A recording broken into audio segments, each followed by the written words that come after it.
During an overtime shift, the young man suddenly discovered that he had wandered into a completely unfamiliar world. What exactly was happening? Just moments ago, he had still been working late at the game company, testing the new Sword Emperor skill. Why had he suddenly appeared in this strange place? Before him stood an old man with snow-white hair, exuding an extraordinary aura like an immortal. Now, do not worry about that. Tell this old man what divine technique you just performed. As he spoke, the old man directed his gaze toward the gigantic demon in front of them that had just been split in two.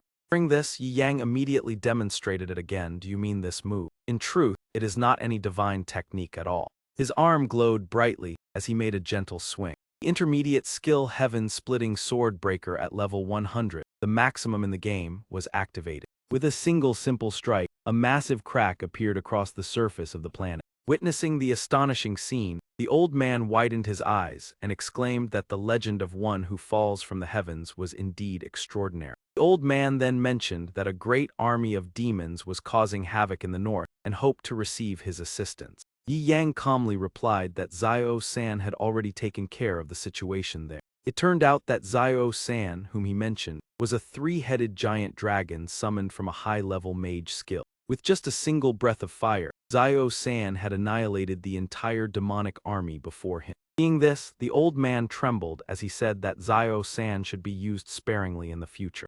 He always felt that it could destroy the environment of this world. As the atmosphere grew tense, Yi Yang suddenly exclaimed that he understood. It turned out that the test account containing all professional skills had been absorbed by him during his transmigration. The game company where Yi Yang worked often used GM accounts to test the system. This account included every profession such as cultivator, assassin, mage, archer, and sword emperor. All of them had reached the maximum level of 100 and possessed every skill. Seeing the young man still dazed, the old man looked at him with confusion and asked what a test account was. Truly a strange concept. Nevertheless, he entrusted the entire sect to him, saying that if he had not rescued him while he was unconscious, he would have long been devoured by demons. He reminded him to be grateful, but before he could finish, Yi Yang tapped his head in protest, saying that was not a valid reason to force him to inherit a dilapidated sect. Though annoyed, the old man could do nothing and set a condition that if he would not become the sect master, then he must at least raise the sect to the #1 position.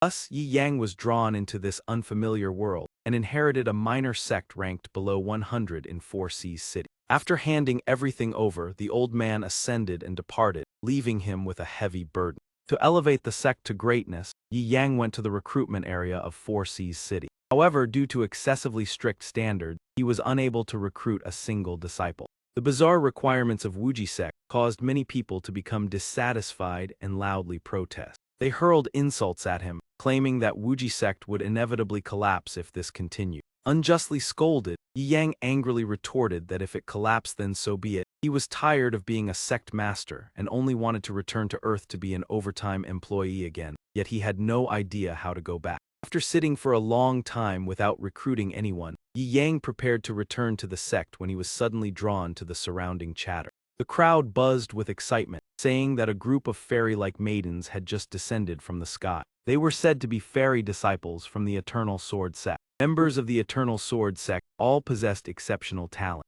Ryuzu was even known as the Sword Goddess Maiden, yet they had appeared here. 3 months earlier, Eternal Sword Peak had been struck by a meteor. The sect master had gone missing, forcing them to wander. It was said they were seeking refuge and unexpectedly arrived in this small region. Yi Yang listened while murmuring about Eternal Sword Peak. He recalled that it was the mountain shaped like a sword. He suddenly remembered that when he first arrived in this world, he had tested a large-scale skill. That magical skill had inadvertently destroyed that very mountain. He had not expected the consequences to be so severe, causing the sect master to disappear and many beauties to become homeless. Thinking this, Yi Yang decided it was best to leave as soon as possible to avoid trouble. However, the crowd suddenly surged forward, inviting the beauties to join their sect. Yu Zhu, representing the Eternal Sword sect, drew her sword and stepped forward. She declared that they would be the ones choosing the sect and requested each side to send a representative. Her overwhelming presence intimidated the smaller sects, as they had never been able to compare with the Eternal Sword sect.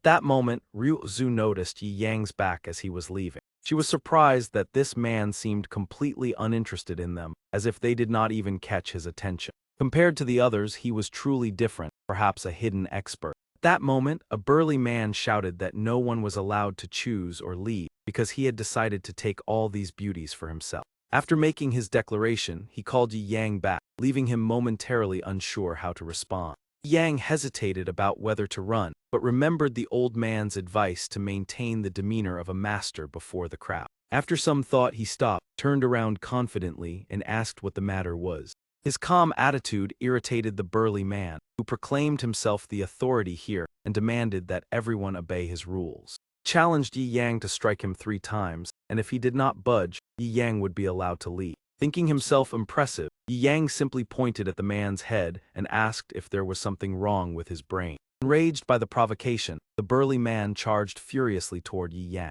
He roared threateningly, attempting to overwhelm his opponent. Yi Yang sighed at this trouble, seeking fool, and casually threw a punch. He stated that he would grant the man's wish. What appeared simple, it was actually the basic fist skill straight strike to the yellow dragon. With a single punch, the burly man was blasted away and embedded into the wall. During his flight, he shattered numerous stone tablets along the way. Seeing the opponent motionless, Yi Yang felt a hint of concern about whether something serious had occurred. The surrounding crowd trembled in shock, unable to believe that the sect master of a declining sect could be so powerful. Taking advantage of the moment before anyone reacted, Yi Yang quickly departed, not forgetting to maintain the demeanor of a master as instructed. His bearing left the young maidens around him utterly captivated. They continuously praised his charming appearance. Every step, glance, and aura he exuded caused many hearts to flutter intensely. As for Ryu Zhu, she had yet to recover from the shock of that punch. In her eyes, Yi Yang was completely different from the other sects that had approached them. His humility and hidden strength convinced her that he was a true master, and they must join this sect. After making up her mind, Ryu Zhu immediately chased after him and called out loudly for Yi Yang to stop. Hearing the call, Yi Yang slowly turned around. He politely greeted her and asked if there was anything else she needed. Outwardly he appeared calm, but in truth he was striving to maintain his composure. The surrounding people felt envious, believing he only knew a single move and should not be trusted. However, Ryu Zhu paid no attention and directly expressed her desire to join Wuji sect. Faced with the unexpected proposal, Yi Yang awkwardly asked whether they truly understood his sect. Ryu Zhu immediately replied that although she did not fully understand, she placed absolute trust in the sect master before her. These sisters would follow any handsome man they saw. Yi Yang, being an upright young man, quickly spoke to interrupt. Duong paused slightly. Though he had never met her before, she still made him feel trustworthy. Young lady, you are truly too hasty. Ryu Zhu was just about to speak when she was stopped by Yi Yang. You do not need to say more, this seat has already considered it carefully. There is no destined affinity between us. Forcing it will only bring misfortune. It is better to preserve our dignity so that we may still remain friends. Being rejected so bluntly, the sisters of the Eternal Sword sect were immediately left speechless, not knowing how to respond. The other sects who witnessed this scene shifted from jealousy to anger. A rejection, he actually dared to reject the goddess. It was truly unbelievable. Ryu Zhu was the proud daughter of the new era. Her swordsmanship among the younger generation had yet to meet an opponent. She was also regarded as the one with the greatest potential to become the most outstanding inheritor of the spirit sword beneath the heaven. All sects longed to recruit her, yet she was rejected. That madman from the Wuji sect was truly incomprehensible. Accepting was criticized and refusing was also condemned. Ryu Zhu still refused to give up and continued to persuade Yi Yang, sect master. I have reached the 9th level of the spirit realm and fully meet the conditions of your sect. My junior sisters are all above the 6th level of the martial realm. I hope sect master will reconsider. After hearing this, Yi Yang felt troubled and sought a tactful way to refuse. Indeed all of you meet the requirements, but unfortunately this sect has already reached its capacity this year. Please come earlier next year. Unexpectedly, as soon as he finished speaking, the surrounding crowd immediately exposed him. Why pretend? The year has only just begun. Is your sect not composed of only yourself? Realizing the unfavorable situation, Yi Yang quickly turned and left. There is no need to explain anything further to NPCs with no role like you. Farewell, sisters. Ryu Zhu hurriedly tried to stop him, but in the blink of an eye his figure had already disappeared.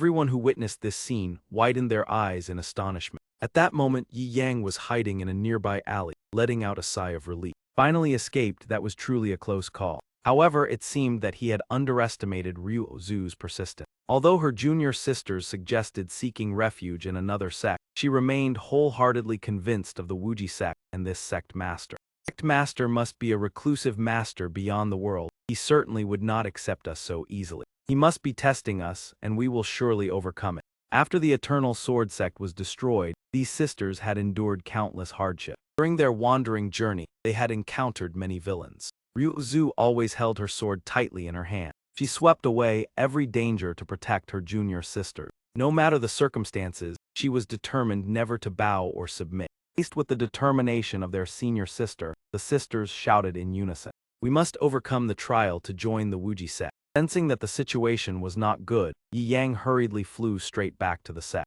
After a long flight, Yi Yang finally returned to the Wuji sect. "You finally back, I am exhausted to the point of fainting. What kind of sect is this to be built in such a remote place?" When he saw the dilapidated sect gate, he could not help but kick it open. Every time he returned, the most troublesome thing was opening the gate. It was both large and heavy, and ordinary strength could hardly push it open. Last time he casually used too much palm force and damaged the gate, nearly being scolded to death by the old man. Therefore, now whenever he returned to the sect, he could only climb over the wall like a thief. After crossing the wall, a scene like a celestial paradise appeared. Unexpectedly, this remote Wuji sect was so vast. It was just a pity that living alone made Yi Yang feel lonely. While strolling around the courtyard, he suddenly heard sounds echoing everywhere. "That woman is causing trouble again. I must go handle it." After saying this, Yi Yang immediately headed straight toward the demon hall. Seeing him open the door so roughly, the demonic creatures outside immediately alerted their companion.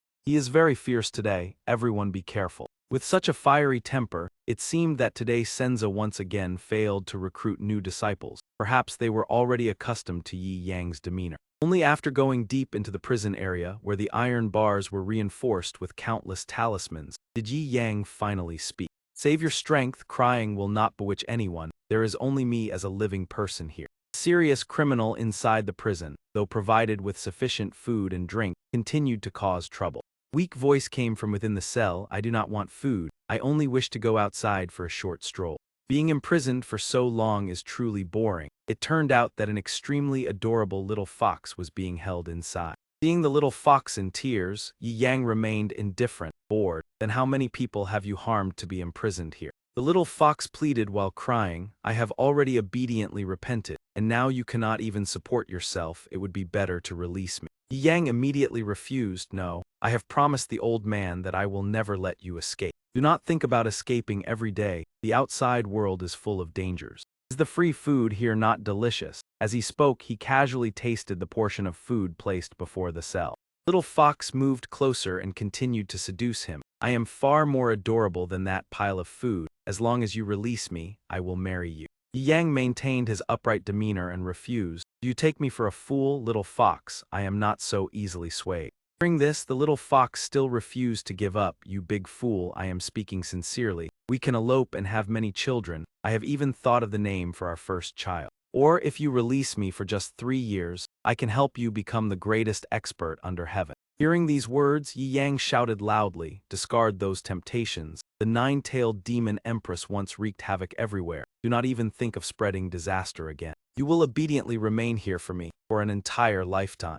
After saying this, Yi Yang stood up, his gaze cold as he turned and left. At this moment, the little fox revealed her true form as a seductive beauty, and murmured that humans were truly foolish. "Old man only saved you once, yet you willingly bound yourself for an entire lifetime." Yi Yang immediately retorted, "You are wrong. I inherited this sect not only because of the life-saving grace but also out of respect for his Tao heart. He devoted his entire life to reviving the sect, and I admire that courage and perseverance." Coming to this world with nothing, Yi Yang was determined to inherit the old man's legacy so that the sect would once again stand proudly beneath the heavens. Having once again failed to persuade him, the little fox returned to her original appearance and sulked. "HMPH, pretending again in front of this baby. If you will not release me, then so be it. There is no need for you to release me. This baby can escape on my own. When that time comes, you will certainly face great trouble." Time passed quietly, and the next morning when the sun was already high, Yi Yang finally woke up.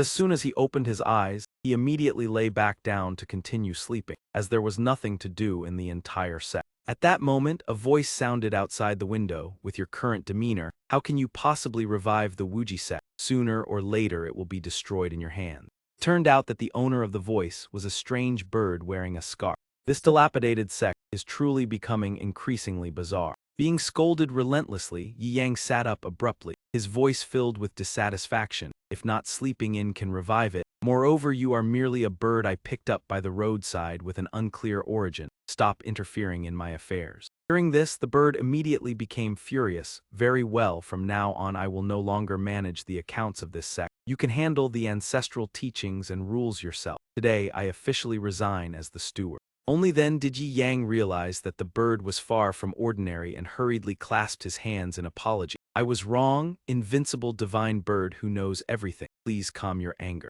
Bird reminded him of the promise between them. It is good that you know your mistake. Do not forget that our relationship is transactional. I will help you manage the sect for 3 years, and you must help me fulfill a wish. Then hurry and get up to receive the guests. Upon hearing that there were guests, Yi Yang was startled. This sect was originally so desolate that not even ghosts were seen, so how could there be visitors? Before flying away, the bird added that outside the mountain, there was a group of beauties clamoring to join the sect. Hearing this, Yi Yang immediately guessed their identities, unwilling to become entangled in trouble. He hurriedly found an excuse to decline. My eyelids are too heavy. I cannot endure it any longer. Today I cannot receive guests. The bird saw the scene and immediately grew suspicious. Was he not always searching for suitable disciples? Yet when these girls came on their own, they were rejected, which was truly puzzling. However, Yi Yang had no desire to listen any further. He covered his ears and flopped down onto the bed. As long as he ignored them, sooner or later they would leave on their own, that was certain.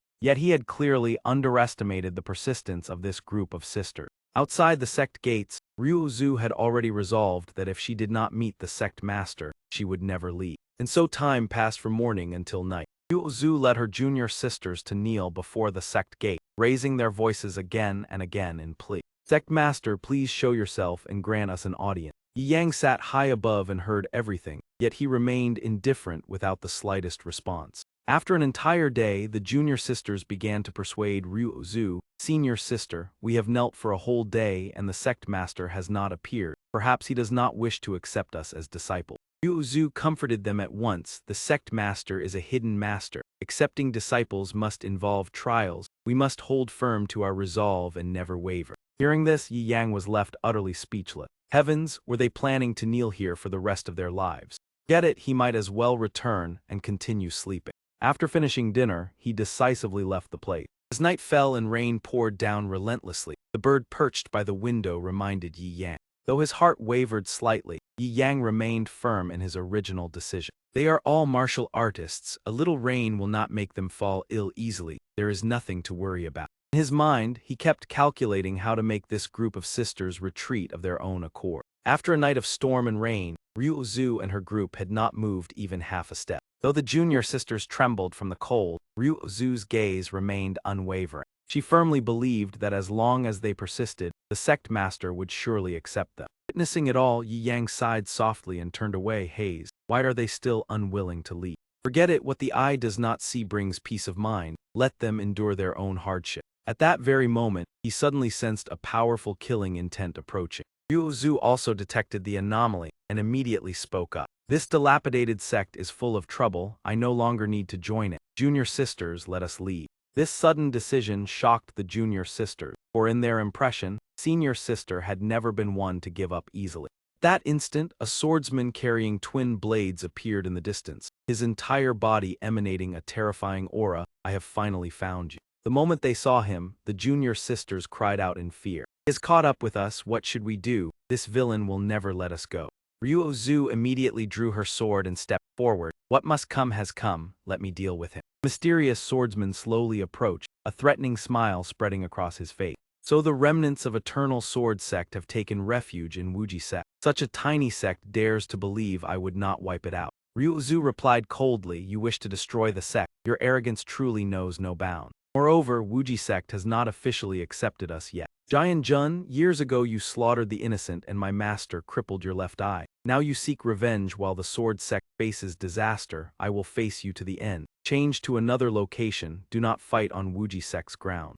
Jian Jun completely ignored those words. Today none of you will leave. Leave your left eyes behind for me. Do not worry, I will strike swiftly, and you will not suffer for long. Knowing the battle was unavoidable, Ryuzu did not hesitate and immediately charged forward to attack first. Back then my master spared your right eye, only to give you a chance to repent. Today I will complete the unfinished strike in my master's stead, and reclaim that right eye. Her sword technique was immensely powerful, yet Jian Jun evaded it with ease. Impressive indeed, worthy of the title of sword prodigy. However, you have only reached the spirit realm, while I am already a soul realm expert, one level above you. Even knowing the disparity clearly, Ryuzu did not lose heart and continued unleashing her next move. Who will win and who will lose is still uncertain.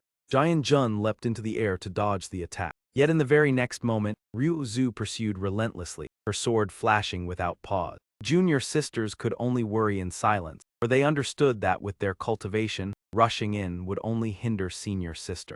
On the surface, it seemed as though Ryuzu held the upper hand. But in truth, Jian Jun calmly neutralized all of her strikes. Even her strongest ultimate move was effortlessly avoided by him. Not bad, you are stronger than I expected. But be careful, now it is my turn to counterattack. No longer dodging, Jian Jun chose to strike proactively. In the blink of an eye, he appeared behind Ryuzu.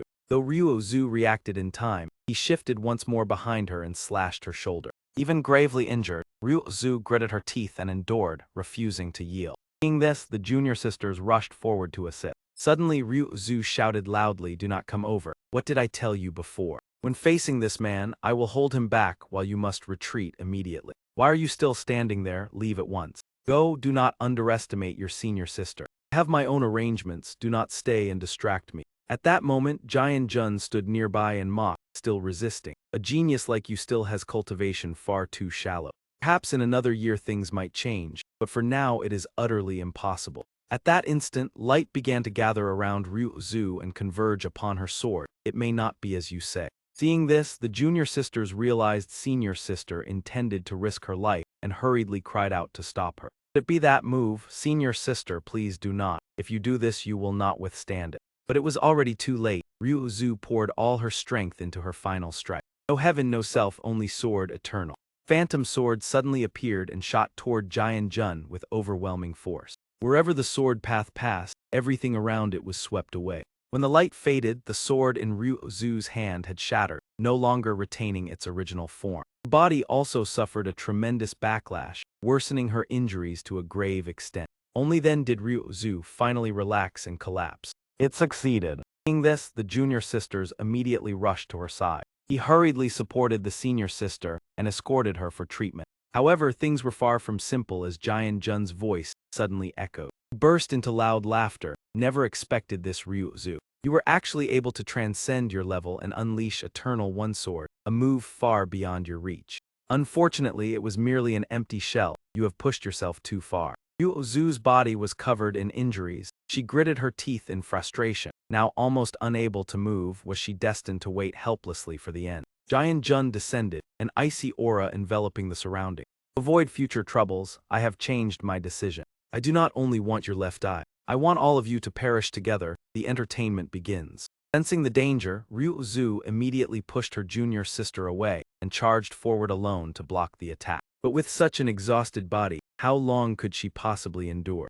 Junior sisters simultaneously drew their swords and stood to shield their senior sister. As their senior, Ryuzu would never allow them to risk their lives for her sake. Gathering the last of her strength, she rushed forward and resolutely faced the enemy. Her senior sister is still standing here. It is not your turn yet, retreat. Jian Jun became even more excited. No one in the world has ever been able to stop my sword with bare hands. It seems you have gone mad. Neither your body nor your hands will remain intact. Just as everything seemed decided, Ryuzu was suddenly pulled backward. Because of this, she narrowly avoided a fatal strike. The one who intervened was none other than Yi Yang.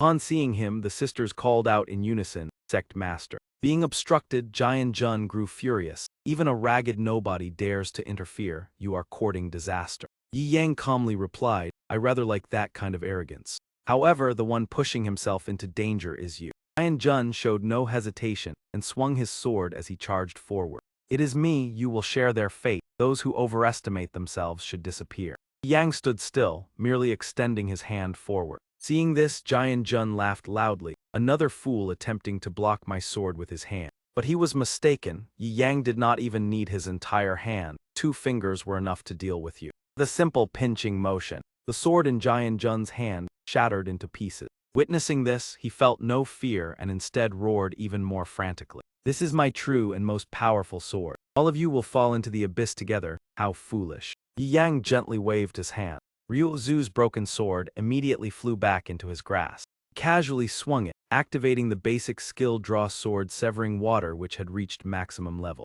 The single strike, Jian Jun was utterly defeated. His figure collapsed and fell to the ground. After resolving the trouble, Yi Yang gently supported Ryu Zu. He placed her on the ground and then turned away coldly. Even while surrounded by her junior sisters, Ryu Zu's gaze remained fixed on that powerful departing figure. It turned out that someone in this world could truly master both fist techniques and swordsmanship to the pinnacle. Seizing the rare opportunity, Ryu Zu and her junior sisters knelt down and pleaded, "Thank you, Sect Master, for saving us. Please accept us. We are willing to devote ourselves to restoring the glory of the Wuji sect. We hope Sect Master will grant permission." Yi Yang finally softened. "If you are determined and have already understood the situation of this sect, then you may try being disciples for 3 days. If you fail to meet the requirements, you must leave." Hearing this, Ryu Zu's eyes lit up with hope. She represented everyone in making a vow. "Thank you, Sect Master. We will certainly strive to remain." After wandering for many days, they finally had a place to belong, and the junior sisters were overjoyed. At this moment, Yi Yang called Ryu Zu closer. Though unsure of the reason, she obediently stepped forward. Yi Yang raised his hand. He activated the basic priest skill minor healing, which had reached maximum level. In an instant, all of Ryu Zu's injuries disappeared. The junior sisters stared in astonishment. What kind of method was this? Their senior sister was severely injured yet recovered immediately. Could the sect master be a divine physician? One person in particular paid close attention to this. Ryu Zu, who received the treatment, was even more shocked. Even the old scar on her wrist had vanished. Even Yi Yang himself was surprised. Such a minor technique produced this effect. A max-level skill truly exceeded expectations, leaving him speechless. With her injuries completely healed, Ryu Zu hurriedly knelt down to express her gratitude. Yi Yang maintained the demeanor of an expert. "Rise, follow me back to the sect." Finally having a place to rely on, the sisters beamed with joy. It had been a long time since they felt such happiness. Before the enormous gate of the Wuji sect, the entire group was stunned.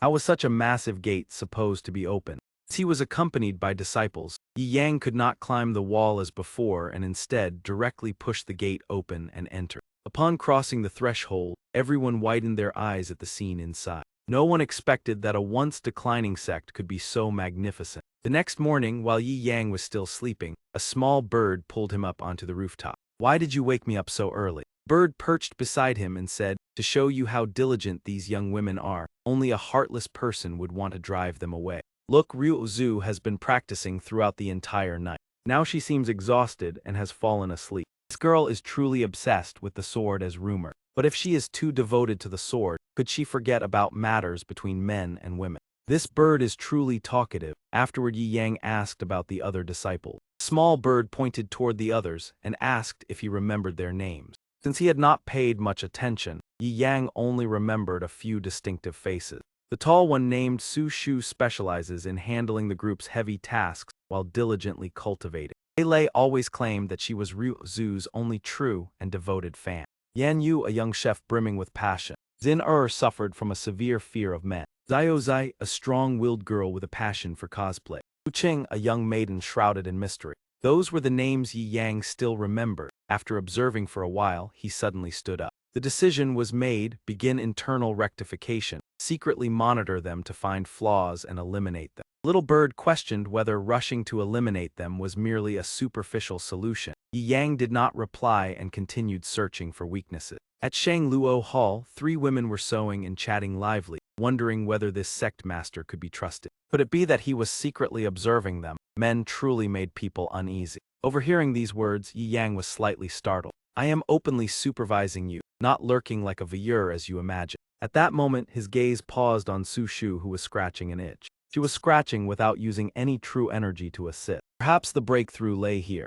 Meanwhile, another group was cleaning throughout the vast sect. Thick layers of dust had accumulated due to long abandonment, making the task extremely laborious. While mopping the floor, Xin muttered that something about this sect felt off and difficult to trust. As soon as she finished speaking, she accidentally triggered a mechanism beneath the floor. Her body instantly plunged into a deep, dark pit. A panic scream echoed out. Yang immediately rushed over. He passed through multiple layers of walls. Fortunately, arriving in time, he caught Xin and landed safely. "It's all right now, do not worry, young lady." Xin trembled yet spoke stubbornly. "I am not afraid, and I am not Guan Yang, I am Xin. My master said men are all suspicious. Sect master, please release me. Do not take advantage of this moment." In reality, Yi Yang had long since let go. The one still clinging tightly was Xin. The atmosphere turned awkward. Yi Yang blushed and reassured her, "Relax, we are safe now." After a while, Xin finally loosened her grip. Looking around, she asked about a way out. Yi Yang replied sternly,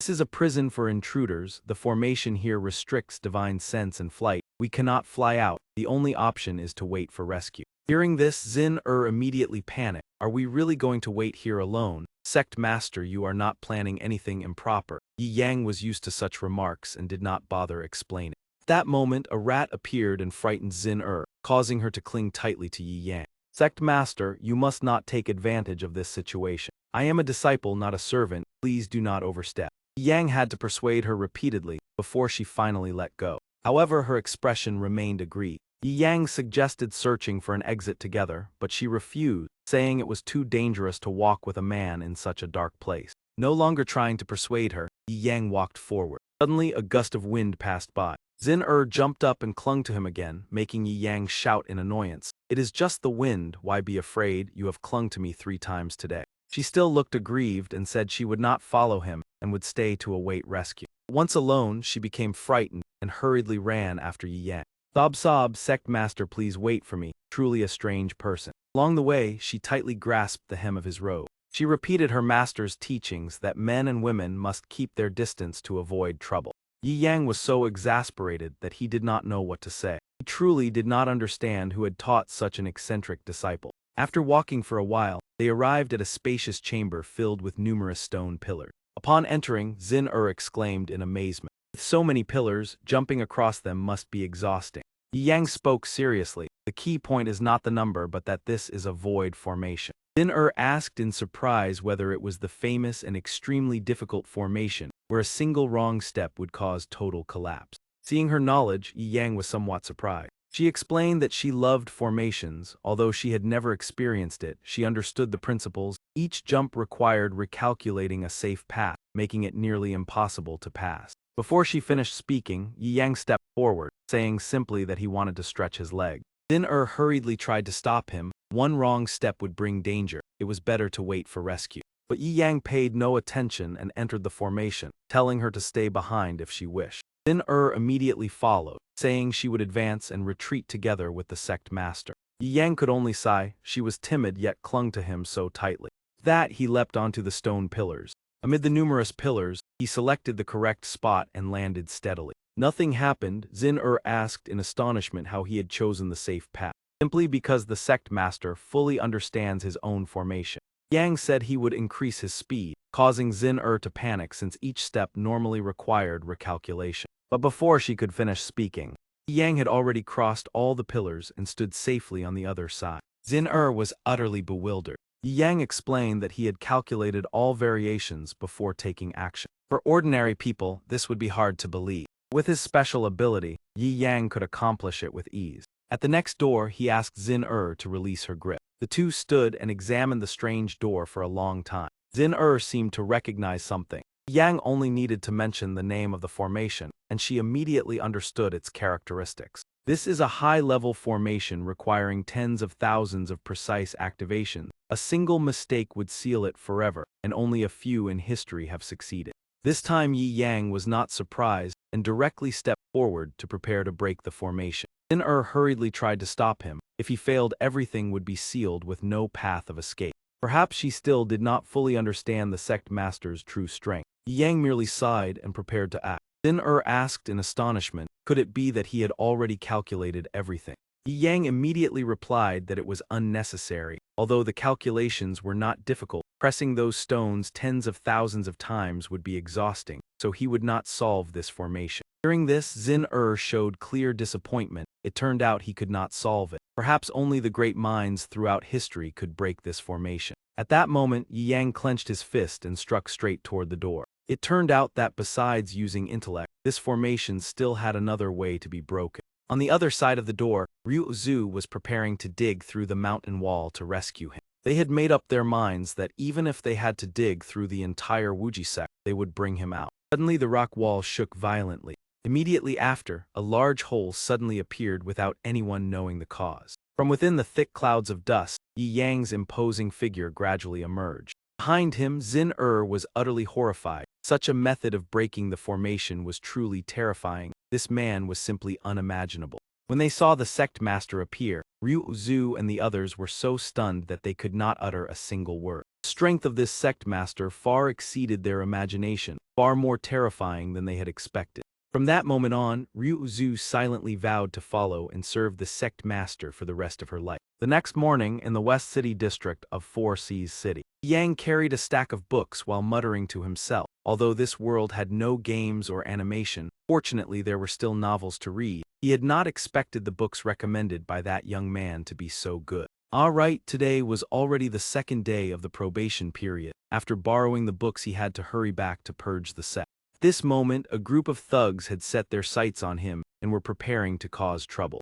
Immersed in reading his novel, Yi Yang accidentally bumped into one of them. The man immediately shouted, "How are you walking, not watching the road and daring to bump into us?" Looking at the burly thugs in front of him, Yi Yang did not take them seriously at all. However, to avoid trouble, he still bent down to pick up the books and gently apologized. Of course, the thugs were unwilling to let it go easily. One of them stepped on the books and pointed at him. He loudly accused Yi Yang of seriously injuring his brother, saying that an apology alone was not enough, and the man even clutched his stomach pretending to be in pain to add more drama. The surrounding onlookers could only shake their heads and sigh. These two young men were truly pitiful. The hooligans were extorting money again. They often lingered near the library to target vulnerable scholars. Turning back to Yi Yang, he coldly asked the thugs what exactly they intended.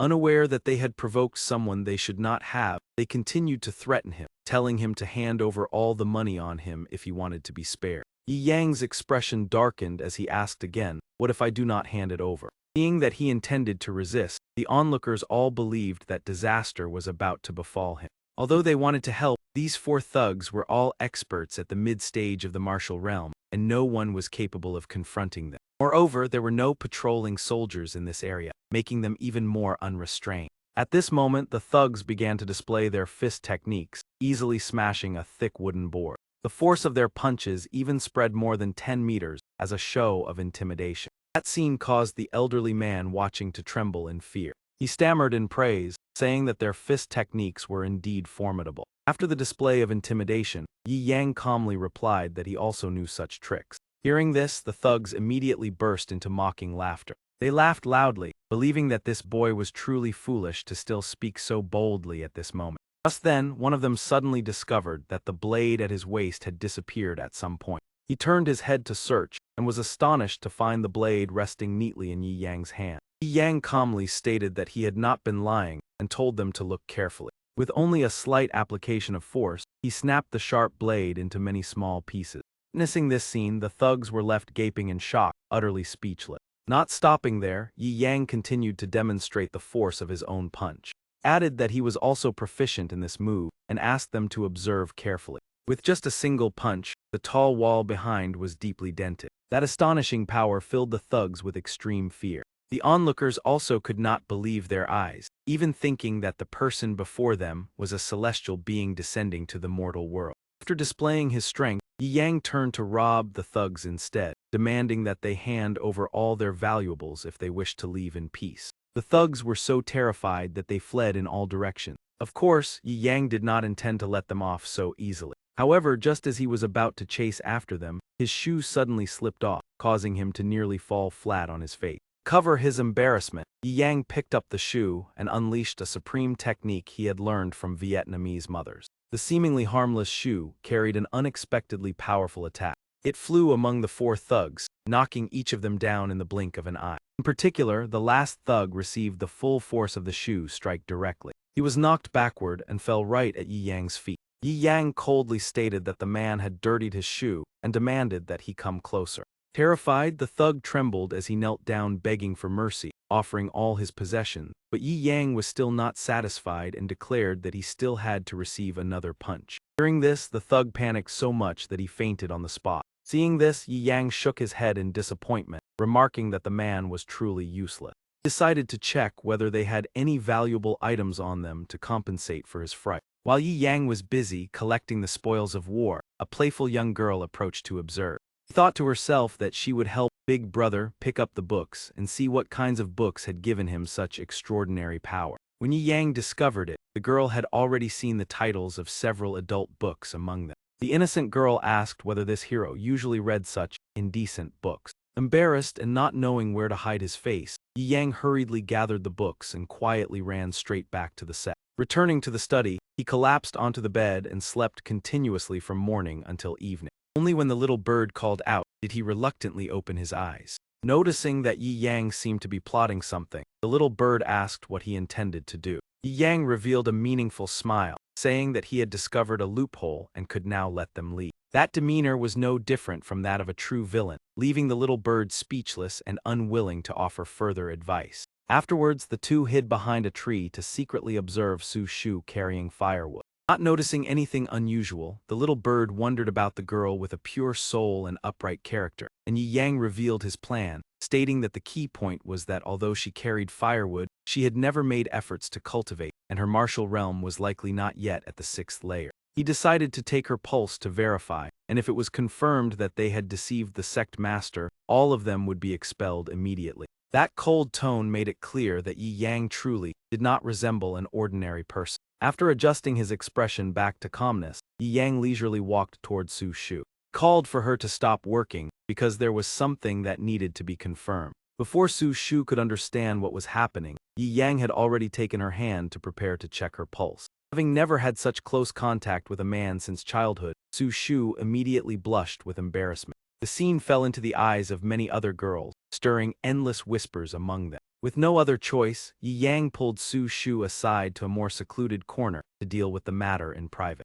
Experiencing such a strange feeling for the first time, Su Shu did not resist, her mind drifting as though she had stepped into a romance tale where a cold sect master guided a young maiden. "What are you thinking?" Yi Yang grumbled inwardly, leading her to a quiet spot and signaling her to stay silent when she tried to speak. That gesture only fueled her imagination. Could this be the rumored "do not speak, just come closer"? Why was it happening so quickly?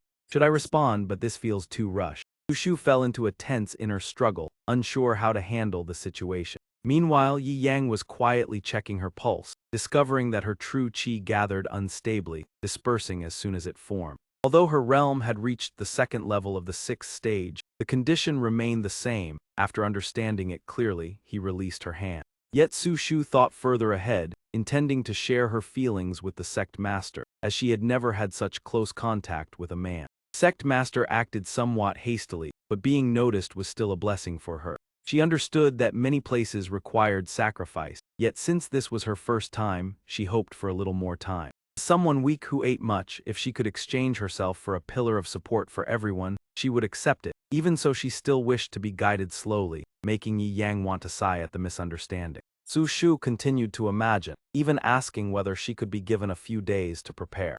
That moment, Ryu Zhu appeared and spoke up to stop her, affirming that the sect master was not the kind of person she imagined. Su Shu still asked innocently, thinking she had to offer herself, which made Yi Yang slightly displeased at being misunderstood. Unexpectedly, Ryu Zhu also spoke nonsense, even claiming she would be more suitable as a substitute, leaving Yi Yang with no choice but to explain that he was only checking her cultivation aptitude. Once the misunderstanding was cleared, Ryu Zhu hurriedly apologized and called Su Shu back so the sect master could continue helping her. Su Shu then asked whether they needed to keep holding hands, as though she had grown accustomed to the sensation. Yi Yang awkwardly replied that it could wait until later, then told them to prepare for tomorrow's entrance trial. Hearing that, the group of girls immediately brightened with excitement. This was the opportunity to join Vo Kuk sect, and none of them intended to miss it. That evening in the underground cell, Yi Yang stood waiting, urging the little fox to eat quickly so others could take their turn cleaning up. The little fox complained while eating, saying that if he let her go she could wash the dishes herself. He also asked whether Yi Yang truly intended to let them participate in the trial. answered calmly that they met the standard, but whether they would pass depended on fate. The little fox anxiously warned that the trial had not been opened for a long time, and this time, a major incident might occur. Yang paid little attention, thinking it was merely mountain climbing, yet the fox still suspected something unusual. With his own strength, he feared nothing, only hoping the fox would finish eating quickly so he could rest. The fox then proposed a plan, asking to join the trial and become a disciple to find a chance to escape. None of her schemes could escape Yi Yang's notice. Seeing her continue to chatter, he did not even bother to clean up and turned away. Only when she spoke to herself did the fox realize that no one was left around. She then acted arrogantly, believing this place could not imprison her forever. Next morning, the entrance trial officially began. The location was Tiu Lin Mountain, a small peak situated behind Vo Kuk Sect. The one presiding was the little bird, announcing that the sect master had stayed up late and would let everyone climb on their own. Anyone who reached the summit by their own strength would qualify for entry. Hearing that, the girls were surprised, thinking that if the trial was merely climbing a mountain, anyone could do it. Someone even wondered whether the sect master neglected proper routine while cultivating. Yan Yu spoke up to explain that she had seen the sect master the night before. Late at night, he carried a lantern and walked alone toward the cliff. That place was near the desolate region. Surely he had been patrolling to prevent demons from invading. Ryu Zhu agreed, believing the sect master was someone who silently protected humanity. Most of the world had already been occupied by demons, and the desolate lands continued to spread. Fortunately, there were still those who quietly safeguarded the world. Vo Kuk Sect lay at the edge of the desolate region, so vigilance was even more necessary, making the sect master's image grow loftier. Everyone spoke in unison of their determination to join the sect and vowed to follow the sect master. But only the little bird knew the truth. The previous night he had merely gotten lost in panic. The story had been completely altered through retelling. It did not interfere, allowing everyone to keep that belief. Suddenly someone called out, and the whole group turned back curiously. They were astonished to see a person dressed strangely. Yi Yang wore a loose robe, thinking that following quietly would be safer. Ryu Zhu grew suspicious and demanded that the person reveal themselves clearly. Hearing that, Yi Yang broke into a cold sweat and hurriedly coughed a few times to cover it up. The little bird quickly said that it was a shy girl chosen by the sect master, hoping everyone would be understanding. Yi Yang fumed inwardly, vowing to settle accounts with that bird later. Someone teased that being shy would make it hard to find a partner, and he immediately retorted that he was still young and not thinking about such matters. Yan Yu grew suspicious at the tall figure, and he quickly said that he simply had long legs. The little bird on the branch urged everyone to set off. The group immediately advanced at the signal. Someone remarked that the mountain was merely tall and nothing special. Ryu Zhu remained vigilant, walking at the front to lead the way and reminding everyone to be careful. They stood before the towering cliff, circulated their power, and soared upward. Yi Yang swiftly followed behind. From above, the little bird watched with delight, pleased that this group possessed good potential. Midway along the towering cliff, Ryu Zhu led in front, with the girls following behind. Yan Yu glanced back and saw that Su Shu seemed to be having difficulty. She slowed down to wait and asked about her condition. Behind, Yi Yang was curious about what they were discussing. Su Shu said sadly that she wanted to give up, but Yan Yu encouraged her not to lose heart because the sect master was a good person. Hearing that, Yi Yang thought to himself that he was not as good as they believed. She felt inferior for lacking aptitude in cultivation and wanted to leave once everyone had found support. She planned to descend the mountain to work for a living, since the sect was not wealthy either. Hearing that, Yi Yang felt moved that someone understood him. The sun gradually rose, its light spreading across the mountain. Three of them increased their speed to catch up with the group ahead. They flew through the air, skillfully avoiding each protruding rock. Finally, Su Shu and Yan Yu accelerated and leaped toward the edge of a towering cliff, leaving Yi Yang momentarily stunned. The two landed safely and lightly, and Yi Yang soon followed, being the last to touch down. Yi Yang slowly walked forward behind them. Before their eyes lay a bottomless abyss, causing everyone to fall silent. Yan Yu stepped forward asking why they had stopped, believing the gap was not difficult to cross. But a sister beside her reminded that whenever someone jumped, fierce winds would arise, and aside from Ling's senior sister, you could pass. Yan Yu scratched her head in confusion, saying that wind was normal and every abyss had it. Ryu Zhu stood on a high rock encouraging them to try once more, and the sisters responded in unison that they would give their all. As her words ended, the two focused their minds and leaped one after another toward the opposite side. However, halfway across, the strange wind suddenly surged again. They struggled to maintain balance, pouring all their strength into the remaining distance under everyone's watchful gaze. Despite their utmost effort, neither could reach the other side. Realizing they could not hold on any longer, they turned back. Su Shu supported Yan Yu and asked if she was all right, while the other trembled as she described the bone-piercing cold wind, and someone sighed that the trials of the ancient sect were truly perilous. Yang stood aside in deep thought, suspicion rising within him that something was amiss. Yan Yu then stepped forward confidently, requesting to attempt the crossing herself since her movement technique was not inferior. As soon as she spoke, she gathered momentum and soared upward, while those below anxiously called for her to return and not act rashly.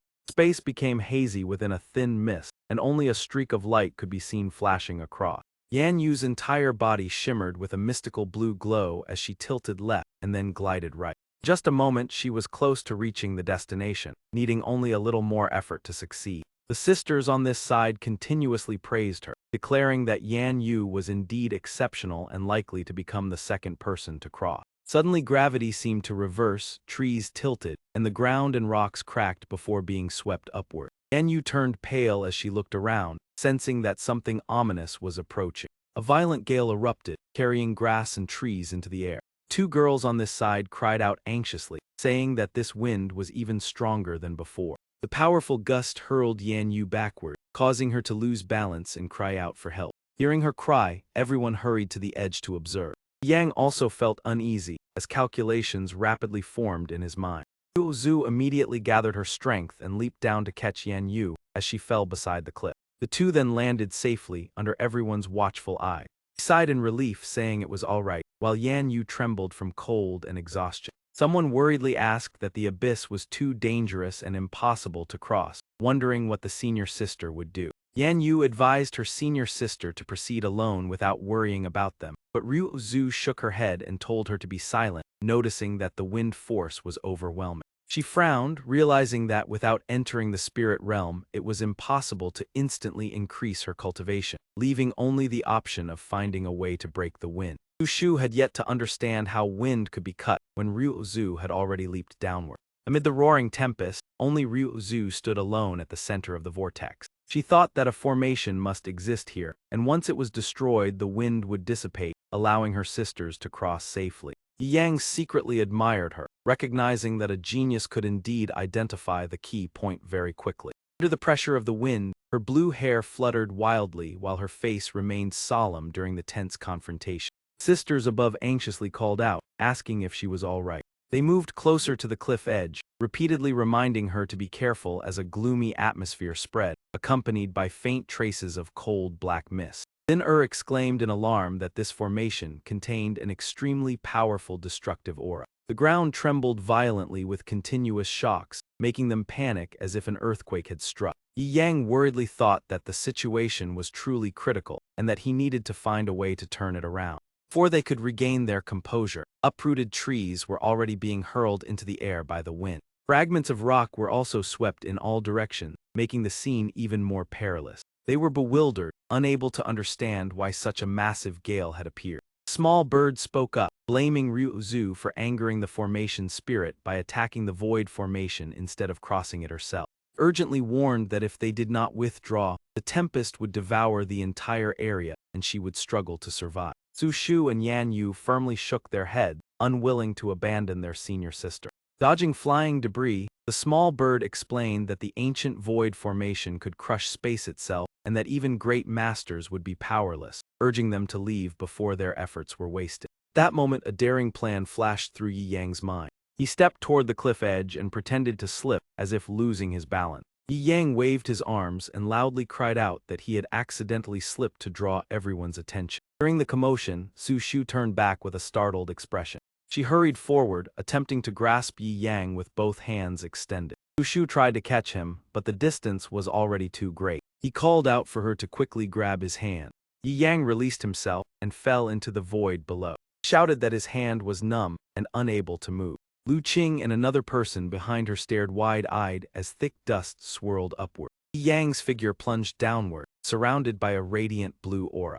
Su Shu could only watch helplessly as he descended into the abyss. He wondered in shock why he had jumped down at such a moment. The blue light enveloped Yi Yang, and no one could guess his true intention. He did not hesitate as he plunged downward, while the raging tempest continued to swirl beside him. Before long, he discovered the center of the formation, his gaze fixed intently on the target. The formation core containing the gale was right before him, still rotating endlessly.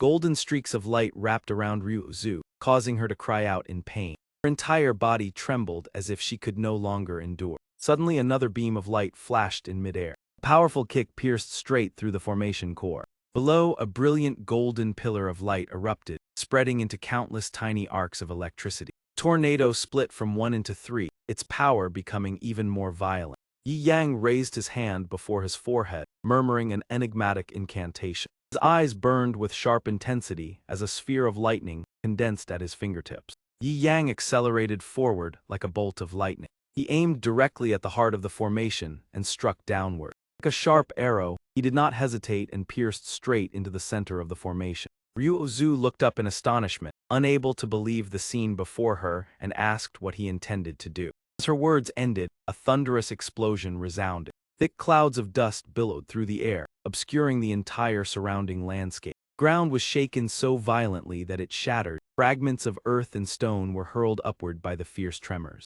The formation core gradually stabilized, and the raging winds quickly dissipated. Yi Yang lay sprawled on the ground, his body covered in scratches, breathing heavily with great difficulty. The earth was cracked open, debris scattered everywhere, clearly demonstrating the terrifying destructive power of the recent battle. Amid the chaotic scene, the massive boulder began to show large cracks spreading across its surface. Stone fragments shot outward at astonishing speed, revealing the immense force of the confrontation. Ryu Zhu turned to Yi Yang, who was falling freely without resistance, and called out loudly, "Hey, that elder sister." She asked with suspicion, "You fell at the exact moment and struck the formation core. Could it be that you intended to save me?" Yi Yang covered his face and awkwardly explained, "I merely slipped and fell. Who would have thought I would accidentally destroy the formation core? My face hurts so much." Using the nearby boulder for leverage, Ryu Zhu leapt toward Yi Yang. Still doubtful, she said it was strange that the earlier impact was powerful enough to break the formation core. Yi Yang forced a smile and replied that perhaps he was a bit heavy and should consider losing weight.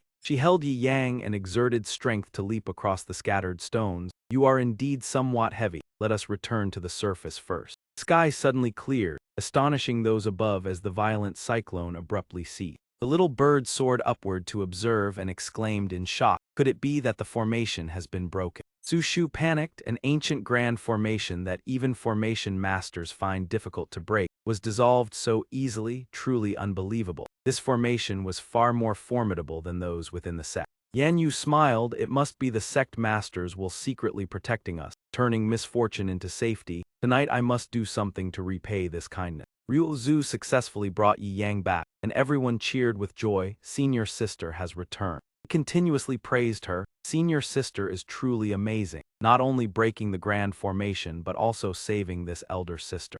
Ryu Zhu shook her head modestly. "It was not my achievement. This elder sister accidentally touched the formation core, which caused the grand formation to collapse." Hearing this, everyone found it hard to believe. Could the formation core really be destroyed so easily? Yi Yang simply rubbed his head and said he knew nothing as it still ached from the impact. The little bird interjected and declared that this elder sister has officially lost her qualification to participate in the trial. The remaining participants should continue immediately. Hearing this, Yi Yang inwardly fumed. What is this annoying bird doing? Ryu Zhu was unwilling to accept the decision, but this elder sister is my benefactor who saved me. The little bird responded firmly, "I am the keeper of the rules. Her trial has ended. You should continue on your path." Ryu Zhu turned to express gratitude. "Thank you, elder sister, for saving me. If there is a chance I will repay you. May I know your name?" But Yi Yang refused. "There is no need. We are merely wanderers. Meeting does not require acquaintance." She softly replied, "If fate allows we will meet again. If not, there is no need to ask further." Xin rested her chin in thought. Why does this voice sound so strangely familiar? The group gradually turned to leave as the junior sisters spoke. "Senior sister, we should continue." Ryu Zhu and the others quickly proceeded on their journey ahead. Before departing, she softly said to Yi Yang, "Elder sister, please take care."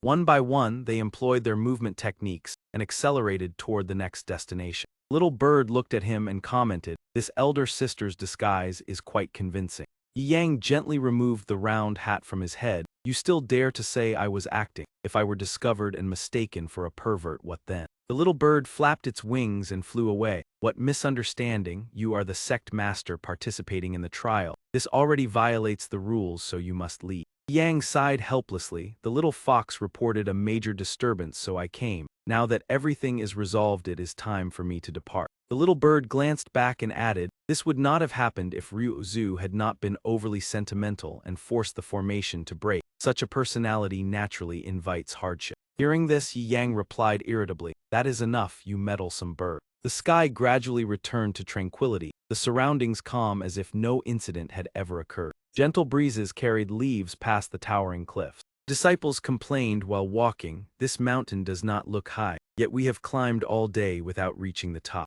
Those behind Ryuzu marveled, I suspect senior sister is a machine. She shows no sign of fatigue while we are completely exhausted. Lei agreed, that is right. Throughout the journey, senior sister has been leading the way. Meanwhile, Ryuzu continued eliminating obstacles, her sharp sword swiftly defeating every opponent. Unleashed two intersecting slashes aimed directly at the monstrous bird charging toward her. Immediately afterward, Ryuzu effortlessly defeated a giant green serpent in the blink of an eye. Sushu expressed confusion, I feel that this entrance trial is somewhat too easy. Yan Yu responded by asking why she thought so. Sushu looked at Yan Yu. Aside from the earlier section, all dangers have been handled by senior sister. Yan Yu replied that a smooth trial is a good thing, and they already have a place to belong, so there is no need to overthink. Sushu said wearily, according to the sect master, this is called setting a flag. Yan Yu was puzzled and asked what a flag was, but the important point is that you seem to have some connection with the sect master.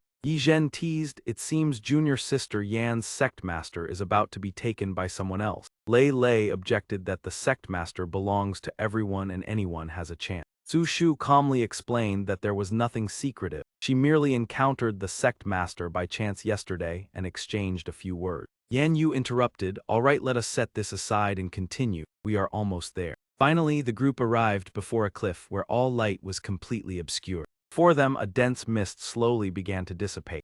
Ryuzu suddenly halted and raised her hand to signal everyone to stop. Sushu also sensed the abnormality. Senior sister's demeanor seems unusual. She turned to warn those behind, be careful, senior sister appears to have discovered something. Lei tightened her grip on the sword hilt and drew it. This is unlike senior sister's usual composure. The black mist grew thicker, obscuring visibility even though it was still daylight. Sushu was astonished by the strange scene. It is not yet dark, why has such fog appeared? As the black mist gradually cleared, a massive silhouette faintly emerged. Finally, a skeletal soldier burst through the haze and lunged directly toward Ryuzu.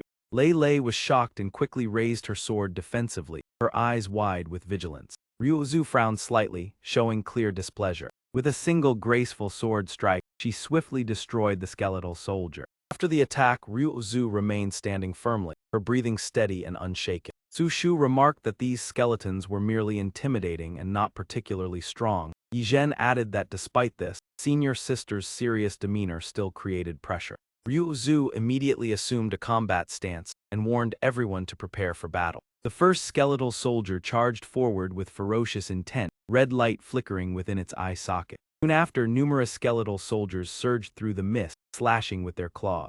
Ryuzu's expression darkened as she sternly reminded everyone to grip their swords tightly. Ryuzu's group was quickly surrounded by skeletal soldiers from all directions. One skeletal soldier roared fiercely as eerie blue flames ignited around it. The group fell into a tense state. They are here, prepare to fight. Sushu raised her sword to guard above and declared resolutely that she would risk everything. However, with a single strike, the skeletal soldier knocked the sword from Sushu's hand.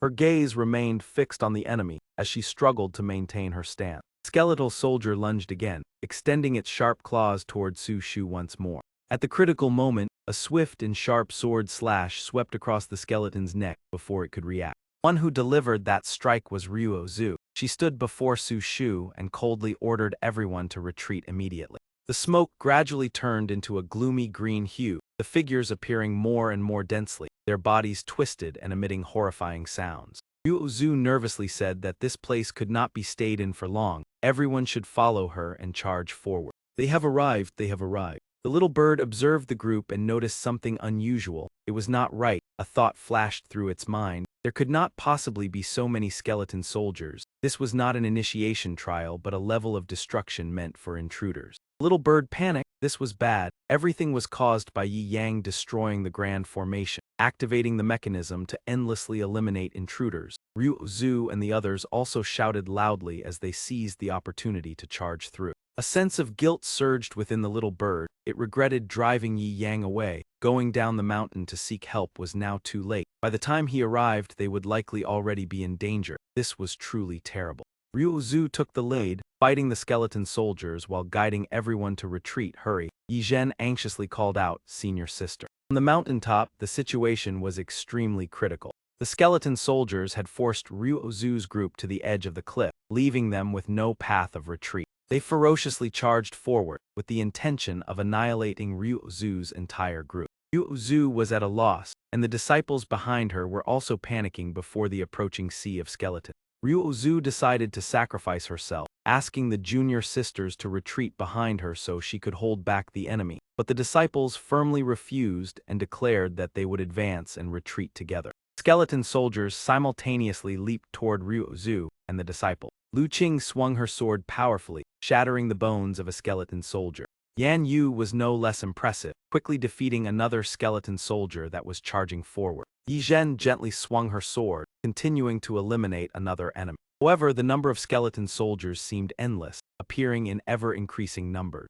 Ryu Zhu shouted that no one was allowed to die. She would block the sea of skeletons so that the junior sisters could climb down the cliff and continue living. Yan Yu worriedly asked to stay with Ryu Zhu to hold off the enemy. Lu Qing also did not want to leave, affirming that if they left, they would leave together.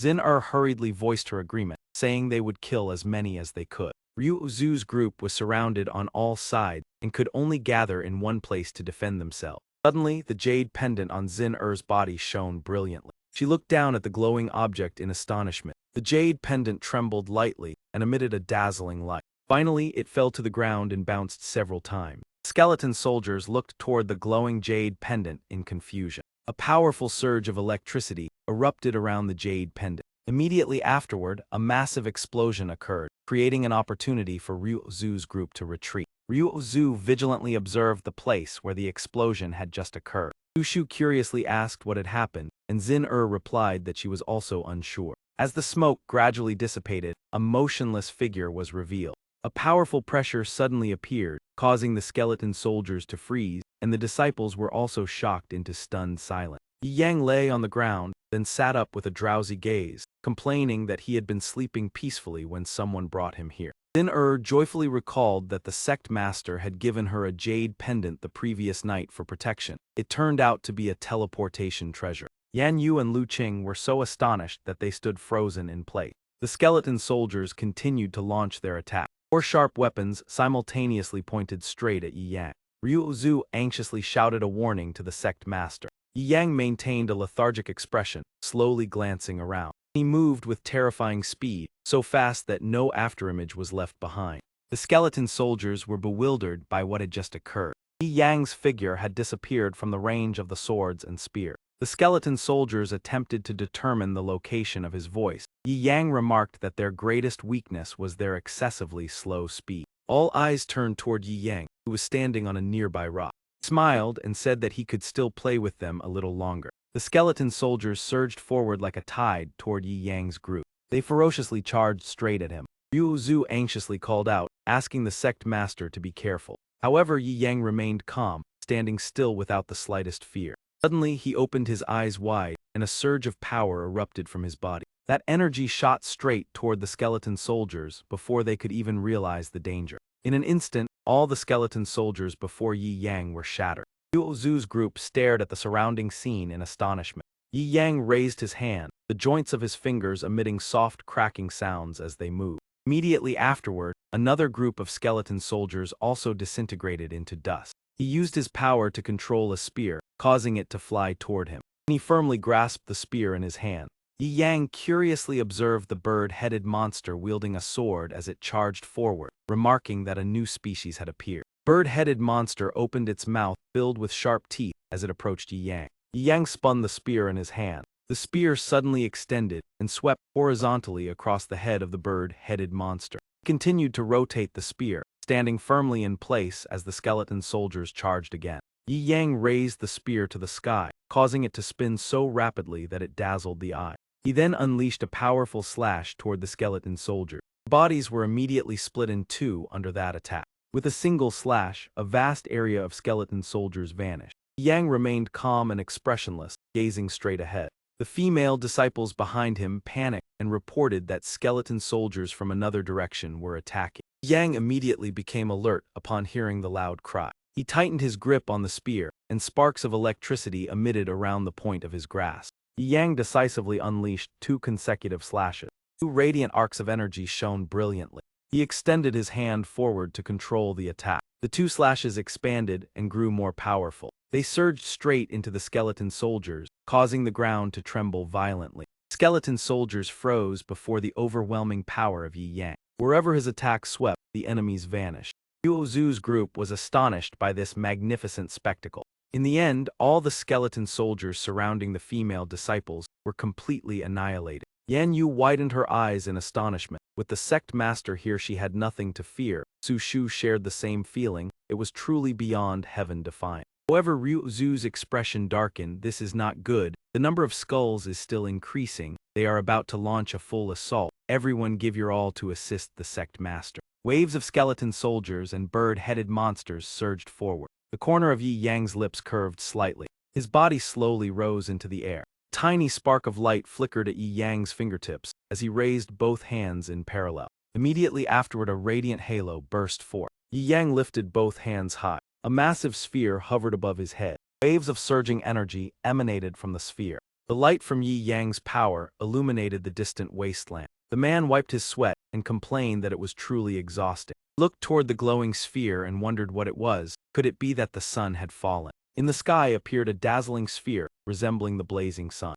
Yi Yang activated a basic priest skill and fixed his gaze on the sphere above. He then unleashed the level 100 skill Holy Light Guidance.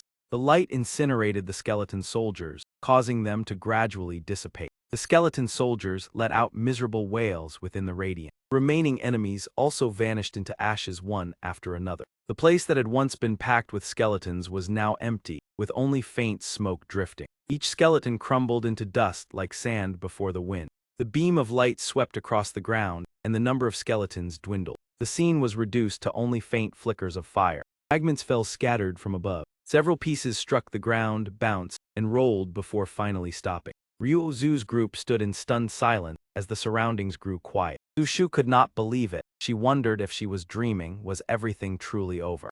The female disciples became lively again. Had the sea of skulls truly been erased? The mountain now felt so empty. The sect master's light was dazzling. He was truly magnificent. Yi Yang landed on the ground with one foot. He stood beside the cliff, gazing into the distance, the wind fluttering his robe. Ryu Zu led the group in a respectful salute, thanking the sect master for his rescue, asking if their trial was considered a failure. Yang said that their perseverance in such adversity had earned his recognition of their will and strength, and their vow to protect each other in danger was exactly what he sought in disciples. He declared coldly that from today onward they were members of Wuji sect, and anyone who dared cause trouble would face his protection to the end. Ryu Zu widened her eyes at those words. She and the female disciples behind her hurriedly knelt down, thanking their master. Yi Yang turned back with a smile, saying they had done well, to rest briefly, and he would lead them onward. Female disciples responded in unison, "Yes, master." Yi Yang and the group quietly gazed toward the distant horizon.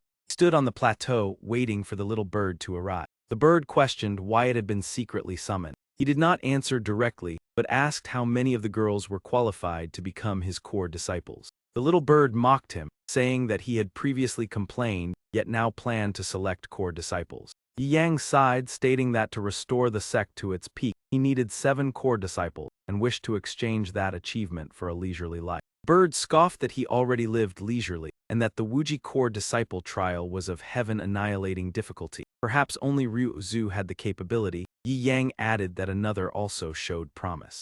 The important matter was that the sect's grand cause now had successors. The bird asked how he intended to arrange them. He thought for a moment and replied that they would be assigned according to potential. The obedient would handle logistics. The strong would take on heavy tasks, the talented would focus on cultivation, and the eloquent would assist with communication. Hearing this bizarre idea, the little bird pecked repeatedly at his head, calling him a foolish ruler. They had come to cultivate, not to become servants. He laughed and said that caring for the sect master was also cultivation, then added that he would train them into experts such as magical maidens, female sword immortals, and yin-yang masters. The little bird hurriedly cried out to stop, asking why they were kneeling. Disciples bowed their heads and reported that they had finally fulfilled their promise to find a place of refuge. Having found a good master, they would no longer wander and suffer oppression. Yang pondered and said, "Very good." Next, they could devote themselves to repaying their master. Hearing this, he was so shocked that he nearly spat blood.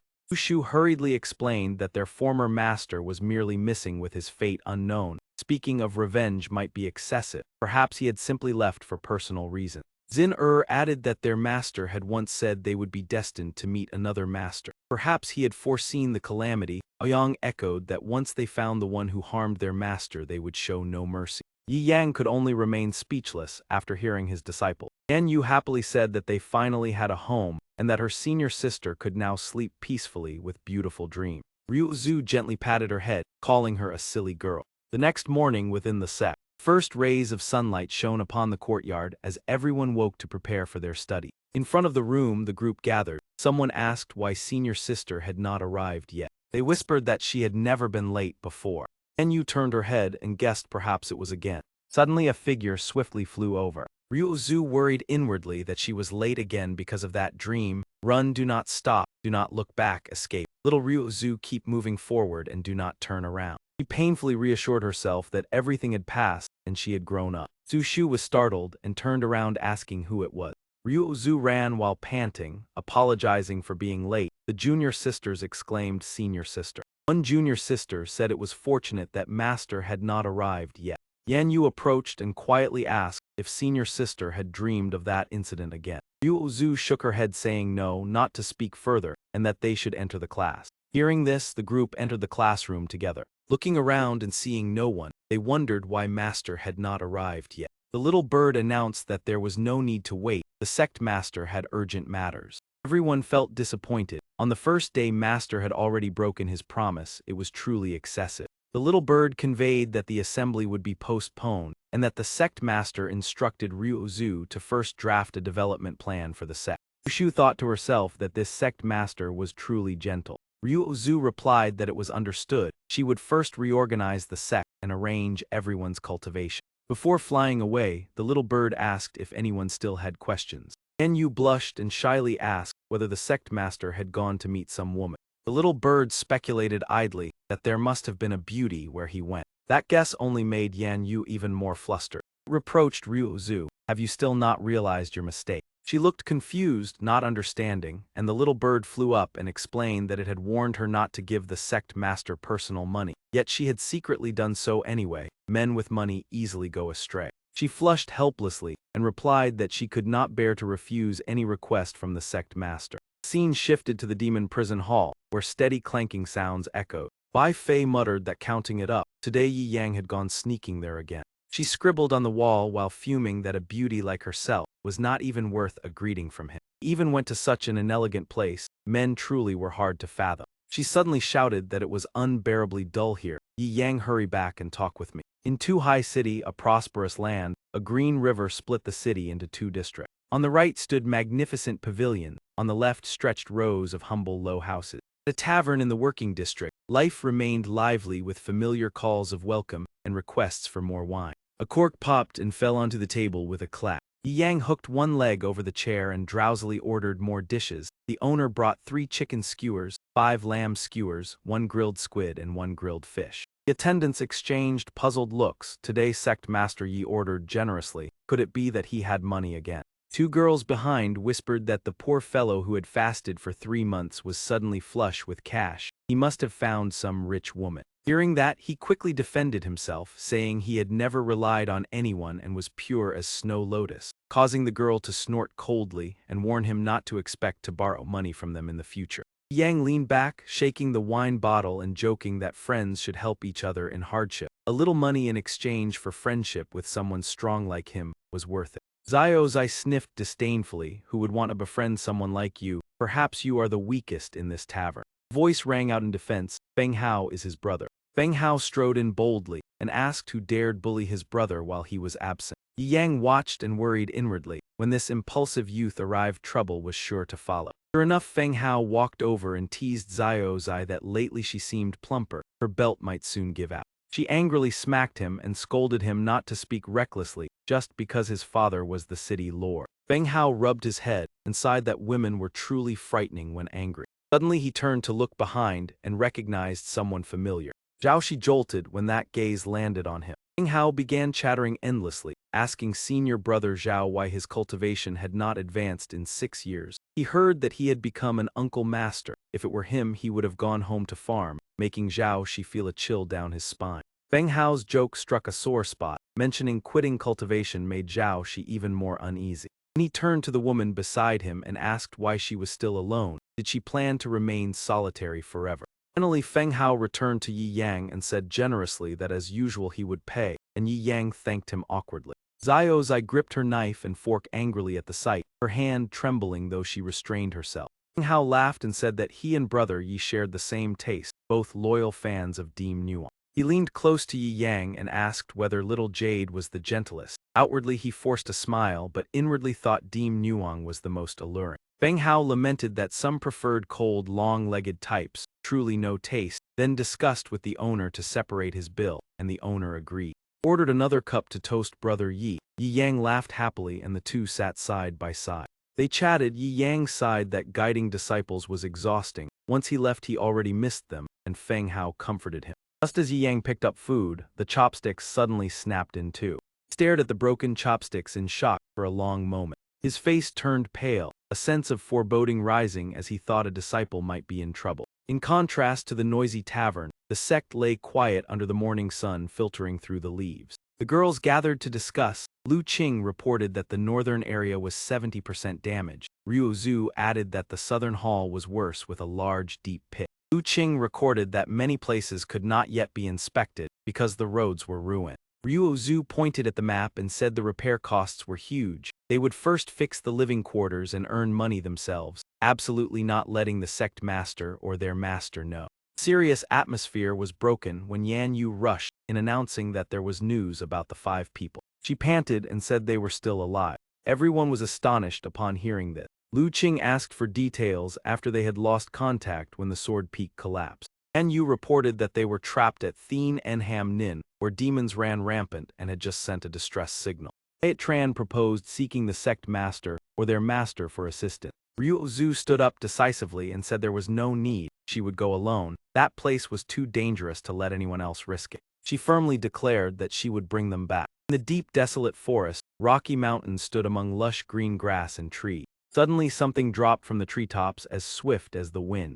Ryu Zhu caught the positioning device and reassured herself that her junior sisters must be safe. As she walked she thought Nan Gong junior sister must hold on, recalling events from years ago. Back then she had told their master that she did not like the new junior sister because the sword sect valued offense while the girl only wanted to learn defense. Their master pondered and then said the reason was that the girl saw her master as a good person. Ryu Zhu had not understood what standard was a good person. Their master explained that Nan Gong belonged to one of the 4 great clans of 2 Nuyen Nation and thus had many choices. Nan Gong hugged a dog and buried her head in its soft fur, trembling. Someone announced that her father, General Nan Gong, had fallen while protecting 2 Nuyen Nation. After that she was treated unfairly by her uncle at home. Her master said with pity that after learning this, she could not let the girl remain in that house.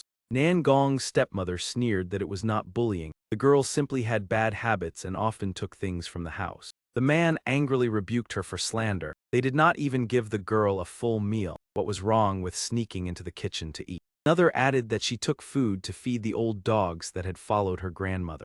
She herself went hungry yet still thought of them, and they dared call her ill-natured. When they intended to deal with the dogs for wasting grain, she risked herself to protect them and was severely injured, which exposed everything. The stepmother bit her lip in anger and said no more. The man bent down to stroke Nan Gong's head and asked which sect she wished to join. All here were experts for her to choose from. She stammered timidly and replied me. I want to follow the sect of that elder sister, she said while pointing at Ryu Zhu's former master. Bowing Gung Ha. He asked curiously for the reason. Nan Gong said because that elder sister was a good person and once fed Dai Hong. Their master smiled and said that a month ago she had casually fed the dogs and did not dare claim to be good, then reminded her that this was a sword sect centered on offense and she must think carefully. Nan Gong hugged the dog tightly with tears in her eyes and said that elder sister was a good person who would help her become someone who protects others. Turned to explain to her that the little girl had always said the person she admired most was her father, the one who had protected the nation. Although she could not shield the world like him, she hoped to become someone capable of protecting at least one person, which would be enough to satisfy her.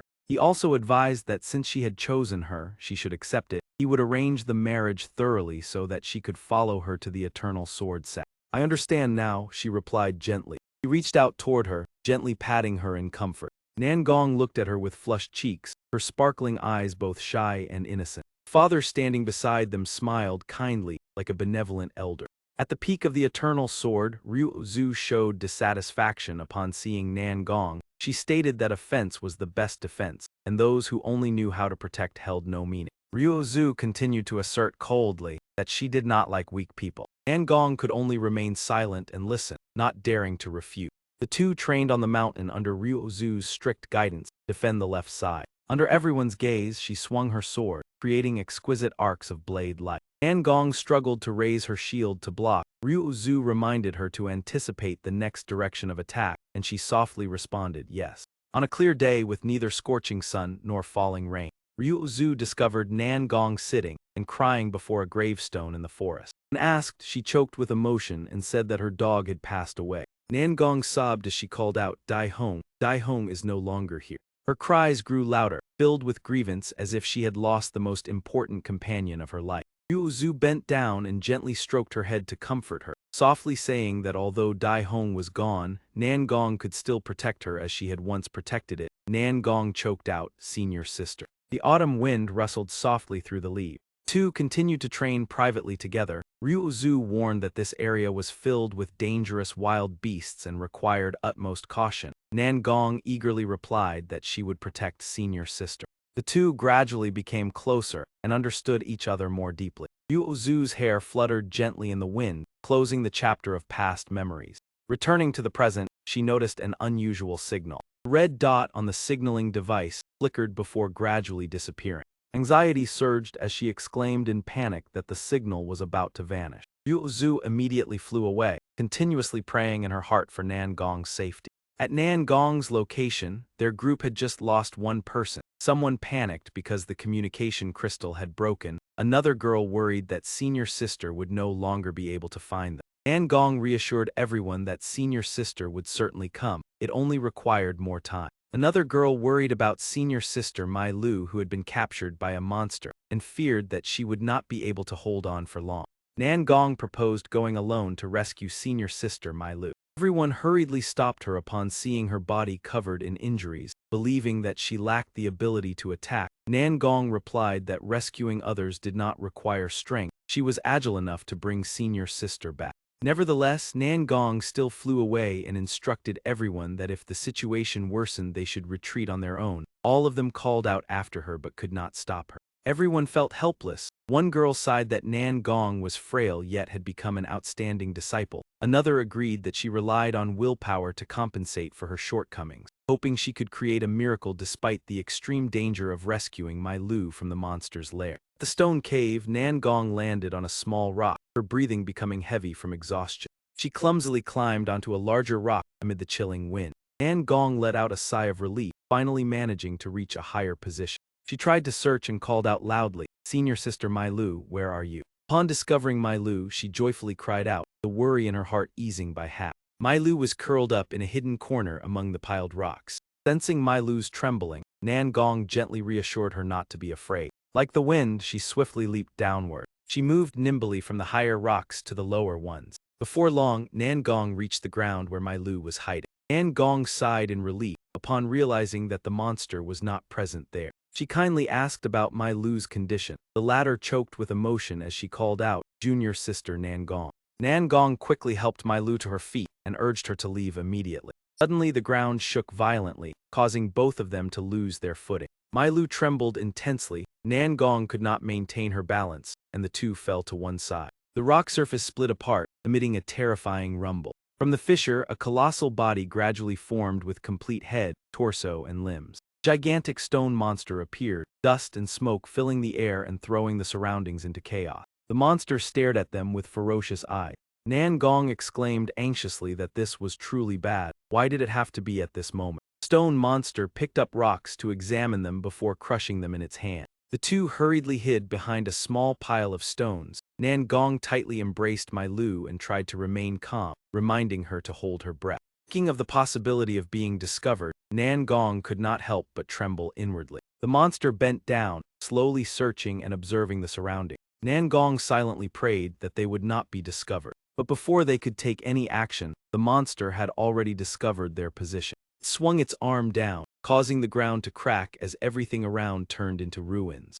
Nan Gong immediately carried Mai Lu on her back and swiftly leaped aside to evade. During the noise, the stone monster turned its head and gave chase. The two girls did not hesitate and ran at full speed toward the opposite direction. Nan Gong's breathing became increasingly rapid due to exhaustion. Mai Lu worriedly said that Nan Gong was too reckless to rescue her and that they could not confront the monster. Nan Gong reassured her that she still had a protective treasure left by her father.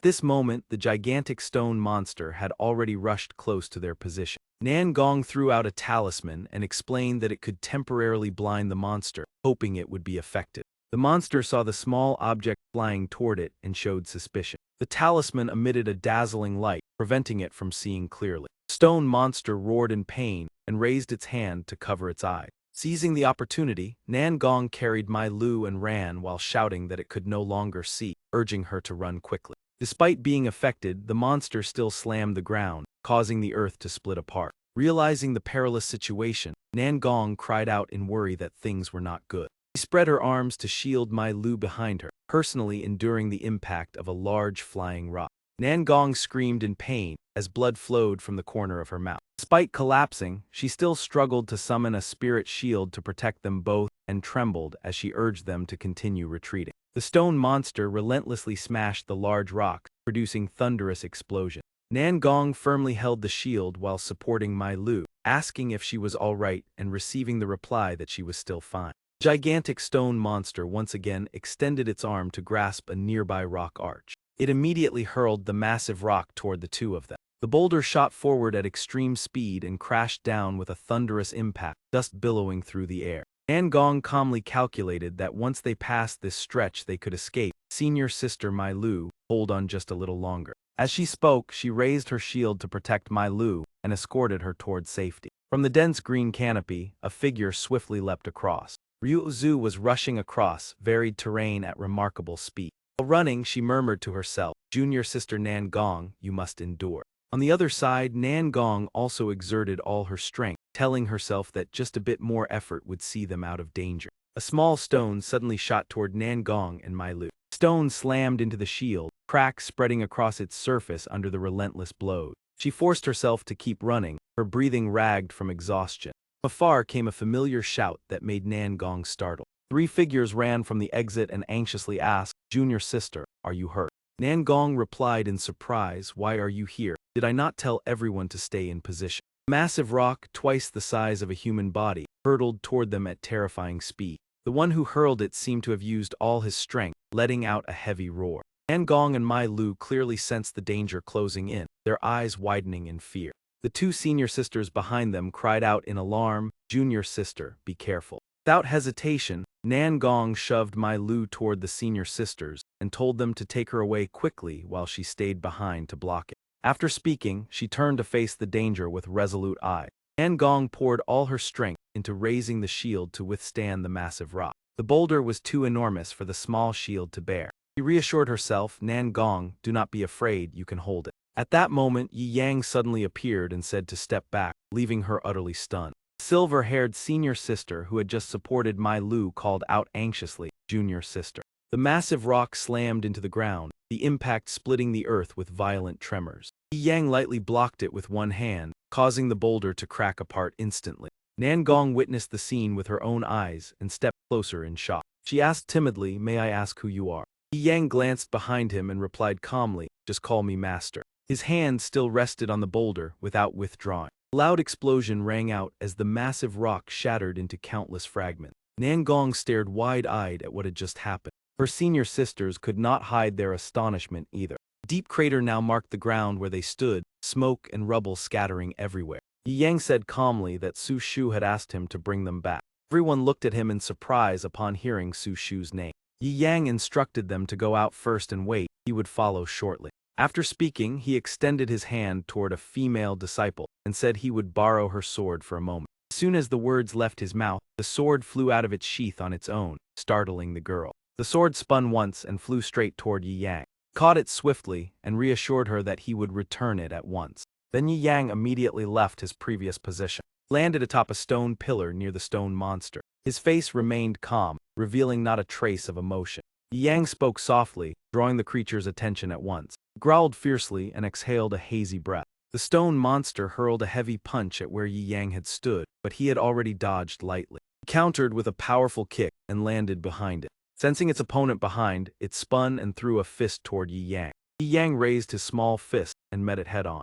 The collision of the two punches sent shockwaves that split the ground apart. The earth sank gradually as powerful spiritual energy radiated from Yi Yang's hand. The stone monster's eyes revealed visible tension. Cracks began to appear at the point of its fist. Its arm started to crumble into fragments of stone. Seeing its arm destroyed, it roared in agony. Yi Yang stood atop a rock behind it and said calmly, "Is that all?" He continued that it still refused to yield, and the monster turned its head back with a savage glare. Suddenly it lunged forward, ramming its head toward Yi Yang. Yi Yang's eyes flashed with determination. He also drove his own head forward to meet it directly. The impact made both the ground and the monster's body tremble violently. Thick dust rolled outward and engulfed the area. Nangong stared in astonishment. The battle was truly ferocious. Yi Yang pressed on, smashing his head forcefully against the monster's head once more. Stone fragments fell away while his expression remained cold. The monster gradually lost its balance, its body beginning to sway.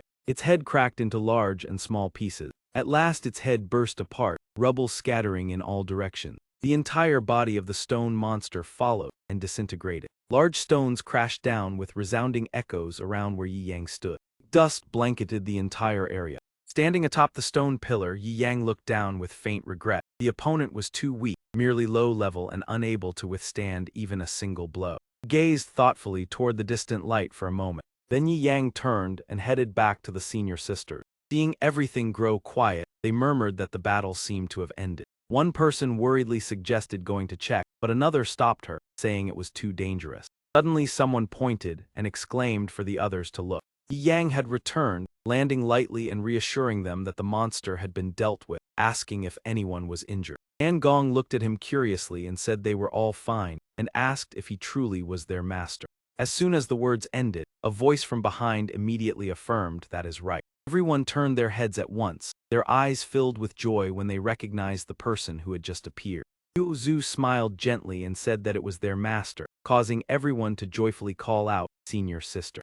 Nangong could not contain her emotions and quickly ran forward to embrace her tightly, calling out affectionately. Ryu Zhu gently stroked Nangong's head, comforting her that everything had passed, praising her perseverance and feeling moved when hearing that she had thought there would be no chance to meet her again. Seeing the touching reunion, Yi Yang could not help but share in the joy, clearly feeling the warmth of familial affection. Thinking this, he spoke up and told everyone to return together, personally leading the way. Hearing this, Ryu Zhu looked at him emotionally, her eyes filled with respect. In her heart, she silently sighed that having such a master was truly a blessing. The scene shifted to the main hall of the Wuji sect. Yi Yang leaned back on his chair, immersed in a deep drunken sleep. Below, everyone continuously observed him with evaluating gazes, silently thinking that the sect master had once again fallen asleep during an important meeting. They could only stand still, listening to the steady sound of his snoring. Suddenly, a bird flew over, knocked hard on his head, and loudly called for him to wake up.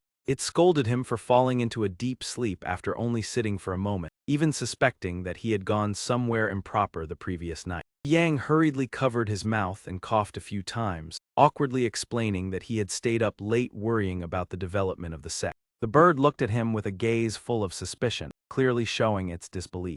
Yang frowned and refuted this, affirming that he had stayed up all night reviewing records to formulate cultivation plans for each person. He recalled the image of himself pacing around the room throughout the night in deep contemplation. Regarding Su Shu, he noticed that her true energy was difficult to condense for long periods. Her personality was pure, yet her ability to absorb spiritual energy was very good. Enhan Nhu was gentle and delicate, but lacked the necessary strength. Wu Qing lived a reserved and quiet life, seemingly always keeping her distance from others.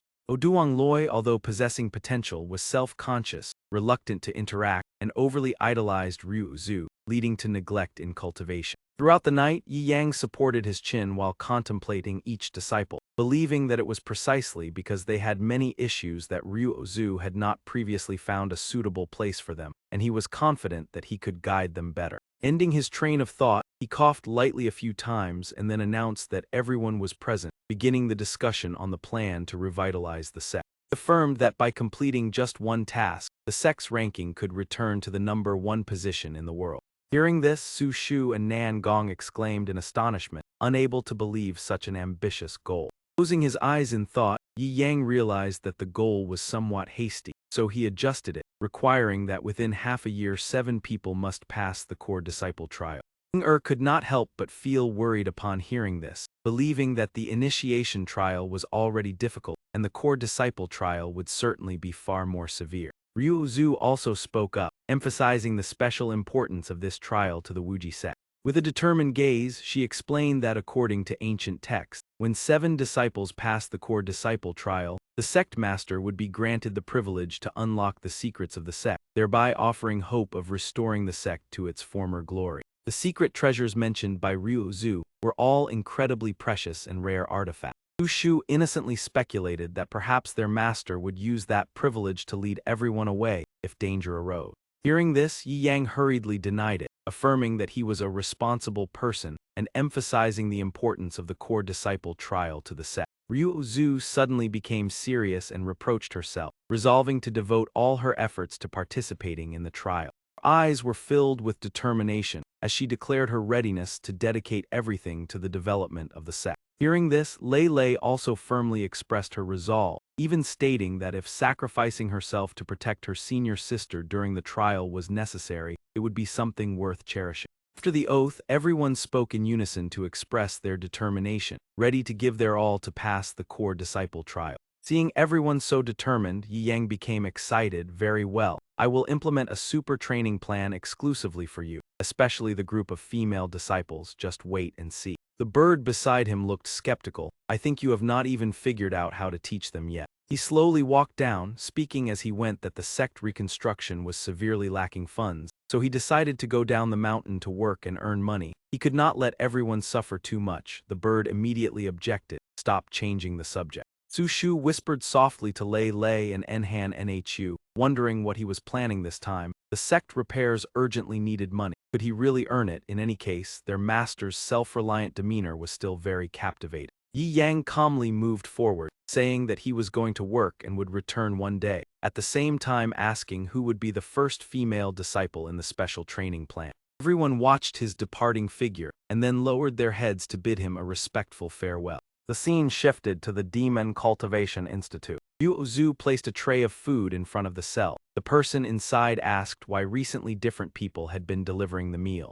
Master has gone down the mountain to work. Bai Fei sighed upon hearing this. When men say they are going to work, it is just an excuse. He is surely out seeking other pleasures. You are all too naive. Ryu Zhu asked sadly, is that really so? Bai Fei spoke while drawing on the wall. It seems you care a great deal about Yi Yang. Having her thoughts exposed, Ryu Zhu stammered, I am only a disciple concerned about master, not like that. Bai Fei sighed, I was even planning to teach you a secret technique to win his heart. I was immediately surprised, really. Then she clenched her teeth, regained her composure and said that she had already resolved to follow the sword path. Do not mention such matters again, and warned that if anyone used tricks to charm master, I will absolutely not spare them. Ryu Zhu had drawn her sword at some point, her cold gaze issuing a warning. Bai Fei was startled and stepped back. What are you trying to do? Then she laughed loudly to conceal her unease. I was only joking. If I had such a thing, then Yi Yang would have been mine long ago. It would not be your turn.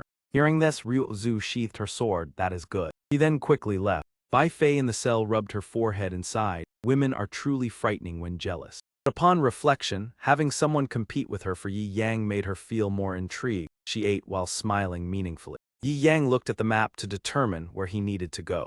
Not long after, he arrived at the Demon Extermination Pavilion.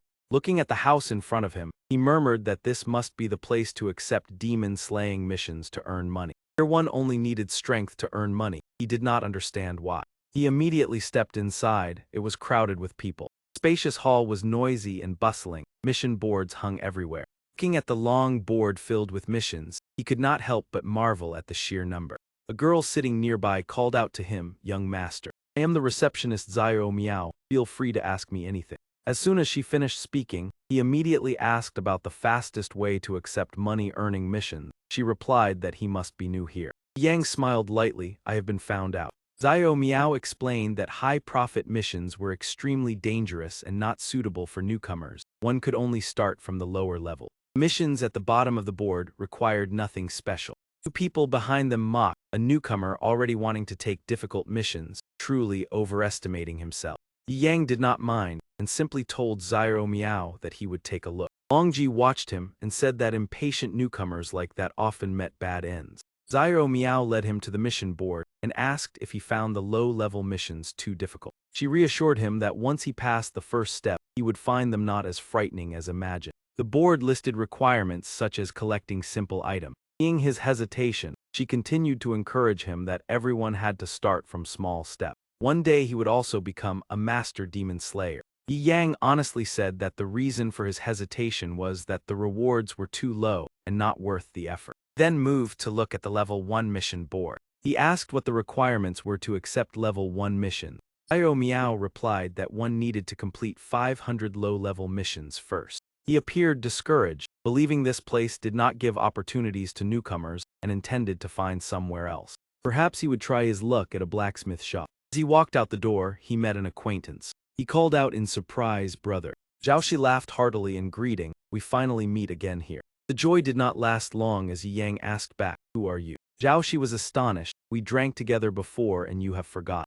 Yang smiled foolishly. "I remember now. You are senior brother Zhaoxi, right?" Zhaoxi calmed down and asked where he intended to go.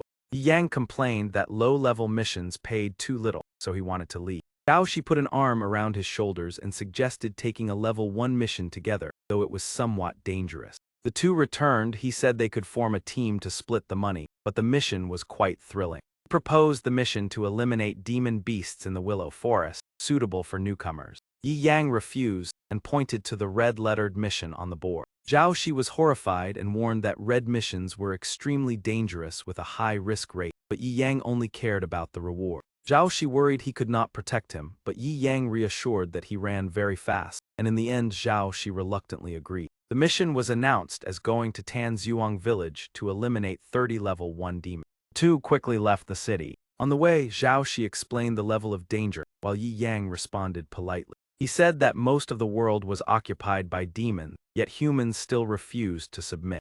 Demons wanted to turn the entire human realm into desolation, while humans strove to reclaim their territory. Therefore, the various forces constantly fought for land, and demon-slaying groups were responsible for clearing them out, a very dangerous task. Upon arrival, Zhaoxi reminded him to stay close to ensure safety. Yi Yang replied that as long as the targets did not run, neither would he. Hearing this, Zhaoxi looked at him with slight concern. Yi Yang only smiled mysteriously, just joking, "Let us continue." They entered the village together with other groups. Village was desolate with not a single person in sight, only the cold wind blowing. Someone loudly warned that the area was dangerous and unauthorized persons should not enter. Everyone stopped to observe their surroundings. Yi Yang and Zhaoxi remained vigilant, sensing that something was amiss. It was said that many people had encountered strange incidents here, even though the mission only required eliminating the required number. Zhaoxi said worriedly that this mission could not be taken lightly. If it were easy, there would not be so many people participating. Zhaoxi glared fiercely at Yi Yang and explained that team missions required everyone to coordinate and support each other when encountering powerful demons. Seeing that everyone else had weapons while he had forgotten to bring one, he had no choice but to grab an iron shovel for the time being. Zhaoxi sighed gloomily and blamed himself. He should not have brought someone whose strength was unknown into such a dangerous place. The two continued to venture deeper into the village in search of demons, Yi Yang calmly walking ahead. Zhaoxi hurriedly called for Sect Master Yi to wait for him. They needed to act quickly to clear the area soon. ran up to block Yi Yang's path, holding his waist as he panted and reminded him to be cautious, because this was a desolate region where extremely terrifying spirit realm demons could appear. Still gasping for breath, he warned that if they encountered a spirit realm demon, the only option was to flee without hesitation. Yi Yang gave a soft acknowledgement, thinking that even Ryu Zhu would find it difficult to defeat a spirit realm demon. At that moment, shadowy figures began to appear sporadically on the surrounding tree branches. Zhao Shi was startled and glanced around, wondering where this place was. He realized that they had strayed from the path and quickly urged a return to the main road, as it would be disastrous if only the two of them encountered a powerful demon. Suddenly, Yi Yang noticed movement nearby and asked whether the demon he mentioned was that thing. In a dark corner, a ferocious-faced wolf emerged, growling menacingly toward them. Zhao Shi turned pale and cried out that this was bad luck. It was the most ferocious demon in this area. He stood in front of Yi Yang, his hand trembling as he pointed his sword at the wolf, yet he still reassured that he could handle it. Yi Yang looked at the trembling man in confusion. Clearly the one who was afraid was him, not me.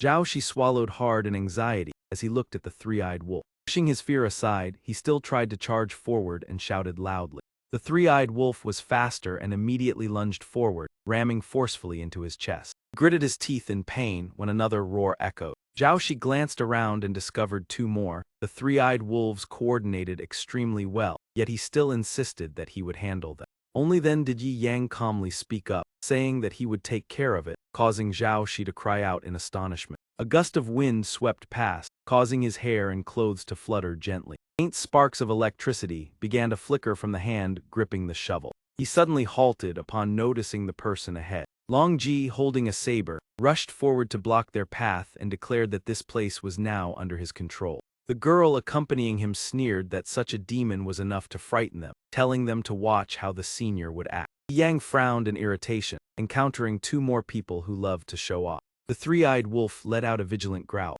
Long Ji charged forward aggressively to attack. Blood splattered violently in all directions. The fierce commotion startled the nearby crows, sending them scattering into the sky. The heads of the three-eyed wolves rolled across the ground. Long Ji smugly boasted that this battle was executed with textbook precision. Afterwards, he and the girl arrogantly asked whether the two intended to take on a high-level demon extermination mission. The girl waved her hand disdainfully, saying that such a dangerous mission was not for those with weak strength and that they were lucky today to have encountered them. They remarked that this kind of battlefield was not suitable for novices, then laughed mockingly as they left. Yang watched the two with eyes full of dissatisfaction. Zhao Shi wiped the sweat from his forehead and suggested that they should retreat, as they could no longer remain here. Yang replied firmly that since they had come, they must complete the mission. Zhao Shi hurriedly chased after him, trying to persuade him to reconsider because this place was far too dangerous. He worriedly remarked that with such dense fog, there were surely many demons. Despite being urged to return, Yi Yang continued forward coldly. As Zhao Shi loudly called Sect Master Yi, a red-eyed wolf appeared on a rooftop, growling menacingly. He stared at them with a sharp and piercing gaze. Hearing the noise, he turned around in alarm. Seeing the wolf lunging toward them, he cried out in panic that this was bad. It pounced toward Zhao Shi, leaving him no time to draw his sword. Suddenly, its head fell to the ground. The one who made the move was Yi Yang, holding the shovel in his hand. Zhao Shi was so shocked that his mouth hung open. He stammered, intending to ask something, but was coldly told by Yi Yang to remain silent. Thick smoke gradually parted to both sides. From within the mist, two more wolves emerged, saliva dripping and their red eyes filled with killing intent. They growled as they approached, and Yi Yang softly reminded that it was time to make a move. A streak of red light flashed through the air. Yi Yang swept past like the wind, effortlessly bringing down the two wolves in an instant. He turned his head and ordered them to increase their speed, telling Zhao Shi to stay within 3 meters. Zhao Shi nodded repeatedly in a daze. While running, he wondered how using a shovel could allow sword techniques to be executed with such speed. Yang swung his hand again, cleanly cutting down another wolf. The next strike brought down yet another. The figure flickered in and out, and wherever he went, wolves collapsed. Zhao Shi exclaimed in horror, asking what kind of movement technique this was. Finally, Yi Yang stopped and planted the shovel into the ground, Zhao Shi panting as he called his name. Zhao Shi leaned on his sword to steady himself and asked how Yi Yang, who had never exterminated demons, possessed such terrifying swordsmanship. Yi Yang coldly replied that it was due to the level 100 passive skill sword mastery. Zhao wiped his sweat and asked again, unable to understand. But Yi Yang simply told him to forget it and instructed him to stand still because it was already too late. After speaking, he leaped forward with the shovel in hand, Zhao only able to watch. Within the mist, the sharp sounds of slicing continuously echoed, mixed with mournful howls. Zhao strained his eyes but still could not clearly see Yi Yang's movement. Suddenly Yi Yang flew backward, with an entire pack of wolves thundering in pursuit behind him. Zhao was so frightened that his eyes widened and his mouth hung open, his hair standing on end and sweat pouring down. Yi Yang landed lightly on the ground with a soft thud. He looked at the pack of wolves before him and calmly stated that there were exactly 30 in total. Zhao trembled as he cried that they had been surrounded. Yi Yang replied coldly that this made things more convenient, causing Zhao's face to turn pale as he asked what they should do. Unexpectedly, Yi Yang patted his shoulder, making him jump in fright. Then he gently tossed Zhao far away, and Zhao screamed as he flew through the air. A pack of wolves immediately seized the opportunity and charged toward Yi Yang simultaneously. They roared fiercely, their red eyes blazing as they shot forward like arrows. Yi Yang calmly spun the shovel above his head, and streaks of lightning flashed across the ground. He tightened his grip on the handle, rings of light spread outward, and the dust on the ground was drawn upward as if being sucked in. The rings of light expanded further and further, and by the time the wolves realized it, it was already too late. In the blink of an eye, many wolves rushed into the ring of light and were blasted away, lying motionless without even having time to make a sound. In the hazy glow of dusk, Yi Yang calmly held his spear with an unruffled air. On the other side lay the torn corpses of wolves scattered across the ground, making the scene chilling. At that moment, Zhao was about to hit the ground. He struggled and shouted loudly, tears and snot mixed together, looking utterly miserable. Just as he thought he would crash hard onto the ground, unexpectedly Yi Yang opened his arms and caught him steadily with ease. Zhao had barely steadied himself before his knees buckled. Seeing the scene before him, he cried out in panic, "It is over, it is over, finish off the wolves and clean up quickly." A dark shadow flashed past and vanished into the thick white mist. A trembling voice rang out, "Sect Master Yi, what move did you use just now? That thing was like a monster, and in the blink of an eye it was." Before he could finish speaking, Yi Yang leaned against a tree and replied calmly, "It was just an ordinary sword technique." Zhao, who was busy dealing with the wolves, froze upon hearing that, an ordinary sword technique. "I have only ever seen people form sword flowers. What exactly was what you used?" Yi Yang answered indifferently. "Actually, I held back. After all, they were too weak." As if recalling something, he asked, "By the way, what is the difference between a demonic beast and a demon?" Zhao raised his brows and explained, "A demonic beast has not awakened spiritual intelligence, so it cannot speak human language, while a demon mostly has intelligence close to humans and can communicate." He murmured in summary, "So demons are usually stronger, roughly so, but there are exceptional demonic beasts. The main difference still lies in spiritual intelligence." He nodded in understanding. "So after completing this mission, I can take mission number 1 myself?" Zhao replied coldly, "Not yet." Yi Yang sighed in frustration. "Making money in this world is truly difficult. Sect Master Yi, do not be anxious. If you need it urgently, I can." Before he could finish, he interrupted and looked toward a direction with suspicion. Yi Yang asked in surprise, "What is happening?" 2 people were running toward them in panic while shouting for help. They ran while yelling loudly, "Run quickly, there is a demon." Yi Yang calmly watched them rush past him, a demon. Hearing that, Zhao immediately turned pale. Sweat poured out. He called in a trembling voice, "Sect Master Yi, we." He closed his eyes and replied calmly, "It is fine, just do your work." Zhao trembled, "Perhaps we should retreat. My hands are shaking uncontrollably." The charged smoke had already spread close to them. The distance seemed within reach. At that moment 3 more people ran out. Brother Long stayed behind to block it. "He can probably hold on only briefly, run quickly." Suddenly a deep sound rang out. Brother Long's large body was knocked flying. That sturdy body slammed heavily onto the ground.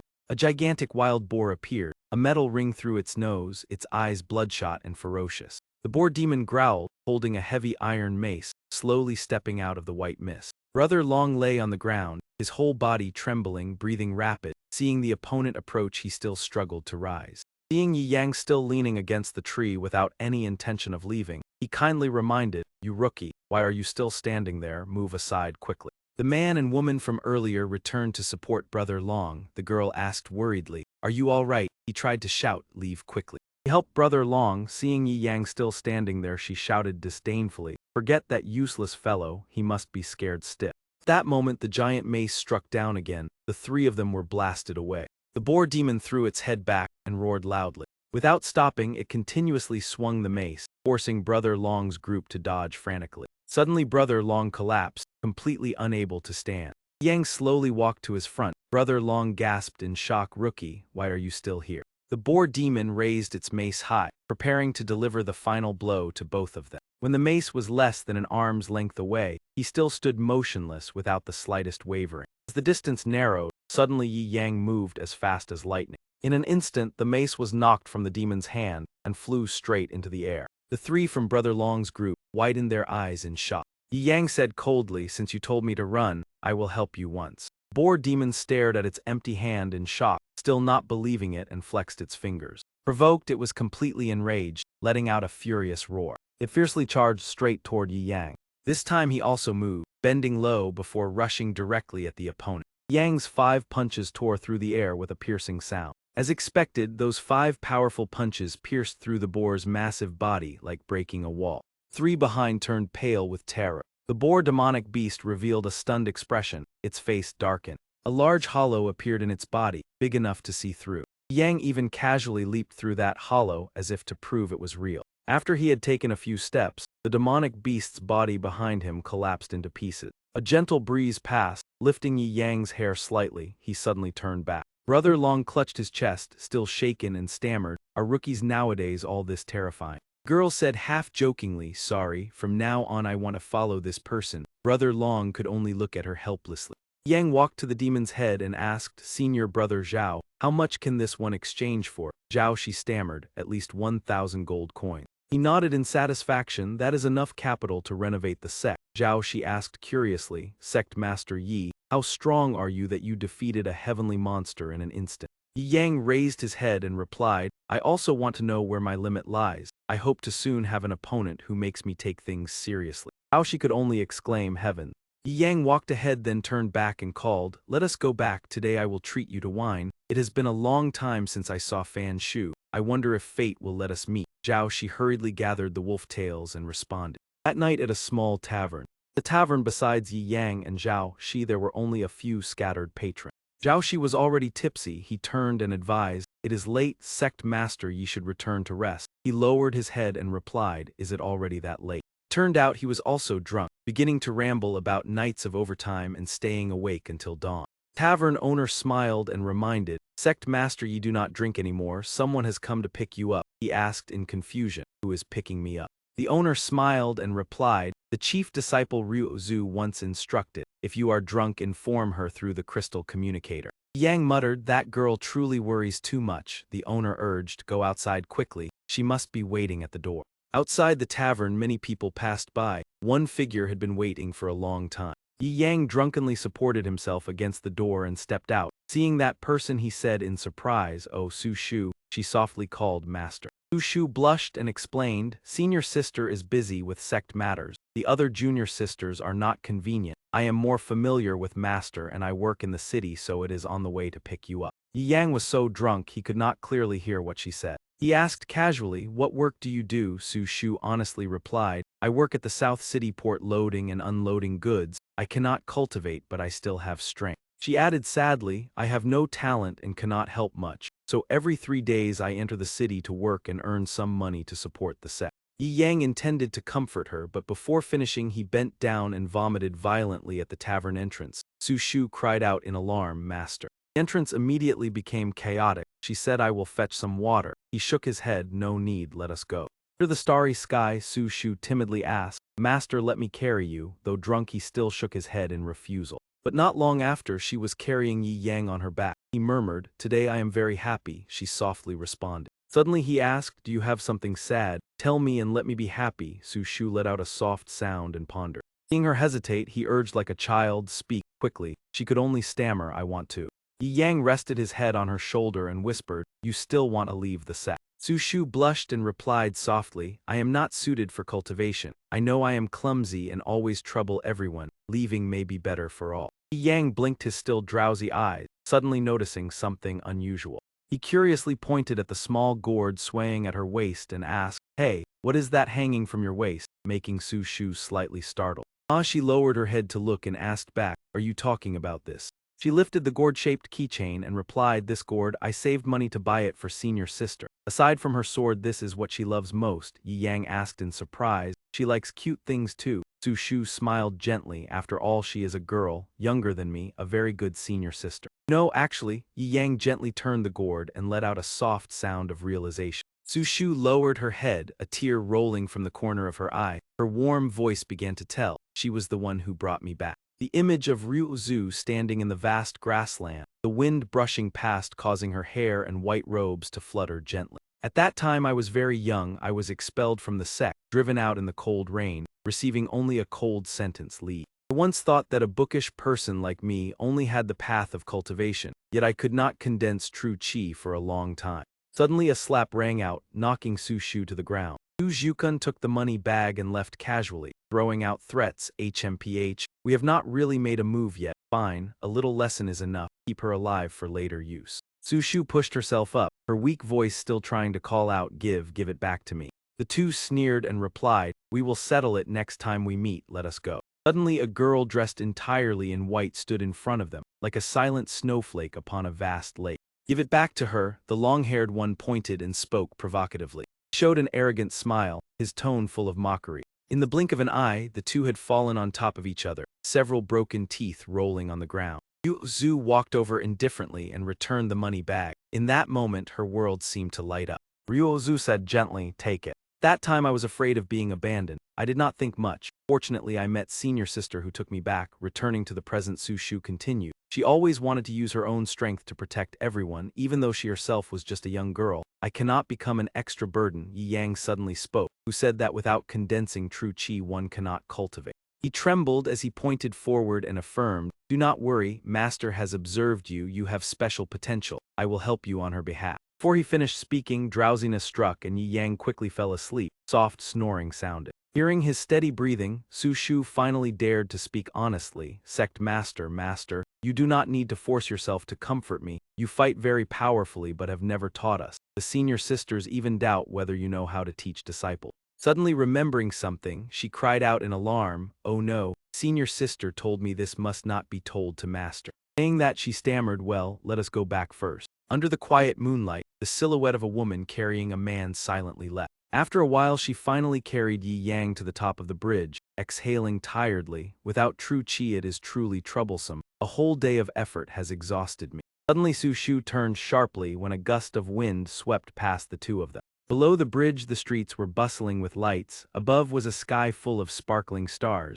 Su Shu could not help but say, "So beautiful." Hearing that, Yi Yang drowsily woke up. "Is the starry sky really that beautiful?" she softly expressed her surprise. He swayed childishly. "I do not want to go back, I want to watch the stars more," Su Shu hurriedly advised, "but you are still dizzy from the wind, you will catch a chill." Before she could finish speaking, he had already sat down heavily. "It is fine," leaving her helpless. He had no choice but to sit beside Yi Yang, gently undoing her hair tie. He looked down at the street scenery and marveled, "It is truly very beautiful." Because he was still tired, he was only awake for a moment before leaning into Su Shu's embrace again. Just after loosening her hair, he leaned on her, making her softly exclaim. Her cheeks flushed while her lips unconsciously formed a smile. In the night, the wind carried dry leaves drifting gently. The night grew deeper, and the surroundings became quieter. Afraid of waking Yi Yang, Su Shu sat still without moving, thinking she must not fall asleep so Master could lean comfortably. As she began to doze, suddenly a loud explosion sounded in the distance, shaking the entire sky. Su Shu was startled, fully awake. From the sight of the explosion, the surviving people cried out in panic for help. A powerful shockwave caused dust and smoke to billow everywhere. Su Shu's face turned pale. She immediately sprang to her feet. She cried out in shock, that is. Within the thick smoke, several flashes of light flickered like thunder. As the smoke gradually cleared, 3 demons appeared, 2 males and 1 female standing behind. They looked down at the crowd below with contempt. The one with a scar under his chin sneered, "Humans are truly weak." One with 2 scars on his cheek looked at the panicked citizens fleeing and said coldly, "Can you escape?" He raised his hand, a force gathered at his fingertips and aimed toward the crowd below. In an instant, countless stones glowing with a blue light fell downward. Seeing this, Su Shu panicked and was about to rush forward. A series of loud explosions echoed everywhere. People ran while shouting desperately for help. Some hurried to escape for their lives, others struggled to carry their disabled elderly fathers, shouting that demons had invaded. The father on his son's back turned around and weakly asked, "Will anyone come to save us?" At that moment soldiers rushed over, the leader running while anxiously thinking, "Damn it, follow me quickly." Captain of the soldiers looked up and shouted, "Demons, our demon extermination army has arrived. Do not even think about invading 4C's city." The female demon mocked with a laugh, about to die yet still stubborn. From the hand of the one with the scar under his chin, a sphere of force gathered and aimed at the soldier. He lowered his hand, the force shot downward, he sneered, "Whoever comes to clean up will end the same." The sphere of force tore through the air and shot straight downward. Seeing this, the captain of the soldiers was shocked. In an instant, the power struck the soldier's position, creating a thunderous explosion. The female demon curled her lips and pretended to scold. Dealing with such weak humans, was it necessary to strike so hard? Suddenly she let out a soft sound. She looked toward the two still sitting on the bridge and said in surprise, "There are still two over there, seeing us yet not running." Eyes flashed with interest. A drunken man, a stunned woman, I want to play with them a bit. A sense of unease suddenly flashed through Su Shu's heart. The one with two scars reminded, "Do not waste time." The demoness lifted her chin and replied, "I know." The one with the scar under his chin laughed coldly. This man and woman are truly unlucky to encounter someone like her. She laughed sinisterly, a small flame igniting from her index finger. Without hesitation, she shot the flame straight toward Su Shu and Yi Yang. Su Shu was just startled when there was no time left to react. Though the flame was small, when it struck the ground it caused a powerful shock. In the blink of an eye, a deep pit appeared in front of the two. Without time to think, Su Shu immediately carried Yi Yang on her back. She gathered all her strength, supporting him while running, her breathing rapid. The demoness laughed gleefully, watching the frantic humans and revealing a sinister smile. She waved her hand and released two more flames with delight. Two flames descended simultaneously, creating a violent shock. Su Shu's face instantly turned pale with terror. As expected, she was struck by the attack, and a mouthful of blood spilled from the corner of her lips. Above, the destructive power of the two fireballs was terrifying. The ground caved in deeply, and the shockwave flung Su Shu and Yi Yang far away. A sharp whistling sound tore through the air. She was blasted backward, her body sliding across the ground. Yi Yang, who was unconscious, was also thrown away, his body dragging a long trail across the ground. Even so, he did not react, only his breathing grew increasingly rapid. Su Shu struggled to sit up, her hair hanging down to cover her face, her breathing heavy, yet a determination not to abandon the path of cultivation rose within her. Her hand pressed against the ground clenched tightly and trembled, for she understood that only the strong could survive in this world. Her entire body trembled, tears silently falling, yet fate seemed unwilling to grant her the chance to cultivate. In the sky, a demon turned and reminded that they had played enough and should finish her off. The demoness sighed softly in regret, then nodded in agreement. "Sorry, A Fu," she said, her hand gradually condensing into a blazing fireball. Her tone turned cold as she declared that the opponent's fate was already sealed. Immediately after, countless fireballs rained down upon the ground. Su Shu could only stand helplessly as she watched the scene. She sprang up, blaming her own weakness for disappointing her master. Mustering all her strength, Su Shu rushed toward Yi Yang in the hope of protecting him. Suddenly she stopped, her feet scraping against the ground with a dry screech. She spread her arms wide, standing in front of Yi Yang, determined to protect him at all costs. In the blink of an eye, the fireballs exploded one after another upon impact. The explosions formed towering pillars of flame, illuminating a vast area. Not long after, only a raging sea of fire remained. Demoness smiled smugly, appearing extremely satisfied.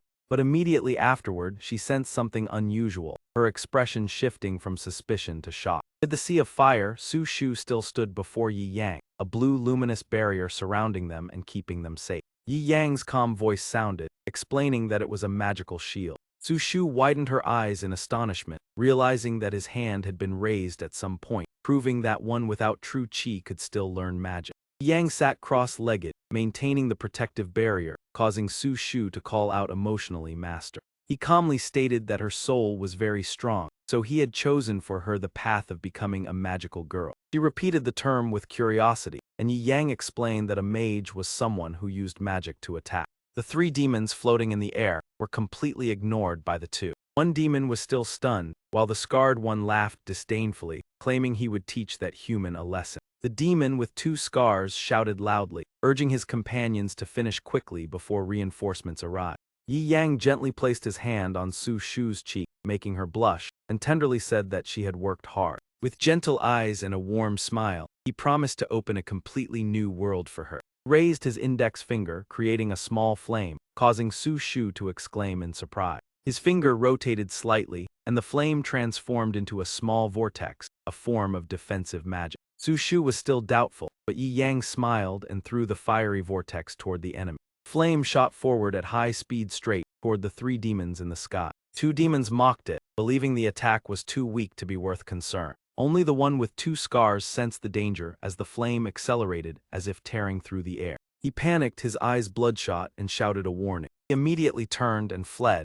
leaving the other 2 bewildered. The one with the scar on his chin revealed an expression of utter disbelief. On the ground, Yi Yang merely snapped his fingers. The small flame instantly transformed into a gigantic vortex, causing the 2 demons to panic and flee. Both widened their eyes in terror as they realized the true power of the attack. In an instant, their bodies were split apart by the sharp energy. The remaining demon turned back instinctively, but what awaited him was a blinding blade of flame. He could not escape his fate either. His body cleaved in 2 in a split second. His bloodshot eyes carried unwillingness until the very last moment. Rays of light swept past, shredding the demons into fragments. 3 flames merged into a single brilliant mass of fire. Su Shu widened her eyes, unable to conceal her astonishment.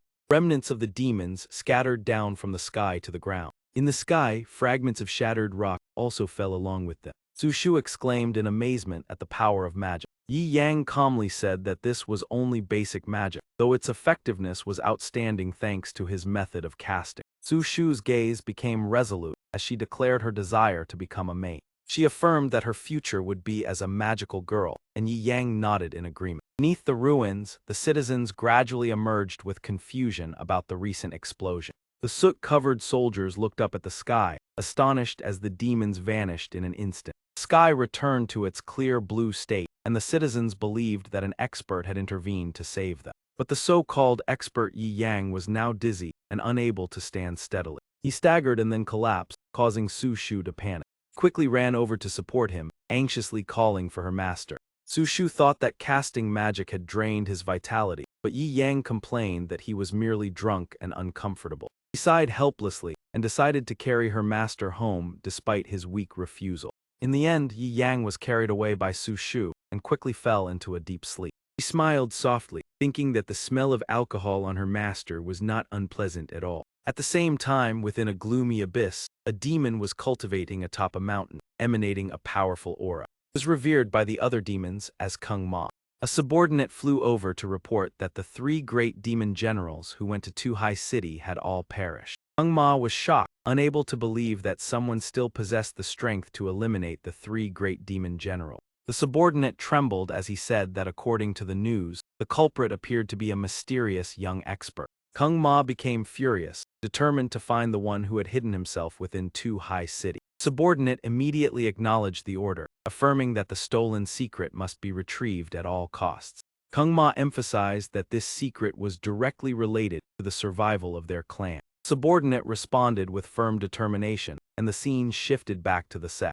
In the resting chamber, the sound of steady snoring echoed. Yang lay sprawled on the chair, mouth wide open as he slept soundly, oblivious to everything around him. Suddenly, something flew over and struck his face directly with a loud smack. He drowsily opened his eyes and looked ahead, bewildered and unsure of what had happened. Seeing the bird clearly in front of him, he met a gaze that seemed ready to deal with him. It glared as if saying that he had finally awakened. Hearing the bird speak, Yi Yang was startled and widened his eyes. He abruptly sat up and rubbed his head, muttering about why he had fallen asleep here. Could it be that Su Shu had carried him aside and tossed him away? The butler bird replied that it was because he had drunk too much and kept shouting about wanting to work, clinging tightly to the chair and refusing to move no matter how much they tried to pull him.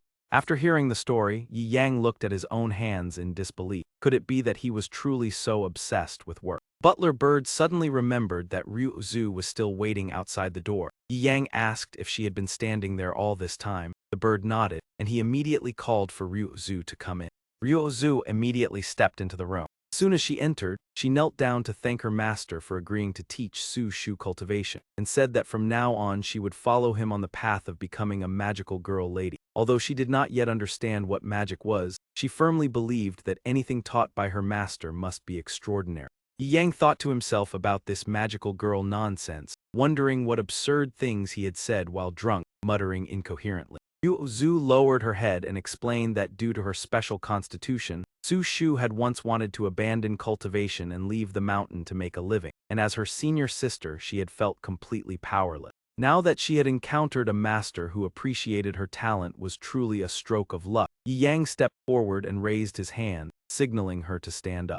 Zhu stood up, and Yang rotated his wrist as he said that being a senior sister did not mean being a mother. She should not be overly tense and should sometimes relax so that life could be lighter. Hearing this, she cupped her hands in gratitude and then reported that there was another matter she wished to request permission for. Yang turned to look at her with curiosity. Zhu seriously stated that she was about to enter seclusion to break through to the soul realm and requested permission to temporarily leave the sect. After hearing this, Yang murmured about the cultivation ranks, propped his chin and pondered martial realm, spirit realm, soul realm, secret realm, king realm, and what came after that. He had forgotten. In any case, reaching the soul realm at such a young age was truly the mark of a genius.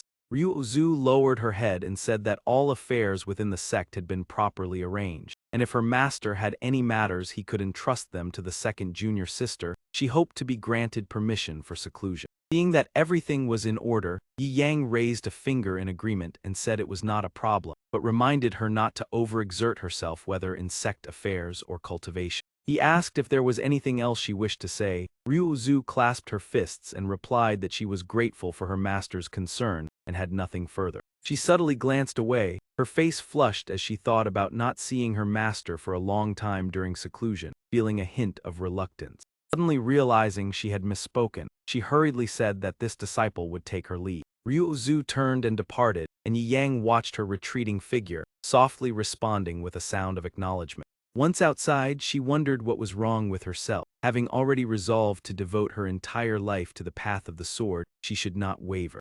At that moment, Aoyang, who had been waiting behind, called out to senior sister, and Zhu turned upon hearing the voice. Aoyang bluntly asked whether she was wavering in her sword path because of their master, causing Zhu to blush and vehemently deny it. Aoyang firmly declared that she was her senior sister's most loyal fan, and that the path of the sword would eliminate all obstacles. Zhu asked what she intended to do. Aoyang said that if their master's feelings affected her cultivation, she was willing to take her place and accept those feelings so that he would no longer disturb her. Upon hearing this, Zhu panicked and told her not to do anything foolish. Zhu blushed and turned away, saying she needed to prepare for seclusion, leaving Aoyang standing there in confusion. Aoyang remained resolute, stating that she would guard the outside and prevent their master from approaching. The scene shifted to a barren wasteland. Two people ran while crying for help in panic, as they were being chased by the demoness Fang Xing.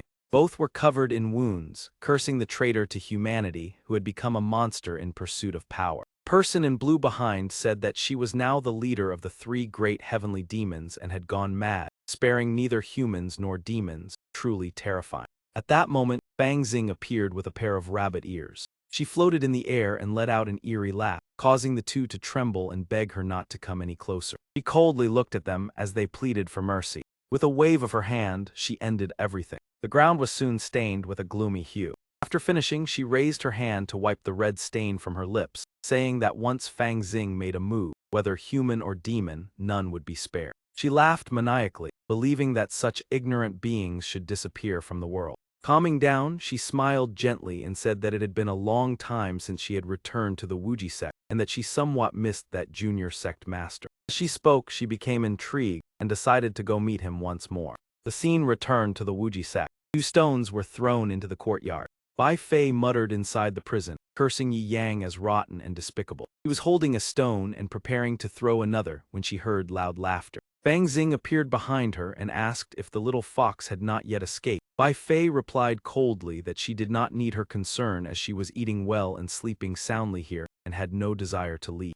Fang Xing laughed teasingly, saying that it turned out she simply did not wish to leave and that she had originally intended to release her. Bai Fei turned around, her expression changing as she asked if it was true. But then she remembered her grandmother's warning that a traitor who betrayed others for power could not be trusted, so she remained vigilant and avoided falling into the trap. Standing outside the cell, Fang Xing tempted the little fox not to decide too hastily and to first hear her condition, as it would only take 1 year.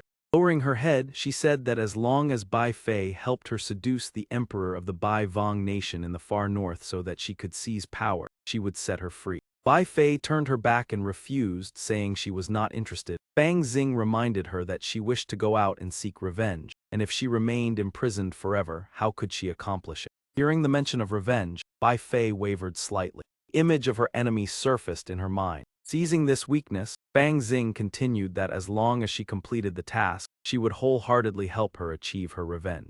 Bai Fei hesitated and looked at her with deep suspicion. Suddenly, a shout rang out, berating Fang Xing as a traitor of the Wuji sect and demanding who had permitted her to return and tempt the little fox. Yang stepped forward, his imposing aura instantly enveloping the area.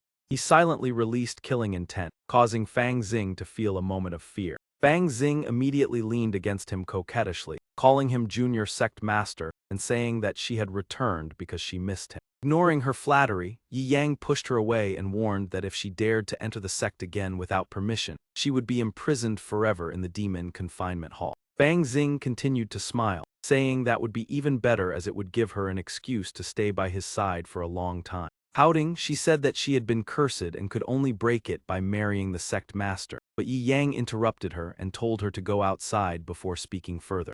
Fang Xing said that although she could not defeat him, she would not obey, causing Bai Fei to become furious. The little fox bristled and scolded her to stay away from him. Yi Yang blushed, unsure of how to respond. He then dragged Fang Xing outside despite her protests and shouted for her to be quiet. Before disappearing from sight, Bai Fei reminded Yi Yang not to let that vixen seduce him. Hearing this, Fang Xing became angry and retorted that Bai Fei was the true vixen. The little fox was so furious that she was left speechless. Once outside, Fang Xing asked whether he had brought her out here with some ulterior motive. She covered her face and acted coy, saying that she liked it very much. Yang's patience finally erupted.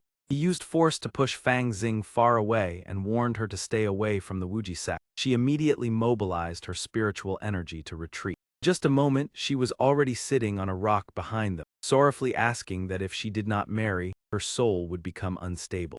Yang coldly stated that the matter of the old sect master had nothing to do with him, and told her not to call him junior brother since she had betrayed the sect. Fang Xing replied that she could return under his command, but Yi Yang refused, saying that a great calamity like her would cause both humans and demons to keep their distance. He stressed once more that this was the final warning. They must never harbor any thoughts about Tiu Ho Lai. At that point he paused, his gaze sharp as a blade sweeping downward, every word clear, otherwise he would be forced to take action against her. After delivering the warning, he turned and left, tossing out a final remark that he would go on ahead.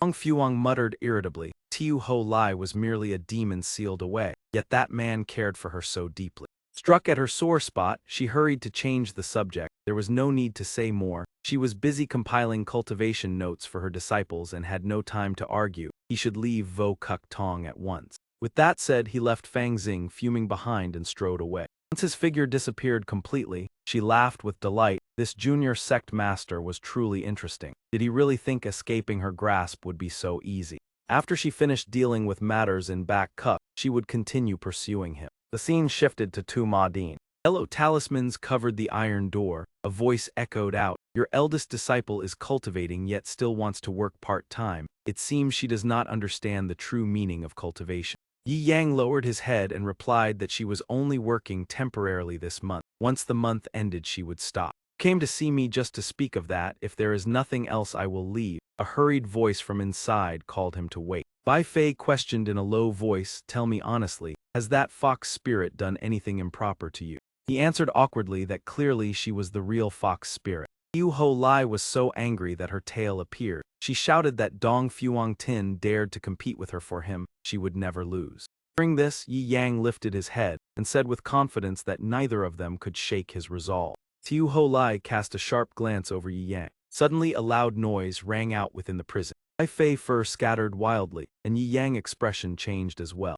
Turned out Bai Fei had transformed into human form. She asked seductively whether she was not attractive enough. Yi Yang flushed and waved it off, saying such tricks would not work on him. Bai Fei snorted coldly and asked what he was staring at. He coughed a few times to ease the embarrassment, and said he admitted she was temporarily in the lead, but she should not let that woman deceive her. Ai Fei lowered her head and pleaded to be released. She still had unfulfilled wishes. Yi Yang stopped her and said it was safer for her and for the whole world to remain here. Lu Qing stepped in and was startled. Sensing someone approaching, Yi Yang turned around as well. He stepped forward and saluted, greeting Master. He introduced her as the disciple replacing Ryu Zhu to deliver meals, reminding her not to chat to avoid being bewitched. She obediently replied that she understood. Tiu Ho Lai suddenly screamed from inside the cell that Yi Yang had never treated her this way before. It must be because of that rabbit, she would not accept defeat. He smiled gently to reassure her, telling her to be good. He would go to the library to find materials and return soon.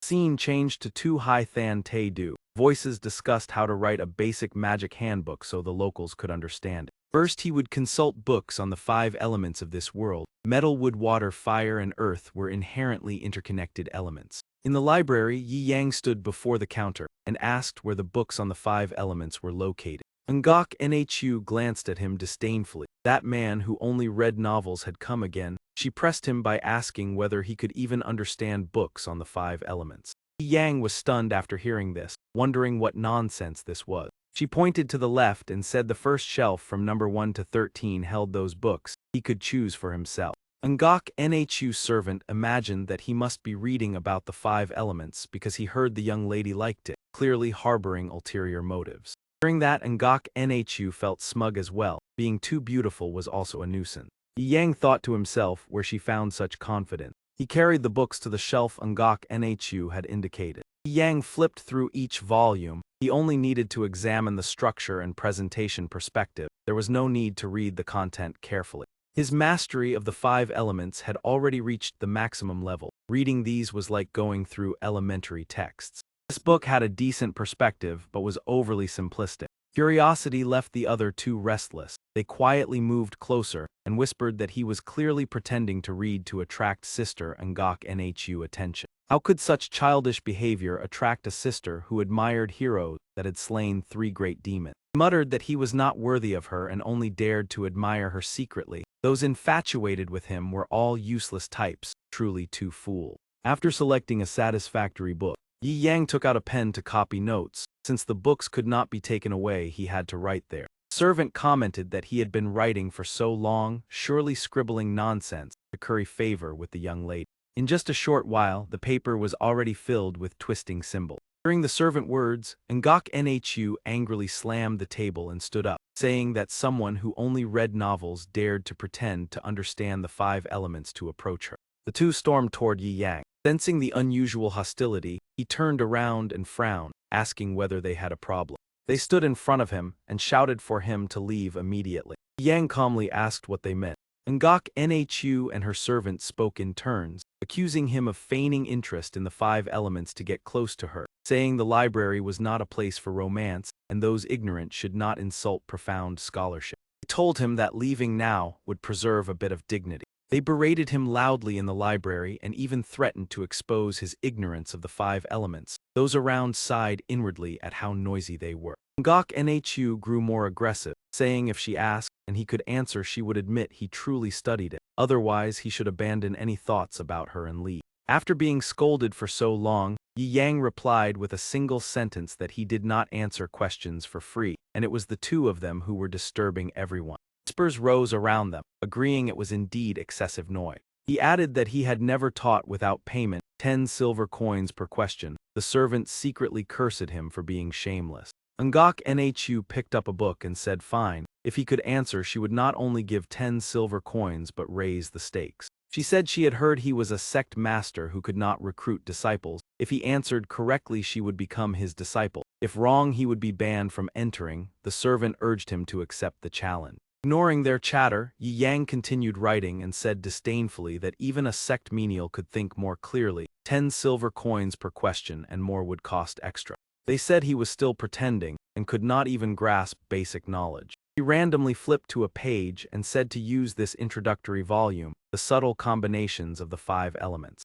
Those around whispered that this book was not easy. It was an advanced question. That young man would likely be at a loss. He asked within the transformations of the 5 elements, how many results came from the combination of Can Tan Mao Kai. Yi Yang smiled faintly, ready to watch someone lose face. His lips moved slightly as he prepared to state the answer. Ngok Nhu and the servant urged him to answer. He calmly said 36 types. Upon hearing this, Ngok Nhu turned and giggled to the servant. Two burst into loud laughter, startling Yi Yang. He said irritably, asking what was wrong with them. Ngok Nhu thrust the book before him and pointed to the answer, telling him to look carefully. It was 72 types, clearly uneducated. Yang pointed out the mistake, telling her to look again. She had misread the character Xuan Tai. It was originally Kai, but she saw it as Kai. Kai belonged to earth while Kai belonged to fire, so the result was naturally different. Corrected on the spot, Ngok Nhu stammered that she had misread. People behind acknowledged the combination was indeed 36 types. The servant blushed and said even the 5 elements Hall of Than Van Tong was present here. He reminded them to pay the 10 silver coins, while those around still whispered that the two had gone too far. Ngok Nhu avoided his gaze, picked up the book and stubbornly said he was only lucky. She would ask another question. Yang stated solemnly that the next question would cost 20 silver coins, no bargaining. Looking up into the vast height, the two exchanged wary glances, thinking they had chosen the most difficult problem, to see how he would dare show off further. Catching the signaling glance, the maid immediately turned to find another book. These volumes were too basic. I will take a more advanced one, Yi Yang said calmly. She climbed the ladder and searched carefully, determined to choose the most difficult book here, an upgraded edition, and finally found it. The book filled with intricate characters was tightly clutched in her hands. Ngok Nhu looked satisfied. Yang merely glanced at it and commented, "Elder sister, this content has already surpassed the basic 5 elements. It involves formation." The maid angrily shouted, "If you cannot do it, then admit defeat. Why make excuses? The more stubborn you are, the more the young miss will despise you." Yang replied calmly, "What I mean is the part beyond the 5 elements needs separate solving. With that premise it should add 30 silver coins." Upon hearing the price, Ngok Nhu was speechless with anger. He extended his hand, "Come on, including the previous question that makes 40 first. If I fail I will return it in full." Ngok Nhu scolded while pulling out a pouch of silver and stuffing it into his hand. "Even if you are shameless you cannot take it away. It is for you." Yi Yang replied seriously, "Many thanks, we can begin." Ngok Nhu maintained a stern expression like an examination. "Listen carefully. This is a composite formation passed down for 1,000 years. Everyone knows it. This formation uses Zin and Gui as the formation I. Ying, Meng and Zhang, Jia serve as the formation gates. The paired formation expands. The blue formation eyes correspond to Chen, Wu, Shen and Wei. Mu serves as the rear gate. The two formations merge into chaos origin. What is it called and how should it be broken? The old man listening nearby was also startled by the difficulty. This was a lost ancient formation. Without years of study, it would be hard to answer. After hearing it, Yi Yang fell silent for a long time without speaking.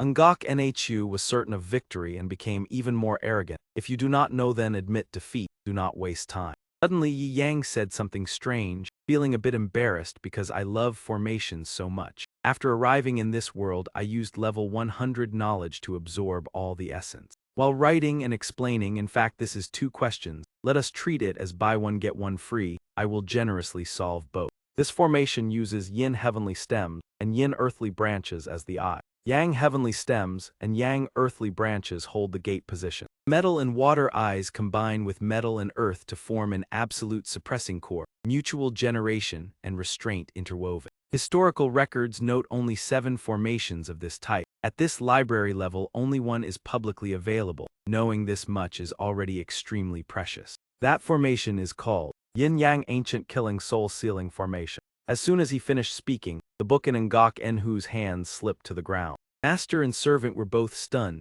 eyes wide in shock. After a long moment the maid stammered, was he wrong? The old man nearby was also shaken, yet it was accurate. Someone beside exclaimed, "How is this possible?" He actually answered it. Ngok Nhu's pride would not allow defeat. She stubbornly said, "Then try to break it. I do not believe you can do it." 2 onlookers whispered, "This person truly has ability, but this formation has no solution. I have studied it for years and no one has broken it. The girl is deliberately making it difficult." Yi Yang raised his head and slowly said 2 words, "Unsolvable."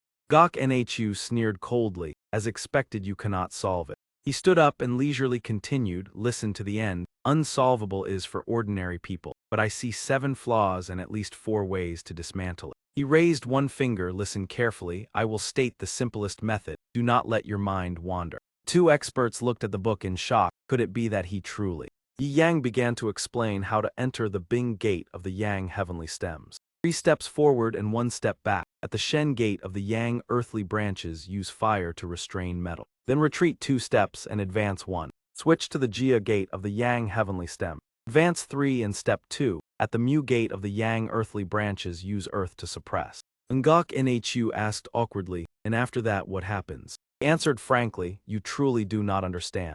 By this point the core is broken and the formation collapses. What further steps could there be? Could it be he truly solved it? Ngok Nhu was flustered. I also do not know. There is no answer in the book. The maid breathed a sigh of relief. Perhaps he was just guessing. The brown-haired man looked hopefully at the old man of Qingyun's sect. Please sir, say he is making it up. Suddenly the old man strode forward quickly. The two clung to their last bit of hope. Fortunately sir could no longer hold back. He must want to teach this braggart a lesson. The old man approached Yi Yang, his imposing aura making everyone hold their breath. He looked at him with a stern expression. Yi Yang was slightly startled. What are you trying to do?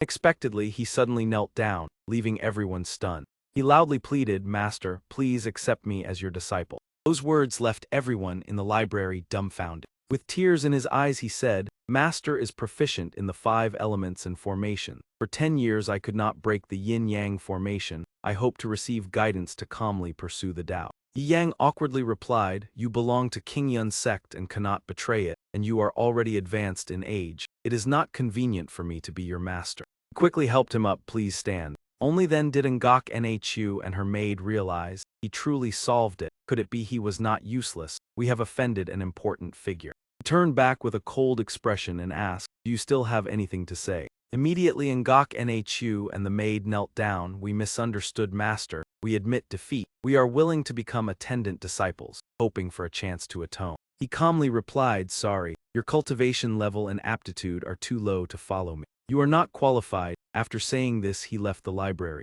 leaving Ngok Nhu kneeling there in shame. Tears of regret silently fell. In her mind the words echoed, You are unworthy. After an unknown time, Yi Yang left as the sun had risen high above the treetops.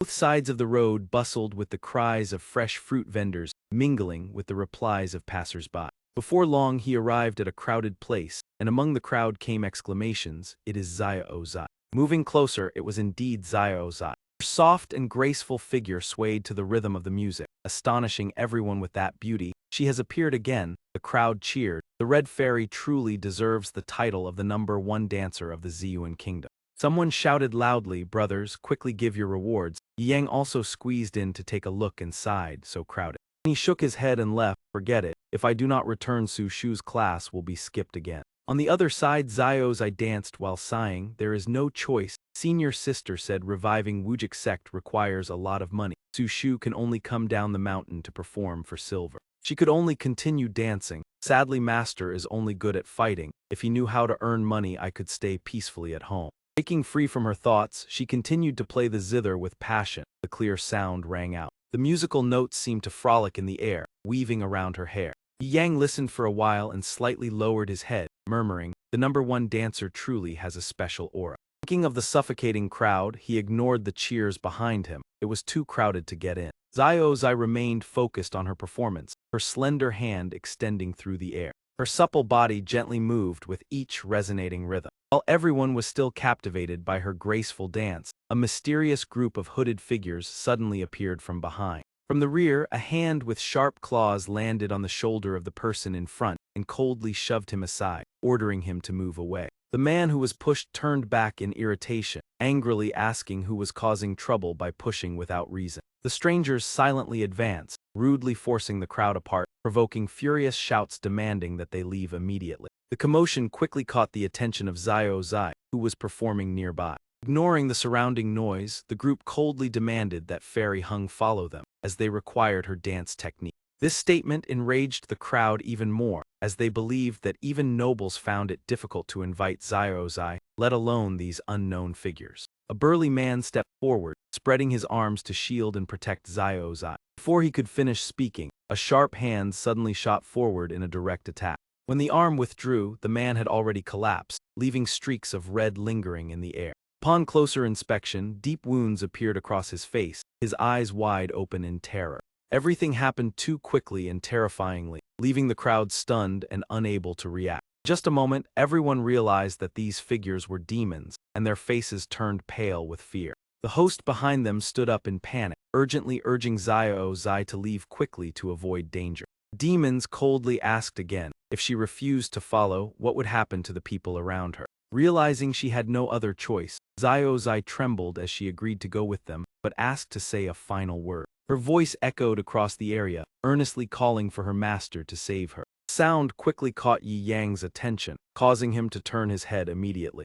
He murmured as he recognized it was the voice of his disciple. Without hesitation, Yi Yang turned and rushed toward the source of the sound, realizing that Xiao Zai had left the mountain. He moved as swiftly as the wind, skillfully avoiding passers-by as he advanced. When he returned to the gathering place, Xiao Zai was already gone, and he hurriedly asked everyone about his disciple's whereabouts. A wounded young man trembled as he reported that Xiao Zai had been taken by demons toward the north gate. Hearing this, Yi Yang fell into thought about the demons' purpose. The man continued anxiously, saying that the demons had concealed their aura, making it unlikely for Xiao Zai to return safely. At that moment, a hand lifted the abandoned instrument and reassured everyone that there was no need to worry too much. Yi Yang firmly carried his disciple's instrument and left, determined to find her no matter where she was. To the north, the terrain was barren and harsh, with almost no vegetation growing.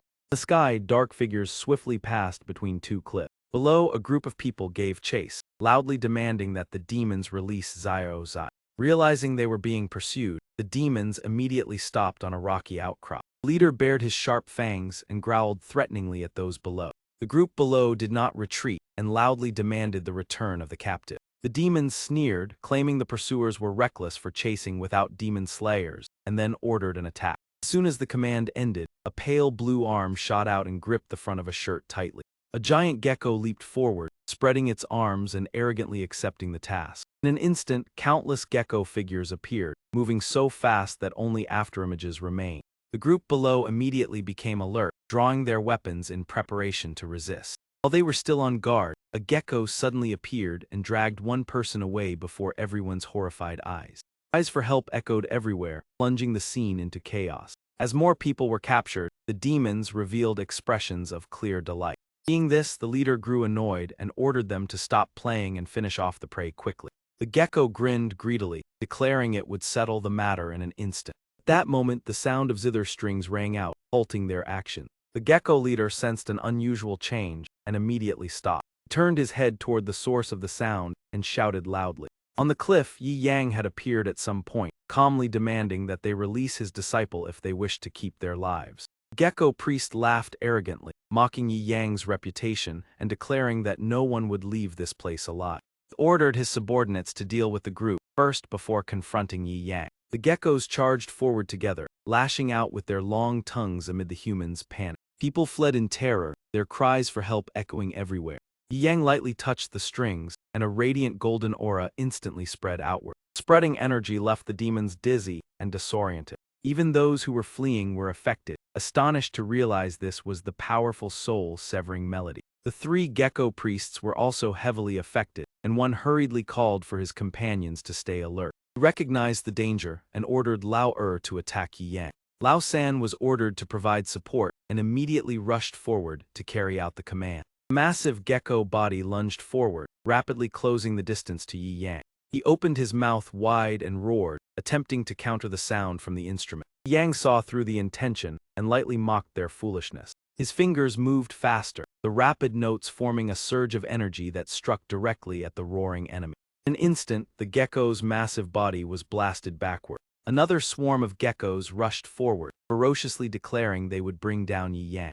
He remained calm, merely waving his hand to create countless streams of light in counterattack. The rays shot out at incredible speed, striking the charging geckos. Space trembled with explosions, and the fate of the demons was sealed. The high priest witnessed the scene and was horrified to realize that Lao San had failed. Yang calmly asked whether they wished to stop or not. In response, the high priest ordered Lao to unleash his ultimate technique in retaliation. Lao opened his mouth and unleashed a powerful beam of blue light. Beam shot straight toward Yi Yang, who was seated above. Yi Yang lightly moved his fingers across the string. A red beam of light appeared, directly confronting the opponent's power. Two energies collided, creating a fierce stalemate. Lao was astonished by the overwhelming power from Yi Yang. Over time, the red beam gradually gained the upper hand and completely overwhelmed the other. The light erupted and spread, leaving him no time to react as he screamed in panic. A massive explosion resounded, sending rocks and dust flying everywhere.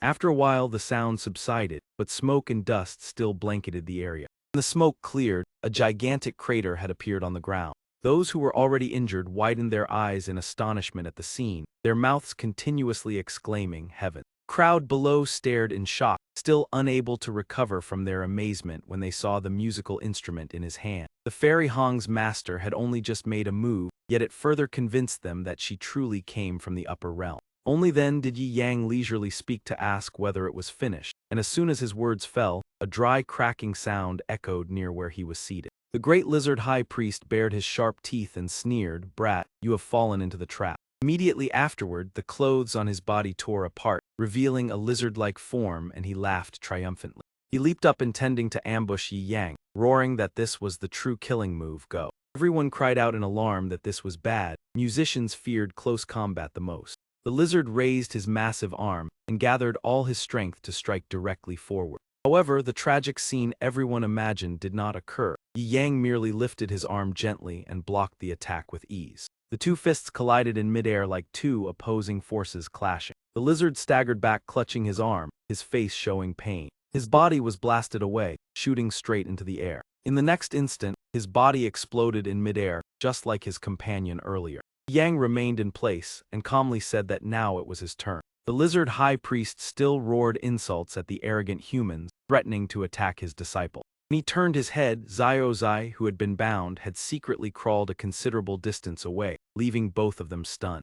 Everyone could not help but admire her, truly the #1 dancer. Even her escape movements were as graceful as a dance. Seeing this, the high priest immediately charged forward and shouted for her to return. Before he could reach her, a surge of energy from Yi Yang rushed toward him. That power struck him directly, causing violent tremors in the surroundings. Might forced everyone to retreat. No one had expected this young man to be so powerful. As the dust gradually settled, a gigantic figure appeared. Suddenly, a dark shadow darted forward. He approached the crowd, his long tongue wrapping around a person and pulling him into the air. Then he violently flung that person away, causing a desperate scream to echo. That enormous body seemed capable of crushing everything. He roared that humans were foolish and weak, and he would devour them all. Seeing the critical situation, everyone fled in panic. This first-tier demon was nearly invulnerable. They had to retreat quickly. The lizard's tail swept forcefully across the ground, and a wave of green light spread outward. He continuously swung his tail, knocking down the fleeing people and causing them to cry out in pain.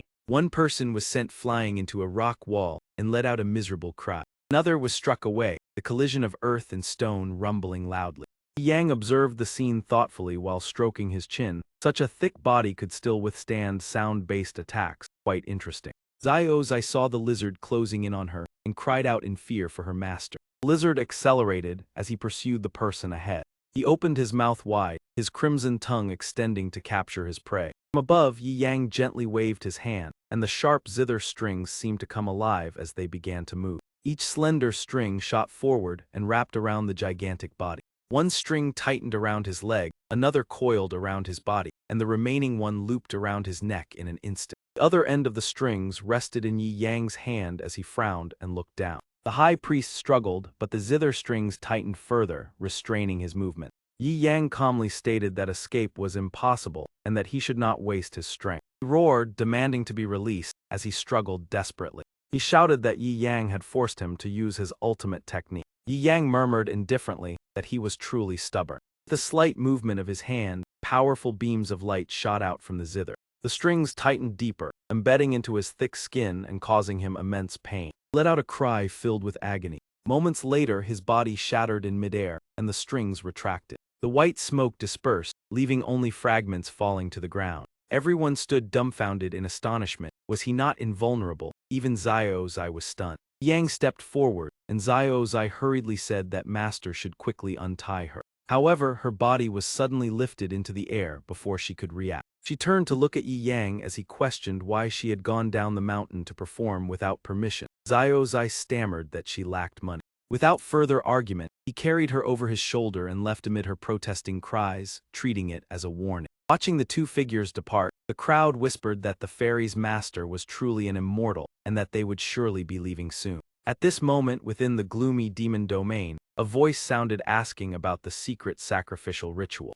A small trembling flame replied that it could not be carried out, and the other immediately asked why.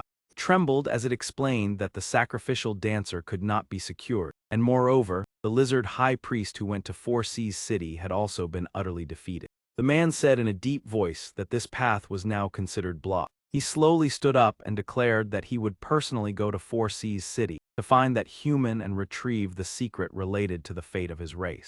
At night in the Wuji sect, the lights illuminated the entire courtyard. The internal cooking competition of the sect was about to begin. Yi Yang beamed with joy and swallowed his saliva as he asked whether everyone was ready. Standing among the crowd, he announced that everyone should present their finest culinary skill. Mai Lu brought out a jar of wine and said that good wine must be accompanied by fine cuisine. She narrowed her eyes and suggested that the competition begin. Her words ignited everyone's spirits as they were determined to decide the victor. Yan Yu placed a jug of wine on the table and coquettishly expressed her desire to bathe in a hot spring with her master. Yi Yang patted her head and said that she had become very strong. Mai Lu raised her hand and declared that the judging criterion would be the master's taste, and since the budget was limited, there would be only one winner. The competition began. Lu Shu carried a covered dish and stepped forward first. When the lid was lifted, Yi Yang looked excitedly at two brightly colored steamed buns. However, upon tasting them, his face immediately twisted because they were far too salty. He quickly spat out the bun under the astonished gaze of the cook. Mai Lu coughed lightly and reminded that since Su Shu did not know how to cook, she should not force herself, inviting the next participant. The next contestants were the two sisters Xin and Ling from the same sect. He invited their master to taste their dish, and when the pot lid was opened, purple smoke rose. Yan Yu murmured that it looked like bone-melting soup. Mai Lu quickly said that master should be excused from tasting that dark soup and invited the next participant. The following dish was a cherry cake that looked very appealing. Yang's eyes lit up. Finally, there was a dish worthy of being called proper food. This dish was personally prepared by Shield Maiden Nan Gong as a dessert. It is unclear whether it suits master's taste. Yi Yang tasted it while giving a thumbs up in praise. Not bad. If this were on Earth, it would definitely be a trending shop. The rich flavor made Su Shu drool just by watching. The next dish was served, crispy on the outside and tender on the inside with a faint natural fragrance, truly outstanding. A steaming hot chicken was placed on the table. Upon hearing the praise, someone responded modestly, "You flatter me." Merchant Lady Lu Qing stood beside them and bowed, saying she had once served in the military and only knew how to cook this dish. She was already grateful that master did not dislike it. Next, a bowl of steaming noodles was brought up. Yi Yang's face paled slightly. This dish reminds me of the exhausting days of constant overtime. Zai was the one who prepared the plain, instant noodles with clear broth and no seasoning. She eagerly hoped master would choose her to go to the hot springs for a massage together. Yi Yang could only shake his head helplessly and refuse to taste it. Yan Yu, sitting nearby, sighed anxiously about who would be the lucky one to travel and soak in the hot springs with master. At this moment, Yi Yang withdrew his playful expression, slowly stood up, and made an announcement. The room immediately fell silent. Everyone held their breath waiting for the result. Under the expectant gazes, Yi Yang stated frankly that there was no winner. Everyone had expected it and could only sigh in disappointment. But right after that, he raised another finger and added that he would take everyone together to soak in the hot springs. Yan Yu's eyes widened in astonishment upon hearing this. His calm voice echoed, taking advantage of Ryu Zhu being in seclusion and no one managing the finances, "We will go out and have some fun." Yan Yu quickly understood and jumped up cheering under Yi Yang's stunned gaze. "That is great." Everyone responded in unison, shouting "Long live master." The commotion made the nearby bird break into a cold sweat, muttering in hopes that Ryu Zhu would soon come out of seclusion before the sect leader caused too much chaos.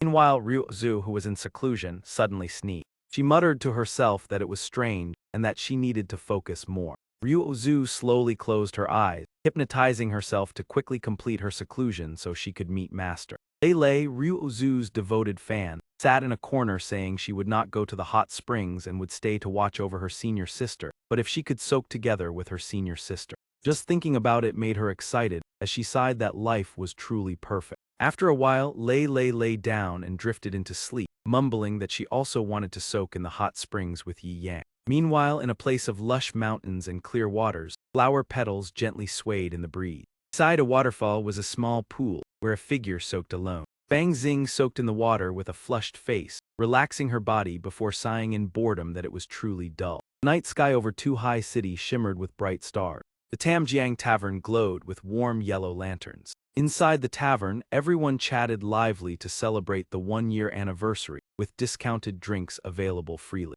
The girl placing wine on the table complained that Sect Master Deep had not been seen at all, which was quite strange. Those words reached Feng Hao's ears, and he protested dissatisfied that Brother Deep was busy teaching female disciples and had no free time. The girl shrugged and mocked that he was the weakest in the tavern. What could he possibly teach? Perhaps how to pretend. Someone else added that without Sect Master Deep and Fan Shu today, the atmosphere still felt somewhat lacking. Silver-haired elder smiled and asked if Miss Li had taken a liking to that young man. She simply laughed and said she was joking. Everyone in the tavern laughed along, some agreeing with the elder while others found it dull. Suddenly, two dark figures appeared at the entrance. The waiter politely refused them, saying that today they only served familiar guests.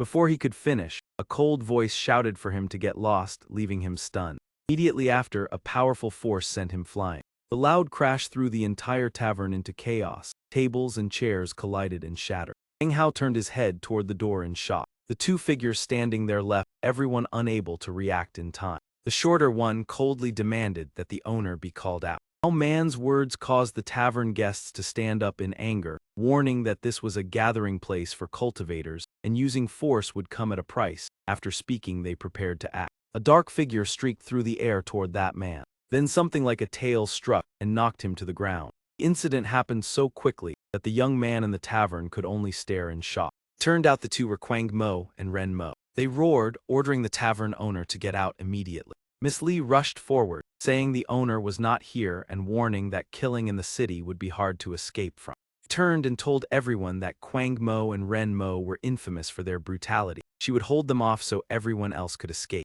But Quang Mo had already appeared behind her, staring coldly and asking who dared to run. Immediately after, a series of chaotic noises erupted. Miss Li was seized by him and lifted into the air. Seeing this, Feng Hao clenched his fists and cursed in anger, "You bastard." Immediately threw a wooden chair at Quang Mo, shouting for him to let her go. That man slowly turned his head, his crimson eyes staring at the attacker. Then he opened his mouth and let out a roar directed straight at Feng Hao. Powerful sound spread throughout the room, shattering cups and bowls. Everyone was shaken and clutched their heads in pain.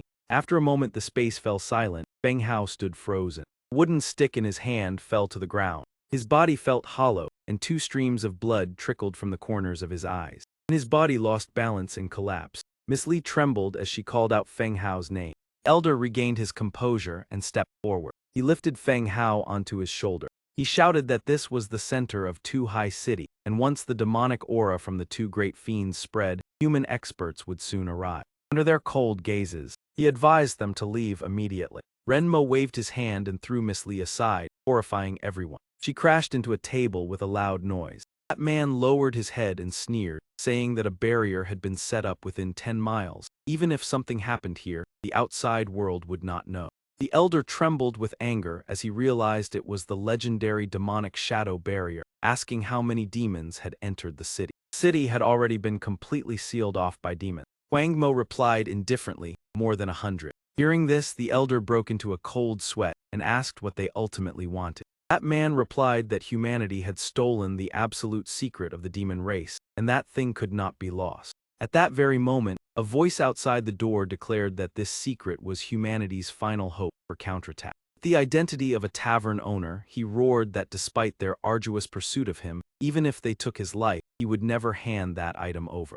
Renmo, who had remained silent until now, extended her cold, sharp claws and spoke, "If I send all of them off, what then?" Tavern owner remained resolute, replying that this matter concerned the survival of humanity, and even at the cost of their lives he could not reveal it. After speaking, he clenched his fists tightly, his eyes showing his readiness to risk everything. He would guard it until the very last moment. At that moment, a hand slowly reached out to grasp the weapon placed beside him. Renmo planted her blade into the ground, her voice low as she said, "Then come." The muscles on the tavern owner's body bulged, his clothes stretched tight before tearing apart. His physique expanded, becoming noticeably more robust and imposing. Those inside the tavern were stunned by the sight, their mouths agape and unable to utter a word. The tavern owner roared once more, "Come." Hearing this, Renmo also unleashed a powerful aura and shouted, "Attack." A streak of blue light tore through the air and shot across the sky. By the time everyone could see clearly, the two had already closed in and confronted each other.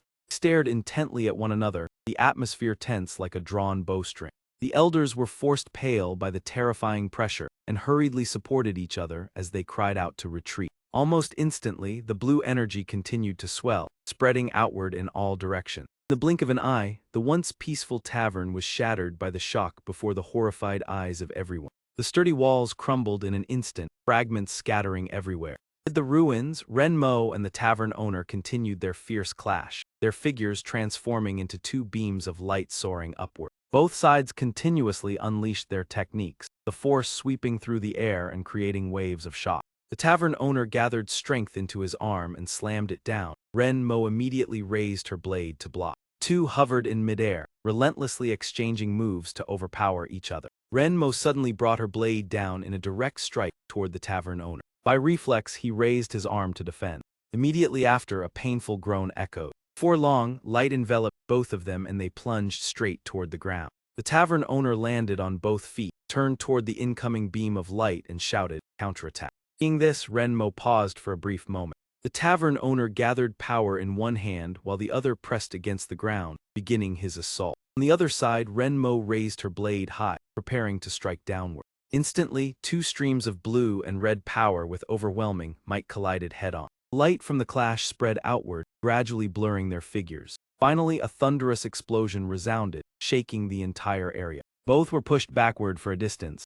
Renmo planted her blade into the ground and coldly praised him as not bad, while the tavern owner, having exerted all his strength, breathed heavily. The two sides confronted each other again. She taunted him to bring out all his abilities human.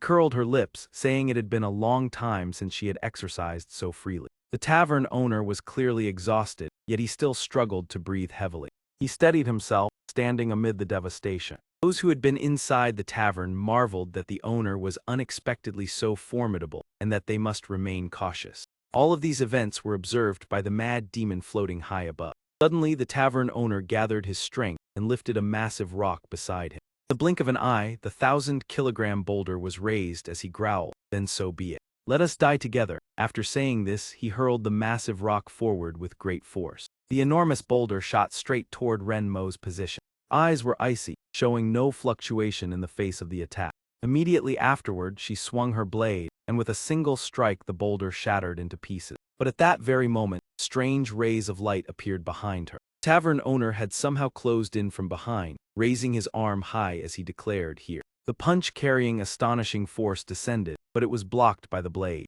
Relentlessly unleashed punches and kicks, forcing Renmo to retreat step by step. Finally, his fist shone brightly as he shouted, "Annihilating Spirit Fist." Tremendous power poured forth, accompanied by dazzling blue light. Yet Renmo remained calm, merely curling her lips in disdain. The tavern owner continued to roar, preparing to unleash a new technique. Behind him appeared a colossal Buddhist manifestation, the Six Paths Samsara battle body. Renmo was momentarily astonished by this transformation. Elders hiding behind rocks peeked out and exclaimed that the tavern owner was truly formidable, able to summon a manifestation, urging him to keep going. The tavern owner's entire body was enveloped in golden light as he swung his arm through the air. The manifestation behind him simultaneously extended its arm to strike toward Renmo. He was blasted far away, crashing into a nearby wall and creating a powerful impact. The force did not cease, and her body was pushed back even further. Finally, she had to plant her blade into the ground to stop herself. Her gaze became deep and unfathomable as she looked forward. The tavern owner continued to extend his hand. Manifestation's arm descended once more, producing a thunderous sound. The successive attacks spread outward, throwing the surroundings into further chaos. He delivered another powerful strike at that location, causing the ground to crack and debris to scatter. When he withdrew his hand, thick dust filled the air and obscured the view. This scene was fully witnessed by those hiding in the distance. They were stunned into silence, all widening their eyes at the terrifying power. Before the tavern owner now lay a deep crater formed by the attack. Smoke and dust continued to rise from the bottom of the pit, revealing its unfathomable depth. The tavern owner hovered in midair, his body surrounded by a ring of golden energy. Looked down below, sweat pouring from his body and his breathing rapid. Suddenly within the white smoke, a faint dark silhouette appeared. As the dust gradually settled, Renmo emerged completely unharmed, standing firmly at the bottom of the crater. This was beyond all expectations. The tavern owner widened his eyes in horror. The elders were even more stunned, as Renmo appeared entirely unscathed. Seeing this, the tavern owner once again gathered all his remaining strength, preparing to launch another wave of attack. He ground his teeth until blood seeped from between them, forcing himself to endure the pain. Immediately after, a barrage of punches rained down in succession, the entire area trembling in chaos. But at this moment, Renmo no longer stood still to take the blows. She darted aside and deftly avoided each strike. Just then Kung Ma flew close and said, "Stop playing around, finish him." During the order, her hand gripping the weapon tightened. Cold glints of light flickered with an eerie aura. The next instant, Renmo gathered momentum and shot forward, swift as a blade. With a sharp tearing sound through the air, a streak of red swept across the sky. Immediately after, the gigantic puppet was split in two and gradually dissolved into nothingness. The tavern owner suffered the backlash, painfully coughing up a mouthful of blood. He had exhausted all his strength, his body riddled with injuries and no longer capable of resisting. The final afterimage of the puppet completely vanished. Renmo turned lightly and landed on the ground. The tavern owner's body was suspended in midair. Then it lost its support and fell freely downward. A thick layer of dust was stirred up again, spreading everywhere. The owner crashed heavily to the ground, his body sinking deep into the cracked earth. The onlookers on the other side fell silent, no one daring to speak. Renmo stepped forward and placed one foot on his body. She curled her lips in disdain. The human body is truly fragile. Kung Ma in the air also sneered, "Humans dare to oppose us." He ordered to deal with all of them and bring the man back. I have countless ways to force him to reveal his secrets. Hearing that, everyone was stunned. The elder immediately realized the intent and shouted, "This is bad." They plan to act ruthlessly. At the same time, the eyes of Renmo and Kung Ma flashed with an ominous red light as they stared at the crowd. The once prosperous scene was now in ruins, white smoke blanketing everything. Suddenly, a wooden chair fell from the sky. The chair landed firmly on the ground, startling Kung Ma. The sudden turn of events left everyone, including the elder, in shock. Very quickly a figure appeared and calmly sat on the chair, asking leisurely, "Is the owner still selling wine today?" The owner replied with difficulty, "We are closed today, leave quickly." Seeing who had arrived, the elder unconsciously exclaimed, "It is him," then mocked, "Even the weakest has come to cause trouble." Yang merely yawned once, not bothering to respond. Renmo immediately sensed something unusual. "There are traces of a barrier on him. He just entered from outside." Kung Ma retorted, "What nonsense, how could a human break our barrier?" Yang said calmly, "You mean that black curtain? I opened it casually." His words made Kung Ma and Renmo recoil in shock. "What?" Yang continued calmly, "Owner, I said if I cannot drink wine today I will not leave. As long as I come here your tavern must open." He crossed his arms and declared, "I have no money but you have fed me for so long, therefore anyone who hinders your business I will handle." Renmo still refused to believe he broke the barrier. He must have sneaked in. Kung Ma frowned in doubt. "Where are the guards? Why is there no alarm signal?" Renmo insisted he is too weak so the guards did not notice, merely negligent. Yang slightly curled his lips. "They truly did not notice me because..." Outside, demon corpses lay scattered everywhere, blood staining the ground red. The tragic sight was beyond words. Dark thunderbolts tore across the sky. His voice lowered, "The dead know nothing." The meaning was too clear. Renmo flew into a rage. This lowly human dares. She raised her blade and shouted, "I will cut you down." Kung Ma also roared, "Use 30-fold heavy slash and kill him."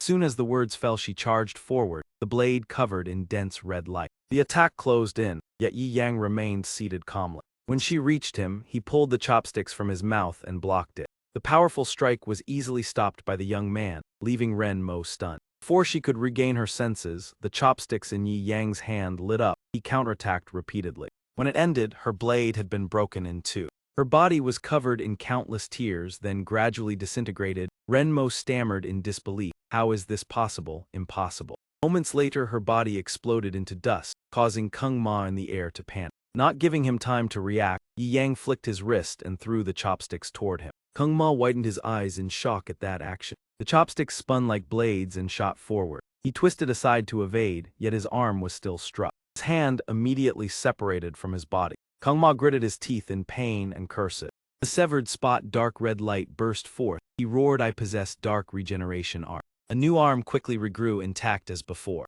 After recovering, Kung Ma hovered in midair, breathing heavily. Gaining composure, he glared at Yi Yang, detestable brat. The chopsticks returned to his hand. Yi Yang mocked, regeneration still useless. The crowd in the distance stared in astonishment, unable to comprehend what had just happened. Everyone was shocked by Yi Yang's strength. Ren Mo had been defeated in an instant. The waitress covered her face and cried out, "How can this be? Was he not just eating and drinking without paying, before we even mocked him as the weakest?" On the other side, Kung Ma raged. If Ren Mo had transformed in time, she would not have fallen. He roared, violent energy erupting around him. His roar echoed as his power continued to swell. His body grotesquely expanded. "Watch me crush you."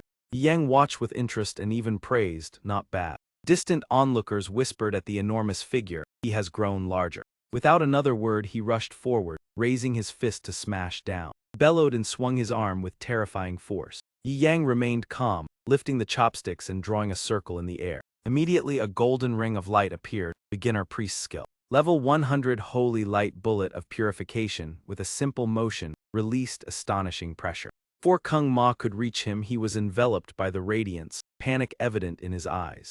Then he collapsed to the ground, writhing in agony. The people inside the tavern were so horrified by the scene before them that their eyes widened in shock. Demons could not believe this outcome. A violent surge of light erupted around him as he muttered that it was impossible. He ground his teeth and roared that lowly humans had made a grave mistake. Their plan had long been set in motion. If they could not take this human away, they would activate the destruction of Tu Hai Than. When the three lords of the seven deadly sins arrived and failed to see him, that light would blaze even brighter. He stubbornly declared that he would begin laying waste to the entire city. His body gradually dissolved into the void, yet his venomous voice still echoed that they should wait. The sky finally cleared, and everyone immediately erupted into thunderous cheers, truly formidable. All were astonished that Sect Master Deep had slain yet another demon of the seven deadly sins. Those beings were martial-level existences within the demon realm. Miss Lai added that each of them alone was enough to level a city, and this time 3 had come. How could Tu Hai Than possibly withstand it?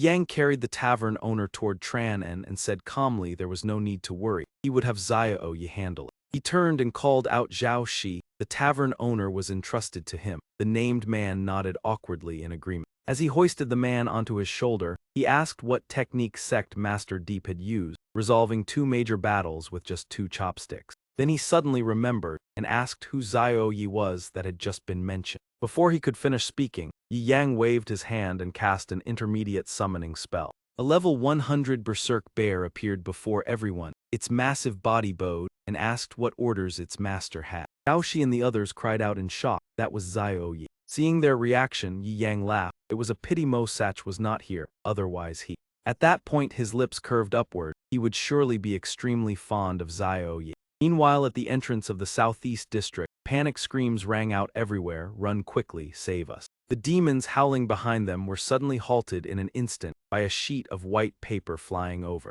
A book hovered in midair, emitting a faint glow. After searching for a long time, they finally discovered that someone had left a gap in the barrier. The regular patron at Fan Shu Tavern skillfully held a slip of paper between 2 fingers, smiling in satisfaction as he had finally succeeded. Even while surrounded on all sides by demons, Fan Shu remained calm, a relaxed smile on his lips. A demon suddenly lunged at him. He calmly raised his hand to block it, and casually mentioned that the story had reached Volume 3, and he needed to discuss the matter of the long-legged general with Deep Tong Chu. Fan Shu even mocked softly that demons only love to fight. It would be better to read books to cultivate themselves. The more they learned, the less violent they would become. Suddenly, a figure appeared behind him. That man recognized Fan Shu as the one famous on the demon-slaying rankings, which was why he dared to be so arrogant. The one who had just arrived was Du Jai. He coldly declared that the fate of Fan Shu and all the residents of Tu Hai Than was nearing its end. Realizing the opponent's identity, Fan Shu was deeply shocked to see that one of the 7 deadly sins had dispatched such a terrifying high-level demon. Before he could regain his composure, 2 streaks of light suddenly flashed across the sky, leaving him even more astonished. The blink of an eye, two more figures appeared, one dressed like black impermanence, known as Tan Nan. The other was engulfed in blazing red flames, bearing the name Ao-Man. The three stood there, each emitting a distinct aura. Though different, their auras blended together, creating a gloomy and suffocating atmosphere. Fan Shu gazed at them solemnly. Three of the 7 deadly sins had appeared together. It seemed Tu Hai Than could not escape disaster today. Jai's beard suddenly moved as if alive. He declared that he would annihilate all humanity here.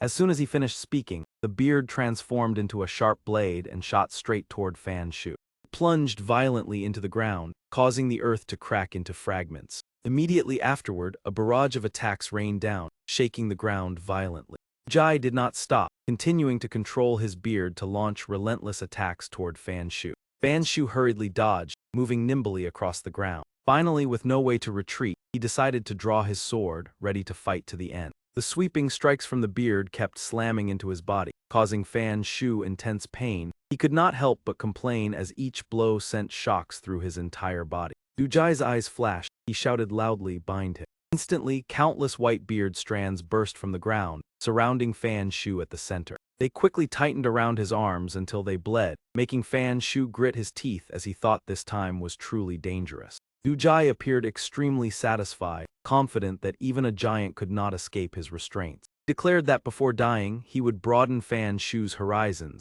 As he finished speaking, a fierce whirlwind formed in the sky. The whirlwind carried terrifying demonic power as it surged violently. Watching the tip of the whirlwind close in while he could not move, Fan Shu despairingly thought everything was over. Just as he closed his eyes to await his fate, a voice rang out, declaring it would use an ultimate technique to shatter this attack. At that very moment, Zioyi descended from the sky and landed before Fan Shu, loudly reassuring him that everything behind him could be left to him.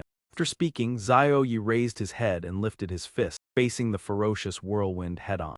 A thunderous explosion echoed as the whirlwind formed by the beard strands was completely shattered. The overwhelming power left Fan Shu stunned. He muttered that this was truly a mighty great demon like a colossal bear. Even Du Jai and his 2 companions could not hide their astonishment at this scene. Zioyi roared and swept away the beard strands binding Fan Shu, shattering them into pieces. Freed at last, Fan Shu was astonished to realize that Zioyi's punch seemed to have shaken space itself. He wondered which expert spirit beast this was. Du Jai's beard was severed. He stared in horror as his 100 years of cultivation had been destroyed. He roared in fury, vowing not to let this go and ordering an even more ferocious attack. The beard strands immediately regenerated, growing endlessly before surging forward.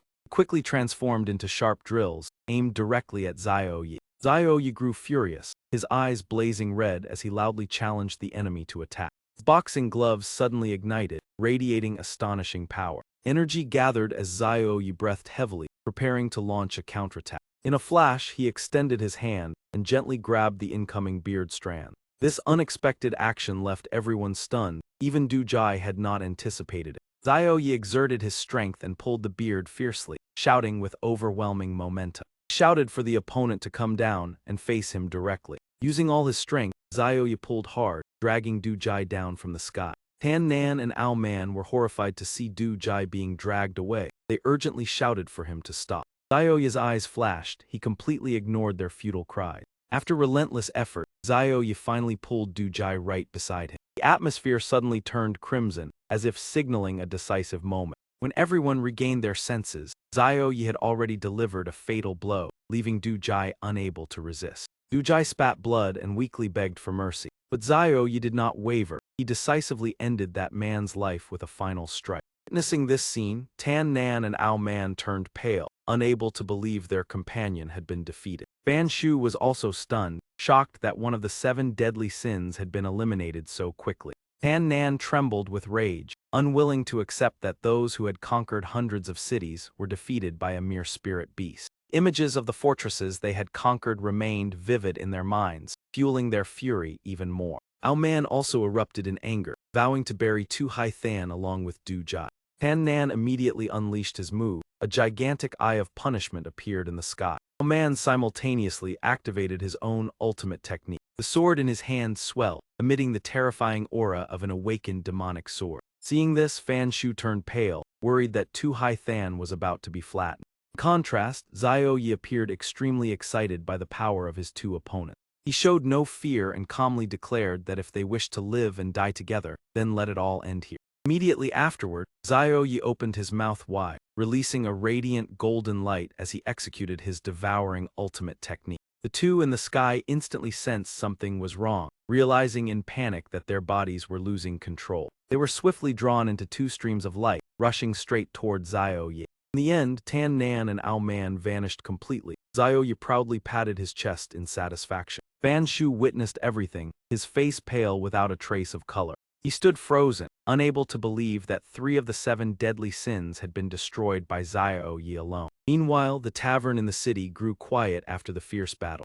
A hand placed a cup of wine on the table. A calm voice stated that Xiaoyi had finished, the rest would be handled by Mok Sach.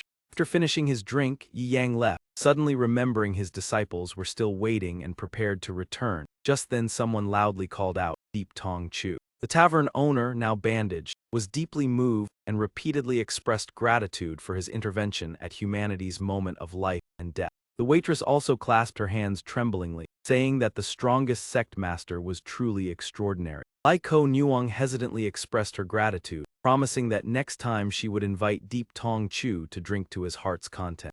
The elder supporting Feng Hao was also emotional, praising him as the hero who saved all of Tu Hai Than. During this, Yi Yang simply waved his hand gently and said there was no need for thanks, because they had always helped and accompanied him since he arrived in this unfamiliar world. His figure gradually disappeared behind the veil of light, leaving behind only a gentle farewell. The innkeeper watched him and murmured, "Sect Master Deep, in truth my secret is hidden in a place called Vuangjia village." After reconsidering, he felt it was necessary to wait for a more suitable opportunity before revealing it to him. High above, 2 figures appeared silently observing the entire event. The 3 great sinners had all perished in Tu Hai City. Little girl sitting on the shoulder of the large man curiously asked, had the monk Fan Shu not already lost the heavenly scripture? How could he still eliminate the 3 great sinners? She crossed her arms and speculated, could it be that another hidden expert was concealed within Tu Hai City? Truly strange. The large man asked whether they should summon the master of the spirit salvation bell, but was immediately told that the master was in a period of slumber and could not be disturbed. The retrieval of the secret should be entrusted to someone else for now.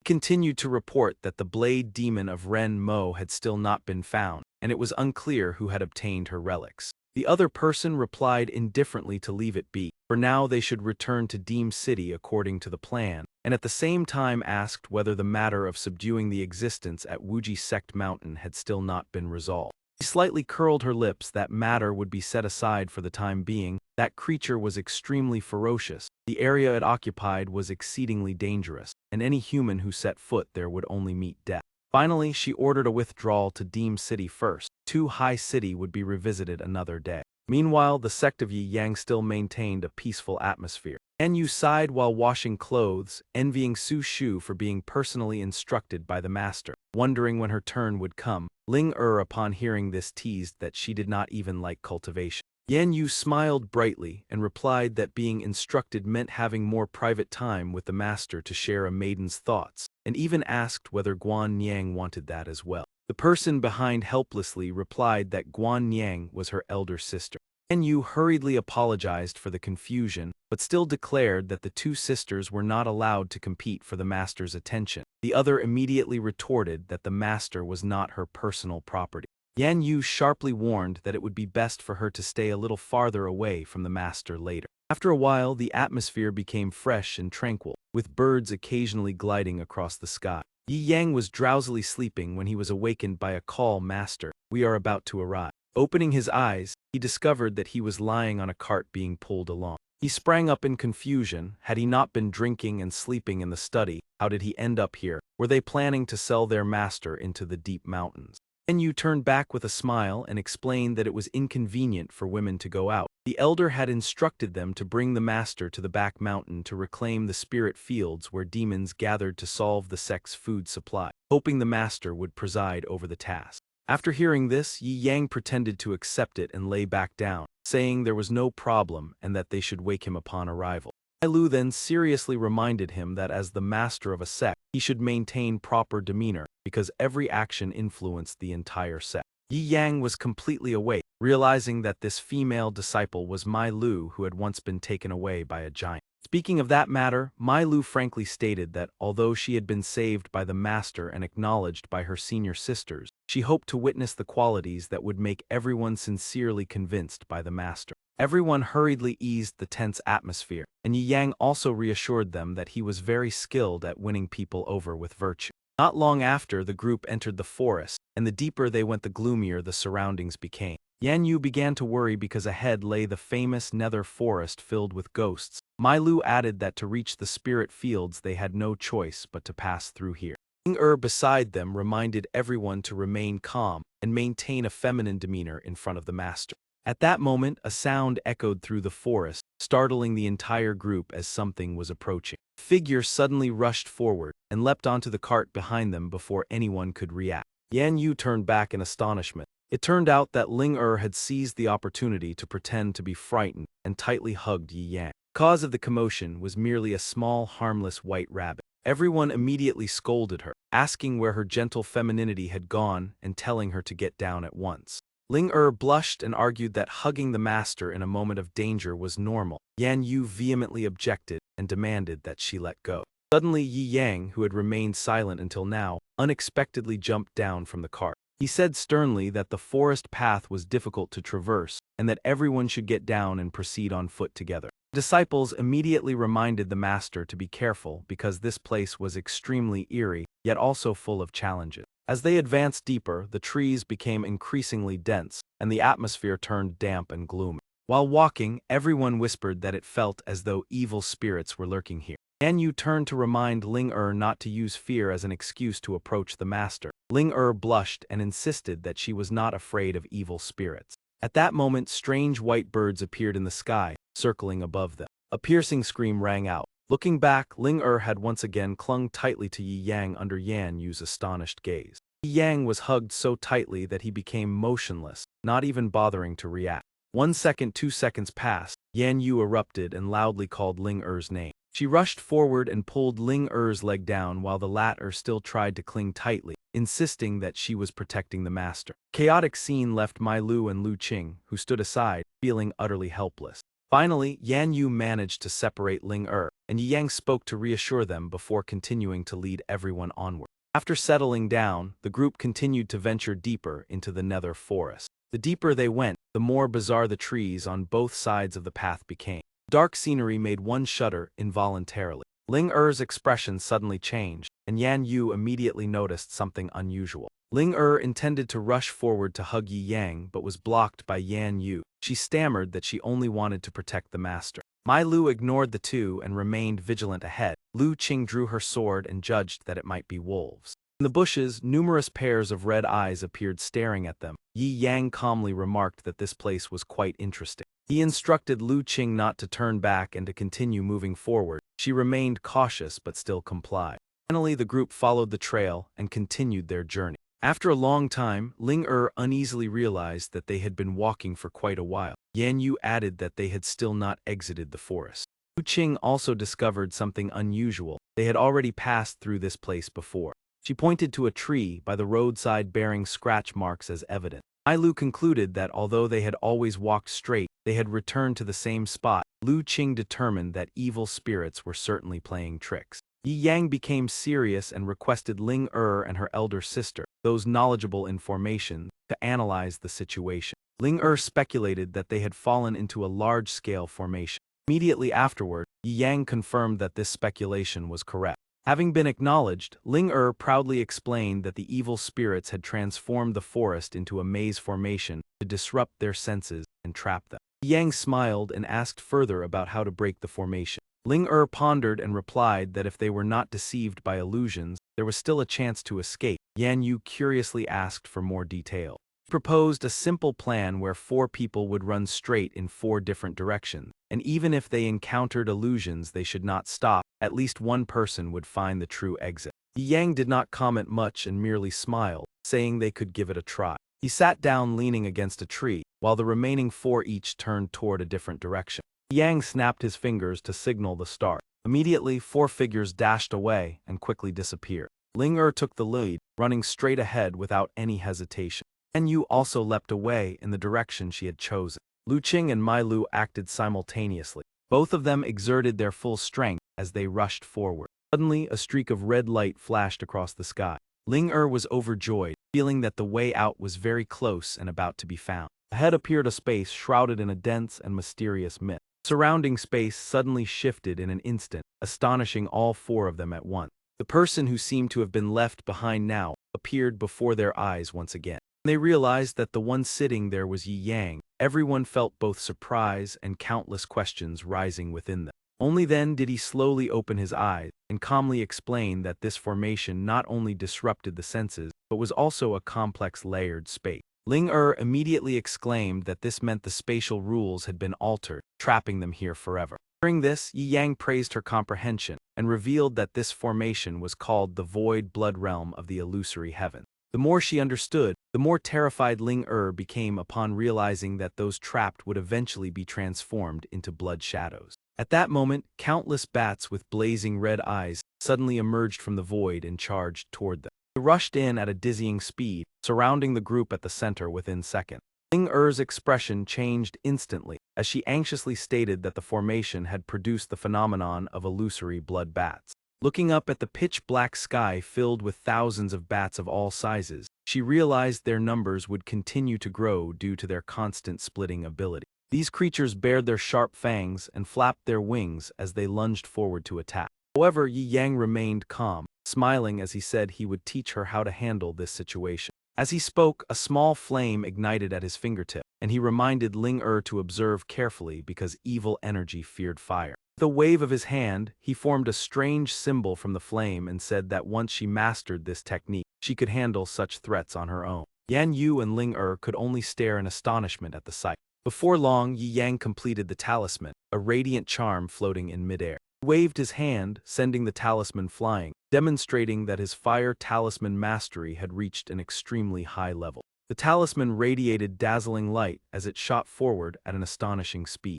It entered the center of the blood bat swarm and gradually spread its light outward. Yi Yang brought two fingers together and shouted a command. Immediately after, a loud explosion resounded in the sky, shaking and toppling the surrounding trees. Flames caught the wood and roared to life, rapidly spreading and consuming everything in their path. In just a moment, the entire forest where they stood was engulfed in thick smoke. Everyone was utterly shocked that with just one talisman, the dense swarm of bats was completely annihilated, and even the surrounding space was affected. Before their eyes was a surging sea of fire, burning the towering ancient trees and the bats that had once terrified them. Yang remained composed and said that fortunately this was only a basic fire talisman. If it had been a lower grade one, they might have been in danger in the nether forest. After speaking, he lightly shifted his foot and said that since this place was already in chaos, it would be best to completely destroy the formation. Immediately afterward, he stomped the ground, causing the earth to crack open instantly. A violent tremor forced Yan Yu's group to struggle to maintain their balance. From those cracks, blazing red lines of light suddenly appeared.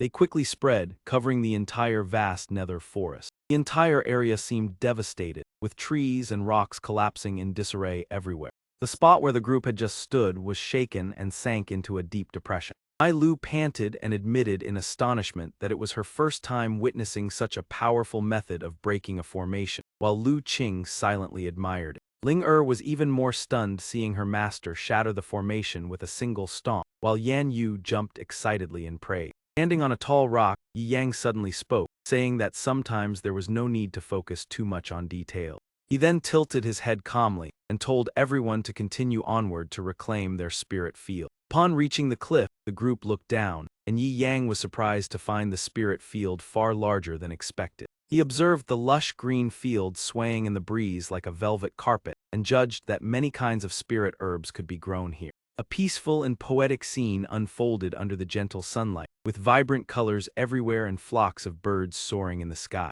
In Yan Yu's eyes, this place was perfect for planting a rose garden to present to the one he cherished. Suddenly, Mai Lu raised her voice in warning, reminding everyone not to be careless because the true form of the demonic creature causing chaos might be nearby. Ling was startled and pointed ahead, signaling that danger was approaching. Sure enough, not far away, a ferocious demon beast appeared, roaring as it charged toward them, causing everyone to cry out in alarm. The beast had the form of a wolf but bore eagle-like wings on its back, its entire body shrouded in a terrifying dark power. Yi Yang slowly raised his hand, his sleeve fluttering in the wind, and coldly ordered that eliminating this leader would complete the reclamation of the spirit field. Determination to fight flashed simultaneously in the eyes of Yan Yu, Lu Qing, and Mai Lu. They quickly rushed forward and requested Yi Yang's permission to handle this challenge themselves, asserting that disciples must learn independence. Ling also raised her hand excitedly in support, suggesting that their master only needed to maintain the formation while they took charge of the battle. However, she did not follow them and remained standing still, making Yi Yang shake his head helplessly. Gently patted her head and softly asked why she was not joining. Ling awkwardly explained that she wanted to stay and protect her master and believed their strength was already sufficient, prompting Yi Yang to smile and let it pass. At the same time, beneath the spirit field, 3 figures shot forward like lightning straight toward the great demon beast, catching it off guard for a moment. However, it quickly regained its composure, its eyes narrowing with a dangerous gleam. Lu Qing took the lead, launching her sword straight toward the monster. The attack inflicted a wound on its body but was not enough to defeat it, causing it to roar and counterattack. Another flash of light came from Mai Lu as she delivered a powerful strike that weakened the opponent's mobility. Pressed into a corner, the great demon beast became completely enraged and lifted its head to release a thunderous roar. Not to be outdone, Yan Yu hurled 3 daggers directly at the target and shouted as he joined the battle. All 3 daggers struck critical points on its body, placing the beast in grave danger. Without giving the enemy any chance to retaliate, Lu Qing immediately closed in. Mai Lu coordinated her attack as well, and together they shouted in unison as they unleashed the finishing blow.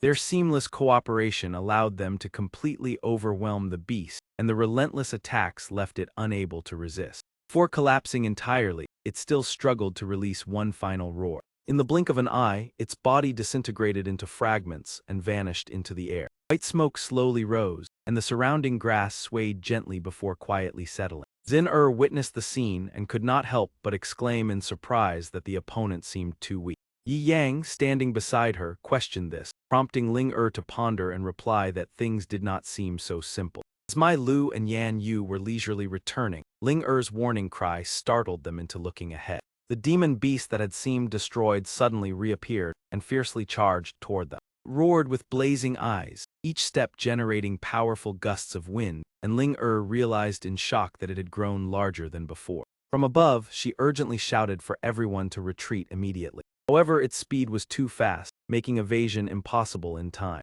Lu Qing, being the closest, became the first to bear the brunt of the attack. She was struck by the powerful force and sent flying backward. Even so, in an instant she regained her balance, turned around and prepared a counterattack. Taking advantage of her momentum, she swiftly shifted from defense to offense and launched a fierce counterstrike at the great demon beast. She charged alone toward the great demon beast, shouting loudly. This time she could only gamble. Just as Lu Qing leaped high into the air, preparing to deliver a decisive sword strike. Suddenly Ling panic cry rang out from behind, her face turning pale.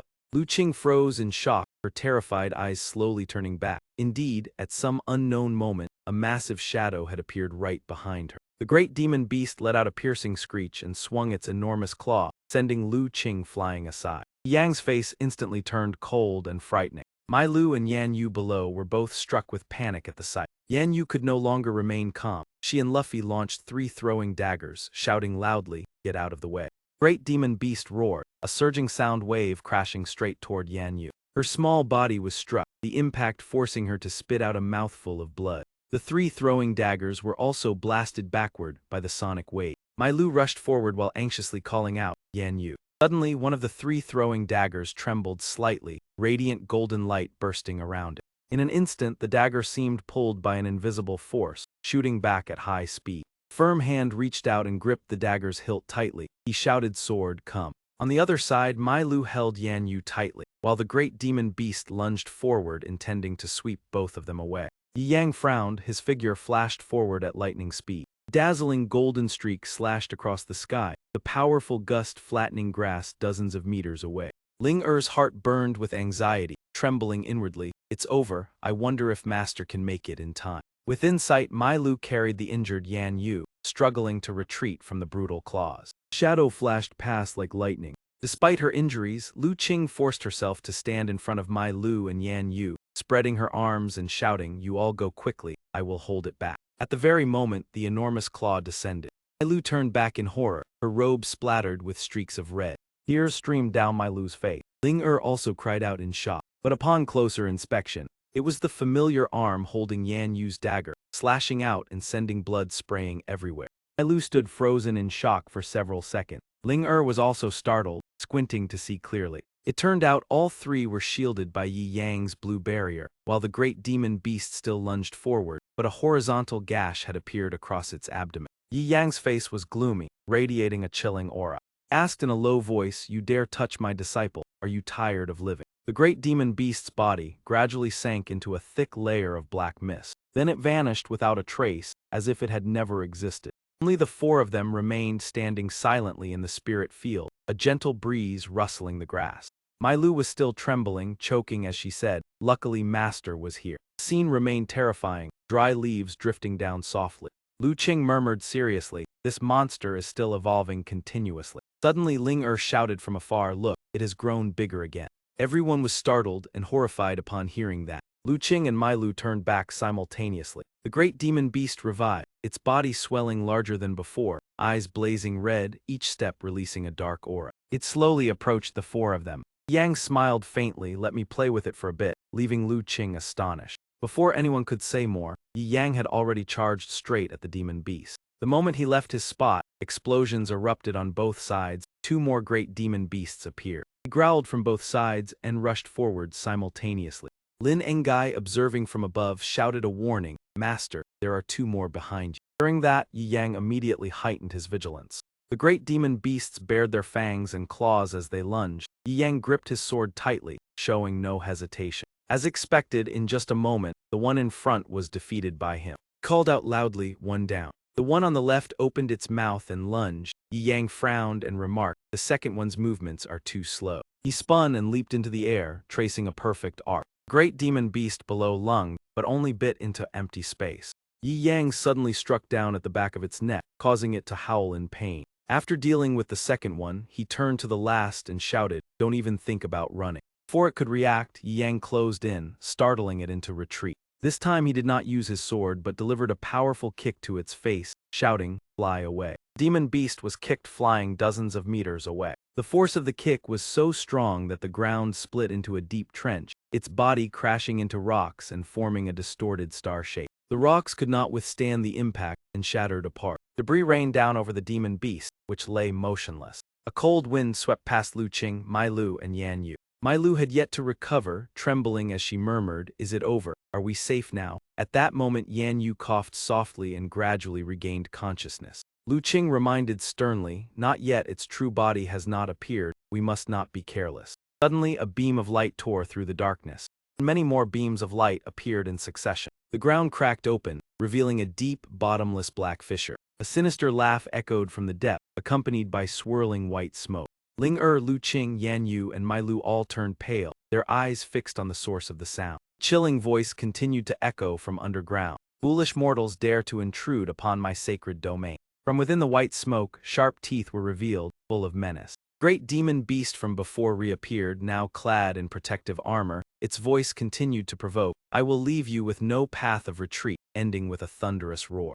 Lu Qing showed a flicker of fear, her body trembling. Lin Engai in the distance turned pale and shouted anxiously, "This is bad. This is the corpse heavenly sphere. A secret realm great demon after death is the most terrifying." She urgently urged Yi Yang, "Master, abandon the spirit field and retreat quickly. Its true body is not on the same level as its spirit form." The demon beast shot into the sky, laughing mockingly, trying to run. It is already too late. Everyone panicked at his words, then he opened his mouth wide, gathering energy to form a radiant purple sphere of spiritual power. Without any warning, he immediately launched that immense power straight toward the four of them. Energy sphere shot forward in a straight line, heading directly toward Yi Yang's position. Facing the terrifying might of the demonic beast, he hovered in midair and coldly declared that 3 moves were enough. His face turned frightening, his eyes narrowing sharply as he softly uttered the words, "Foolish creature." Yang shouted loudly, asking if it still lacked a proper strike, then swung his sword to unleash a force equally formidable. The two opposing forces collided violently in midair. The demonic beast's energy sphere was cleanly split in two by Yi Yang's sword strike. The sword slash did not stop there, it continued straight toward the massive demonic beast. It let out a piercing roar. In an instant, its enormous body was split into two halves. Spreading power scorched the ground, leaving a long charred trail reaching the beast's position. Ling Mailu, Lu Qing, and Yan Yu stood stunned, eyes wide and mouths agape in shock. A gigantic demonic beast had been defeated with just a single strike. Its body suddenly exploded, turning into a thick cloud of white smoke. Charred fragments fell to the ground like a rain of remnants. Occasionally, a few strands of fur drifted gently, tracing arcs through the air. Everything happened so quickly that it was hard to believe. When everything settled, the scene returned to calm. A gentle breeze swept through, carrying dry leaves that fluttered softly. Within the fading smoke, the demonic beast shrank in size, a sparkling halo like that of an angel appearing above its head as it peeked out cautiously. After confirming safety, it looked around nervously and thought that this person was far too terrifying. It should retreat first to preserve its life. Suddenly, a talisman shot toward it, startling it into turning its head. Realizing what it was, it cried out in panic, begging not to be destroyed. But it was too late. The talisman had already stuck firmly to its body. A loud explosion sounded, and the small, adorable beast was sealed into the talisman. Yi Yang gently held the talisman and reassured that this was not destruction, but a new opportunity granted to it. Suddenly he exclaimed that this spirit guardian now belonged to him. Ling held the talisman and curiously asked how to use it. He turned back and calmly replied that she would understand once she became a yin-yang master, telling her to keep it safe, and Ling obediently nodded. Surroundings gradually grew quiet again, leaving only the voices of the disciples chatting. This spiritual field is truly wonderful. Staying in the sect in the future will mean no worries about shortages. Mailu lowered her head and sighed, complaining that her master was the sect leader yet spoke so simply. Yi Yang unconsciously turned his head back. Then he scratched his head and laughed awkwardly. Seeing this, Mailu felt momentarily flustered. Soon after, she also burst into laughter, her gentle eyes and flushed face showing helpless amusement as she looked at him. The 5 master and disciples stood in the spiritual field, enjoying the warm sunlight and cool breeze, and she quietly thought that her choice had truly been correct. The scene shifted to the demon palace. As Yi Yang strolled along the corridor, a hurried voice called out, "Junior brother, sect master junior brother." Fang Xing, trapped inside an iron cage, saw him and urgently pleaded for help, asking to be released quickly. She angrily accused Bai Fei of betrayal and asked him to help her escape immediately. Yang frowned and asked whether the little fox had escaped, causing her to feel a moment of smugness. Contrary to expectations, he calmly said there was nothing to worry about, even remarking that he found her boring to look at. He teased that senior sister was far more refreshing, which made her react furiously. Yang calmly said she was beautiful and interesting, but Fang Xing blushed and retorted that she was not as good as the little fox. He raised an eyebrow in helplessness and asked her to return to her original form. Fang Xing was startled and softly agreed. Sound rang out and Bai Fei quickly shrank back to her smaller form. Yang smiled teasingly at her transformation ability and asked whether she could turn into a character from stories. Bai Fei angrily scolded him for being obsessed with fictional characters and not appreciating real people. Yang chuckled lightly, clasped his hands behind his back and walked away, saying he still had tasks to complete. Bai Fei merely snorted and did not bother to respond. In the sect study room, a weary voice sounded, finally finished. Yi Yang, his face smeared with ink, stretched and complained that the cultivation technique was too difficult. Fortunately, his support skill helped him gain deeper understanding. He leaned back, wanting to rest, drink wine, and read his favorite stories, while the little bird delivered interesting news. Yi Yang drowsily asked again, and then decided to sleep a bit more. Even after he fell into deep sleep, the little bird continued reporting that the world was about to hold an important sect grand assembly. In the sky, flocks of birds circled, and the gentle wind created ripples across the sea as ships moved slowly forward. The sails were filled with wind, ready for the long journey ahead. At the harbor, urgent shouts rang out, calling for everyone to lend a hand quickly. The atmosphere was bustling with calls to work, urging everyone to speed up. Su Shu panted, carefully setting down a crate. She wiped her sweat and sighed in exhaustion when she suddenly heard a familiar voice calling from behind. Hearing it, she panicked, thinking it was the boss, hurriedly apologizing and preparing to continue working. Yang spoke to reassure her, causing her to turn around in surprise and call out, "Master." She sighed in relief and was about to advise him not to come to such a dirty place when he interrupted, saying he had brought her a gift. Su Shu blushed, happily thinking it was delicious food. Yi Yang presented a book instead, calling it Spiritual Nourishment, which left her astonished. The moment she saw the book, she felt dizzy and complained that just seeing books gave her a headache. Yang asked about her progress in sensing the fire element, and she hesitantly admitted that she became sleepy whenever she meditated. He gently encouraged her, while Su Shu quickly changed the subject to avoid talking about studying.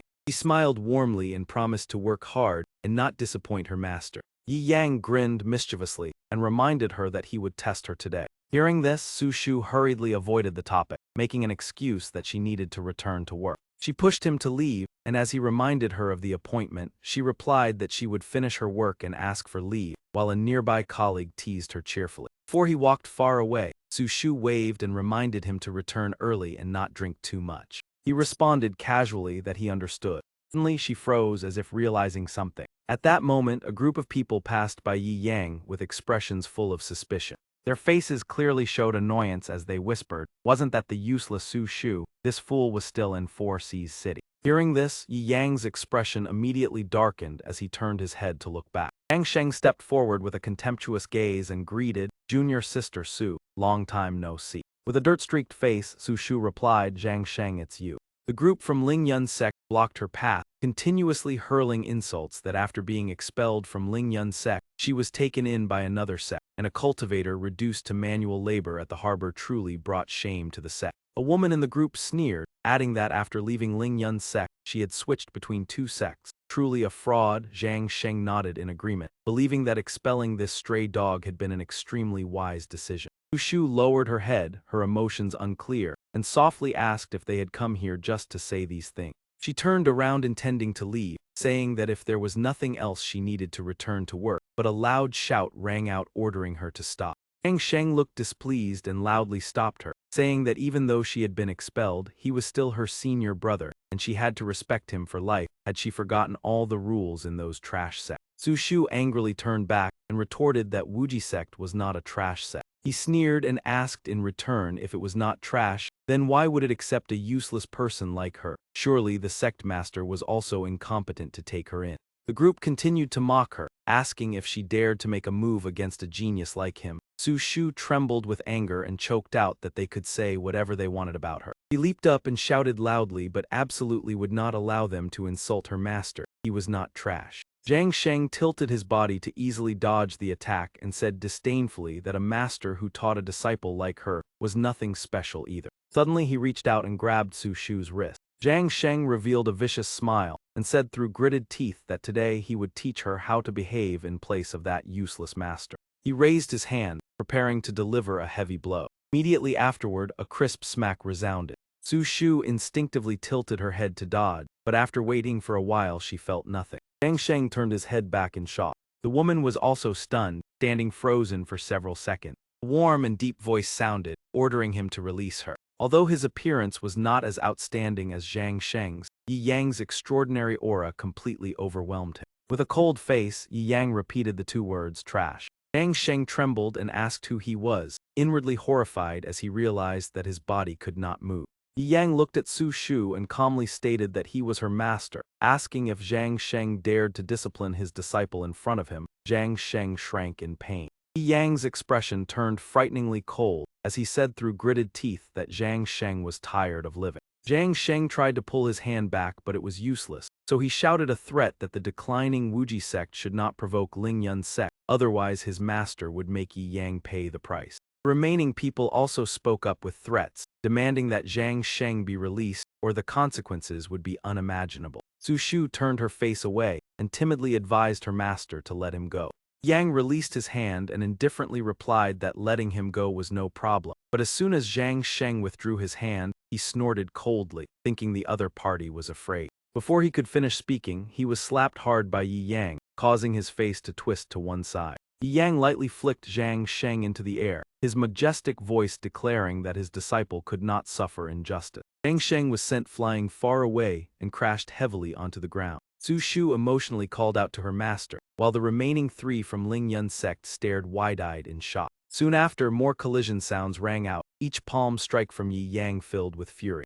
Accomplices were also implicated. The long-haired man was sent flying for aiding evil. The short-haired man met the same fate, and finally Yi Yang stopped in front of the only woman. She arrogantly shouted whether he dared to hit her. Did he know who she was? Immediately, a decisive smack resounded. The woman was sent flying into the air like Zhang Sheng. Yi Yang coldly said not to think that being a woman would make him show mercy. Seeing his companions lying everywhere, Zhang Sheng trembled as he stood up and roared furiously that this could not be forgiven. His face was swollen with clear handprints, panting heavily as he said he wanted to kill. Trembling, he reached out to grab the sword beside him. Taking advantage of Yi Yang's moment of inattention, he rushed forward, secretly thinking he must kill him. Su Shu cried out in panic for her master to be careful, but with just a gentle wave of his hand, Yi Yang sent Zhang Sheng flying once again. Yi Yang curiously asked what was wrong. Su Shu shyly replied no, everything was fine. Zhang Sheng was once again thrown to the ground, in a miserable state. His face was bruised with 2 symmetrical red handprints on both sides. A shadow blocked the light before him, causing his eyes to widen in fear. Yi Yang stood there, his cold voice ordering him to stand up. Zhang Sheng retreated in terror, repeatedly begging for mercy. Su Shu feared that her master would strike even harder and hurriedly intervened. Yi Yang's face at this moment was gloomily terrifying. After a moment of silence, he coldly declared that this time he would spare Zhang Sheng for the sake of his disciple, but the matter of Ling Yun's sect once bullying her would not end. He continued to shout for them to return and deliver a message to their sect master that this debt would certainly be repaid. The group tremblingly helped Zhang Sheng up and replied that they would seek revenge at the triennial sect grand competition. He raised his head resentfully and declared that Ling Yun's sect would challenge and completely eliminate Wuji sect. Yang thought to himself, the sect grand competition, perhaps this was what the bird had once mentioned. Su Shu shyly said that everything was her fault, but before she could finish speaking, Yi Yang interrupted, saying it was just a trivial matter. He turned to Zhang Sheng and said very well, they would meet at the sect grand competition, and asked him to deliver the message to his sect master. Yang pointed at Su Shu and declared that she would single-handedly challenge the entire Ling Yun sect and defeat them all.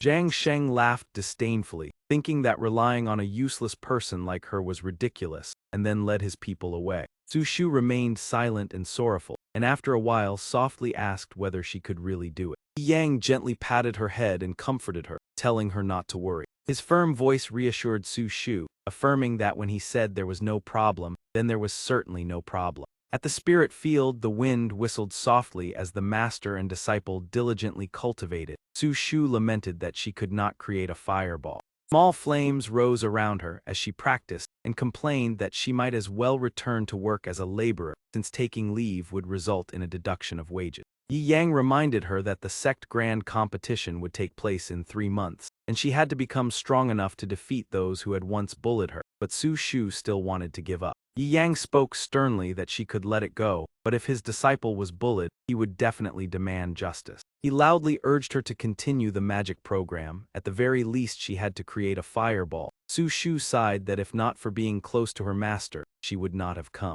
She explained that her junior sisters said the one with the greatest chance of marrying her master was the one closest to him, leaving Yi Yang helpless as he realized she was no longer foolish. Su Shu continued, saying that senior sister had already given her the green light, and Yi Yang could only respond vaguely. Before entering seclusion, senior sister had instructed her to take care of her master and not let him drink too much, clearly entrusting him to her. At this point, her face flushed red as she admitted that she was not yet worthy of her master, but would strive to improve. Yi Yang was speechless and could only change the subject back to practicing the fireball. Su Shu complained that she could not concentrate the fire element. He patiently explained that her soul was very strong and she only needed to follow the method he had taught. At that moment someone appeared and mocked that wasn't this the playful sect master Yi. Hearing the unfamiliar voice, Yi Yang turned his head in surprise. The one who arrived was Linya along with her chief disciple, sarcastically remarking that he also knew how to teach disciples. Yang pretended not to recognize her and asked who this elder sister was. Su Shu innocently replied that she was a hen.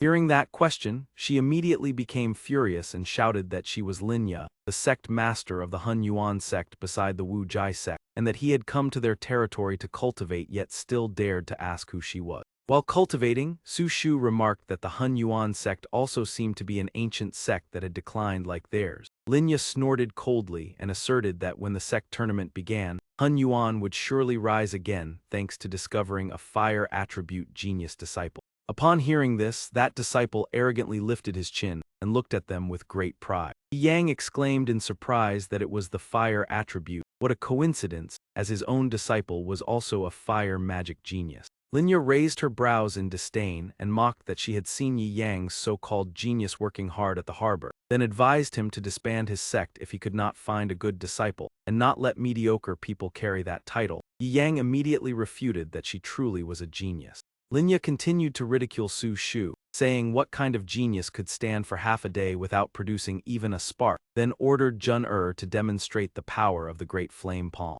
Following the command, the disciple spread his hand and quickly created a small flame. After that, he deliberately extinguished the flame, turning it into a stream of black smoke that blew straight toward Yi Yang. Linya proudly boasted that this was a true genius. After only half a year of cultivation, he could already produce black smoke from the great flame palm, and at the sect tournament, he would surely advance further and condense fire into form. Yi Yang choked on the smoke, covering his nose and waving his hand as he complained that if this was called the great flame palm, it was truly dizzying. Linya continued to mock, saying that with a useless master like Yi Yang, it was no wonder the disciple was mediocre, which made Su Shu burn with anger upon hearing. She frowned and shouted in fury, demanding that Linya shut her mouth and not insult her master. Fireball gradually formed in Su Shu's palm. She declared that she could be called worthless, but her master absolutely could not. Su Shu raised her head with determined eyes, showing her belief that her master knew how to teach disciples.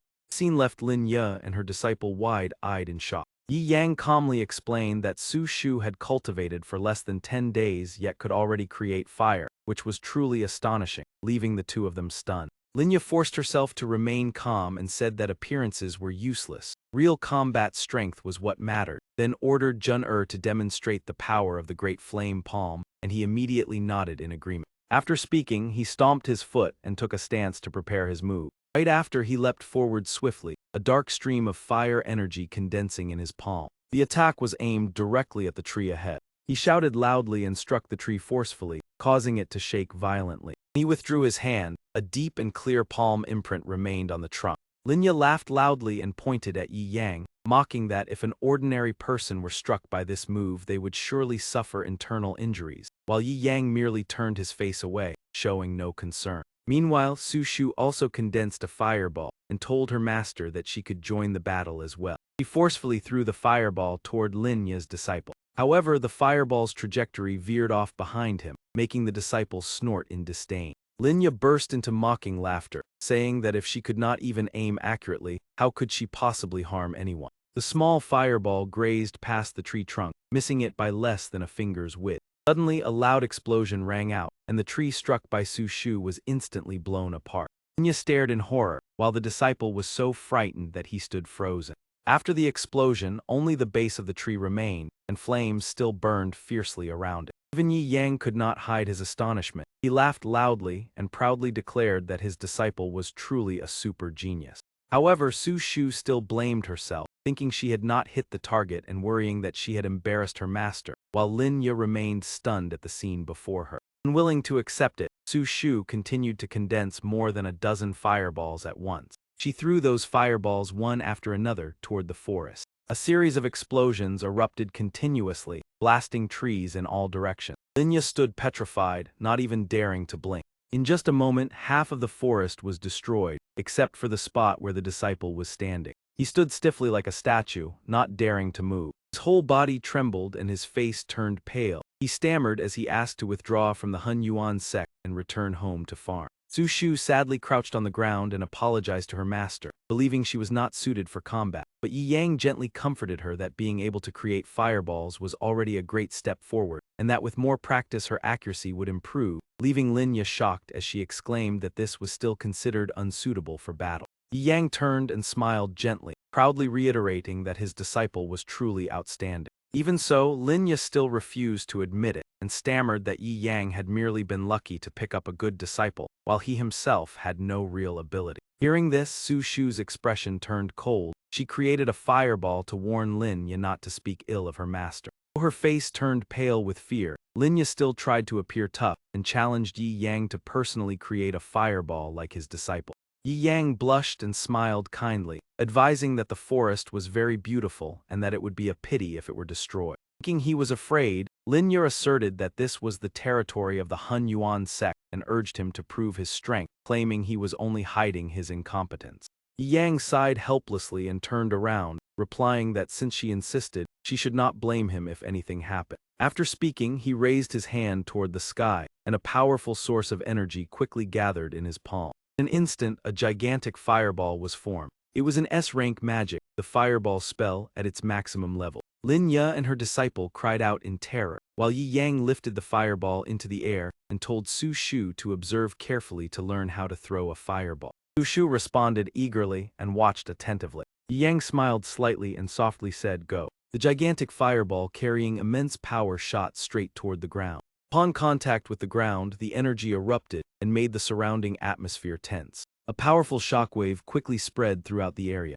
The affected trees were instantly burned into ashes. Everything happened in the blink of an eye, and the flames spread at an astonishing speed. The entire forest was quickly engulfed in a raging sea of fire. Yi Yang immediately embraced Su Shu and flew into the air, then sighed that he had already said this place was not suitable for using the fireball spell. At the same time, he pulled along Lin Yu, who was dazed and grieving for her sect, while at her feet, her most arrogant disciple was so frightened that he cried and begged to return home to farm. Yi Yang struggled to take the three of them away from the scene and said they should retreat first, as under this sea of fire the Hun Yuan sect would likely find it difficult to survive. He even expressed that he would miss these neighbors after they moved away. Saying that, he accelerated and left like a flash, leaving behind panicked cries asking him to slow down. The scene shifted to the demon-seizing hall. Yan Yu was engrossed in reading a book and muttered curiously that she did not understand why her master liked books that made readers blush and their hearts race. But to have a common topic to talk about with her master,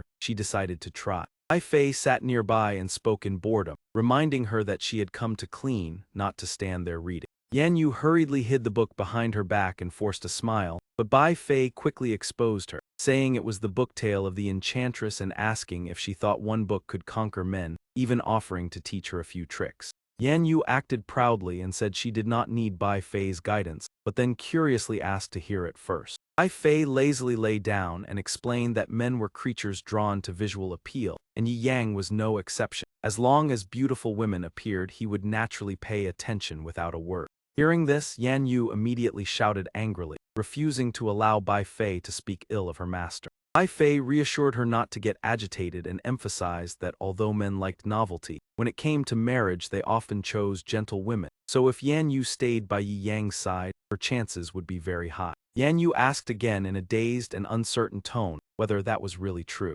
Suddenly, Bai Fei sprang up and seriously said that the secret lay in the three words "cut off romantic ties," meaning to find ways to sever all connections with other women around Yi Yang to increase her own chances. These words completely convinced Yan Yu, to the point that she unconsciously dropped the item in her hand. Afterward, she walked away with a hesitant posture as she left that place. As she walked, Yan Yu thought that the little fox's words made a lot of sense, but she still wondered why Bai Fei was helping her. Thinking of this, she suddenly looked around in search and realized that the book tale of the enchantress had disappeared.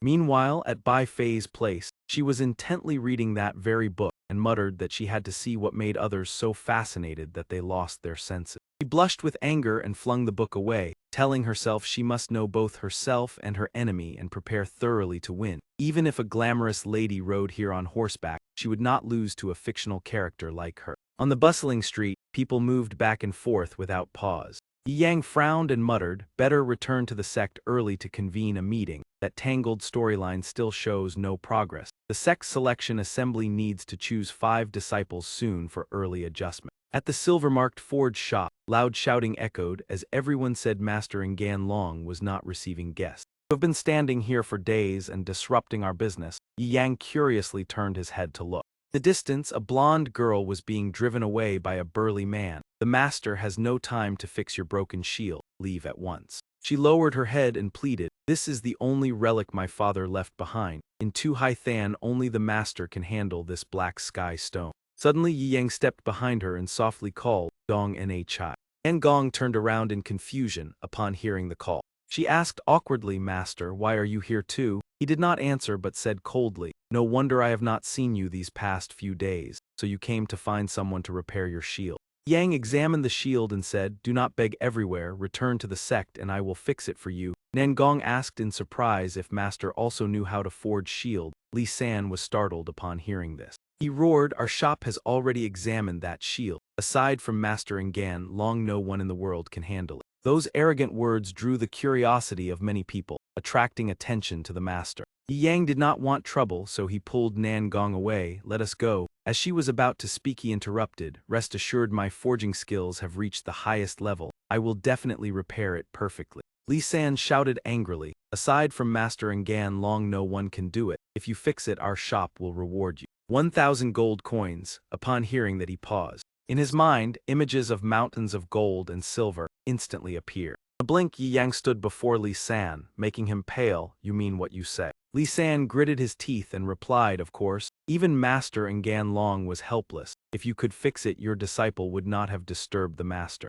With a cold face, Yang stepped into the shop. "No more words. 1,000 gold coins. It is settled. Dong Nhi, bring the shield here." Their commotion caused many people to stop and watch the spectacle. The sky was clear and blue, birds soared above, and the sound of clanging metal rang continuously. Inside the forge, Li San reminded, "It is easy to take the money, but if you cannot fix it, do not blame us." He disdainfully told everyone, "This fraudster must be taught a lesson," and handed over to the authority. The crowd whispered among themselves, believing this person was far too reckless. Some even said that if he could fix it, they would quit forging forever. Nangong anxiously advised, "Master, perhaps we should leave." Li San confidently declared that if it was not finished in 3 days, you would bear the responsibility. Before he could finish speaking, Yang cut him off. "No need for 3 days, 3 sticks of incense are enough." The blacksmiths burst into laughter. Truly a foolish man. He thought to himself, "Laugh while you can." Outwardly, he calmly said the shield must be repaired, and he could even use their materials. Li San crossed his arms and replied that the materials were at his disposal, but not to waste them. He would not allow any excuse for failure. Yang did not argue and immediately picked up the tools to begin. "Prepare 20 jin of black fire mountain ash for me." Li San stroked his beard and sneered inwardly, an outsider choosing the lowest grade material. One should know that even Master and Gan Long used cold dragon crystal and still failed. Yang looked at the shield and said, "It had already been repaired before being handed to you. This messy technique belongs to Kim and Gan Hoa, does it not?" Li San immediately became furious. "Do not insult Master and Gan Long." He asked sternly, "First, who in this shop is permitted to use that high-grade cold dragon crystal? Second, the profound Yang ninefold fusion technique in Tu Hai Than is known only by him, correct?" Li San stammered in anger, "Do not speak nonsense." At that moment, Gan Long appeared behind him and said coldly, "I once said there was no need to hide that I had repaired it. This old man is not an immortal. Failing to handle this item is nothing shameful." As soon as he arrived, the blacksmiths immediately bowed and shouted that Master and Gan Long had come out.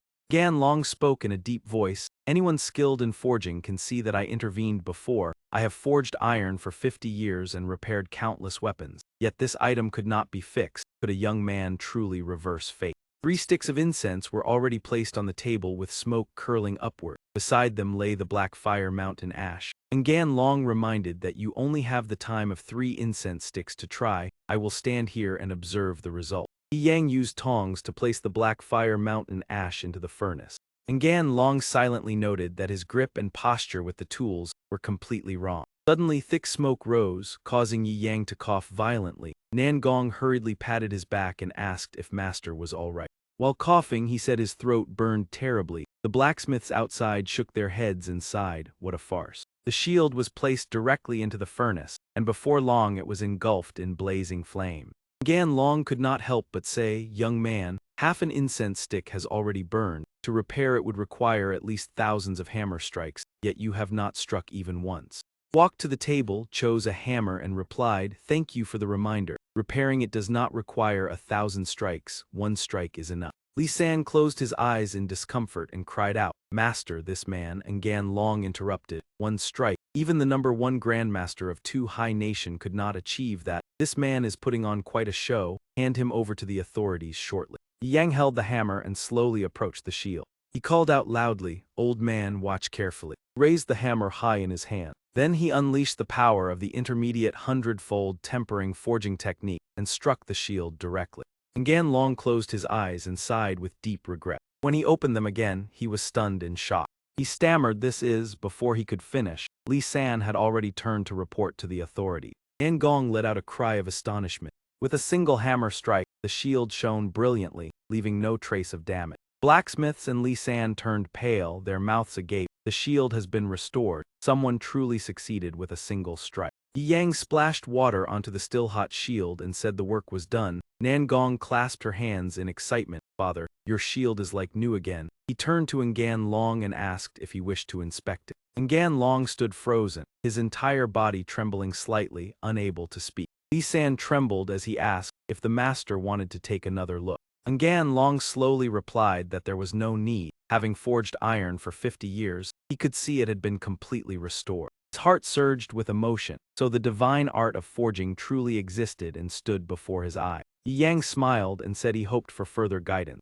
Ngan Long knew he had nothing more to say, while Yi Yang stood calmly with his hands behind his back in the wind. Nan Gong lifted the shield and marveled that it was not only repaired, but as new as the day her father gave it to her. He avoided her gaze and muttered that this skill was truly excessive. Nan Gong lowered her head and hugged the shield, tears falling as she said, Master is so kind, I will repay you with all my heart. He placed his hand on her head and gently asked what was wrong. Nan Gong. She thought to herself that Master's hand was so warm, he must be a kind person. Suddenly, he broke the awkward atmosphere by saying, Why are you standing there? Pay the money. Ngan Long and Li San were startled and quickly agreed, yes, bring the money at once. Before long, Li San brought out a heavy pouch of coins. He knelt down and offered it with both hands, begging the divine craftsman not to take offense. This is 1,000 gold coins, please accept it. Yi Yang accepted the money and said thank you. Ngan Long stopped him and said solemnly and emotionally that witnessing the divine forging art in this lifetime left him without regret even in death. Yi Yang muttered that an intermediate skill was also called divine. Suddenly, Ngan Long knelt down and begged the divine craftsman to allow him to serve as a menial attendant, shocking everyone who cried out, Master. With both seriousness and fear of rejection, he said he did not dare to become a disciple. He only wished to serve as an attendant and occasionally receive guidance on the path of forging that would satisfy him. Yang felt awkward and refused, saying he was only from a small sect and had no need for attendance. Ngan Long widened his eyes in disbelief, stunned beyond words. But then he calmed down and said perhaps he was not worthy in the eyes of the divine forgemaster. He had a granddaughter and wondered if he would be interested in accepting her as an attendant. Yi Yang could only smile helplessly. He thought to himself, what on earth is a forging god? Better leave quickly before those fanatical blacksmiths cling to me. Thinking this, he coldly said, Nan Gong, return to the sect. Nan Gong smiled softly and cupped her hands in respect. Yes. Yi Yang and Nan Gong left. The blacksmiths loudly chanted to send off the forging god, causing passers-by to curiously follow him with their eyes. He paused, slightly tilting his head to look behind. The scene shifted to Wuji sect. Lei Lei quietly stood before the place where Ryu Zhu was in seclusion. She clasped her hands in prayer, hoping that this seclusion would allow her senior sister to successfully break through. She needed her greatly. The image of Ryu Zhu's gentle smile appeared in her mind. The wind rose, carrying dry leaves swirling through the air. In the main hall of Wuji sect, all the disciples gathered as a clear voice rang out, We have ranked last in the sect grand competition for 3 consecutive times. Not to mention the world rankings, even in 4 Seas City we are at the bottom. Now we invite the sect master to speak. A small bird nearby repeated, Even 4 Seas City is at the bottom, where is the sect master? It suddenly showed a look of surprise. The sect master's seat was completely empty, without a single person. The small bird angrily flew off to search, and found Yi Yang happily playing with a puppy. Come on, eat. It angrily gave a light kick, causing Yi Yang to startle and return to his duties. The disciples were already accustomed to the sect master's carefree behavior, and could only sigh silently. After being scolded by the small bird, Yi Yang finally sat on the sect master's seat. He cleared his throat and put on a serious demeanor. Our sect has ranked last in the competition 3 times. This time we will simply have a little fun with them.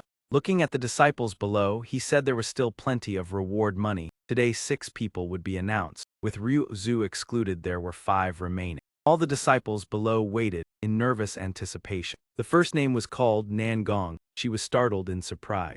Ling Er frowned. Was Zhuang Ding captured? Although Su Shu had prepared herself in advance, she still felt her heart skip a beat when hearing her name. She lowered her head resolutely. Although she was not yet proficient in magic, she would do her utmost. Yan Yu continued playing with her hair, seemingly not very surprised. Yi Yang closed his eyes and continued, now for the last person. Only 4 candidates remained, everyone was tense. As expected, the final name was Lu Qing. The white-haired female disciple whispered, "Junior sister Lu joined last yet still made it to the final selection, truly fortunate." Lu Qing cupped her hands respectfully. "This disciple will certainly not disappoint master's expectation." Yang slightly frowned. "I feel as though I have met Lu Qing somewhere before."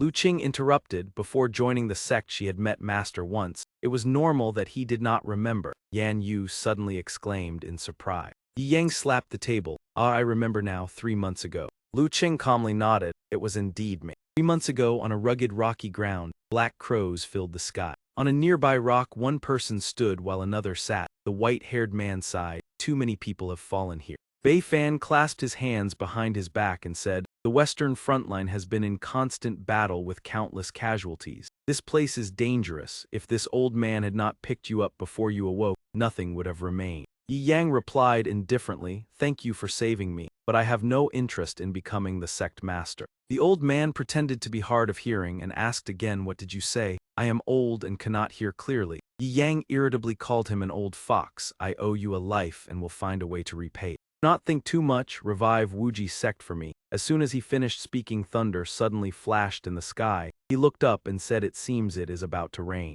Thunder roared as the crows scattered, making the scene even more gloomy. Rain quickly poured down. "It is raining and I am still alive. Fortunately, I encountered someone like you." The garrison area, a pale-faced girl looked up at the sky despite the pouring rain. Lu Qing closed her eyes and thought, "That is fine as well. Departing amidst the sound of rain is less lonely." She recalled her comrade's words, "Number 7, your injuries are too severe. We can only leave you behind. Even if you are saved, you will not be able to fight." She originally had no relatives. Ending here left her with no attachments. With her body full of wounds, she weakly replied, "Everyone go, do not worry about me." Before leaving, they placed their hands on their chests and said they would remember Yi Yang. Lu Qing pondered wearily. Losing her name, orphaned due to demons ravaging her village, and abandoned on the battlefield, that was the fate of a soldier. She closed her eyes and let go of everything. Suddenly a voice rang out, "How strange." Yang stood on a rocky outcrop looking into the distance, murmuring, "Her breathing is weak, but she is still alive." He followed the traces to the place where corpses lay scattered. After searching for a while, he let out a soft breath and sat beside Lu Qing. "Found you." She opened her eyes dreamily upon hearing the movement. Yang smiled and asked if she could still endure. He insisted on carrying her away despite her weak words telling him to put her down, saying she was already useless. He spoke sternly, "Since I picked you up, you belong to me. Whether you have value or not is for me to decide." Suddenly, a violent bolt of lightning struck the ground. 2 demons appeared blocking the path, laughing hideously. "There are still 2 survivors. Should we kill them or take them back?" The leader said, "Eating them here is also fine, but that pale-faced one is too weak." Seeing him pause, Lu Qing weakly apologized, "I have implicated you." He smiled gently, "Say no more, leave this to me." The demons mocked, "Do you think there are only the 2 of us?" The ground suddenly bulged as countless more demons emerged. They warned that he was facing a secret force specialized in ambushing humans. Yang asked in return, "Whether 1 or 1,000, what difference does it make?" The leader sneered, still talking tough when death is imminent. Yang lowered his head and raised his hand toward them, his palm flashing with golden light. An armored demon mocked, "Are you planning to surrender?" But from his hand erupted a powerful force spreading in 3 directions. Dozens of fireballs simultaneously shot into the sky. The demon was stunned and immediately became alert. He shouted, "There is something wrong with this man. Quickly stop him." All the demons surged forward. He pointed his hand forward and shouted, "Thunder." A dark cloud gathered above Yi Yang's head. The demons could only stare in shock as the dazzling lightning was about to strike down. A violent bolt of lightning struck straight down to the ground with a thunderous roar. Its terrifying power shook heaven and earth, the ground continuously exploding under the dreadful pressure. Demonic creatures naturally could not escape the wrath of the lightning. In the blink of an eye, they were blasted apart and vanished amid the relentless explosions. Black smoke billowed upward before being scattered everywhere by a powerful gust of wind. Before long, the surrounding scene had become desolate and devastating. Amid that scene, Yi Yang still stood firm, carrying Lu Qing on his back and letting out a sigh of relief. He remarked in boredom that everything was too dull. The opponents were so weak that they could not even withstand basic lightning magic, leaving the already weakened Lu Qing astonished. Suddenly, a glimmer of surprise flashed in his eye. On a nearby rocky outcrop, a demon used its wings to shield its body and angrily shouted at the human for launching a sneak attack with lightning techniques. It spread its wings proudly, declaring that it feared no lightning and had once faced many lightning mages, threatening to deal with Yi Yang slowly. Yang merely gave a cold smile, intending to let Xiao Yi handle the matter, leaving Lu Qing speechless in shock. The demon roared in fury, its voice echoing throughout the area. Its body rapidly swelled as it shouted a loud challenge. Lu Qing was so terrified that her face turned pale, her entire body trembling uncontrollably. Yang raised his hand to form a ring of light, calmly saying that Xiao San should step in to teach it a lesson. The sky suddenly flashed, and the demon instinctively looked up. A massive pillar of light suddenly descended with overwhelming force. A blazing red claw appeared and slammed down fiercely upon the enemy. A gigantic red dragon roared thunderously, repeatedly stomping on the rocky outcrop where the demon stood, causing the ground to tremble. The rocky outcrop immediately deformed and cracked apart. Continuous and piercing cracking sounds rang out. Unable to withstand the pressure, fragments of rock fell down in showers. In just a moment, the large outcrop was completely crushed beneath the dragon's trampling. Stone fragments scattered in all directions, brushing past Xiao San's broad wing. Without stopping, it unleashed a fierce torrent of flames, incinerating the surrounding area and leaving behind a scene of utter devastation. Despite her severe injuries, Lu Qing cried out in terror as she recognized the legendary spirit beast, while Yi Yang complained that his pet was too large and troublesome. Yi Yang quickly carried Lu Qing away, and she was surprised to realize that the rain had stopped.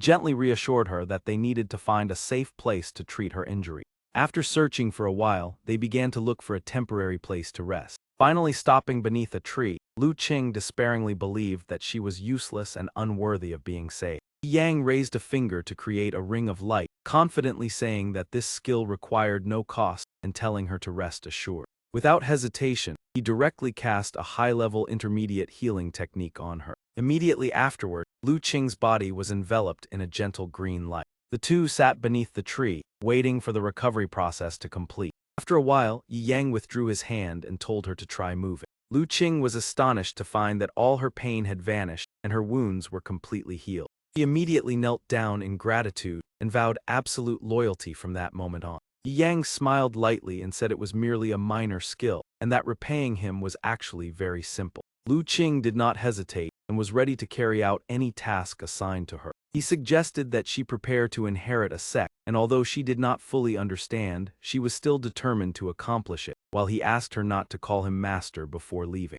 About half an hour later, Yi Yang returned. He asked about the old fox refusing a successor, causing Lu Qing to worry that she had not been chosen. She sadly said that she would continue to wait for orders at any time. Yi Yang sincerely advised her to live for herself, leave the army, and begin a new life, while also giving her dried rations and money. Lu Qing accepted the bag, lowered her head in obedience, and he turned his back, reminding her to live well. After speaking, Yi Yang leapt into the air and flew away swiftly like an arrow. Lu Qing silently watched his figure disappear, remembering his advice to walk her own path. Her gaze became resolute, reaffirming her identity. Returning to the present, Yi Yang listened to Lu Qing recount her wandering experiences after they had parted. Fuji sect was immersed in an atmosphere of absolute silence. Lu Qing's voice echoed as she spoke about joining the sect and reuniting with her master. Yi Yang coughed lightly and reminded her to call him master, marveling at the wondrous fate, and she replied that it was the will of heaven. Not wishing to prolong the old story, he turned to the main matter and announced an important decision. From among the 5, 2 would be chosen to leave Tu High City with him for cultivation, making everyone nervous except Su Shu. An Yu lifted her head with determination, wanting to be the one to accompany the master. Lu Qing whispered joyfully, as the opportunity to become stronger had arrived. An Gong innocently wondered about cultivating during a time of demonic chaos. Ling however, appeared bored and felt that the matter was troublesome. The little bird curiously asked about the criteria for selecting those who would follow. Yang closed his eyes and calmly replied that whoever received the uniform first would win. The little bird asked again in confusion about the matter of the uniform. He casually explained that each disciple would have distinctive attire suited to their role. The little bird angrily kicked him, accusing him of making this merely a personal preference rather than a serious criterion. The great hall fell into silence. The disciples could only feel helpless before this familiar scene. After a while, the scene shifted to the hall where demons were imprisoned. Bai Fei, feeling bored, started a conversation with Su Shu, asking if it was her first time here. Su Shu sighed and explained that she had only come to assist temporarily and had skipped her studies because of a headache from magical books. Hearing this, Bai Fei pretended to be weak and asked for her help. Su Shu seriously refused, as she had been warned about Bai Fei's danger. Bai Fei continued to feign difficulty breathing, pleading with her to remove the talisman for just a moment. Su Shu ignored her, causing the room to fall into silence. Unable to keep up the act any longer, Bai Fei angrily begged for the talisman to be removed for only 1 minute. Su Shu hesitated as she approached, agreeing to remove one talisman for a short time. She slowly reached out to touch the talisman, still reminding that it would be only for 1 minute. Bai Fei's eyes followed her every movement with tense anticipation. Su Shu tried to remove the talisman but failed, then suddenly her expression changed. Holding the talisman, she gave a cold smile and exposed Bai Fei's intention to deceive her in order to escape. Bai Fei coldly asked in return what exactly Su Shu was holding. Su Shu looked down at the talisman in her hand, her face turning pale and her eyes widening in shock. Bai Fei lowered her head, her eerie laughter echoing throughout the silent prison cell. Ko Din also burst into laughter, a dazzling light erupting to engulf the cell as the remaining talismans were blasted in all directions. Su Shu widened her eyes in shock, but it was already too late to stop anything. Bai Fei's body rapidly expanded, and she laughed wildly, shouting that within 100 miles all would be plunged into disaster. Yet before she could finish, the talismans returned to their original position. A loud explosion rang out, and Bai Fei, who had been so arrogant, was instantly reduced back to her original form. Her face turned blank in disbelief, as if a flock of crows had just flown over her head. When she clearly saw who controlled the talisman, she exclaimed in astonishment. It was Yi Yang. With a cold expression, he calmly said, "Please continue your performance." Bai Fei collapsed to the ground, stammering in confusion as to why the 9 heavens demon sealing talisman still worked even after being removed. Yi Yang clasped his hands behind his back and calmly explained that by injecting 10 times the spiritual power in an instant to reconnect the formation, everything would be restored. Bai Fei's face turned pale, tears welling up as she angrily cursed him as a shameless and detestable grand talisman master. Yi Yang coldly reminded her not to change the subject. Since she had attempted to escape, she must accept the punishment, which made Su Shu secretly admire him from behind. She suddenly realized that her master was not only strict in teaching, but also extremely formidable. Yang suddenly gave an order, telling Su Shu to step back and reminding her that tomorrow he would test her on memorizing 10 chapters of the magic handbook. Su Shu's face instantly fell, and she responded sadly, yes. After Su Shu left, the atmosphere between Yi Yang and Bai Fei became tense, and as he began to speak, she interrupted by offering to repay him with her body.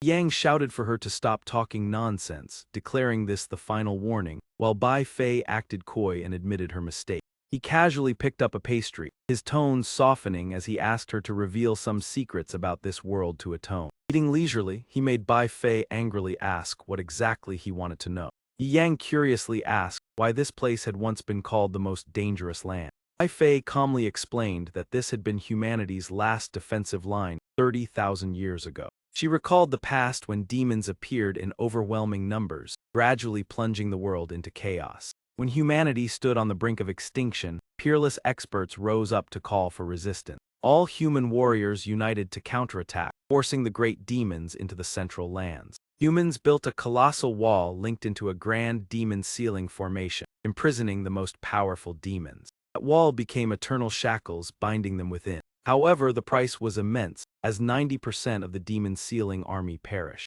Yi Yang understood that as long as the wall stood, the great demons inside could not invade the human world. Bai Fei nodded, but emphasized that demons outside continued to multiply and gradually encroach upon the weakening human world. Yi Yang wondered why the outer demons did not break the wall to free their kin. Bai Fei replied seriously that the demon sealing forces guarding it were extremely powerful, and the formation on the wall suppressed demons, making them unwilling to take the risk. Her voice lowered as she mentioned the third reason. Cracks and signs of damage had appeared on the wall. She explained that the wall and the demon sealing army were a unified entity, and together they produced terrifying power. Yi Yang rubbed his chin regretfully, wishing to see it in person, but since he had to go to Deem Than, he would have to miss the chance. He continued to ask if there was any other valuable information. Bai Fei blushed and half-jokingly said that if he wanted to know more, he should conquer her. Hearing this, Yi Yang immediately stood up to leave, reminding her to behave while he was away.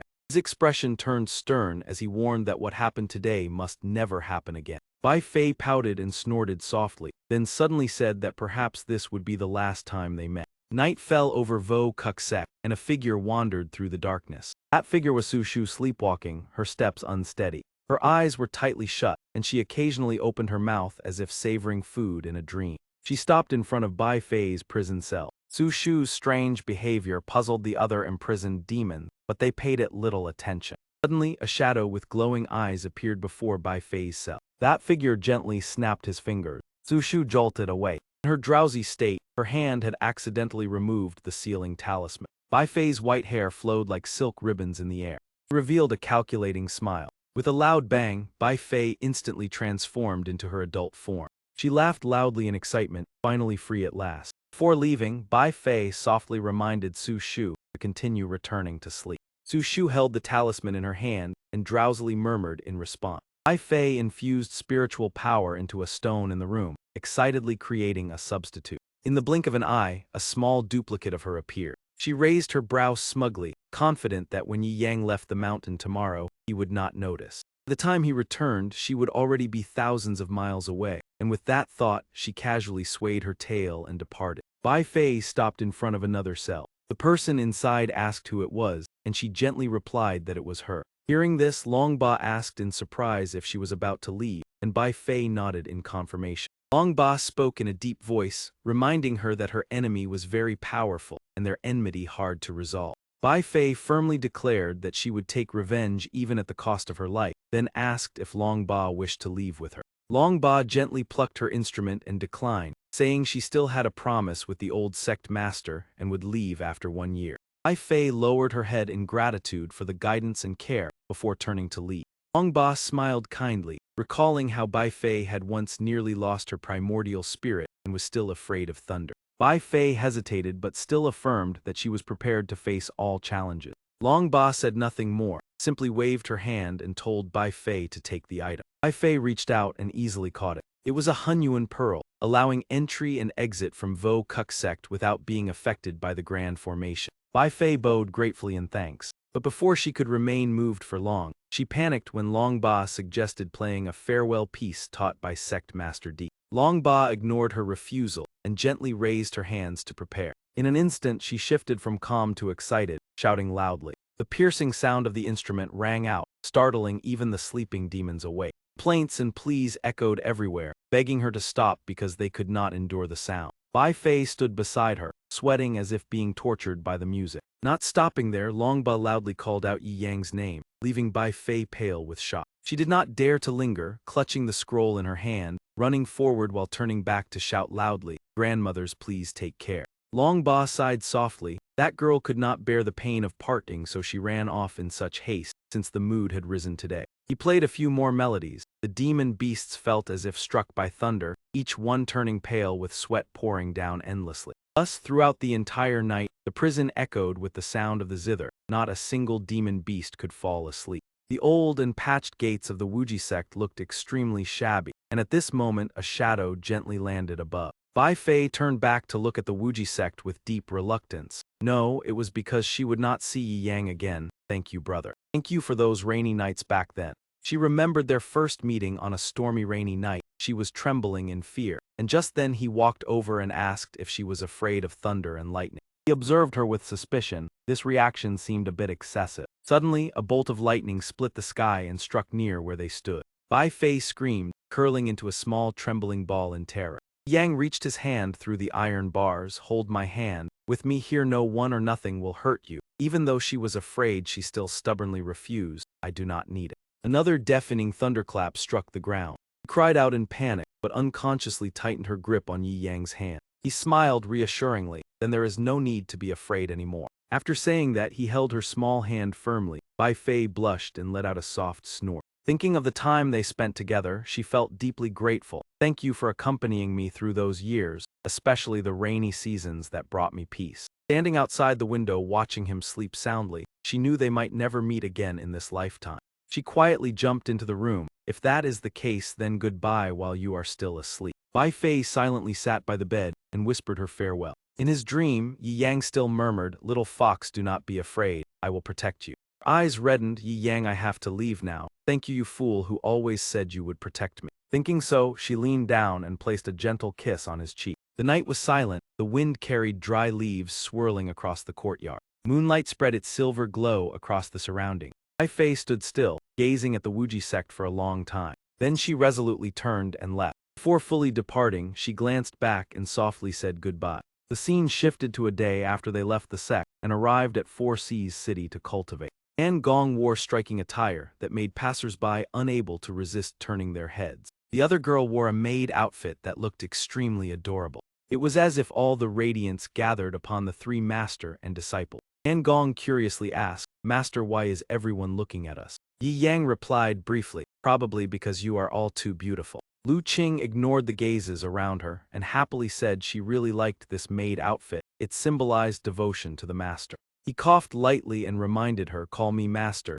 She immediately corrected herself, "Yes, master." As if suddenly remembering, Nan Gong asked softly, "Master, all the blacksmithing money was left at the sect. Will we have enough when we reach Flame City?" Yi Yang calmly replied that he had forgotten about that, and the atmosphere suddenly became heavy. Nan Gong had an idea. She still had some money and could perform on the street to earn more. He smiled confidently, "Do not worry. When we reach the courier station, someone will deliver the money." Nan Gong widened her eyes. "Is there really such a good thing?" He looked ahead and said, "The person bringing the money is waiting over there." Before long, the three of them arrived at the courier station. From afar, a young man waved and called out loudly, "Sect Master Yi." Hearing the call, the three master and disciples stopped. Feng Hao and Yi Yang met and greeted each other warmly, brothers.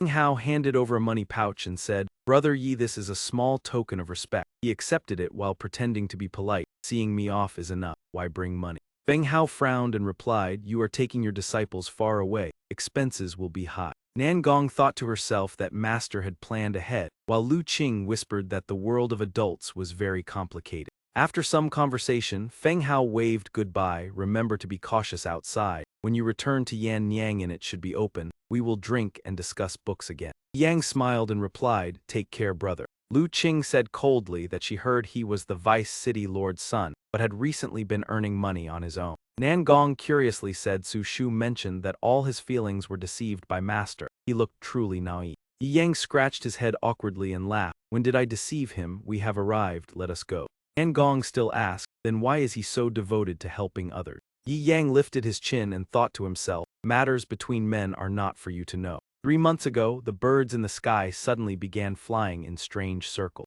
Yi Yang squatted by the roadside, quietly watching the passing crowd. He sighed in frustration, only wishing to return to Earth. A man approached and asked, "Brother, I have seen you sitting here sadly for days. Do you need help?" Yi Yang, drunk, looked up and replied, "In this place I have no relatives who would not sigh." Feng Hao pointed to himself and said, "If you have no one, then let me be your first friend in Four Seas City." Yang replied indifferently, "Go somewhere else."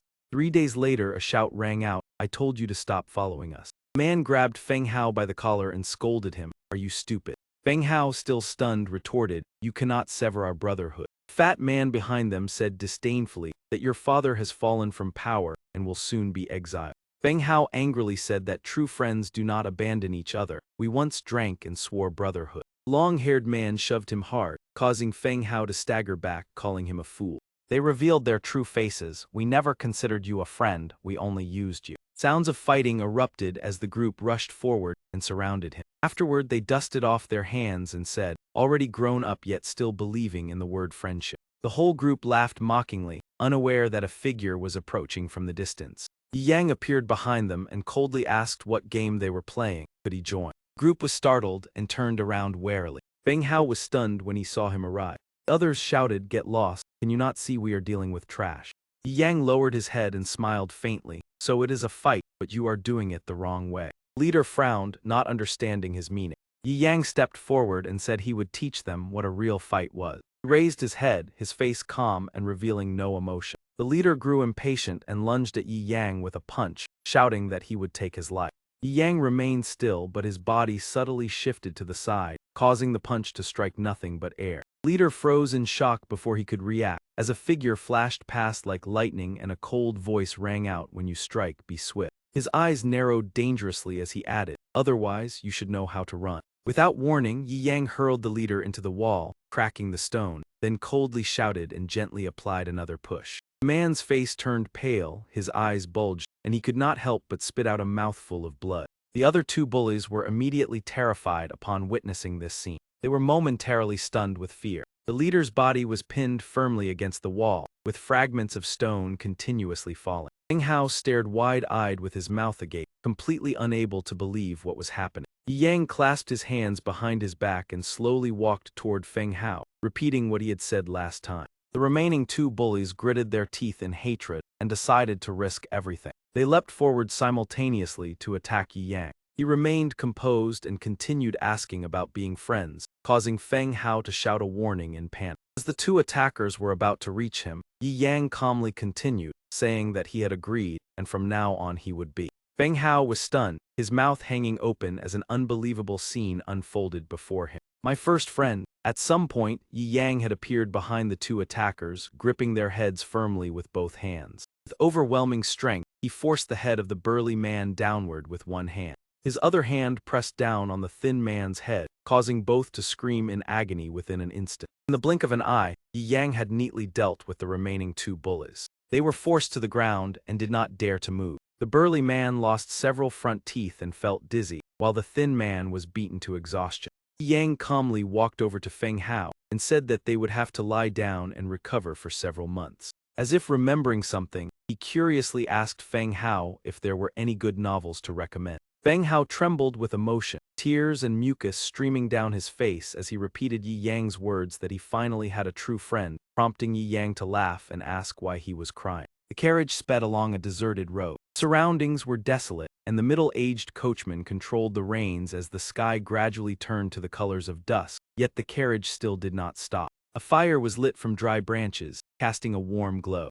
As the journey stretched from afternoon into night, everyone rested temporarily in a small forest. When dawn broke, the carriage resumed its journey. Stepping down from the carriage were slender legs wearing cute pink shoes. Someone spoke up, realizing that this place did not seem to be Flame City. Nan Gong's words left everyone speechless. It turned out that by choosing a discounted carriage, they had been abandoned in a desolate place. Thus, the three master and disciples were left in the forest, and Yi Yang reassured them that they were likely close to their destination. Nan Gong looked around anxiously as night approached. Yi Yang pointed toward the distance, where smoke was rising from houses. Nan Gong worried about demonic creatures in the wilderness, and Lu Qing explained that the villagers relied on spirit crystal formations for protection. She slowly explained the defensive mechanism based on the spirit crystal tower. Yang came up with the idea of leading everyone to ask for a meal, and Nan Gong secretly thought this was truly their master's special skill. The group approached the houses with smoke rising from their chimney.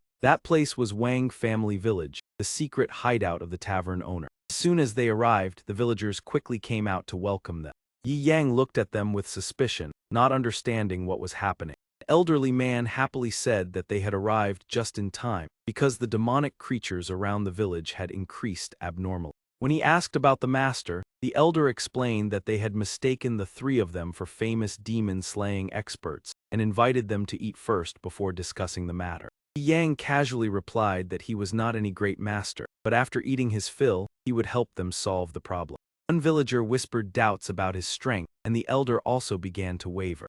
Nan Gong immediately defended her master, saying that he was extremely powerful and capable of facing many demons. Another person mocked that someone as weak as him would only know how to run when encountering demonic creatures. Yi Yang blushed, thinking that begging for food was truly not easy. Hearing the murmurs, the elder immediately changed his attitude and prepared to drive them away.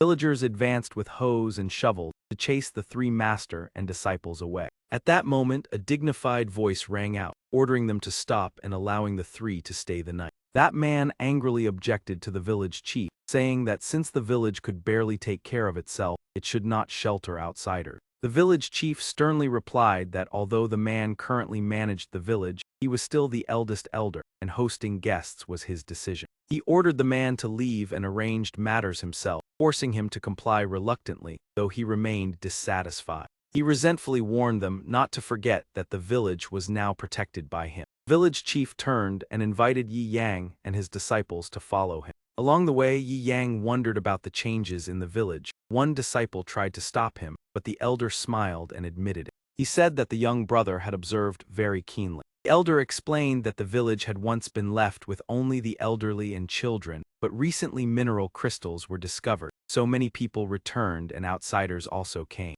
Yi Yang nodded, fully understanding the situation in the village. As the sun set, the elder led the three master and disciples home just as dinner began. Upon seeing the food, Yi Yang immediately forgot his composure, leaving his two female disciples helpless. The village chief warmly entertained them, saying it was only a humble offering and hoping the guests would not mind, while the children in the house happily served them. Night fell and the bright moonlight illuminated the sky, making it less gloomy. At the village chief's house, Yi Yang and his disciples enjoyed a delicious meal, while Lu Qing curiously observed a red staff. Nan Gong and a young girl from the house washed dishes together, singing cheerfully as they worked. Yi Yang sat thoughtfully on a high tree branch, hearing discussions about attacking Wang family village to seize the clan's secret. In the quiet night, a disciple stood beneath the tree and reported to Yi Yang that the entire village had been patrolled. He coldly asked if anything had been discovered, and Lu Qing replied that the village's defensive spirit crystals had severely deteriorated, and demonic creatures could invade at any moment. The Wang family village was submerged in an eerily silent atmosphere, yet her voice remained calm. If demons invaded, he should treat it as an opportunity for training. Streaks of meteors flashed across the sky. Lu Qing decided to follow his suggestion. Time passed slowly, and the full moon had quietly risen high in the sky. Suddenly, a thunderous explosion erupted from the center of the village, a blinding light tearing through the dark night. The light was so powerful that even the spirit talisman could neither control nor extinguish it. Instead, the talisman shattered into countless fragments, causing the scarf-wrapped man to mutter in panic. The old man trembled as he exclaimed that the defensive talisman had cracked, and the village would likely be impossible to protect. He shouted that staying meant certain death and everyone must leave at once. When asked about the elderly and the sick, he coldly replied that they could only be left to fate. Taking in useless outsiders had been a mistake. Hurry up. Everyone immediately scrambled to gather clothes and food to flee the village, urging each other to abandon unnecessary belongings. In another corner of the village, the old village chief sighed helplessly. Everyone has left, only we remain. Everyone go to the ancestral hall for refuge. May our ancestors protect us. A little girl anxiously asked if they should find the three older brothers and sisters to escape together. An elderly villager believed they had likely already left. The old village chief nodded in agreement. That is good. They are young and should not stay to face danger. Everyone hurry to the ancestral hall. After that, he and the village elders quickly headed toward the ancestral hall. Noticing the main door was not tightly closed, the old man frowned in confusion. How strange. Why is the door open like this? Pushing the door open, he saw Yi Yang and his two disciples inside and asked in surprise, "Could it be you?" After a brief hesitation, he asked what they were doing here. Nan Gong awkwardly replied, "Village chief, we." He continued for his disciple. They had intended to repair the spirit talisman but discovered it was completely damaged. Is there any blue crystal stone in the village? He could craft a new one.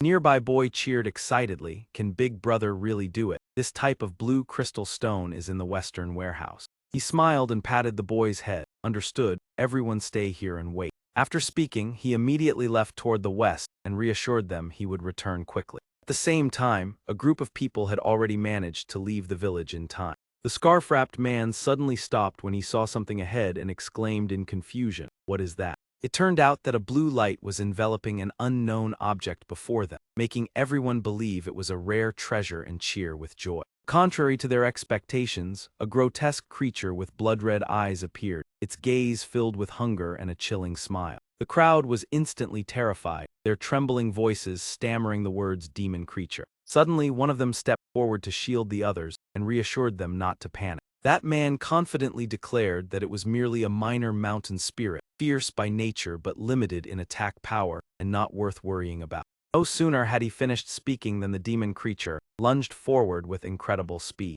That man poured all his strength into a powerful kick, sending the creature staggering backward. Witnessing this, the crowd erupted in excited cheers, while the leading man smugly believed the bodyguard he had hired could easily handle these minor demons. The battle continued as the demon creature charged again at dizzying speed, its smile filled with provocation. That man looked at it with disdain and clicked his tongue in contempt. Once more, he delivered a powerful kick that produced a thunderous sound. Suddenly, the creature's sharp axe blade flashed, stained with marks of impact, turning the tide of the situation. Counterattack forced him to his knees, no longer able to maintain the upper hand. The scarf-wrapped man continued to cheer loudly, but the others were stunned, unable to comprehend what had just happened. His face twisted in pain as he clutched his severely injured, trembling leg. Though rolling on the ground, the demon creature still wore a delighted smile after injuring its opponent. He struggled to stand firm and admitted that although the minor demon was weak, it was extremely ferocious. He had been too careless and must not give it another chance.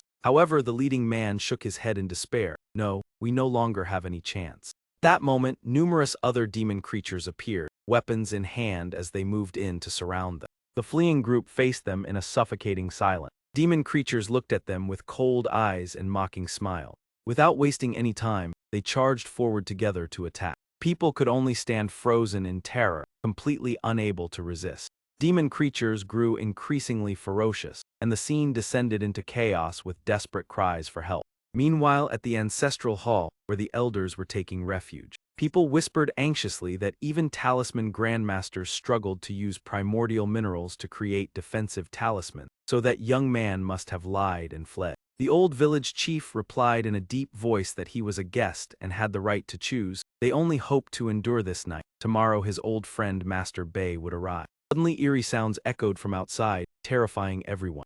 Everyone was confused and frightened, repeatedly asking each other what that terrifying sound could be. That piercing laughter was the unmistakable sign of demon creatures. They had successfully infiltrated the Wang family village and swiftly advanced toward the remaining villagers to attack. Just as they seemed ready to wreak havoc freely, a figure suddenly appeared to block their advance. Lu Qing manifested like a savior, her calm voice warning that they had arrived too late. However, the demon creatures were not intimidated. Instead, they grew more excited upon facing her. Two demon creatures immediately launched a fierce assault, but with agility and extensive experience, Lu Qing easily evaded them. Suddenly, behind one of the demon creatures, a golden shield appeared along with a clear voice that drew its attention. Nangong seized the opportunity and struck its head forcefully with the shield, causing it to let out a pained cry. That scream severely distracted the demon creature in front. Attacked from behind by Nangong and pressured from the front by Lu Qing, they were completely unable to resist.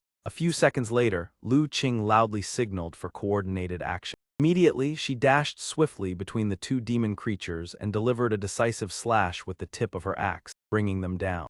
After clearing the obstacles, she landed lightly with a calm and composed demeanor. Without even looking toward Nangong, Lu Qing spoke as if praising their seamless coordination. Nangong could not help but marvel that their master's primal battle energy had significantly strengthened them, but she immediately reminded him not to celebrate too soon. Before her words even finished, a gigantic version of the previous two demon creatures appeared before them, making Lu Qing realize the situation was far more troublesome than expected. Without hesitation, the two of them immediately charged forward together to confront the enemy. Surroundings were swallowed by dense darkness, with only echoes of anguished cries resounding. The ground was scattered with the remains of defeated demon creatures. An ugly demon creature was pierced through by Lu Qing's axe tip, after which she calmly descended as if nothing had happened. She let out a soft sigh as her strength gradually waned and cast a vigilant gaze in another direction. As the battle continued, more and more demons appeared, and Nangong worriedly realized the situation was far more severe than imagined. Lu Qing quickly proposed that at this scale, the old village chief and the villagers were in danger, and they needed to return immediately. However, she soon changed her decision and warned that they could not leave, her gaze fixed ahead. A gigantic foot suddenly slammed heavily onto the ground. Next came rows of sharp teeth revealed along with a heavy, threatening breath. Lu Qing and Nangong could not help but feel anxious as they faced a colossal demon creature, far larger than any they had just defeated. It ground its teeth and panted heavily, as if asserting its dominance as the leader. Suddenly, the creature clenched its fist tightly and unleashed a powerful punch. The punch shattered the ground where Lu Qing had been standing, but she had already soared into the air to evade in time and remained unharmed. Noticing that the situation ahead was extremely unfavorable, she immediately called out her teammate's name loudly. After its immensely powerful strike, dust and smoke billowed everywhere. Nangong quickly raised her shield to block the attack, while simultaneously deploying a clone and managing to escape in time. Lu Qing hurriedly reminded Nangong to hold on a little longer. Then she shouted that she would use her spear technique to deal with him. Lu Qing's entire body radiated light, a brilliant aura enveloping her as she charged straight toward the gigantic monster. However, the opponent easily dodged, forcing her to spin around and return to her original position. She landed on the ground once more, her spear still tightly gripped in her hand. The situation became even more critical when the monster's gigantic hand swung down from behind her. It exerted all its strength to deliver a heavy blow. Fortunately, Nangong raised her shield in time, saving Lu Qing at the last moment. She gritted her teeth and shouted that they had to hold their ground. Lu Qing planted the tip of her spear into the ground for support, and together with Nangong, they strained to resist the force pushing them back. After a steadfast effort, the two of them finally managed to halt the momentum of the attack.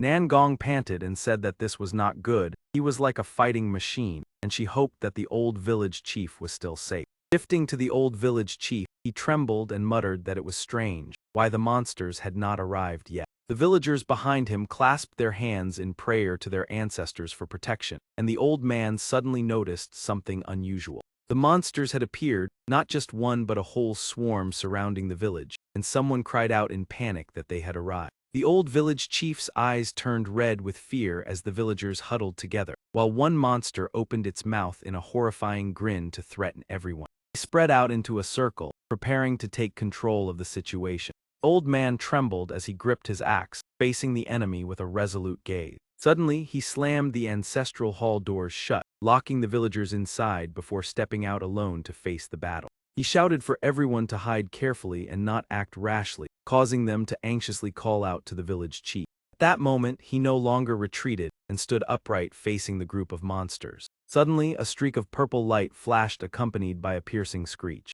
He frowned, trying to see clearly what had just appeared. A gigantic monster manifested and growled, asking where the village's treasure was hidden. He continuously pressured the old village chief to reveal its location. The old man firmly denied it, asserting that there was nothing they sought here and challenging them to come forward. Failing to obtain an answer, he immediately ordered his capture. Smaller monsters rushed forward without any hesitation. One of them raised its weapon high, preparing to strike him. However, the old village chief also gathered his strength to counterattack, shouting not to underestimate him. He swung his axe, knocking the opponent aside. 2 consecutive strikes caused the monster to stagger. The large monster laughed coldly, believing that humans were merely struggling in vain. He panted heavily but still affirmed that as long as the axe remained in his hand, he would protect the village and humanity. He mocked him, asking if he relied only on that axe, as a strange patch of liquid suddenly appeared on the ground. The old man's face turned pale when he saw the ground bulge, and another monster burst up from below to launch a surprise attack. He hurriedly used his axe to block, but 2 more monsters rushed at him. The large monster sneered that human weapons could do nothing to their flesh. Suddenly, the old village chief vanished from sight, leaving only 3 monsters standing in confusion. The leader was stunned for a few seconds, unable to believe it. He turned around upon hearing movement behind him. A deep voice rang out, apologizing for arriving late and saying that the crystal had been repaired. Yang appeared and the rescued old village chief was still in shock, only able to utter a single word, "You." He extended his hand, gently controlling the axe to fly toward him. The axe was now firmly in Yi Yang's hand. He said indifferently for them to witness the true power of this axe. The large monster continued to mock, believing it was merely luck that struck a weakling. However, before it could finish speaking, Yi Yang was already standing before him, raising the axe high. He widened his eyes in horror. Golden light from the axe blade shone brilliantly with immense power. A single downward strike caused his body to collapse, and his words were cut off. The monster lost its composure and fell to the ground.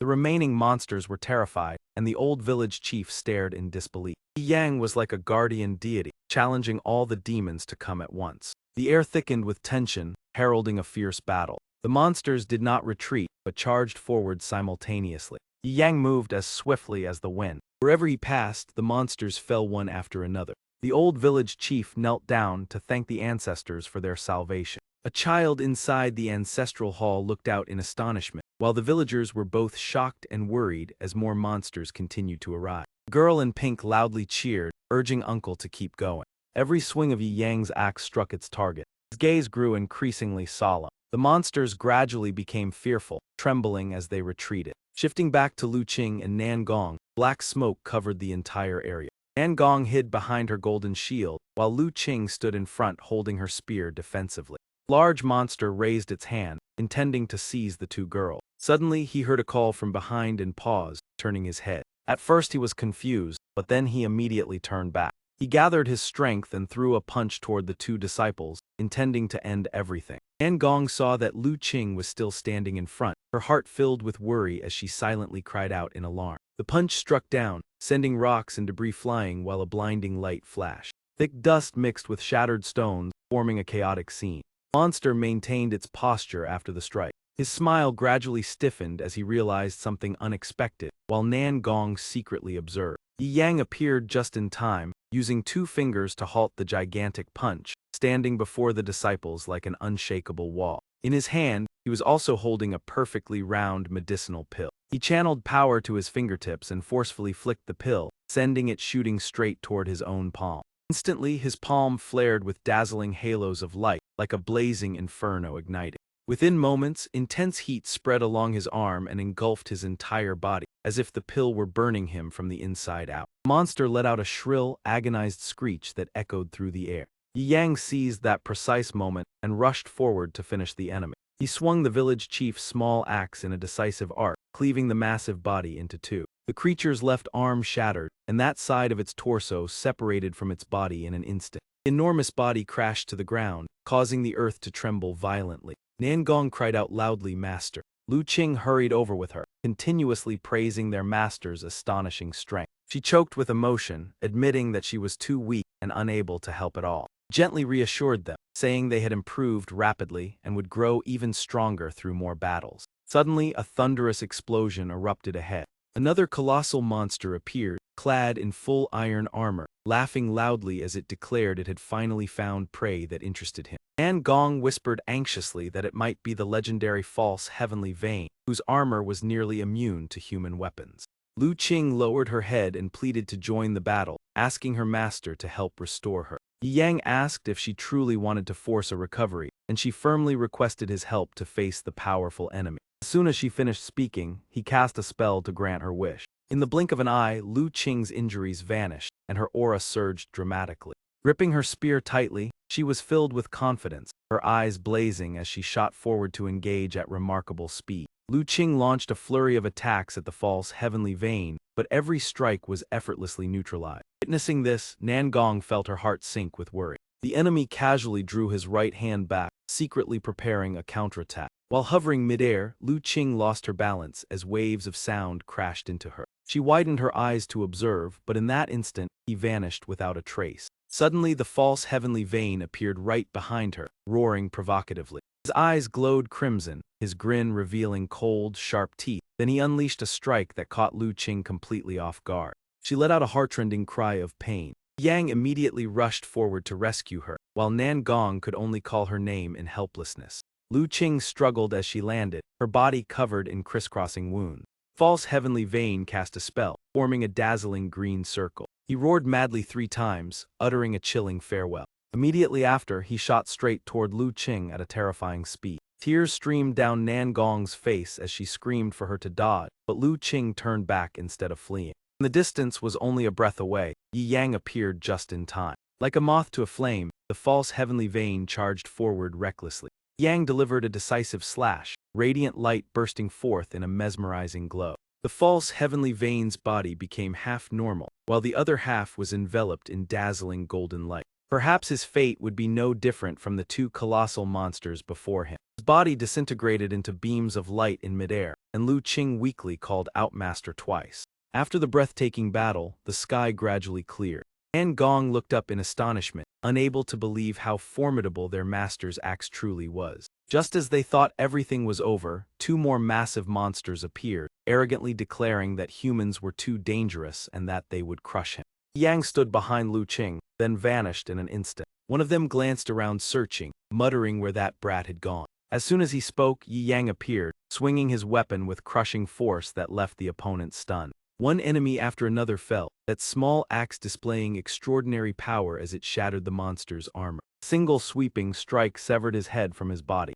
The lesser monsters trembled, dropping their weapons with sweat pouring down. Even the village chief was stunned by such power. Nan Gong widened her eyes, rejecting her previous belief, realizing it was not the axe that was divine but their master himself. Lu Qing softly echoed her thoughts. Yang stood proudly like a war god who vanquishes evil and saves lives, his aura more intimidating than any divine weapon. The villagers rushed out of the hall, marveling in admiration, believing he was like a celestial being descending to save them from disaster. An Gong let out a sigh of relief, feeling fortunate that their master was here. However, before the words faded, horrifying sounds echoed once more. Giant footsteps approached, not just one but countless monsters filled the area, mocking humanity's feeble resistance. A massive army of monsters had arrived at some unknown time, bringing overwhelming presence and terrifying strength. Nan Gong turned pale, stammering in confusion about what was happening. Lu Qing frowned, sensing something unusual. A small village could not possibly be the target of such a force. There must be something special here.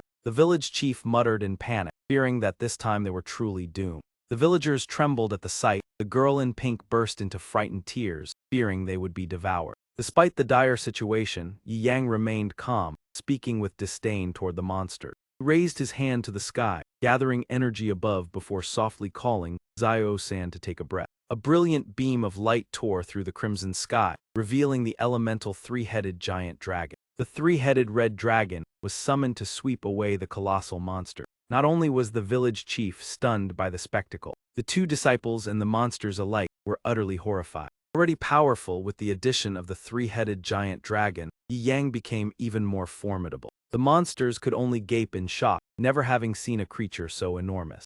Without hesitation, he ordered the dragon to begin clearing the battlefield. Immediately, all three heads unleashed flames simultaneously, turning the surroundings into a blazing sea of fire. The once aggressive monsters were now left with nothing but panic and helplessness. They scrambled and trampled over each other in a desperate attempt to escape with their lives. The giant dragon continued to spew waves of fire relentlessly, without pause. The monsters trampled one another like panicked rats seeking a way out. The flames coalesced into radiant rings of light, creating a breathtaking spectacle. The giant dragon continued to breathe fire, determined to wipe out everything. Yang folded his arms, hovering in midair as he praised Zio-san with satisfaction. The villagers stared wide-eyed at the majestic scene, too astonished to speak.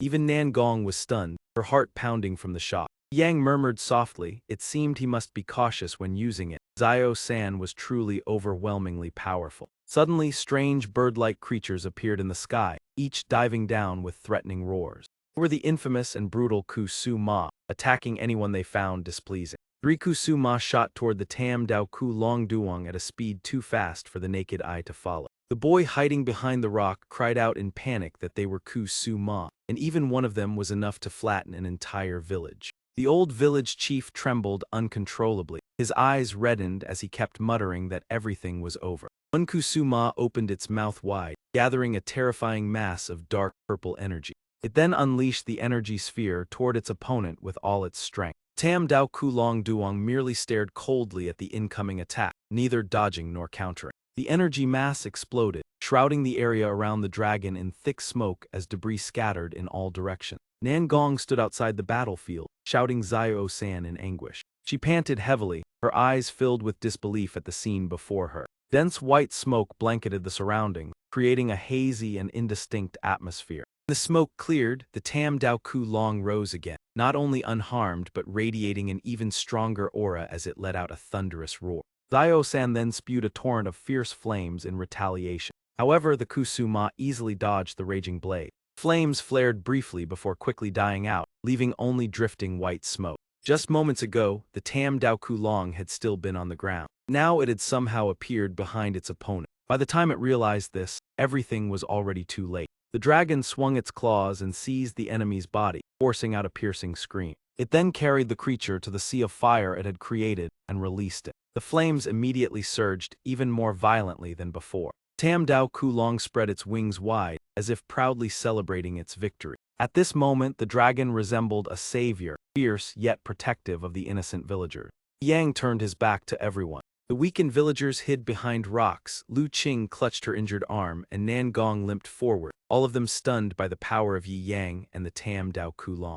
Old village chief knelt to the ground, his trembling voice addressing the divine dragon. After a moment, he gathered his strength and shouted his gratitude to the Long Than Dai En hand. He stood there in a daze, then raised his thumb with a bright smile in response to the chief's sincerity, secretly hoping they would not mind that he had burned the plane. The battlefield gradually returned to peace. The gigantic demonic creatures vanished, leaving only the Tam Dao Ku long standing tall. A long day came to an end, and the sun rose once more, bringing a brilliant morning and a clear blue sky. The three master and disciples of Yi Yang continued their journey after bravely fighting to restore peace to Vuangjia Thong. Nan Gong remained worried, unsure whether the village chief and the villagers would face further dangers. Lu Qing analyzed that such a large-scale demon legion appearing within the human defensive line must have been prepared for a long time, and a threat of this magnitude was unlikely to recur soon. She nodded gently, indicating her understanding. Hearing his two disciples chatting,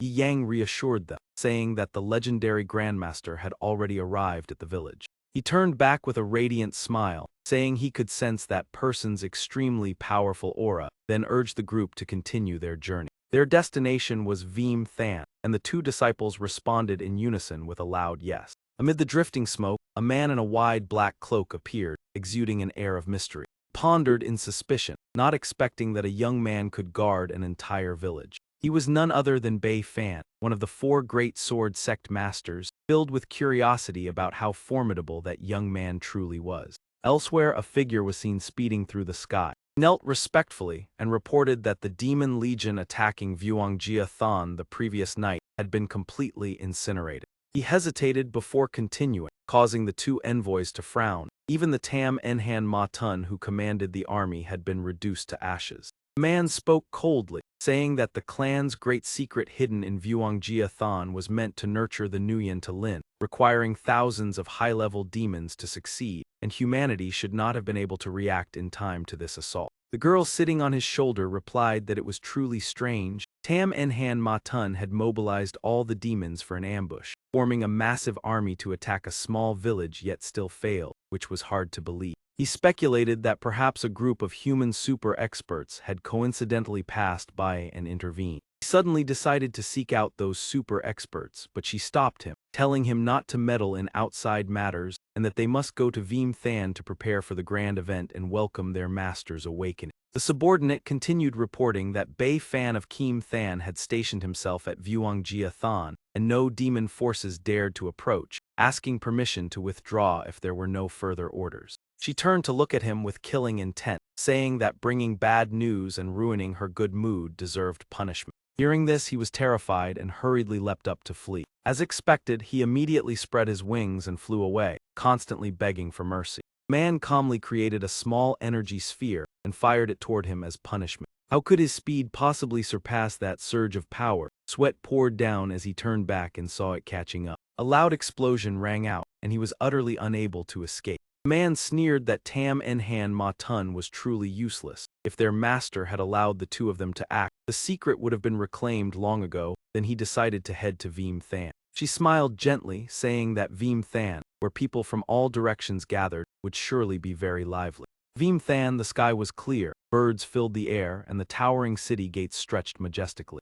Yi Yang entered the city and sighed that it had taken more than 2 days of travel to arrive. Nan Gong looked around and noticed that the population in the city was rather sparse and the atmosphere somewhat quiet. Lu Qing explained that this place was near the dangerous blizzard region where demonic creatures frequently appeared, so the population was relatively small. Hearing this, he turned and asked whether she had ever been to this city before, and she honestly recounted that she had once followed Yi Yang in stationing here. She then curiously asked her master whether this visit was to find someone. Yi Yang replied that he was not looking for anyone, but would instead visit the original demon arena. Lu Qing immediately said that it was a place where humans and ferocious demons battle. He looked at his two disciples with a mischievous gaze and a meaningful smile, saying that it was precisely where they would be trained, extremely harsh in nature. Upon hearing this, Nan Gong turned pale with fear. Yi Yang laughed and teased that Nan Gong was indeed frightened, leaving her to simmer with silent resentment. Having joked enough, he urged his two disciples to take a look, and the scene shifted to the vast and crowded original demon arena. 3 master and disciples stood before the arena's entrance. He raised his hand to shield his eyes from the glaring sunlight and said they had arrived. Nan Gong gaped in astonishment at the arena's overwhelming bustle. Lu Qing added that many cultivators came here to participate and earn money, and even powerful factions placed bets on the outcomes. Suddenly, urgent shouts were heard outside, demanding that people make way.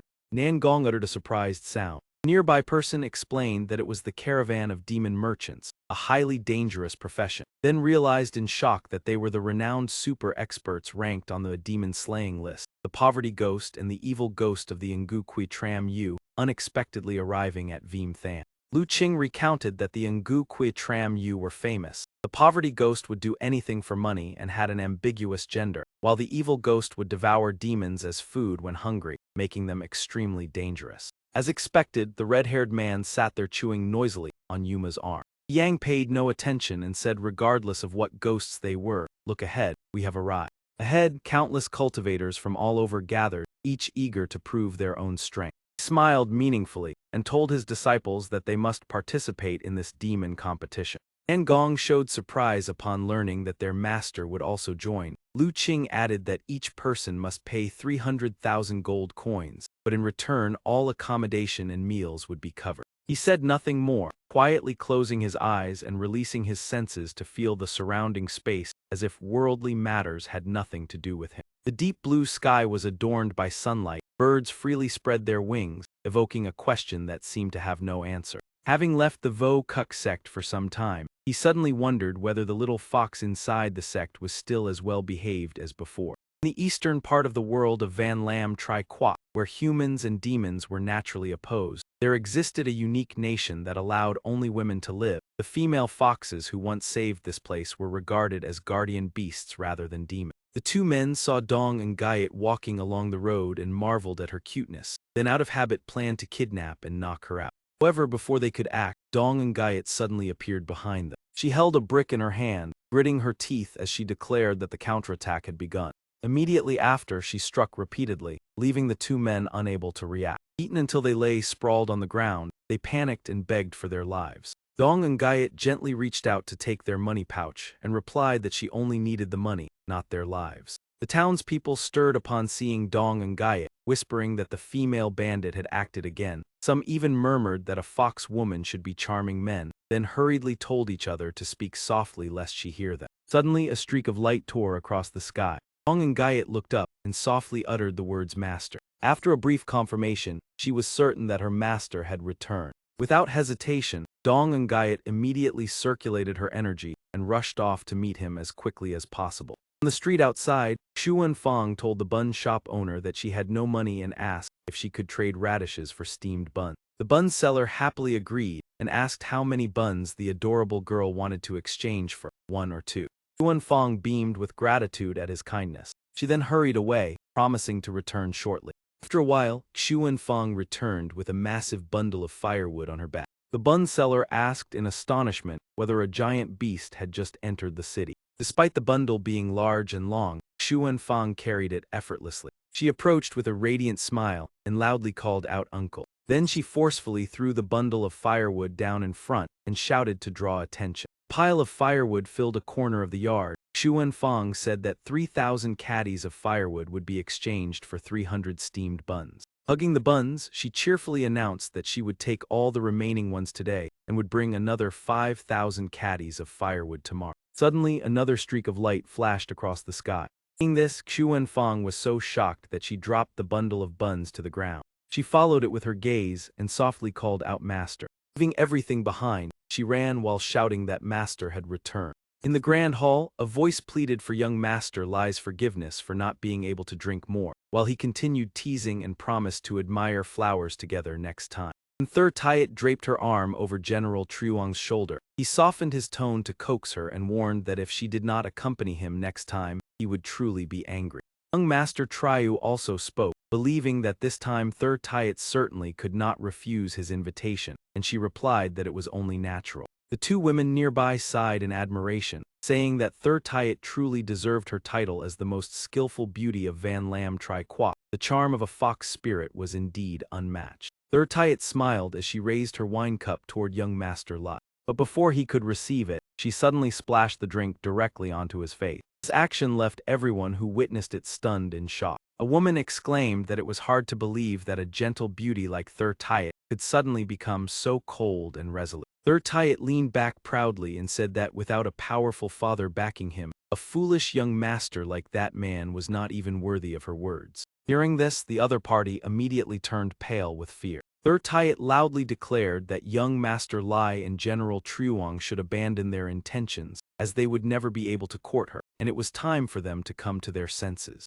After speaking, she swiftly leapt over the wall and left the place. Turning her back, she coldly stated that she was merely a heartless fox demon. She no longer needed to pretend to play any roles according to their wishes. They should handle their own affairs. She called out a farewell and flew away. Thur Tayet was flying swiftly toward her master. At the same time, Dong and Gayet was also on her way, and Xuan Fang was no exception, immediately heading toward the same destination. The three of them landed in a quiet open area. They all knelt simultaneously, introducing themselves as Dong and Gayet, Xuan Fang, and Thur Tayet to welcome their master's return. Bai Fei gently told them to rise and said that during her absence, they must have endured many hardships. Xuan Fang's eyes welled with tears, moved that her master was still alive and had returned safely. Bai Fei smiled and affirmed that she had returned, and the time to settle old debts had arrived. Dong and Gayet worriedly reminded her that her strength had not yet fully recovered, and she should not risk entering the dangerous forbidden zone. Bai Fei firmly replied that she would soon restore her power and did not need to rely on anyone. The four of them were enough for revenge. Thur Tayet perceptively realized that her master did not want to involve others because there was already someone in her heart, and she feared implicating him. Hearing this, Bai Fei was startled and denied it, stammering that she absolutely had no beloved person. The other three whispered that their master had lived long in the human world, perhaps because of a man. But Bai Fei immediately refuted that men were merely tools to the nine-tailed fox clan, prompting Thur Tayet to remark that her master was explaining too much. Xuan Fang frowned with curiosity about the man who could move her master's heart, wondering what kind of person he was. She also recalled that the guards had once promised to accompany their master in marriage to the one she loved. Hearing this, Bai Fei immediately shouted for everyone to stop. Then she rushed forward to punish them with a flurry of blows as a warning. Bai Fei loudly asserted that she had no one in her heart and would quickly restore her strength to prove it. Thur Tayet replied that there were already some clues and believed the related person would soon be found. After saying that, Bai Fei lightly leapt down from a tree branch to the ground. He turned back and said with satisfaction that everything was progressing very well. Before leaving, Bai Fei instructed that when her strength was fully restored and the four of them were reunited, it would be the right time to act, and everyone responded in unison. The night before the demon tournament officially began, Yang walked along and remarked that this place was truly a different realm. Even the vendor girls dressed in an extremely alluring manner. Suddenly, a figure quietly appeared behind him. It was Dong and Gayet. She murmured that she should quickly return to the inn to bring the still warm grilled meat for the other two to enjoy. After speaking, she immediately cast a spell to transform her appearance. In the blink of an eye, Dong and Gayet appeared in a completely different area. She gathered momentum and leapt down from the top of a tall building. Upon landing, her steps were light and almost silent. Dong and Gayet looked around, wondering where that person had gone. At that moment, Yi Yang approached from behind, tapped her shoulder, and asked why the little fox maiden was secretly following him. Dong and Gayet sighed and admitted that she came to confirm what was special about the man who had moved her master's heart, yet refused to admit it. Yang softly said that her master, the little fox spirit, had indeed slipped away while he was absent, then remarked that Dong and Gayet looked quite ordinary and decided to capture her first and take her back. Yang sneered, "Possession, I already had no intention of striving anymore. Come, if you can touch the hem of my clothes, then I will go with you." Dong and Gayet coldly repeated, "My speed is very fast." Before she finished speaking, Yi Yang had already leaped over the high wall. Dong and Gayet was stunned. Is this truly a speed a human can achieve? She gritted her teeth and jumped after him. "I will definitely catch up with you." Dong and Gayet reached out toward Yi Yang standing at the edge of the rooftop, just a little more. Just as her hand was about to touch him, Yi Yang glided away to another position. He shot upward, laughing as he said, "When will Min and Gayet be able to reach this place?" Behind the building, a shadow quietly hid and observed. She silently witnessed the entire scene before her. On the rooftop, the two figures continued to chase each other without pause. Dong and Gayet chased while shouting loudly for him to stop. However, Yi Yang seemed not to care at all and continued to dash forward. The two of them clashed in midair like two streaks of light. Yi Yang landed on an open patch of ground and softly said, "We have arrived." Dong and Gaiet caught up, panting as she asked how a human could be so fast. Yi Yang turned and asked if she was the strongest subordinate of Tiu Ho Lai. Dong and Gaiet replied frankly, "In terms of combat I am the most skilled."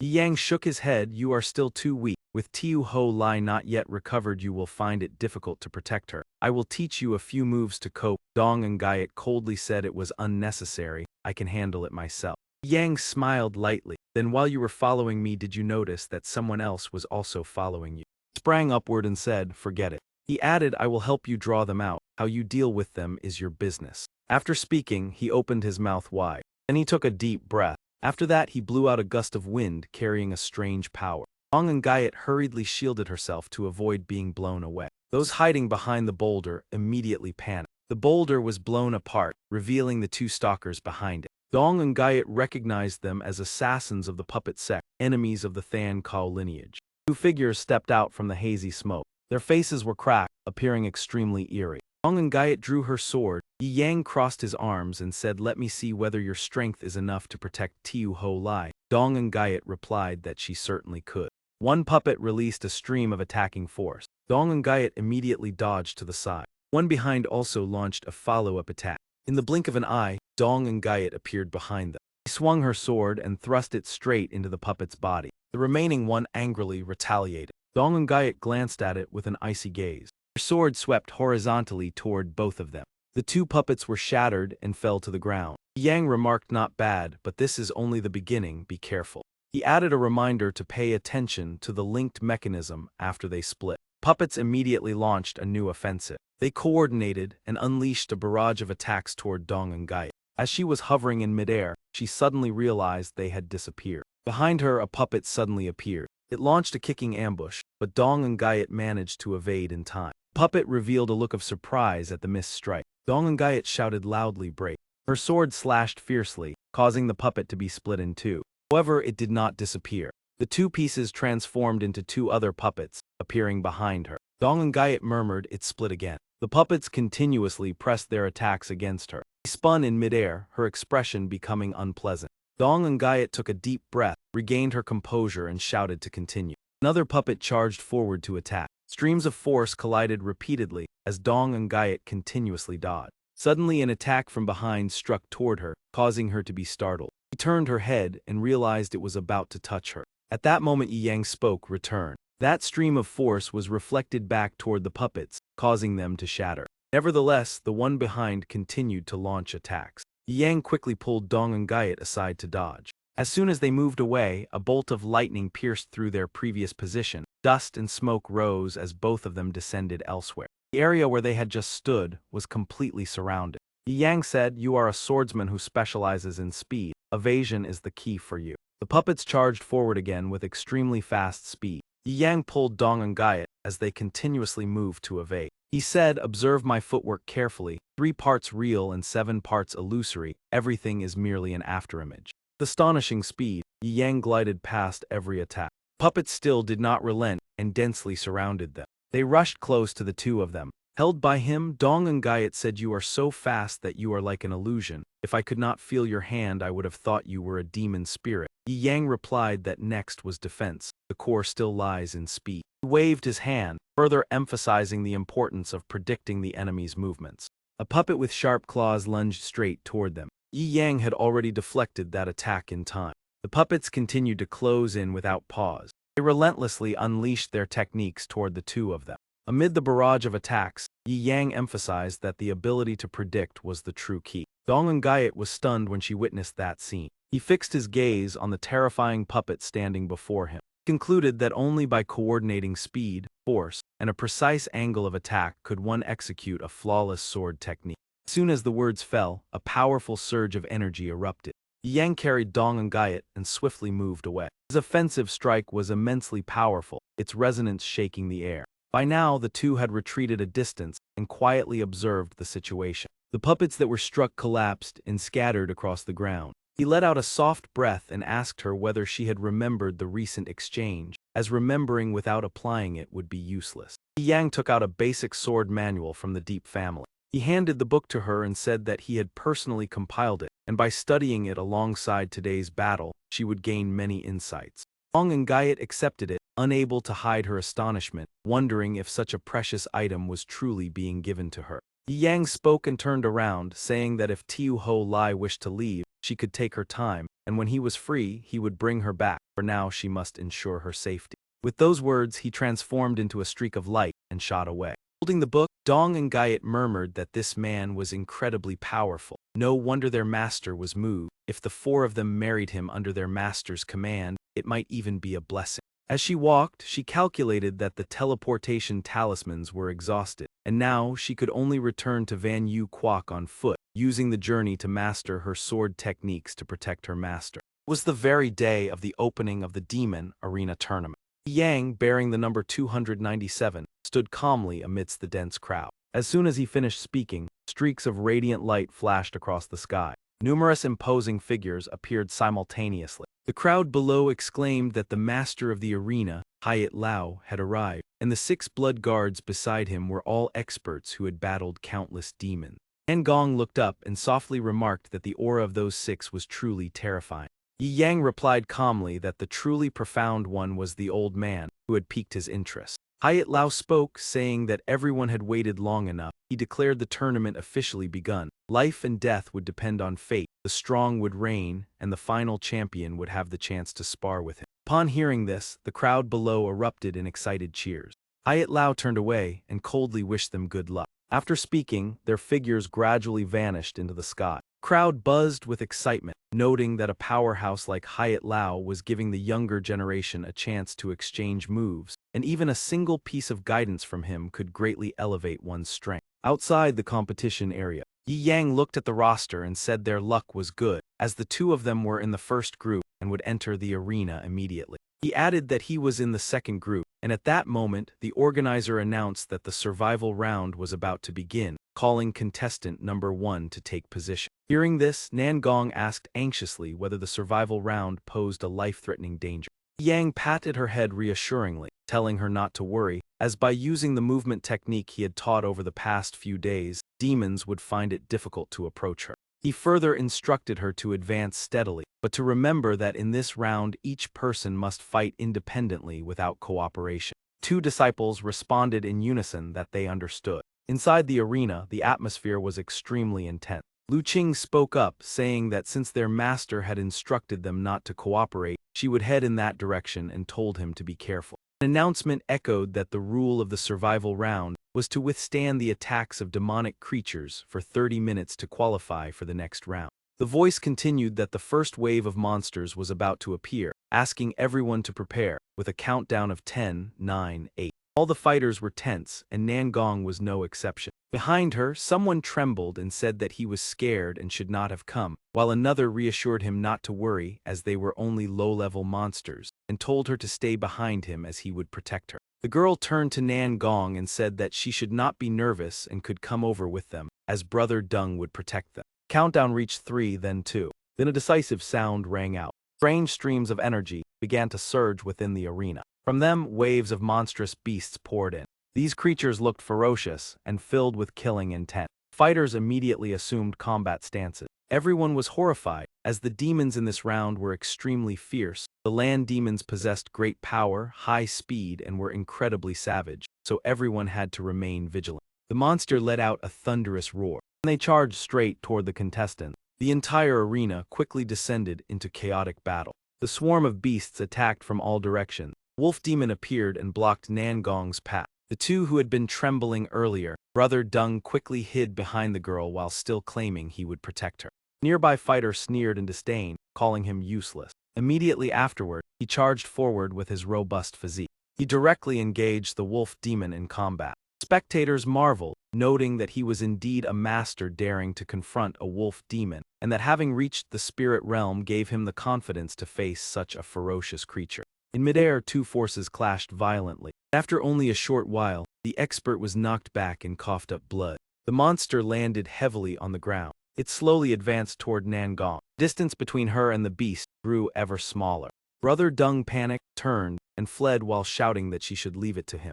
Nan Gong remained silent, quietly condensing a shield in front of her. The wolf demon bared its sharp fangs and lunged forward. An Gong recalled Yi Yang's words to believe in herself. She let out a silent shout and charged forward, using a shield strike to deflect the wolf demon far away. The wolf demon swung its claws and struck the shield. Everyone was stunned as its claws collided with the shield and were damaged, with red fluid seeping onto the ground. An Gong gathered all her strength for a counterattack. The wolf demon was sent flying a considerable distance. Its body then staggered before collapsing. The beast lay motionless, the ground stained dark from the decisive blow. The entire audience erupted in astonished exclamation. Someone cried out in amazement, saying that this young girl was incredibly formidable. An Gong slowly lowered her hand after the attack. She opened her eyes and looked around, her gaze filled with astonishment. An Gong thought to herself that the second shield strike technique her master had just taught was indeed highly effective. The crowd immediately erupted in cheers. If the young girl dared to charge forward, then they could not simply stand by and watch. Before they could finish speaking, the next wave of demonic beasts had already surged in. However, the initial momentum quickly dissipated, and terrified screams echoed everywhere. They shouted and scattered in all directions, clearly unable to resist, so they prioritized saving their lives. Suddenly, a spear tore through the air and pinned the wolf beast firmly to the ground. It was Lu Qing, her demeanor majestic and full of imposing power. Everyone was astonished. This was originally a survival competition of the exile camp, yet she took the initiative to hunt monsters, even using a terrifying spear technique no one had ever seen before. Lu Qing calmly replied that it was a spear technique taught by her master. After speaking, she continued to swing her spear. Everything in heaven and earth had its own weakness. Lu Qing emphasized that as long as the flaw was found, a single thrust was enough to finish the enemy. The surroundings were filled with the corpses of beasts she had defeated, scattered across the ground. The strong ones spoke up. The wolves had already been completely dealt with by the two of them. Aside from following Wu, there was nothing else for us to do. Outside the hall, someone sighed with emotion. Those two girls are truly astonishing. Seeing them so excited makes me want to go down and try as well. The prize money must be quite tempting. The evil ghost said in a deep voice that this trip to Yan City concerned the lives of countless people, so do not entertain other thoughts. The poor ghost laughed and said, "Just watch the competition. I quite like that girl holding the shield." He watched her without taking his eyes off, hoping she could hold on for longer. The system announced, "Contestants, please pay attention. The second wave of monsters is about to appear. Prepare yourself." The countdown echoed once again, 10, 9. Everyone was bewildered, as it already moved to the second wave so quickly. And the counting stopped at 3, 2, 1. A monster shot out, sticking out its long tongue. It was a snake beast. Its movement was extremely agile. The snake beast began to release streams of chilling venom. The strong ones could not help but worry as they witnessed this. Anyone struck by it gradually froze, standing motionless in place. Brother Dung and the young girl trembled. How terrifying! It is the frost-piercing snake demon. What should we do? Calm down first. They simultaneously pointed toward An Gong. She will protect us. Quickly stay close. As soon as the words ended, a group of people huddled behind An Gong. The snake demons launched relentless attack. An Gong raised her shield to block them. The crowd marveled, truly impressive. This shield technique can even block the freezing aura, but there are too many snakes. Someone worried that if this continued it would not end well. We should support her. An Gong calmly replied that it was unnecessary. Her shield strike still had other variations. Guangdong swung the shield and shouted loudly, "Shield strike counterattack." The snake demons struck by the attack were immediately engulfed by the freezing aura in return. They fell to the ground and shattered into pieces. Everyone was stunned. The young girl was even stronger than the demonic beast. The entire hall erupted in cheers. "Keep going, shield maiden." Streams of icy power continuously shot out. Lu Qing also dashed forward to engage in battle. Under the tip of her spear, the corpses of beasts piled up once again. Everyone cheered enthusiastically. "Keep going, spear maiden. Keep going, shield maiden." Outside, the system announced that Team 2 was not allowed to leave the waiting area. Someone discussed that Team 1 was truly fortunate to encounter two girls like war gods. Who knows which master trained them? Winning without effort is indeed comfortable. Unfortunately, there is a useless person on the other side holding them back. He glanced at Yi Yang, who was nodding off, and whispered among themselves. The system declared that the time had ended, the survival round was concluded, and since no contestant had fallen, they all qualified for promotion. Strong ones breathed a sigh of relief. We survived. The snake demons and wolf beasts trembled before Lu Qing's spear. The system reminded that the contestants of the upgraded Team 1 should immediately withdraw from the scene through the passage on the left. As everyone walked out of the gate, they continued to speak. Young lady, thank you for protecting me. The girl said to Nan Gong that if she ever needed help in the future, with just one word she would certainly comply. Nan Gong teased with a smile, since you are so pretty, why not become my master's girlfriend? He is still single, Brother Dung muttered. Do not listen to her nonsense. Girl did not hesitate and immediately kicked that man away. If elder sister does not mind, then I agree. Lu Qing was left speechless. Nan Gong was truly foolish. Afterwards, Lu Qing pulled Nan Gong away, apologizing that she was only joking, but her master was indeed unmarried. Helping him find a mistress was not our duty, you foolish girl. The girl stood still, her face flushed red. Everyone gradually left the city. Nan Gong looked around for her master, wondering where he was sleeping. Lu Qing replied that their master could not leave them, and the two of them were currently standing outside observing. System announced that the contestants of Team 2 should quickly enter the arena. The survival competition was about to begin immediately. Yang stretched and yawned after his sleep. Nan Gong said that her master was over there. She also mentioned that an elder sister had once said during registration that she would protect her. She recalled that the elder sister studied at the same school as her master, and once told the young girl that the demon slaughter field was extremely dangerous, and her bad master forced her to participate. If they were in the same group, she would protect her. A voice sounded from behind. Ah, old hero, you have also arrived. Yi Yang was puzzled upon hearing this, old hero.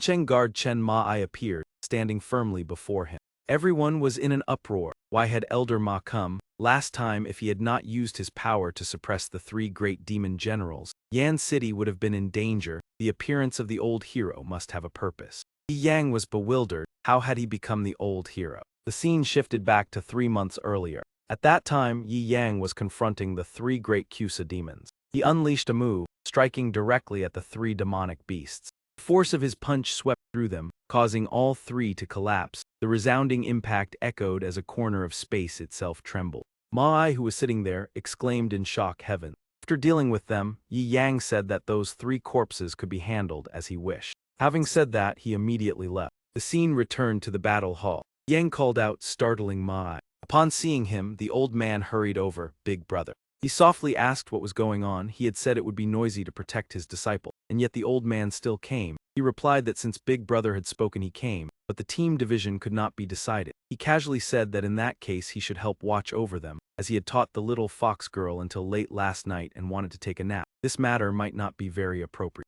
He smiled and replied that was true, then sit down. System issued a warning. All participants pay attention. The first wave of demonic beasts is about to appear. Please prepare yourself. The countdown began. 10, 9, 8. The battle hall gates slowly opened. Everyone held their breath waiting for the final numbers. 3, 2, 1. At that moment, a scorpion tail faintly appeared. This time the opponent was a scorpion demonic beast. They emitted terrifying roars, as if viewing humans merely as prey. The sword-wielding girl immediately warned everyone to be careful. These scorpions move extremely fast, especially avoid their tails, which are both poisonous and sharp. Scorpion suddenly charged forward to initiate the attack. It rushed in and injured a powerhouse's arm. The entire scene became chaotic as Ma Ai retreated in fear. He stammered, do not come near me. The scorpion swept its gaze and locked onto Ma Ai from afar. It let out a bizarre laugh. That old man is quite bold. Ma Ai trembled, thinking that he was merely an old man running a martial arts school to make a living. Yet he had suddenly been pushed into becoming the hero of the city while his strength remained weak.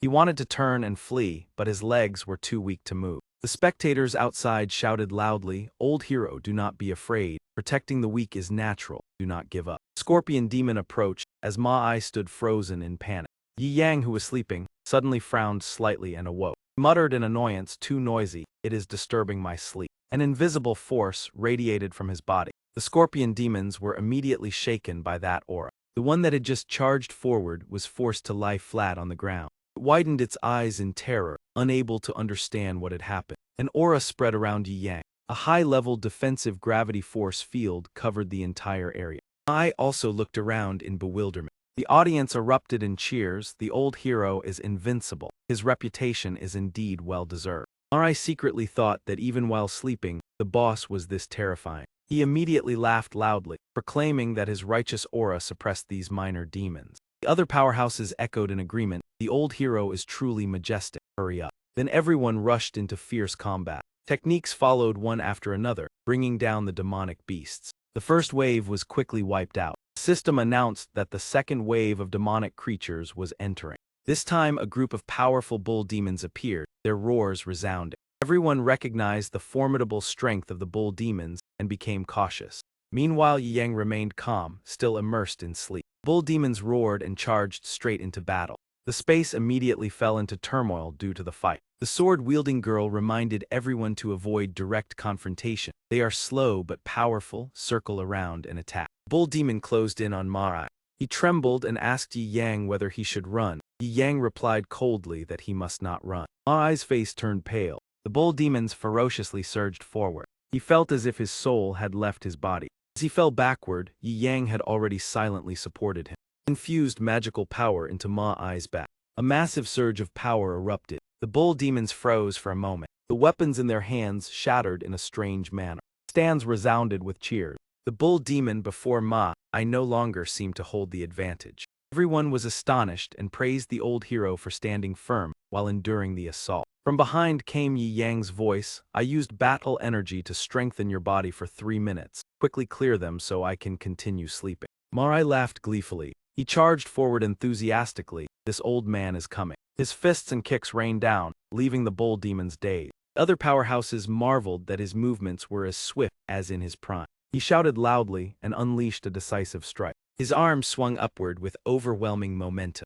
He even arrogantly raised a finger in provocation. The two bull demons remained standing without any harm. The audience was bewildered, wondering why this move was ineffective. Ma frantically realized that only his defense had been enhanced rather than his attack power. One bull demon charged at him again. However, upon touching his strengthened body, it immediately shattered. Its arm was torn apart by the rebound force. The remaining one continued to rush forward. The outcome was similar. Before it could inflict any damage, it was repelled. The powerhouses understood that the old hero used rebound force to eliminate his opponents, truly a masterful tactic. Ma suddenly realized that thanks to his reinforced body, he could borrow the enemy's force to counterattack. Stands continued to chant his name. He enjoyed that glorious moment. System suddenly warned that the final demonic creature was about to appear. A colossal ancient demonic elephant descended, causing the arena to tremble. Someone shouted to run quickly. This elephant is extremely dangerous upon contact.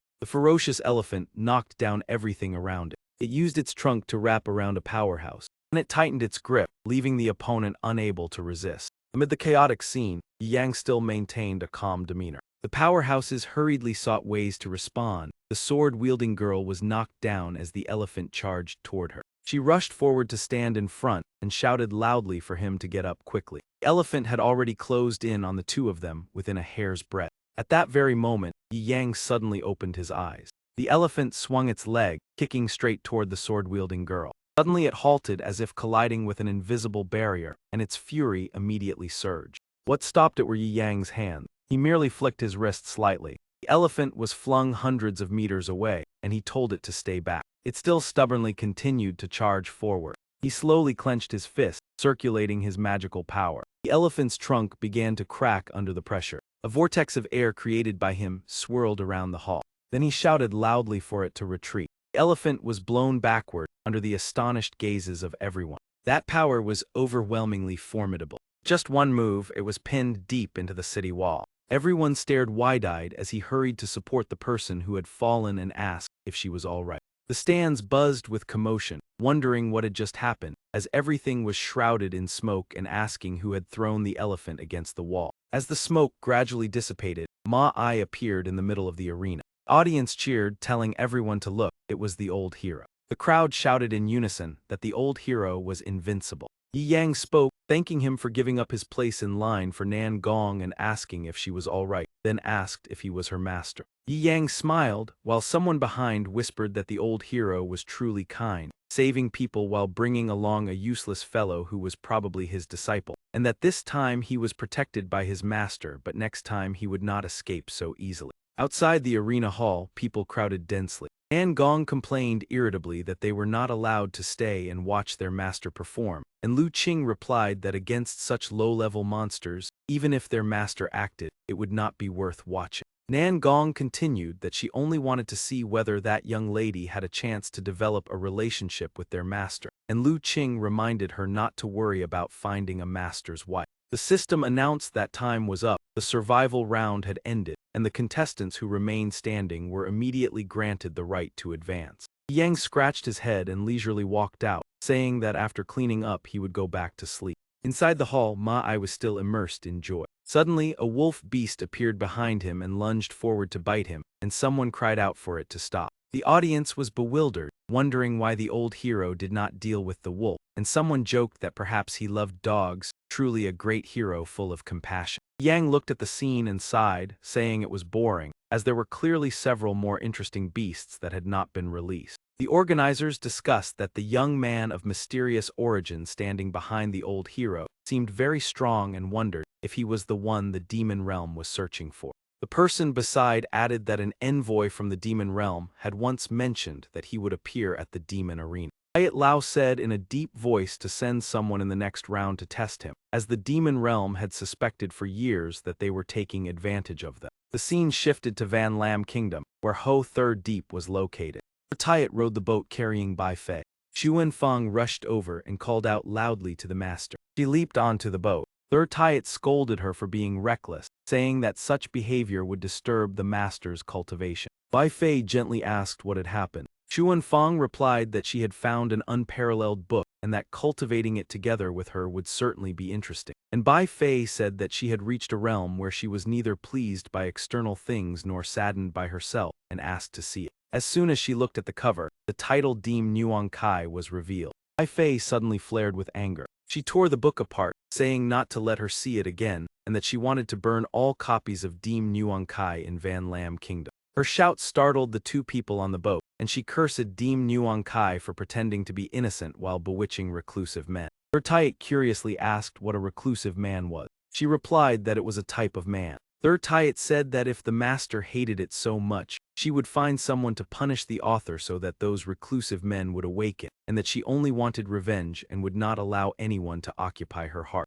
Bai Fei shouted back that she simply disliked Deem Nuang. She snorted and then flew away. Tiat murmured that the master was in turmoil because of a human man, and Xuan Feng replied that when Dong and Gaiet returned they would know who he was, as it was rumored that he might be her fiancé. The two remained full of doubts, finding it truly puzzling. The second day of the demon tournament, Tiu Dao announced that the contestants of the second round should prepare, as the match was about to begin. Nan Gong looked at the board and said that today their master would enter the arena before them. The people around exclaimed in admiration that the spear goddess and the shield goddess were indeed always side by side. Another person interjected, asking why the useless disciple of the old hero was standing so close to them. A man pointed at Yi Yang and asked the two goddesses whether that useless fellow was bothering them. During that, he almost choked on his drink. Lu Qing gently pointed toward Yi Yang and said that they both belonged to him, asking what he meant by that. The man widened his eyes, his pointing finger retracting in shock. Yi Yang said that it was his turn and told them to go, while the surrounding crowd mocked that he must have relied on money to take a great master as his teacher and win over the goddesses, and that in today's individual match his true nature would surely be exposed. Tiu Dao loudly announced that contestants should proceed to their corresponding platforms according to their numbers to begin the individual advancement matches. As soon as Yi Yang stepped onto the stage, people began whispering that he was the useless disciple of the old hero, and that in the previous match he had only survived thanks to his master's protection. The audience burst into laughter, saying that now that he was alone he would surely be frightened pale, and that the real show was about to begin. In the void appeared a gigantic octopus with countless long tentacles. Everyone asked each other in astonishment what it was. Even the referee exclaimed that the youngster was unlucky to encounter a battle-level great demon. Before finishing speaking, she flipped through a book to check and muttered about what it was. The referee's expression immediately turned to shock. She shouted loudly as it fully revealed itself. It was the Death Evil Octopus. From a hidden corner of the arena came soft whispers calling out to the teacher. Someone asked whether using the Death Evil Octopus against him was excessive, and the girl beside replied that when it defeated its prey it could devour the soul to determine whether he was related to Vuangjia village. Yahello's face darkened as he said that if so, they would learn what had happened to Vuangjia village, and that selling the information to the demon realm would bring great profit. He looked down and added that if not, it would still be considered resolved. Yi Yang covered his nose and waved his hand, saying that the smell was terrible and telling it not to come closer. The octopus unleashed its attack, its tentacles along with shadowy forms crashing down toward him. Yi Yang dodged the sweeping tentacles, yet still shouted for it to stay back. The audience laughed loudly, saying that he thought he could escape and that an exciting show was about to begin, urging the octopus on. Yi Yang pondered that if he struck its body directly, its bodily fluids would splatter everywhere, leaving him with only another option. After thinking it through, he turned around and provocatively pointed his middle finger at the white fiend. The people beside Blood Elder could only fall silent as they witnessed the scene. Yang kept his finger extended, repeatedly beckoning the monster forward. He cast the skill Junior Priest Haunt, leaving the opponent stunned. Yang directly activated the high-level Soul Lure, forcing the white fiend into submission instantly. Blood Elder's eyes widened in disbelief at what he saw. The demon on the other side stammered in shock. Was that not the legendary soul-locking technique? The smaller demon beside him asked in confusion whether he was human or a reaper. The audience could not see the spirit body and were baffled, wondering what that useless guy was doing, daring to provoke the death fiend. Yi Yang calmly waved his hand, creating a stream of red and golden energy. He turned around casually, pinched his nose, and uttered a single word, "Done." The white fiend's soul in midair was instantly torn apart. The white fiend was buried under rubble and fell completely silent. The audience, to Blood Elder and the demons, all were stunned by the turn of events. Referee Xiao Dao raised his hand and announced, "Contestant 287 wins and advances to round 3. Stands buzzed with discussion. How did the monster collapse on its own? It must have already been injured when captured. He was just lucky.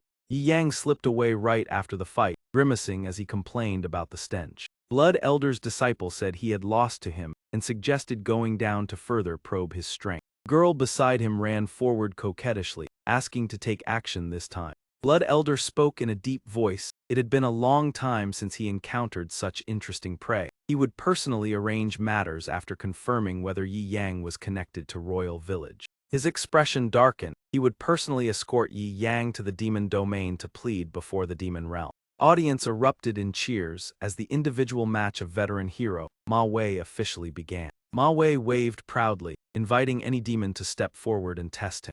10 minutes earlier, he had tearfully begged his elder brother to preserve his title, otherwise his martial hall would collapse. The prize money was needed to support the orphans of fallen soldiers, so Yi Yang agreed to help. With Yi Yang backing him, it was no wonder he appeared so confident. At that moment, Yi Yang, seated behind him, quietly reminded him to look ahead. Ma Wei followed the instruction and saw a netherwater crocodile slowly crawling forward. The commentator slammed the table in excitement. The netherwater crocodile was extremely powerful, ferocious in temperament, and its body was nearly impervious to blades and spears. How would the veteran hero respond? He widened his eyes in shock and told himself to stay calm. After steadying himself, he pointed forward and loudly summoned his substitute, silently cursing his elder brother for making him say such embarrassing words. Yi Yang maintained a calm expression and raised a finger to cast a spell. A gigantic bear appeared behind Ma Wei. It was a summoned beast from the level 100 skill explosive bear strike. Seeing this, Ma Wei's eyes lit up, declaring it was indeed his hidden ultimate technique. Ma Wei waved his arms wildly and shouted for his substitute envoy to enter battle. The audience cheered. The veteran hero looked magnificent, and the summoned beast exuded overwhelming presence. The netherwater crocodile glanced at Ma Wei's aged body and then at the bear, deciding the bear's meat would likely taste better. Yi shouted angrily, telling the old man to step aside and let him handle it. Ma Wei pleaded, asking Bear Brother to let him feel involved and save him some face in front of the crowd. Yi tilted his head and looked at him with a meaningful gaze. In the next moment, he tossed Ma Wei into the air, saying he could serve as bait for some fun participation. The audience was astonished. The veteran hero's substitute was truly fierce. Could it be that sacrificing the master was required to unleash full power? The netherwater crocodile roared fiercely and charged forward, as if to devour its opponent. It opened its long jaws wide, revealing sharp teeth, intending to deal with the old man first and then the bear. Yi burst with momentum and rushed forward to intercept. Bare fists were no joke. As soon as he finished speaking, he unleashed explosive bear strikes straight at the opponent's face. Struck by the blow, the netherwater crocodile's body split apart and collapsed immediately. The audience in the stands erupted in chaos, shouting that a single punch had finished the fight. The massive crocodile crashed down, leaving a deep dent in the arena floor. Yi looked proudly at the motionless opponent, lying amid the spreading red stain on the ground. Blood Elder's disciple was horrified. How could Ma Wei possess such a terrifying summoned beast? He must report this to his master immediately. After Xiao Yi finished the fight, Ma Wei finally descended from above. He landed in a graceful pose that drew admiration from everyone. The commentator shouted, "Contestant 314 wins and advances to round 3. What an impressive finish."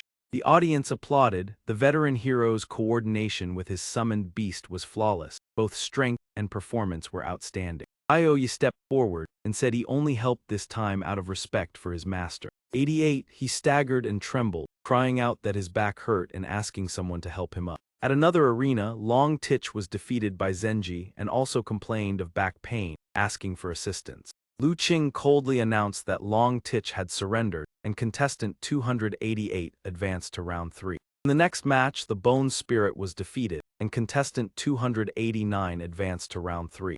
Yang sat in a corner watching the matches, lazily commenting that they were passable. Suddenly he sneezed loudly. He wiped his nose and wondered who was talking about him. The scene shifted to the study within the sect. The door to the room was slightly ajar. Little Bird anxiously asked where the rumor came from that the first girl to enter Yi Yang's room would gain good fortune, and that the sect leader was the only man blessed with romantic luck, making everyone eager to compete for cleaning duties. Yan Yu angrily declared that only she was allowed to clean Master's room, and anyone who wanted to enter had to get past her first. Zai waved her hand and told her to move aside, saying a shut-in's room should be cleaned by a shut-in girl like her, otherwise who would take responsibility if the strange items were damaged. Lei Lei placed her hands on her hips and said to let senior sister give up hope regarding Master. She would sacrifice herself to bear this romantic fate. Little Bird sighed in frustration, saying she would not compete for the cleaning duty and they could handle it themselves.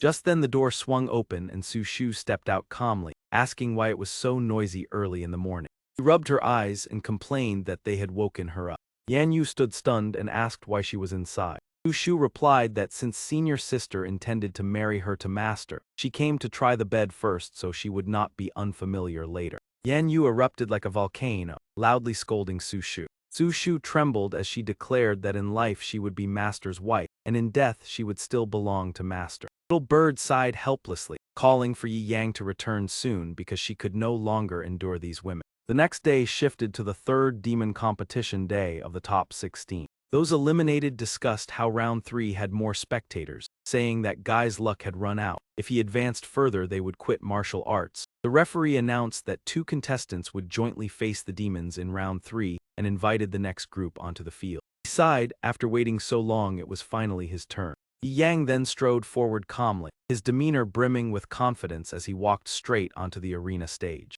From the stands, someone threw objects and shouted for the useless man to be driven away, but cheers soon erupted when the old hero appeared. Ai stepped forward respectfully and said that being able to fight demons alongside a senior from the same sect was a blessing earned over 3 lifetimes. The crowd angrily complained, questioning whether he had bribed the organizers to be paired with the old hero. Truly money controlled everything. 2 stood before the demon gate. Yi Yang smiled lightly, hoping that a few interesting opponents would appear this time. Immediately after, a gigantic and ferocious fan Thien Hyatt Bang manifested, causing many people to cry out in shock. The commentator exclaimed that it was the fan Thien Hyatt Bang, a notorious ferocious beast known for devouring all things. This ran and reassured everyone that the great demon bore spatial restraints and the stands were protected by a barrier, so the audience was completely safe. Ma turned pale and stammered that this was not a demon meant for the final round. Yi Yang instead smiled, saying that made it even more interesting. Hyatt Lao and his disciples stood above, observing the entire battle. The disciple beside him quietly asked whether the master intended to kill them. He replied that the goal was not to take lives, but to push them to the brink of life and death so their ultimate fear would surface, allowing the Blood 5 soul control to read their memories. He coldly stated that he would insert your soul into the body of the Blood Rock, control it to spread terror, then harvest souls as spirit puppets to serve him. With that, Hyatt Lao performed a secret technique, extracting a portion of his soul. He waved his hand and cast that soul into the body of the fan Thien Hyatt Bang. Instantly, the Blood Rock opened its eyes wide as the soul merged into its body. From that moment, the demon beast was completely under his control. Murmurs spread across the stands about the forbidden technique of summoning ferocious beasts. The snake heads on the Blood Rock's body lunged forward simultaneously to attack Yi Yang. It spewed waves of toxic gas in rapid succession, but Yi Yang nimbly evaded them, even casually pulled Ma Ai back to keep him safe. The audience cheered, praising the old hero's bravery. Even in danger, he did not abandon his weaker disciple. Ma Ai was dragged along, his head spinning. Dazed, he asked softly what the old hero should do next. Flustered, he begged not to be called that. Yi Yang calmly replied that the one seeking his life was not him. It was the blood rock rushing straight toward them. Dozens of snake heads opened their jaws wide as they lunged forward menacingly. Yang quickly pulled Ma Ai aside to evade the assault. He grabbed his collar and ran while saying they might as well play around with it. Then he tapped an acupoint on Ma Ai's body. Ma Ai's body slowly floated into the air. He cried out in misery as his limbs could not move. Yi Yang explained that he had reinforced his body with vital energy. Now he was his weapon. Hearing this, Ma Ai could only silently lament his fate as a tool. The venomous snake head surged forward again, nearly reaching them. Yi Yang swung Ma Ai forcefully, smashing him into the swarm of snakes. Everyone was astonished, unable to comprehend that he was using the old hero as a living weapon.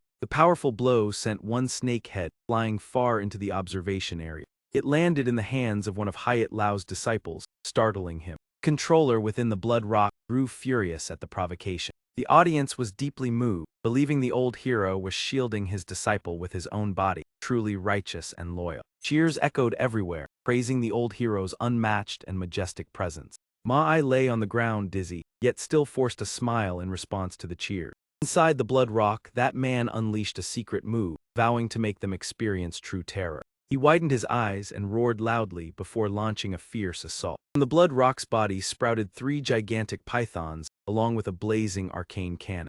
Yi Yang remained calm, provocatively telling it to come. Ma Ai teared up and pleaded with his senior to finish quickly so he could go home. From above, the blood rock unleashed a massive stream of energy, accompanied by the man-tram tin cannon. Below, Yi Yang did not hesitate and hurled Ma Ai straight into the attack. Ma Ai's body now resembled a sharp spear, piercing through the torrent of energy. He continued forward, closing in on the blood rock. After shattering the attack, Ma Ai swept across, causing the crimson bird's body to stagger. Yahello and the observers above were all stunned.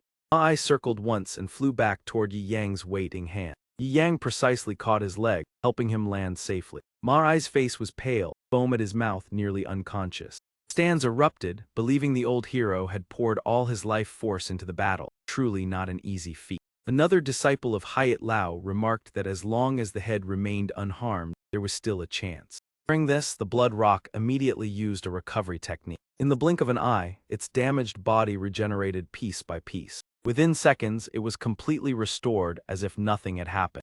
Audience buzzed, believing the blood rock was practically immortal. No matter how badly it was beaten, it could not be defeated. A golden talisman flashed, enveloped in immense spiritual power. The crimson bird's eyes glowed intensely, signaling the awakening of the mutant rock. Its entire body surged with spiritual power, producing a thunderous sound across the arena. The mutant rock began gathering spiritual energy, preparing to unleash blood flame heaven incineration. The surging energy spread toward the stand as if it would devour the entire arena. Terrifying pressure bore down on the barrier, causing the crowd to panic and retreat. Even from afar, the colossal sphere of energy about to engulf the arena was clearly visible.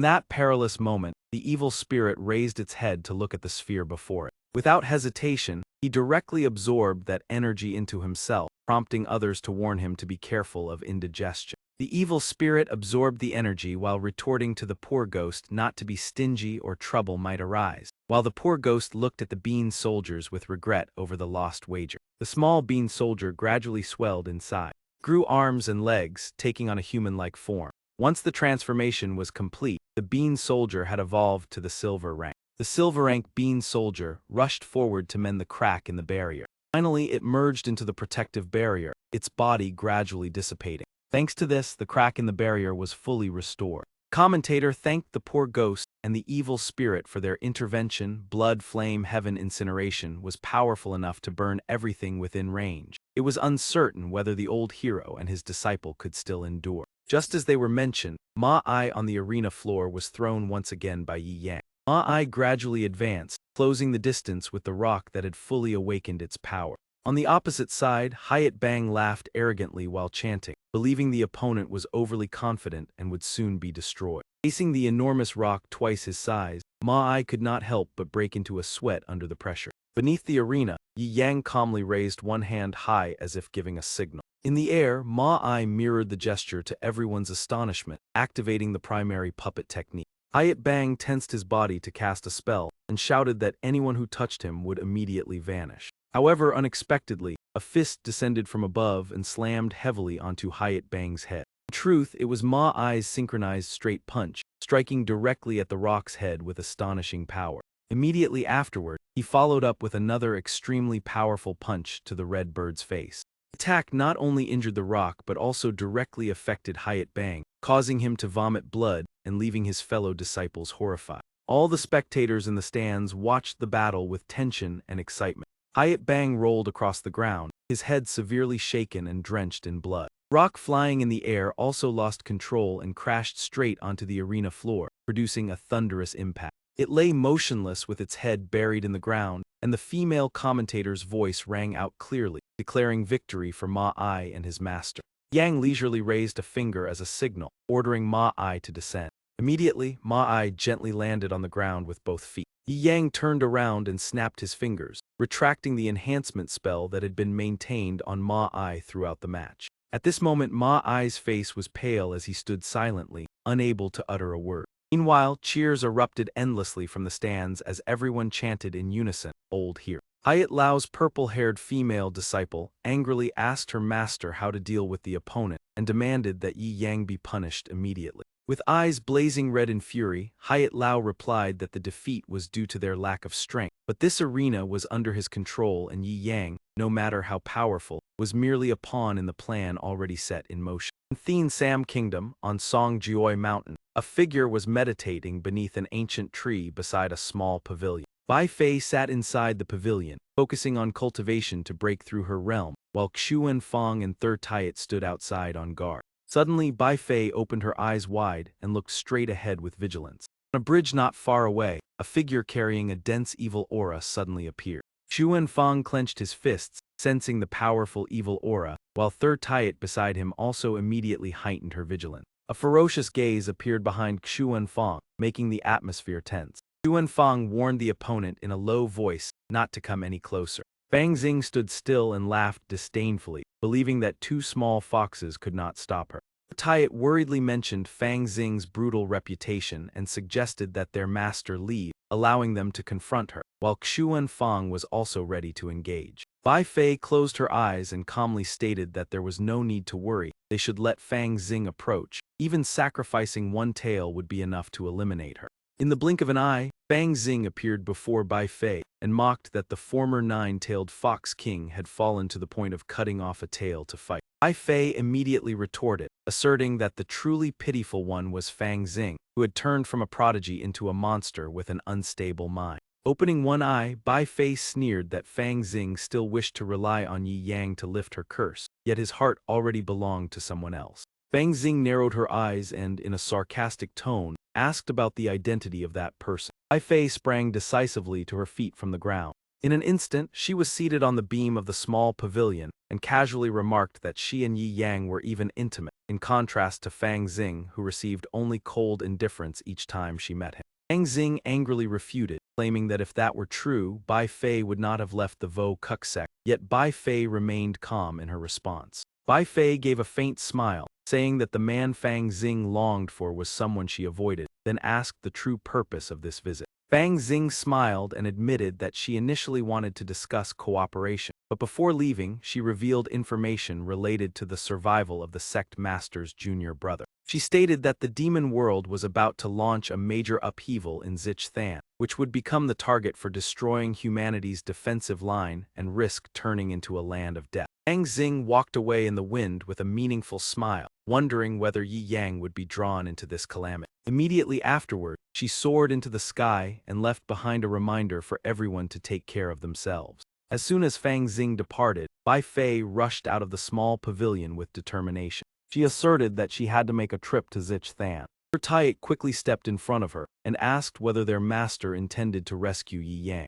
Bai Fei blushed and denied it, saying she only wanted to find medicinal pills to restore her strength, but Third Tayet frankly reminded her that her power had not yet fully recovered. Third Tayet analyzed that Yi Yang's strength was still formidable, so their master did not need to go personally, and instead Dong and Gayet could be sent to inform him to leave Zich Than. At the same time, Third Tayet reported that she had just discovered Ha Hoa's whereabouts, but Ha Hoa was being held back, so this matter needed to be prioritized. Upon hearing the news, Bai Fei was startled, her eyes revealing clear concern and hesitation. After a moment of contemplation, she agreed to let Dong and Gayet inform Yi Yang to leave Zich Than, emphasizing that the Than Kao clan always distinguished clearly between favors and grudges. Following Bai Fei's words, Third Tayet and Xu Fang voiced their agreement, while Xu Fang secretly felt that their master was truly adorable. Bai Fei floated in midair and ordered the journey to find Ha Hoa, and the two subordinates immediately responded. In another development, Zich Than at night was illuminated brilliantly by the lights from the surrounding houses. Inside a restaurant, people discussed how the old hero's disciple had also entered the top 16, while others were annoyed that he always appeared beside two goddesses. At that moment, Yi Yang appeared with a pile of food and ordered grilled meat, asking the owner to prepare it quickly. Yi Yang smiled and gently urged the owner, while recalling that Dong and Gayet had just arrived to deliver important news. The beggar recognized him and blurted out in surprise, prompting Yi Yang to turn and confidently reply that they had never seen a handsome man before. A woman in the restaurant raised her cup teasingly, while others reminded that contestants of the arena were not allowed to leave the dormitory at night, and violators would be disqualified. Hearing this, Yi Yang felt as if struck by lightning and could not believe it. He cried out in alarm just as the owner brought the grilled meat and handed it to him. When returning, Yi Yang was indeed stopped by two burly guards at the entrance, who declared that he had been disqualified for violating the regulations. Clutching the pile of food tightly, Yi Yang shed tears and lamented that all his betting money had been lost. Next morning, on the roof of the arena, two mysterious individuals discussed the need to leave as the demon world's grand plan in Zich Than was about to begin.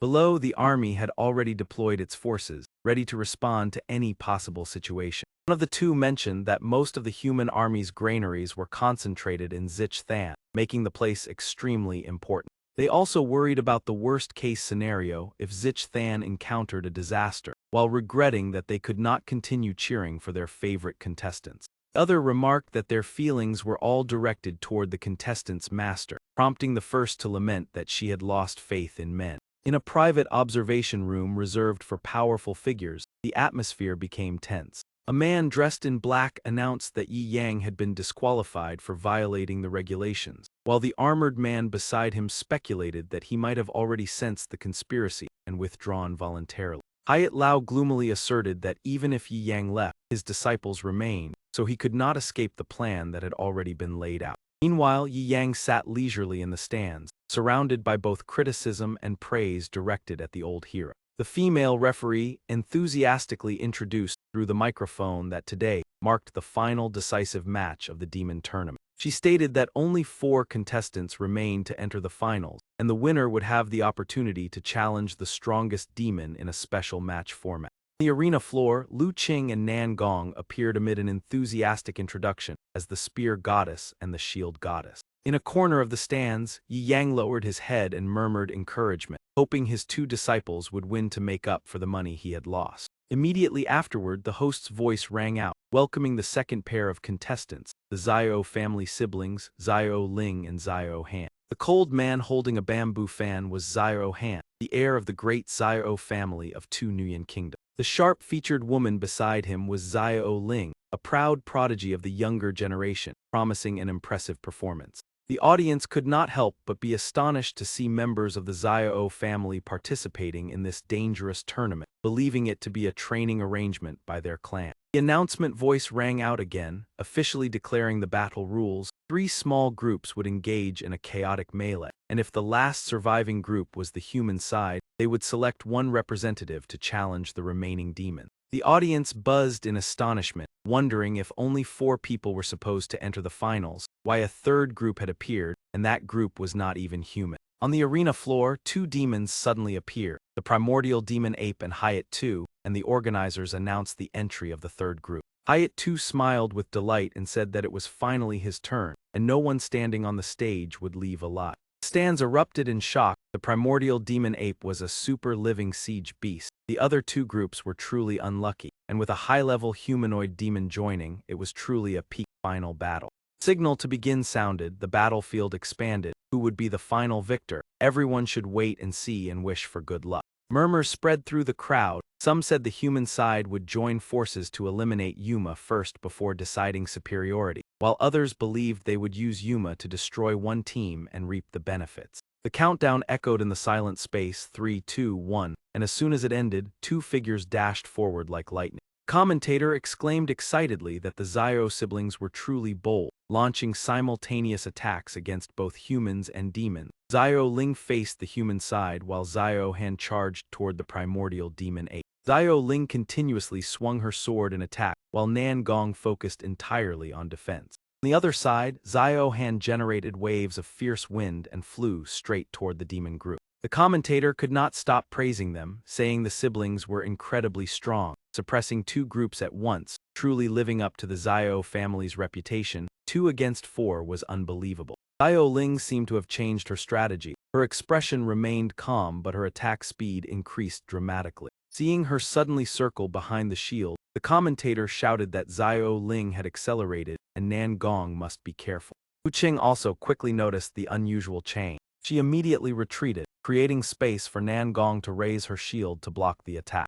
Zio Ling's sword struck the shield but shattered instantly. Sight left her stunned and unable to react. Zio Ling swiftly retreated, and the commentator exclaimed that it was fortunate. Nan Gong's shield was overwhelmingly powerful and even broke the opponent's weapon. Elsewhere, Zio Han pressed harder and harder. The tornado he created made it difficult for the third group to resist.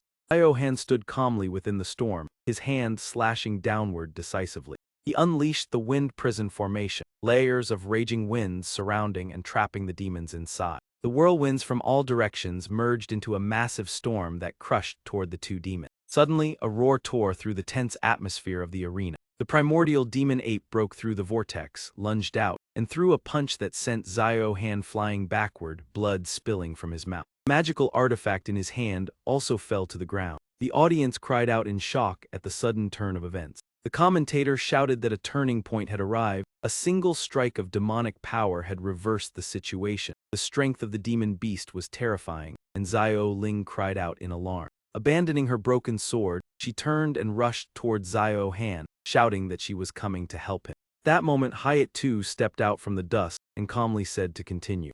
The primordial demon ape showed no mercy and leapt forward again, throwing a punch at the fallen Zio Han. Terrifying green force slammed into the ground, sending dust flying everywhere. Zio Ling screamed in panic, but was intercepted midway by Hyatt too. He swept his hand in an attack that caused her to spit blood and cry out in pain. The blow sent Zio Ling flying and crashing heavily onto the ground. Meanwhile, Nan Gong used her shield to block the demon ape's strike, and the commentator praised her bravery in taking such a devastating blow.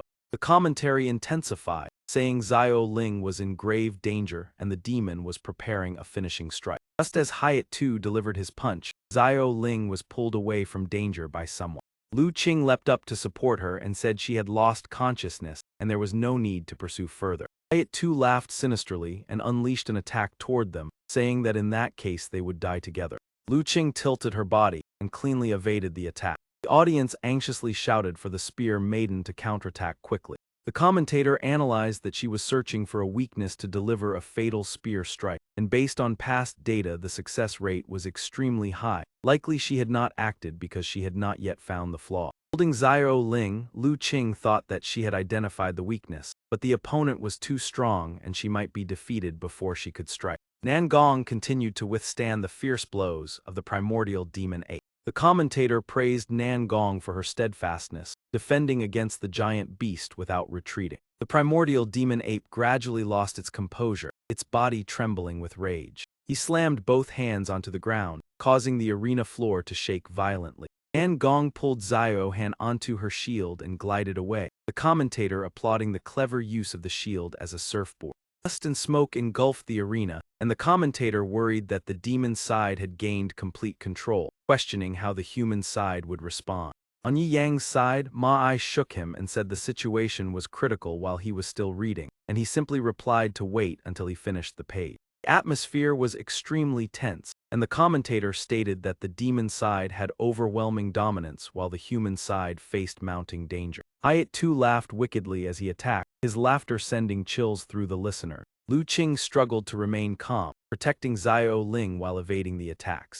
Powerful gusts suddenly struck Hayat too from behind, startling him. Hayat too turned sharply and said with contempt that it was a sneak attack from the weak. It was Xiao Han's strength. Despite his injuries, he stood up and swung his fan, saying humans could only unite to resist demons. An object shot toward Xiao Han's abdomen like lightning.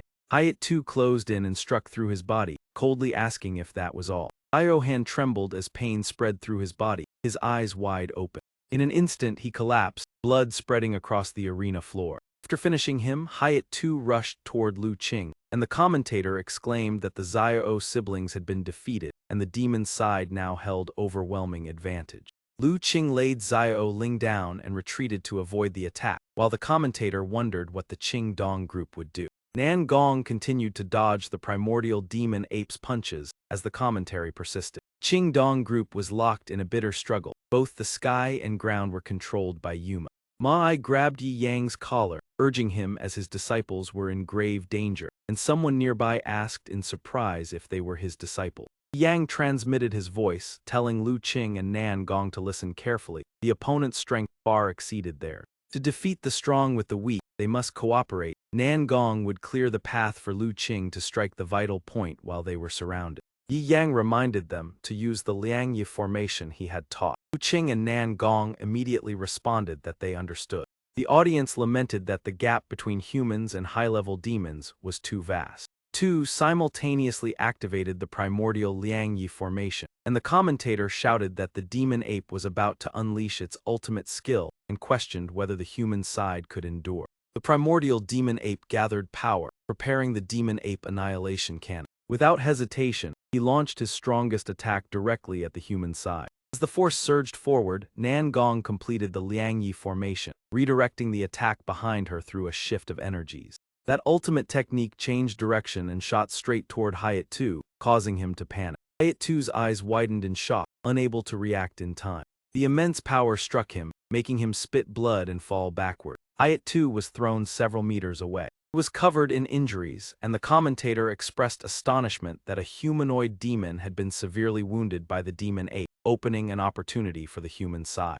Noticing that the blood disciple had been defeated, Lu Qing immediately leaped forward and swiftly launched the next attack. From afar, she used the momentum to spring upward, step by step closing in on the position of the Tai Ko Ma Veen. Nan Gong used her shield to block the opponent's punch completely, while Lu Qing seized the opportunity to fly above his head, the two coordinating to unleash a powerful shield strike technique. The commentator exclaimed excitedly, under the perfect coordination of the Shield Maiden and the Spear Maiden, the final spear strike had finally been unleashed. Lu Qing gripped her long spear tightly and thrust it straight down from above toward the crown of the Tai Ko Ma Veen. The blow caused all the meridians and bones within his body to suffer severe shock. In the distance, the blood disciple had just struggled to his feet to recover when he froze in shock at the sight. Hayat Lao Mao Yi and the entire audience were astonished by that decisive attack. Yi Yang alone remained calm, sitting and reading a book, seemingly unaffected by the battle. As the Tai Ko Ma Veen collapsed, the commentator immediately shouted that a decisive strike had ended the opponent.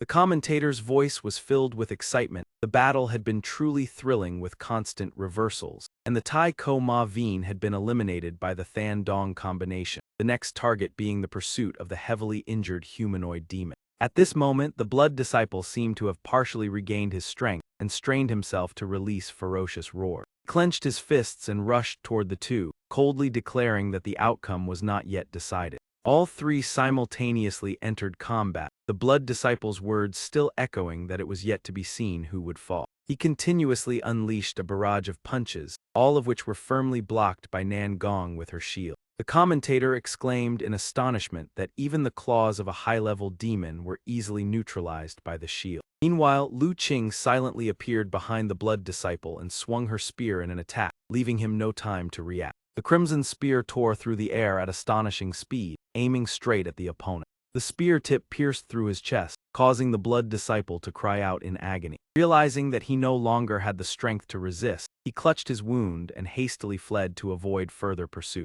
The commentator praised the scene, stating that although the high-level demon had not been defeated immediately, he had clearly reached his limit, and the stands erupted in cheers for the Shield Maiden and the Spear Maiden. In another corner, Yi Yang hurriedly stood up after eating too much grilled food, intending to find a quiet place to finish the last few pages of Deem Nuang Kai, but the arena's restroom was too crowded, so he went outside to look for another spot. The commentator announced with anticipation that, as the humanoid demon reached his peak state, everyone should await the final outcome of this battle. At this moment, the Blood Disciple was being relentlessly pressured by Nan Gong with a series of unforgiving shield strikes. His face continuously endured the blows, leaving numerous painful marks. The audience shouted in unison, demanding the opponent's execution, while the Blood Disciple panicked and screamed, begging for mercy.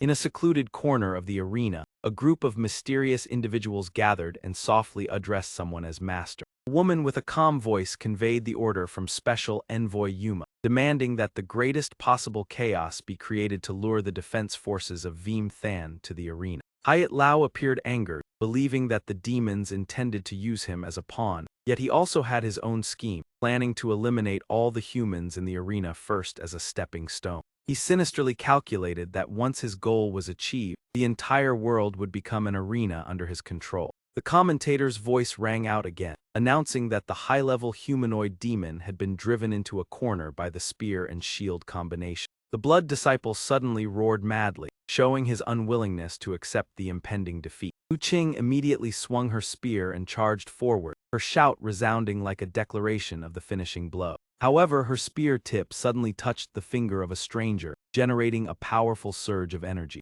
A ray of light emerged from the void, knocking both Lu Qing and her spear far away. Hayat Lao officially appeared, declaring that the battle was too dull, so he decided to participate personally. While also changing the rules, anyone who made him bleed would become the champion. Further warned that if within the time it took for one incense stick to burn no one could injure him, everyone present would have to pay the price, throwing the audience into extreme panic. The commentator was also stunned, almost unable to believe what was unfolding before his eyes. Hayat Lao raised his hand and circulated his power, quickly condensing a formidable energy sphere. That small sphere immediately expanded, forming a secret technique known as Blood Prison Domain. Witnessing this, the commentator cried out in alarm as the arena had been sealed off, and external forces could no longer enter. Hayat Lao coldly declared that the army could still enter, but by then everyone would have no chance of survival, leaving only hope for the two girls to create a miracle. Lu Qing and Nan Gong leaned against each other. She panted and warned that Hayat Lao's strength far surpassed the previous demon. At that very moment, Hayat Lao waved his hand and released a blazing red beam of energy. The beam shot straight toward Nan Gong, accompanied by cries of warning. Nan Gong was blasted into the air by the energy, and although she used her shield to defend, she still suffered severe injury. Hayat Lao smiled with satisfaction, remarking that she was more resilient than he had expected. Immediately afterward, he released two more similar energy beams and challenged his opponents. The two red beams collided with Nan Gong's shield and exploded violently. Shock separated her from the shield, sending her crashing heavily to the ground. Nan Gong was now severely injured, coughing violently from exhaustion. Seizing the moment when Hayat Lao let his guard down, Lu Qing gripped her spear and launched an attack from behind. Her spear descended like a sharp arrow with all her strength. However, Hayat Lao merely used a single finger to block it and uttered a mocking remark. He circulated his power to counterattack, knocking both the spear and Lu Qing away, causing her great pain. Hayat Lao calmly licked the blood on his hand, believing that human fear was what excited him the most. Seeing Nan Gong struggling to stand, the audience in the stands cheered in unison, hoping she would continue fighting. Both Nan Gong and Lu Qing trembled, yet still exerted all their strength to maintain their stance. The two simultaneously sprang up, preparing for a new wave of attacks. Nan Gong executed the shield strike technique with a super heavy impact, while Lu Qing unleashed the brilliant spear evasion technique. Hayat Lao merely raised his hand and grasped the incoming spear tip. His other hand launched an attack toward the shield. With just a casual wave, both girls were sent flying in astonishment. Lu Qing was unfortunate enough to be struck in the shoulder by her own spear, enduring intense pain. Nan Gong lost her shield and was hurled to the ground repeatedly. Hearing the crowd's commotion, Ma Ai anxiously remarked that the two girls were too weak to withstand the assault and urged everyone to leave quickly to avoid danger. The chaotic situation left the commentator flustered as many spectators fled in panic, turning the match into utter disorder. Yahello calmly approached the weakened Nan Gong, remarking that the battle had ended too quickly to satisfy him. He continued to condense energy and coldly declared that he would send her on her way first and challenge them again in the next life. At that moment, Ma bravely spread his arms and stood in front of Nan Gong like a hero. Yahello's expression immediately darkened as he questioned whether Ma wished to court danger. Ma resolutely replied that he had come to stop him and called on everyone not to sit idly by waiting for fate but to stand up and fight together. His voice echoed throughout the arena, emphasizing that only through unity and giving their all could humanity have a chance to survive. His call prompted many who were fleeing to stop and turn back to look toward Ma. A girl in the crowd trembled, biting her lip as she contemplated her decision. Soon after, many brave spectators rushed onto the arena floor, shouting their determination to join Ma in protecting the shield maiden. Yahello frowned as the horn on his head gradually emerged, declaring that he had evolved through demonic blood and become a higher existence, proclaiming himself a god who could not be opposed. He waved his hand to repel everyone and coldly questioned whether they understood the disparity between them. Fragments of stone were shaken loose and scattered before falling back to the ground. Ma's group, though they had bravely stood up against Yahello, were now all severely injured. Shouts echoed across the stands. The old hero could no longer hold on. Someone quickly stopped that monster. Help. Blood Elder suddenly realized that Lu Qing's spear tip was thrusting straight toward him. But before the spear could reach him, an invisible force powerfully halted it in midair. The spear was instantly restrained. Blood Elder let out a cold laugh and said, "Such trivial spear techniques of humans dare to dream of harming me." Lu Qing maintained her thrusting posture, but her weapon was flung back and embedded forcefully into the wall behind her. She trembled slightly as she heard Blood Elder arrogantly declare, "I have already said once I deal with her first, it will be hard for you to escape. This is my arena. The rules are decided by me." After speaking, he stepped toward Nan Gong one step at a time and coldly said, "Now it is your turn." At that moment, a powerful force from the stands suddenly pierced through, creating a massive hole. Everyone present was stunned by this scene, including the group hiding in the dark corner. Only Nan Gong felt secretly delighted. Hearing the violent commotion, Yahello immediately turned his head toward the source of the sound. A book suddenly fell to the ground, its cover looking very similar to the one Yi Yang usually carried. That spatial rift, a figure stepped out calmly, his composed demeanor gradually becoming clear. The audience in the stands exclaimed in shock, "Oh heavens, the one who came to rescue everyone was actually him." Ma immediately dropped his tough facade, so moved that he cried while stammering, "Zai Gui, I missed you so much." Yi Yang walked forward with a calm face, his eyes glowing red, his robe fluttering with imposing momentum. The commentator excitedly said that whether contestant Yi Yang could confront Yahello, a faint golden light radiated around him as he faced his opponent. The audience above remained endlessly astonished, unable to understand why the young man once considered useless could unleash such terrifying power. Yahello tightened his body and sneered, saying that he had finally appeared. Defeating a strong opponent was what truly interested him. Yang ignored the provocation, only bending down to pick up his book and calmly saying that this book was very expensive and could not be wasted. Yahello laughed disdainfully, believing that to challenge him, one must see whether the opponent was qualified. The mysterious group from before, along with the blood disciples, appeared simultaneously, lining up to block in front of Yahello. Except for the blood disciple who had not fully recovered, the others were brimming with power and ready to act. Some people whispered that the 6 blood guardians were extremely terrifying. Among them, the demonized blood disciple was considered the weakest. Relying solely on strength, it would be difficult to win. A man in brown stepped forward, threw his scarf to the ground, and loudly provoked, "To save the disciples, one must first pass him." Yang looked straight at him coldly, his sharp gaze making the opponent feel uneasy. The man in brown leaped high, tore off his clothes, and Ao Man declared that he would send Yi Yang to hell first. He dove straight down with the move Twin Annihilation of Falling Stars, aimed directly at Yi Yang. Facing the attack, Yi Yang remained calm, gently raising 2 fingers. In an instant, his 2 fingers touched the opponent's body, causing him to halt immediately. His eyes widened in horror. A deep wound instantly appeared where he was touched, causing him to lose control. Witnessing that power, even Yahello could not help but be astonished. The audience erupted in cheers, unable to believe that a blood guardian was defeated by a single simple strike. Yi Yang flicked the opponent aside, his voice indifferent, "Stop wasting time." The aura around him surged powerfully. He calmly challenged the remaining Blood Guardians to attack together. Hearing this, the 4 remaining Blood Guardians immediately rushed forward to coordinate their attack.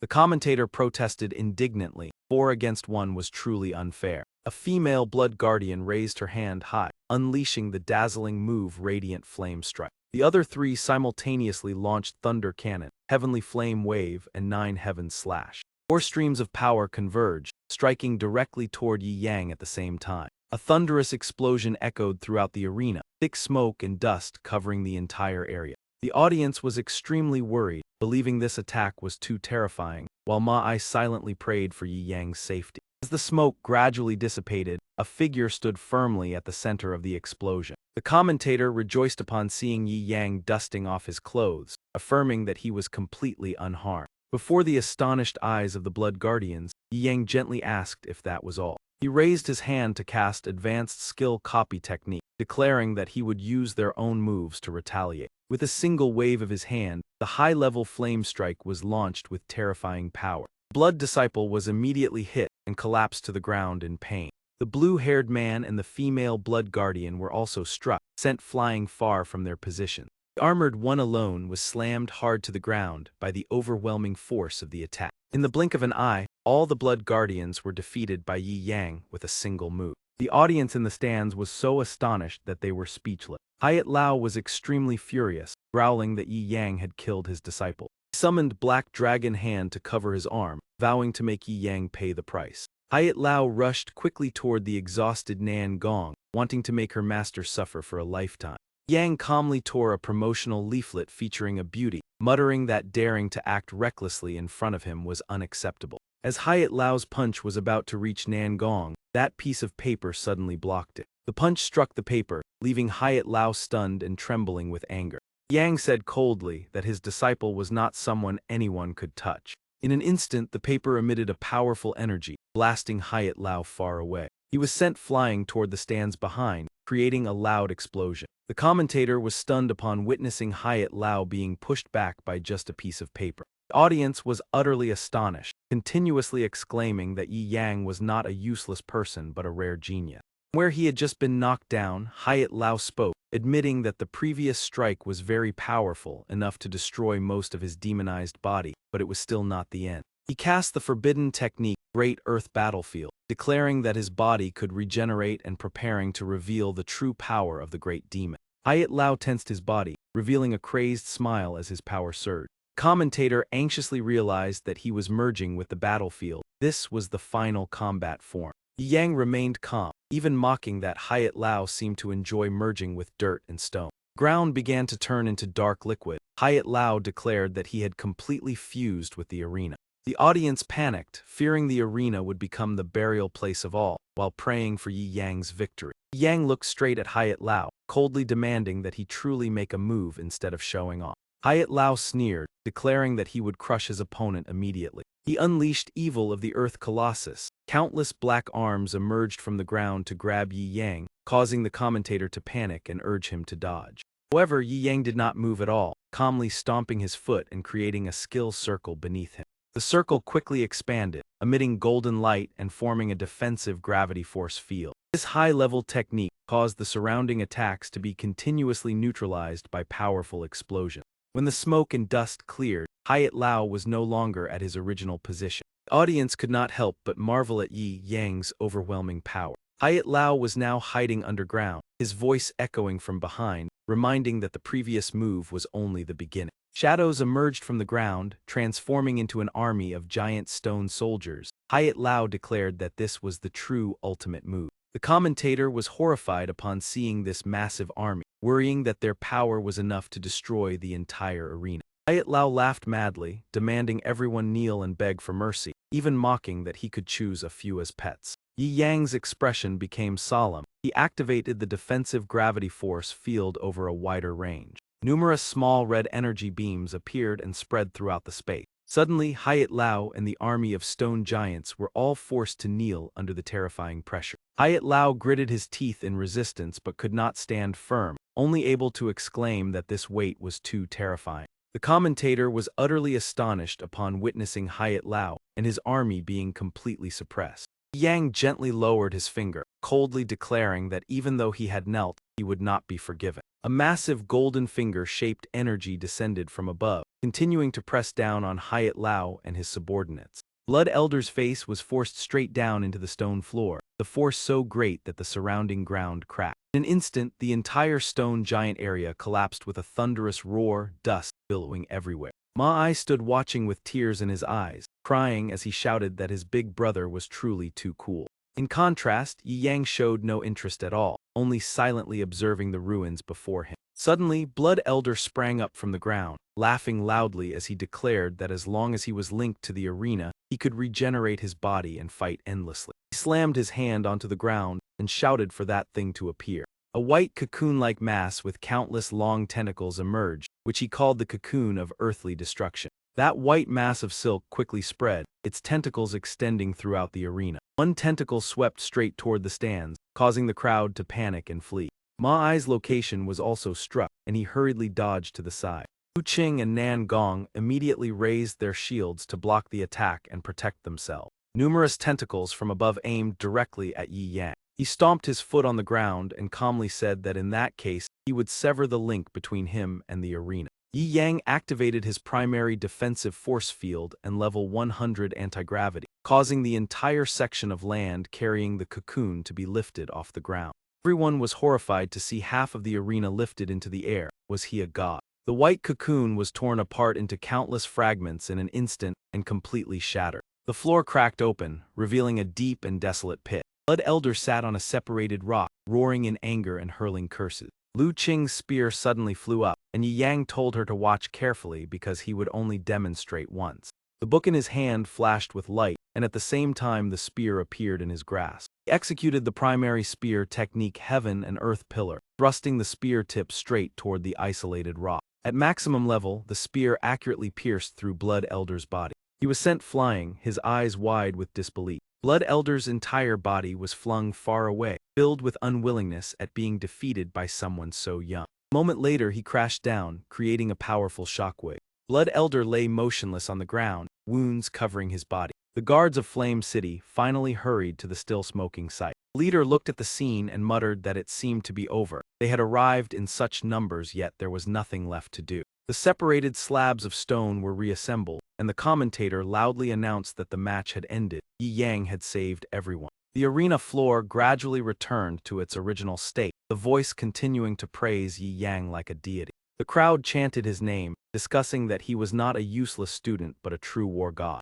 Despite the cheers, Yi Yang's expression remained calm. He shouted that it was extremely annoying. He had not come here to save them, he had only protected his disciple. Hearing this, everyone immediately fell silent, their eyes filled with confusion. Yi Yang used minor healing to repair the spear, then apologized to Lu Qing and promised to make her a new one. She admired and praised her master's technique as miraculous. He waved his hand and said it was time to return and prepare to head back to the residence. The two disciples responded in unison with agreement. Yi Yang raised his head to look at the sky, a trace of contemplation flashing in his eye. The gloomy sky made him murmur that it seemed a great change was about to arrive in Flame City. The scene shifted to the Hall of Myriad Demons, where the doors opened wide. On the wall hung a large board titled Yi Yang's Strategy. Lam Vu spoke up, saying that today she would teach everyone how to conquer Sect Master D. Yan Yu and Ling cheered excitedly. Lam Vu confidently stated that she had countless ways to make men bow their heads,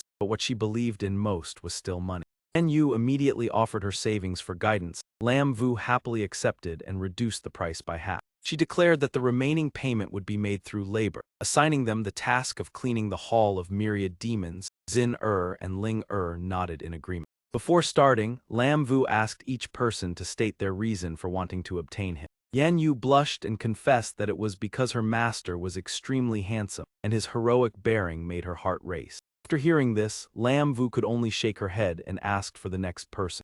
Xin said that the sect master was the most important person in her life, and Yan Yu immediately refuted her. Two argued because of their different perspectives on love. Ling believed that the sect master was a shared resource of the entire sect, and she wanted to compete fairly. Xin pulled Yan Yu back while she was still angry. Lam Vu extinguished the conflict and asked them to work while listening to the lecture. Bai Fei's puppet moved slightly. Lam Vu said that everyone knew the sect master was extremely powerful in combat. In terms of emotions, he was merely a homebody who liked novels. Conquering him in this way was not difficult. The puppet transformed into Bai Fei, who secretly thought to listen and see what she had to say.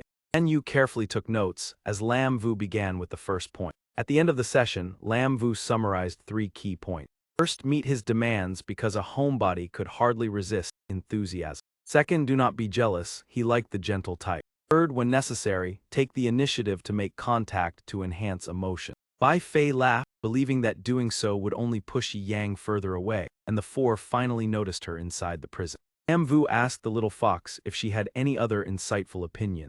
Bai Fei replied that humans were too one-sided regarding emotion, and said that fox spirits understood men better. The 3 listened attentively, as she stated that women were too weak in grasping the essence. To obtain Yang, one had to follow the principle of 3 no's. Do not be overly proactive, because men did not cherish what was easily obtained. Do not allow him to become close to anyone else, and absolutely avoid physical contact. The 3 girls hesitated between the 2 differing viewpoints. Lam Vu responded with a smile. Bai Fei retorted that since she was still single, her theory was hardly reliable. After saying this, Bai Fei turned and left, allowing them to ponder on their own. Yan Yu felt frustrated, not knowing whom to listen to. Ling suggested temporarily remaining inactive. Bai Fei returned to her true form, and faintly heard someone calling for her master. She opened her eyes to see Third Tayet asking why she had been both absent-minded and smiling. Bai Fei had returned to Fu Chu Mountain. Beneath the grand hall of puppets lay piles of corpses.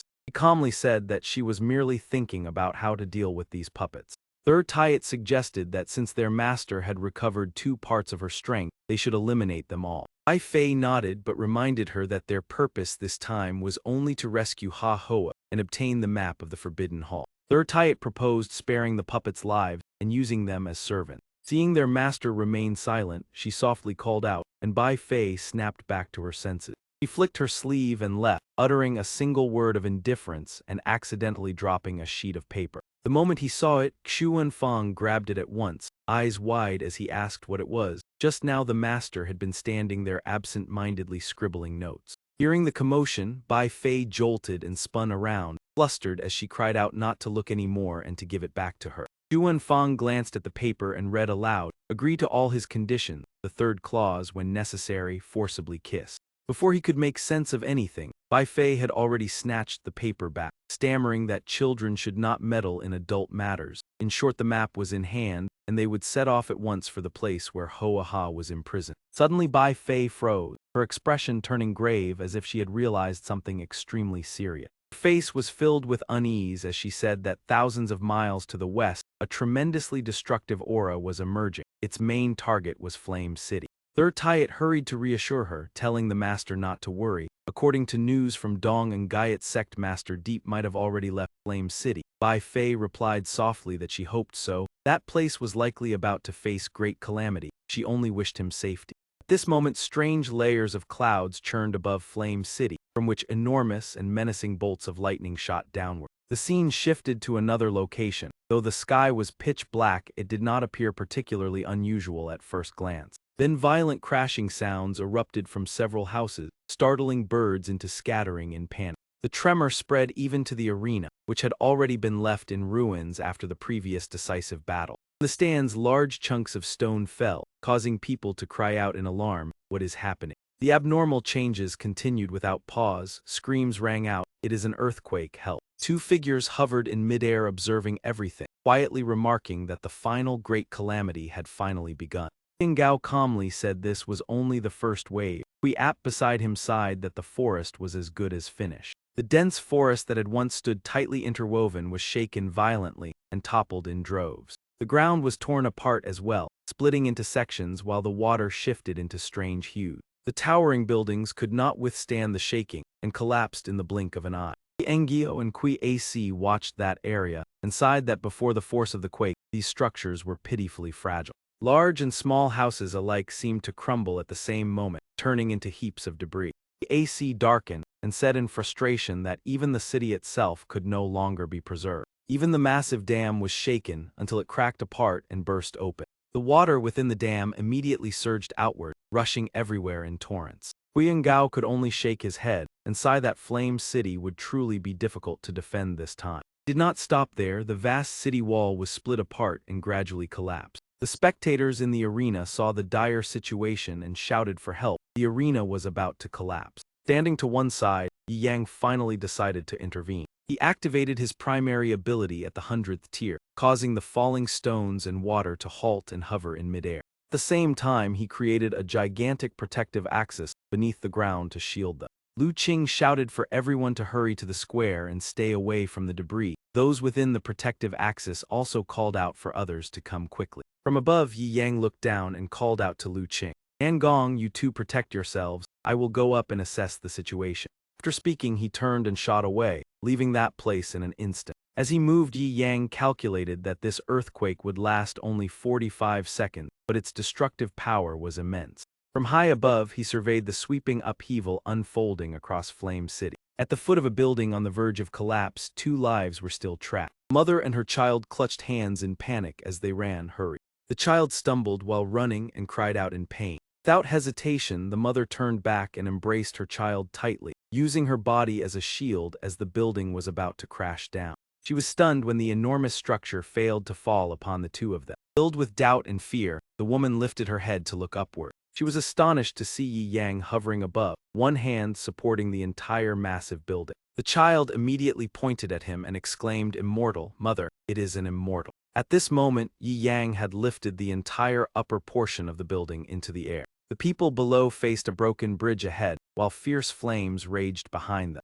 They cried out in despair for help. There was no way forward. Yi Yang gently waved his hand. The upper part of the building was instantly flung away. Everyone looked up at the object suspended in the sky in shock. What is that? The chunk of building fell neatly into the river, sending water splashing high. From above, Yi Yang exhaled a stream of azure energy. Water that had just splashed upward was immediately frozen solid, retaining its original shape. After that, 2 crimson beams shot from his eyes like lasers. Those 2 beams struck directly at the rising mass of ice. In an instant, the top of the ice block was cleanly sliced off, leaving a perfectly flat surface below. The people immediately ran across that flat ice path to the other side, repeatedly offering thanks to the immortal. Suddenly, a red dragon flying unsteadily plummeted downward, crying out for help. On its back was a carriage and several people, all of them shouting in panic. Hearing this, Yi Yang swiftly grabbed the dragon tail and stopped it from falling further. He thought in a low voice that this city was truly in chaos. Even flying beasts had lost control.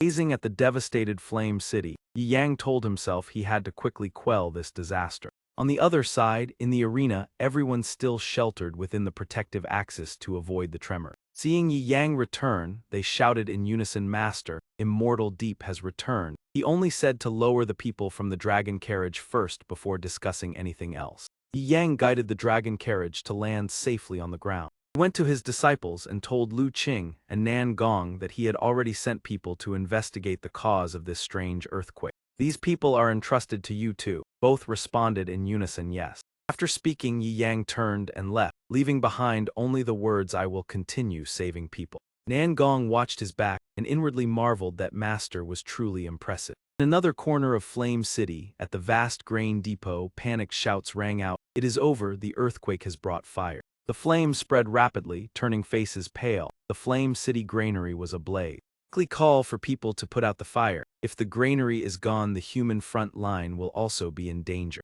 The fire grew fiercer by the moment, devouring the entire large building. The firefighting soldiers were trapped amid the sea of flames. One said, "Number 5, stop. More than 10,000 depots are burning. The blaze is too strong. We can hardly control it." The exhausted soldiers sat down. One said, "We likely cannot escape either. I am not afraid. My wife and children have Yi Yang Jun to take care of them. It is only regrettable." Nuang, comrade number 5 still struggled to spray water, anxiously saying, "We cannot give up. If we let go, what will happen to the human front line?" Suddenly from the flames before number 5, a loud explosion rang out. She was terrified and could not dodge in time. The shockwave hurled her far away, and her helmet fell from her head. Around the squad there remained only a raging sea of fire. She thought unwillingly that she could not accept this. As number 5 burst into tears, raindrops suddenly fell onto her face, leaving her stunned. The entire squad also cried out in surprise that it was raining, but someone shook his head and said it was useless. With flames of this level, even heavy rain would be hard-pressed to extinguish them. Across the sky, layers of lightning suddenly flashed, revealing the faint silhouette of a vague object. Number 5 seemed to forget her previous sorrow, staring intently at the sky. Amid the opposing elements of heaven and earth like water and fire, she faintly saw the figure of a person high above. That moment, Yi Yang raised his hand toward the sky, executing the intermediate martial skill, ascending Dragon Rainfall level 100. Noble azure dragons appeared around his body, and with a resounding shout of annihilate, the dragons opened their mouths simultaneously, unleashing torrents of surging water dragon. A dense downpour followed, combining their force to extinguish the sea of flames below. Before long the fire died out, and thick white smoke billowed upward. The sky gradually cleared, with Yi Yang still hovering distinctly in midair. Number 5 watched as he slowly descended. She whispered in disbelief, "Am I dreaming? The sea of fire was extinguished in an instant. The million granaries have been saved." Before everyone's eyes, Yi Yang landed beside Number 5. He cast a gentle healing spell on her, and the soldiers were astonished. This immortal being had both extinguished the fire and healed wounds, truly omnipotent. Yi Yang looked at her with slight surprise and asked, "You are called Number 5A? I once had a disciple named Number 7. What a fateful connection." Hearing this, Number 5 was stunned and blurted out, "Number 7. She recalled what Lu Qing, also known as Number 7, had once said: this trip to the front lines would likely cost her life. Number 5 excitedly asked, "You are Number 7's master, is she still alive?" Yi Yang softly replied, "Alive, and so are you." Before she could recover, she heard him leave behind the words "go now" before departing. A thought surged within her, Number 7's master is truly formidable. Veem Than has been saved. In the central district of Veem Than, the towering mountain ranges were still shrouded in drifting smoke. Kui Engyo and Kui Ac stood above looking down. As if heaven had aided humanity, a superstorm had extinguished the sea of fire caused by the earthquake. Kui Ac said in a deep voice, "But the true danger for humanity has only just begun." He gazed at the smoke-covered volcano and sighed. This time the demons made a grand move, awakening the ancient volcano that had slumbered for 10,000 years beneath Veem Than, even causing an earthquake to reveal it. The formation is activating the volcano. If it erupts, Veem Than will be annihilated, the million granaries will vanish, and the western defense line will collapse. Kui Engyo said softly, "This is merely the opening act of the demon's world-ending plan." Kui Ac continued, "No matter the cost, the formation must be destroyed to prevent the eruption."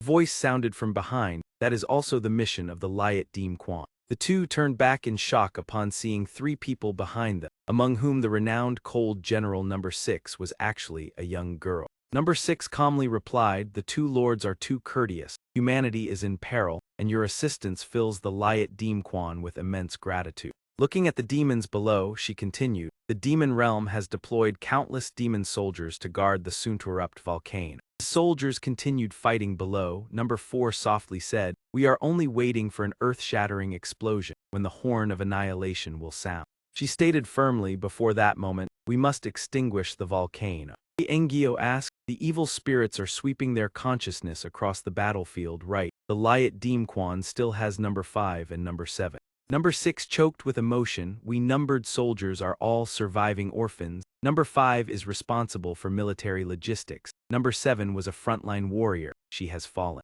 Engyo asked if the general wished to replace her comrade in defending Veem Than. She replied, "Yes, I promised her." Number 6 recalled the day she saw Number 7 off to the battlefield. Lu Qing, also known as Number 7, saw her arrive and asked why she had come. Number 6 apologized for being unable to use her privilege to keep her behind for recovery. Number 7 smiled and said she was fine, while Number 6 was the more intelligent and composed one. Lu Qing turned away and advised, "No matter what happens, remember that you were born to accomplish great things. The Liat Dim Quan and humanity need you." 10 days later, news arrived that Number 7 had succumbed to severe injuries on the battlefield. Number 6 said that was the destiny of a soldier, and the Liat Dim took pride in her. Even so, her tears still fell, carrying the promise to place the greater good above all. She gazed into the distance and wondered, "What is the meaning of companions who grew up together? In the end, I could not save anyone." Returning to the present, soldiers reported that ahead lay the volcanic toxic smoke zone. The The Shang army was moving slowly, and only a few peak martial experts could advance deeper. The AC said the reconnaissance was complete. Ahead stood a great wall formed by the demon army, and only a forced breakthrough was possible, prompting Kui Engyo to act. Kui Engyo cursed at the heavy cost required, while number 6 reassured him that as long as Veem Than was preserved, the military would compensate him double. He muttered that even if there was no profit, the volcano still had to be stopped, and this time he would have to pay a steep price. Engyo waved his hand, executing the supreme technique beans to soldier. Numerous identical small silver rank bean soldiers holding swords charged forward. They surged downward to engage the demons below. Alongside them, ferocious ancient demonic apes also joined the battle. Kui Engyo was astonished by the presence of the demonic apes, and Kui AC pointed to the sky, saying the greater trouble was above. In the distant sky, pink lightning flickered alongside unfathomable demons. They were that Dai Toi Yu along with the Thuong Tam Toi. Dai Doa sneered. The game begins. Luke roared as he unleashed the skill lion heavy cannon. Interwoven energy descended upon the ground, forming a large-scale attack. That force triggered a violent earthquake that shook the land. The ground cracked apart, and many civilians who could not evade in time suffered harm. Dai Doa pointed and reminded Su Tu to remain calm. The battle would be long, and he should not expend his strength too early. Energy shot from Dai Doa's hand, striking and freezing the low-level bean soldier. Huang Duck smiled, saying that Su Tu only liked to show off. Ada shouted at the fool and waved his hand, creating swirling vortices of energy. The vortices collided and compressed, causing the soldiers to suffer and scatter in chaos. Bao Luke grew furious, scolding the other for daring to snatch his prey. Huang Duck laughed loudly in response, declaring that even her share would not be yielded. Dai Doa mocked them, saying that Veem Than was full of people, enough for them to indulge themselves, and that they only needed to hold the pass and wait for their enemies to arrive. Number 6 said they were the Thuong Tam Toi, while Kui AC added that the primal sin was the greatest threat, and those three were merely grains of sand. Kui Engyo and number 6 turned in shock upon hearing this, asking what was happening. At the hazy summit of the volcano, a figure appeared. The Nuyen Toi of the that Dai Toi Yu had arrived. The Nuyen Toi Bao No was almost always immersed in slumber, for once he awakened. The image of him wielding a hammer symbolized the destruction of heaven and earth. A single strike of that hammer was enough to crush an entire vast region. Not only was his wrathful hammer terrifying, but his body was so formidable that he once withstood a 7-day siege without the slightest harm. 2 subordinates near him would receive a 10-fold enhancement, nearly reaching the strength of the Thuong Tam Toi. Engyo asked, against such monsters, what were the chances of breaking into the volcano? Kui AC replied that the opponents were too powerful to estimate. Number 6 said that even if they might be wiped out, they still had to gamble, hoping someone could break through the Thuong Tam Toi and the Nuyen Toi to stop the volcano. Kui AC declared with determination, save Veem Than, save humanity. Everyone united in resolve, and they could only advance straight forward. Kui Engyo, Kui AC, and number 6 charged forward together, shouting to attack. Voice announced from the sky that all information for the master had been synchronized. The special summoned life form Yi Yang Mechanical Maiden 2 continued, asking whether the master had received it. While flying, Yi Yang replied that he understood. These demons were causing trouble, and he would handle it. He channeled energy into his palm, and calculated that this time he needed to create a sword that was more solid and stable. As number 6 stepped forward preparing to engage in battle, the sword in its sheath suddenly slipped out and floated on its own. The sword shot forward so quickly that she could only exclaim in astonishment that it was her weapon. The blade continued to pierce through the cloud of dust, advancing straight ahead without slowing down. It flew a long distance before stopping in front of Yi Yang, where he firmly grasped it in his hand. The attendant was extremely surprised to realize that her master was using a special skill limited in usage, normally available only once. Yi Yang quickly raised the sword high and executed the move of an intermediate cultivator. The level 100 ultimate technique, one sword slays 10,000 demons. Countless golden rays of light immediately appeared in the sky, connecting to form a gigantic net. The immense net of light was so vast that it covered the entire area around the volcano. It locked onto a minor demon as the first target and marked it with the code 1. Gradually, the net identified more demons, marking them sequentially as 66 and 67. Even the gigantic demonic beasts flying high above were locked on with the designation 151. The number of detected demons increased rapidly, surpassing the milestones of 1334 and 1335. Targets continued to be marked with the numbers 1336 and 1337. The list kept expanding with the designations 1338 and 1339. Target 1340 appeared, the vague horde of demons growling with the intent to devour humanity. Even ancient creatures like the primordial demonic ape were included in the list with the serial number 4557. The next targets were marked as 4558 and 4559. Daidon and Kwang Duk standing nearby were also marked with the codes 7442 and 7443. The entity representing violence, though astonished, was quickly locked on as target 7444. The original Sin sleeping with his subordinates was successively marked 9999, 10,000 and 10,001. Yang raised his hand high, his eyes glowing with a powerful red hue. He decisively swung the sword downward, creating a dazzling red and white sword light. The sword light swept across, instantly neutralizing all demons, demonic beasts, the ancient demonic ape, and the sinful forces. The sturdy iron box that the original Sin used for resting was also split into two.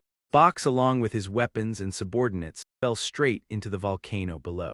The lava immediately surged violently, incinerating everything that had just fallen in. After a short time, the lava gradually calmed, and all traces disappeared. Number 6, along with the evil ghost and the poor ghost, stood stunned by the scene, and the battlefield quickly fell silent. All the demons below were defeated, leaving the scene desolate and quiet. The poor ghost stammered to ask if this was the power of a deity, while Number 6 could not believe her eyes. The soldiers below were astonished to see the bodies of the demons crack apart under the overwhelming power.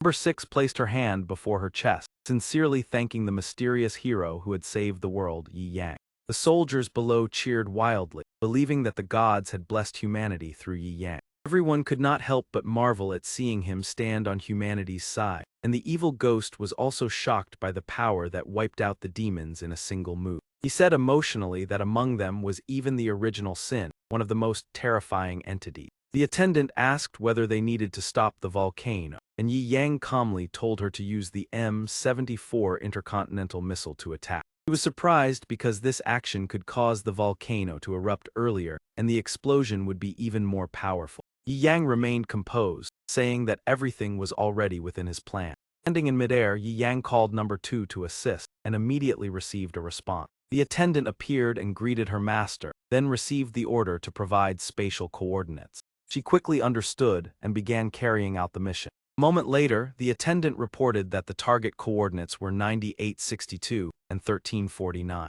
Yang turned back to issue the command to act, and she immediately complied. The attendant took out the large M74 intercontinental missile. Her gaze became cold and precise like a machine. Her vision locked firmly onto the distant ancient volcano. She controlled the missile with her consciousness, locking onto the target with precision. The missile shot straight into the mouth of the volcano at incredible speed. The soldiers saw the strange object fly into the volcano and collectively exclaimed in astonishment. The ancient volcano immediately erupted violently with terrifying power. Number 6 grew worried upon realizing that the volcanic energy was out of control and about to explode. A level 100 spatial teleportation array suddenly appeared, covering the entire volcano. Poor Ghost was astonished by the gigantic array, while Number 6 hesitantly realized something. Yi Yang reassured them that the volcanic energy would be transferred to the coordinates where the demons gathered. At that moment, the volcano erupted with violent streams of lava. At the demon abyss, the deep land of demons, an incident was occurring. A worried voice rang out, stating that the barrier of the demon abyss was too strong. Ha Hoa was trapped inside and in danger.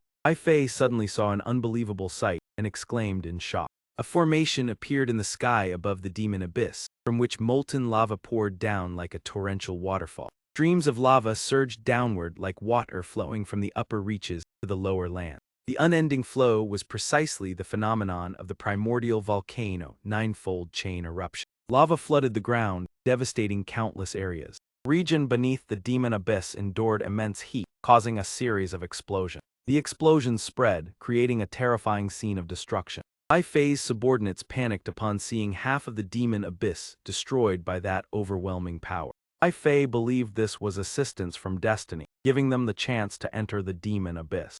The nine-headed demon lord of the demon abyss was furious, blaming the 7 deadly sins for allowing humans to act freely. Ai Fei realized that the master of the demon abyss had left and quickly reported it. He immediately commanded the fox spirit beast to charge in, determined to rescue Hoa. When the flow of lava ended, the demon abyss was left with only a desolate wasteland. Next morning in Dam Than, the scene had returned to peace. Lu Qing emotionally hugged her two friends and said that she had to follow her master back. Number 6 gently thanked Lu Qing for bringing her master to save Dam Than and wished her safety always.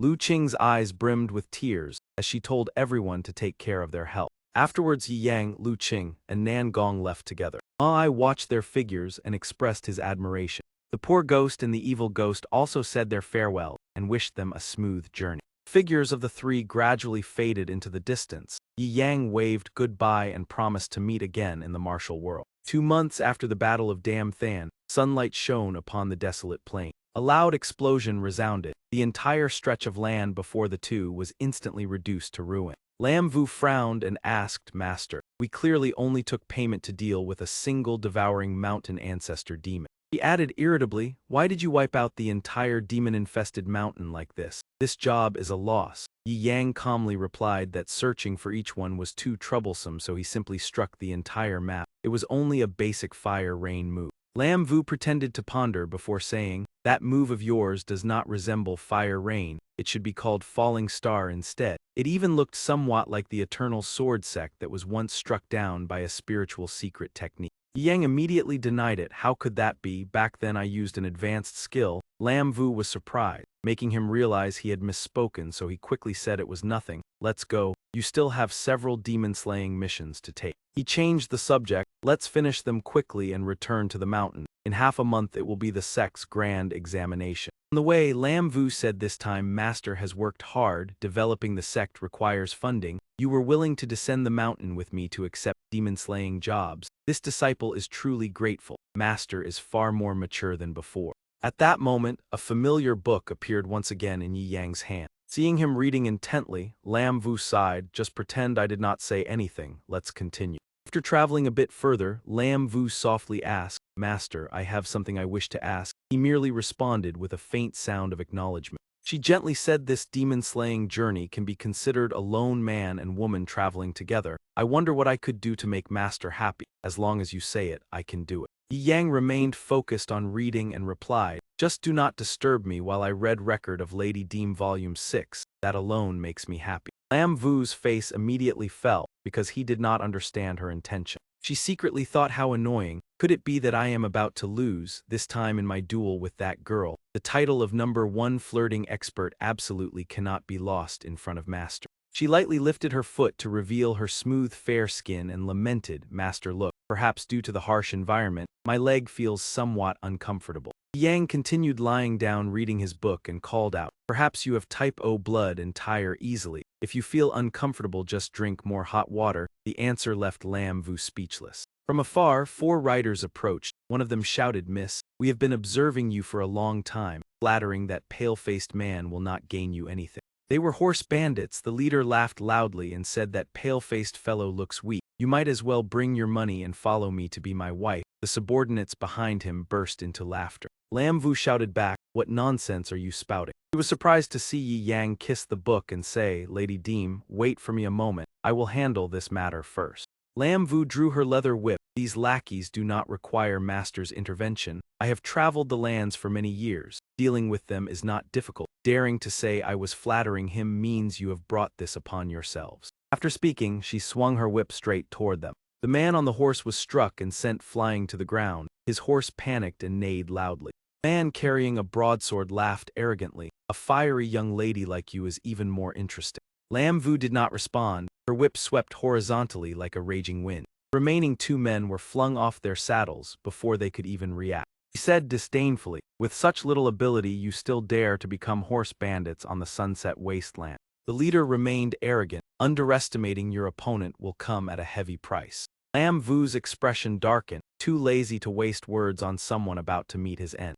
He unleashed blood slaughter transformation. His body swelled and tore through his clothes as he growled, "Do you want to kill me?" Lam Vu coldly said, "You are the major criminal on the Blood Hand Butcher list. Once slaughtering 13 villages, it seems I have lured the right person." She swung her whip and replied, "If not to lure you out, who would bother riding a broken carriage back and forth through this place? Surrender obediently." He raised his hand to grab the whip and laughed sinisterly. A calculating woman is truly terrifying. Unfortunately, you are still too inexperienced. Jerked it forcefully, causing Lam Vu to be pulled into a spin, intending to deal with her first before settling accounts with that pale-faced man. Lam Vu was dragged by the force and let out a startled cry. Suddenly, a hand appeared to support her waist. Yang pulled her into his arms, gripping the end of the whip tightly and shouted, "How dare you? You actually dared to touch my disciple." The man said in shock that the pale-faced fellow also had some ability. Lam Vu stuck out her tongue, while Yi Yang asked in a deep voice, "I will only ask one question, does your power come from the demon abyss?" His eyes turned crimson as he replied, "That is right, I possess the blood of the demon abyss. A single finger is enough to bring down 100 people." Before he could finish speaking, Yi Yang used the very same whip to strike him down. The 3 subordinates behind him were also casually knocked down by him. Yang merely said, "Clean it up," leaving Lam Vu stunned. After finishing, the two continued their journey by carriage. Lam Vu could not help asking, "Master, I have noticed that you always choose missions related to the demon abyss, and every time you encounter someone connected to it, you strike with extreme severity." He glanced at him and asked, "Do you have some purpose?" Yi Yang simply replied that you are overthinking it. It is merely a coincidence. Lam Vu continued, "The demon abyss has been unusually quiet for the past 2 months, yet Master keeps provoking them. I feel that something is going on." Seeing that he did not respond, she called out Master and discovered that he had fallen asleep, letting out an annoyed snort. In truth, Yi Yang was only pretending to sleep to avoid the question. He quietly gazed at the sky as if contemplating something. At this moment, deep within a forest, a gloomy mansion of the Shen family stood silently. As soon as Lam Vu entered, she decisively said, "Add another 100,000 gold coins, otherwise I will leave immediately." The wealthy merchant Shen San immediately cried out, "Miss Lam Vu, we already agreed on 100,000. If the price increases now, I will be ruined." Lam Vu replied coldly, "Earlier you did not mention that the great demon we must deal with is the Earthworm Elder. The Earthworm Elder is a city-destroying level demon that has lived for 1,000 years, feeding on the life force of cities and turning them into decayed sand." Lam Vu pondered before saying, "I will charge 200,000. The increase is because you concealed crucial information, and because this house has already signed a contract with the Black Wren Merchant Guild that specializes in evil deeds. Tomorrow the land will be handed over. Do you think you can escape?" Shen San, hearing this, fearfully confessed, "I only received 150,000 from selling the land." Seeing him still hesitating, she stood up and said, "Money or life, choose for yourself. My time is very precious. If fate allows, we can do business in the next life." Shen San hurriedly hugged her leg and begged, "Fine, 200,000 I will pay," yet inwardly he thought she truly skinned people alive. Outside, Yi Yang leaned against the wall making notes. Having heard the entire conversation, he thought that living decisively like this is also good. Pretending to be pitiful before me is useless. Lam Vu called, "Master, it is your turn to act." Yi Yang walked in. Shen San asked in surprise, "Did you not say that he went to rescue the western defense line?" The guard Shen Bio said, "I cannot sense his cultivation realm. He looks like an ordinary person." Lam Vu irritably shouted, "Stop talking nonsense. Disturbing my master will only make the price increase." Yi Yang sat down and lightly tapped the floor before saying, after summoning, "We need to wait a moment." He placed his hand on the ground to listen, and then said, "Locking onto the demon's position will be more convenient." Shen San said, "If you cannot eliminate the Earthworm Elder, I will not pay." Shen Bio sneered while looking at the crack in the ground, thinking, would the old demon crawl out by itself? Yi Yang placed both hands on a damp patch on the floor. Immediately, the ground emitted a cracking sound and split apart. The fissure extended, causing everyone to panic and move aside. Outside the Shen residence, the ground was also split into 2. Shen Bio turned pale and cried out, "My weapon is still over there," while Shen San felt a chill run down his spine. Lam Vu said indifferently, "Since the land has been sold, sooner or later the house would be dismantled. We are merely helping you dismantle it in advance." Yi Yang hovered in the air, observing the fissure below. Beneath it was the Earthworm Elder, whose voice only he could hear. "Foolish human, you dare to disturb this venerable one's sleep." Yi Yang raised an eyebrow and asked, "What are the consequences?"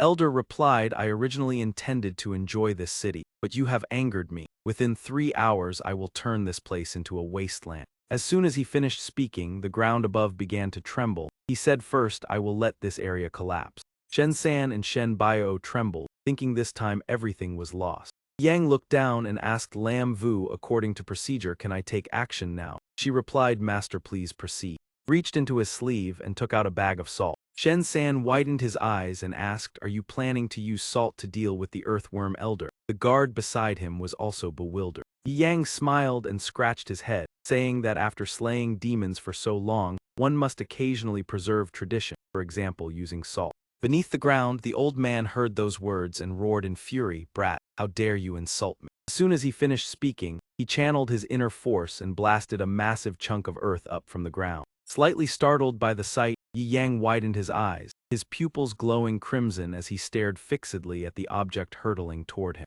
A thunderous explosion shook the very air. Shen San and the old guardian jolted in shock, the old man muttering that just a single glance had made the entire mountain tremble. Seeing their pale faces, Lam Vu continued watching with interest and said, "This is telekinetic ability. Master once intended to pass it to me, but I prefer using a whip." Yang casually grabbed a handful of salt and flung it outward, humming as he did, "Evil aura retreat at once." The grains of salt scattered and drifted down toward the old man below. Seeing that, the old man pressed his palms to the ground and poured his strength into forming two massive swirling vortices of energy. In the blink of an eye, he deployed heaven-shrouding great shield, raising a colossal slab of stone as a barrier. Yang immediately changed moves, using the Tang Sect basic hidden weapon technique, Pear Blossom Storm, turning the tiny grains of salt into 100 relentless waves. The salt transformed into a dense downpour, crashing fiercely toward that slab of stone. Before long, the torrential shower pierced straight through the enormous rock.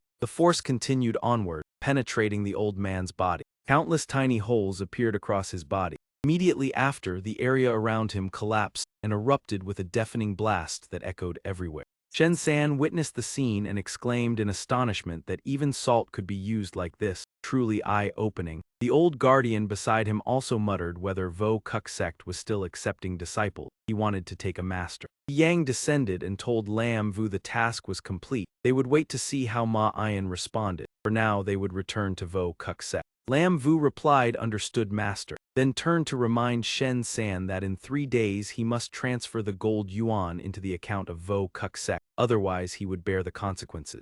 The wealthy merchant Shen San tearfully saw the two off, while the old guardian secretly wondered if Vo Kuk Sect was recruiting menial servants. At this moment, Lam Vu and Yi Yang had arrived at Hai Than, where the city lord mansion was located. Not long after, they entered the VIP hall dedicated to discussing demon extermination, along with several others. Tu Dao En-han, ranked 28 in demon extermination, took a sip of wine and said, "Just how powerful is this demon that we need to gather so many before daring to depart?" Yu Tao, ranked 25, sitting cross-legged and floating, replied, "Cut the chatter. This time the reward will surely fall into old Kim hands." Seeing the two arguing, Lam Vu turned to ask Yi Yang whether master would blame me for taking one more job right after returning to Tu Hai Than. Without waiting for an answer, she smiled and continued, 50 V1E1N in reward is truly too tempting. Yi Yang leisurely flipped through his book and replied, "It is fine. This matter only requires a single move." Suddenly Fan Shu An stepped in from outside, smiling as he called out Sect Master Deep.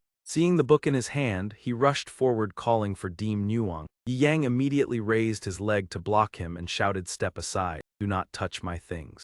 After a brief struggle, Fan Shu slipped over to Lam Vu and softly greeted, "Lam Vu girl, long time no see." Lam Vu shouted at him to stay away, blaming him for being obsessed with novels every day. He retorted that her master was the same. She immediately replied that her master studied the myriad facets of life, unlike someone who exterminates demons all day yet still lets a demoness take his treasure. Hearing that, he felt slightly displeased but still smiled and said, "The girl is truly fierce. Sect Master Deep, would you like to exchange top-secret intelligence this time? Trade Deem Huang Luke with me?" Yi Yang merely responded with a low sound. Fan Shu explained that the target this time was the city lord daughter. A monster was parasitizing her body, so the city lord had invited demon extermination experts from all over the land. He continued that many had already failed. The most frightening case was that even a top-ranked expert purified her, yet 3 days later the demon reappeared. Rumors spread that she was beyond saving, but the city lord refused to give up and kept raising the reward to seek capable people.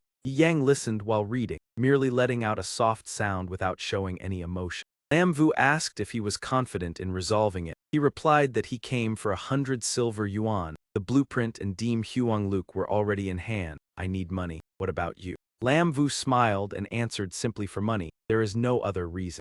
That she recalled 3 hours earlier when she and Yi Yang passed by and heard someone crying that she was not a monster. A young girl ran out from the mansion, crying and shouting, "I am not a monster, do not lock me up, someone save me." The girl slipped and fell face down onto the ground. 2 soldiers immediately seized and escorted her inside, saying that at night the young lady turned into a monster. She wept and begged to be released but was told her fate was only to be imprisoned. Lam Vu heard people around whispering that the monster was terrifying. "My child once played with her, now absolutely cannot go near." Those words made her recall her childhood, when she was driven away and scolded as a monster. Anyone who played with her would suffer misfortune. Back then she was pelted with stones, children pointed swords at her, she could only curl up in a corner trembling. One child raised a sword and said he would use his father's blade to eliminate a monster like her. Hearing that, the aura within her surged violently, and her hand unconsciously grasped the blade. The sword in her hand cracked and shattered under that surge of energy. The children panicked and fled, shouting as they ran not to play with the monster. After they left, the sky suddenly poured with rain. That time someone handed her a pair of gloves and said, "From now on you can control yourself, you will no longer be bullied." She happily thanked Master, and vowed that she would never let anyone know she was different again. Thinking of that, she clenched the notice and told Master that this reward must be earned no matter what, her resolve to save that girl growing stronger. The two arrived before the mansion and met the guards. He said demon exterminators ranked 11 and 20 are invited into the young lady demon extermination hall. They were quickly led deep into the mansion. The two stepped into the grand demon extermination hall. Before them stood the renowned city lord, whose daughter was regarded as a monster. The two high city lord bowed and earnestly pleaded, "Please save my daughter. Aside from the reward I will agree to anything. I only wish to preserve her life." Behind the iron bars, the young girl lay there pale, her complexion gloomy, her breathing heavy. Beside her stood Cam Ko, ranked 73 in demon extermination. She rushed forward to examine closely. Yi Yang was ranked 9th on the heavenly list. The two could not help but pay attention as she moved like the wind. A clear voice rang through the hall. Cam Ko stepped before the city lord and said, "Let me handle it." She demanded that her elder brother be released from death row. The city lord replied that as long as his daughter was saved, that would not be a problem. Guards opened the iron gate for her to step inside. As soon as she entered, Cam Ko saw the young girl sitting curled in a corner. The girl ran over crying that she was scared. Cam Ko coaxed her saying, "Let me take a look, everything will be fine." But the girl's once clear eyes suddenly shifted to an unnatural hue. Her expression changed, and she lunged forward with a ferocious roar. Cam Ko recoiled in shock and shouted, "You fiend, dare to ambush me." Before she could finish speaking, the young girl had already closed in and attacked. A shrill scream echoed from within the iron bars, the atmosphere turning chaotic. Those outside saw Cam Ko fall and were stunned by that terrifying speed. The young girl sat atop the iron bars looking down with a cold smile. "Is that all? Today is full of incompetence." The Taoist shouted, "Fiend, do not be arrogant. Let me subdue you." Yu Tao also leapt out saying, "This time do not compete with me." Han Shu reminded them that the two experts ranked 30 in demon extermination were inseparable. If one was in danger, the other would risk his life to save him. The young girl with a bizarre expression suddenly dashed straight toward the two, shouting loudly. The old Taoist immediately spewed a blazing flame with the move Great Fury Flame. The flames blocked the girl's path and drew her attention toward him. Yu Tao also cast a demon binding rope, throwing it to coil tightly around her body. A loud sound rang out. The young girl was restrained and fell to the ground, her face filled with fury as she ground her teeth and let out low growls. The old Taoist saw the young girl being firmly restrained and immediately coordinated, spewing flames that surrounded her and formed a brilliant ring of fire.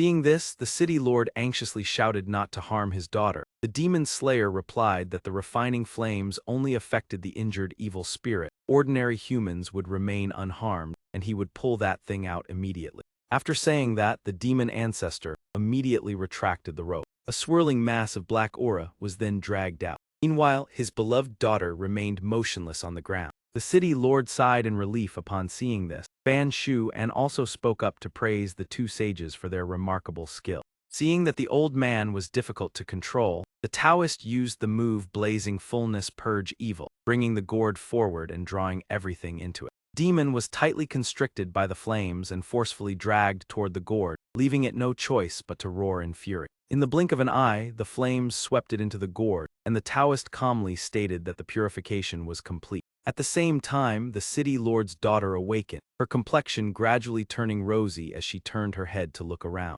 Lam Vu saw her awaken, and joyfully exclaimed that she had finally been saved. Immediately afterward, a terrified scream rang out, startling Lam Vu. One of the Taoist's arms had been severed, blood pouring endlessly. The young girl stood before him while the old woman stood nearby in shock. She was gripping his arm, her fierce gaze fixed straight ahead. The demon ancestor shouted in alarm, calling out to the old ghost as he rushed forward, while the Taoist stood frozen, muttering that it was impossible. Before any rescue could be made, he was struck heavily from above, leaving him gravely injured. Evil spirit once again seized the young girl's body, her entire form engulfed in flames as she hovered in the air, mocking the weak humans to continue trying to exorcise it. Ban Shu An immediately rushed forward and performed the heavenly tome summoning, a radiant book appearing. He opened the book and shouted the word wind. The young girl's body trembled as if bound and was violently pulled downward. Loud impacts sounded as she was dragged and imprisoned within an iron cage. Ban Shu anxiously said that this demon was too terrifying and capable of regeneration, fearing that to eliminate it completely would require the host to perish along with it. Yang was about to speak, but Lam Vu's expression turned solemn as she asked to try saying a few words, and he nodded in agreement. Lam Vu sat in front of the girl, who smiled and praised her as a beautiful elder sister. Lam Vu gently said she only wished to speak a single sentence. She told her that the only person who could save her forever was herself, and upon hearing this, the young girl's expression suddenly changed. Lam Vu continued, telling her not to reject her own body but to take hold of it herself, and if she wished to return to normal, she had to reclaim control. The girl weakly asked whether she could do it, and Lam Vu reassured her that she must believe in herself. The young girl sadly replied that she understood, but suddenly the evil spirit overpowered her again, saying that there was also a monster within Lam Vu's body and that she could not control it. In the girl's mind, Lam Vu's figure appeared, and she asked whether they were of the same kind. Lam Vu froze, and the young girl continued, suggesting that they should destroy the world that despised them together. Destroy this fearful world. Lam Vu's heart trembled as if the monster within her awakened, acknowledging that she too was a monster whom no one would accept. Yang spoke from behind that he would accept her. She seemed to awaken as he continued, even if she was a monster. Even if the world did not tolerate you, I would still protect you. Not allowing the world to harm you was my responsibility. During this, Lam Vu was moved to tears and called out Master. Choking with emotion, she asked if he truly did not hate her. Yang replied that no matter how many identities she bore, to him she was still his stubborn and foolish disciple. He joyfully said that she understood Master. Yang turned to the evil spirit and said that destroying it was very simple, only requiring a fist. The city lord hurriedly begged him not to harm his daughter. Chilling aura spread around Yang as he coldly stated that killing it would be useless because the true evil spirit. Before finishing his words, he threw a punch at Tu Hai's face, knocking out several of his teeth. Afterward he continued, saying that it was you, sending the man flying far away. The force of the blow was so great that it broke a pillar of the house. The wall ahead also cracked apart, producing a loud crash. Everyone around stared in horror. Lam Vu could only stare blankly as Yi Yang took action. Tu Hai collapsed, but a bizarre object emerged from his body. The evil spirit manifested and looked at him, saying it did not expect that a mere mortal like him would discover the truth. Everyone was astonished. Ban Shu An sternly explained that this was why purifying the girl never ended, because the true culprit was the city lord who had allowed demonic energy to erode his own daughter. The evil spirit immediately performed a summoning, calling forth the abyssal demonic eye. It said that it had long absorbed the blood demon to evolve, and the girl was merely bait for demon slayers. As soon as it finished speaking, the young girl awakened again, her eyes flashing with ferocity. Lam Vu realized she had been deceived and became furious. The evil spirit laughed, saying that humans also had clever individuals who could guess its plan. Yi Yang coldly replied what plan. He smirked and said it was merely a low-level demon putting on tricks. He had intended to appraise your daughter, but her power was too strong, leading him to conveniently discover you. Having his weakness exposed, the evil spirit fell silent. Then it became enraged and shouted for him to taste its eye destruction technique and immediately launched the attack. The eye it created fired a demonic soul annihilation cannon. Yang remained unfazed and emitted a beam of light from his eyes, saying that he was also proficient in ocular techniques. The beam was initially small, but after he used thunder radiant lion eyes, it was amplified 100-fold. The massive beam shot forward, piercing straight through the eye and the evil spirit. Instantly, both the eye and its body were torn in two. A loud explosion resounded before it dissipated into countless fragments of light. When the evil spirit vanished, the young girl inside the cage also collapsed. During the commotion behind her, Lam Vu turned back and could only sigh. Seeing that the young girl had returned to normal and was not like herself, she smiled softly in relief. Half an hour later, outside the city lord's residence, Yi Yang stroked a cat and muttered about Diem Nuong, the rebel empress being sought, urging for a swift update. Lam Vu stepped out and happily reported that the little girl was fine, thanking her master because she was no longer a monster. Yi Yang said in a deep voice that in truth she was not a monster either, leaving her surprised. He explained that she was born with immense power that she had not yet learned to control, causing sudden mutations, and that he would teach her supernatural techniques to master it. She calmly replied that she did not care what she was, only that she would forever remain his disciple. While they were talking, Fan Shu the vagabond appeared asking for some money to buy Diem Duong Kai, and said he did not care whether she was a monster. Startled by the sudden appearance, Lam Vu became furious, knocking him away and shouting for him to get lost. Yang prepared to leave, telling her to return first while he handled some matters. She nodded but reminded him not to run away with the little fox. He quickly arrived at a deserted wasteland devoid of people. Someone was secretly observing from below. Yi Yang indifferently called for them to come out. Immediately, 3 demons leaped up and stood behind him. Without turning around, he asked what they wanted. Serpent-headed Abyss Demon replied that the Abyss Lord wished to meet him. Yi Yang's expression darkened as he said that the Abyss realm drifting in the void was difficult to find. He had no interest in meeting him, and if he wished, he should come to the Wuji Sect. Insulted by the disdain, the Dream Demon spat out poisonous gas and angrily declared that he had no choice. Instantly, the remaining 2 demons spewed streams of toxic gas straight toward Yi Yang. Yang remained calm and unharmed, even showing a hint of disappointment as he said, "Was that all?"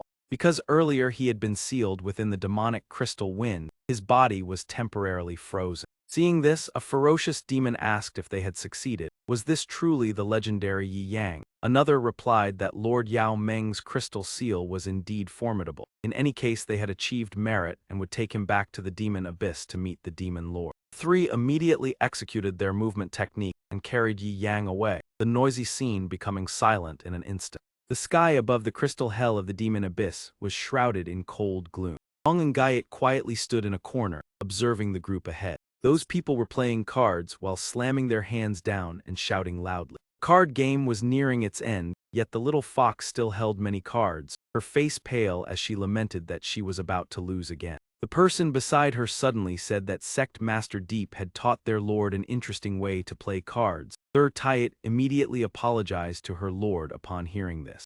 Ahoa, one of the 4 personal guards, raised a card bearing Yi Yang's image and said this was her last card and she had won again. Third Tayet smiled and said that Ha Hoa, the strongest strategist of Kinkyu, winning was reasonable. But since their lord cared about victory and defeat, did she not wish to lose to Sect Master Deep? Bai Fei became angry upon hearing this and shouted that everyone wanted to win at cards, why bring that man into it? Ahoa spoke indifferently that Sect Master Deep had once created an opportunity for her to be rescued, and as she spoke, she recalled past events. At that time, they had confronted the 9-headed demon lord and were later tracked and captured by him. Bai Fei recalled this and turned pale, saying regretfully that she had only recovered 20% of her strength and they must find a way to escape. Her voice became serious, causing the other 3 to pause. In 3 days, he would take them to the place where their enemy was hiding. Everyone discussed incessantly while Dong and Gaiet remained outside. Bai Fei continued that Ha Hoa proposed a plan to escape the demon abyss. She replied that she would secretly set up a spatial formation and activate it when they were escorted out of the crystal prison. Ha Hoa worried that demons were constantly guarding and monitoring outside. Bai Fei reassured her that she would seal their perception. As long as Jiu Tu did not patrol, it would be fine. Ahoa pondered and said that Jiu Tu and the other overlords were likely in the Kai Fong nation playing the survival judgment game of humanity and had not returned yet. Xuan Fong was surprised and asked about this survival judgment. Jiu Tu was a nation-destroying level demon. He led his subordinates to invade weak small nations and seize control, then staged life and death judgment games forcing experts to participate according to rank. The 6 demon giants of the demon abyss, Gui Zhan and Mo Yuan Mo Kan, to the demon abyss blood entity and demon abyss monstrous beast, or selecting the strongest human warrior to fight the overlord. The fate of the nation depended on the game. But to this day, 5 small nations had perished because of it. Someone angrily said it was truly too cruel. Bai Fei urged them not to hesitate and quickly set up the formation to find a chance to escape. On the other side, the main hall of the demon abyss was even gloomier than the prison. The 3 demons from earlier had brought Yi Yang, sealed in the demonic crystal wind, here. One of them struck the crystal and said that Lord Yao Meng had instructed them to wait for the demon lord's return before opening. The old blood Buddha laughed upon hearing this and said that this humble monk wished to see what was special about the human who was so praised. He intended to approach, but the 2 guards shouted loudly to forbid him from getting closer. He paid no attention and immediately attacked. Screams and cries of calling for their lord rang out. After striking, he revealed a satisfied smile. The blood Buddha moved close to the demonic crystal wind, looked at Yi Yang and said he could not sense his realm. He muttered that the original sin dying at his hands was already strange. Even the weakest among the 6 giants would not have fallen so easily. Thinking about how many followers offering demonic blood had been destroyed by him, his anger intensified. He shouted that Yi Yang could not be kept alive and launched another move. The demons behind him fearfully tried to stop him and begged him to wait for the demon lord's return. Before they could finish speaking, he had already struck directly toward Yi Yang. Afterwards, the blood Buddha pretended to be shocked and said this humble monk had slipped. A loud explosion resounded as the demonic crystal wind shattered into countless fragments. Dust and smoke filled the air. The blood Buddha waited for the desired scene. As the smoke gradually cleared, Yi Yang remained seated calmly, looking at him.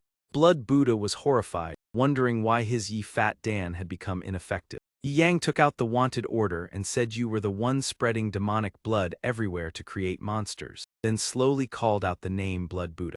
His expression was icy, as he said you had corrupted countless humans. The blood Buddha sneered that this humble monk was merely saving and guiding them. The Buddha was compassionate. Yi Yang threw the wanted order toward him and said now it was his turn to guide him, so there was no need to deal with each monster individually. Wanted order carried immense power as it tore through the air toward him. The blood Buddha raised his hand to block and shouted that everything was merely an illusion and that Yi Yang had been impulsive. His eyes darkened as he said, "Let this humble monk teach you heavenly illusion." Before he could act, Yi Yang controlled the paper in midair and shouted that he was the heavenly Tao. He executed the level 100 leaf picking and flower flying technique of a novice cultivator. The paper fragments transformed into countless notices swirling before the blood Buddha. Seeing that overwhelming power, he panicked and shouted that it was not good and to retreat quickly. But thousands of vortex-like fragments descended, causing the demons to fall one after another. Even the blood Buddha was struck down to the ground. After finishing, Yi Yang coldly flicked his sleeve and turned away, then leisurely sat down on the blood Buddha's throne. Outside, a winged demon flew back toward the main hall from afar. As it approached, it shouted that His Majesty had returned. The one addressed as His Majesty replied that the judgment in the Fang nation was truly boring. Humans were too weak. Another laughed and said a single swing of the blade was enough to satisfy. Upon arrival, a demon leaped down from the back of the winged creature. He looked at the devastation before him and asked in shock what had happened. Jiu Tu, the demon lord, appeared and snorted coldly in surprise. Entered and saw Yao Meng hiding behind a pillar, trembling as she reported that the blood Buddha had been captured and killed by a human. She knelt before the Lord to plead guilty. Jiu Tu and the other demons leaped down from the backs of their flying beasts. He walked inside and after a few steps froze in shock. Before him, Yi Yang was leisurely seated on the throne, saying that he had finally returned. In a deep voice, he proposed to play the survival judgment game of the demon abyss. The winner would live, and the loser would have all demons pay the price. The 2 demons were horrified upon hearing this and asked about playing the judgment. The monstrous beast warned that the demon abyss was not a place where humans could act arrogantly. Yi Yang replied indifferently that even that monk could not touch him did they dare to oppose him. Jiu Tu angrily said that he could also kill the blood Buddha in a single move. Did Yi Yang think killing him allowed him to act freely in the demon abyss? Moken beside him echoed in agreement. Yi Yang's eyes turned icy with anger, as he said they had no qualification to be arrogant. Outside the demon abyss main hall, 2 immense forces shot into the sky. Thunderous explosion shook the space. Jiu Tu cried out in shock as he sensed the power emanating from him. The 3 subordinates behind him were also extremely terrified. Yi Yang said in a deep voice that the demon abyss lord might withstand his strike, but none of the demons under his command could survive. His expression darkened as he concluded that the only path was to obey his rules and play this game. Ku Dao intended to erupt in anger but restrained himself, coldly saying that if he made the first move then all living beings of Ma Ayan would likely be impossible to preserve. Ma Tan replied in a deep voice that for the greater cause of Ma Ayan he had to accept this game first. Once the opponent left this place they would seek a proper chance to counterattack. Seeing the reasoning was sound, Ku Dao nodded in agreement and loudly declared that he accepted to participate in the judgment game with Yi Yang. Those who were named such as demons, Ghost / and the Beast all revealed displeased expressions, their furious gazes directed toward him. Hearing the acceptance, Yi Yang smiled encouragingly, saying they had gained a chance to survive, and handed the operation of the game over to Xiao Bat. After speaking, he lightly waved his hand and cast the intermediate summoning technique level 100 Cthulhu Octopus. Immediately, an adorable little girl appeared, cheerfully greeting everyone and declaring that on behalf of her master she would preside over the Ma Ayan judgment game. Hovering in midair, she enthusiastically introduced the simple rules. Ma Ayan and her master would each send 5 people for one-on-one battle. Xiao Bat looked toward Ku Dao and said that as long as Ma Ayan won 2 out of 5 matches, the trial would be considered successful, and they would receive her master lenient forgiveness. After saying that, she flew close to Yi Yang and fawned over him, praising her master benevolence and asking whether everyone thought so. The demons could only feel irritated inwardly at that tone, but did not dare to react. Yi Yang lightly snapped his fingers to signal the start, reminding them that as long as they won 2 matches the game would end, and everyone could keep their lives. Xiao Bat excitedly announced that Ma Ayan should choose the first fighter. If they lost 4 consecutive matches, the outcome would be very bad. The demon intended to volunteer, but before he could speak, Ku Dao sternly stopped him. After a brief observation, he coldly designated Ghost / to fight. Receiving the order, Ghost / immediately stepped forward with blazing momentum. He displayed overwhelming killing intent. Xiao Bat recognized him as the famed demon blade Ghost / with terrifying speed. She recalled the past when he had once faced many experts alone. It even made the human sword Saint Squad wary, making this match even more anticipated. Hearing that, Ghost / arrogantly asked who his opponent was.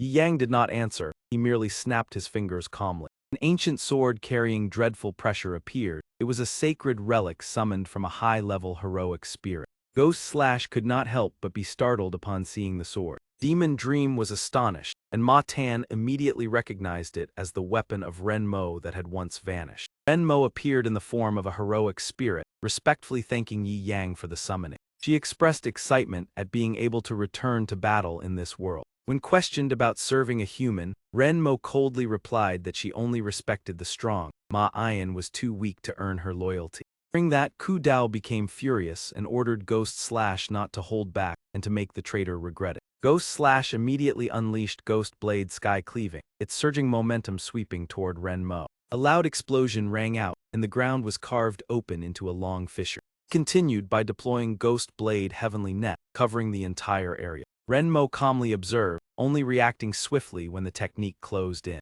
She lightly evaded, her movement agile like an illusion. In the blink of an eye, she appeared behind Ghost / She launched a decisive counterattack, but Ghost / managed to turn and block in time. After the violent clash, both were forced back, Ghost / admitting the opponent was stronger than expected. He roared angrily, controlling numerous flying blades from behind his back to shoot forward. The move Infinite Ghost / was unleashed, spinning blades like a tornado charging toward Ren Mo. Demon Dream rejoiced, believing this pursuit would surely defeat Ren Mo. However, Ren Mo calmly avoided everything and charged straight at her opponent. Ghost / was shocked to see that she not only dodged, but also counterattacked fiercely. Ren Mo used Phantom Afterimage movement, controlling the blades to reverse and attack their own master. Ghost / was struck by his own attack, leaving him injured and stunned. Demons were astonished to see for the first time Ghost / suffer damage from his own technique. Ren Mo hovered in the air and coldly declared she would end the match in 13 seconds.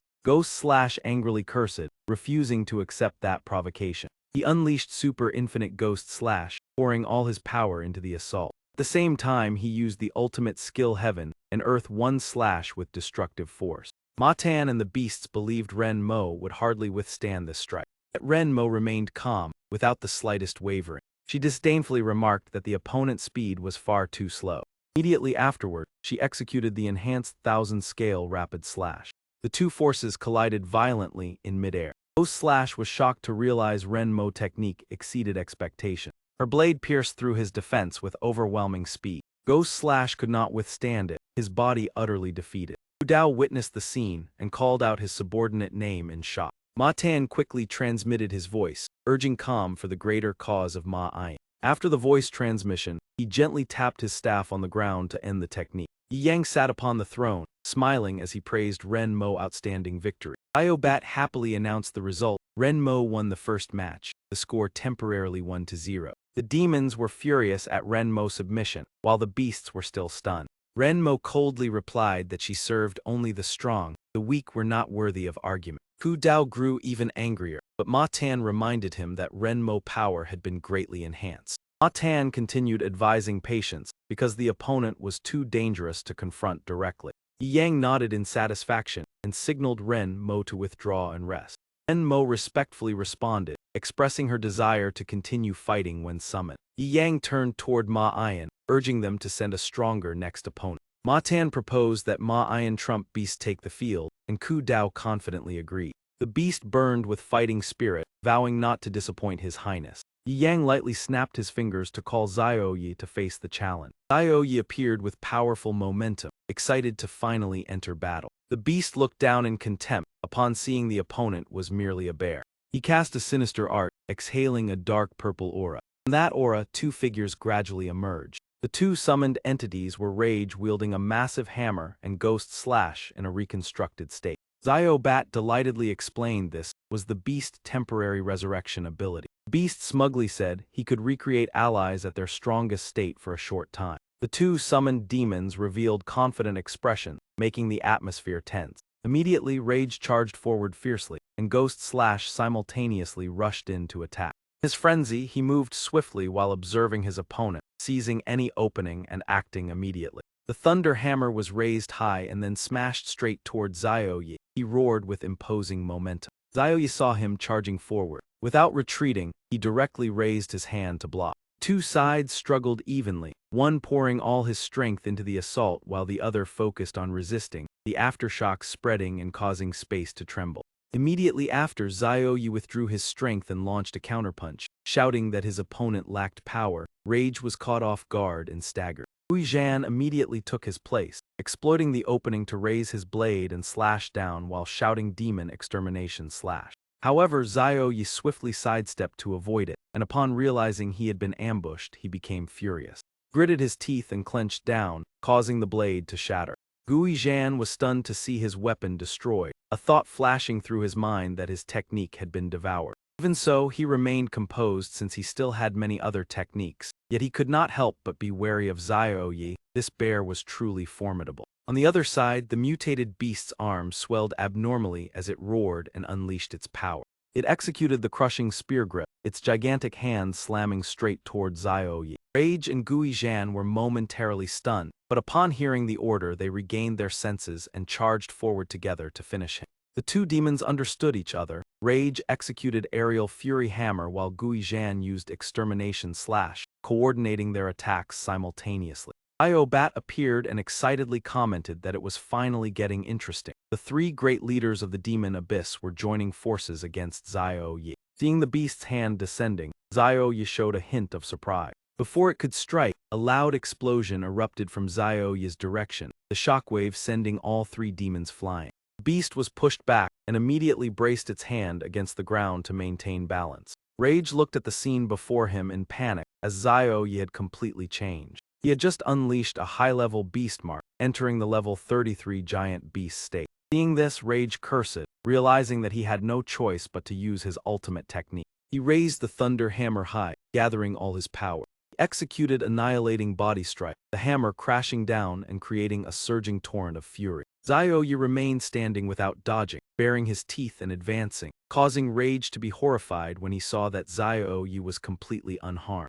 Before he could react, Xiao Yi opened his mouth and bit off the upper half of his body, crushing the thunder hammer. Gui Zhan rushed forward and trembled at the sight, yet he still gritted his teeth and charged in. However, before he could unleash his technique, Xiao Yi opened his jaws once more. A decisive bite brought him down, leaving him shattered. Witnessing the defeat of his two companions, the beast panicked. Zio's massive foot lifted, causing him to cry out desperately for help. Before he could escape far, Zio stomped heavily on the ground, creating a violent tremor. Seeing that the beast had also been defeated, Ku Dao was horrified and called out his name. Manat cursed in fury, while Yo Mong beside him turned pale.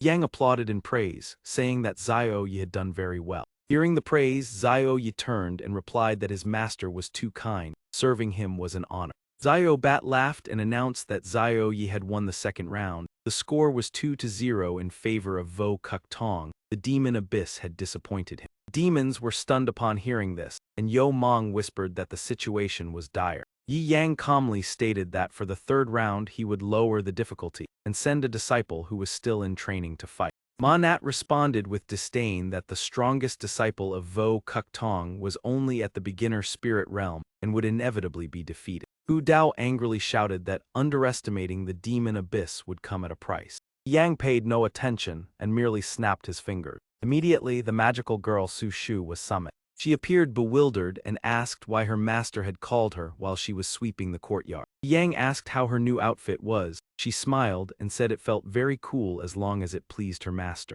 He teased that if she won, could her master marry her. She replied that she had not yet finished reading the book on maintaining harmony between mother-in-law and daughter-in-law, but hoped to finish it before the wedding. Yang coughed lightly and told her to quickly display the results of her special training. She joked whether husband and wife going into battle should embrace for encouragement. Yo Mong said irritably that she would take this round. Manat encouraged her by saying the opponent was weak, merely a menial holding a broom. She charged forward and unleashed the technique Bone Poison Seal. Su Shu spun her broom and executed flame resistance. Flames surged up and swept away the toxic gas. After blocking the attack, she shouted that it was now her turn. Yo Mong could not believe that the fire control technique of a mere servant was so powerful. Before her eyes, countless large and small fireballs surged forward. The continuous barrage of great fireballs caused her to panic and cry out. Su Shu shouted explode, and the fireballs detonated one after another, making Yo Mong scream.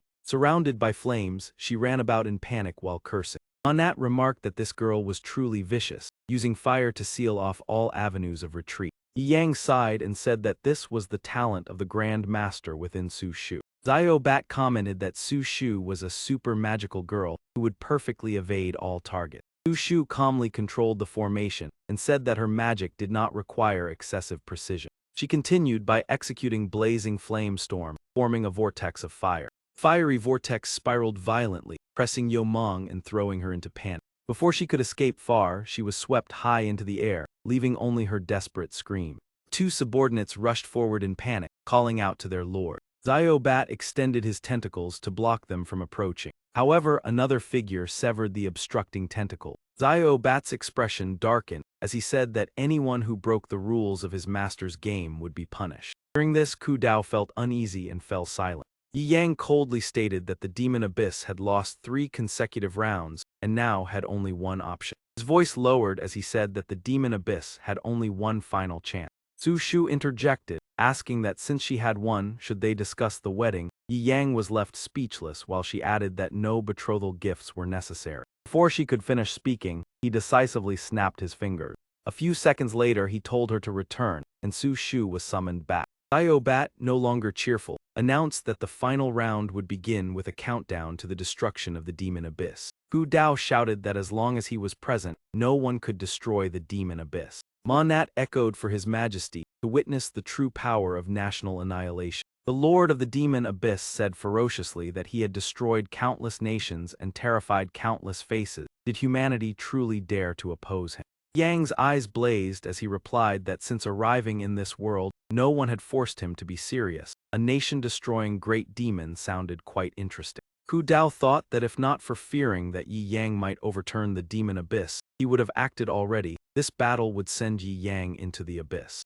Yi Yang released an oppressive aura and said in a deep voice that he hoped his opponent would not disappoint him. Tiu Bat saw the tension stretched taut and excitedly shouted that Master is about to make a move. Tiu Bat is so nervous. At that moment the Lord of Ma Iron struck first. Roaring Tyrant Fist annihilates the army and throwing a straight punch toward Yi Yang. Facing the incoming assault, Yi Yang remained calm, immediately raising his hand to block without the slightest hesitation. A thunderous blast rang out. Though his fist was smaller, it clashed evenly, his strength not inferior in the least. In just an instant the attack was shattered. Ku Dao suffered a fierce recoil and staggered backward, flung far away. Realizing that Yi Yang's strength was far from simple, he said in a low voice, "Not bad, a full force strike that can push me back. You are qualified for me to get serious." As soon as he finished speaking, he unleashed 9-headed annihilation strike aimed straight at him. Giant serpents on his heads immediately stretched out, gathering into nearly 10 and lunging forward together to attack.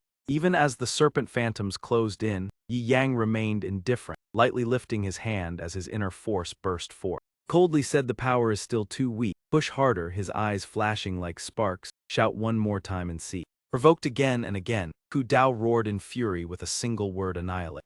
Power erupted violently. Both sides struck at once and a massive shock reverberated through space. At this moment within Ku Dao Demon, Abyss Grand Hall, cracks began spreading and everything shattered, the demon and Yi Yang each standing at opposite corners. Looking at the destruction, Yi Yang let out a faint smile and said, "This level can even be called an attack." He raised his voice and said, "Can you at least let me warm up a little?" Then gathered force into his arm and threw a decisive punch at the opponent. Another sky-shaking explosion rang out. Ku Dao was struck and violently forced back. Immediately after, the Lord of Ma Ayan was blasted far away by the force. He tore through layer after layer of shattered stone in midair. Then another crash echoed. Finally, his heavy body slammed down onto the ground. Seeing him still struggling to sit up, Yi Yang calmly said, "Prove that you are still qualified to continue fighting." Tiu Bat chimed in as well, saying, "Master has not even warmed up yet. Be careful not to truly anger him." Lying on the ground, Ku Dao roared in hatred, "Lowly human, since you seek your own destruction." The sky grew even darker. Black clouds and lightning gathered around him. He gritted his teeth and said, "I will grant your wish." He unleashed world-ending thunder serpent, countless giant serpents carrying lightning once more closing in on Yi Yang. Yi Yang circulated his inner force, releasing countless sharp arcs of lightning that struck directly at the serpent phantom.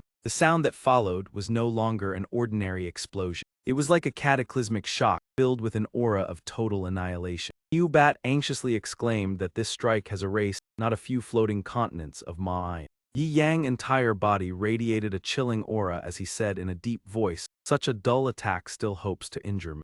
He grew angry and unleashed 100-level lion roar, shouting how ridiculous. From within the technique emerged the phantom of a colossal lion carrying terrifying pressure as it roared. In only a moment, Ku Dao serpents were completely wiped out one after another. They dissolved into the void, everything around was swept clean. The demon remnants on the other side could barely withstand that pressure. He had just managed to call out, "Your Highness Demon Lord," before being shaken to the point of coughing blood. Seeing Yi Yang assault growing more and more overwhelming, Ku Dao viciously unleashed his ultimate move. 9-headed Fury Absolute Destruction manifested a gigantic beast charging straight at him. He roared, "Human vanish." Tiu Bat sensed danger and warned Master, "Be careful, do not let it touch you, its poison has increased 10,000 times. Yang immediately unleashed 100-level Tai Kai Reversal, lightly waving his hand to create a spatial rift in the sky. He softly said, "Transfer." The monstrous beast was instantly sucked into the spatial crack, struggling and crying out in pain. The old demon remnant saw his master suppressed and called out in terror, "Demon Lord, Your Highness." Yi Yang stood before the spatial void, his gaze icy as he said, "If you do not use your final form, I will send you off," his aura surging violently. Being drawn into space, Ku Dao still transmitted his voice ordering the demon remnant to open the barrier protecting Ma Ayan at any time. "My final form is extremely dangerous." The demon remnant hurriedly answered yes. He also said, "Your Highness, just release it. Even if Ma Ayan is destroyed, I will not regret it as long as that man is eliminated." After that, he and the Old One unleashed Demon God transformation, returning to their strongest state. Yi Yang saw a strange circle gradually appear in the sky. He folded his arms and said with interest, "Do not keep me waiting too long." Suddenly a loud explosion erupted below, the ground trembling violently. From afar, the figure of the Demon Lord slowly reappeared. Surrounded by an immense aura, he slowly revealed himself. Clad in radiant armor, he said in a deep voice, "Human, your end has come." In his new form, demonic energy surged as he raised a great blade and unleashed 9-headed Demon Lord Divine Judgment. As soon as he finished speaking, blinding light descended from the sky, demonic heads also emerged from the ground. He shouted, "Spatial Judgment open." Above his head appeared a vortex named Central Pole Judgment Authority. Lightning from above descended, as if empowering him. He roared, human turned to dust, then swung his blade, a colossal force pressing straight toward Yi Yang. Seeing the incoming assault, Yang still calmly raised his hand to block it.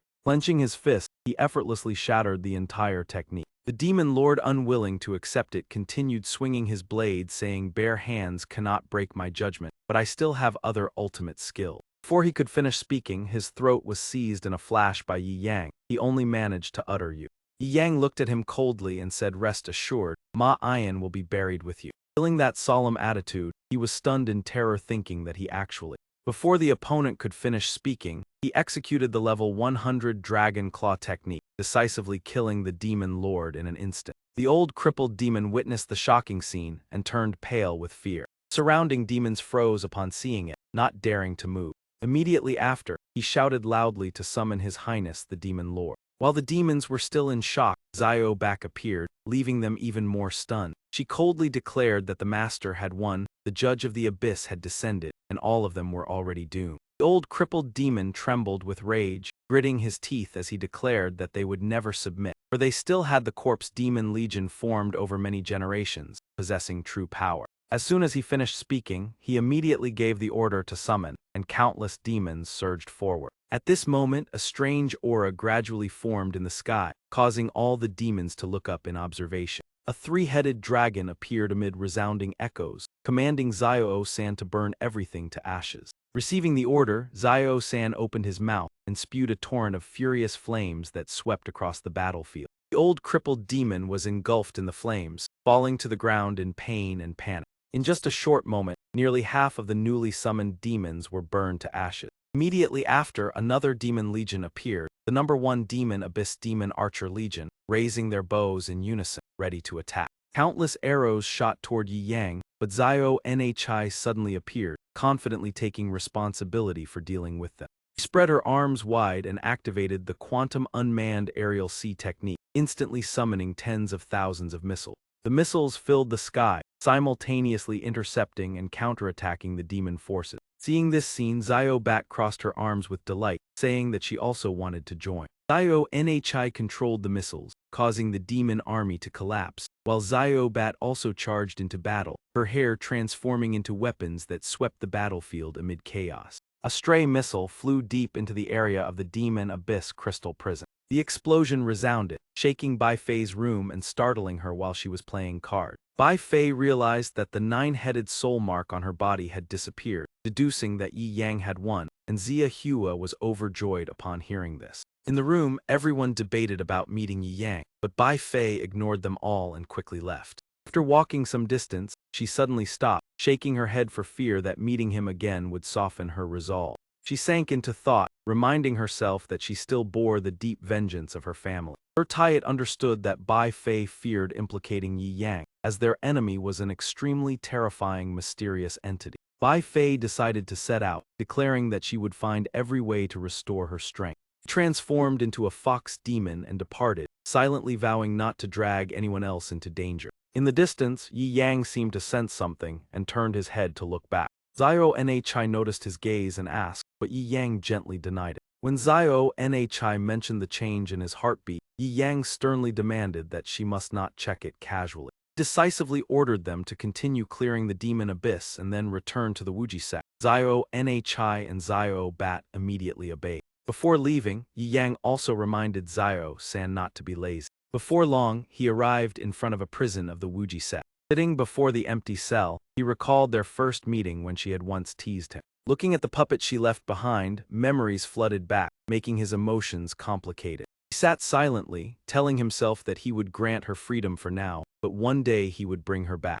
Closing his eyes in reminiscence, he softly spoke a promise to meet again in the future. In Four Seas City, a long line of people was waiting. It turned out that today was the release day of the Deem Nuong illustration, attracting a large crowd. Han Shu marveled at the uniqueness of the illustration, and Feng Hao could not stop praising it. Someone suddenly recognized that Hung Tine too was also present, astonishing everyone. Fans collectively chanted slogans in support of Deem Nuong. She cheerfully greeted Fan Shu and Feng Hao after a long time apart. When asked why she participated in the promotion, she frankly said that she wanted to obtain an early copy to please her master. He enthusiastically invited everyone to buy the book and signed autographs, making the atmosphere even more lively. The scene shifted to the ancient forest of Lao Nam, where the trial round of the Grand Sect tournament took place.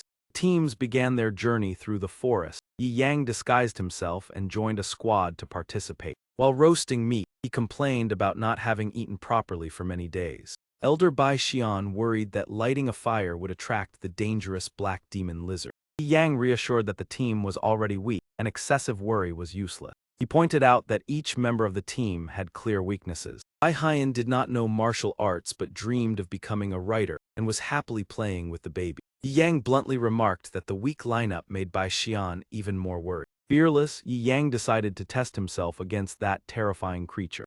As he spoke, he threw an energy sphere into the lake. Immediately, the black demon lizard leaped out, terrifying everyone. Yi Yang sternly scolded it for frightening the little one. With just a snap of his fingers, the gigantic creature was completely defeated. Falling remnants frightened the little one, causing him to tremble. Bai Xian was so astonished that he was speechless, and even Zai Gui watched intently. Yi Yang calmly collected the spoils, leaving the old man stunned. Part of the spoils was quickly roasted as food. Bai Xian advised him to act in the style of an assassin, but Yi Yang simply replied that he came only to fill the numbers and then complained that the meat was burnt. Recalling 3 days earlier, Bai Xian had hurriedly recruited people for the grand tournament, and Yi Yang curiously asked whether any living person would suffice. Due to the urgency, the old man urged him to sign up immediately. Yi Yang thought that although the sect master was not allowed to participate, he still wanted to secretly protect the disciple. After completing the paperwork, he was still surprised to learn that the team had enough members.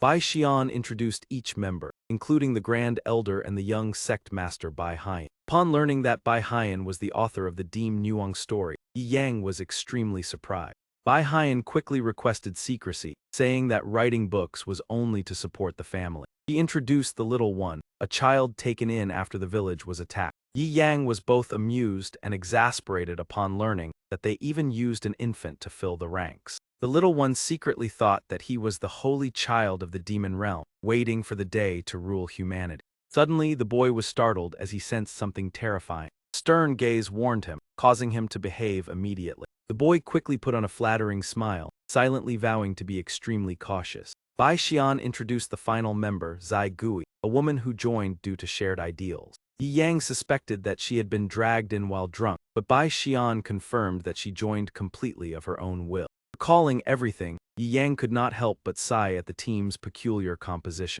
The little one watched his departing figure with fear, silently vowing not to reveal his identity as a demon. After countless upheavals, Yi Yang stood silently atop the high mountain, quietly praying for the disciples to proceed smoothly. The path to restoring the sect to the number 1 position had officially begun. From the distant training forest came desperate cries for help. Save us. A group of people frantically fled from their enemies, lamenting that misfortune had struck and that escape this time would likely be impossible. Behind them, a multitude of ferocious beasts relentlessly pursued them. Suddenly, a figure descended from the sky into the middle of the battlefield. The girl riding a large flying broom shouted loudly. A wall of fire blocked them. It was Su Shu, and behind her was another young woman calming everyone and telling them not to panic. Ryu Zhu firmly assured them that they would resolve the situation. The man was astonished to recognize that the sword goddess Ryu Zhu was also participating in this sect competition. Ryu Zhu immediately unleashed her ultimate sword technique, Heaven and Earth Annihilating Sword, creating a magnificent spectacle with countless sharp sword lights.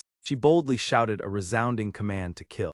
Following her signal, the sword shot forward to attack the ferocious beast. Swirling sword technique made the beasts' bodies unable to withstand the assault. Yan Yu also joined the battle, wielding her blade powerfully to punish the disobedient beasts. Everyone marveled that the goddess was not only beautiful but also incredibly powerful, while the junior sister beside her was also very adorable. Nan Gong remarked that everyone had improved significantly after changing professions, and Lu Qing was praised for her solid defense that made things easier for the entire team. As night fell, the crescent moon still illuminated a corner of the tranquil forest. Everyone gathered around the bonfire to keep warm. Ryuzu reassured them that the danger had passed and that they were all cultivators. He suggested that if they participated in the competition together, they should support one another. A young man thanked her and joked about who would be fortunate enough to catch her attention, but others believed she was solely devoted to the sword path. Yan Yu grilled meat while muttering, wondering if their master was hungry and whether any women had approached him.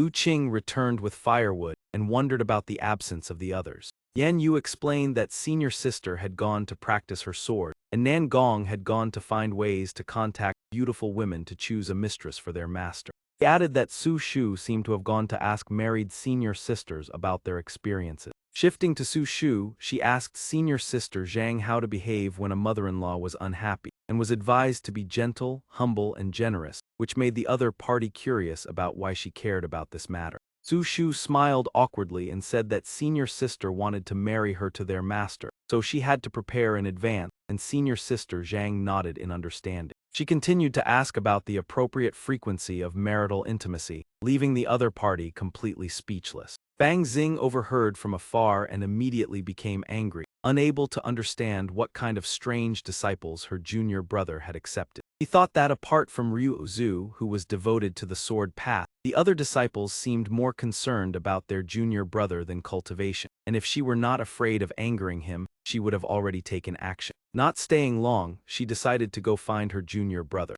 While flying, Fang Xing suddenly halted. She landed on a tree branch and realized that her soul state was becoming increasingly unstable. She tried to maintain it, noticing that the frequency of losing control was increasing and that she needed to replenish energy immediately. At that moment, she discovered a group of people in the distance. A dangerous smile appeared on her lips. She used her ultimate technique to annihilate the entire group, who were demons in disguise, her laughter echoing with excitement. The body parts scattered and then reassembled. Fang Xing felt extremely proud after eliminating the enemy. After absorbing the energy, her condition became much more stable. She reached out and picked up a piece of jade pendant. Realizing the information that the demon lord was also participating in the sect competition targeting the Lulan treasury, she deduced that the place contained precious treasure.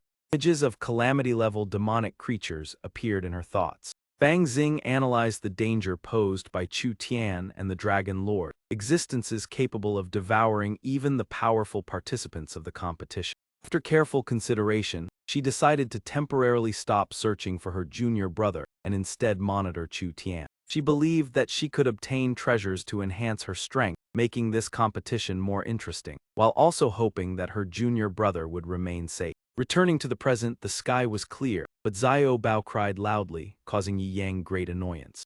Outwardly, he appeared troubled, but inwardly Xiao Bao hoped to be handed over to someone else to escape from Yi Yang. Yi Yang helplessly carried the child, while Bai Xian had already left because he could not endure the crying. Xiao Bao continued to cry non-stop. Yi Yang lamented that he did not know where Bai Haiyan had gone, and that he had absolutely no experience in caring for a child. Unable to endure it any longer, he decided to lift the baby high into the air, thinking that children liked this. Xiao Bao sensed that danger was about to occur.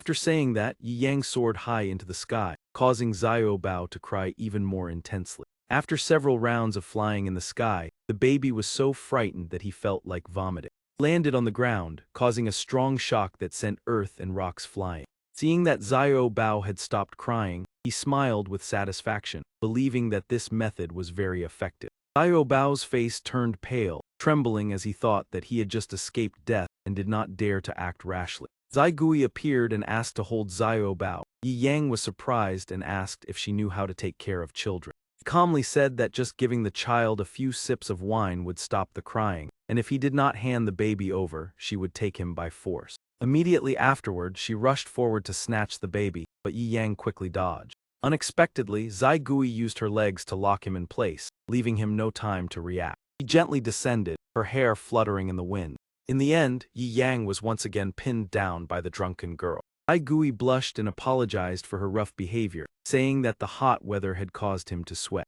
On a high tree branch, a hidden observer wondered why Zai Gui did not take action as the rumors had claimed. That man concluded that the rumor was in fact false. Zai Gui glanced in that direction and declared that she had smelled the scent of demons, challenging them to reveal themselves. The hidden demons trembled in fear because she was one of the top experts on the heavenly ranking. Fortunately, their bloodline concealed their aura. Xiao Bao thought that if his identity were exposed, the consequences would be unimaginable. Zai Gui immediately charged forward to attack, determined not to let the demons survive.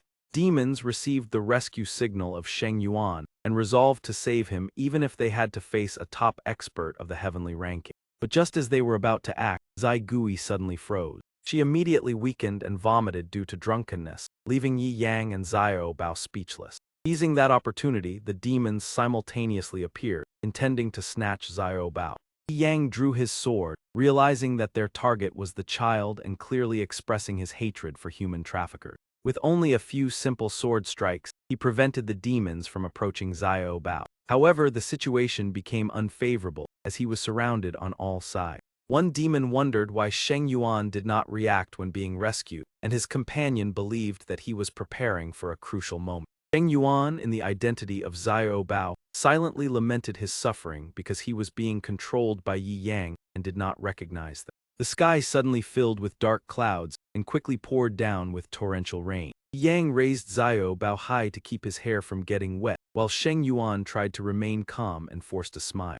His subordinates were puzzled to see Sheng Yuan being held high while still smiling. They speculated that it was a signal to act and believed that Yi Yang had weakened. Yi Yang looked in confusion at the demons standing still in one place, not knowing what they were plotting. You decided to strike first, Tiu Bao. Let us continue dealing with the human traffickers. The demons screamed that he was only resisting in vain and called for him to be taken down. Thanks to his superior agility, he moved effortlessly and continuously between different positions. Light yet precise sword strikes swiftly cut down the demons hiding among the tall treetops. In just a few short minutes, every enemy had been wiped out, the forest echoing only with panicked sounds. After that, Yi Yang shot out from the forest edge, as light as a bird gliding on the wind. Zai Gui muttered drunkenly, "Yi Yang is truly handsome. I want to drink with you until we cannot return sober, drink until we can open our hearts to each other." The subordinates of Than Nguyen Dien Ha fell one after another, and when Yi Yang descended from afar, they grew even more terrified. He slowly swept his sharp gaze toward the rear.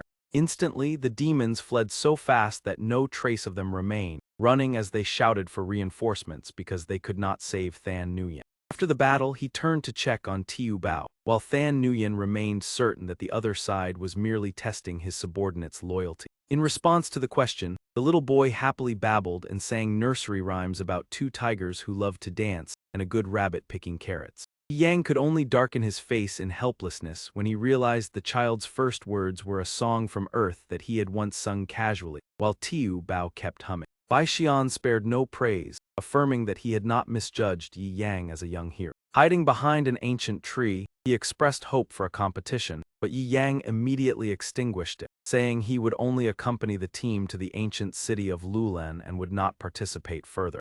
Behind them, Zai Gui secretly let Tiu Bao drink wine because he could not bear to let others taste it, while Than Nguyen reminded himself to remain patient, and Yi Yang revealed that Tiu Bao had actually learned to speak. Than Nguyen shed silent tears, believing the three who escaped would bring reinforcements to save him, while outside the naive singing continued, making him feel humiliated. Bai Xian clapped in praise, delighted to see that Tiu Bao had finally grown up. Yi Yang covered his face with a book while considering whether to chase the three fugitives, then decided to let it go and enjoy his new book. It turned out someone special had brought the book to him from Tu Hai Than, even a version with a cover designed by Deem Nguyen. Quite some time passed, yet Than Nguyen's surviving subordinates still fled in panic, not daring to stop. One of them complained that the young man just now had been unimaginably terrifying. Suddenly, Fang Xing appeared before them and gently asked how terrifying that had been. She stepped closer and continued to ask whether that terror could compare to her.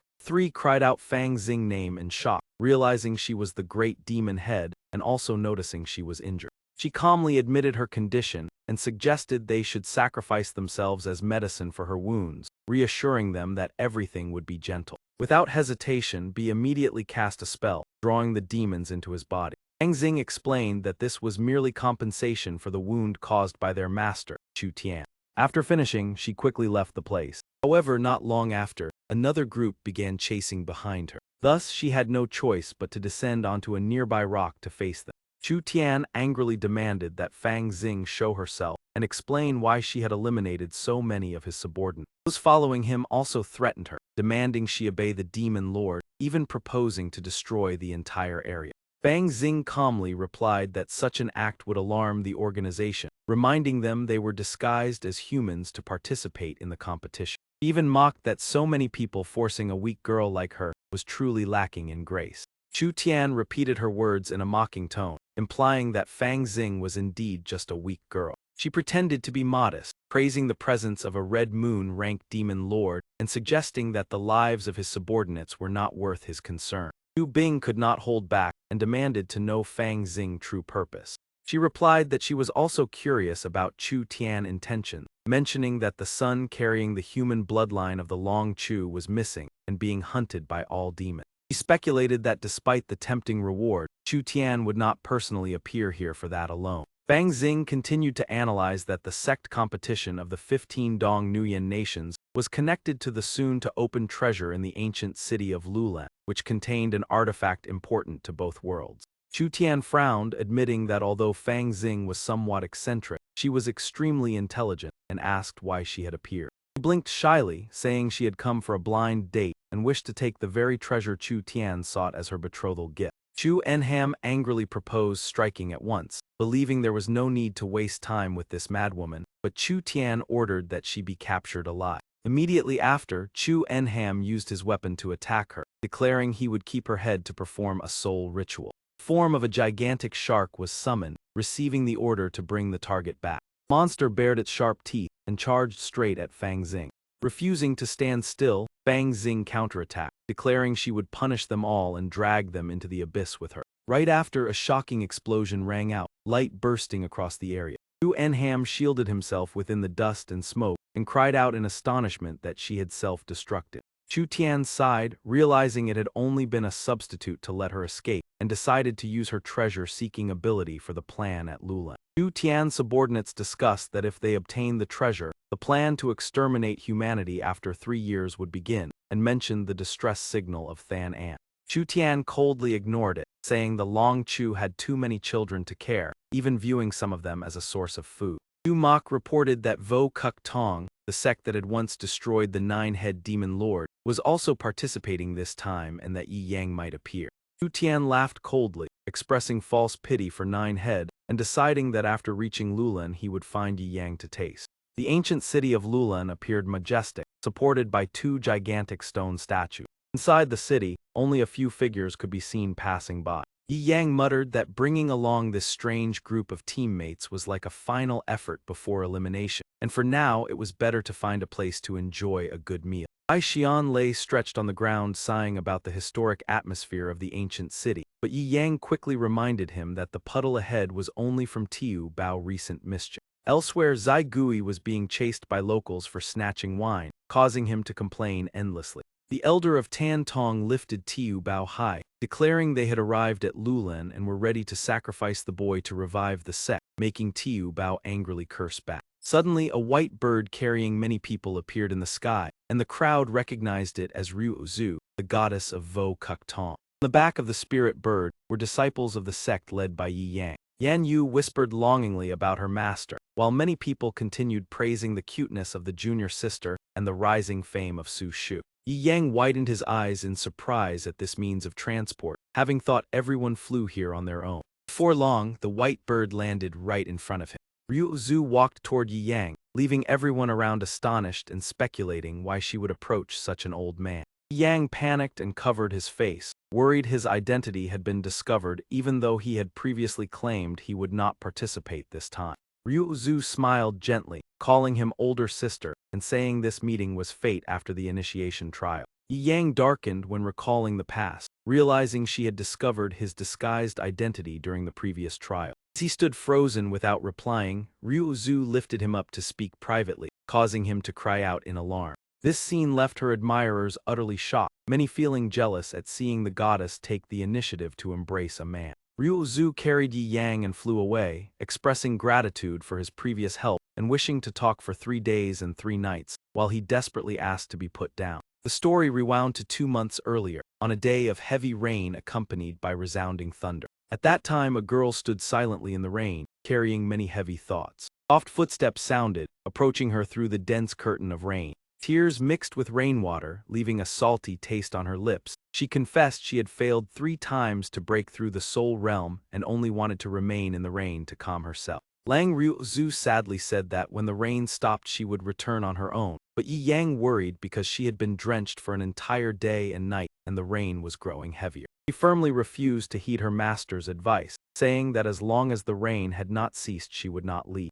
Unable to persuade her with words, Yi Yang took her sword, saying there was a simpler way to resolve it. Then he swung the sword and slashed at the darkened sky, creating a brilliant streak of light that tore apart the black clouds. After just a few seconds, the clear blue sky with white clouds returned, dispelling the long stretch of persistent rain.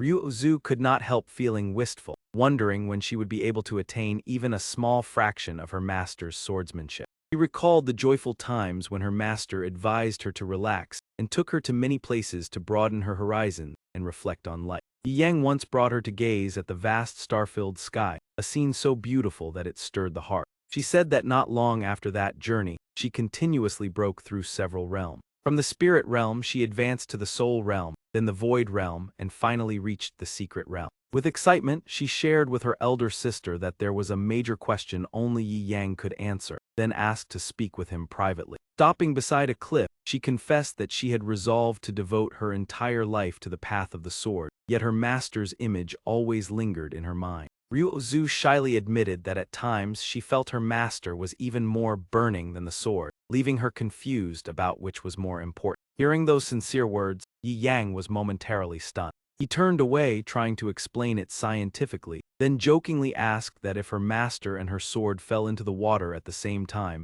whom she would save first. Ryuzu was flustered, unsure how to answer this awkward question. She then picked a flower, plucking its petals while murmuring "master" and then "sword path," leaving Yi Yang surprised about where the flower had come from. One flower after another, she still could not make a choice, ultimately becoming embarrassed because she did not want to give up either. With a determined expression, she earnestly begged for guidance. When she turned back, Yi Yang had already left at some unknown time, leaving her stunned as she realized it. Glancing around, Ryuzu discovered a sheet of paper lying on the ground. In the letter, Yi Yang advised her to send her question to the mailbox of the author Deem Nuong for an answer, while also encouraging her to do her best in the grand competition. The scene shifted to the first day of the sect grand competition, with spectators from all over gathering in large numbers to cheer. The commentator enthusiastically welcomed audiences from 15 nations of Dong Nguyen. Xiao Dao introduced the competition and emphasized its dangerous challenges, especially noting Team Tan Tong No. 1, which was considered the weakest.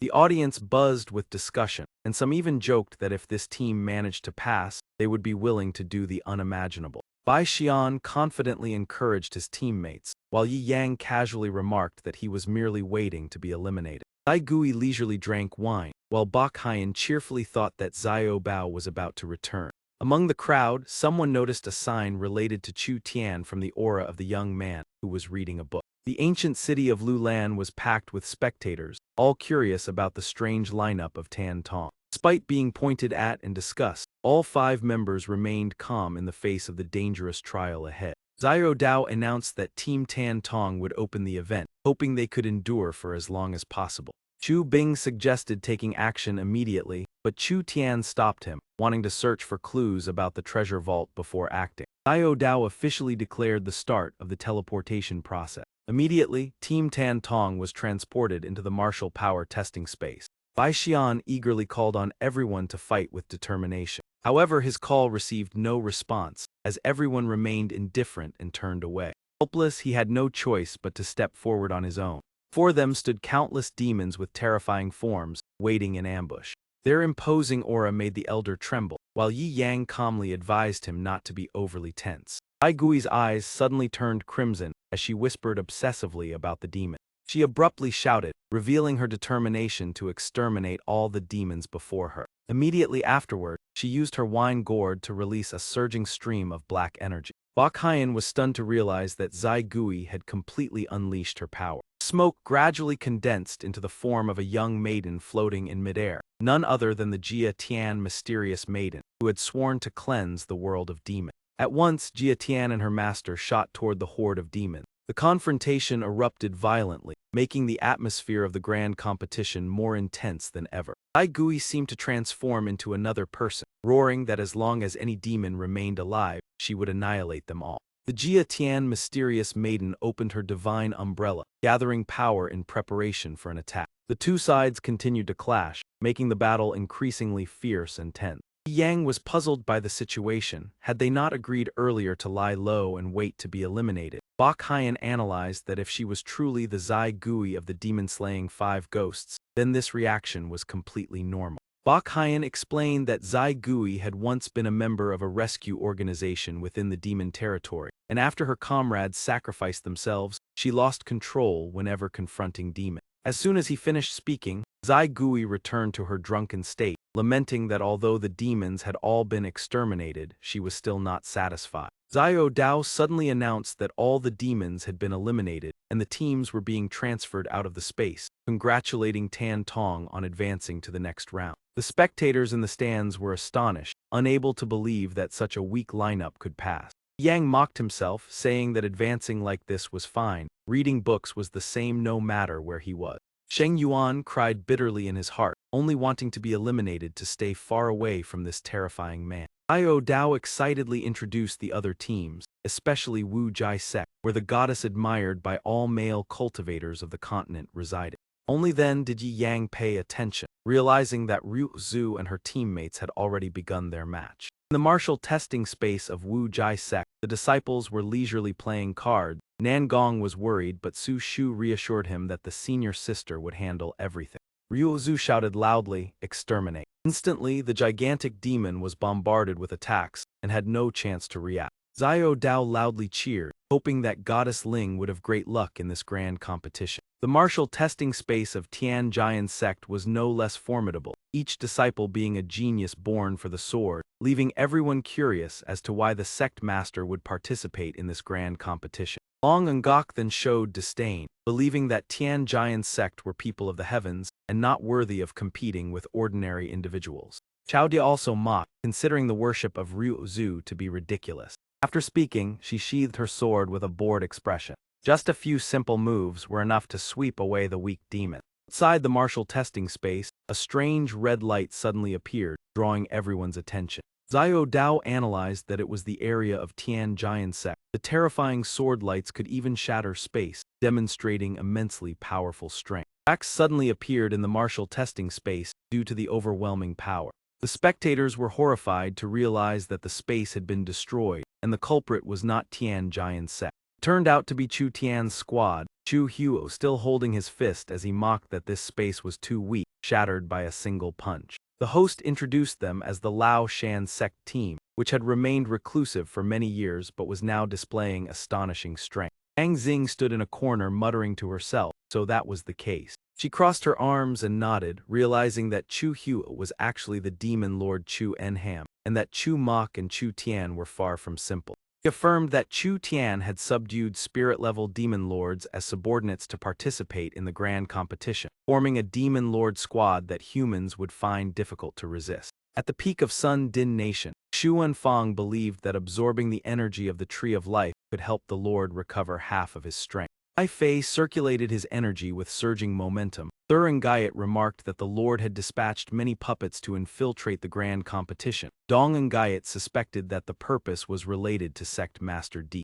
Bai Fei vehemently denied it, asserting that everything was aimed at the Lu Lan treasure vault and had been prepared in advance, completely unrelated to that man. The scene shifted to the bustling ancient city of Lu Lan, filled with people coming and going. A woman in white presented a wanted order and asked a vendor about the man in it, and the vendor replied that he had only come to buy fruit. The old woman recounted her complicated relationship with that man, from being former lovers to their separations and mistakes in the past. The group received orders to sever any possibility of Deep Vuong having relationships with any women outside of his disciple. In the second round of the grand competition, Yi Yang wondered why the girls he had met in the ancient city of Lulan all looked at him with unusual eyes. Bai Xian laughed and teased that worrying about romance right after entering this round would make it hard to achieve great things. He angrily shouted that their opponent this time was another assassin sect, Rengsu sect, the hereditary enemy of their sect. He calmly held a book and continued reading, maintaining his stance that he would definitely not interfere this time. Ike Shuan spoke up, saying that Zai Gui had drunk too much and could not participate today, so they had to accept defeat. Xiao Bao secretly rejoiced at finally having a chance to be free. He had flown away early after staying up all night watching Deem Nuang, searching for a place to rest. The elder worriedly said that Rengsu sect acted cruelly. How should they respond? Yang replied briefly and decisively, surrender. While he was sleeping in the forest, someone suddenly approached silently. The group from Rengsu sect discussed attacking the weakest person first, believing that he did not know his limits when daring to join this brutal battle. The assassins shouted in unison that once Rengsu sect made a move, there would be absolutely no mercy. Yang suddenly vanished in the blink of an eye, causing the throwing daggers to strike only empty ground. Immediately after, he appeared proudly beneath a nearby tree. One assassin wondered how he could escape on his own. Another believed it was merely a treasure used to evade hidden weapons, a life-preserving trick of the weak. The entire group charged forward together, intending to kill him and divide the treasure among themselves. One man wielding a knife rushed forward and slashed straight at him, shouting that he would finish him off. Suddenly he froze in place, his eyes filled with terror. In just an instant, Yi Yang's move made him cry out in agony, his arm immediately vanishing. The remaining men were stunned, halting for a brief moment. The sky suddenly flared with light from his technique. A high-level defensive reflection barrier was activated. A massive crimson crater appeared, leveling the entire forest, with Yi Yang's small figure at its center. Xian collapsed to the ground, exclaiming in terror, "Oh my." Bai Xian and Xiao Bao turned pale, thinking this was nothing less than a warning against their intention to flee, truly terrifying. A notification voice sounded, congratulating the sect on advancing to level 32. Yi Yang had just awakened with a confused expression. He said in disbelief that he had leveled up just from sleeping, then became worried upon learning that Ryu Zu's opponent was Lingyun's sect and remembered Su Shu being expelled years ago. Immediately after, Yi Yang disappeared into space, entering the battlefield to observe. In the battle space of Wuji sect, Nangong was worried when Su Shu wanted to face 5 opponents alone. Ryu Zhu reassured that it was a promise between her and her master, they should trust her. Su Shu clasped her hands in prayer, expressing her determination to fulfill her mother's wish and prove herself worthy of her master. She told herself she would strive to gain her master's recognition, while the opponents from Lingyun's sect were also excited to finally face Su Shu's successor. Members of Lingyun's sect mocked Su Shu, claiming she was merely useless and declaring that Wuji sect would pay a heavy price. Su Shu gently rose into the air, calmly greeting Lingyun's sect after a long time apart. Han Jingbai contemptuously said she was a waste, unable even to condense true qi yet daring to act arrogantly. An old man sternly scolded her for daring to come here alone. Su Shu calmly replied that dealing with these people alone was enough, and carried out her master's first request by giving each of them a slap. He laughed mockingly, believing she was incapable. Su Shu immediately executed the continuous mirage technique. The silver light tower trembled in shock at her speed. A slap landed directly on his face, causing him to cry out in pain. The man beside him received a similar slap, staggering from dizziness. The entire group was struck into disarray by her, their cries echoing throughout the space. One man clutched his face and groaned in pain. The old man removed his mask and angrily cursed her as a traitor who learned despicable tricks. Yun Lim angrily said she dared to attack even her benefactor. Su Shu calmly replied that sect master Yun's disguise in battle violated the rules, and affirmed that her only master was Yi Yang. She took out a blindfold, preparing to complete her master's second combat request. She unleashed a powerful technique. A blazing red energy sphere appeared before them, filling the opponents with fear. All of them exclaimed in shock, unable to believe it. The sphere plunged to the ground, causing them to panic, flee, and cry for help in despair. Chaotic screams resounded across the battlefield. Su Shu smiled and said that the second requirement was to expose their disguises. Unfortunately, without cloth to cover them, she had to deal with them thoroughly. Clothing was torn to shreds, leaving them both ashamed and enraged. Yi Yang stood nearby holding his stomach in laughter, thinking that Su Shu was truly naive to interpret his teachings so literally.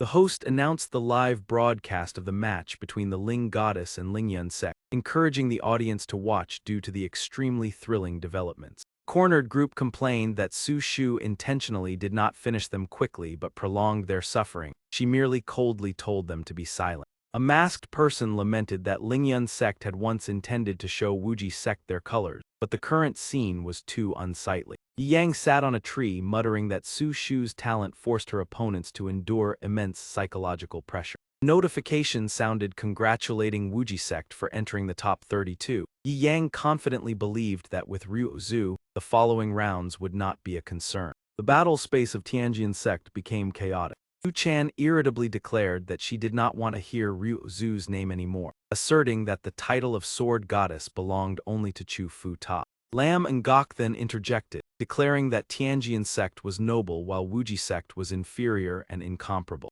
The defeated lay on the ground, continuously groaning. She retorted that the damned had already been eliminated and the survivors had their speech sealed, and she hoped to face Wuji sect soon to deal with Ryu Zhu. Battle space of Chu Tian's team became cold and desolate. Many people were frozen, unable to move in this dull match. Uncle Bing expressed boredom, but Chu Tian stopped him, hoping that in the next round they would meet the remnant sect so he could have a chance to perform. The announcement listed Huangjian sect, Ying sect, Wuji sect, Longchao fortress, Lam family fortress, and Tang sect. Yi Yang looked carefully and commented that Longchao fortress did not seem worrisome. Bai Xian cried while blaming Yi Yang for still caring about other sects when the real opponent was Tianjin sect. Bai Xuan stepped forward and casually asked what Tianjin sect was. He explained that it was the strongest sword sect of the grand competition, which had once declared that other sects were merely training targets. Yi Yang said to leave the matter to them because he would not take action. Bai Tian immediately tempted him by promising to draw one volume of Deem Nuang comics each month for him. Hearing this, Yi Yang's eyes lit up, excitedly asking whether he could freely create plot details, and received an affirmative answer. He enthusiastically proposed a storyline where Deem Nuang, Xiao and Gok and Lan Feng were trapped in a secret chamber, and Bai Tian immediately agreed to begin working on it. The two happily clapped hands to finalize the agreement. Bai Xian was moved, believing that the young sect master had matured for the sake of the sect, while Bai Tian expressed the desire to find ancient texts in the Lulan treasury. One day before the decisive battle with Tianjin sect, Yi Yang opened his door and was surprised to see Su Shu inside. Su Shu said she had been asked by her senior sister to help him relax before the match, recounting the past kindness when she was saved and hoping to repay it, leaving Yi Yang embarrassed. Yi Yang thought to himself that helping someone while masked had been misunderstood as being a woman, truly laughable and awkward. He gently closed the door, politely thanked her, and invited her to leave. However, she blocked the door, expressing her wish to practice kissing so she would not be awkward when marrying her master in the future. Yi Yang blushed awkwardly as she stepped closer with determination to practice her skills to please her master, noticing that his body temperature was clearly rising. Yang curiously asked if her master was truly that important. She immediately replied, of course. Blushing, she recounted that the two of them once watched the stars together, drank wine together, spent the night in the wilderness and awoke at dawn, making him secretly think, have we experienced so much together? Remembering the past, she confided that the most precious thing was that her master had never mocked her for being foolish and unable to cultivate. In a world overrun by demons, she always had to rely on others. Yet even if she was foolish, she did not want to burden anyone. Fortunately, she met her master, who taught her magic and told her to always believe in the light. Yi Yang gently reminded her to focus her spirit. Su Shu's eyes sparkled. In truth, her master was the light of her life, the one she, a fool like herself, wished to marry no matter what. Yi Yang stroked her cheek and smiled, calling her a fool. He boldly moved closer and coquettishly said, "Sister, please teach me more." He snapped his fingers and then sternly told her to return first. In the blink of an eye, she appeared in the middle of a bustling street filled with passers-by. Su Shu looked around in confusion. How strange, why am I here? Was I not practicing kissing techniques with sister? Ryu Zhu clasped her hands in prayer, hoping that sister would face the heavenly sword sect safely tomorrow. An Gong also prayed sincerely. As long as sister survived, she would introduce her to master later. Lu Qing, standing behind them, helplessly asked how many candidates for their future master's wife there actually were.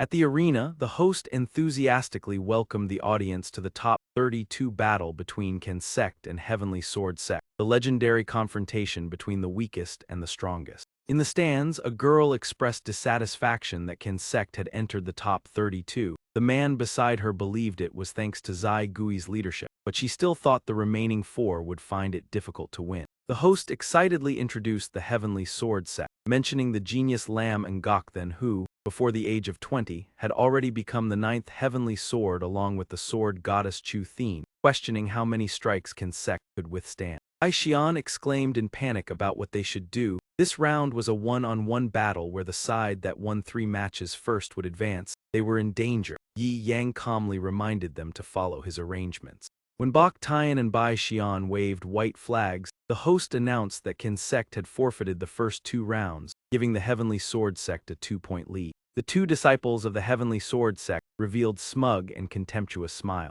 The audience discussed that Qin sect had already lost 2 matches, and to turn the situation around they would have to win the remaining 3 consecutively, something almost impossible. Lam and Gokthan, feeling bored, ordered Elder Truong to go up and end the match. If the opponent did not surrender, then simply clean them up. He replied confidently that anyone outside the Heavenly Sword sect was merely a toy. The atmosphere of the arena suddenly became silent as light converged onto the stage. Ai Gui stepped out with an annoyed expression. Yi Yang smiled and encouraged her, "Do your best. If you win, I will buy you a Yan Niang figurine." Truong too, with reddened eyes, threatened that he would show no mercy. Anyone who opposed the Heavenly Sword sect would meet a miserable end. Ai Gui charged forward like an arrow, and replied in a low voice, "Ridiculous."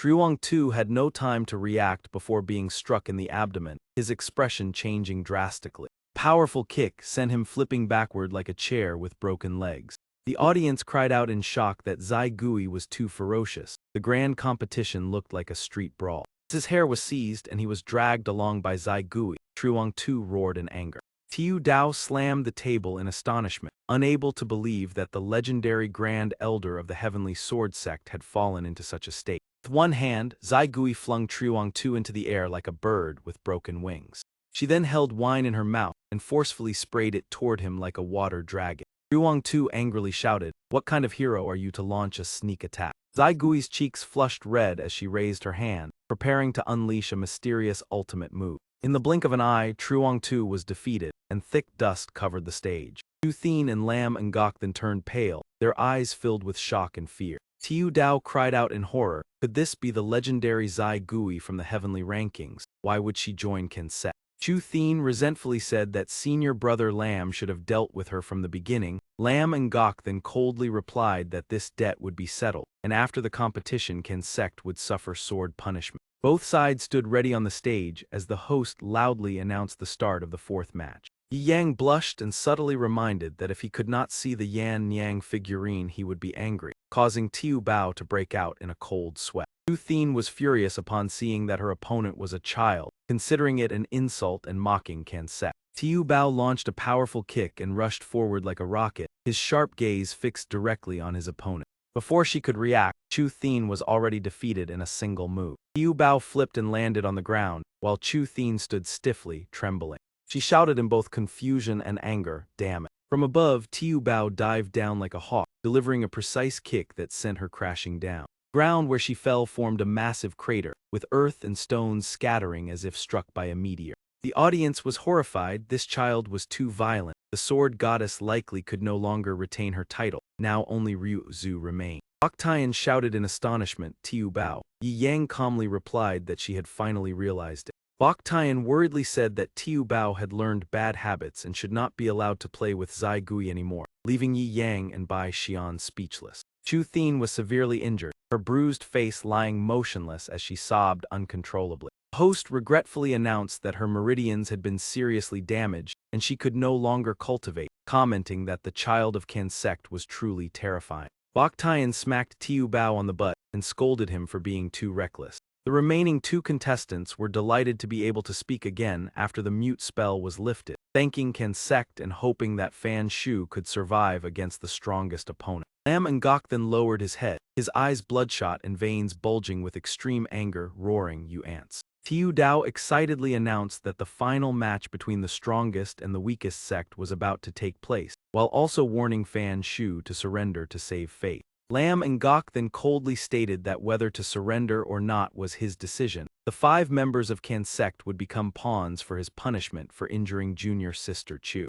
Yang calmly continued reading his book and said, "Let me finish this page before deciding." Lam and Gok then angrily roared that the weak should know to fear the strong. He needed only a single move to sever Yi Yang's meridian. He executed Heavenly Sword Shadow, instantly creating 4 perfect clones. Tiu Dao was astonished to recognize that the 9th Heavenly Sword was displaying his power to humiliate his opponent. Lam and Gok then charged toward Yi Yang like a rocket, his eyes blazing with fury. He was stunned when it felt as though he had passed through his opponent. Yi Yang vanished like mist. His figure gradually dissipated like a phantom in the air. Lam and Gok then hastily turned back and exclaimed in horror, "What is happening?" The audience was left speechless. Heavenly Sword Shadow had failed. Lam and Gok then waved his hand as thousands of swords shot forth, roaring that this was the infinite soul-locking secret sword. He looked at Yi Yang with a smug smile and shouted, "It hit." Thousands of sword energies slashed toward Yi Yang, yet he remained standing still without dodging.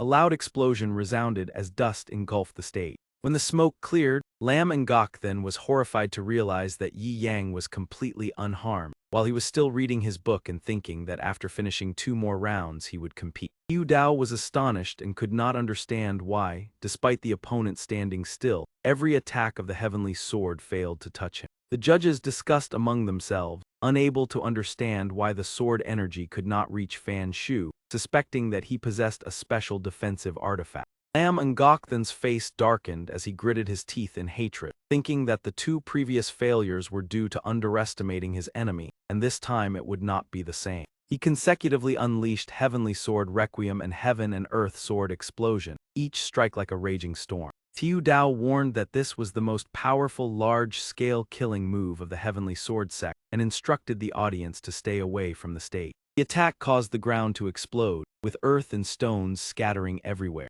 Lam and Gok then laughed smugly, believing that this time Yi Yang would find it difficult to escape. Yi Yang suddenly appeared in front of him and asked why he did not use the Heavenly Sword Saint Body. His disciple wished to study this move, telling him to clean up the scene first and then perform it afterward. After speaking, he calmly snapped his fingers, leaving Lam and Gok then stunned. Lam and Gok then's 4 clones immediately exploded like festival fireworks. In the stands, even the stone statues seemed stunned. With a single swing of the book, each Heavenly Sword clone matched a secret realm expert, truly unbelievable.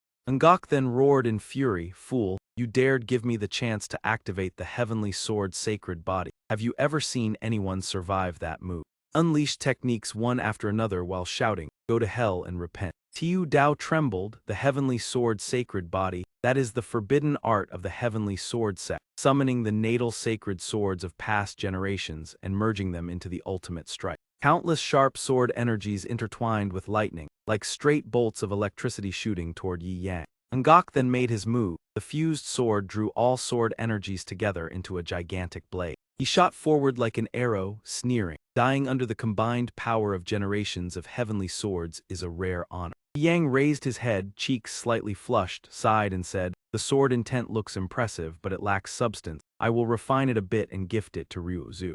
With a light kick, the massive sword shattered into hundreds of fragments midair. Yang said calmly, "And what about you?" Lam Ngokthan's inner energy fell into chaos, blood spilled from his mouth, his body seeming to rebel against him. Yang withdrew his leg and exhaled softly, "The performance is over." A precise kick to a vital point made him collapse in agony. He screamed in pain, eyes bulging as if they would pop out. The spectators felt a chill down their spine, unconsciously covering their vulnerable spots. Gok then was drenched in sweat, tears streaming down, feeling as if the world had collapsed, cursing Yi Yang nonstop. Carried by momentum, he flew straight into the stands, crashing with an explosive impact. His body bounced like a ball and slammed into 3 more structures. Finally, he fell to the ground, leaving behind a large crater. Ngok then sat amid the dust, muttering blankly, "I am a chosen prodigy, yet I lost to a book-obsessed man. This is hard to accept." MC exclaimed that the match was breathtaking. The weakest Tan sect overwhelmed the Heavenly Sword sect and claimed the championship. Fan Shu ended in an unexpected way. Congratulations to Tan sect for entering the top 16. Tiu Dao smiled brightly, "So men who read Deem Nuang are all this strong. I have found something in common with Yi Yang. From now on my standard must include reading." Yi Yang remained focused on the page, thinking to himself what just happened. Next morning, cherry blossoms bloomed in full glory, soft pink hues spreading everywhere. Yi Yang lay stretched out, eyes half closed, yawning as if to dispel all worries. He sprang up, looked out the window, wondering if the Deem Nuong fanfiction by Bok Fiu Fiu was finished. Hearing someone call him, he glanced over, junior brother Thoi. Fang Xing lay on her stomach, swinging her legs as she asked, am I really less attractive than Deem Nuong? Yang immediately got out of bed, folding the blanket neatly with mechanical speed. He continued cleaning non-stop, ignoring Fang Xing sulking on the chair. Fang Xing grew so angry that her face flushed red, her eyes seeming to spit fire. Yang suddenly appeared before her, startling her. Something rushed forward too fast for the eye to follow, leaving only a sharp scream behind. She was lifted up. Fang Xing laughed smugly. You finally cannot resist my charm anymore, can you? Her cheeks burning red, she continued, I knew it, sooner or later you would fall for me. But only 2 seconds later, she was thrown out the window, her face turning pale. Yang stood with hands on his hips and looked outside. The room is clean. Today is the round of 32 for Su Shu. I should go watch. As soon as he stepped out, he heard a soft voice call junior brother. He turned back with a sharp gaze. Fang Xing leaned against the wall, her voice weak as if bullet. Yang walked over coldly and brushed her aside. Do not block my way. Fang Xing hurriedly called out, I need your help. Come with me to the Lu Land Treasury. I have found its location. He replied curtly, not interested. He raised a book and said, I spent money to buy Deem Nuong's discarded manuscript. There are a few special chapters, an exclusive copy. Upon hearing that, he stopped. She smiled triumphantly, as long as you come with me, everything will be yours. Yang immediately agreed, raising his hand and signal deal.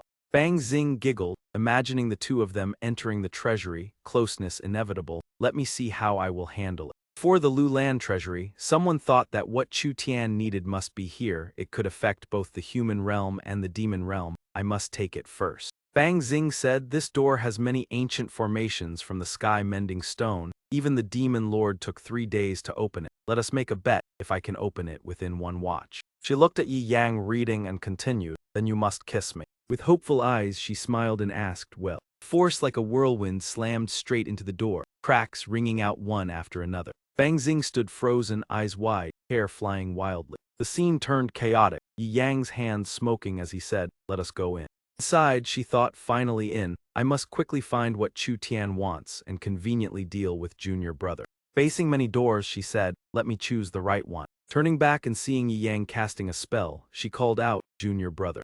Thunderous explosion shook the space, stones flying everywhere. In the blink of an eye, everything turned into ruins, leaving only the two of them standing amid the wreckage. Fang Xing gritted her teeth. He showed off again. An evil idea arose in her mind. If force does not work, then I will be gentle. In this treasury I must claim him. If not, then I will compel him. A strange sensation suddenly struck her, startling her truly odd. She was stunned, wanting to speak but unable to. It was as if something blocked her voice. She wondered if what Chu Tian sought was manipulating her, trying to stay clear-minded. Could time have reversed? A group of people blocked her path, saying the village needed a child as sacrifice. It was her fate. Resistance was useless. In an instant, the village was swallowed by a sea of flames, the fire surging violently. Fang Xing said coldly, you wanted my life first. This is the consequence. She attacked the demon creature, thinking from now on whoever oppresses me, no matter who, I will not spare them. The scene shifted to Wu Jai sect. Someone said her heart was twisted, but still accepted her for her 3 months of persistence. He questioned her about stealing treasures and committing crimes. She replied that the weak deserve elimination. She wanted to become the one who sets the rule.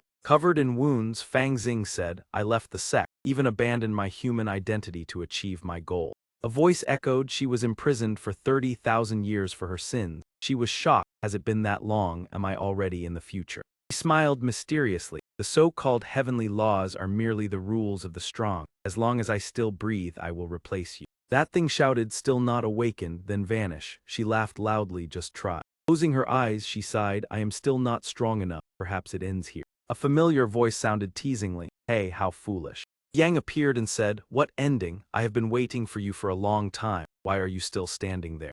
Fang Xing panicked, junior brother, hurry and leave. This is the world of gods. Yi Yang looked full of question. That thing said, too late, once inside you must accept punishment. There is no way back. Yi Yang threw a punch and asked, what is that thing? That thing cracked and roared in fury, mortal. Fragments fell, revealing a faint light like a lamp in the night. The bizarre creature suddenly exploded, fragments shooting in all directions like shattered glass in the void. Each fragment fell densely to the ground, no different from a hailstorm. Fang Xing unconsciously collapsed, sitting on the ground before raising her head to look at Yi Yang. gently touched her cheek, saying that according to the old sect master's words, when she panicked or lost control, holding her like this would help her calm down and feel more at ease. Yang gently asked how she was. Fang Xing was so moved that her eyes reddened as she softly replied, "Junior brother." Yang widened his eyes and looked straight at her, asking if she felt better. Fang Xing spoke with a trembling voice, "That junior brother." Seemingly different from both ordinary humans and evil beings, Yang stood up, turned his back and walked away, saying that everything was fine now and that they should continue forward to find the thing that had just affected her true form.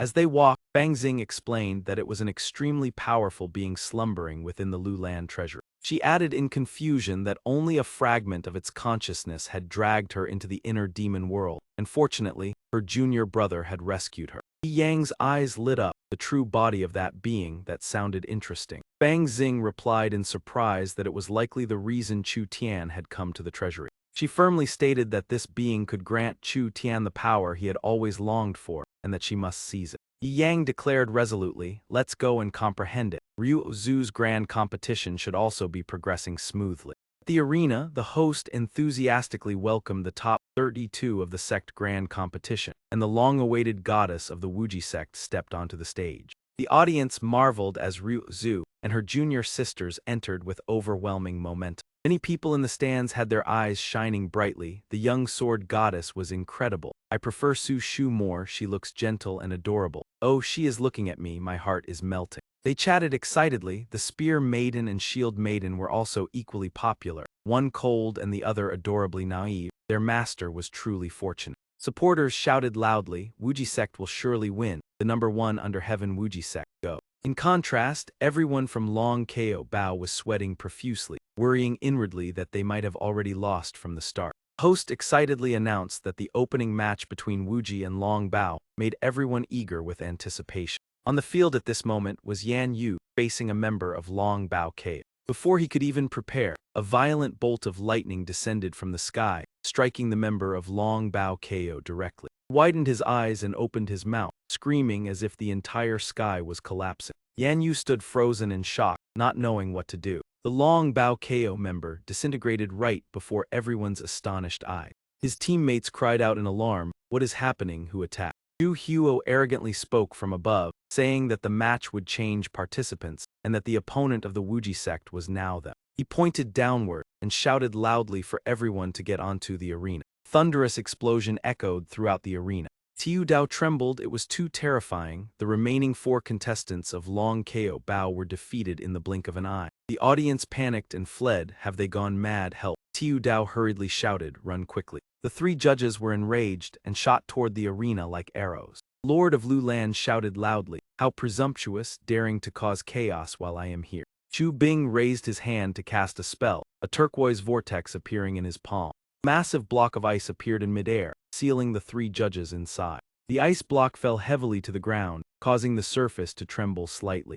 Chu Mu waved his hand to summon a purple energy sphere and calmly said to just run. He confidently declared that no one could leave the ancient city of Lulan. Chu Bing coldly stated that by tracking Fang Xing, his master had obtained the coordinates of the Lulan treasury. But first, annihilating the Wuji sect was a favor granted to humanity. Chu Tian gritted his teeth. Yi Yang had killed his treasured disciple, and he would take Yi Yang's disciple to repay the debt first. He ordered Chu Huo to continue. Chu Huo raised his head and laughed loudly, responding clearly that it was understood. He tore through the air as he charged straight toward the Wuji sect group. Nan Gong widened her eyes as she looked at Chu Huo, seemingly calculating something. He immediately deployed a protective shield, a gigantic barrier blocking in front of everyone. Chu Huo threw a punch straight into the shield, the move Infernal Prison Slaughter Fist causing the ground around the Wuji sect to shake violently. Tiu Dao exclaimed in terror that the power was truly overwhelming. Yan Yu unleashed Super Luo Mystic Slash, while shouting loudly that their master had taught them that the best defense was offense. Chu Huo looked up and revealed a strange smile. Yan Yu's eyes burned with determination as she shouted not to underestimate them. Chu Huo's cloak fluttered, and behind him something resembling wings gradually appeared. He unleashed the move Heavenly Returning Demonic Arms as 2 muscular arms wielding a great saber manifested. Chu Huo gleefully said that he liked those who resisted the most. He laughed like a predator and said that it made him even more excited. Ryuozu stepped forward coldly, looking straight at him and declaring that his opponent was her. She swung her arm, slashing a sharp arc straight toward Chu Huo, and Yan Yu called out worriedly, "Senior sister." Ryuozu and Chu Huo charged at each other, engaging in a fierce battle that soared from the ground up into the clouds. As their swords clashed, Chu Huo gritted his teeth and said that they were tougher than he had expected. Below, Tiu Dao cheered, saying that the goddess could contend against the demon lord and to keep going. Ryuozu executed Star-Slaying Sword, forcing Chu Huo to be blasted backward. He crashed heavily onto the ground, causing the arena to tremble as dust and debris billowed everywhere. Ryuozu continued with the move myriad swords returning to the sect, countless sword lights appearing and filling the sky. Streams of sword phantoms descended like lightning, and Tiu Dao exclaimed that it was the goddess's heaven and earth sword treasure. When the sword lights struck the ground, a violent explosion erupted, sweeping everything around it away. Billowing smoke and dust obscured the view, and no one could see the situation clearly. Within the ruins, Chu Huo shouted at Ryuozu, "You hateful girl." Covered in injuries, he still stood up laughing, saying that it was not bad and that she could injure his infernal immortal body, which was interesting. The wounds on his body rapidly healed in the blink of an eye. Yan Yu widened her eyes in astonishment, asking if his recovery was truly that fast. Tiu Dao trembled and stammered, "Infernal immortal body. Could Chu Huo be the demon lord? Could it be that each of them possessed the power to destroy an entire nation?" Chu Huo curled his lips in disdain, asking if that was all they had. Ryuozu turned and called out with trust, "Su Shu, it is your turn." Su Shu slowly stepped forward with cold eyes and calmly said that she would take over. She unleashed Great Fireball, creating a massive blazing sphere of fire. Chu Huo glanced at it, gave a crooked smile and stuck out his tongue, saying that it was truly interesting. The fireball crashed down toward him, and Chu Huo immediately braced himself, spreading his arms as if preparing to catch it. He actually embraced the enormous fireball entirely. Chu Huo laughed loudly with pride, his laughter sounding like a mockery of his opponent. While holding the fireball tightly, he shouted a challenge for them to come. The fireball exploded violently, sparks scattering in all directions, yet Chu Huo remained standing firm without the slightest movement. He rubbed his arm and laughed loudly, and the host announced in astonishment that the great fireball had been suppressed. Tiu Dao's face turned pale as he clenched his fists and exclaimed that the Demon King was truly terrifying. Wu Qing, with a determined gaze, charged straight toward Chu Huo without any hesitation. She moved as fast as lightning, swinging her sword to stab directly at the back of his head, leaving him no time to react. Caught off guard by the sudden attack, Chu Huo widened his eyes and shouted angrily, "How despicable." People in the stands cheered thunderously, believing that Thuong Nuong had successfully launched a surprise attack, as each of her moves always ended cleanly and had never failed. When Lu Qing pulled the sword from the opponent's body, a stream of blood gushed out, leaving him only able to gape without uttering a word. Suddenly, Lu Qing's face turned pale. She threw her head back, her eyes wide with pain as she was struck in the abdomen. Chu Hoa's arm swept across like a sharp blade, the powerful force sending her flying far away. The scene sent chills down Ryuozu's spine, her eyes wide with undisguised horror. Lu Qing slammed heavily into the stand, creating a loud explosion that caused a section of the wall to collapse. All the spectators turned their gaze toward her, everyone stunned and unable to believe what had just happened. Ryuozu quickly stepped forward, gently helping Lu Qing out of the rubble. Chu Hoa spoke, "Spear-wielding girl, you have indeed discovered my weakness, but..." He immediately revealed his 3 heads, and challenged that only if she could pierce all 3 at once could she hope to win. Lu Qing glared at him and angrily shouted, "Now it is my turn, you bastard." Chu Hoa charged forward like a missile, roaring that the hellish performance officially began. Ryuozu immediately ordered the formation, 5 of them joining forces to create a basic defensive array named World Annihilation. A layer of golden white barrier enveloped them, protecting them from Chu Hoa's fierce assault. Although he continuously launched powerful punches at the shield, the barrier remained as steady as an impregnable fortress. Chu Hoa continued to execute the demon prison slaughter fist, delivering a powerful kick that cracked the ground outside, yet the barrier did not waver. He gritted his teeth and angrily exclaimed, "Could it be that it still cannot be broken?" Chu Hoa exerted his full strength, repeatedly using the demon prison slaughter fist, yet the barrier remained firm and unmoving. A shocking explosion resounded, rocks and debris scattering, creating a scene of violent chaos. Ryuozu thought to herself that the World Annihilation defensive formation taught by her master could indeed withstand the attacks of an ordinary demon lord. After observing, Chu Tian remarked that this formation was quite interesting, as it could block the attacks of a spirit-level demon lord. He pointed downward, a flash of light appeared, and he coldly stated that everything in the world could be destroyed. That beam of light swept through like a blade, slicing the defensive barrier in half. Ryu Zhu's 5 sisters were all stunned by the unbelievable sight. Chu Tian sighed that this hunt was truly interesting and called Chu Mok to join in tormenting the opponent, laughing with great delight. Chu Hoa raised a finger in signal, wearing a smug smile as he sneered, filthy rat. Ryu Zhu stepped forward to shield her sisters, coldly declaring that she would hold the enemy back so everyone could retreat. From behind, a voice rang out asserting that Ryu Zhu could not stop them alone. A brown-haired girl with eyes blazing like fire stepped forward and said to let her handle this. She softly shouted, fusion, and the clones beside her immediately merged into one. After that, they activated the 9-tailed puppet battle form, spinning like a whirlwind and radiating powerful energy. Fei appeared, her face cold as ice, her gaze fixed intently on the opponent. Ryu Zhu exclaimed in astonishment, "Little fox, she has used remote puppet control to assist us." Chu Mok mocked that this was the affair of His Highness Chu Tian, advising the 9-tailed not to interfere and reminding that she was not a protector of humanity. Bai Fei calmly replied that he remembered wrongly, and if she did not act then her title of 9-tailed sovereign would become meaningless. She frowned slightly, her eyes firm as she stared at the enemy, and declared that she would definitely intervene in this matter. Bai Fei floated in the air, her eyes glowing red, resolutely declaring that she would protect them. Chu Mok ridiculed that her strength had not fully recovered, yet she already wished to show off, fearing she would meet a tragic end. Bai Fei angrily retorted, asking who would truly meet that fate, then executed 9-tailed binding technique, using her foxtails to tightly bind Chu Hoa and shock him. Next, she controlled another tail to thrust straight toward Chu Mok with decisive and powerful momentum. A teammate above warned that although her strength had not fully recovered, she was still a 9-tailed, so extreme caution was needed. He, hiding behind a rock, replied that he understood. Chu Mok suddenly became excited, laughing loudly with hidden intent as if plotting something. He leaped high into the air, executing the demon arm heaven-rending strike, and shouted for Chu Hoa to coordinate the attack. On the other side, Chu Hoa rushed forward at incredible speed, attacking while mocking that those 2 tails could not restrain him.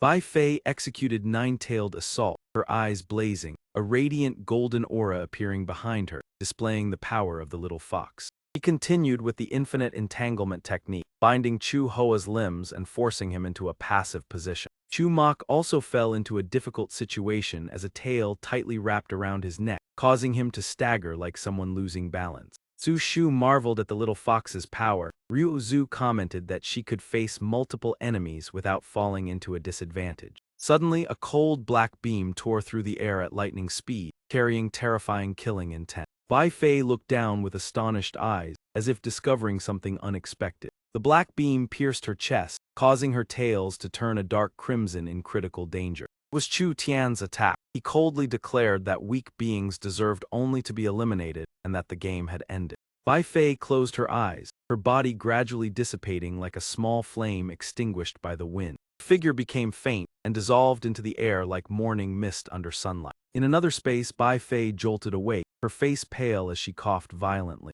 The 4 great guards anxiously surrounded her, reminding that she had only recovered 40% and should not force herself to fight. Ahoa trembled as she reported that the remote combat puppet had been destroyed and Bai Fei's true body had suffered backlash, yet she still reassured everyone. Bai Fei calmly said that after staying at Wuji sect for so long, helping once could be considered as no longer owing Yi Yang. Third seriously assessed that with 40% strength, she could already fight 2 opponents alone, and once fully recovered their great vengeance would soon be avenged. Bai Fei said in a low voice that she had only tried to stall the opponent, especially against the immortal great prison body of the canine demon lord. All hope now rested on Yi Yang. Xuan Fang was astonished to learn that he had appeared.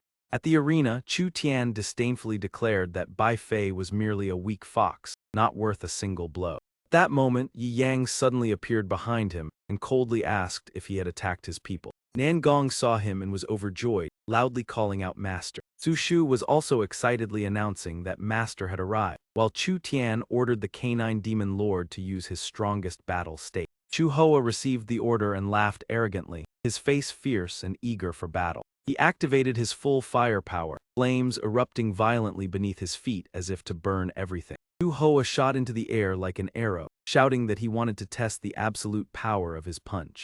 His eyes blazed as his fist unleashed the central ultimate hell annihilation fist with terrifying force. Yi Yang remained calm, his focused gaze tracking every movement of the opponent. Tiu Dao looked up worriedly and hurriedly reminded Yi Yang to be careful. Chu Hoa threw a direct punch, his arm covered in blazing red energy. Yi Yang responded with a powerful swing of his arm, his momentum completely overwhelming. When the two attacks collided, Chu Hoa immediately fell into disadvantage, his body shattered and unable to maintain its original form. Chu Hoa groaned with regret and unwillingness at the unexpected outcome. The audience in the stands were horrified, clenching their hands and exclaiming in shock at the power they had just witnessed. Liu Kui blushed from the effects of alcohol, marveling that Yi Yang truly lived up to his reputation as a top expert on the heavenly ranking, defeating two opponents with a single strike. Chu Tian was stunned to realize that Chu Enham had also been affected by the attack and collapsed. Chu Enham, with a bewildered expression, gradually dissipated like faint light vanishing under the sun. Tiu Dao stood frozen, eyes wide as he shouted in astonishment that a single punch had defeated two demon lords. Chu Hoa and Chu Enham fell simultaneously, creating massive craters on the arena ground. Chu Bing and Chu Tian stood stunned, their faces dark with disbelief at what they were seeing, while Chu Mok roared in fury. Chu Tian licked his lips, moved close to Yi Yang and said that such power makes humans taste exquisite, their fear is the finest seasoning. Yang's entire body shone with golden light, his eyes blazing like golden radiance. He calmly answered the provocation, if you want to try, then do it. In an instant Chu Tian appeared before Yi Yang, saying that he had once sensed the aura of countless human experts. A single breath, he swept past and stood behind Yi Yang as fast as a shadow. Chu Tian revealed a sinister smile, declaring that Yi Yang would surely be the most delicious prey, then laughed arrogantly. He opened his mouth, exposing sharp fangs and a strange elongated tongue, like a creature preparing to strike. The audience in the stands sighed, believing that this young genius could hardly escape being devoured by the demon lord, since no one had ever escaped him. Suddenly Chu Tian froze, his eyes widening as a dazzling golden light erupted behind him. In his vision, Yi Yang shone like the sun, his imposing aura so powerful that none dared look directly. Chu Tian retreated hundreds of meters, shouting in panic, his trembling voice unable to conceal his fear. He shook violently, stammering that it was too terrifying, causing Chu Bing to ask in shock what was happening. Chu Tian's eyes bulged as he weakly admitted that he could no longer remain as before. Chu Mok observed that Chu Tian was extremely sensitive to the strength of his opponents, proving the one before them was far beyond imagination. Chu Tian trembled violently, his body reacting uncontrollably under the overwhelming pressure from Yi Yang. Tiu Dao exclaimed in shock, unable to believe that a Hong and Gaiet-level demon lord would be so terrified. Spectators were equally astonished, whispering in disbelief that such a fearsome being had lost control. Bok Tian stood agape, while Tiu Bao's eyes welled with tears, thinking that her fear had finally been proven justified. Yi Yang looked at everyone in confusion, his mind filled with questions about this strange reaction. Chu Mok explained that Chu Tian was extremely cautious, only acting when certain of victory, but this time he needed to activate the divine demon transformation state. Chu Bing immediately glared and shouted to force Chu Tian into his divine state. Chu Bing and Chu Mok simultaneously performed a secret art, determined to sweep away the ancient city of Lulan. Chu Tian roared as his body began to transform violently at astonishing speed. A surging black energy spread outward, as if seeking to swallow everything around it. When the transformation was complete, Chu Tian became a gigantic monster, his presence far more terrifying than before. He growled that what happened earlier was merely a mistake. He had not yet used divine demon transformation and was affected by the opponent's aura. Chu Tian confidently declared he would punish humanity in his strongest form. Yi Yang only replied calmly, continue. In fury, Chu Tian charged forward as if to crush everything in his path. A thunderous explosion shook heaven and earth, dust and smoke covering the entire battlefield. Chu Tian's massive foot slammed down, splitting the ground apart. Ryu Zhu, Lu Qing, and Su Shu looked up in astonishment, Su Shu unable to hide her shock. Yan Yu widened her eyes in terror, while Zai Gui felt as though the end of the world had arrived. Chu Tian's entire body turned black, black smoke and purple aura coiling around him ominously. Yu Dao realized in horror that this was the dreadful heavenly curse beast form that once brought catastrophe. Everyone turned pale with fear, Tiu Bao thinking that the opponent had revealed his ultimate power. Yu Tian stood towering like a great pillar, his presence making all who saw him tremble. He roared that humanity's apocalypse had arrived, and that he would give Yi Yang no chance at all. Yang suddenly shifted his gaze as if searching for something, murmuring that it seemed he had dropped it. He wondered in confusion where the limited edition Deem Nuang book had gone. Seeing his opponent distracted, Chu Tian laughed smugly, believing this was the perfect opportunity. He raised his head and created a massive black hole, shouting a declaration of total destruction. The move devouring heaven-dimensional vortex was unleashed, the black hole spinning violently as if to absorb space itself.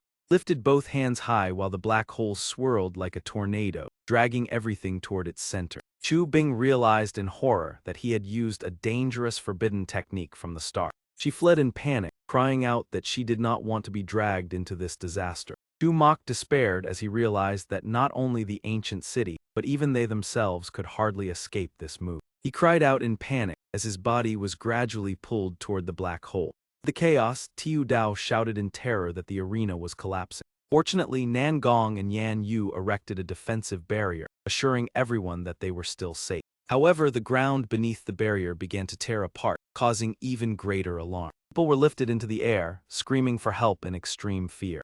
Bai Xian clung tightly to Zai Gui for help, while Bok Tian panicked and Zai Gui remained calm, accepting fate. Yang's face flushed with anger as he gritted his teeth and scolded Chu Tian for causing needless chaos. He turned with a cold gaze, questioning the loss of his treasure and the opponent's reckless destruction. Yang swung his arm, golden energy enveloping it as his aura surged. With an icy expression, he unleashed a high-level hand blade strike, its power like lightning descending. The attack sliced down the massive body of Chu Tian, leaving him stunned and in unbearable pain. The black hole above his head was split apart, losing its powerful suction. Chu Tian's body was cleaved in two, standing motionless like a shattered statue. Sunlight poured down, the city though ruined gradually returning to stability. Yi Yang looked at the quiet scene before him and said with satisfaction that peace had finally returned. People landed safely, rejoicing at being saved while astonished by the terrifying power they had witnessed. A deep voice sounded thoughtfully, expressing amazement at encountering someone like Yi Yang. Tiu Dao blushed and sighed, feeling that her standards for a boyfriend had now risen too high. Tiu Bao silently vowed to behave better, deeply frightened by Yi Yang's strength. Yi Yang suddenly remembered where he had left his treasure and clapped his hands. He realized the book was in the Lu Lan treasury and immediately set off to retrieve it. The scene shifted to the Lu Lan treasury, where Fang Xing stood alone in anxiety. An ancient voice echoed asking who had awakened it. Fang Xing trembled as she replied. The ancient demon inwardly regretted that its plan to absorb power while in deep slumber had been disrupted. Fang Xing knelt and begged the ancient demon to restore order to the world, while Chu Bing realized this was the target Chu Tian had once sought. Chu Bing grew excited upon recognizing this as the demon Lord Fu and Gaia. A great opportunity had arrived. The ancient demon laughed coldly, saying that even weakened it was not someone like Chu Bing could offend. Chu Bing remained determined, raising her hand and swearing she would seize this power. The ancient demon waved its hand, creating an invisible force that swept straight toward Chu Bing.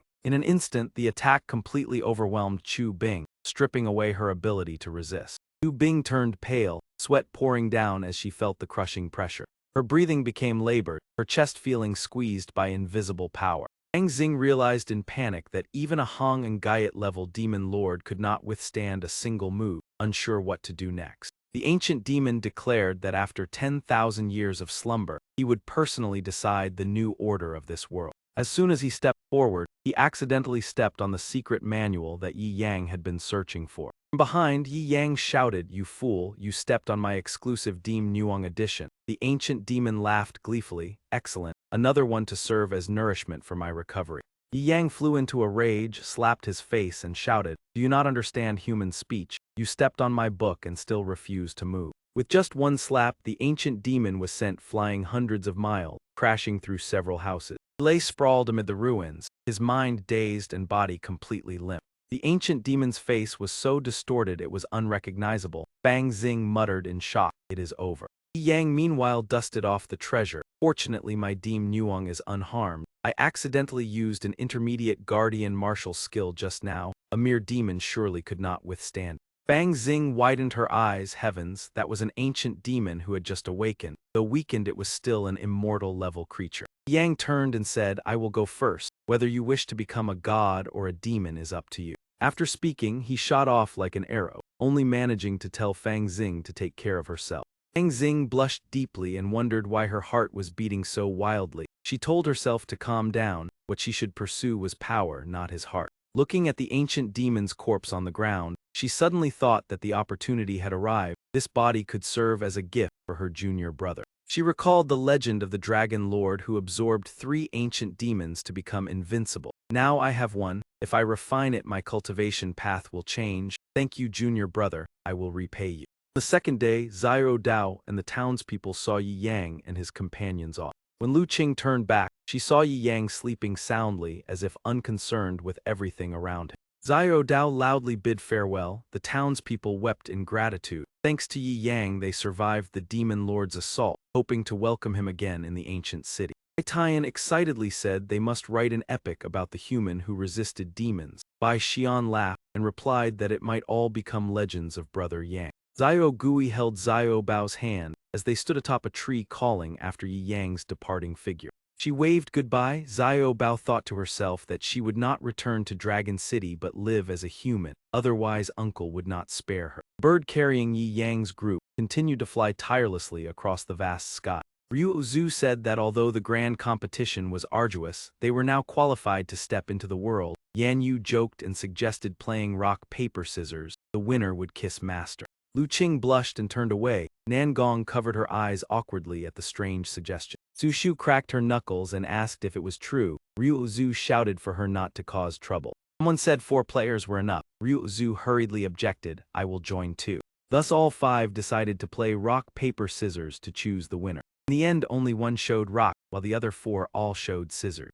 Su Shu jumped up in delight. Yan Yu angrily accused her of cheating. But when standing before Yi Yang, Su Shu became nervous, thinking that although she might be more comfortable in the future, she still felt shy now. As her face drew close to Yi Yang's, the thought of stopping suddenly flashed through her mind. In the windless silence, only the soft sound of a kiss could be heard. Shu gave Yi Yang a passionate kiss that left everyone stunned. Yan Yu widened her eyes and shouted angrily, Su Shu, I will not spare you. Ryu Zhu seemed petrified, clutching her sword and stammering as she called for master, and the sword passed. The scene shifted to Tu-Hai City, where the streets were bustling and houses stood close together.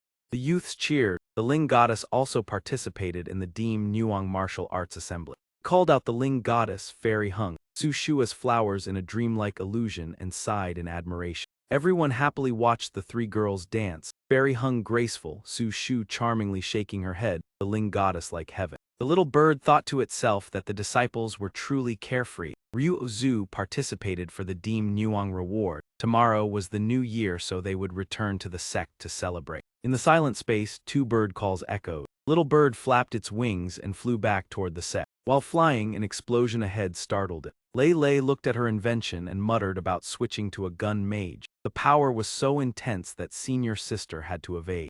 Guan Niang asked whether senior sister had grown close to her. Lei Lei replied that with 1 year left until the grand competition, master had already begun training early. Yang lay sleeping on a tree branch. Someone thought that master had found so many monsters to scare people. Guan Niang irritably told her to stop talking. She was about to lose control. She drew her bow and said master required her to take down 1 target. Lei Lei sighed that it felt like they were preparing to destroy the world. Guan Niang released her grip. The arrow shot forward with great force. He executed soul-breaking bow. The arrow aimed straight at the Iron Man. The arrow struck the Iron Man's face with perfect accuracy. The Iron Man's head exploded, dust and smoke billowing everywhere. Yi Yang was awakened by the noise even while sleeping. He said, if you are finished, then let us go. Tomorrow is the new year, so we should clean up early, startling Lei Lei. Lei Lei turned and asked if she could share her New Year wish with master first. Yang widened his eyes and asked if it had to be said so early.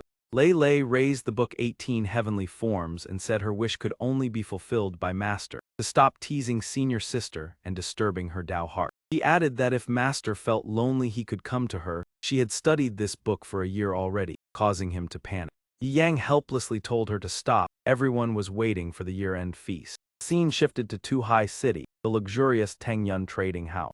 Someone offered 1 million for the demon core of Wujisek. The other responded readily and wondered where she obtained so much. Lam Vu smiled and said it was thanks to junior sister's training. Today the price was favorable due to the approaching new year. The important thing was returning to dine with master. Wujisek Hall shone brightly with lights. When everyone was seated, Yi Yang announced the start of the feast. He asked before the feast if anyone wished to share their New Year wish. Lam Vu stood up smiling and said she wanted to hear Master's wish. Yu Zhu guessed that Master surely held grand ambitions for the world. Yi Yang laughed and said he only hoped the author of Deem Nuang would update more frequently and not take long breaks.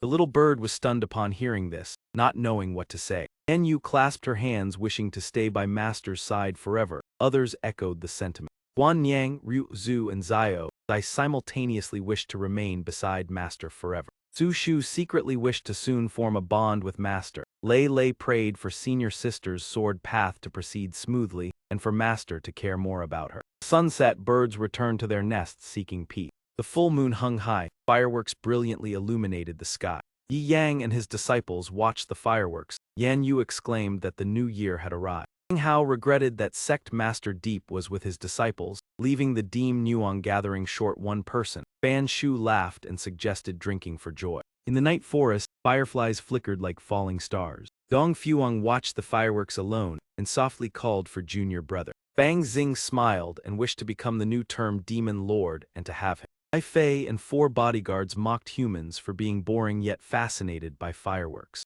Time rewound to 1 year earlier. Yi Yang said he brought Bai Fei out to breathe the new year air and hoped they would watch fireworks together again next year. Bai Fei closed her eyes and snorted coldly, saying she did not want to but still reluctantly stayed to watch with him. She slowly opened her eyes, her flushed cheeks accentuating a gentle and fragile charm. Suddenly, she softly grasped the hem of Yi Yang robe, as if wanting to confess something. In the dark forest, a massive footstep slammed down, causing the ground to tremble and crack. The ferocious giants continued to stride through the Yumin forest, making the atmosphere even heavier and gloomier. The man in the hat trembled as he said the giants here were far too terrifying, fearing they had lost their way. Sak Ba Yan replied irritably that they had already wandered for many days and needed no reminder. Sun Ra complained in frustration that this forest was completely different from the Dai Mak, filled everywhere with dense trees that made him furious. He swung his arm and snapped a nearby tree trunk in half, then shouted, "Where exactly is Vo Kuk Tong?"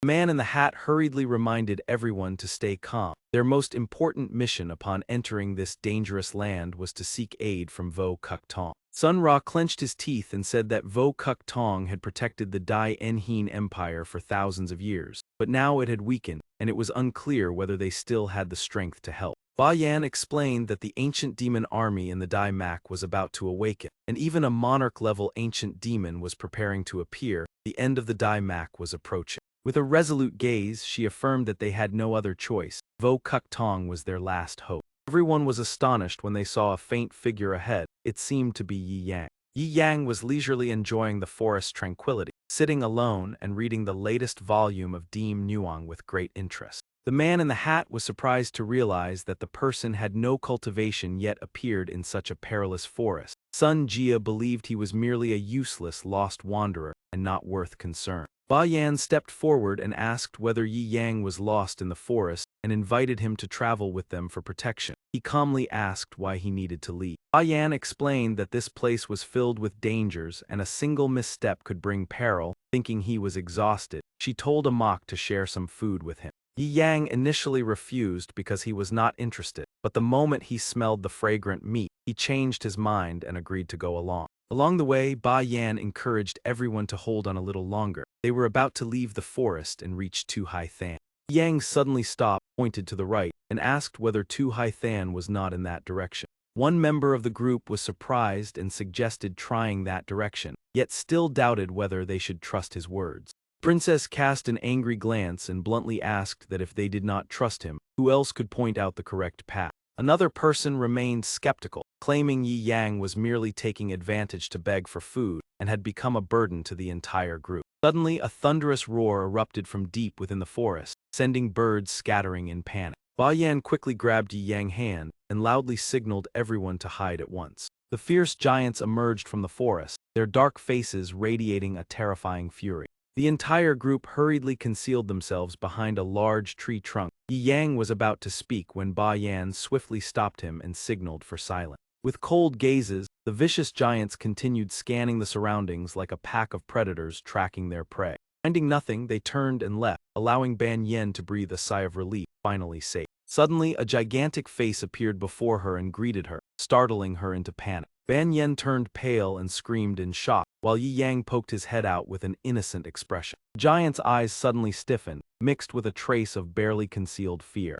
They were utterly bewildered upon seeing Yi Yang, seemingly unable to believe what was happening before their eyes. Their eyes widened with anxiety, sweat pouring out uncontrollably. One of them turned and fled while shouting, and the other giants, upon turning back and seeing Yi Yang, were equally astonished. Without a moment to think, they scrambled to escape, only hoping to leave this dangerous place as quickly as possible. Yang thought to himself that their companions must have remembered him after the previous encounter. It seemed they were not foolish, leaving Princess Ba Yan's people astonished at their retreat. Sun Jia exclaimed in surprise that they had all run away again, while the hat-wearing man beside him said in confusion that perhaps they had only come to intimidate them before withdrawing. Ban Yen was puzzled. They were clearly terrified, so what exactly had caused such panic? Seeing Yi Yang separate from the group, she anxiously called after him, "Fan Shu, do not wander off." The forest quickly returned to its quiet state, birds flying about creating a peaceful scene.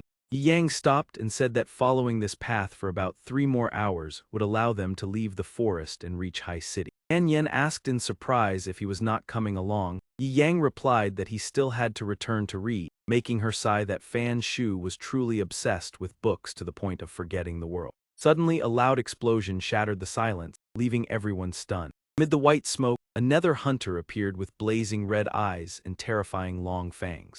The hat-wearing man said in panic that they had been discovered by the demon hunter. A single one of this species was enough to endanger an entire village. Sun Jia excitedly rubbed his wrists, preparing to act. He decisively launched a powerful punch, his arm emitting a brilliant green energy. Sun Jia unleashed the heaven-opening fist, striking directly at the opponent with immense force. He realized that ordinary attacks were ineffective, and that he needed to act decisively with a supreme technique that consumed true essence. Thinking so, he executed a powerful move, launching consecutive attacks that left the opponent unable to react. The nether hunter dissipated within the dense smoke, obscuring everyone's vision. Sun Jia was so exhausted that his eyes bled, yet he still breathed a sigh of relief. The battle had finally ended. Ban Yen joyfully exclaimed that they had been saved, while the hat-wearing man was astonished by Sun Jia's desperate strength. A series of explosions echoed continuously, making the space ahead seem to tremble violently. A pack of nether hunters appeared, their cold gazes like predators in the night.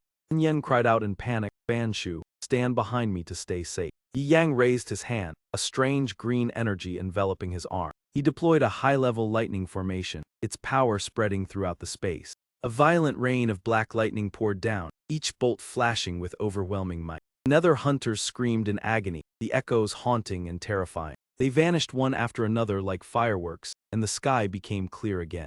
Yang floated in midair, bearing the demeanor of a savior. Ban Yen looked at him with sparkling eyes, exclaiming in amazement that his power was truly extraordinary. Sun Jia turned pale and clasped his hands in apology, realizing he had greatly underestimated others. Yi Yang turned and left, reminding everyone to follow the path he had indicated to leave the forest before nightfall. A satisfied smile appeared on Ba Yan's lips as she gently nodded in agreement. After some time, Ba Yan's group arrived at the Vo-Kuk sect and met Yi Zhen. Both sides exchanged thanks and promised to support each other when needed. Walking behind Yi Zhen, she thought to herself that although the Vo-Kuk sect was remote, its etiquette was still extremely meticulous. Sun Jia looked at the disciples' training and blurted out that this place seemed to be left only with weak female disciples. Yi Zhen smiled and replied that they had all been carefully taught by their master, but Sun Jia still showed disdain.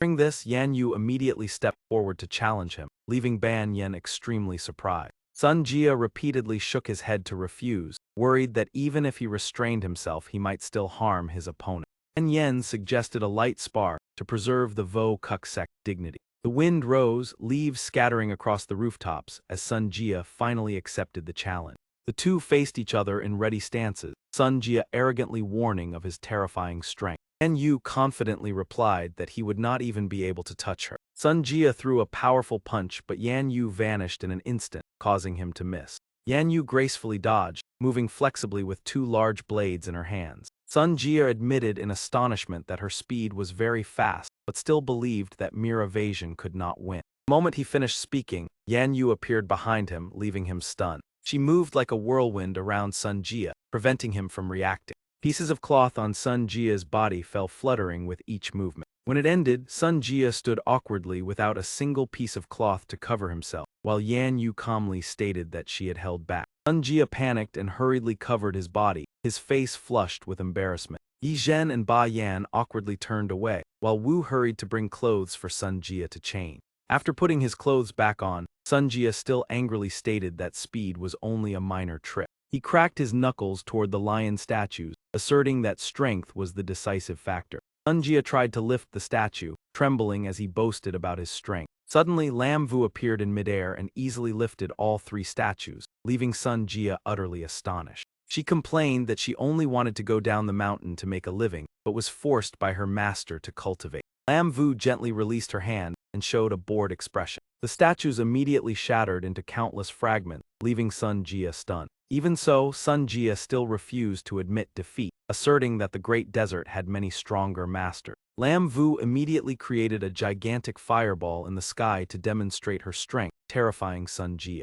Sun Jia knelt and begged Lam Vu to help the Great Desert, vowing wholehearted service. Yi Zhen gently explained that it was only Su Shu's fireball technique and reminded everyone to continue their journey. Until sunlight shone upon the rooftops, Wu wondered why the declining Vo-Kuk sect still had so many masters. Upon arriving at the 10,000 Beasts Hall, Ryu Zhu said she understood their purpose and was ready to assist. She invited everyone inside, leading them along a deep staircase path. At the end of the path, they were surprised to see a vast yet desolate valley. The small bird realized in shock that there were no longer any guardian beasts of the sect, causing Ba Yan to worry. Without the Vo-Kuk sect's spirit beast, the Great Desert seemed to face a tremendous danger. Ba Yan recalled that the eagle protecting the Great Desert for thousands of years had grown old and weak, which was why they had come here seeking aid. Ryu Zhu explained that although her master was absent, they would still assist with the powerful magical artifact he was crafting, and Ba Yan agreed to accept it. Everyone gathered once more before the hall entrance. Ryu Zhu handed Ba Yan a mid-grade saber, causing her to hesitate and ask if this was the powerful artifact mentioned. Yan Yan held the saber and examined it with curiosity. Ryu Zhu explained that this was her master's first experiment, extremely powerful and should only be used in critical moments, at most twice. Sun Jia frowned in irritation, while Ngu complained that it was absurd to use a vegetable knife to deceive them. Sun Jia also angrily asked whether they were being treated like naive country bumpkins who had never experienced the world. Ryu Zhu smiled as she recalled that when Yi Yang forged this weapon, he had created a massive crater. At that time he had said that since it was his first time forging, he had gone a bit overboard, and that this item was normally difficult to use. Baek Yen hesitated before accepting the weapon, thanking the goodwill of the Vo-Kuk sect. Afterwards, Baek Yen took his leave because the situation in the Great Desert was becoming increasingly severe. They needed to return urgently. Ryu Zhu reminded them to travel carefully. On the road, Ngu continued to express dissatisfaction, believing they had been treated excessively. Shuan angrily declared that if this knife proved useful, she would eat it. Baek Yen's group departed. Everyone gathered in the main hall before Yi Yang's seat. Yi Yang flipped through the book in his hand and gently said that if there was nothing else, the meeting was over. As soon as he finished speaking, he was kicked straight in the face by the little bird, which reminded him that he himself had convened the meeting to discuss supporting the Great Desert. Yi Yang awkwardly said he had forgotten. The sect token had been thrown into Enhin Kwok by the old sect master and needed to be retrieved for the grand competition. It seemed he would have to go to the Great Desert. The three disciples stepped forward simultaneously. Ryu Zhu volunteered to go to Enhin Kwok to assist and retrieve the token. Yi Yang nodded and told Ryu Zhu to go alone to the Great Desert for training. The disciples responded in unison. He continued by saying that 3 days later he would lead the disciples into the Great Desert for special training, arranging to meet at the royal capital of Enhin Kwok. Everyone responded enthusiastically. The little bird reminded them that the ancient tomb army was about to revive in the Great Desert, posing a threat not only to this region but to all humanity, so they had to be extremely cautious. While it was still speaking, it discovered that Yi Yang had disappeared at some point, emphasizing that this mission was extremely important. The little bird angrily screamed, causing the hall to tremble, scolding Yi Yang for slipping away early every time there was a meeting. The scene shifted to the western wilderness region, where the desolate great desert echoed only with the sounds of insects. From afar a merchant caravan appeared, advancing with shouts signaling their journey. Yang sat leisurely on a large palanquin, the people around curiously discussing the background of this sect master. The lion pulling the carriage secretly felt dissatisfied, as it was a city-destroying ferocious beast yet was being used as a draft animal. The group of people and beasts traveled through the desert. Yi Yang remarked that the carriage was very stable. A disciple presented chilled grapes for him to enjoy. Su Shu explained that the grapes had been treated with ice magic. Yi Yang ate while reminiscing about Earth. Their appearance attracted many gazes. People discussed the bearing and identity of the sect master surrounded by beauty. During this Lei and Yan Yu jumped down to warn those who were eyeing their master. The crowd below mocked that Yi Yang had no real strength, and that his reputation was entirely created by Ryu Zhu.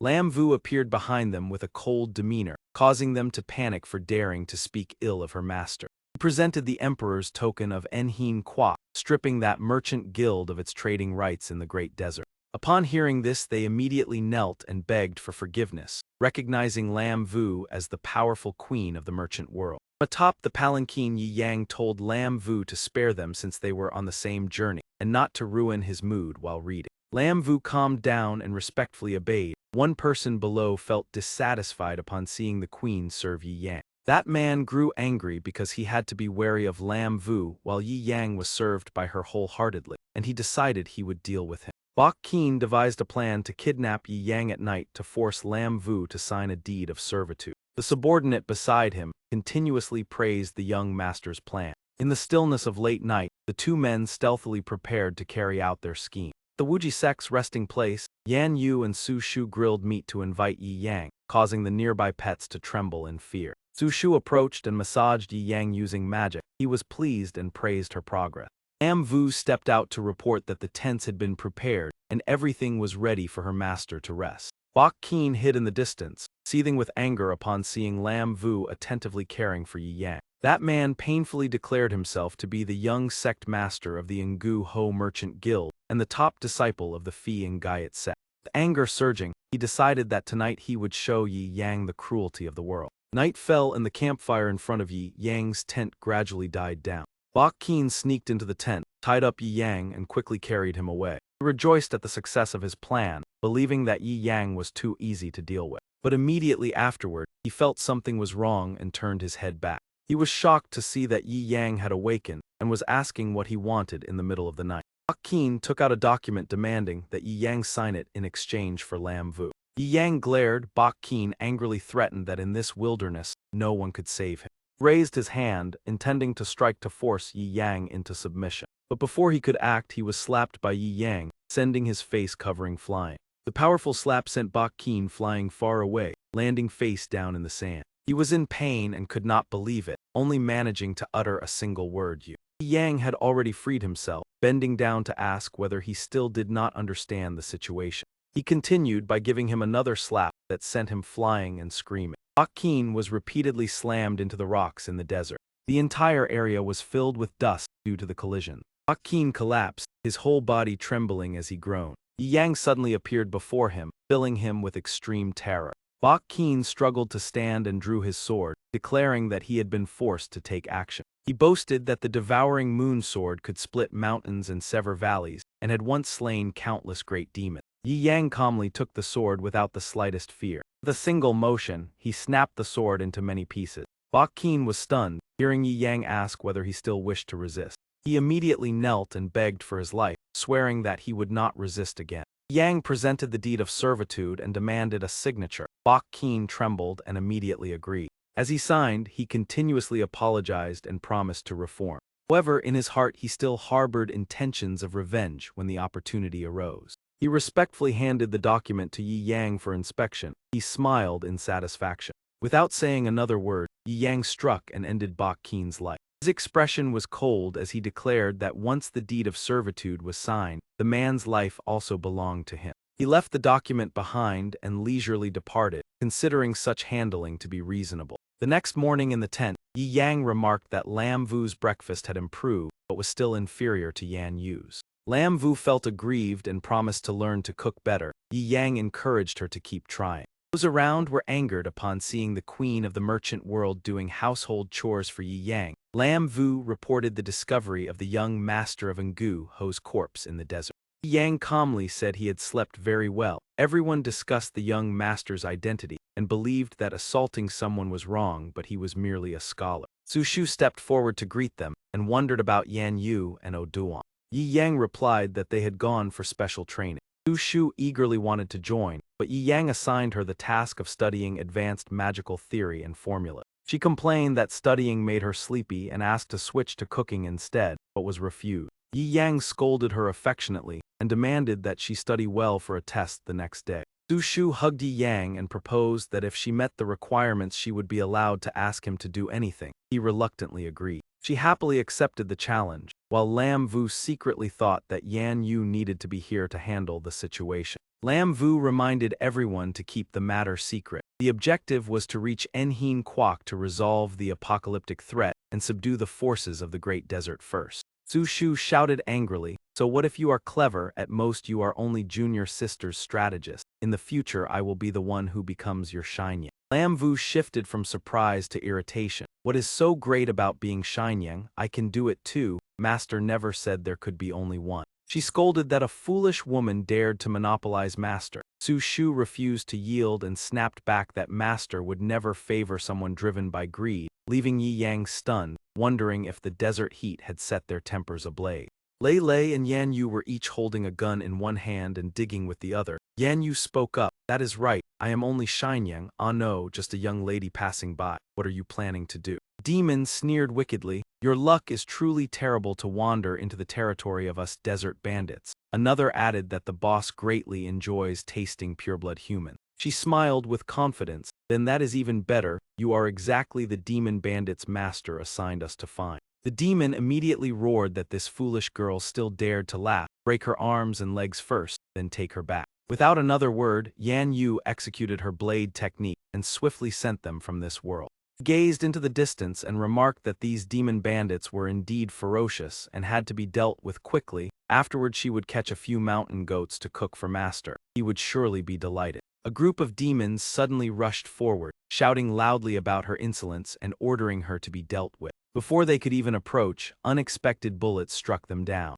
At the foot of the mountain, quite a few demons were still gathered there. Lei Lei set her rifle on a rocky outcrop and let out a soft sigh, firing several more shots yet still feeling not entirely proficient. 2 bullets tore through the air, piercing straight through the heads of 2 demons below. Elsewhere, Yan Yu gripped her blade and dashed forward, telling herself she had to move even faster. In the distance rose a towering rock formation, the headquarters of the demons in this region. He flew straight toward the 2 guards at the entrance and shouted for the demons to accept death. Yan Yu's gleaming blade swept up, swift as lightning. The 2 demons had no time to react before being cut down in an instant. He hurled the blade forward and called out loudly, "Ayang, it is your turn now."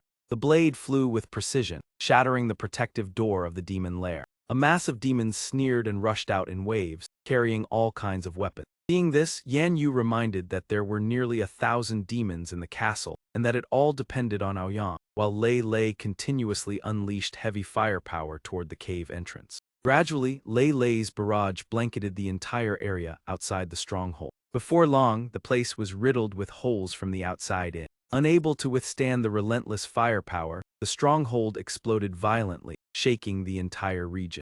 Looking at the devastated scene, Yan Yu marveled at Aoyang's strength, while Lei Lei calmly replied that she simply disliked letting demons get close to her. Yan Yu placed her hands on her hips, hoping everything would end quickly today so it would not affect preparing dinner for Master. Lei Lei raised her gun and announced that the target seemed to have appeared. Beside the bonfire, several tall demons stepped out, saying that it turned out to be only 2 humans causing trouble. One asked what they were searching for. Yan Yu recognized him, and Lei Lei answered that they had come to find someone. He swung the weapon in his hand and shouted that it seemed they were seeking death. 2 swiftly evaded the strike, yet its destructive force caused the very air to tremble. Lei Lei leaped high, aimed her gun at his face and said coldly, "Farewell." The demon was immediately brought down, the ring around his neck flying into the air from inertia. His massive body crashed down, creating a chaotic scene. The green ring around his neck snapped and fell to the ground. Yan Yu swiftly caught it and cheerfully said she had obtained the wind token master needed. Now all that remained was to clean up. At that moment, several bombs suddenly appeared among the remaining demons, throwing them into panic. Witnessing the violent explosion, Yan Yu let out a breath of relief. The job was finally complete, then asked Lei Lei about her dream of becoming the greatest chef under heaven. Holding her twin blades, Yan Yu smiled and affirmed that the dream of creating dishes that bring happiness to others did not conflict with becoming an assassin chosen by Master. Then asked Lei Lei about her wish to silently protect senior sister, and Lei Lei replied that she was merely a young girl able to summon machine guns under Master's guidance. Lei Lei appeared worried, unsure of senior sister's situation after being sent alone to the place where the ancient demon army resided. On a high cliff in the middle of the desert, a child's voice rang out, asking his friend if she was afraid when demons came every day to take someone away. Little girl smiled and declared she was not afraid because she wanted to be brave like the goddess Ryu Zhu, prompting the boy to ask about the renowned sword goddess. 11 years old, Ryu Zhu had followed her master to the great desert, wielding her sword alone to carve a path of life and death, saving villagers and becoming a guardian symbol in the hearts of the young girls here. A strong gust of wind swept in, causing the boy to panic and warn that demons were about to appear. A terrifying pair of legs landed, and though trembling, the little girl spread her arms to shield her friend and told him not to be afraid. The guardian of the ancient demon hall, the soul-devouring fiend, laughed wildly and declared it was time for a meal. The brave little girl stood in front of the others, trembling yet resolute as she shouted that it was not allowed. The demon was surprised by the resistance. The girl calmly raised a wooden stick and repeated Ling Goddess's teaching about never giving up. The boy also picked up a brick, and together with the other children resolved to fight despite knowing danger was near.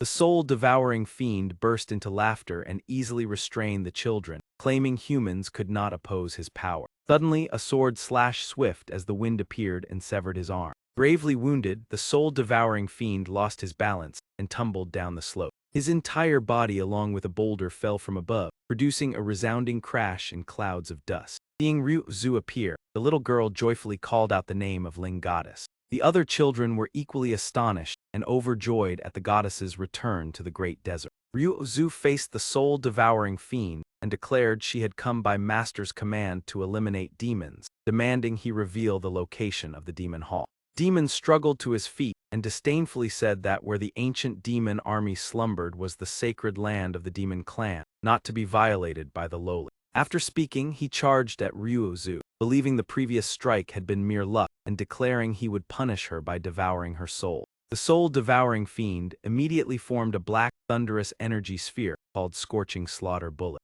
In response, Ryu Zhu unleashed a series of sword techniques that merged into the ultimate art, one sword myriad dust. Her sword force in an instant tore apart both the demon and the energy sphere, leaving him utterly shocked. Before he could resist, the soul-devouring fiend was consumed by his own energy backlash and vanished before the children's eyes. Ryu Zhu calmly took out a soul-collecting crystal and absorbed all the remaining black smoke into it. Within the smoke appeared the image of the soul-devouring fiend struggling to escape, but once sealed, she felt satisfied at having obtained precise clues about where the ancient demon army slept. Children immediately knelt to thank Ling Goddess for saving their lives. She stepped forward to pat the little girl's head, gently telling them to rise because their parents would soon come for them, while she had to continue her mission. The boy timidly asked for permission to inquire about something, and Ryu Zhu smiled and agreed. The boy curiously asked whether she already had a boyfriend, causing her cheeks to flush slightly in embarrassment. The girl beside him immediately objected, insisting that Ling Goddess belonged only to the path of the sword, prompting Ryu Zhu to turn away quickly and remind them not to be overly curious.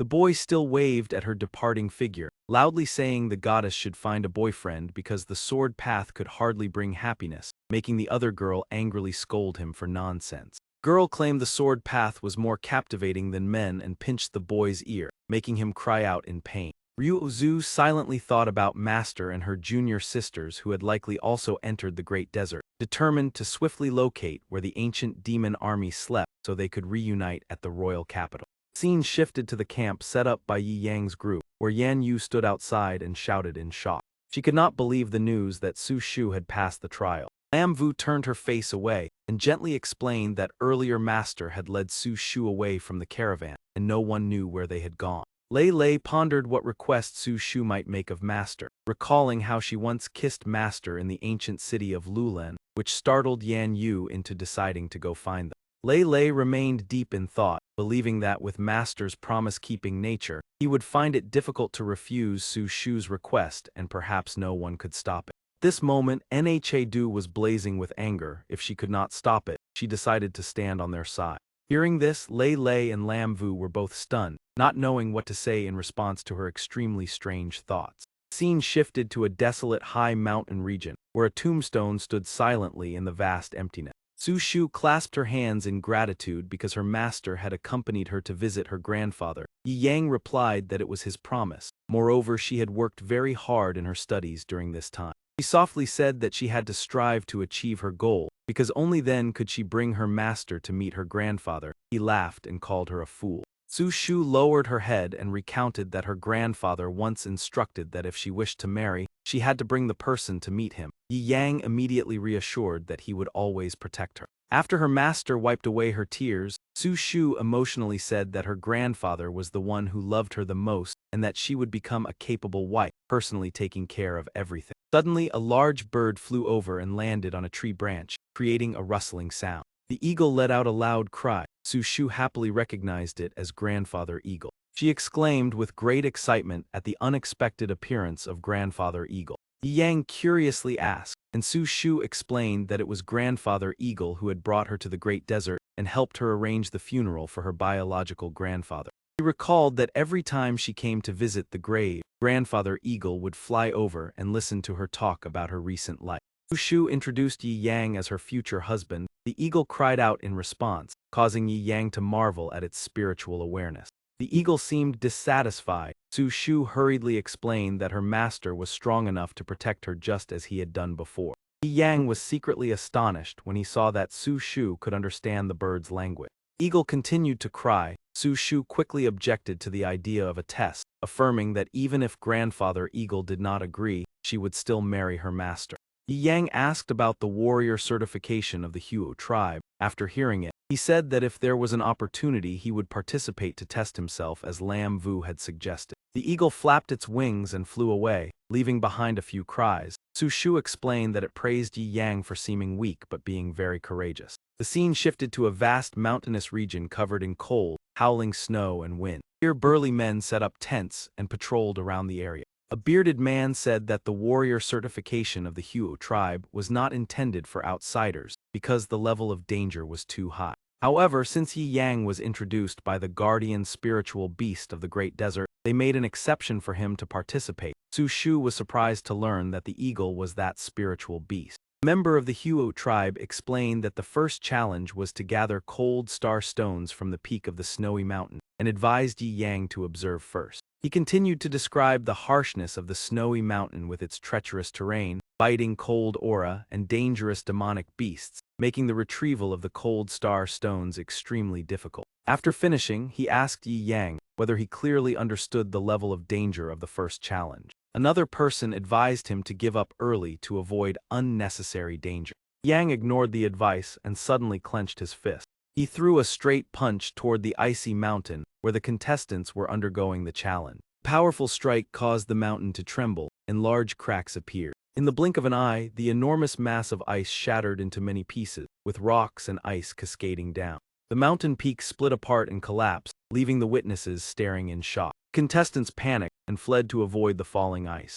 Yi Yang lifted the broken portion of the mountain and asked whether this amount of cold star stones was sufficient. If not, he could continue. Members of the Huo tribe frantically waved their hands and begged him to stop because their sacred mountain had been destroyed. They lamented that without this place the tribe would no longer have a home. Su Shu cheerfully praised her master for being truly formidable, while the contestants were terrified by his astonishing power. Yi Yang calmly asked what the remaining two challenges were, as he wanted to complete them quickly. Everyone then gathered beside a large lake, some complaining that they had misunderstood the previous challenge. A gigantic monster had been slain. Yi Yang dusted off his hands as if he had just finished a trivial task, leaving everyone astonished. Under the stunned gazes around him, he merely said that it was acceptable for now. Yi Yang walked to the edge of the lake, slowly lifting his foot as if preparing to carry out the next step. He stomped down forcefully, causing the ground to crack with fissures spreading outward. In the heart of the lake, a colossal pillar of water shot straight into the sky like a supporting column of heaven. At the top of the water pillar, a boat was lifted and suspended in the air. Yi Yang asked, the third trial, the lost treasure of the tribe was on that boat, so it met the requirement. He glanced at everyone and said that the final test was complete. Su Shu hurriedly asked whether her master would be granted the title of warrior of the great desert as her grandfather had wished. The members of the Huo tribe looked at one another in embarrassment. The entire group suddenly knelt down and loudly proclaimed their homage to the Fire King, causing both master and disciple to be taken by surprise. Yi Yang waved his hand. The title of warrior was sufficient. He had no interest in the position of Fire King. The man hurriedly replied that according to the customs of the Huo tribe, whoever set a record would become the Fire King. Yi Yang calmly said that he would decline that position, but in the future he would ask the Huo tribe for a favor. In return, he could also help them. The man immediately declared that even through boiling oil and blazing fire he would not refuse. He turned and left, reminding them that it was merely a transaction and that he would mention the matter needing help later, then departed first while the group respectfully saw him off.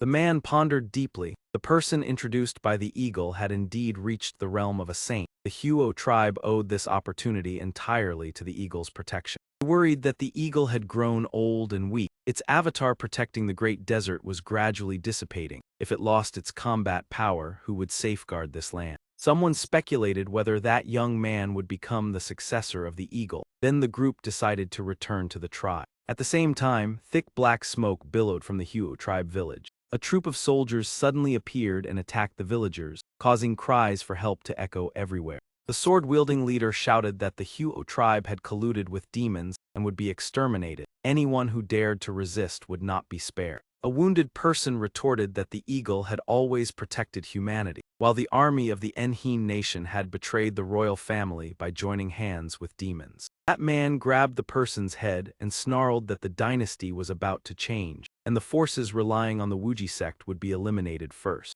After saying this, he swung his blade and killed a member of the Huo tribe without hesitation. The other soldiers also surged forward to attack, shouting with murderous intent. The person painfully watched their relative fall and then tried to escape. That person used their remaining strength to ignite a fire and create smoke as a signal for help. The leader laughed, saying that they wanted them to send the signal so they could wipe out the Huo tribe in one sweep. He raised his hand to signal assembly and ordered the entire team to converge. The group of red-haired people who had just left Yi Yang's place saw the smoke and flames and cried out in alarm. He gritted his teeth and said that after the eagle weakened, the army of the Enhin nation had colluded with demons to purge the resisting forces. The group immediately accelerated toward the village. Even if they had to sacrifice their lives, they would seek revenge. The soldiers continued the massacre. A woman holding her child trembled as she begged them not to strike. A soldier swung his blood-stained sword toward her, causing her to scream for help. The man coldly said that anyone who opposed the demons would face only destruction. At that moment, a beam of light shot in from afar, startling him. Yang arrived with killing intent and unleashed a move that instantly struck him down. The nearby soldier cried out in terror, asking who dared to interfere. Yang did not reply. He merely waved his hand and released a brilliant golden stream of energy. Before the soldier could react, the attack pierced through his body. He only managed a single groan before his entire body and weapon collapsed to the ground. Yi Yang coldly asked who had permitted them to cause trouble in the Huo tribe. Soldiers behind stepped forward and threatened that killing the army of the Enhin nation would come at a heavy price. Before the words had even finished, Yi Yang launched another strike. Cries of agony echoed everywhere. All the soldiers collapsed to the ground one after another. At that very moment, the leading general suddenly revealed himself. Seeing the scene before him, he spoke to reassure, "Young man, remain calm. I admit you are very strong, but alone you cannot withstand an entire army. We came here fully prepared, so do not act rashly. I can satisfy any of your demands, even help you obtain the power of ancient demons for mutual benefit." The moment he finished speaking, he was struck down by Yi Yang with a killing blow. He said coldly, "Too much nonsense." Witnessing this, all the soldiers were stunned. Yang turned to the remaining men and said that his disciple had received news from the rock, and they had colluded with demons to massacre the Fire tribe. This matter originally had nothing to do with him, but the Fire tribe had a pact with him. His gaze turned icy as he declared that anyone who dared break the agreement would pay the price. Hearing this, the soldiers showed no fear and charged forward with loud shouts, believing that their numbers would exhaust him. Yi Yang remained standing still, allowing them to rush toward him amid resounding battle cries. Immediately after, he unleashed a powerful punch. A shockwave sent all the attackers flying dozens of meters away. The terrifying power shattered the soldiers' formation instantly. The residual force from the punch also swept away a vast stretch of land. Survivors fled in panic, screaming about the horrifying strength of their opponent as they ran. However, Yi Yang had no intention of letting them go. With just one more strike, all the enemies were completely defeated.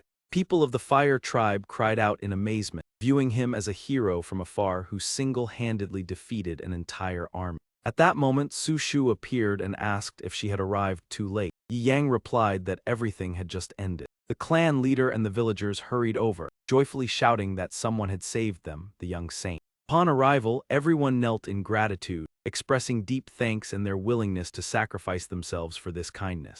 Yi Yang rose into the air and said there was no need for thanks. He was only ensuring the safety of the pact between both sides. He explained to Su Shu the situation of Ran Nation and the connection between its king and the Wuji sect, considering them members of the same sect. The Ran Nation army clearing out demons was also regarded as the responsibility of the Wuji sect. When Su Shu asked about the next step, Yi Yang told her to follow him. The scene shifted to Eagle Mountain, where the enormous rock was tightly bound by 3 men with iron chains. It struggled to cling to the cliff face to resist the pulling force.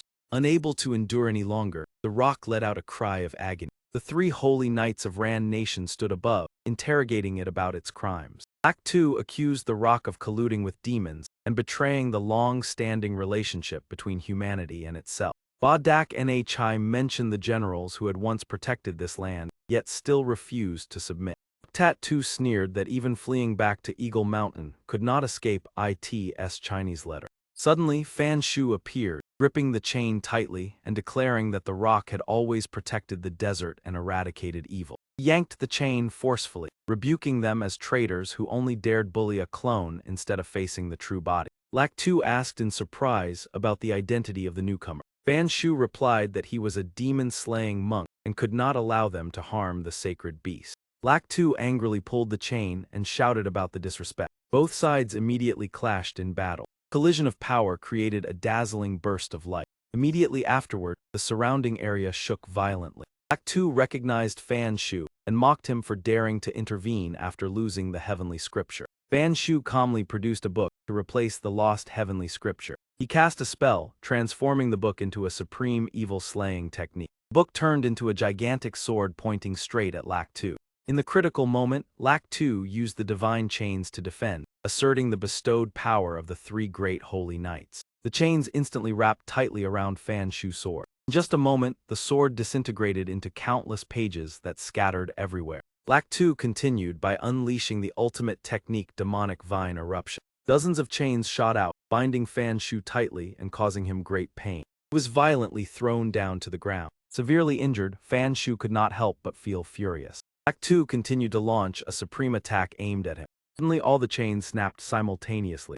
Yi Yang appeared before Fan Shu, smiling in greeting after their time apart. It was he who shattered the chains and helped Fan Shu to his feet. The 3 holy knights were astonished. Lak Tu roared and demanded the identity of the newcomer. Fan Shu immediately warned Yi Yang that they had betrayed humanity and joined the demons. Yi Yang reassured him and said that the 3 men would become training exercises for his disciple. He raised one finger and gently rotated it, treating it as a small game. A barrier was erected around the mountain, forbidding the 3 men from stepping even half a step outside.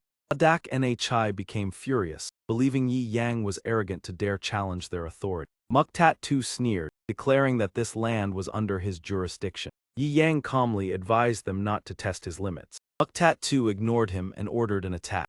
Badak Nhi rushed forward, challenging Yi Yang to stop him. He laughed loudly and charged straight into the boundary of the barrier. The moment he touched it, a flash of light erupted, severely injuring him and making him cry out in pain. Lak Tu exclaimed in shock, unable to believe his eyes.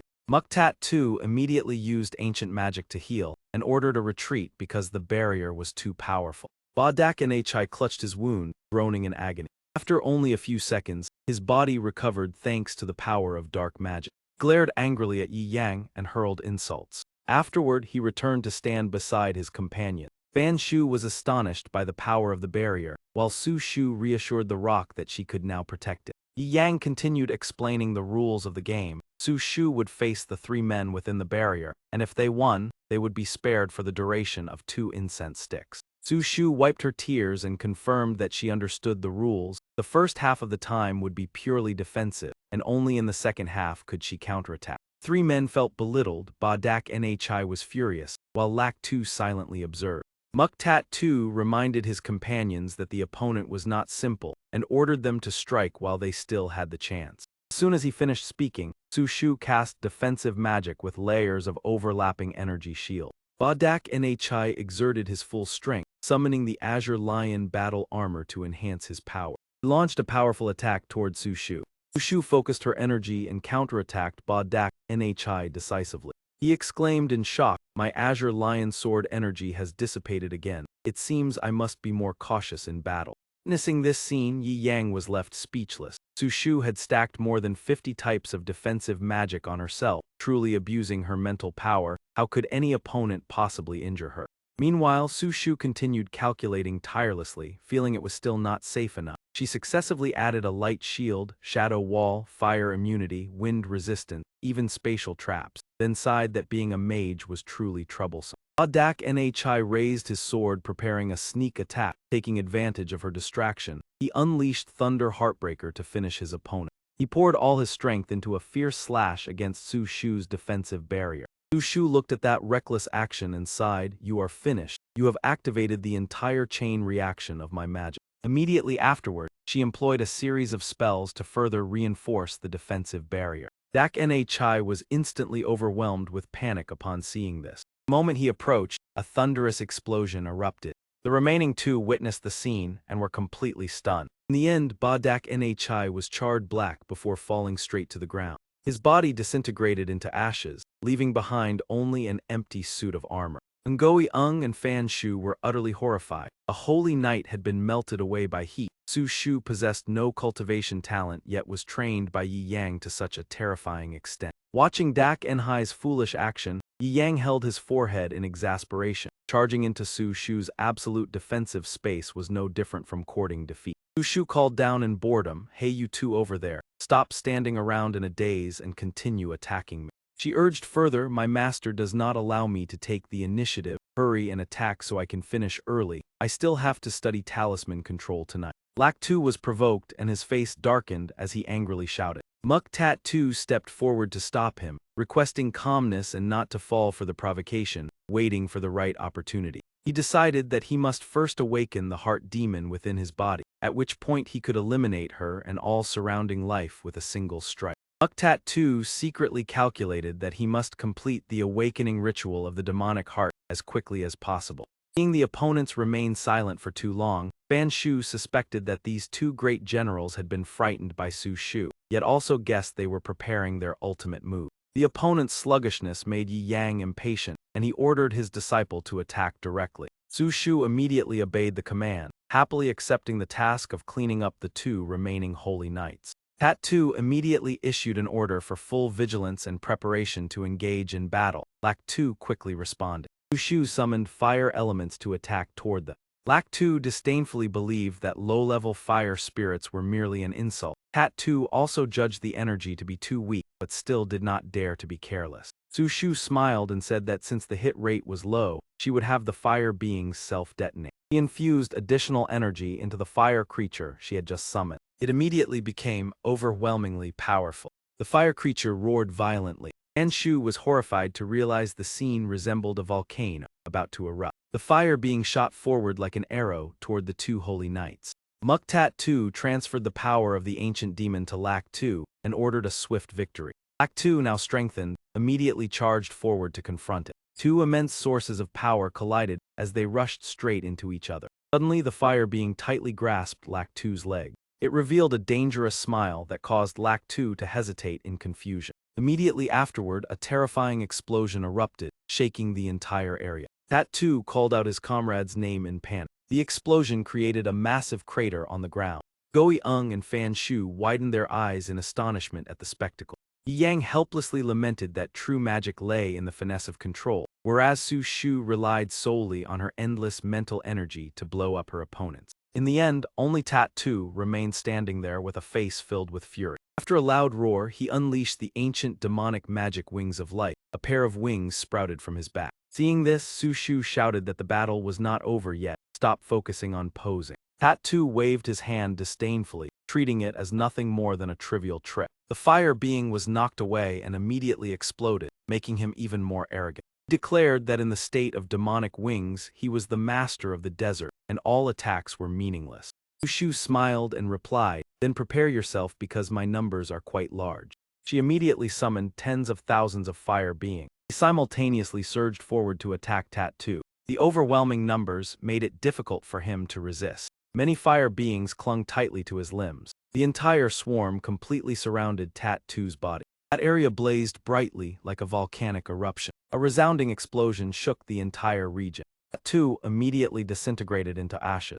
Fan Shu was continuously astonished as the three great holy knights were eradicated just like that. Su Shu asked her master about the result of the special training. Yi Yang judged it a failure because she did not use her intellect in battle. She argued that the opponents were too weak, causing Fan Shu to exclaim that this master and disciple were truly monstrous. Yi Yang jumped down and teased Fan Shu about his strange preferences, prompting him to retort that only foolish men would like Dim Nuang all day long. Su Shu sat watching and sighed. The two had started arguing again. She decided to go visit Ngoi Ung. Fan Shu seriously spoke of important matters. The purpose of coming to the Great Desert this time was to prevent the ancient demon army from reviving, especially the ancient demon monarch who threatened the world. He stated that many experts from the heavenly ranking would participate in the battle. Yi Yang curiously asked whether the publishing house owner Dim Nuang would join as well. Fan Shu grew angry at his lack of seriousness, while Yi Yang turned away saying he had to go to Enhin Kwok. Fan Shu was worried because Enhin Kwok was the front line against the ancient demons and was in turmoil, hoping that this nation would not encounter any upheaval. Yi Yang reassured that Enhin Kwok belonged to the Vo Kuk Tong so no one would dare to touch it, then bade farewell and called Su Shu to leave. Su Shu hugged the eagle to bid farewell to Ngoi Ung and joked about soon marrying her master. She innocently spoke of bold plans to conquer her master, leaving Fan Shu and Yi Yang helpless. He even proposed ideas that caused the other two to be startled and shocked. Yi Yang hurriedly urged her to depart. Su Shu reluctantly promised to bring back good news before leaving. The scene shifted to a rocky mountain where someone was standing on the peak. A girl with her back turned sensed the person behind and greeted Lam Vu, saying that their master had taken Su Shu for special training. Fang Xing cheerfully replied that her junior brother would sooner or later belong to her, and that she had come this time to find Lam Vu. He advised Lam Vu to use her talent to govern a nation instead of merely serving as a financial manager for a small sect, but Lam Vu bluntly refused. Fang Xing mocked that Lam Vu would sooner or later succumb to demonic corruption, and that Yi Yang's reassurance was merely a lie. The image of Lam Vu's dark transformation appeared. Fang Xing revealed that she possessed a powerful demonic bloodline and would be regarded as a monster by the world. Lam Vu calmly replied that it was enough as long as her master acknowledged her, but Fang Xing asked whether she could bear to let Yi Yang become the enemy of the world for protecting her. Lam Vu fell into uncomfortable silence. Fang Xing continued that she risked her life to earn money because she foresaw her future transformation into a demon and wanted to protect her senior sister. Memory surfaced of when Lam Vu was young, promising her master that she would earn money so that everyone would not have to endure hunger.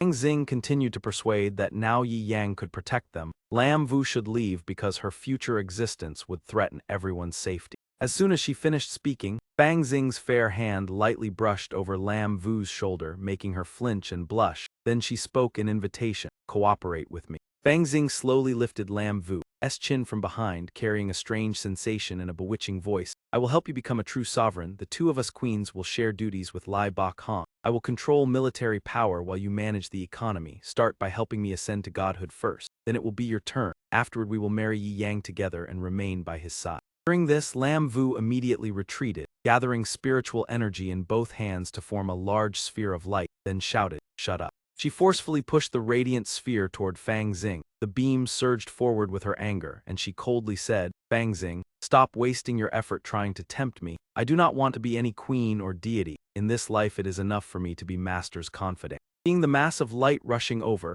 Bang Xing calmly dodged and sneered, saying Lam Vu was intelligent, yet her great calamity was less than 3 years away, advising her to make plans for Yi Yang soon. Standing above, Lam Vu caught the mockery in those words and angrily replied, Bang Xing, worry about yourself first. If within 1 year you do not unite with my master, that will be your true calamity. Suddenly, a moderate explosion sounded from the rock behind. Lam Vu irritably said her matters were hers to resolve, while Fang Xing helplessly reminded her that the ancient demon army was about to revive, and their sovereign was preparing to awaken with destructive power and the ability to bewitch hearts.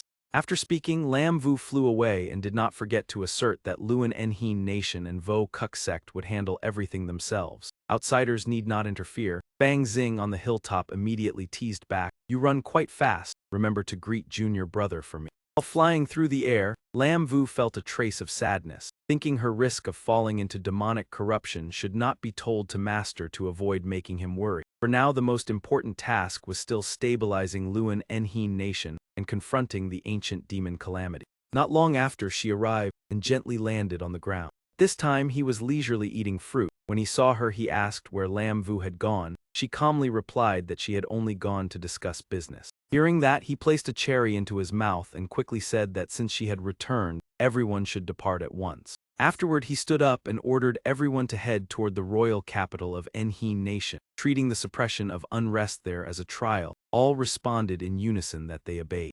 Not long later, the scene shifted to the imperial palace of Great Enheen Nation. Yan appeared, lifted her head to look around and wondered why after returning for 3 days her royal father had not summoned her. Was it because she had not met the sect master of Vo Kuk sect? The attendant beside her explained that the king was only busy with state affairs and demons had been active recently. Moreover, she had already brought back the sect token. Ba Yan suddenly took out a sharp object and asked again, leaving the other person flustered and unable to answer. Just then, the 3 of them simultaneously bowed when they saw someone appear. It turned out to be a eunuch. He looked at them and conveyed the decree summoning the princess and the 2 envoys into the hall for an audience. Ba Yan joyfully opened the door and stepped inside, but before her eyes was a horrifying sight in the hall, making her choke as she called out, "Father, I have returned." All 3 who witnessed the scene were stunned, their eyes filled with panic. Seeing her royal father collapsed upon the throne, Ba Yan could not restrain her grief and screamed. A man in blue lay motionless against the wall. The others in the hall had met the same fate. Witnessing everything, Ba Yan could not hold back her tears and spoke through sobs in deep anguish. Suddenly a man in white and a bull-headed figure appeared. The man in white spoke in a tone of feigned concern to welcome the princess back. The bald man immediately stepped forward to shield Ba Yan, protecting her, and respectfully addressed the man in white as national preceptor. It turned out he was the national preceptor Bak Luan. He coldly declared that the former king had colluded with demons and betrayed humanity, thus taking his own life. The loyal officials who defended him had also been dealt with, and he asked Ba Yan, daughter of a criminal king, what excuse remained. Hearing that, Ba Yan angrily retorted that they were the ones colluding with demons, twisting black and white to frame others. The man standing beside her also spoke in anger, condemning the act of joining demons as a crime against all humanity. Bak Luan coldly replied that humanity would sooner or later be destroyed and history erased. Demons were in fact deities, and revealed that the former king's younger brother had been chosen as the new king with the army's support. At that moment, the plump new king appeared embracing 2 beauties, cheerfully proclaiming that they were not demons but gods, while the 2 girls beside him coquettishly flattered him. He was the new King Ba Theme, claiming that only by submitting to those gods could the nation live in peace. Guard immediately drew his sword to protect Ba Yan, disdainfully saying a man like him was unworthy of being king, but Bak Luan Ao Man ordered the princess to kneel and confess. He declared that Ba Yan had fallen into the heavenly net they had arranged. With 2 divine guards of unmatched strength she had no chance to resist. It would be best to obediently accept death to preserve her body. Ba Yan clenched her teeth and resolutely replied that she would never confess. A glowing blade appeared in her hand as she bravely declared she would protect Enheen Nation. Ba Yan loudly affirmed that she did not recognize this new king. Though somewhat tense, she still emphasized that without the consent of the Council of Elders and the 4 great nomadic tribes, the enthronement could not be legitimate. Bak Luan lowered his head with a faint laugh, saying the demon envoy had arranged everything. Those who disagreed were either dead, and the first heir had coincidentally taken his own life. Hearing those words, Ba Yan's eyes gradually darkened. Bak Luan crazily said the two divine guards enjoyed tormenting women, and laying hands on the princess would surely bring them pleasure. Duan Jiang Yen gritted her teeth and angrily cursed a bastard. The bull-headed figure revealed a sinister smile and stepped forward with the intent to act against the princess. Sun Jia immediately poured all his strength into his blade, determined to confront the demons to protect the princess. He leaped into the air, swinging his blade with both hands to unleash a thunderous technique. However, when the blade struck the enemy's body, it shattered instantly. Fragments of the blade pierced back into Sun Jia's body. The bull-headed figure proudly declared his body was as hard as diamond. Merely standing still was enough to make weak beings collapse. After that, he emitted a demonic sound wave that blasted Sun Jia far away. Seeing Sun Jia slammed heavily against the wall, Ba Yan cried out his name in terror. A man wearing a hat immediately stood before Ba Yan to shield her, warning the enemy, but the bull-headed one remained indifferent, saying human women always interested him. Ba Yan trembled yet forced herself to remain calm, declaring she was not afraid because she possessed a supreme artifact personally crafted by the sect master of Vo Kuk sect. Bak Luan showed a flicker of surprise upon hearing that, but then burst into mocking laughter. He sneered that Vo Kuk sect had declined to the point of only giving the Thak Bat family such an ordinary weapon, while the horse-headed figure contemptuously remarked the princess had reached her end. Ba Yan gritted her teeth as the horse-headed Ao man challenged her to use that torn blade to cut his diamond body. A surge of spiritual energy suddenly enveloped Ba Yan's arm holding the blade. Though her heart was filled with fear, she still resolved to risk everything in counterattack. Immediately after, she unleashed a powerful slash straight toward the bull-headed figure. His body was instantly split into two under that astonishing force. Not only that, those standing around were also swept up and fell before the might of the slash. Ba Yan's attack even pierced through the grand hall, leaving a deep mark. At Ancient Ruins Cave, a furious cry rang out in shock. A red-robed man stared at the sphere before him and exclaimed that the heavenly net he had laid had been broken by Ba Yan. He was the first demon envoy, immediately calculating and ordering the activation of the secret weapon within the imperial palace to drive the princess into a dead end. At this moment, the ground within the imperial palace had already become chaotic and ruined. An orange sphere enveloped the three of them as they hovered in midair. Sun Jia used a spatial teleportation talisman to protect all three, and in astonishment realized they had just escaped thanks to a cleaver. Three were still stunned as they looked at the weapon in hand, unable to believe that what had unleashed such terrifying power was merely a kitchen knife. Meanwhile, a stream of black aura gathered around the first demon envoy as he began a summoning ritual, calling forth nation-destroying giant corpses. Immediately after, colossal creatures rose one after another from the earth. Ba Yan frowned, her eyes vigilant before the new threat. Beneath them were three nation-destroying giants with destructive power. Ba Yan raised the cleaver high and coldly challenged the enemy to advance. She swung a mighty slash that pierced through all three giants, at the same time tearing the ground open into a massive chasm. The sphere before the first demon envoy cracked apart as the three giants were annihilated. He exclaimed in horror that he could not believe Ba Yan possessed a divine weapon capable of opposing nation-destroying giants.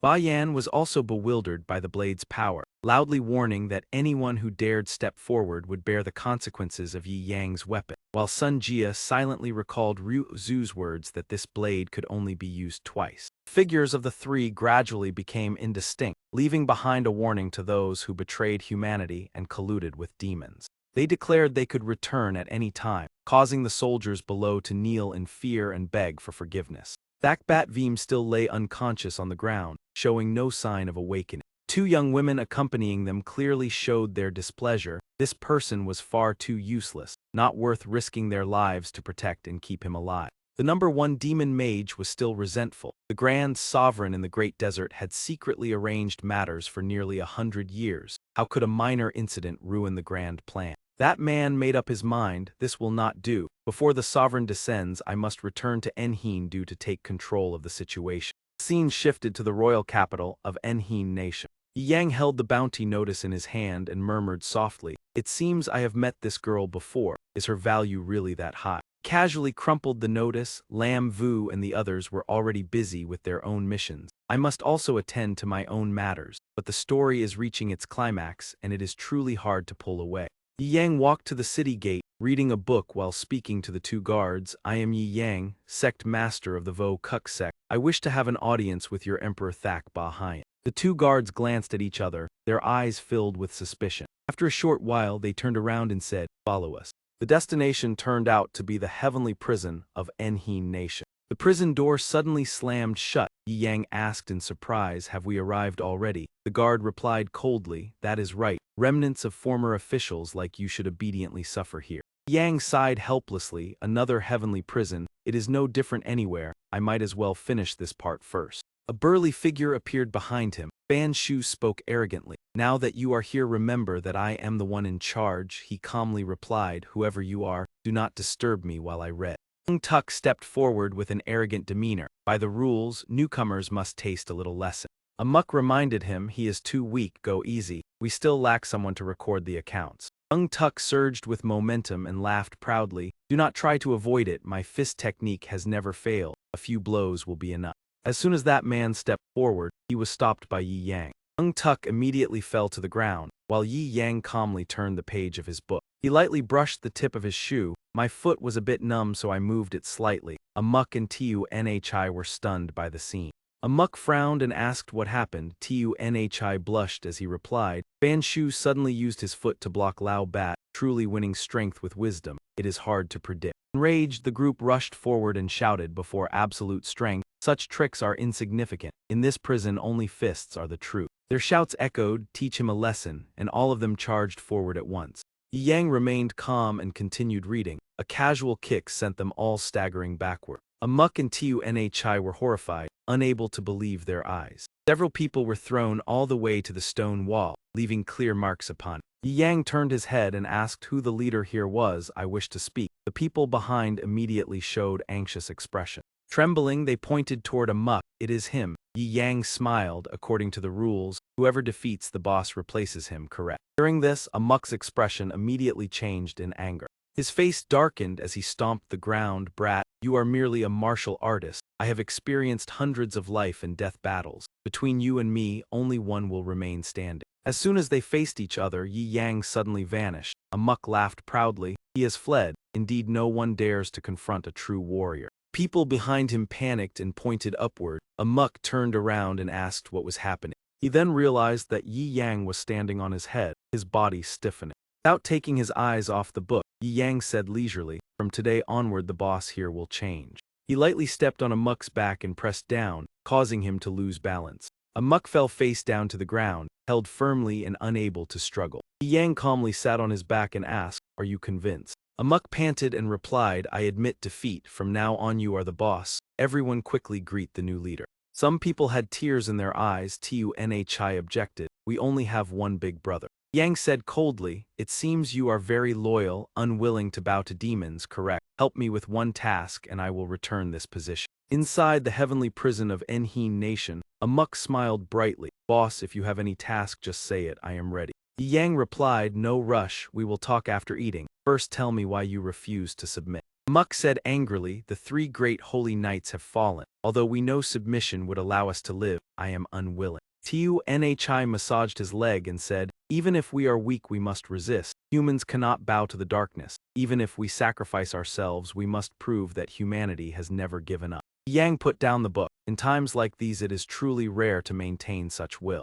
With such spirit, how could you truly submit to me? A muck, this task is entrusted to you." He tossed a token to him. Muck took it and examined it carefully, his eyes widening in shock. On the token was the general's command, a symbol of humanity's survival. The betrayal of the three knights had caused endless hatred among the soldiers of Enhin Nation. They knelt and kowtowed. "Whoever can wash away that humiliation we are willing to follow for life." Yi Yang coughed lightly. "It was not I but my disciple Su Shu who accomplished it." A muck said emotionally, "We are willing to pledge loyalty to our benefactor and his disciple." Yang turned away. "No need for formalities. I have been staying up reading for the past few days and am quite tired." He walked to the bed and lay down. "I will rest for a while before continuing." Everyone discussed among themselves, perhaps because the benefactor's disciple defeated the three knights he was imprisoned. "In any case we must protect him." Tunhi reluctantly nodded. heavenly prison suddenly shook violently. The third demon envoy appeared with a gigantic and grotesque form. The guard led him inside and said, "Everyone here is food." The demon envoy laughed. "Humans are the most delicious delicacy. After eating, I will grant power like that of the three knights." Guard bowed his head. "Please enjoy yourself, my lord. Tonight you may consume them all." That man hastily agreed. The demon envoy opened his mouth, and sinister energy poured out from within. The black aura transformed into long strands that tightly bound the people in the prison. He tightened his grip with that power, causing them to cry out in pain. Before long, their figures gradually began to dissipate. A muck shouted loudly, "The demon wants to massacre us." Second brother, "Take the benefactor into the secret passage. The others provide cover." He quickly escorted Yi Yang into the hidden tunnel, while a muck and the remaining men stood in front to block the way.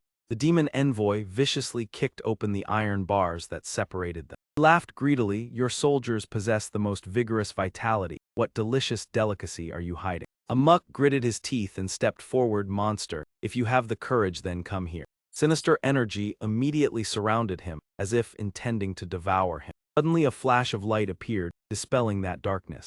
A muck was stunned as the sinister energy vanished. Turning back to see that Yi Yang had taken action, the benefactor had recovered. A muck said angrily that the three knights had been bewitched and betrayed them. Yi Yang stepped forward and asked the demon envoy, "It was you who captured Dai Bang." Demon envoy sneered, "Do you also desire the power of the ancient demon? If you can withstand my demonic aura, you will become an excellent war slave." Yang remained silent and gently brushed a blade of grass from his shoulder. He lightly waved the blade of grass. The demon envoy's outline was cut through while he continued rambling in temptation. He said that one only needed to kneel and swear loyalty, then suddenly realized something was wrong and asked, "What did you just do?" Yang replied calmly, "The answer will reveal itself." As soon as he finished speaking, the demon envoy's face split into four parts. That man collapsed to the ground before everyone's astonished eyes. Everyone was horrified by the scene. The accompanying guard hurriedly knelt and begged for mercy. "I was only forced." Before that man could finish speaking, a long sharp object shot toward him. It pierced through his helmet and sent him flying far away. His body slammed violently into the wall, causing the surface to crack and shatter into fragments. His appearance was utterly miserable, his life force completely gone. Yi Yang turned his head and announced that everyone was now free, but the waiter only sighed, saying it was useless because the new king of Ran Nation had submitted to the demons, and the great desert no longer had a place for them. Yi Yang calmly replied that in that case they only needed to replace the king, while raising his hand to point at the guard. Cast an intermediate undead summoning spell, causing that body to move again as its face gradually transformed. Suddenly, the body kicked off the wall and shot forward. In the blink of an eye, it appeared right in front of Yi Yang. Its appearance had completely changed, now becoming a terrifying skeletal warrior. Yi Yang proposed that as long as he completed a mission on his behalf, he would not only restore his position as leader but also grant a great reward, leaving a muck briefly astonished.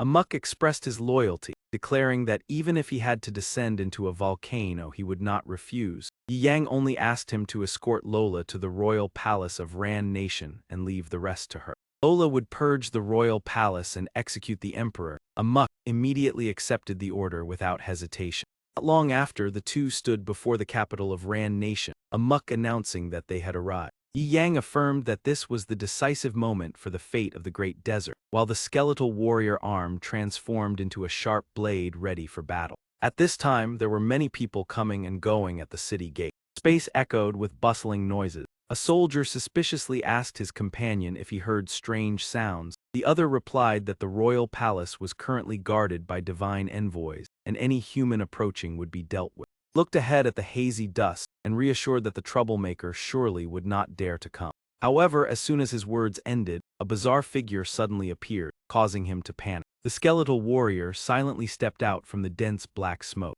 The soldier trembled as he asked what that thing was. The one beside him hesitantly guessed it might be a follower of the divine envoy. It advanced and delivered a powerful strike, knocking the soldier down. The one beside him screamed in terror and called for reinforcements. Before they could call for help, the skeletal warrior swiftly defeated them all. Other soldiers who witnessed the scene panicked, raising their weapons and shouting an alarm about the invasion of a monster. A general stepped forward to block the way, arrogantly declaring that no demon could enter the imperial city while he was present. However, the skeletal warrior did not respond. and simply delivered a decisive strike that quickly defeated the general. Remaining soldiers angrily charged forward, shouting to use the demon root formation taught by the divine envoys. They attacked simultaneously with spears, believing the skeleton could not withstand the pressure of the formation.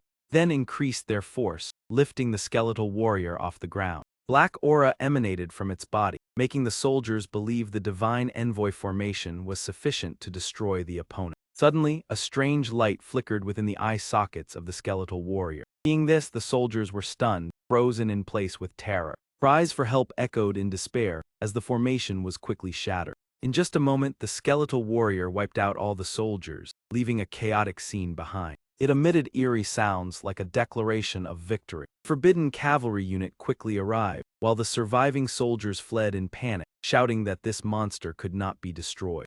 The newly arrived cavalry confidently declared that all their equipment was bestowed by the divine envoys and specialized in suppressing evil, ordering the skeletal warrior to kneel and surrender. Ignoring the threats, the skeletal warrior immediately charged straight toward them. In an instant, it swept through the cavalry formation, rendering all the soldiers incapable of fighting. After breaking through the encirclement, the skeletal warrior slowly continued forward with dry footsteps. It strode away proudly with a blade in hand, leaving behind those who had just collapsed one by one. The scene shifted to the main hall of the royal palace. Thak-Bat-Veem held a beauty in his arms and leisurely asked about the situation outside, as the army seemed to be at a disadvantage. A palace maid raised a cup and flattered him, reassuring that the 3 divine envoys were guarding the palace, and even if the sky collapsed, no one could breach the defenses. Hearing this, he laughed loudly and ordered everyone to continue the banquet and toast to the imminent descent of the supreme ruler who would dominate the world.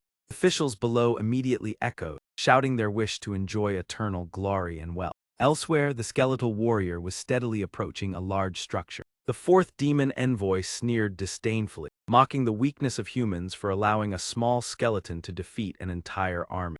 5th demon envoy immediately rushed out, loudly declaring he would destroy the enemy. As he moved, he unleashed a powerful ultimate technique toward the skeletal warrior. The 4th demon envoy showed dissatisfaction, believing the 5th was too hasty to use a strong move from the start. As he charged forward, the 5th demon envoy saw the opponent counterattack with lightning speed. In just a moment, he was defeated. 4th demon envoy exclaimed in shock that a small skeleton could defeat the 5th. The 2nd demon envoy suspected that the opponent might be immune to physical attacks. Hearing this, the 4th demon envoy immediately acted, deciding to use sealing magic to eliminate the opponent. Unleashed a series of demonic light techniques toward the skeletal warrior.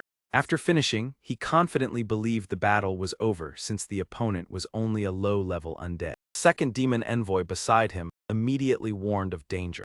Before he could react, the 4th demon envoy saw the skeletal warrior rushing toward him with astonishing speed, sword in hand. The sudden attack caused him to collapse on the spot. The skeletal warrior landed lightly, while the 4th demon envoy was completely annihilated. The 2nd demon envoy realized in horror that even a high-ranking demon envoy could not withstand a single blow, and decided to retreat to preserve his life. With that thought, he immediately fled, leaving the skeletal warrior to advance alone. The skeletal warrior had reached the area directly in front of the target building. It raised its sword high, emitting a low sound like a cold laugh. At this moment, a fierce wind rose outside the royal palace hall, scattering leaves everywhere. The skeletal warrior leaped straight into the hall, throwing the officials into extreme panic. Thak-Bat-Veem cried out in fear, calling for the divine envoys and the 2 guardian goddesses to protect him. The girl in pink replied coldly that the divine envoys had been defeated, advising him to take care of himself before it was too late. After speaking, the 2 girls immediately flew up intending to leave the dangerous place, astonishing everyone. The skeletal warrior did not let them leave, swinging its sword to create 2 streams of sword energy. 2 girls were instantly defeated in a flash. Afterward, the skeletal warrior directed its gaze straight toward Thak-Bat-Veem on the throne. He trembled and cried for help, repeatedly calling on the officials to protect him. A high minister calmly stated that the warrior target was the new king, advising everyone to remain still to avoid implications. Thak-Bat-Veem desperately begged, promising to offer all treasures, gold, and jewels in exchange for his life. The skeletal warrior continued advancing. He knelt and kowtowed, pleading for forgiveness and regretting having sided with the demons. Ignoring all pleas, the skeletal warrior decisively delivered the finishing blow. The strike caused him to collapse instantly, ending the fate of the new king. Witnessing this, the officials collectively knelt, declaring that the great desert could not be without a ruler and requesting to honor the skeletal warrior as the new king. However, as soon as the words ended, the skeletal warrior turned and unleashed a strike that silenced everyone. Those standing behind witnessed the scene and were utterly stunned, too frightened to speak. The creature wielded twin blades in his hands, and wherever he advanced, the powerful officials collapsed. When the skull warrior departed, only a scene of devastation remained behind. The scene shifted to another area, where towering buildings were immersed in silence. At the place where the demonic aura was severed, a voice resounded, signaling that the chapter had ended. Yi Yang closed the book and calmly said that the situation over there should have been resolved as well, then told everyone to prepare to depart. Zio Nhi immediately asked about their next destination. He replied that they would head to the imperial palace, as the successor was the princess. He assigned Zio Nhi the task of protecting her, which left him flustered as he believed he was not capable enough. During this, Yang merely snapped his fingers with calm composure. Instantly, numerous specially crafted blades appeared on the ground. He explained that these were refined weapons with high durability, sufficient to ensure long-term safety. Everyone picked up the weapons and asked whether they could protect the princess. Yi Yang affirmed that they were completely sufficient. He added that ordinary demons could be easily restrained by these weapons, and that this was also a way to train the disciples and strengthen the security of the imperial palace. Hearing this, everyone unanimously declared that they would take over the task of protecting the imperial palace with the squad of specially crafted blades. Yang led the group away, saying that the little skeleton had finished cleaning up and that it was now time to take control of the imperial palace. The scene shifted to the imperial palace of Enhin Kwa, where a panicked cry suddenly rang out. Nam Dung Tuk was teasing, causing two palace maids to feel uncomfortable. His companion immediately reminded him to maintain the demeanor of a royal soldier. He gave an awkward laugh and joked with his companion that he had not expected the palace maids to be so beautiful. Suddenly, a soldier rushed over to report that a demonic envoy had been discovered hiding in Feng Duong Pavilion. Upon hearing the news, his companion deduced that the opponent intended to ambush the princess and immediately set off to handle the situation. At Feng Duong Pavilion, a shadowy figure hovered in the air and laughed provocatively.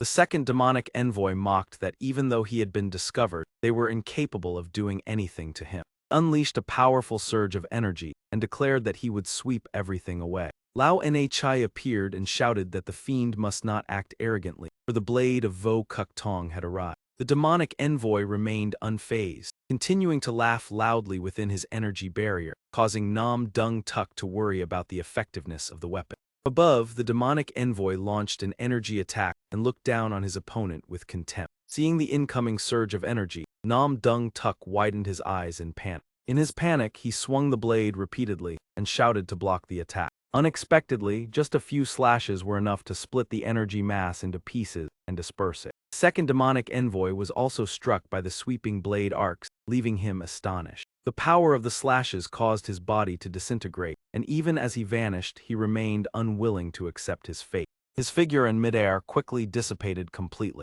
Nam Dung Tuk looked at the blade in his hand, astonished by its extraordinary power. The girls who had previously reproached him immediately changed their attitude, continuously praising him and showing admiration. The other soldiers standing nearby were both envious and teasing, saying that the sect master's weapon even possessed a special charm. Nam Dung Tuk thought to himself that this was truly a divine weapon bestowed by the imperial preceptor, and guessed that Yi Yang was currently in the imperial garden meeting the princess. On the other side, the princess knelt down to express her gratitude as the nation had regained peace and her family had been vindicated. Yi Yang told her to rise, saying that helping the Thakba family was the right thing to do, and requested that she prepare to ascend the throne as the new monarch. Thakba Yan hurriedly refused, believing that she was not suitable to rule and lacked political experience. Yi Yang turned back and affirmed that her patriotism was no less than anyone else's. He stated that he had accepted her as a registered disciple and would have Lam Vu assist her for 3 months to familiarize her with state affairs. Thakba Yan hesitated, but those around her unanimously advised her to accept the mandate and ascend the throne. She knelt down in gratitude and promised to do her utmost. Yi Yang then instructed her and Lam Vu to proceed to the Council of Elders. Thakba Yan felt anxious as many elders had previously opposed her. Yi Yang gently reassured her. The council chamber, the elders had already gathered in full. When Lam Vu and Thak Ba Yan entered, everyone simultaneously greeted Lam Vu. Lam Vu requested that they greet her registered junior sister, who would also become their new sovereign. The elders immediately shifted to paying their respects to the princess. Thak Ba Yan was astonished, and Lam Vu explained that she had persuaded each of them. Those who cooperated would be valued, while those who opposed would face consequences. When Thak Ba Yan asked whether everything had been settled, Lam Vu replied that a few stubborn individuals remained, and they were about to arrive. A renowned great scholar entered, respected by all for his knowledge and prestige. Lam Vu remarked that there was an issue with him, as he was the one who had previously spread unfavorable rumors, leaving Thak Ba Yan surprised. The great scholar questioned the identity of the stranger seated in the council chamber. The person in question merely looked at him calmly, without responding. Yang stepped in and introduced that person as the new general of the Western garrison. He directly asked the great scholar whether he had any objection. The scholar was both astonished and angered by such an attitude. Lam Vu coldly reminded him that before the new monarch ascended the throne, the imperial preceptor was the regent, and no one was allowed to question him arbitrarily. The others in the council also voiced their support for the authority of the imperial preceptor. Under such pressure, the great scholar was forced into silence. Yang ordered the removal of the seats of those who arrived late as a form of discipline. The soldiers immediately carried out the order, leaving the great scholar furious but unable to resist. Yang requested everyone to express their stance regarding Thak Ba Yan's ascension, and the great scholar was the first to oppose. He argued that Thak Ba Yan was still young and lacked capability, and recommended another person as more suitable. Yang simply snapped his fingers as a signal, ordering that he be escorted out to rest. While he was still asserting his stance, Lei silently aimed his weapon at him. In an instant he collapsed, leaving the entire hall stunned. The other elders were horrified by the sudden turn of events. The atmosphere in the room became tense and utterly silent. Yang coldly declared that the conference would continue. He officially initiated the final vote regarding the ascension. Those who had previously supported the opposition quickly changed their stance and unanimously raised their hands in approval. The entire assembly unanimously supported the decision of the imperial preceptor. Yang departed amid respect, instructing everyone to prepare to face the impending great calamity. Thak Ba Yan felt worried, but Lam Vu reassured her that everything had already been arranged. At the heavenly prison on the night before the coronation ceremony, an announcement was made that Lam Vu had come to visit a prisoner. Entering the cell, Lam Vu remarked that this place was unsuitable for living. Even with the use of incense, there was still an unpleasant odor. The palace maids behind her carried incense and wine to entertain the guests. Lam Vu conversed with Thak Bat Kwong, praising his integrity when he had previously opposed the ascension. She proposed that after Thak Ba Yan temporarily ascended the throne, he could take over the position after 3 months if he agreed. Thak Bat Kwong refused, believing that Thak Ba Yan was the suitable candidate and that he would wholeheartedly support her. Lam Vu said that the future could still change, but Thak Bat Kwong gently replied that she had thought too much. She invited him to drain this cup of wine as a sign of loyalty, after which he would be released from prison. He smiled in response, saying that there was no need for the lady to drive him into a corner. If she still had doubts, he would go deep into the great desert to herd sheep and keep the peace. Lam Vu coldly stated that he was indeed clever, but for her master to read in peace at Vo Kuk Sek, a hidden threat like him had to be eliminated. Thak Bat Kwong was furious, blood seeping from his nose as he roared in rage. Lam Vu casually brushed her hair and said she always preferred to finish things decisively. Over the past few days, his food and drink had been laced with an invisible poison, now only waiting for the moment it would take effect. He immediately revealed his true form as the first demon envoy, angrily cursing after his identity was exposed. He calmly replied that it was merely a coincidence. She did not care who he was. What she intended to erase was the current identity of Thak Bat Kwong. Lam Vu said indifferently that he was unlucky. Her master's poison was difficult even for the Demon King to resist. He roared that he would drag her down into the abyss with him. She merely observed silently as he transformed into a mass of black smoke, changing shape. Seeing him enlarge his body, Lam Vu sneered that being bigger did not necessarily mean being stronger. She raised her hand, mocking that someone already poisoned still dared to challenge the queen of supernatural power. Lam Vu used her invisible anti-gravity ability to pull him upward to the ceiling, causing him to cry out in terror. She kept him suspended in that position before flying up to face him. Lam Vu's face became solemn as she raised her hand to unleash her disintegration ability. The demon envoy was torn apart by the power, still managing to scream that the supreme sovereign would descend with the ancient demon calamity and everyone would pay the price. He vanished amid the scream. Lam Vu scornfully cursed that only her master was worthy of the title supreme sovereign. She thought to herself that the ancient demon calamity would arrive in 2 days. Each occurrence brought upheaval to the great desert. She only hoped it would not disturb her master's reading. The scene shifted to the day of the calamity in a desolate land. Everyone looked toward the mountain range and discussed that many experts had gathered as the ancient demon army was about to appear. At the mountain peak, the figure of a woman quietly appeared. Yu Zhu silently vowed to give her all to stop the disaster. Someone exclaimed in surprise upon seeing the expert ranked 84th on the heavenly list, Lap and Gayat Dong 2. Another pointed out the appearance of Enhat Tam Dai Su, ranked 71st on the heavenly list. Vo Bai, ranked 96th on the heavenly list, was also present and declared he had come to save the great desert, not for any treasure. A little ghost mocked their rankings, while Tiu Bao fearfully begged to be released as he did not want to face the ancient demons. Zai Gui dreamily said that Tiu Bao had to follow her to eliminate enough demons before gaining freedom, otherwise he would be reported. Knowing he could not escape, Tiu Bao knelt and cried, pleading for mercy. A sudden gust of wind blew in, startling Zai Gui into alertness. She looked around suspiciously, sensing something unusual in the wind. She stood up and declared that the calamity had finally begun. In the sky, a gigantic golden vortex formed above the mountain peak. Winds from all directions converged at one point. People discussed the terrifying scale of this phenomenon. The little ghost covered his hair, shocked as the barrier ahead was swept away. Yu Zhu shouted loudly, drawing her sword in preparation for battle. Everyone acted simultaneously, joining forces to resist the violent sandstorm. Many panicked due to difficulty breathing and felt the ground trembling. Yu Bao suggested retreating, but Zai Gui said there was nowhere safe left. The great desert could be destroyed in a short time. Powerful tornadoes toppled the surrounding mountains, sweeping up clouds of dust and debris. At the city gate, soldiers were terrified as the sandstorm approached, fearing the nation's destruction. In the palace, officials reported that historical records once documented a world-ending disaster that buried both the Great Desert and Enhin Nation. Thak Ba Yan reassured them that the Guardian Rock would soon appear and had already established a protective barrier. The rock exerted all its strength to create a green protective membrane covering the area. This protection not only sheltered the royal palace, but also covered the civilian home. Strange creatures flew in. The rock warned that the ancient Sama was approaching. The rock immediately seized a gigantic serpent with its claw.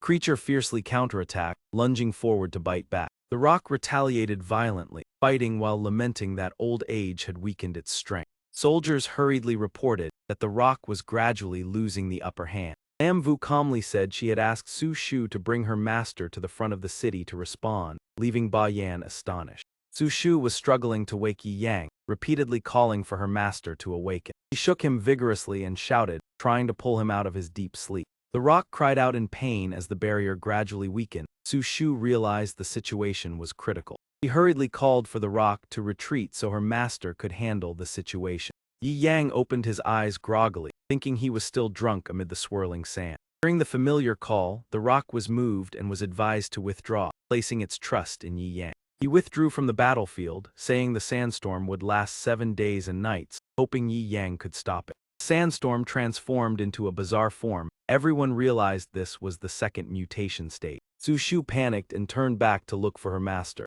But Yi Yang had disappeared, leaving her astonished and confused. He was walking out of the city, muttering complaints about his beautiful dream being ruined by the sand. A brilliant golden energy gathered in Yi Yang's hand. He swung his hand powerfully, grumbling about the troublesome sandstorm. A massive crimson energy mass appeared from the direction of the city gate. Yi Yang's mid-tier level 100 rage skill pierced straight through the sandstorm. From his perspective, all the sand and dust were swept away in an instant. Force continued to spread, sweeping across a vast area. Zai Gui was horrified to realize this power was enough to force out the true origin of the sand calamity. The ancient Buddhist-destroying calamity finally manifested. Yang's energy sphere shot straight toward that entity. The entity was instantly annihilated by his attack the moment it appeared. Thunderous explosion shook the surrounding space. The heavenly list experts were horrified at the sight of a single strike destroying the world-ending sandstorm. Ryu Zhu silently admired her master's power. Thak Ba Yan declared that Yi Yang was the new guardian deity of the Great Desert. Court officials collectively knelt to thank the imperial tutor who had saved the nation. Yi Yang remained bewildered, wondering if this was only the beginning of the calamity. He lay down tiredly intending to sleep again, causing the rock and Su Shu to call out in astonishment. Su Shu conveyed the rock's gratitude and said the marriage had been approved, hoping her master would rest before heading to the battlefield. At that moment, a red beam of light descended from the sky, causing a powerful tremor and thick clouds of dust. 3 colossal stone giants appeared, continuously emitting cold voices demanding the destruction of humanity. Ryu Zhu, Zai Gui, and the others panicked as the enemy appeared. Someone shouted that the decisive moment had arrived. 3 gigantic stone figures floated in the air, their bodies glowing with a crimson light like blazing fire. Someone in the crowd shouted that the first ancient demon had appeared. Be cautious. This was a true ancient demon and not a demon envoy borrowing power. The Earth-ranking cultivators were all enraged. One who seemed to be the leader gritted his teeth and spoke each word clearly. Strike first to gain the upper hand. Concentrate all our strength to bring down one first. Immediately, countless streams of pale blue spiritual energy simultaneously struck toward the 3 stone figures. Twin dragon flash and heaven and earth cannon were unleashed one after another. One of the attacks actually hit the target. The shockwave spread widely, creating significant residual force. When the dust settled, the stone figure still stood unmoved, coldly emitting a voice, damage level 01. That sight left the Earth-ranking cultivators stunned. Our firepower has absolutely no effect on the ancient demon. At that moment, Vobai leaped high into the air, his fists striking repeatedly, his face filled with killing intent as he shouted, "This level should be handled by us of the heaven ranking." 5 consecutive punches descended like a kanglong emerging into the world, but the stone figure immediately countered with its own punch, the collision of the 2 forces creating a thunderous explosion. Immediately afterward, Vobai gathered all his strength to deliver a decisive blow that shattered the stone figure into countless fragments. On the other side, Liat and Gaiat also joined the battle, his eyes turning cold as he shouted, "Shattering moon slash." A flash of blade light appeared, splitting another stone figure in half. Enhat Tam coordinated seamlessly, his expression solemn, one hand circulating energy to execute void guidance. A powerful stream of force shot out, causing the remaining stone figure to disintegrate into countless small fragments. Watching the fragments fall, Enhat Tam spoke in a deep voice, "Retreat a little. The real battle has not yet begun." The crowd below buzzed with excitement, as expected of heaven-ranking experts. Reaching such a realm is likely impossible for us in this lifetime. On a nearby mountain peak, Ryu Zhu closed her eyes and quietly adjusted her breathing. Zai Gui frowned as he watched the cheering crowd. Fools, those were merely scouting puppets. The true ancient demons have not yet appeared. Suddenly 2 pale crimson beams shot out from behind the mountain. An Earth-ranking elder shouted a warning. Enhat Tam clearly sensed it. The aura was overwhelmingly powerful. When they saw clearly, they were 2 soldier-level ancient demons. One growled asking who had destroyed their puppets. The other coldly continued, "You will pay with your lives." Vobai charged forward again, his eyes blazing with battle intent. Finally, he could truly fight an ancient demon. It was exhilarating. He threw a punch toward it, but the ancient demon easily blocked it. The recoil force sent him flying back as he cried out in pain. A stream of purple energy shot down from the ancient demon's hand, forcing Vobai to crash heavily to the ground with a loud explosion. Onlookers were horrified. Could it be that even a heaven-ranking expert could not withstand a single move? At that moment from behind, Liat and Gaiat slashed his blade at the ancient demon's head, creating a resounding clash. "Break for me." Crowd cheered again. Liat and Gaiat had succeeded. "Keep it up." But the joy was fleeting when the blade suddenly snapped in half, leaving him stunned. Counterforce immediately blasted Liat and Gaiat away, accompanied by a mocking voice, "Are you merely scratching an itch?" Everyone was horrified. Even Liat and Gaiat's attack was ineffective. The ancient demon swung its leg, sending him flying dozens of meters away. The broken blade was also knocked aside. Liat and Gaiat lost control and fell freely through the air. Enhat Tam released a pale crimson stream of energy, his voice cold, "Using my soul as bait, bind the evil demon." Soul threads wrapped tightly around the ancient demon from head to toe. He shouted, "I can only hold it for 3 breaths. Liat and Gaiat and Vobai, quickly use your ultimate techniques." The ancient demon's face darkened as it roared, "Weak humans cannot bind me." The soul threads gradually began to crack. Despite their heavy injuries, Vobai and Liat and Gaiat shouted in unison, advancing forward. Vobai circulated his inner power to unleash the Great Compassion Heavenly Dragon Bullet. A massive sphere of fiery energy formed and shot forward. Liat and Gaiat used the remaining half of his blade to unleash the ultimate shattering moon, then shouted, "End this." Ancient Demon had just broken free from the soul threads and had no time to feel triumphant before the two immensely powerful attacks descended upon him. Giving him no chance to react, the violent shockwave caused his body to disintegrate into countless fragments. The remaining Ancient Demon nearby was also shaken by the aftershock. After the recent attack, Vo Bai and Liat and Gaiat were gasping for breath. Seeing the opponent vanish, Liat and Gaiat let out a relieved sigh. They had finally taken him down. Crowd below erupted in excited cheers. Everyone praised the outstanding performance. However, the elder on the Earth ranking quickly sensed the danger. His expression changed. He worried about the remaining enemy as the three seniors were exhausted, and someone hastily suggested a retreat. At this moment, the remaining Ancient Demon noticed Ryuzu meditating on a distant mountain peak. He immediately charged forward to attack, taunting that the more he looked at her, the more interested he became. Yet Ryuzu remained calm and unmoved. She gently raised her hand and leisurely drew the sword before her. With a light swing of her blade, the Ancient Demon instantly froze midair. The sharp blade swept past, and the massive body of the Ancient Demon was split in two. Before he could react, two streams of sword energy followed, shattering his body into countless fragments. Witnessing this scene, everyone below stared in shock. Just one strike, who was that girl? Ryuzu remained composed and sheathed her sword. She was the disciple of Yi Yang, the girl known as the sword goddess, Ryuzu.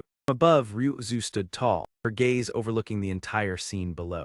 Little Ghost, watching from afar, secretly admired her progress. Tiu Bao beside him could not stop praising her beauty. Enhat Tam slowly commented that this junior was truly formidable, and after this battle, Ryuzu would surely be listed on the heaven ranking. Suddenly, 9 furious heads appeared in the sky. The people below stirred in alarm, wondering if the gates of hell had opened, as their power was enough to destroy an entire army. Ryuzu descended from the mountain peak like the wind, a gentle blue light radiating around her. She swiftly wiped out the 9-headed creatures, and in the blink of an eye they disintegrated.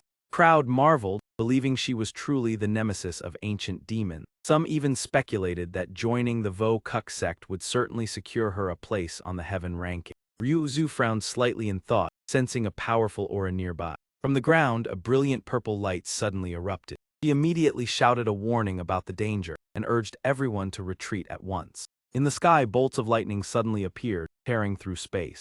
Soon after, a group of mysterious beings slowly descended. They were high-level Ancient Demons. Blue-haired one revealed a sinister smile, mocking that he had just awakened and already found so many sacrifices. Humanity was truly hospitable. Another Ancient Demon added that they should harvest slowly, treating this as merely a warm-up. From the storm, the demons charged forward with ferocious momentum, ready for battle. Enhat Tam cried out in horror, recognizing them as general-level Ancient Demons, and ordered all Earth-ranking members to retreat immediately. Everyone looked up at the sky, each filled with worry at the descending threat. Daigui turned back and helplessly exclaimed that it was already too late to retreat. Ryuzu remained calm and began chanting the incantation of Heavenly Sword Requiem to prepare for confrontation. As soon as the words ended, countless swords rose simultaneously, aiming straight at the Ancient Demon. Her swords collided head-on with the Ancient Demon's power in the sky. An Ancient Demon muttered, showing interest in the unexpected strength of humanity. He had no idea that Ryuzu had already appeared behind him, ready to strike. She continued chanting, summoning more swords for a relentless assault. However, the Ancient Demons immediately formed a purple energy barrier to defend and counterattack. One Ancient Demon contemptuously told the others to step aside, saying he would personally enjoy and test the opponent. Ryuzu soared into the air, combining her power with the summoned sword to create a powerful offensive stance. She commanded the attack, and a barrage of sword energy instantly surged forward at her will. A sword pierced through the Ancient Demon's body, causing him to groan in pain. The energy from the sword erupted violently, threatening to wipe out all the Ancient Demons. The sword plunged deep into the mountain peak, creating cracks that spread across the entire surface. Enhat Tam and the girl in blue were stunned in amazement, secretly admiring the talent of Yi Yang's disciple. Ryuzu maintained a serious expression, cautiously reassessing the battle situation. The Ancient Demon spoke, not expecting that he would be forced by a human to transform his form.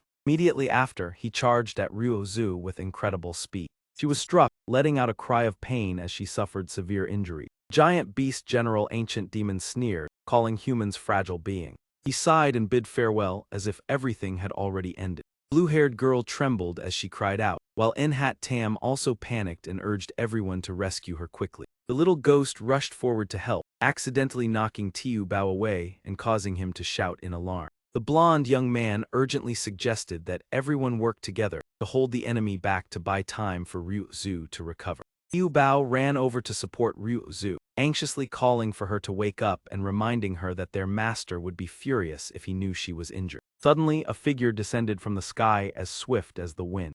The little ghost shouted excitedly, recognizing that the battle goddess had appeared.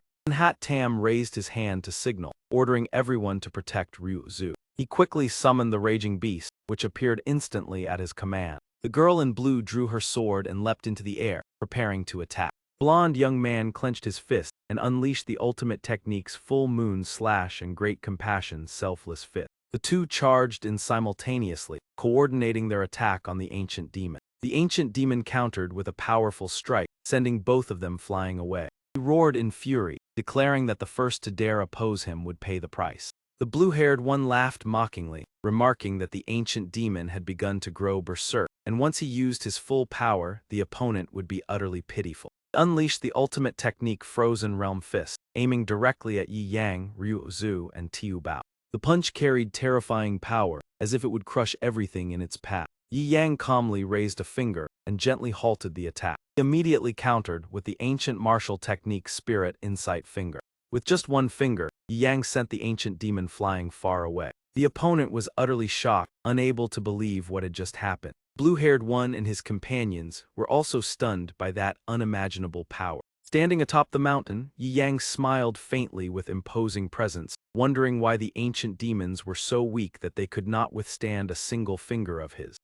Tam realized that this was Yi Yang, ranked 9th on the heaven ranking. The blue-haired girl was deeply shaken, admitting that those in the top 10 of the heaven ranking were truly like saviors. Yi Yang gently carried Ryu Zhu, scolding her affectionately when he saw her covered in injuries. He told her to handle things on her own next time, and mentioned that countless demons still lurked beneath the abyss. Ryu Zhu reminded him that 2 enemies still remained in the sky. Yi Yang casually replied that their auras were so weak that he had almost forgotten about them. 2 ancient demons roared in anger, unable to understand why humans were so powerful, and then decided to join forces to attack. Before they could finish speaking, 2 attacks at the speed of light struck them. The 2 ancient demons were pierced through before they could react, their bodies vanishing in midair. Immediately afterward, both of them exploded into fragments across the sky. Yi Yang's gaze blazed like fire, and in an instant, the 2 enemies vanished without a trace. Liat and Gaiat turned pale with terror, stammering that he had destroyed 2 general-level ancient demons with just a glance. Tam trembled as he asked if this was the legendary technique of killing with a look, while Vo Bai stood speechless in shock. Yang turned and instructed Ryu Zhu to lead all the ordinary cultivators away from the dangerous area. She immediately obeyed, and the other 3 could not help but shiver upon hearing this. The 3 of them turned deathly pale as they realized that the ones being referred to were themselves. The surrounding people could not help but marvel, as the 3 great experts were regarded by Yi Yang as nothing more than ordinary individuals. He asked Zai Gui to take Xiao Bao back to Enhan Du, in case the ancient demon army appeared. Zai Gui worriedly asked whether he intended to face them alone. Yi Yang replied solemnly that it was not the case. His back became mysterious as he said that waiting would be a waste of time. He would take the initiative to go down and find them. As soon as he finished speaking, Yi Yang transformed into a beam of light and shot away at an astonishing speed. The 3 remained behind, their eyes filled with admiration for his demeanor. Fang Xing descended and announced for everyone to disperse, and all of them complied with the order. After everything was settled, Fang Xing flew toward the mountain's mouth. Stopping before the cliff, she thought to herself that she had finally arrived at the ancient demon battlefield, where the supreme monarch had slept for thousands of years.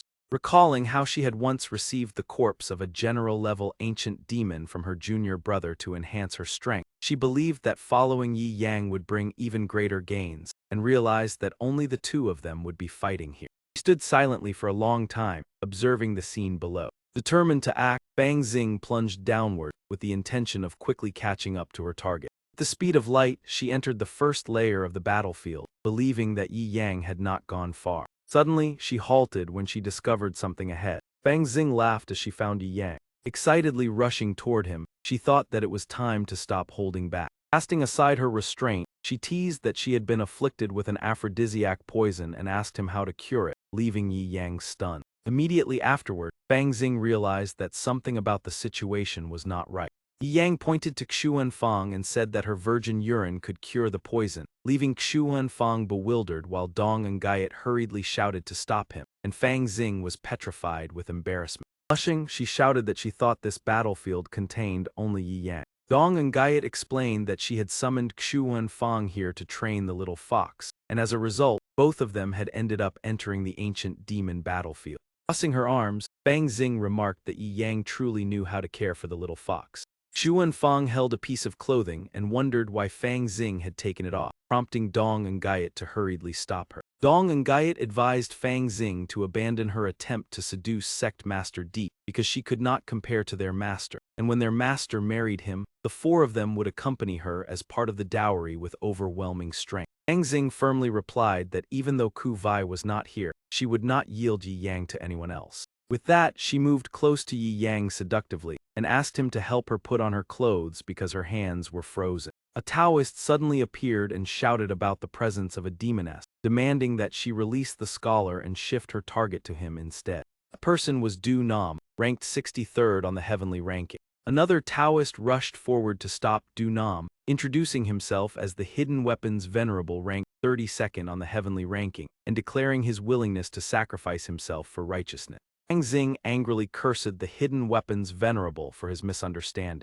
At this moment, two mysterious figures appeared and remarked that Yi Yang had no cultivation realm. Those two were Quang Hai Tri Enhan and Xuet Van Kai Fuang. They believed that Yi Yang was merely a beast tamer relying on his pets and looked down upon this profession. Heavenly ranking was divided into 5 levels. Ranks 1 to 10 formed the black list, 11 to 30 the gold list, and 31 to 50 the red list. Next, ranks 51 to 70 were the white list and 71 to 100 the gray list, each tier separated by a gap as vast as heaven and earth. Fang Xing grew excited as she rarely encountered so many red list experts and commented that the situation was truly interesting. The Hidden Weapons Venerable suggested that everyone cooperate to deal with the ancient demon legion, advising Yi Yang to accompany them because relying solely on pets would make it difficult to respond. Yi Yang remained focused on reading his book and casually asked him to lead the way. He reminded that the ancient demon battlefield had 100 layers, each more dangerous than the last, advising him to stay close because he was too weak.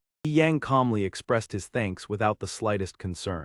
Surroundings grew gloomy as thick mist enveloped the rocky mountain. Within the gradually thinning mist, a mysterious group of people appeared. Hidden Weapons Venerable signaled everyone to stop and heightened their vigilance. Yi Yang remained composed, holding his book as if nothing had happened. As the mist cleared, everyone was horrified to discover 4 bizarre ancient demon monsters appearing. First, a colossal ancient demon mammoth emerged, exuding immense pressure. Next, tens of thousands of ancient demon soldiers appeared, shocking the entire group even from their vantage point above. Hidden Weapons Venerable, once confident, now became cautious in the face of such overwhelming numbers. Quang Hai Tri Enhan broke into a cold sweat, saying that the mammoth soldiers were nearly at the level of demon generals and would be difficult to handle with their current strength, while Xuet Van Kai Fuang added that their numbers reached into the tens of thousands.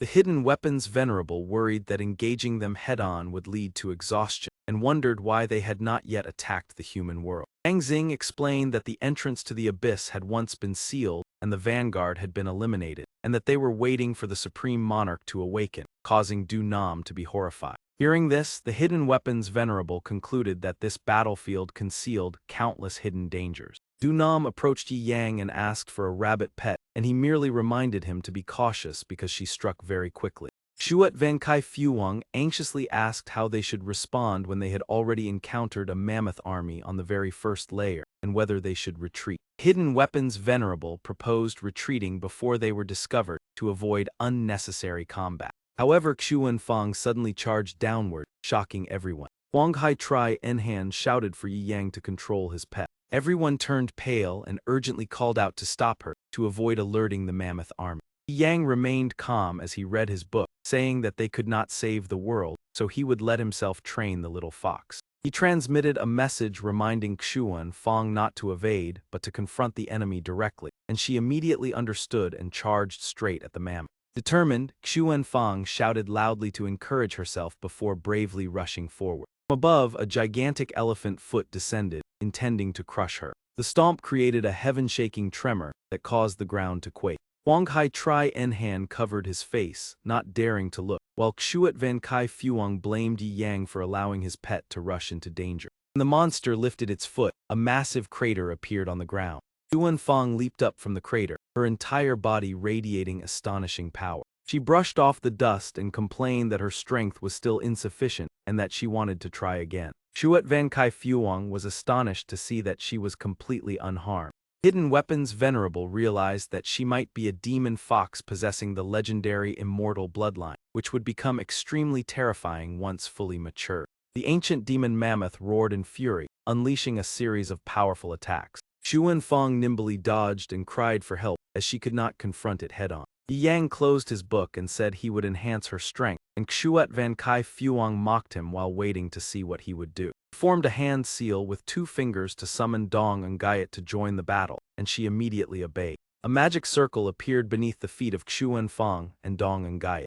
Yang controlled the formation with skillful hand movements. In the sky, a gigantic spatial gate suddenly opened. Tiu Kui appeared behind them, catching the two by surprise. From his high vantage point, he reminded them to release Tiu Bao and step back a little, as he had marked the boy's hat. He did not expect they would also be brought to this place. Yi Yang Trenglin's gaze became extremely solemn and imposing. A tremendous surge of power descended, allowing the beast tamer to awaken the infant beast skill with an intermediate limit, reaching level 100. 3 people standing within the magic circle shouted in unison as they absorbed the immense energy from him.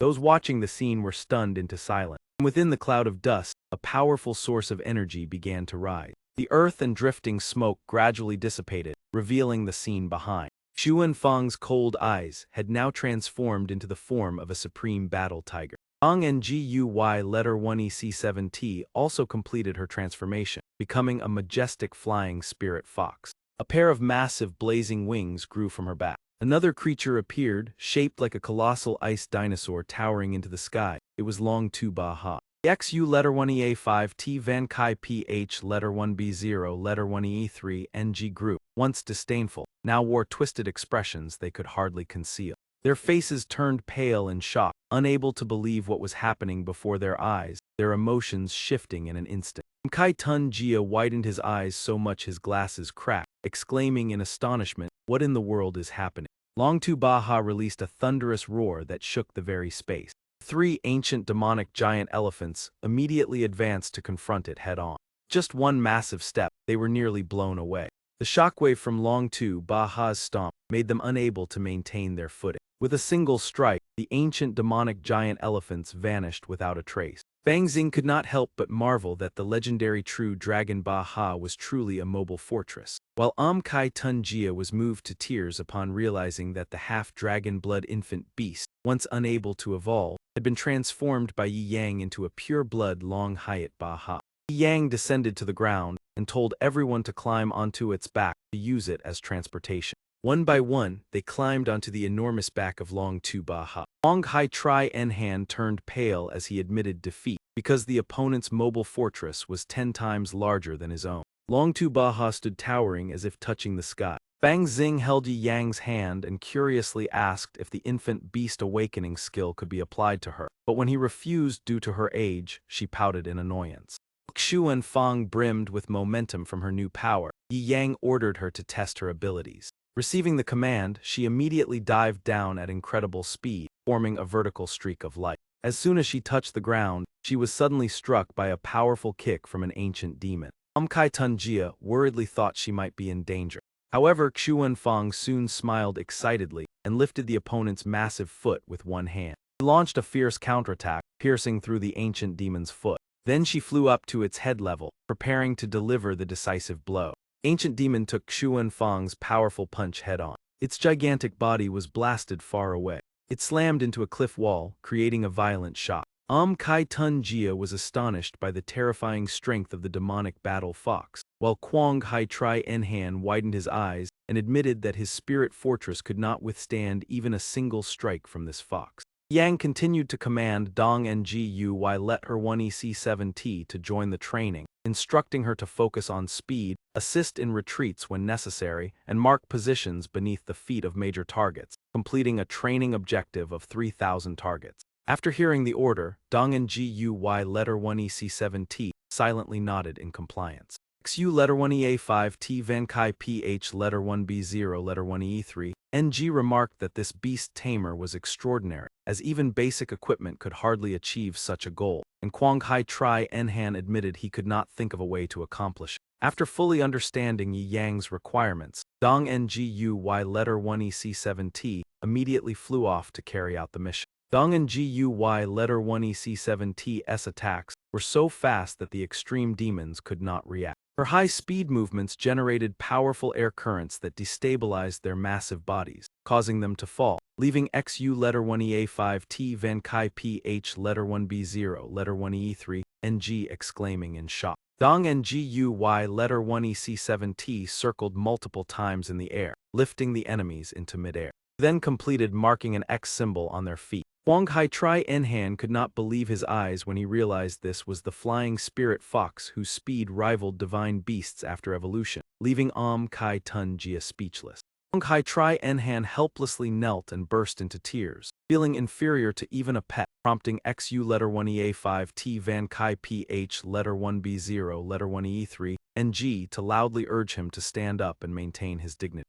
Kai Tun Jia pointed at Yi Yang, and was shocked to realize he might be the Beast Emperor ranked 17 on the heavenly ranking. However, he soon shook his head and denied his own speculation, feeling it was too unbelievable to be true. Yi Zhen staggered toward Yi Yang, complaining that she had drunk too much the night before and her head was still spinning. She accidentally fell into his arms, making Yi Yang awkwardly ask about her condition. Seeing this, Fang Xing pretended to feel dizzy and sat down beside them, while Yi Zhen complained that his legs were too hot. This unexpected situation made Yi Yang's face flush red with embarrassment. Stroke letter 1ED9N Nam watched with drool at this rare scene, while Kai Tun Jia blushed and joked that he once wanted to switch careers to become a beast trainer and hand his position to his grandson. Kwang Hai Tri Enhan turned to T's XU letter 1EA5 T Van Kai PH letter 1B0 letter 1E3 NG, suggesting she join in or be seen as unsociable. He added that their clan's bloodline had the ability to absorb stronger bloodlines, all for the benefit of the family. Hearing this, XU letter 1EA5 T Van Kai PH letter 1B0 letter 1E3 NG blushed deeply in embarrassment. She reluctantly cast aside her hesitation, leaving Yi Yang standing there in awkward silence. On the second level of the battlefield, a new entrance appeared, and strange colors of a mysterious gate manifested in the sky. Heavy sounds echoed as massive monsters were struck down one after another and fell to the ground. After completing the formation, Dong Nguy letter 1EC7T descended and reported that she had finished handling 3,000 targets, and that Xuan Fang had also completed her task. On San Fang's side, the battle fervor remained high as he declared he was close to finishing as well. As soon as she finished speaking, the giant soldiers struck by Xuan Fang emitted painful groans. Her attacks were lightning fast, leaving the opponents unable to defend and forced to await defeat helplessly. The space was quickly filled with a heavy metallic scent and resounding roars. Giant soldiers were swiftly defeated and vanished from the battlefield. Fang Xing greedily absorbed the rising energy after the battle. She desired more energy to continue her devouring process. Witnessing everything, Kai Tun Jia was astonished to realize that using ancient demons to train and nurture pets was terrifying, and he believed Yi Yang's future was boundless and he could become the key to humanity's salvation. Kwang Hai Tri Enhan was also worried but admitted that Yi Yang resembled a future savior, though he still regretted the earlier incident. While XU letter 1EA5 T Van Kai PH letter 1B0 letter 1E3 NG appeared dissatisfied with the contrast between his formidable image and his fondness for small animals. From a distance, Yi Yang calmly stated that leaving the first level was inevitable, as Xuan Fang and Dong Nguy letter 1EC7T needed to face stronger monsters to progress. EI letter 1EC3 UQU letter 1EF7 hurriedly pointed out that the two of them alone had already eliminated thousands of giant soldiers, and if such vast numbers entered the human world, it would cause an unimaginable disaster. Just 5 of these giant soldiers would be enough to devastate a city. Historical records even showed that some nations had been completely destroyed by them. Kai Tun Jia slowly said that due to their limited forces, they had to descend and eliminate the leader, even knowing that some sacrifices were unavoidable. At that moment, Yi Yang voluntarily offered to take the lead, surprising the other two. He quietly observed the army of giant soldiers in the distance. Each one was massive and robust, always ready for battle. Yi Yang calmly summoned his power, activating the intermediate fire element limit ability. With just a single pointing gesture, from hundreds of meters away, once a giant soldier fell within his sight, its fate was almost sealed. The moment he was struck by Yi Yang, a massive aura instantly enveloped the giant elephant soldiers, causing them to roar in agony. A violent pillar of light erupted like a volcanic explosion, seemingly completely sealing its movement. In the blink of an eye, all the giant elephant soldiers were completely controlled by Yi Yang's power. The ground trembled violently, accompanied by resounding roars of pain from the giant elephants. Venerable of Hidden Aura widened his eyes in shock, wondering if this was a chain attack, where when one was burned, its kind was also hunted down. Yi Yang calmly explained that it was gene fire, capable of completely eradicating an entire species like the mechanism of gene spirit extermination. No matter where they were in the world, they could not escape. From afar, Radiant Glory Ring could not help but admire the scene, believing this to be a world-level destructive ability. This beast tamer was even more terrifying than his own spirit beasts. In Human City, Ryu Zhu had just defeated a giant elephant soldier, the enormous creature quickly collapsing under her sharp sword strike. Inside the Imperial Palace, the situation turned chaotic as everyone hurried to find safe shelter. Lam Vu anxiously shouted, urging everyone to gather quickly as the number of giant elephants continued to increase. Outside the city, the situation was no better as more and more ancient demon giant elephants appeared around the area. Manhat Tam panicked upon realizing that the ancient demon giant elephants were always the vanguard, and the legend of the ancient demons, teleportation formation, was likely true as they suddenly appeared near Enhindu. He grew even more worried, concluding that the main force had arrived, signaling a devastating battle for humanity. Inside the city, frightened soldiers knelt and urged the emperor to retreat to the imperial mausoleum to avoid national annihilation. Lam Vu firmly insisted that the other person leave first while she would stay behind to hold off the enemy, as she had promised her master to protect him to the end. As soon as she finished speaking, the giant elephant soldier in front of them was suddenly struck by an invisible force. Both of them were stunned as the event happened too quickly and unexpectedly. On Ryu Zhu's side, a similar phenomenon occurred, leaving her equally astonished. Outside the city gate, Enhat Tam's group also witnessed the exact same scene. Columns of light surged violently, creating a scene both majestic and terrifying. Three of them turned pale, shocked by a spectacle beyond imagination. They were horrified, wondering why the ancient demon army was burning as if punished by heaven, vanishing into ashes in mere moments. Yang Xing was also stunned by this power, marveling at the terrifying nature of gene fire and wondering what would happen if it affected humans. In a short time, all the giant elephant soldiers, no matter where they were completely annihilated. Yi Yang calmly remarked that a race could vanish from the world in an instant, making Fang Xing deeply admire his extraordinary talent and overwhelming might. At the same time, in the territory of the Lord-level giant elephants, on the 100th floor at the entrance, two massive giant elephant soldiers stood guard strictly. As expected, both were swiftly swept away by the flames in an instant. The event happened too fast, leaving only the fading echoes of their dying roars. The ground was now covered only with scorched gray remnants. The Ancestor Curse King was extremely shocked, unable to understand why the 100th floor had been breached before the enemy even arrived. Guards beside him were equally confused, unable to explain how the two guardian giant elephants were eliminated so quickly.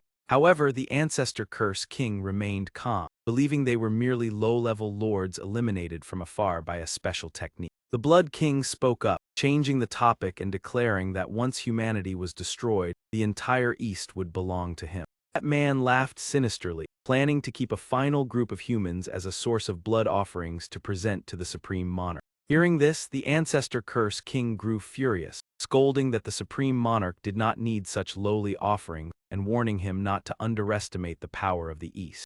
Blood King also showed displeasure, proposing that before the Supreme Monarch awakened, they should determine who was the more worthy subordinate. The Elf King and the others hurriedly intervened, urging everyone to remain calm and willing to concede part of the territory to maintain harmony. Suddenly, an angry voice rang out, condemning the struggle for territory while the supreme monarch had yet to awaken, insisting that all decisions should be judged by him. It turned out that the savage king, the insect king, and the supreme demon consort had appeared without anyone noticing. The crowd immediately stopped arguing and collectively bowed respectfully to the supreme demon consort. The demon consort sternly ordered that since the ancient demon kings had dispatched them on this campaign, all must absolutely follow the supreme monarch's guidance to destroy the old world of humanity and create a new world for the ancient demon. Each king would be assigned territory, and no further disputes were allowed. Central King respectfully reported that the human intruder had dealt with the ancient demon army in an interesting manner and wished to observe. The demon consort frowned and replied that it was unnecessary, as the stone statue king guarded the 10th floor and there was no cause for concern.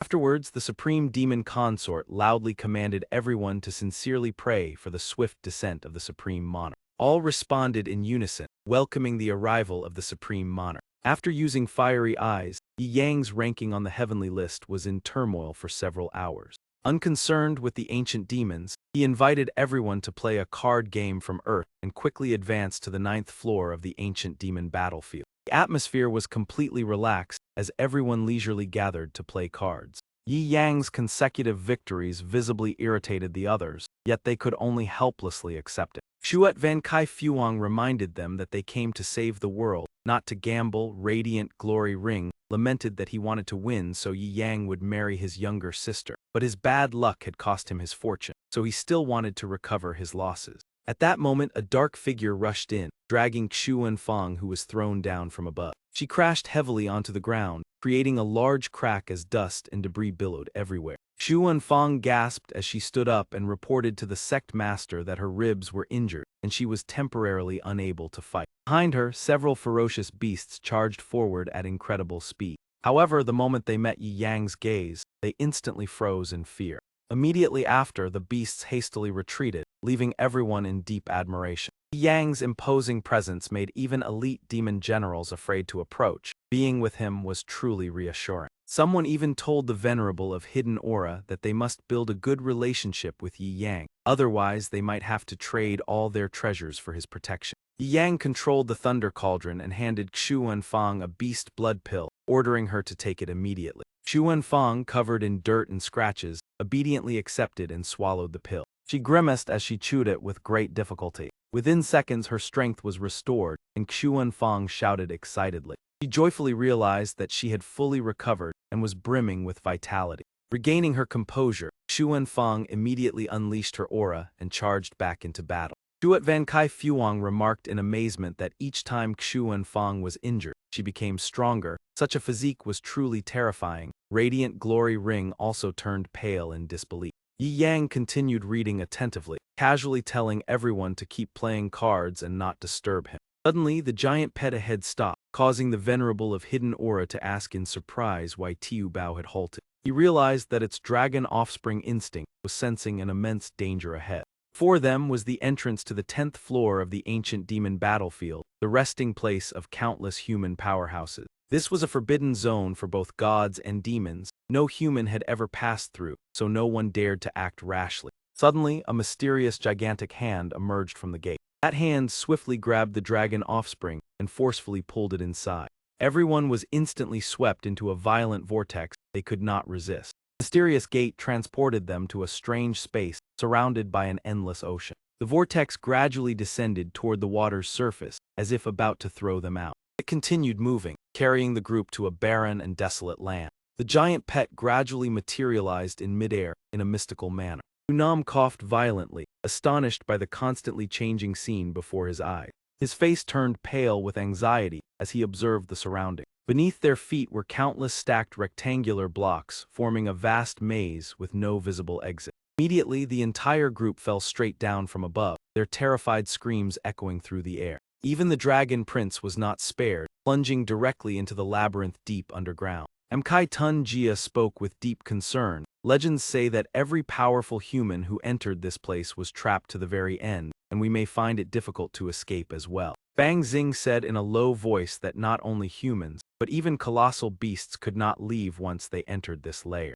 Creature curled up in a corner, surrounded by countless skeletons aged by decades of time. Out of curiosity, Nam landed in front of it and slowly approached to observe more closely. He walked cautiously, thinking these relics might belong to legendary powerhouses of past eras who still met tragic ends. After only a few steps, Nam froze upon seeing a gigantic figure in iron armor sitting majestically before him. Mkai Tun Jia immediately noticed and loudly warned that no one must touch it, or they would turn to ashes instantly. Dong Fuang Tin was extremely tense at this moment. Three sword sect masters, Diet Thai Quang Then Tang, Long Kok Tun Jia, and Thon Ha Tine Tu were all renowned powerhouses from 30,000 years ago. This labyrinth was in fact the tomb of heroes. Only Yi Yang remained calm, reading a book and chuckling, while Deem Nuong sat beside him, and Xuet Van Tri Fuang standing behind suddenly gasped in shock. Overwhelmed with astonishment, she shouted that the person ahead was the ancestor, and they had finally found him.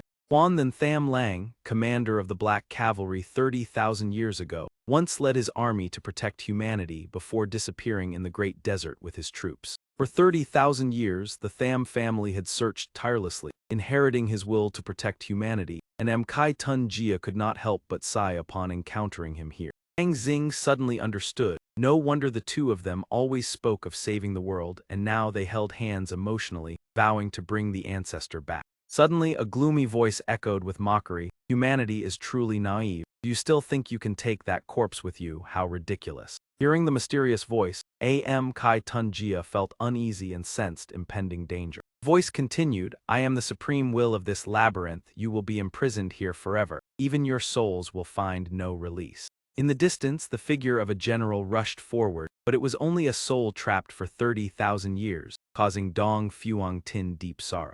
Voice warned them not to free the souls, but Quang Hai Kai Enhan firmly declared that they would bring the war god back, and this labyrinth could not stop them. Xuet Van Tri Fuang also spoke with determination, saying she would fly high to redraw the labyrinth's map. As soon as she finished speaking, she soared into the sky, intending to observe the entire structure from above. However, no matter how high she flew, the labyrinth walls rose automatically to match her height. Realizing the walls could extend infinitely, she was forced to stop in frustration. Kai Tun Jia angrily unleashed the skill Thunder Spider of no regret to destroy the wall. From his hand, countless venomous spiders shot out, relentlessly attacking the wall ahead. Wherever they clung, violent explosions erupted instantly. At first, numerous clear cracks appeared across the wall's surface. However, within moments, the wall completely regenerated as if it had never been damaged. Huang Hai Kai Enhan was astonished to realize the labyrinth seemed alive and capable of self-healing. Nam gritted his teeth in frustration and decided to try an earth escape technique, immediately activating the skill. Within seconds, he charged straight into the wall before him. Wherever Nam moved, the wall's surface bulged as if a giant creature was tunneling through it. But just as he was about to break through, he was suddenly restrained. His body was trapped inside the wall with only his head exposed, and Nam cried out in panic for his grandfather. Mkai Tun Jia angrily used the skill-binding dragon chain, calming his grandson and urging him to remain calm. Unexpectedly, the released skill inadvertently injured his grandson. Immediately after, Nam was dragged deep into the strange wall as a sinister voice mocked him. Mkai Tun Jia cried out in alarm. The situation had become extremely critical. He stared at the wall in horror and exclaimed that it was devouring people. Dong Fuang Tin analyzed in a deep voice that the labyrinth was formed from hundreds of thousands of formations, capable of growth, repair, and absorption. Its creator must be a peerless formation genius. The mysterious voice sounded again in approval, saying he had some understanding after all. To acknowledge that, it launched an attack called Dragon Shaking Seal as a gift. Amid the chaos, Yi Yang remained focused on his book and wondered why the surroundings had suddenly grown dark. He gently circulated his spiritual power, and light immediately radiated from his palm. The Dragon Shaking Seal was instantly shattered into countless fragments. Watching the stone fragments fall like rain, the voice expressed interest in a mortal's ability to resist. Yi Yang was only annoyed at being disturbed while reading. Bang Xing realized his junior brother had acted and believed a single strike was enough to destroy the labyrinth. Yi Yang replied coldly that there was no need for a punch. A single finger was enough to dismantle all the formations here. He chanted an incantation and formed a seal, and a radiant cycle of reincarnation instantly enveloped the entire labyrinth. Within seconds, the labyrinth began to shatter before everyone's astonished eye. The entire structure of the labyrinth gradually disintegrated, Maiden heart of Xuet Van Tri Phuong trembled intensely at the sight. The walls collapsed one after another once the formation was broken. The wall that had imprisoned Du Nam was no exception. Rocks and debris tumbled down, forming chaotic piles everywhere. Du Nam escaped and breathed a sigh of relief, marveling at how extraordinary Yi Yang truly was.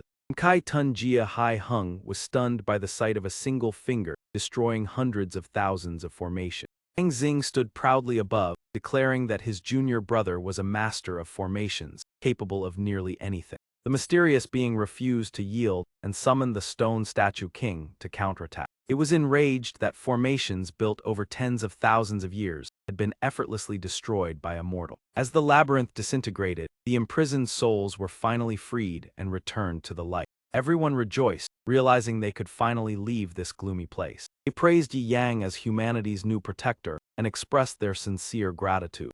Huang Hai Kai En Han and his junior sister hurriedly knelt to show their thanks. They thanked Yi Yang for rescuing their ancestor, and he humbly replied that they should never have been imprisoned in the first place. Yi Yang stated firmly that they would continue straight to the 100th floor to resolve everything. At the same time, in a desolate mountain region, two girls were discussing news from the Mak Hong battlefield. Ahoa was surprised to hear about the woman beside Deep Tong Chu, while Thur Tiat sighed that their master did not pay much attention to that man. Their entire conversation was overheard by Bai Fei. The two continued chatting enthusiastically about the women close to Deep Tong Chu, completely unaware.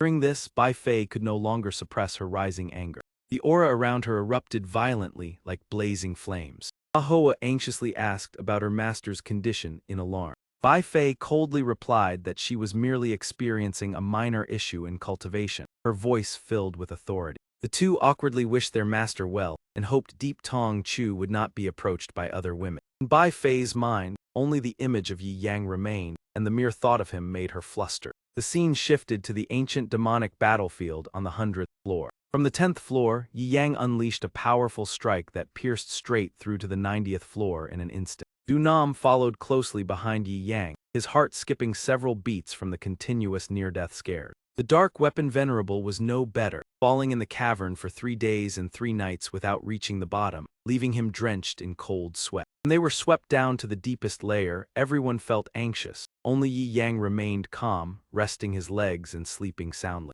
Fang Xing glanced over and saw her junior brother sleeping deeply, her cheeks flushing as she secretly thought his appearance was truly adorable. Perhaps she should take this chance to tease him a little. After the free fall from the 10th floor, the group skipped numerous lower levels and plunged straight to the very bottom. They finally reached their destination. This was the legendary 100th floor. Nam had yet to recover, still unable to comprehend what was happening around him. The space was shrouded in a gloomy blue hue, cold and suffocatingly silent. Suddenly Du Nam noticed a strange object ahead, causing his face to turn pale. A gigantic hand stretched out, rushing straight toward them. Juan Feng's eyes flashed with anger, arriving at just the right moment. She shot forward like an arrow, unleashing consecutive attacks at the thing before her. Even more terrifying, not just one but countless similar hands were emerging from the crimson ground. As soon as Dong and Gaiet appeared, she saw even more horrifying red pits before her. A sound right beside her startled her, a bad premonition rising within. Dozens of gigantic purple-red eyes emerged one after another, creating an oppressive and uncomfortable scene. Du Nam loudly reassured everyone, do not panic. All of this was merely an illusion created by an immense source of spiritual energy. It was the Hung Vuong. Dark weapon venerable trembled as he said, the Hung Vuong was even more terrifying than you imagine. It could create its own world. Fang Xing added, the Hung Vuong had 2 abilities. One was constructing an illusory world within reality. The other was imprisoning the souls of enemies within his spiritual world. In the previous labyrinth, the soul imprisonment technique was very likely also created by the Hung Vuong. Even the ancient demons that had slept for 10,000 years relied on him, absorbing human souls to sustain themselves. That voice resounded, your knowledge is not bad. Over the past 30,000 years I have collected countless human souls. Whether through invasion or spreading calamities, you should still thank me. Huang Hai gritted his teeth in anger. He must be destroyed to prevent the ancient demons from reviving endlessly. Hung Vuong laughed coldly. Even combined you are not equal to a single thought of mine. Humans daring to kill a god is truly ridiculous. Zai Gui held a bottle of wine and shouted, "Stop boasting, brother Deep, wake up and deal with him." Hung Vuong sneered, still hoping for Yi Yang. "He has already been trapped within my perfect world." Zai Gui hurried over to shake Yi Yang awake, but it was useless.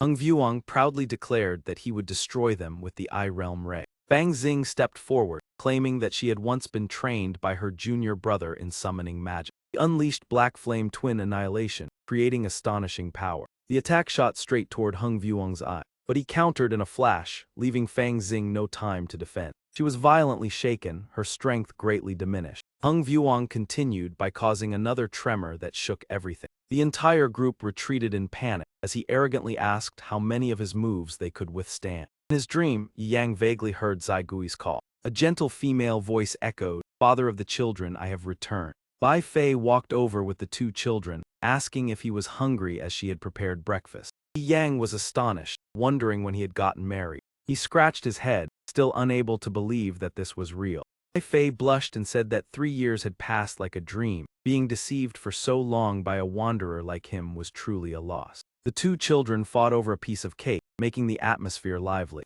Yi Yang stepped forward to divide the cake fairly. He leisurely enjoyed the cake under the dissatisfied gazes of the two children. He praised her cooking as worthy of an imperial palace chef, causing Bai Fei to be momentarily startled. She tried to remain calm, telling him not to speak nonsense. Yang suddenly recalled past events, the first time he met Bai Fei in the imperial palace. At that time, she had someone bring egg cakes because she knew he liked them, even though she herself did not favor sweets. Yi Yang smiled as he realized that his wife was actually the empress. Bai Fei sternly ordered the suppression of the Western Rebellion within 10 days to maintain peace for him. Yi Yang secretly thought that marrying the wrong person who turned out to be an empress was actually a blessing. He ate the cake while praising her skillful hands, and she coldly replied that he should stop speaking sweet words. She said it was only because he was the main breadwinner of the family, and their carefree daughter accidentally revealed what her mother had once said. The older brother hurriedly covered his sister's mouth, afraid of being punished.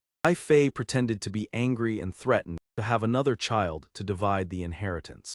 She turned and said she only wanted to punish the two children. Yi Yang laughed and replied that he would prepare tonight. Bai Fei called the two children inside to rest. Yi Yang sighed. This was truly a perfect world that could easily make one become immersed. But how could a perfect world be missing deep nuance? He suddenly shouted, demanding Hung Vuong to appear.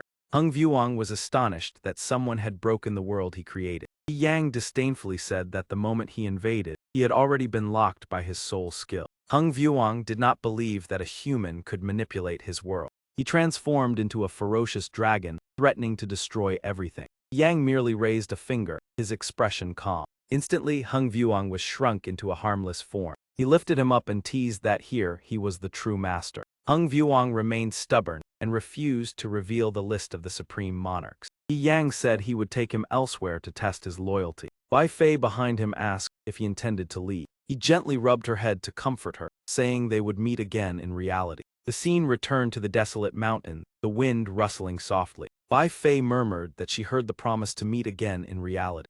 Hoa asked her mistress. She dreamily said it felt as if she had just experienced a long dream. Perhaps due to the spiritual collision, a part of her consciousness had been drawn into it. Now everything was under Yi Yang's control. The other two were bewildered. She coldly told them not to speak further. She did not wish to be involved with humans. In the nether prison, when Yi Yang's soul hunter profession reached its level, only the space of imprisoned evil spirits remained.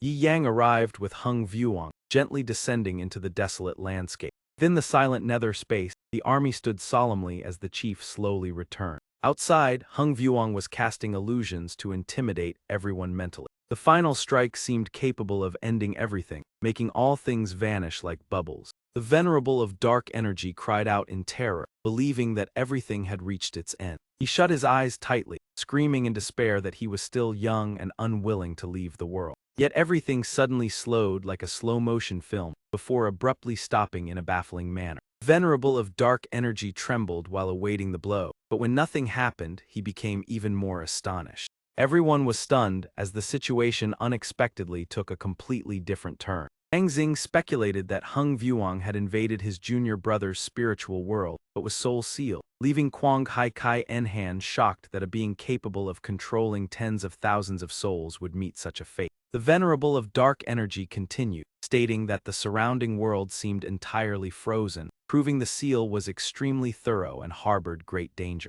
Duat Van Kai Fuang dreamily thought of Yi Yang, her maiden heart once again stirred by him. At this moment within the nether prison, a gloomy and chilling atmosphere enveloped everything. The dark prison cells were lit only by a few faint rays of light reflecting off the cold iron bars. Hung Vuong in his mortal form sat lamenting, resentful that all his power had been sealed by Yi Yang, and though weakened, he refused to submit. He gritted his teeth and swore to protect the supreme secret list of the Supreme Sovereign to preserve ultimate glory. Looking at the small iron rod in his hand, Hung Vuong decided to escape and report strategies against humanity to his master. In just a few seconds, he skillfully unlocked the shackle on his wrist. The prison door clicked softly and immediately swung open. Hung Vuong stepped cautiously, fully aware of his weakness and determined to leave this bizarre place as quickly as possible. Suddenly, the sound of fingernails scraping against the wall echoed behind him, sending chills down his spine. Shadows silently approached and began to follow him. The figure slowly came closer and teased, saying, "Let us see who is lost here." It turns out to be a new little cat. The one who appeared was a notorious S-rank criminal known as the Dissector, who stared at Hung Vuong coldly and wished to study his body to uncover the root of disease. Hearing this, Hung Vuong was terrified, cold sweat pouring down as his eyes turned lifeless. He immediately fled, shouting for the other to stay away, realizing deep down that his instincts were warning him of extreme danger. The criminal leisurely chased after him, mocking that the little cat was playing hide and seek. As he ran, Hung Vuong was horrified, wondering what terrifying beings Yi Yang's prison truly held. In his panic to find a hiding place, he fortunately spotted an open cell door ahead. Without hesitation, he rushed inside and saw a beautiful red-haired woman sitting within. The girl possessed long, alluring red hair and an enchanting beauty. When she looked up, she smiled gently in welcome. Hung Vuong secretly rejoiced and conceived the idea of taking her hostage to escape. The rending-mouthed woman rose gracefully and asked if he found her beautiful, and Hung Vuong praised her before attempting to subdue her. Immediately afterward, she revealed her true form as a terrifying demoness with long fangs, turning his face pale. The sudden turn left Hung Vuong completely passive and utterly bewildered. He slowly retreated, trying to flatter her to calm the situation, but she showed no mercy. The demoness extended her long red tongue threateningly, declaring that liars must be punished. She swung a sharp pair of scissors, severing his hand from his body. The demoness raised the blood-stained scissors, gazing at him with intense desire. Hung Vuong clutched his wounded arm in agony, running while screaming in despair. Before he could get far, he glimpsed the criminal's figure approaching from behind once more. At that moment, his mind held only one thought: to escape as quickly as possible. However, before he could go far, his trembling legs gave out and he collapsed to the floor. He trembled as he begged hopelessly, praying that his pursuer would not come closer. He looked up. Hung Vuong saw a clown asking about his situation and urging him to leave quickly because others were bullying newcomers, leaving him half-believing yet still expressing gratitude. Suddenly, a beeping sound rang out behind him, causing panic and draining the color from his face. Turning around, he discovered a timed bomb had been attached to his back at some unknown moment. Clown's face gradually turned sinister, his smile stretching from ear to ear. The bomb exploded amid Hung Vuong's horrified scream. Smoke rapidly spread throughout the prison chamber. After the explosion, Hung Vuong was dazed, his clothes tattered as he lay motionless on the ground. At this moment, Yi Yang slowly approached, remarking that although Hung Vuong had the resolve to keep secrets, the beings in this prison were far more terrifying. He calmly added that if Hung Vuong wished to hand over the list, he only needed to beg him. Shadowy Clown spoke up, asking permission to borrow Hung Vuong for a short while. Yang nodded, allowing Hung Vuong to be dragged away amid desperate cries for help. 30,000 years ago, the Supreme Sovereign instructed his subordinates after a fierce battle with 3,000 human powerhouses. Due to excessive energy consumption, he was forced to enter a deep slumber to recover. However, thanks to a carefully arranged plan, his race would certainly return, and the subordinates were ordered to make their final reports. Subordinates responded in unison, demonstrating absolute obedience. The Supreme Demon Consort reported that the 10th layer labyrinth had been constructed as ordered, with countless formations to imprison invading humans. The Sovereign was pleased, stating that human souls would become an energy source for reviving the ancient demon army. He then instructed Puppet King, one of the kings who would not sleep, to continuously spread rumors to lure humans into the demon battlefield for 30,000 years. Next, Curse Ancestor King reported on the Tachula Realm Orb, a structure simulating the 18 levels of hell capable of containing millions of souls. The Supreme Sovereign emphasized that this was the key to his resurrection, especially requiring the souls of human soldiers for their pure and powerful energy. He stated that only 500,000 military souls needed to be gathered and delivered into the Shura realm. These souls would endure continuous torment to unleash immense energy born from suffering. He cruelly declared that he would not allow the souls to dissipate or reincarnate, maintaining the energy source until his return after 30,000 years. Hung Vuong solemnly pledged to present the souls of the human army to the Supreme Sovereign. The Sovereign continued assigning Hung Vuong, one of the 3 unsleeping kings, to find the designated human list at all costs. Hung Vuong immediately obeyed, determined to gather those on the list and secretly nurture them within the human world. He planned to use an ancient demon contract to implant ancient demon cells into their brains, causing them to continuously divide.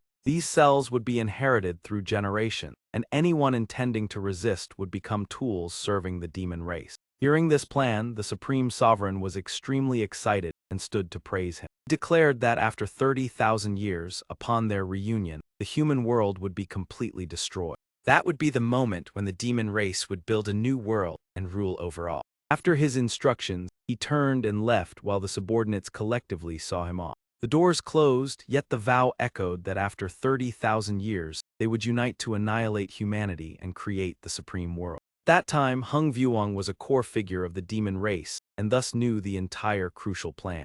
Returning to the present within the prison, that was the complete story Hung Vuong had recounted. He trembled and pleaded, begging not to be handed over to those 3 monsters again. He truly could not endure any more. Yi Yang spoke calmly, Lao Mak Tham, this matter can be concluded now. Mak Lai Ade held a medicinal herb in his mouth, narrowed his eyes at him, then replied, I will follow the orders of the ward. Turned toward that man and said coldly, the final interrogation, hand over the list of those who betrayed humanity. A book instantly floated before the 3 of them inside the prison cell.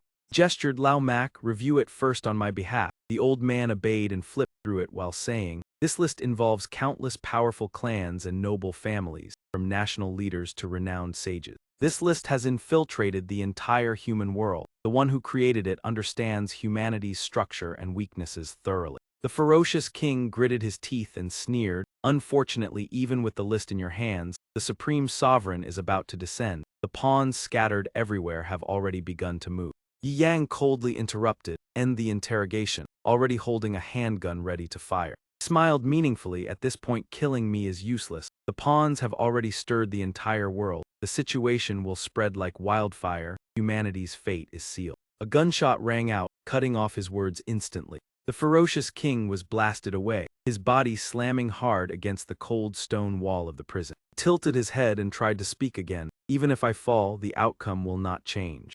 Yi Yang slowly approached, his voice lowering, when you are gone, those traitors who share your bloodline will also be consumed by a sea of flame. As his words ended, the supernatural flame in his hand surged to the ultimate mark level. The ferocious king was instantly devoured by the flames in the blink of an eye. At the same time elsewhere, the army led by General Zhao Gu Wang Kui was preparing to set up their formation. He had just issued the order to advance toward the great desert to welcome the resurrected sovereign. In the next moment, genetic flames erupted and engulfed him, ending his life in agony. The soldiers stood stunned, watching their great general suddenly collapse without understanding why. In the end, the great General Zhao Gu Wang Kui also left this world. Next, the 6 sages of the bamboo grove fared no better. All were consumed by the flame. In Jiangnan, the wealthy magnate Thatch Sung also suddenly collapsed in the middle of a banquet. King Tu Nuyen soon met the same fate. No one had time to understand what had happened. The 9 clans of the Tu Nuyen royal family were completely eradicated, none escaped. All genetic codes linked to the traitors across the human realm were incinerated in an instant.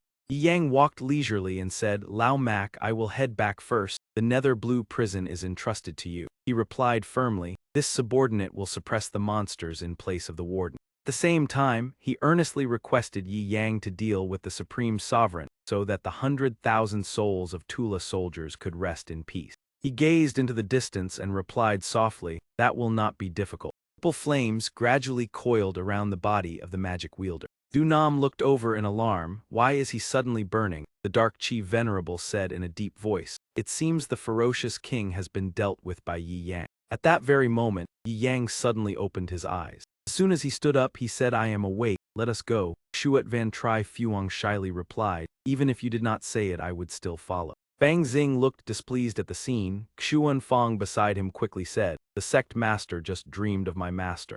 Hearing this, Yi Yang turned back and retorted, "How could that be?" Dong and Gaiet chimed in, "Yi Yang is flustered." Xuan Fong also looked at him suspiciously. He immediately mocked, "Are you two fox spirits so idle?" He said coldly, "Come here, I have a task for you. Go break that gate. Consider it a test of your training results in the ancient demon battlefield." Dong and Gaiet Thang high stepped forward and respectfully replied, "As you command." Xuan Fong was not willing to fall behind and was determined to shatter it. As they prepared to charge forward, two guards appeared and blocked them. "Halt, this is the forbidden ground of the Supreme Exalted One." The Spirit King sisters shouted a warning, rushing in leads only to danger. The Dark Chi Venerable recognized their identities, a controller of 10,000 beasts and a master of 10,000 plants, the twin spirit pearls under the ancient demon king. Bang Xing worried that their strength surpassed even the ferocious king. Xuan Fong showed no fear and even provoked them. A good dog does not block the path. She immediately unleashed a technique. Azure energy surged upward. A tiny fox clan dares to be arrogant.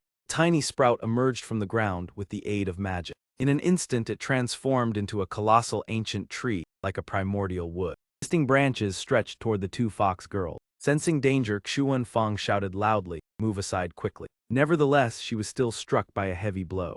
Dong and Gaiet hurriedly thought of a plan and said, "Xuan Fong, go around and break the gate." She gritted her teeth in pain and agreed. Dong and Gaiet raised a shield to block the whipping branches. Seizing the moment, Xuan Fong used her technique to dash out of the encirclement. Suddenly the other Spirit King appeared and blocked her path. "Stop." She said coldly, "Your fox clan still relies on humans. From ancient times you have always been ruled by the ancient demon." Killing intent erupted from her body. "Feel the might of your ancestors." A white fox gradually materialized, and more of its kind appeared beside it. Three gigantic white foxes quickly formed an encirclement. Facing such a powerful manifestation, Xuan Fong was astonished by the pressure. Bang Xing widened his eyes in admiration. The legendary demon fox descending from the mountains can shake heaven and earth, yet she casually summoned three. Spirit King sisters said disdainfully, "See, only we possess true power. Relying on weak humans is seeking your own destruction." Xuan Fong replied firmly, "The sect master is not weak. He surpasses you 10,000 times over." Hearing this, she became furious, her face darkening. Unable to endure any longer, she challenged, "Do you wish to die? Then let us decide the victor." The demon fox instantly lunged toward Xuan Fong. She shouted excitedly, "Come, I am not afraid." Both sides erupted into a clash at incredible speed. Xuan Fong threw a punch straight at the demon fox's claws, the move rising dragon strike of the fighting fox. Unexpectedly, the demon fox merely waved lightly and sent her flying far away. The ground where she landed caved in, forming a deep crater. Xuan Fong stood up gasping. The force was too strong, half her body was numb. From the opposite side she tempted her, "Your ancestors were just as strong, why not kneel beneath us?" Xuan Fong immediately shouted back, "Do not even dream of it." She declared she would defeat both her and the summoned beast, unleashing blood demon fox slaughter fist. The demon fox was struck repeatedly by a barrage of rapid punches. Bang Xing said joyfully, "Great little fox has suppressed the opponent." The Dark Chi Venerable said in a deep voice, "Not necessarily." Warned them not to be careless. The two young foxes may have grown on the ancient demon battlefield, but their opponent is still the legendary ancient demon king. Xuan Fong seemed exhausted, each breath becoming heavier. The demon fox's sharp fangs swept close and moved toward her. It opened its jaws and easily seized Xuan Fong's body. Dong and Gaiet was struggling to hold back the mass of vines and immediately wanted to fly over to support Xuan Fong. One of the two sisters of the Spirit King suddenly teleported over and reminded her that the little treasure must not lose focus. Twisting vines quickly coiled around and struck Dong and Gaiet's leg.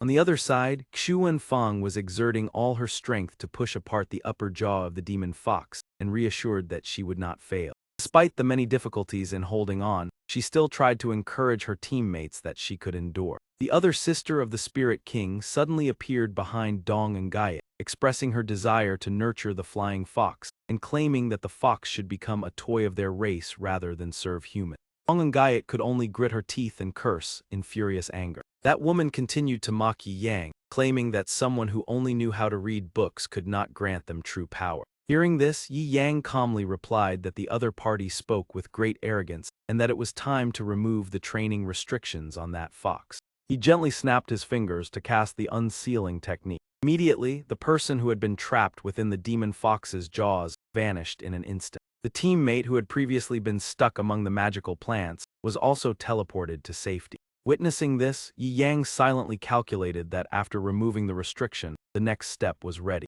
A golden radiance gradually enveloped the bodies of Xu Wenfeng and Dong and Gaiet, marking the fusion of the battle fox. Her eyes simultaneously ignited with mystical and powerful flame. Surrounding spiritual energy was strongly drawn in, gradually condensing into a massive sphere of energy. The dark weapon venerable was utterly astonished by this sight, recognizing it as the primal battle fox form, the ultimate combat state of the fox race. Within the dazzling light, a figure gradually emerged, absorbing all the spiritual energy of heaven and earth. Hong Hai Tri Enhan and Xuet Van Tri Fuang were also left speechless in shock. As the light slowly faded, the unified form was completed. It was the primal battle fox at its extreme state. Dong Fuang exclaimed in astonishment, never expecting that his junior brother could evolve two hybrid foxes into such an ultimate form. Two sisters of the Spirit King were also stunned by the opponent's sudden transformation. The demon foxes immediately became ferocious and charged forward to attack. The primal battle fox raised its sharp claws and let out a threatening roar in response. In an instant, countless sharp spikes suddenly erupted from the ground. One of the sisters cried out in pain, tears welling in her eyes as she clenched her fists and shouted for her sister's help. Primal Battle Fox was questioned by the opponent about what gave her the courage to oppose the supreme ancient demon race. As soon as the words ended, a radiant dragon charged forward, opening its mouth to attack her. Primal Battle Fox coldly ordered a counterattack and summoned her power. A massive surge of energy erupted like flames, directly suppressing the dragon's head. Spirit King sisters were horrified upon witnessing their technique being completely countered. The Primal Battle Fox disdainfully mocked them, denying the so-called supreme ancient demon race. Immediately afterward, she teleported behind her opponent and used her claws to restrain the woman's head. Her hand tightened slightly, injuring the opponent and leaving her unable to resist. The Spirit King sister could only tremble in extreme fear. In the blink of an eye, the battlefield fell silent with only the figure of the Primal Battle Fox remaining. Xuet Van Tri Fuang looked up with admiration, admitting that the two Spirit King sisters were completely no match. Dark Weapon Venerable quickly sensed something unusual after the opponent's defeat and warned that she might have lost control, urging everyone to be cautious. Meanwhile, Yi Yang remained calm and ordered everyone to continue breaking the door. Despite the overwhelming killing intent, the primal battle fox in the sky still obediently followed his command. She immediately shot upward, heading straight toward the gigantic door ahead. She drew her hand back, summoning countless bolts of lightning that converged into a source of energy in her palm. A massive energy mass was formed and then swiftly hurled forward. Wherever the sphere passed, the surrounding ground trembled and shattered. Unexpectedly, just as it was about to reach its target, a figure suddenly appeared and blocked its path. Laughter echoed together with the sound of colliding energies, causing the space to tremble. Finally, the energy mass exploded in midair, creating a powerful shockwave. The sight left even the primal battle fox astonished. As the dust gradually settled, a deep voice tinged with excitement resonated from ahead. The prison king slowly spoke, sensing a rare thrill that made him feel truly alive and immensely exhilarated. Huang Hai Tri En Han and the Dark Weapon Venerable were utterly shocked, for the prison king was a transcendent existence who had once suppressed many ancient demon kings and had been permanently sealed by the supreme monarch. He spread his arms wide, his voice eerie as he declared that he had appeared because a worthy opponent had emerged. Despite the surrounding chaos, Yi Yang remained calm and continued reading his book as if nothing had happened. Previously, on the 101st floor of the ancient demon battlefield, the prison king had stood waiting for his opponent, ignoring all advice and longing only for a complete battle with Yi Yang.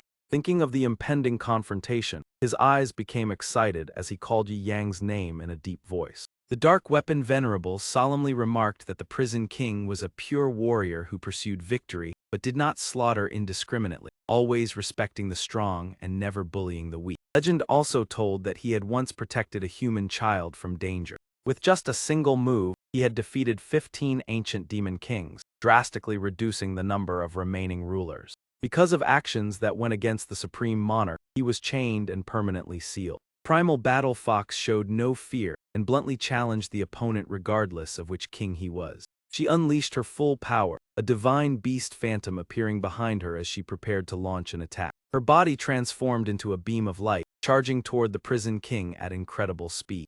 Demon Fox Phantom closed in on the opponent and unleashed the powerful Primal Annihilation Fist. However, the confidence on her face quickly turned into confusion. That powerful attack was blocked by the prison king with just a single finger, gently pushed forward, and the entire attacking force instantly dissipated. Xuan Fang and Dong Ngayat were also shaken, losing their fused state immediately afterward. The dark weapon Venerable trembled as he remarked that the prison king's power was too terrifying. This battle was certainly unavoidable. Prison King warned in a deep voice that they were not his opponents. The weak should not bring danger upon themselves. Xuan Fang impulsively wanted to charge forward, but Dong Ngayat quickly stopped her and urged her to remain calm. Fear rose within her as she realized the immense gap in strength. Only the sect master would be capable of confronting this opponent. Only then did Yi Yang speak, confirming that the prison king was the legendary invincible close combat master. He closed his book and smiled, saying that it had been a long time since he had encountered an opponent who excited him so much. A mysterious aura spread around him as Yi Yang recounted that since his days as a top-ranked gamer, he had always yearned for peak battle. He slowly walked toward the prison king, expressing respect for a true warrior. Yi Yang declared that in this battle he would use only close combat, without employing any special skill. The prison king curled his lips in response, saying that no one had ever defeated Yi Yang, and this battle would determine who was truly the strongest. Both of them resolved themselves. This battle would not only determine victory or defeat, but also mark the boundary between life and death. Yi Yang coldly signaled the start. The power from both sides erupted violently, causing the surrounding space to tremble. Prison King made the first move, declaring that the position of supremacy could belong to only one person. Dunam anxiously warned that this was the domain authority of the Prison King, and humans could hardly withstand it. Bang Xing immediately signaled his junior brother to keep a safe distance to fight. The energy he had condensed beforehand surged powerfully into his fist with the move World-Shattering Strike.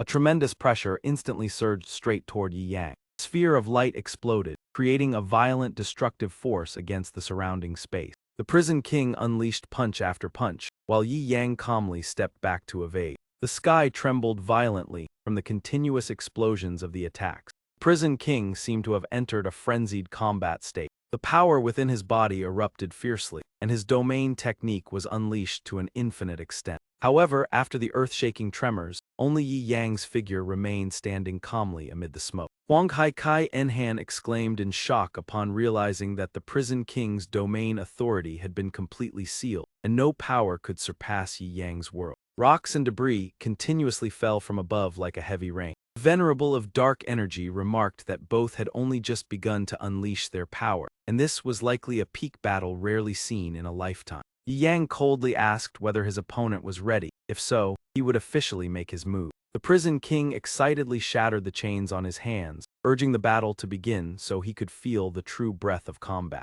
A wave of dark aura spread around him, carrying destructive power far beyond human limits. His muscles rapidly expanded as he entered the heavenly demon transformation state. His once ordinary-looking body became terrifyingly robust, and the Prison King spoke with disdainful provocation. From the sky, a bolt of lightning descended and transformed into a colossal hammer, named the Three Realms Annihilation Hammer. With overwhelming killing intent, he hurled the destructive weapon toward Yi Yang and commanded it to crush his opponent. The colossal hammer rapidly descended upon the spot where Yi Yang stood. Everyone held their breath as they watched the battle unfold. Yi Yang merely released a gentle surge of true energy, instantly shattering the weapon under immense pressure. The two onlookers were utterly astonished, marveling that Sect Master Yi's body was even tougher than ultimate defensive techniques. Before the dust and debris could settle, his figure had already vanished. In the next instant, Yi Yang appeared before the Prison King and calmly declared that it was his turn. He casually threw a punch toward his opponent. The Prison King was instantly sent flying, crashing heavily into a distant cliff. Without stopping, Yi Yang teleported again to launch another attack. He targeted his opponent directly and delivered a powerful strike. Prison King was continuously overwhelmed, knocked from one position to another. In just a second, a tremendous force slammed him straight into the ground. The Venerable of Dark Energy was astonished to realize that even the meteoric impact technique could not withstand a single punch from Yi Yang, and Fang Xing agreed with the ferocity of the battle. The Prison King slowly stood up, admitting that Yi Yang truly deserved the title of the strongest human and greatly intrigued him. But at that very moment, Yi Yang dashed forward with lightning speed. His attack posture appeared gentle, yet forced the opponent to exert full strength to defend. Yi Yang calmly praised that the Prison King was the first to endure his series of light kicks, as his attacks were divided into 3 levels: light, medium, and heavy. Even with just a light strike, the Prison King was forced deep into the rock beneath him. Yi Yang coldly announced that the next strike would be at a medium level. He only increased his strength slightly. Instantly, the ground below could not withstand the pressure and exploded. The Prison King was kicked deep into the earth. His body became like a drill, continuously burrowing into deeper layers below. Yi Yang did not stop, continuing to apply force to press his opponent down. After a while, the two pierced through the ground and emerged on the opposite side. Yi Yang halted in another space, where below lay a blazing red sea at the 101st level of the demon battlefield. Finally, the Prison King was submerged into the liquid at this level. Yi Yang's intuition quickly sensed disturbances beneath the surface. The Prison King still had fighting strength and shot upward like an arrow straight toward him. Despite the sudden attack, Yi Yang swiftly retreated to evade. In his super heavenly demon transformation state, the Prison King gritted his teeth and declared he had never imagined being forced to such a state by a human, asserting that the power of ancient demons far surpassed that of humans. Immediately afterward, he spun rapidly, forming a violent red vortex that surged toward Yi Yang with the move Heavenly Demon Spiral Devastation Burst.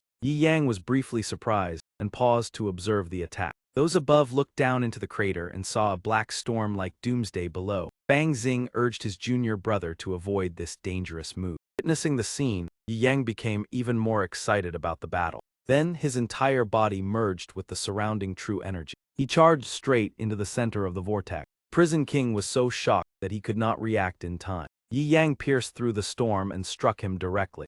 After the blow, the Prison King was sent flying far away. Yi Yang enthusiastically declared the challenge, demanding the fight continue. The Prison King decisively kicked away the iron block binding his foot and continued the battle. The iron block gradually expanded, transforming into a colossal object like a meteor. Yi Yang swiftly executed lightness skill and landed on its surface. Prison King radiated killing intent, declaring that Yi Yang was welcome to his domain of 10,000-fold gravity. Suddenly, a book fell to the ground due to the sharply increased gravity. Yi Yang immediately noticed and looked toward the object at his feet. Amid the blazing red sea, a sphere emitted dazzling red rays of light. Yi Yang worriedly picked up the book, fearing that his treasure had been damaged. Taking advantage of his distraction, the Prison King immediately rushed forward to attack without mercy. Even though the opponent reached extreme speed, Yi Yang easily dodged with a simple straightening motion. Prison King spun to deliver another kick, but Yi Yang merely crouched slightly to avoid the danger.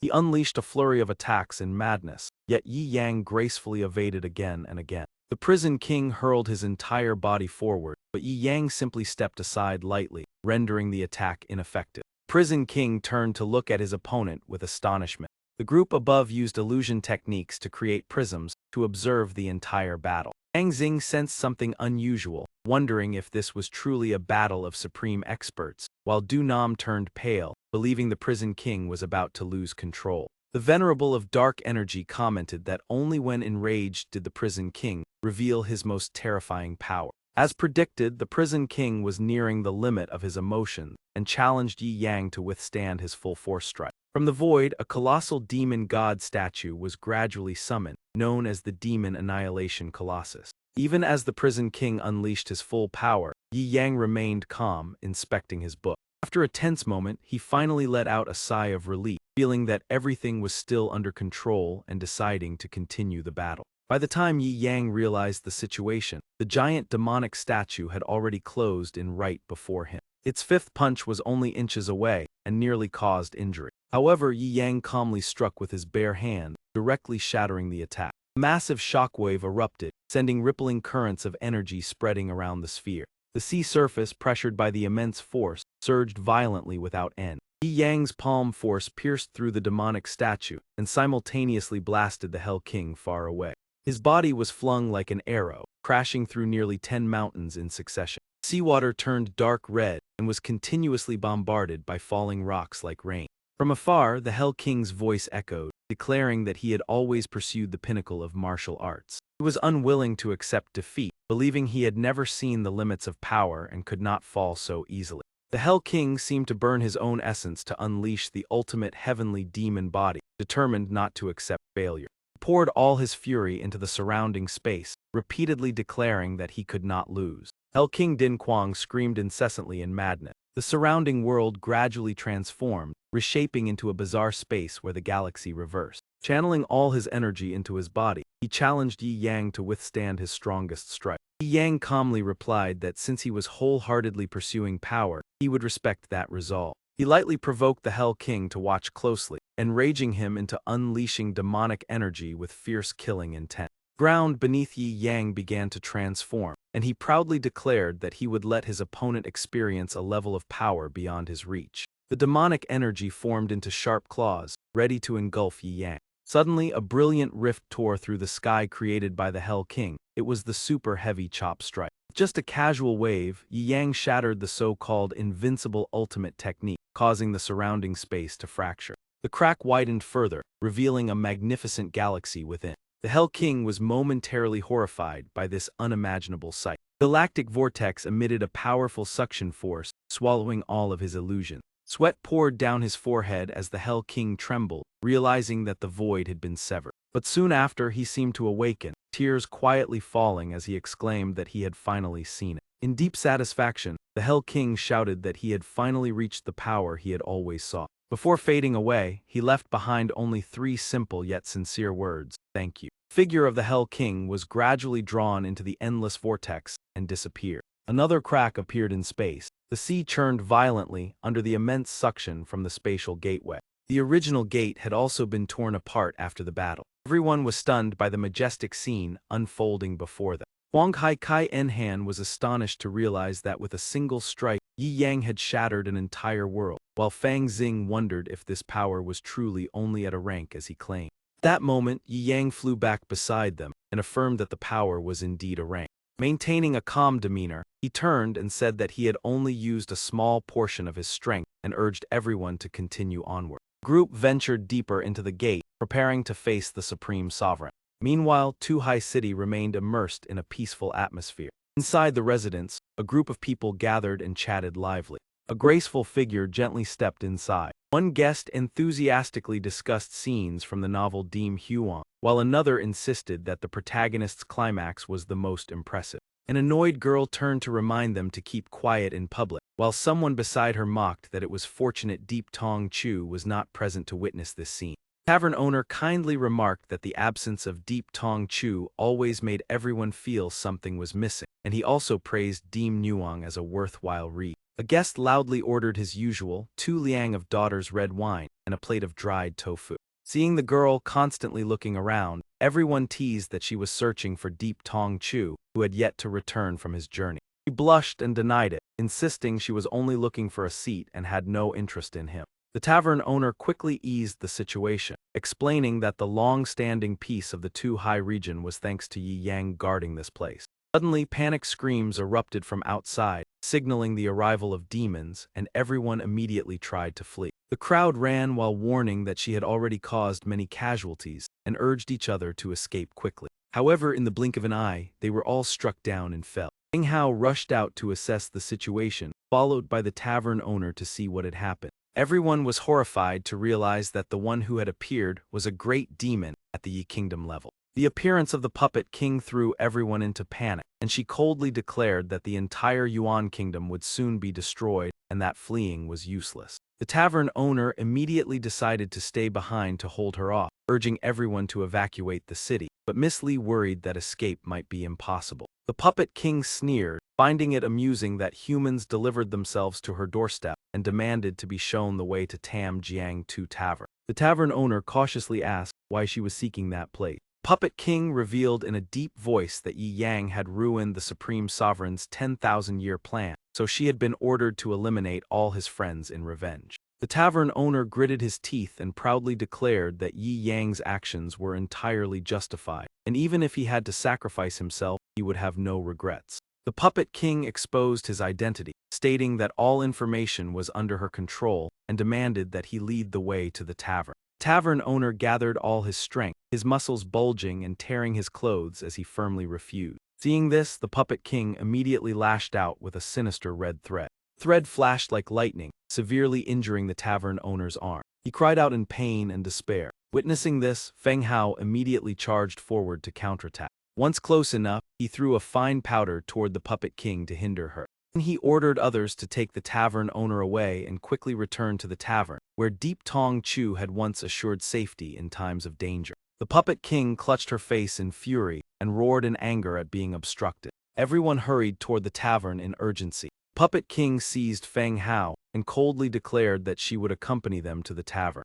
She reassured them that she would not kill them immediately, but would slowly torment each of their souls. With excitement, she boasted of her experience torturing humans for tens of thousands of years, and believed Yi Yang would suffer upon witnessing it. At last, her steps reached the tavern's entrance. At that very moment, her entire body froze and she could not advance another step. The entire tavern seemed to be enveloped by an invisible magical barrier. The barrier's power filled the puppet king with terror as she sensed an overwhelming pressure. She stared blankly at the peach tree emitting lightning, realizing its killing intent was 10,000 times stronger than the ancient demonic tree of the elf king. At the same time, the phantom images of a rooster and a pair of divine carp gradually appeared. Puppet King was shocked to sense an aura that suppressed the dragon phoenix sacred beasts of the ancient demon race. She continued to discover another strange phenomenon, as she realized the image of a sprouting tree within her sea of consciousness was rising beyond the sky. All things converged and connected through a strange beam of light, causing the Puppet King to panic. Realizing the tavern was unusual and attempting to retreat, yet his body was completely locked and unable to move. Cold sweat poured down his body as the Puppet King stared wide-eyed in shock, unable to believe the scene unfolding before him. The next moment, the two carp in the pond suddenly transformed into majestic and powerful golden dragons. The once ordinary rooster now radiated brilliant light, revealing the noble aura of a phoenix. Bai Qiu Nian manifested from the broom, sternly rebuking that the intruder was far too insignificant for a place of this stature. Peach Blossom Hermitage Mistress appeared in an ethereal manner, coldly warning the one who dared to trespass into her domain. She angrily scolded that the tavern was not a place for causing chaos, and the intruder's actions had disturbed everyone. Bai Qiu Nian calmly stated that their master had used an immortal transformation technique to keep them here precisely to deal with a situation like today. The Puppet King fell into panic as he felt the overwhelming pressure crushing his body, desperately calling for help from the Supreme Overlord. Feng Hao was astonished to realize that everything in the tavern had been secretly enlightened into immortal spirits by Sect Master Yi. Outside the tavern, everything remained strangely peaceful.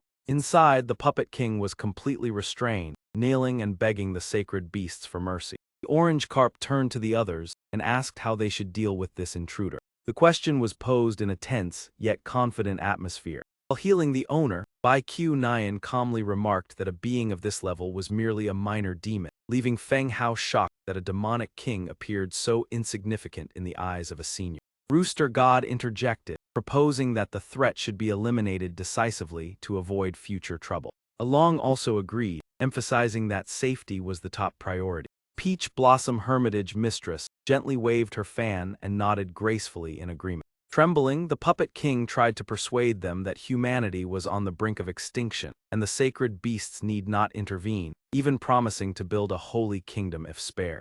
Upon hearing this, everyone in the tavern immediately became wary and alert. Divine Tree angrily refuted that their master was human, and the extermination of humanity was unacceptable, while Bai Qiu Nian affirmed that their duty was to protect the tavern. The Puppet King trembled in terror upon learning that the sacred beasts served a human master. Bai Qiu Nian coldly stated that they were not terrifying, the intruder was simply too ignorant, and along mocked that meeting their master would frighten him even more. He cast a spell, deciding to imprison the intruder to prevent defiling the tavern's space. Puppet King was immediately suspended in midair by strange strands of energy. Bai Qiu Nian looked at the intruder with satisfaction, prompting the carp to angrily remark that he was merely indulging his peculiar hobby. The men in the tavern expressed admiration, believing the senior's handling style was truly unique. The sacred spirit carp pair conducted a serious interrogation, demanding that the puppet king answer truthfully before being dealt with. The puppet king firmly refused to reveal any information about the supreme overlord, accepting a tragic end. IQ9 quietly asked the Peach Blossom Hermitage mistress about intelligence, and she confirmed that she had read from the intruder's soul about the plan to attack 4C's city. Hearing this, the puppet king panicked and denied betraying the supreme overlord. Along explained that even without speaking, her thoughts had been read through her soul. The divine tree solemnly declared that anyone who dared to touch their master's tavern would pay the price. Puppet king could only remain silent in despair. The Peach Blossom Hermitage mistress smiled and reminded that this was only a fragment of the Puppet King's body, and a long requested a clean resolution. Puppet King screamed in panic, threatening that the Supreme Overlord would take revenge. The Divine Tree proudly responded, challenging him to summon that man if he dared. Sharp claws immediately aimed toward the Puppet King. In another development, many powerful experts were gathering in the sky above 4C's city. The Supreme Overlord inquired about the signal from the clone, and the Puppet King reported that the information had been intercepted by a mysterious force within the tavern. Ata gasped repeatedly, sweat pouring down as an indescribable sense of unease surged within her. Supreme Overlord coldly extended his hand, declaring he would forcibly extract her soul, claiming that the minor tricks of the Wujii sect master could not stop them, and Ata trembled in refusal. Her divine consciousness began to waver and her eyes gradually changed. Something was wrong. In an instant, the Puppet King's entire body exploded completely. This sudden incident greatly shocked the Supreme Overlord. He pondered whether the Puppet King had self-destructed, questioning if the tavern concealed some profound mystery, as intelligence suggested that the Wujii sect master's disciple could not possibly match a king-level entity. The Supreme Overlord issued an order, Blood King, you and Seed King will investigate, and the two immediately responded, understood. The tavern gradually came into view beneath them. Blood King disdainfully summoned her power, dismissing it as merely a small tavern. She commanded her subordinates to level the place, and the Blood Corpse Legion advanced. A Liot was summoned and respectfully replied that the Blood Corpse Legion awaited the master's command. Blood King said excitedly, advance and turn everyone in Yi Yang's tavern into my blood thralls. The blood corpses responded in unison and began marching forward slowly. A Liot cautiously asked if they should be careful since the Puppet King had died here, but the Blood King confidently replied that he was only a weak puppet, and the Blood Clan had destroyed hundreds of nations, so there was no reason to fear a small tavern. Still worried, a Liot advised caution, citing the human saying that vigilance ensures safety, and requested permission to lead a scouting squad first. The Blood King finally agreed and promised that after success she would be allowed to serve the Supreme Overlord, causing a Liot to blush with gratitude. Liot respectfully replied with thanks to her master, swearing lifelong loyalty.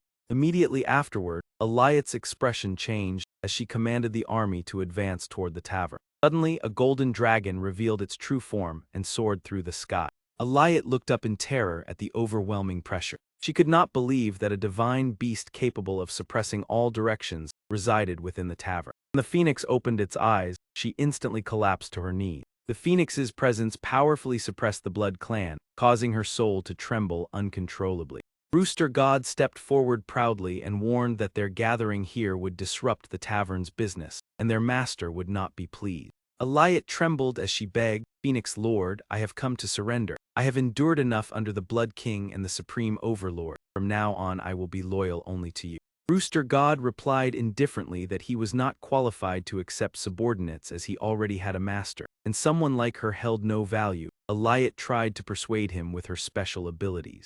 After listening, the Rooster God stood speechless, unable to understand what she was saying. IQ9 suddenly appeared, waved his hand, and cast a spell, ordering the low-level demon to surrender immediately. Liot was instantly bound in an awkward posture by the binding spell. The people in the tavern watched excitedly, remarking that Senior Wuchen was once again eliminating demons with a new technique. IQ9 said sternly that eliminating evil and upholding righteousness required constant innovation, and they would witness many more methods in the future. The Peach Blossom Hermitage mistress interjected, reminding everyone that a large number of demons were still approaching from outside. Along seriously warned that safety came first, while Kashev suggested taking this opportunity to eliminate all demons in Four Seas City. Rooster God said in a deep voice that their mission was to protect the tavern and they could not leave the area, and waiting for the demons to arrive would be too slow. Baikyu Nyan returned to his true form and said he would handle it, asking to borrow the fire star. His consciousness lit up, connecting with the fire star broom. Baikyu Nyan then blushed when he touched a lion. People in the tavern grew excited, believing the senior was finally using thunderous methods to eliminate demons. Baikyu Nyan directly removed the stopper from Eliot's mouth. The distance between the two was so close that there was no gap at all.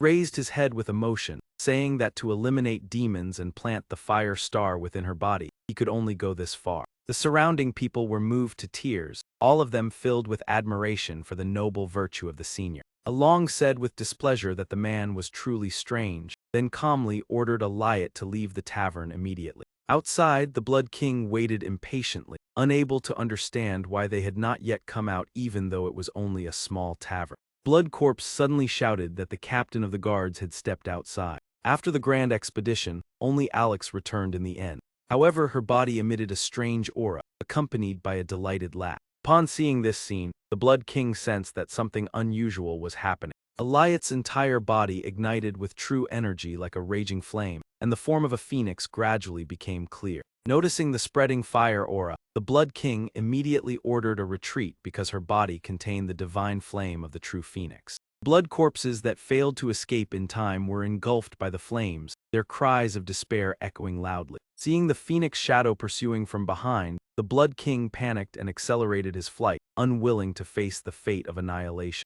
The fiery phoenix continued to charge forward, closing in relentlessly.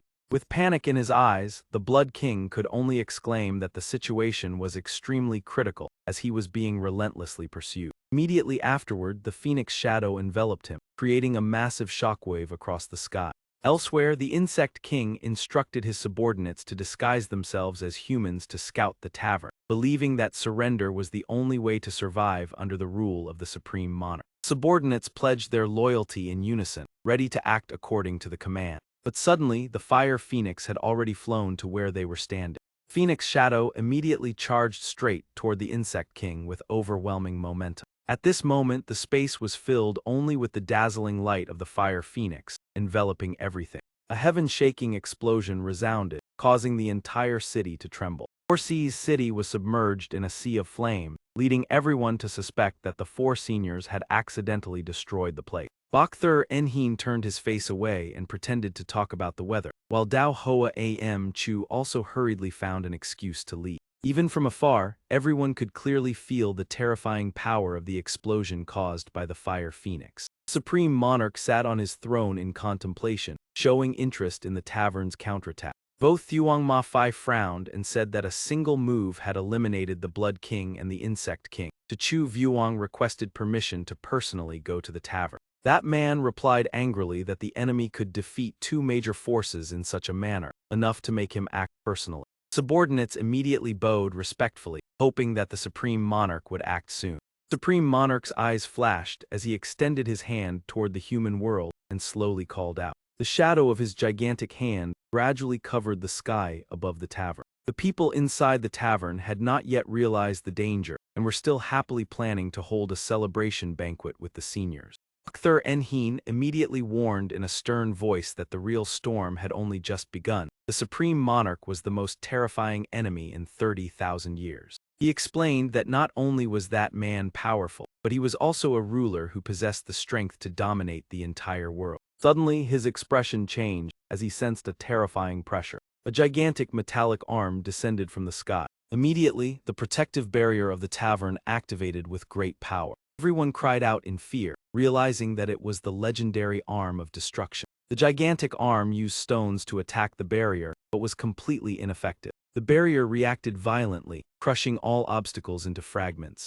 The Divine Tree reassured everyone that the barrier created by their master was extremely sturdy. Even the Supreme Monarch would find it difficult to break. Bakther Enheen looked up at the sky in surprise, sensing that something was unusual. The Supreme Monarch suddenly withdrew his hand. That man was both furious and amused, realizing that his opponent had arranged a sophisticated counterattack formation. He declared that he would not compete in formations, but would prove the difference between a martial artist and a creator of worlds. A scroll in his hand emitted dense demonic energy as it was summoned and awakened. Under his command, the scroll transformed into a sinister banner that shot into the sky. Chu Vuong was thrilled upon witnessing the blood-colored mountain and river diagram, a magical treasure that required countless souls to activate. Vo Thuong Ma Fai was excited, as Foresee's city was about to become the material for creating the ultimate artifact. The citizens below the city panicked when they saw the blood-colored grand formation appear in the sky. Some brave martial artists flew up to investigate the situation. The Supreme Monarch coldly declared that the grand formation would refine the entire city into a world-level artifact. Numerous strange objects began to emerge from the ground. The martial artists were surrounded by demonic energy and could not escape. Their souls were gradually extracted to provide energy for the formation. Soldiers of Tu Nguyen Kingdom also lost consciousness. Even the people in the Chancellor's residence were not spared from the effect. One by one, they became hollow like soulless corpses. Souls of the residents were drawn into the sky as streams of light. The core of the mountain and river diagram emitted a dazzling and brilliant light. Countless fragile souls were swept into the formation without the ability to resist. Foresee's city gradually turned into a silent place filled with motionless bodies. Okthur Enheen explained that they were not dead, their souls had merely been extracted, and there was still a chance for recovery. Dao Hoa Am Chu said in a deep voice that once enough souls were gathered, the grand formation would complete its refinement and lead to a catastrophic disaster. Everyone fell into despair at the thought of Foresee's city disappearing. Okthur Enheen firmly stated that they could not leave the protective range of the tavern. He then calculated that if they could go outside, the four of them joining forces might be able to confront the Supreme Monarch. Feng Hao trembled as he asked who would save Tu Nguyen Kingdom, and Miss Lu was also fearful of the hopeless prospect.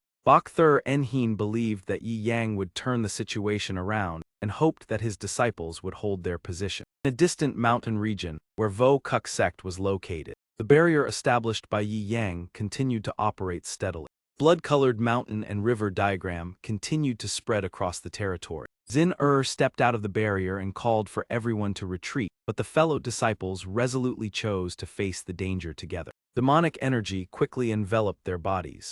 Ling trembled in fear, but remained determined to stand with her fellow disciples to protect Foresee's city.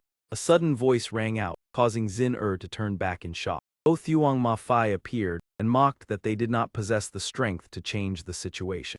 She arrogantly declared that she would teach Yi Yang's disciples a lesson. Ling angrily threw a talisman to counterattack, asserting that it was yet to be seen who would teach whom. A winged spirit beast was summoned. It was the Shikigami Ta Ka. Xin drew her bow and aimed at the demon consort, ordering the spirit beast to launch an attack with gathered energy. Both sides simultaneously launched their attacks, marking the beginning of a fierce battle and preparing to break the blood-colored grand formation. Immediately after, a massive explosion resounded, shaking the entire space. Ling cheered in delight that the attack had landed, but Xin face instantly turned pale as she realized things were not that simple. Just as expected from the hazy smoke, Vo Thuong Ma Fai still stood there calmly, looking down with disdain, claiming that Yi Yang's disciples possessed only this much ability. She unleashed a surge of demonic energy, her tone arrogant, declaring that her opponents were only worthy of becoming materials for the Shan Ha painting. The two sisters immediately weakened and were blasted far away in a state of exhaustion. Right after that, the formation activated, beginning to gradually extract the souls of both of them.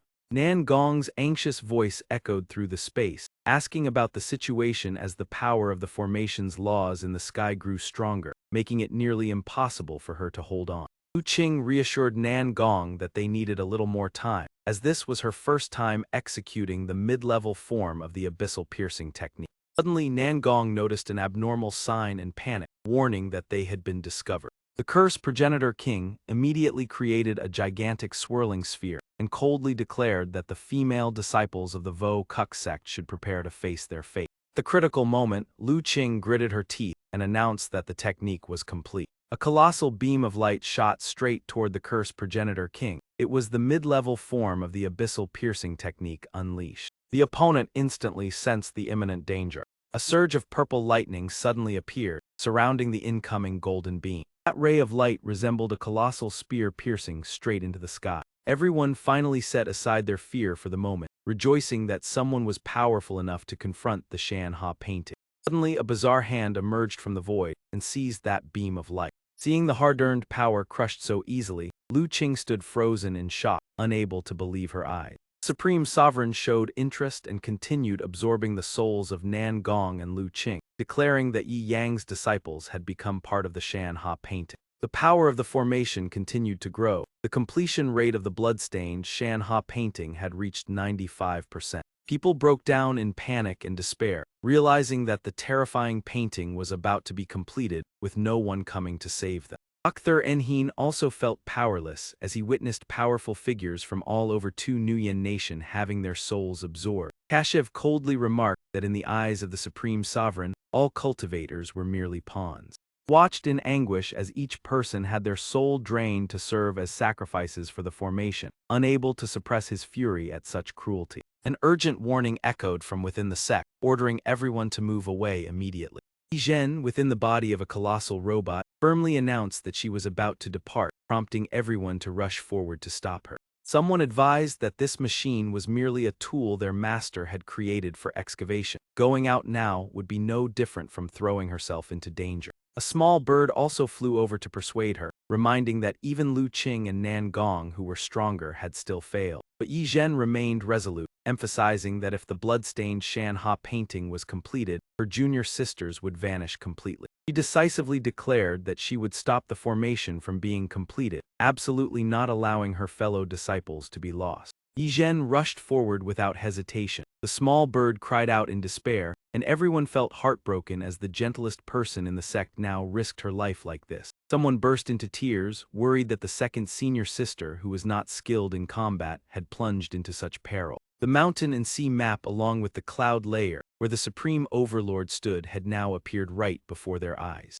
Yi Zhen firmly fixed her goal: as long as she destroyed that skeleton, her junior sisters would be rescued. She clenched her teeth, believing that once this was done, her master and senior sisters would no longer suffer, and everyone would return to a peaceful life. Encouraging herself, Yi Zhen resolutely moved closer, trusting that the mech crafted by her master was sturdy enough to pierce through all obstacles. Suddenly, countless demonic spirits surged out from the formation to block her path, dense as an ocean, declaring that no mortal was allowed to enter the supreme domain.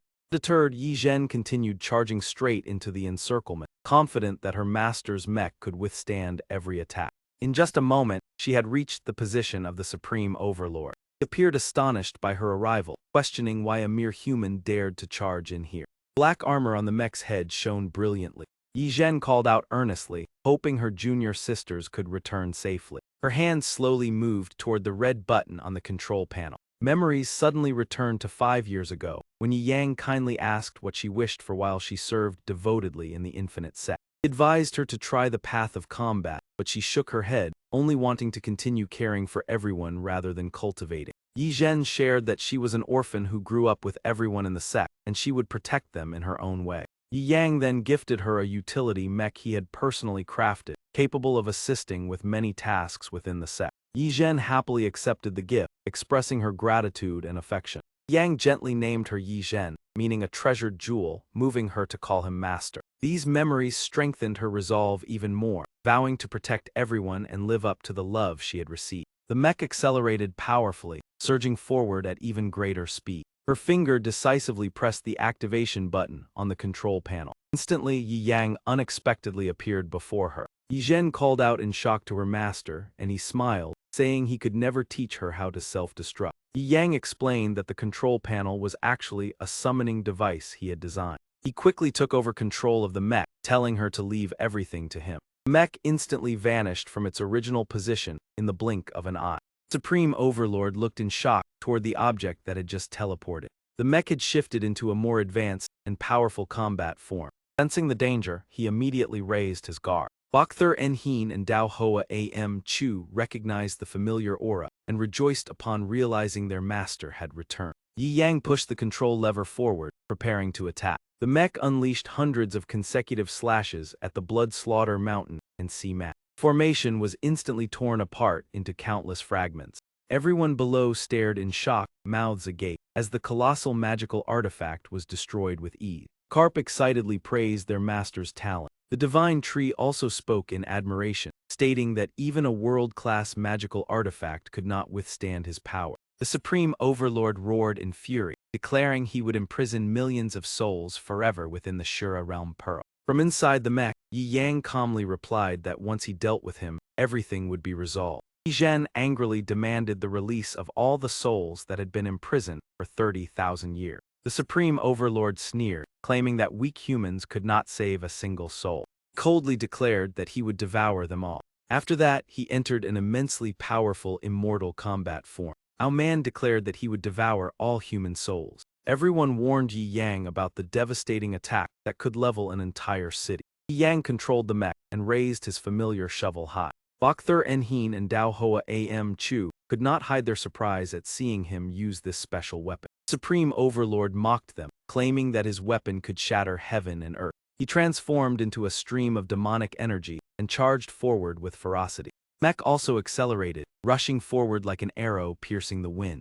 The shovel shone brilliantly, radiating immense energy. Supreme Overlord unleashed an extremely powerful slash named Heaven and Earth Annihilation Slash. The two forces collided, creating a blinding light across the sky. The Supreme Overlord realized the disparity in power. He was shocked that his attack could not dominate, suspecting that his opponent was concealing his true strength. A massive gash appeared across the surface of the Earth. In the blink of an eye, a portion of the planet had been split apart. The cultivators who betrayed humanity panicked upon realizing that the promise of safety was merely an illusion. The two powerhouses continued their tense confrontation in the vast expanse of space. Supreme Overlord stood up and activated a powerful regeneration state. He roared, determined to fight Yi Yang again. His monstrous body lunged forward at astonishing speed.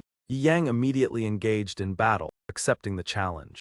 Mech unleashed a powerful force, sending the Supreme Overlord flying high into the sky. He was carried by inertia, piercing through multiple layers of the atmosphere. Yi Yang accelerated in pursuit, not allowing his opponent to escape. The mech shot forward like a rocket, rapidly closing the distance. Both sides pushed their speed to the limit in a high-speed chase through space. Supreme Overlord suddenly turned back, revealing his intention to lure his opponent into a trap. He unleashed a barrage of attacks, creating fierce streaks of light across the sky. The mech's arm countered powerfully, causing the Supreme Overlord to stagger. He was forced back, losing balance in midair. The mech swiftly grabbed his leg, completely restraining him. Yi Yang spun his opponent multiple times in the air, leaving him dizzy. Gathering sufficient force, the mech hurled the Supreme Overlord toward a distant planet. He roared in anger, never expecting the technique he had long prepared would be used against the last human. He compressed energy between his hands, summoning converging demonic power. Two ferocious demonic bone dragons appeared, preparing to unleash a powerful forbidden technique. Yi Yang calmly responded, declaring he would let his opponent taste the ultimate energy shockwave. A massive halo of light spread across the surface of the Earth. Yang poured all his strength into pushing the immense energy toward his opponent. The Supreme Overlord also unleashed his power in response, determined to drag the blue planet into destruction with him. Two immense streams of power collided violently, creating a powerful shockwave. The azure light gradually overwhelmed, pushing back the magic power of the Supreme Sovereign. He began to clearly feel the sensation of despair, as his disadvantage became increasingly evident. Yi Yang's explosive attack blasted him through an entire planet. Within the galaxy, shimmering streams of energy appeared like brilliant fireworks. The Supreme Sovereign floated in the boundless void, having lost the initiative. The gem in his abdomen began to show clear cracks. In just a moment, the gem completely shattered into tiny fragments. The souls he had once imprisoned were now liberated. Tens of thousands of living souls quickly returned to their bodies on Earth. The people beneath the ground gradually awakened, astonished to realize that they had been saved. Joy erupted as they were no longer imprisoned. Ling believed that her master had taken action to rescue them. Magliade stepped forward to express gratitude, thanking him for the liberation of 500,000 soul soldiers. Mecha then returned to the tavern as its familiar stopping point. Yi Yang gently carried Yi Zhen out of the cockpit. Both landed safely, completely unharmed. Bok Thur En-heen and the others respectfully knelt in gratitude. Yi Yang nodded to signal them to stand. He happily praised everyone's efforts in the recent battle. Everyone rejoiced, believing that with Sect Master Deep they could live peaceful lives, and tonight they decided to celebrate to their heart's content. Yi Yang humbly declined, stating that he would return to the sect first and would raise a toast with everyone tomorrow. He turned to leave, calling for Yi Zhen to return with him, and she obediently responded and followed behind. A wisp of white smoke suddenly appeared in the midst of the barren desert. From within the smoke, a figure slowly stepped out. The man respectfully greeted Lord Prefect. Lam Vu coldly glanced over, and Guk Fuang briefly replied that he had arrived. He merely smiled faintly in response to his appearance. The prison king silently met Lam Vu's gaze with a calm demeanor. In the desolate desert, only the resilient cacti remained. Amid the harsh winds, Lam Vu slowly stated that Yi Yang had shown mercy and spared his life, so he owed a debt of gratitude to the Vo Kuk sect. The prison king nodded in acknowledgement, believing that Yi Yang could have completely ended him, and he was willing to repay this favor. Lam Vu did not hide the truth, revealing that the demonic bloodline within her was about to fully awaken. Prison king understood this clearly, stating that her bloodline shared a common origin with the ancient demons. Lam Vu confirmed that the creatures sealed within the central wall of the world all came from their world. Prison king realized that she already knew the truth about the origin of her bloodline. In a deep voice, he recounted that those creatures had once confronted and even annihilated the gods, and that the ancient demons also originated from the same chaotic world. It was a chaotic world where the races constantly slaughtered one another, with the chaos race standing at the top. Half of Lam Vu's bloodline belonged to the chaos race, a race that constantly hunted to evolve, while the ancient demons had fled to the human world 100,000 years ago. About 30,000 years ago, the energy of the Chaos Realm was depleted, causing them to invade this world and threaten the survival of humanity. Humanity paid a heavy price to resist them, ultimately erecting a wall to seal them away. Lam Vu mentioned that the prison king had once been suppressed by the supreme sovereign for daring to oppose him, and for him, challenging the strong was the very meaning of existence.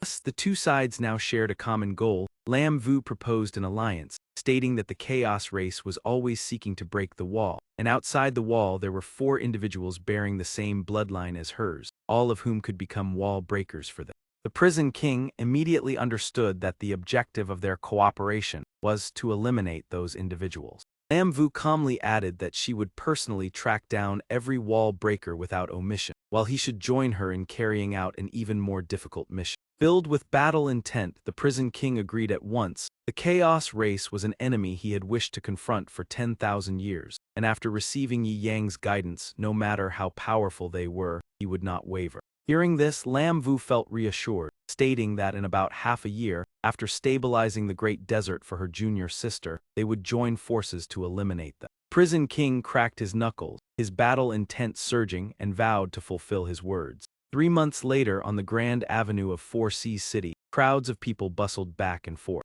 Yan Yu happily posted a notice, seeking her master on the bulletin board. Yu Zhu suddenly appeared behind her, tore down the paper, and demanded to know who had authorized this. Although somewhat guilty, her concern for Yi Yang overshadowed everything. Yan Yu shouted that her master had been missing for more than a month, and all search efforts had been futile. Ryu Zhu disagreed, stating that her master was currently the guardian deity of Dong Yuan, and if the news spread, demons would seize the opportunity to attack. Yan Yu speculated that her master might have returned to Earth. Zhu understood Yi Yang's personality well and asserted that if he had returned home, he would certainly have informed them in advance. Yi Zhen beside them comforted that they had already sought assistance from the #1 detective of Four Seas City. After a period of investigation, the detective had obtained new clues and suggested that everyone return to the sect to discuss them. At the martial training ground of the Vo Kuk sect, everyone looked suspiciously at Yan Yu leading a stranger. Was this not mock from the Deem Nuang Association? Yi Zhen explained that he should not be underestimated, although he appeared flirtatious. His case-solving rate in Four Seas City reached 100%.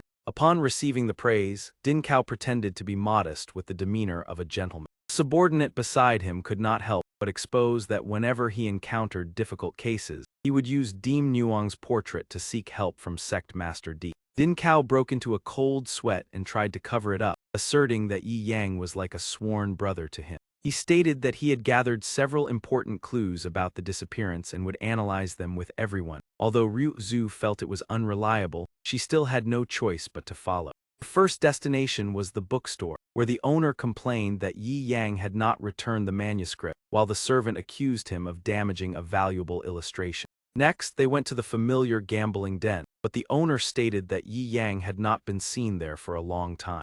Final location was Le Huang Pavilion. As soon as they entered, Din Cao was surrounded by ladies disguised as Yi Yang's disciples, leaving him utterly captivated. After a night of investigation, Din Cao trembled as he stepped outside. Exhausted, he had to lean on the door to stand steady, and declared that he had obtained information after a night of research. He said that as Yi Yang's friend, if 5 people visited together they would receive a 10% discount. This nonsense enraged everyone. Yan Yu was particularly furious, loudly questioning why no one had called her to participate. Din Cao, frightened by the imposing aura of the girls, hurriedly reassured them that he was only joking to ease the tension, and affirmed that he had solved thousands of disappearance cases and had therefore reached a conclusion.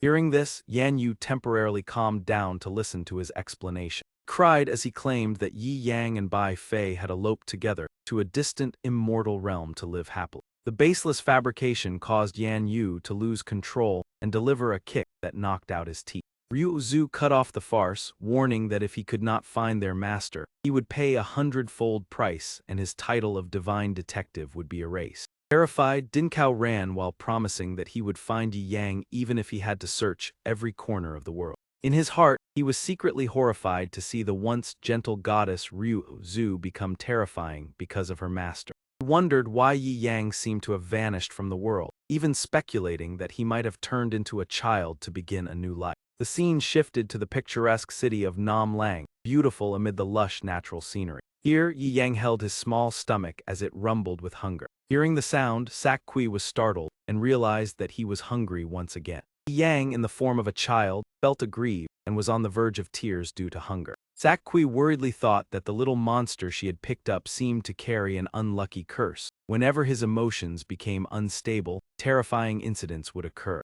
Last time he had been both hungry and crying. It caused the moon to explode, and the current moon in the sky was merely an energy replica she had created after that incident. Last time he was enraged to the extreme, causing the clothes of everyone around to be torn to shreds. Seeing Yi Yang suppressing his power and preparing to erupt, she was completely flustered and did not know how to handle the situation. He tried every possible way to restrain his emotions to avoid causing unnecessary trouble. After careful consideration, the charm demon realized there was only one way left, that was to sacrifice herself to satisfy this little demon. Wanting to earn money to support Yi Yang, the slaughtered demon seduced a kind and gentle young man, gazed at him softly and asked, "Little brother, why are you so afraid?" Although captivated, he still pretended to be timid, repeatedly telling her not to come closer, making those around them whisper. Among the demon hunters, the corpse demon was famous for her peculiar preference, especially teasing men with ordinary appearances. At this moment, she softly whispered, "Can you guess what I like most about you?" leaving him too flustered to answer.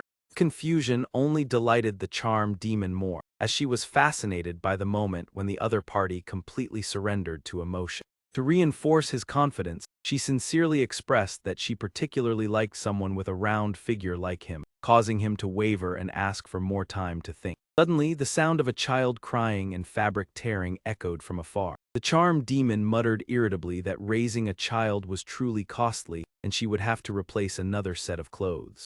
The young man stared at her in shock, asking in disbelief if she already had a child. Believing he had been deceived, he left behind words of reproach and ran away covering his face. The slaughter demon hurriedly explained that the child was not hers but one she had picked up, yet the situation had already become extremely awkward. Clenching her hands in grievance, she comforted herself that as long as this child could guide him through the destined bond, it was enough. Seeing Yi Yang so hungry that he cried out, she took him to eat, otherwise the world might not remain peaceful. Upon arriving at the restaurant, Yi Yang immediately began eating non-stop, quickly clearing all the plates and bowls around him. Charmed demon watched helplessly, thinking her money was nearly gone, but then reassured herself that since he would die in 3 days anyway, keeping the money was useless. This could be considered the ill-fated bond guiding him back to his rightful place. After the meal, she led the child she had picked up toward the mountain peak. There stood a dilapidated temple, a temporary base for the resistance. Seeing the slaughter demon return, the weapon demon cheered joyfully, believing she had failed again in seducing a man. Refusing to admit defeat, Fan Shu calmly pointed out that the one who failed was the other party, because the slaughter demon had brought a man back. Looking closely, everyone realized that what the slaughter demon held was actually a sleeping child. Weapon Demon shouted in astonishment that the charm demon had finally had a child, but Fan Shu simply smiled and reminded that the loser should fulfill the promise at the brothel. Irritated by the teasing, the Weapon Demon immediately retorted and declared she would call 5 beauties from Ryuzu's stronghold instead. Amid the commotion, Zai Gui dragged her exhausted body back. In her drunken state, she excitedly recounted her astonishing achievement of attracting more than 200 customers alone for the newly opened male brothel. The charm demon helplessly asked if she was willing to do anything for alcohol, and Zai Gui casually nodded as if it were only natural. Suddenly her gaze swept over a familiar figure, and her drunkenness instantly vanished. In the slaughter demon's arms was a child sleeping peacefully. Not only Zai Gui, but Xiao Bao also sensed Yi Yang's unique aura. Familiar oppressive feeling made him both fearful and confused, wondering why uncle had appeared here. The little demon angrily reproached the slaughter demon for bringing a child while the group was facing danger, especially since Xiao Bao carried the bloodline of the dragon clan that could terrify others. However, she suddenly stopped when she noticed Xiao Bao's strange behavior. He continuously kowtowed before the sleeping Yi Yang, repeatedly apologizing and blaming himself for not doing well, which was why uncle had come. The scene made the corpse demon and the little demon extremely curious, prompting them to question him.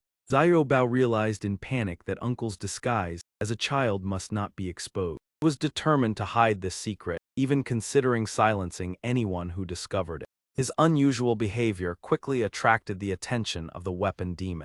At that moment, Fan Shu sensed something abnormal, slightly frowned, and warned that the situation was not good. He realized a large force was gradually approaching them. That warning awakened everyone from their complacency. Those present immediately heightened their vigilance, preparing to face danger. Outside the temple, 3 airships of the Human Affairs Committee hovered in the sky. Recognizing familiar figures on the ships, Fan Shu identified them as 3 great demon envoys and deduced that their whereabouts had been betrayed. Charm Demon frowned and stared at the enemy, understanding that the mission to assassinate the committee chairman had been exposed. Soon after, the airships emitted gamma rays that enveloped the slaughter demon's group. Within the light, the 3 great demon envoys descended to the ground with overwhelming presence. Weapon Demon immediately charged forward to engage, reminding everyone that without the assassination divine weapon, they could hardly confront the 3 demon envoys. However, the slaughter demon stopped her and ordered everyone to quickly enter the safe space.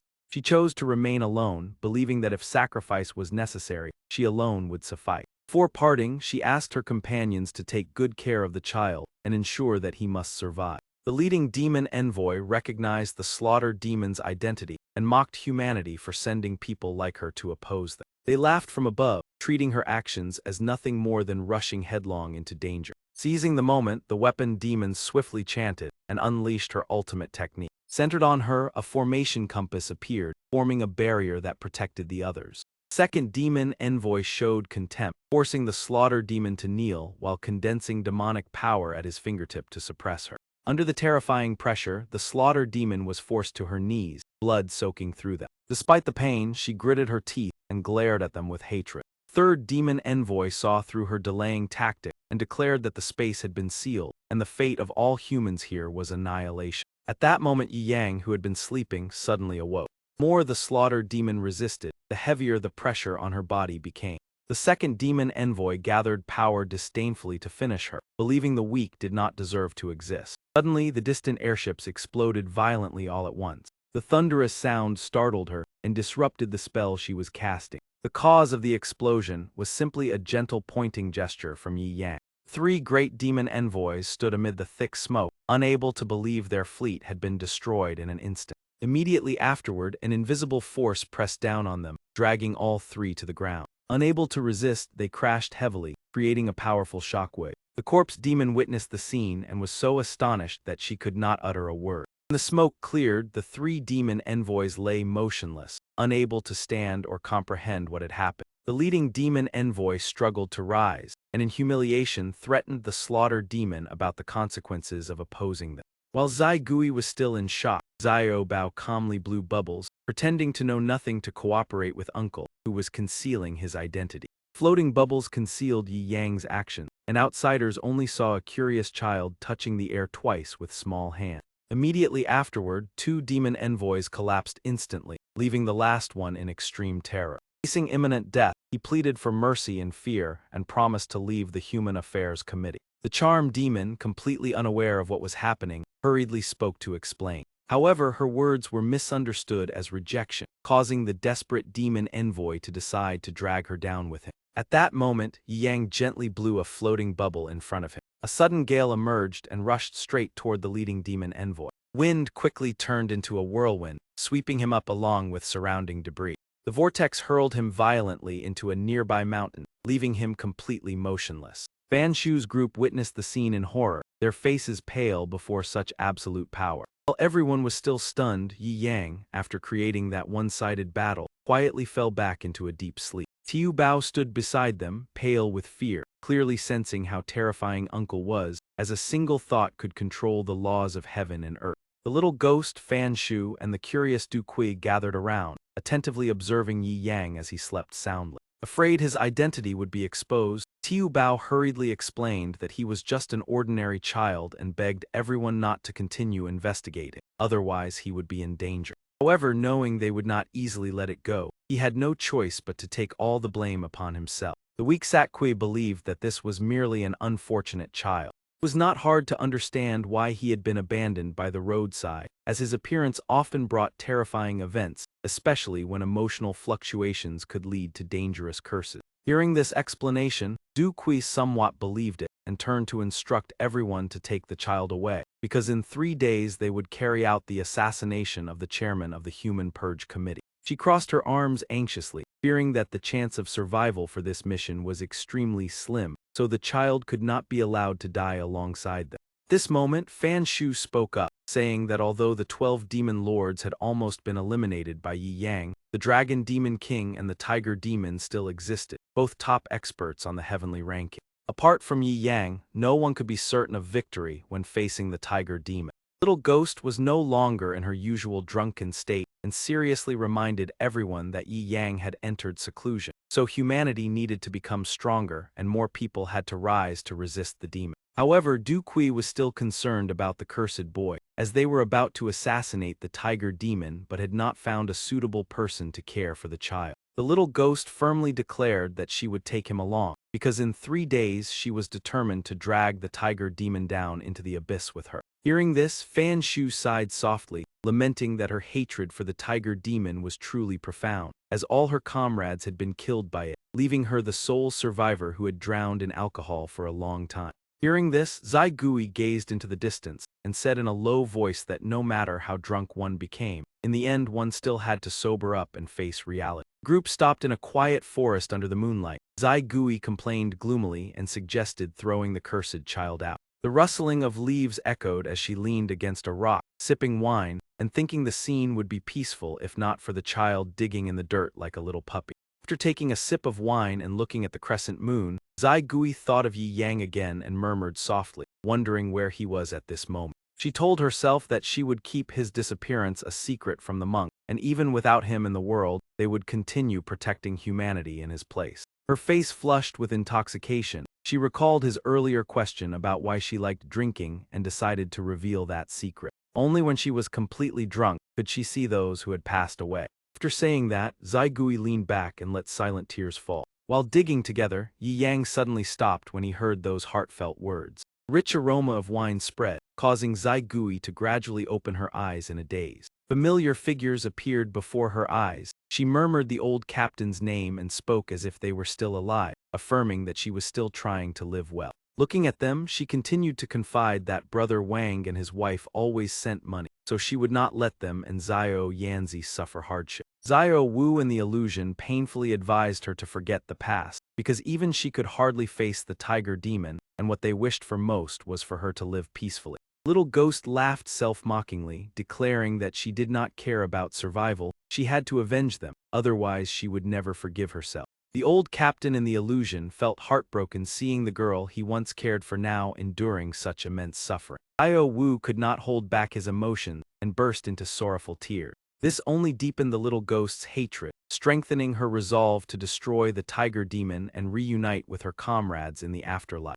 Suddenly she froze when she realized Yi Yang had appeared at some point, gently patting her head as a form of comfort. The resentment in her heart gradually calmed, and that simple comfort was more than enough for her at this moment. Fan Shu's group later stopped at an abandoned house outside Nan Lang City, where Du Kui had waited so long that she was nearly out of patience. Zai Gui carefully reminded her to remain silent and avoid provoking these mysterious people. Otherwise, they would not obtain the crucial assassination divine weapon and might even lose their lives here. In fact, a group of people was secretly observing them from hidden positions. Du Kui was angry after going through multiple security checks, complaining that meeting this person was more troublesome than an audience with the emperor, and Fan Shu sarcastically remarked that meeting someone from the enemy faction was far more difficult. Even so, he was the only merchant in the world who could provide anything, but his unpredictable personality meant that a single wrong word could lead to deadly consequences. Legend had it that Ma family fort of the northern frontier and Changfeng of Jiangnan had all their wealth looted by him in a single night, causing thousands to suffer misery.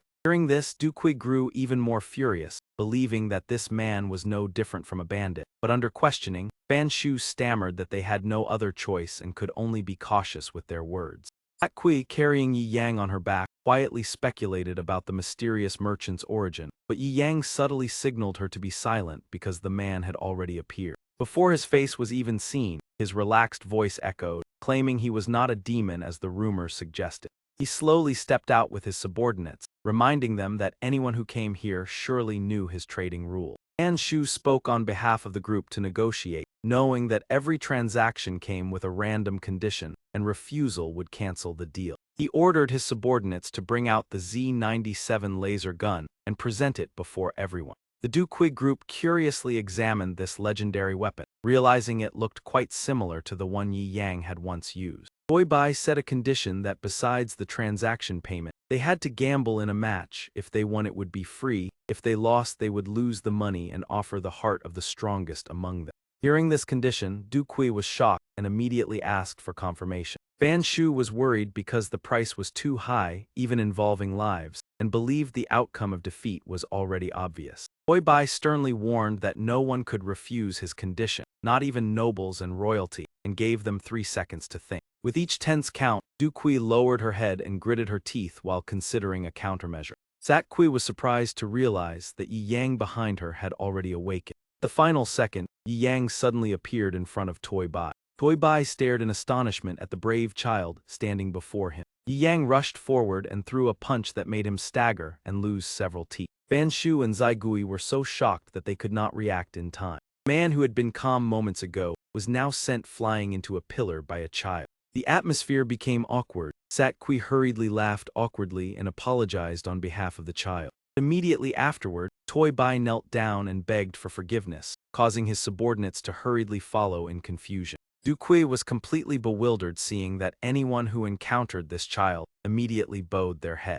Zat Kui quickly ran over and embraced Yi Yang to calm the situation. Doi Bai trembled inwardly, thinking that the master's memories were sealed, so he decided to temporarily conceal everything. He immediately changed his attitude, smiled warmly, and said that he loved children very much, especially feeling a close affinity with Yi Yang. Doi Bai generously declared that all costs were waived and all accompanying conditions were cancelled. He even gifted the divine weapon to Fan Shu as a present for that special child. Du Kui still could not understand Doi Bai's sudden change in attitude. Tu Bao watched and thought that if he liked children, perhaps he should try approaching him as well. He immediately acted cute and hugged Doi Bai's arm.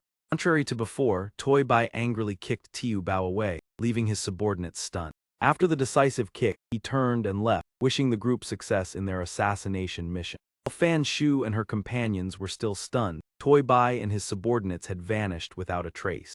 After he left, Zat Kui lifted Yi Yang to examine him, while Fan Shu doubted whether the free divine weapon was genuine. On the airship, Doi Bai was still shaken upon realizing he had encountered the master, and hurriedly wanted to report the news to his companion. He immediately activated a communication spell to connect with the others. A chat interface appeared, everyone inquired about the situation, and upon hearing the story, all were astonished but reassured him that since it was unintentional, he would be fine. He analyzed that the master was currently in a childlike state due to a system error and had lost his memory, possibly awakening a hidden profession or growing again from the beginning. In the future, all achievements from Dai Triu would be offered to the master. Following the second plan, they would initiate the hunt for the Dai Triu Imperial Court and report each person's progress. Toy Bai reported that business was progressing smoothly, and acquiring the 4 major merchant guilds of Dai Triu was only a matter of time. Liet Kao Nu calmly shared that she had defeated the Saintess of the Bright Faith and was now impersonating her to infiltrate the royal palace. Hearing that, Mak Lai Aide showed satisfaction and said he had always guarded the underworld dungeon without taking a single step away, only unaware of the current situation on Vo Tran's side. At this moment, Ki then spoke up, saying that Vo Tran was exceptionally outstanding, having overcome the calamities we created and using medical skills and strength to save countless people, now revered by the people of Dai Triu as the new saint. Yu Bat could not help but tease that lecherous and showy fellow actually pretending to be a saint, truly hard to believe. I have successfully taken the position of guild leader of the evil dragon guild of Dai Triu after eliminating half of its members. The remaining ones have completely submitted. If this momentum continues, then the top 10 guilds of Dai Triu will sooner or later belong to us. The progress is extremely smooth, Mak Lai Ad said with satisfaction that, although the master does not allow the use of despicable methods, everyone still wants to devote their utmost, and even if they are punished later, their conscience will remain clear. Those words ignited absolute loyalty. The entire group spoke in unison, affirming they have no regrets and will surely present Dai Triu to the master. At this moment, Zio Yi spoke up asking that the master was being led by several female ghosts to assassinate the chairman of the Human Purge Committee. Should he step in to assist because he felt uneasy? Mak Lai Ad immediately shook his head. Absolutely do not approach him unless necessary. Moreover, regardless of the situation, the master remains safe. At present, we do not need to worry. Mid the Than Bin mountain range, panicked voices suddenly echoed urging each other to flee. The crowd hurriedly fled, as if a terrifying danger was chasing them from behind. At that very moment, a hairy foot appeared from the sky, aimed directly at those who were running away. The gigantic foot descended without slowing down, crushing the surrounding scenery into ruin. Only one person survived. He screamed in panic, "Do not come near me." Oma stood arrogantly and spoke, "If you are willing to become my slave, I will spare your life." Though terrified to the point of tears, he still forced himself to stand and shouted that humanity will not submit. We will fight until our last breath. Not wanting to hear those words, it angrily smashed a hard blue stone beside it. Oma slowly shrank his body. Hidden within a blazing red magic circle, it scorned the foolish humans, thinking they could hide in the shadows forever. It ordered the subordinates around it to wipe out all humans in this place. Demons excitedly accepted the order. The trembling fear of humans filled them with immense delight. Just as they were about to rush forward, a demon slayer suddenly appeared and pulled the man away. But he struggled and refused to leave, demanding to be released because all his loved ones were gone. Continuing to live held no meaning. Hearing that, Tiu Kui tightened her grip and shouted that he himself had said to resist demons. Only by living would there be a chance to fight back and wait for the day of revenge. Those words reignited the will that had nearly faded within his soul. After speaking, Zai Gui resolutely turned and left, entrusting him to the demon slayer for protection. The demon slayer was surprised but understood Zai Gui's determination, so he did not stop her. Zak Kui silently said farewell and departed, leaving them behind. When the demons charged forward, they were blocked by a spatial barrier created by Du Kui. They roared in anger, cursed loudly, and split up to search for the one who had erected the barrier. Tiu Kui stood within the space, raising both hands straight toward the sky. She shouted loudly as she cast the forbidden art Infinite Restraint. A surge of dark energy burst from her hands and shot straight upward. The forbidden art split into countless strands of magic, tightly surrounding Ho Ma. The dense magical threads constricted him, rendering Ho Ma completely unable to move. It roared and lowered its head, asking Zai Gui if the two had met before. She reminded him that 7 years ago in the Black Snow Forest, all her comrades had fallen by his hand. Ho Ma suddenly remembered, so among those stubborn people back then, one survivor remained, and it was you. Zai Gui coldly said she had lived until today solely for revenge, but Ho Ma still sneered, claiming that weak humanity was destined to be completely erased. Those words made Zai Gui frown, firmly declaring she would not give him any chance. It bared its teeth in mockery, asking if she intended to take his life relying only on these seals. Zai Gui replied that this was only the beginning, then flew into the air and summoned a powerful source of energy. She had secretly added 3,000 blood talismans. Now Ho Ma was completely unable to escape. Each blood talisman appeared and pierced directly into his body. Ho-Ma roared in fury, cursing humanity as despicable and warning that when he perished, those bound by blood talismans like her would not escape the same fate. Zai Gui remained unmoved, for dragging him into the abyss together was enough. Tiu Kui descended to the ground and softly said this was the decisive moment, urging the monk to take action. Fan Shu had appeared behind Ho-Ma at some unknown time. In his hand, he held a divine weapon purchased from Toy Bai, coldly declaring that the chairman of the Human Purge Committee would end here. That instant, the ground around them was crushed by terrifying pressure. At Ho-Ma's position, a massive energy sphere gradually expanded. Fan Shu was violently blasted away by the shockwave, suffering severe injury. Yu Kui was also gravely injured by the energy backlash. Blood gushed out, the surrounding demons were also heavily injured. They cried out in terror that the chairman's true form could not be restrained, and weak humans dared to dream of resistance. As the smoke and dust cleared, a gigantic clawed foot slowly emerged. Zai Gui clutched her chest and gasped, realizing she no longer had the ability to defend herself. Ho-Ma bared his ferocious teeth in ridicule, repeating that if humanity had not yet been destroyed, they would be struck down again. His colossal foot covered the sky, slowly descending toward Zai Gui. Zak Kui called out Zai Gui's name in panic, and Du Kui could not hide his terror. In the moment between life and death, Tiu Kui thought to herself that she was ready to face the end. At least she would feel no shame when meeting her fallen comrades again. Just as the claw was about to make contact, its movement suddenly halted. At the center of that gigantic foot, the small figure of Yi Yang was blocking the attack. Closer look revealed he was using only one finger to withstand the monstrous force. Beneath Ho-Ma's foot, Yi Yang's body was suddenly enveloped in radiant light. Within that glow, the image of a vigorous young man gradually appeared. Yi Yang had entered the super divine state and slowly opened his eyes. Zai Gui, being the closest, was stunned as she witnessed the scene. Power emanating from Yi Yang made Ho-Ma tremble in fear. Light burst forth, and the intense pain from his foot caused him to scream. Yi Yang's small figure concealed strength far beyond imagination. Realizing the danger, the demons attempted to flee, but Yi Yang's radiant energy ring rapidly expanded. All evil energy was swallowed and burned into ashes.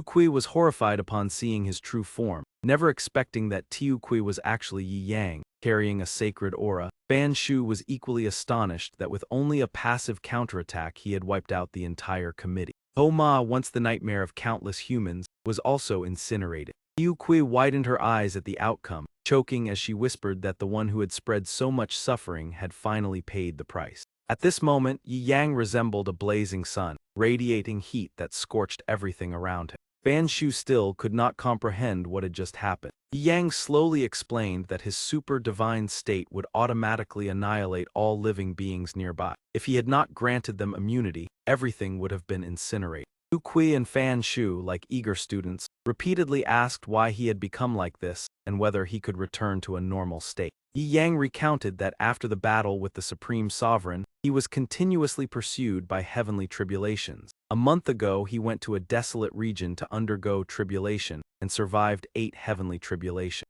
He realized the 9th heavenly tribulation carried world-destroying power. He could withstand it, but this world could not. The super divine state helped avoid triggering the tribulation but consumed immense energy. Therefore, he sealed himself into the form of an infant, while activating the special role the unemployed, unable to use combat skills unless entering the super divine state. When the origin region of this world is found, I can adjust the heavenly Tao laws to resolve every problem. I am about to enter a state of hibernation. After returning me, the monk should have the disciples lead me to find that place. This is also the true trial for the disciple. Upon hearing this, Fan Shu respectfully obeyed the order. After speaking, Yi Yang withdrew all of his world-destroying power. He slowly descended beside Zai Gui. Although it was unclear whether he could hear her, she still sincerely expressed her gratitude. Yu Gui approached with admiration. Is this the Yi Yang I admire? If I had known earlier, I would have hugged him more. Zak Gui also sighed, wondering whether he would remember her the next time they met. Jai Tu Gui reminisced, we once soaked in a hot spring with Yi Yang, that alone makes this life worthwhile. I will escort Brother Yi back to Wuji's sect on behalf of the monk, until we meet again. With that, everyone parted ways here. At the same time, on a majestic mountain, Zio contacted Mo Li Hada. I just checked and found that the master only awakened for a very short time. Currently, the master has transformed into an infant. The incident just now was likely deliberately arranged by him. Mo Li Hada made a conjecture. After the master sealed his original consciousness, All summoned divine beasts and NPCs were free to act, and this mode had not been turned off earlier. Therefore, the master had no intention of stopping us. We should continue with the plan, first seize Dai Triu and then wait for the opportunity to control this world. Io said helplessly, I suspect the master simply forgot about us. Nevertheless, I still support the plan to seize Dai Triu as a surprise for him. No one expected that a single sentence would determine the decline of an entire dynasty. Yan Shu's group completed the mission of escorting Yi Yang back to Wuji Sect and were now at Wuji Hall. Thanks to the unemployed skill, he fell into a deep sleep in the form of a teenager. Meanwhile, Ryu Zhu asked Zio Zai about information regarding the origin land. She quickly reported that after many days of inquiry they had finally found a clue. The little bird continued, every 3,000 years the land of divine fall opens once. That is where the world's origin is located. The trial is extremely dangerous, and those who obtain the divine wish are exceedingly rare. Ryu Zhu firmly stated that they did not need the divine wish, they only needed to find the world token. Zio Zai worried that the area was too vast, making the search extremely difficult. Little bird proposed a solution. Within Wuji Sect there is someone who once entered that place and could guide them. Zio Zai curiously asked if that person must be very old. The little bird was unsure of her age but knew that she was the first generation Niu Moju. Ryu Zhu immediately recognized this identity. Niu Moju appeared more than 100,000 years ago. Each demon lord possessed power no less than the ancient demon kings. Among them, she was one of the most evil and powerful figures. Su Shu then remembered that this was the Niu Moju, imprisoned in the sect's demon prison hall. Little Bird confirmed that she was the danger warned about by the old sect master and must never be released. Yet the one who knew the location of the world token was likely only her. With no other choice, Ryu Zhu decided to meet her. The aura emanating from the demon prison hall made everyone uneasy. Zhen and Ryu Zhu gradually approached the cage of the mysterious Niu Moju. Recognizing them, she was not surprised and instead mocked that Wuji sect had finally come to beg her. Niu Moju revealed a meaningful smile and asked which among them would serve her. Su Shu was confused and did not understand. Ryu Zhu and Zio Zai remained silent. Yan Yu blushed and could only scold her for being perverted. Niu Moju said seductively that Lang Ryu Zhu was truly a peerless beauty and the goddess of humanity. If they could chat through the night, it would be quite interesting. Zio Zai was speechless at Niu Moju's promiscuity, while the innocent Su Shu thought it was merely a massage and was willing to cooperate. Yan Yu helplessly explained that Su Shu completely did not understand her implication. Niu Moju evaluated with satisfaction that Su Shu had long legs and was foolish, very suitable to be her amusement. Suddenly Yi Yang appeared outside the iron bars beside Zio Zai, smiling as he greeted the young lady he had not seen for a long time.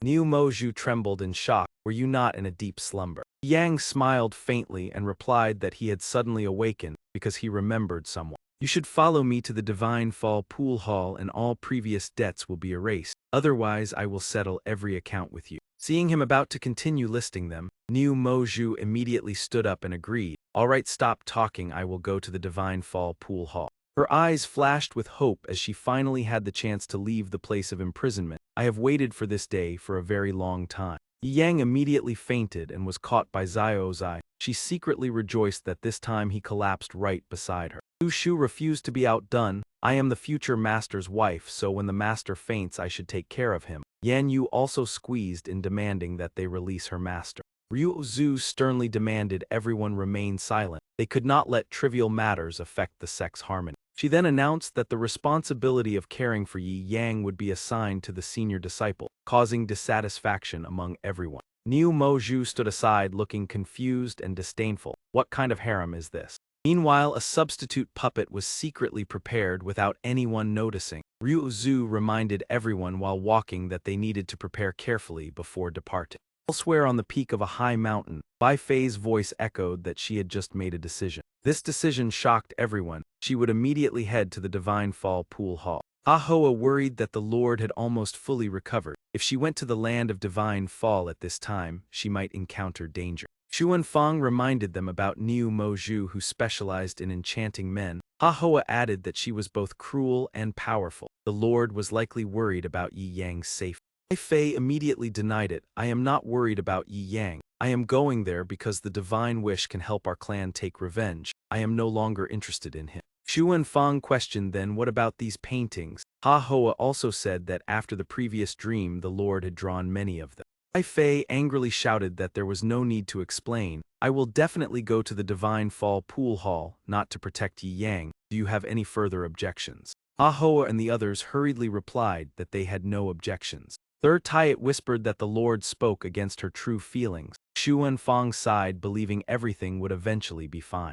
The royal clan of Dai Triu, a land filled with rocks and violent winds. A subordinate accompanying Zhao Ying to the Seven Sages' thatched cottage whispered that the human emperor was tyrannical, causing the people to suffer. Only the wise young prince could protect the country. But now he wished to go to the land of divine fall. If he left, Dai Triu would fall into danger, hoping that the sage could stop him. Zhao Ying entered the Seven Sages' thatched cottage and saw Bai Thur Enheen already waiting. Bai Thur Enheen spoke first. This time you have come to inform me that you are compelled to go to the land of divine fall. Zhao Ying replied that he must go, but there was still one matter he could not let go. Bai Thur Enheen understood that the current situation of Dai Triu was very concerning. He took a sip of tea and asked what worried Zhao Ying the most. Zhao Ying looked straight at him and said that what he was most concerned about was the sage himself. Bai Thur Enheen opened his eyes in surprise and looked at him with a cold gaze. Zhao Ying continued that in a short time he had won the hearts of the people of Dai Triu, which was very unusual. When he was absent, the people's loyalty might shift toward him.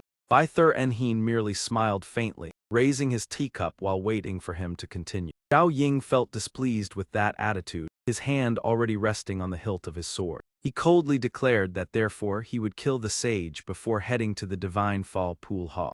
Bai Thur Enheen placed the teacup down, sneering at the threat and praising his intelligence. The space became silent, leaving only the sound of birds gliding across the sky. Bai Thur Enheen asked, "You are the young genius ranked 15th on the heavenly ranking. Do you think you can kill me?" Zhao Ying replied that he always maintained the image of a sage who did not kill. If he killed him, that reputation would collapse. Bai Thur Enheen countered that if the sage died at his hands, then the prince's reputation as a savior would also vanish.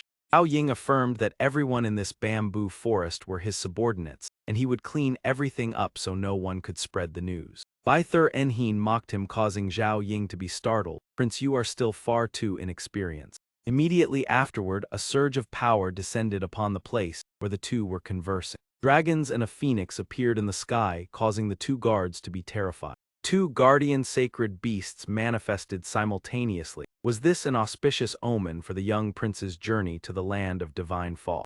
Zhao Ying's expression darkened. He did not expect the two sacred beasts to stand on his side. "Just how many allies do you still have?" Bai Thur Enheen exposed the conspiracy. "Your elder brother seeks to seize the right of succession while you plot to have the human emperor kill loyal ministers, and then wait for the opportunity to usurp the throne. A single misstep would expose the entire plan." Zhao Ying turned pale and fell silent before this merciless revelation. Forced a faint, awkward smile, explaining that the other party had misunderstood. His earlier words were merely a joke, and the young prince would soon leave Great Zhao, so he greatly needed the protection of the two. Bai Qiren casually agreed, affirming that he would protect Great Zhao as if it were his own family, while Zhao Ying also bid farewell and mentioned several matters related to the world's stone steel. He turned to leave but still left a message that even saints or holy beasts could be destroyed, and for the safety of Great Zhao, that stone steel must belong to them. The fish beside Bai Qiren suggested seizing the steel,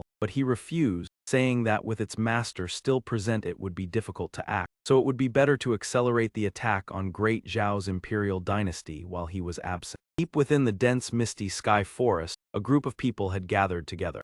Yan Yu spoke first, saying that no matter what, she should stay by their master's side tonight, meaning she intended to take on the night watch. Ai Lu firmly opposed, emphasizing that this forest was extremely dangerous, and since it was the final night before reaching the land of fallen gods, they had to be especially cautious. Anyone too weak would be unable to protect their master. Yan Yu angrily retorted that she was already very strong. No matter how many demons came, she would defeat them and turn them into meals for their master, then turned to ask for Su Shu's opinion. However, Su Shu paid no attention to the matter, instead pondering whether their master preferred soft or vibrant sleepwear, as she wanted him to feel truly comfortable tonight. Hearing this, Yan Yu panicked and shouted, scolding Su Shu for acting on her own when the decision of who would guard their master had not yet been made. Lu rubbed her forehead and explained that the senior sister had to remain at the sect and could not accompany them. So she had been entrusted with leading the team and ensuring their master's safety. The night watch would be decided fairly by everyone. Niu Moju stood observing with an increasingly displeased expression, her eyes full of suspicion as she wondered what kind of strange sect this was. Soon after, the group in the forest shouted in unison to begin rolling the dice. 3, 2, 1. The dice were tossed high into the air, spinning several times before landing on the ground. In the end, the 3 dice stopped with a coincidental result, all showing 6 dots. Seeing the result, Su Shu's eyelids twitched slightly, regret rising in her heart as the sleepwear she had prepared would no longer have a chance to be used. Yan Yu exclaimed in frustration, unable to understand whose luck this belonged to, while Niu Moju laughed smugly and declared that tonight's sect master Yi would belong to her. Su Shu immediately objected, asserting that protecting their master was their responsibility. How could they let a demon interfere? But Niu Moju merely glanced at her and replied that she had arrived at the infinite sect thousands of years earlier than they had. Suddenly, she sensed something unusual and turned toward Yi Yang, realizing that someone had already made a move in secret. Upon closer inspection, they discovered that Lu Qing had fainted, and Mu Yao stood behind Yi Yang, teasing that if everyone was fighting over this man, he must be quite charming. Yan Yu immediately leapt up, shouting for Mu Yao to let go, while Su Shu anxiously called out Lu Qing's name, wanting only to wake her. However, Lu Qing continued to sleep soundly on the grass, completely unaware of what was happening. Yan Yu angrily warned that she had 3 seconds to release Yi Yang, but Mu Yao swiftly took him away, unwilling to let her prey fall into someone else's hand. Su Shu reached forward as if to stop her, crying out in pain and begging Mu Yao not to harm their master but to take her instead. Carrying Lu Qing, Mu Yao swiftly glided through the trees, leaving behind the words that she would keep this food, while the others could continue fighting among themselves. Yan Yu and Su Shu immediately became furious and quickly flew after her in pursuit, swearing not to let Mu Yao escape. Their figures soon vanished into the depths of the forest, and Niu Moju could only mutter that prey chosen by the misty sky forest's Mu Yao was nearly impossible to reclaim. She remained standing in place with no intention of chasing, calmly stating that no one had ever taken back prey from Mu Yao. A gentle breeze swept through, rustling leaves as they fell, creating a tranquil forest scene. Niu Moju turned to Mai Lu with confusion, wondering why everyone else had gone to rescue Yi Yang while she remained still, seemingly unconcerned about her master. While tending to her injuries, Mai Lu calmly replied that she had to stay behind to guard against the dangerous demon right in front of them. Hearing this, Niu Moju became intrigued, swaying her body as she claimed to also be a member of the Infinite Sect's harem, and asserted that she had a way to bring Yi Yang back immediately. When Mai Lu showed suspicion, she proposed that if Mai Lu removed the seal on her, she would help rescue Yi Yang, emphasizing that the misty sky forest was far more dangerous than other places. Faced with this proposal, Mai Lu could not help but feel doubtful and carefully observed Niu Moju. Under that gaze, Niu Moju winked with a faint smile, warning that if she hesitated any longer, Yi Yang might never return. However, Mai Lu remained unmoved and decisively left, affirming that her junior sisters would certainly bring their master back, prompting Niu Moju to laugh and call her naive. Gazing into the dense forest, Niu Moju sighed that underestimating this place would surely come at a cost. Meanwhile, Yan Yu and Su Shu continued searching through the forest, worried after losing Mu Yao's trail. Su Shu spoke to reassure that their master would surely be safe. Her eyes shone with confidence as she turned to Yan Yu, asserting that her master would not face any danger. Hearing this, Yan Yu immediately flared up, declaring that she was the one most worthy of being the chief master's wife, and if nothing happened to their master, she would still be his #1 widow.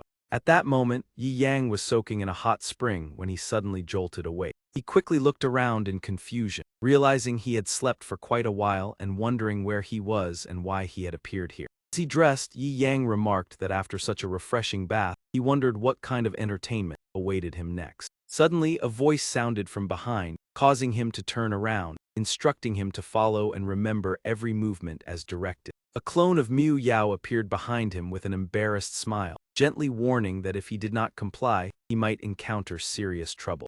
Yi Yang calmly walked forward and asked whether the 2 figures before him were actually one and the same. Hearing this question, Mu Yao was extremely astonished and exclaimed that he was the first person to discover this secret. She then explained that thousands of Mu Yao existed within this forest, but all were clones of a single entity, each possessing different abilities and authority. Suddenly, the voices of Tian Gu and Ning Zun rang out, surprising Yi Yang. They joked that marrying Mu Yao would be like having thousands of wives, and emphasized that she was the guardian of the land of fallen gods, possessing immense authority. Yi Yang turned to them in surprise, asking why they had also appeared here. Ning Zun and Tian Gu were astonished at how youthful Yi Yang looked, explaining that the goddess Ling had forced them to come to Four Seas City to find him, consuming significant resources of the infinite sect, making him remark on how terrifying she was when she turned dark. Mu Yao immediately interrupted the conversation, cheerfully inviting the distinguished guests to proceed to the center of the forest to participate in the marriage contest, where the winner would marry the divine envoy and the losers would pay a heavy price. While moving, Ning Zun continued explaining the situation in detail to the other. With a pale face, Tiangu glanced at Yi Yang and reminded him that the one who should worry about being chosen as the main dish was him. Yi Yang calmly replied that the winner would gain great authority, so he decided to participate, reassuring the disciples that after completing the mission, they could safely leave, astonishing everyone with his confidence. Upon arrival, Mu Yao quickly made an announcement with an excited expression. Tian Gu looked ahead in shock and exclaimed that these were the opponents who would compete against them. Before them lay a vast forest clearing filled with numerous men from various races, from humans to demons.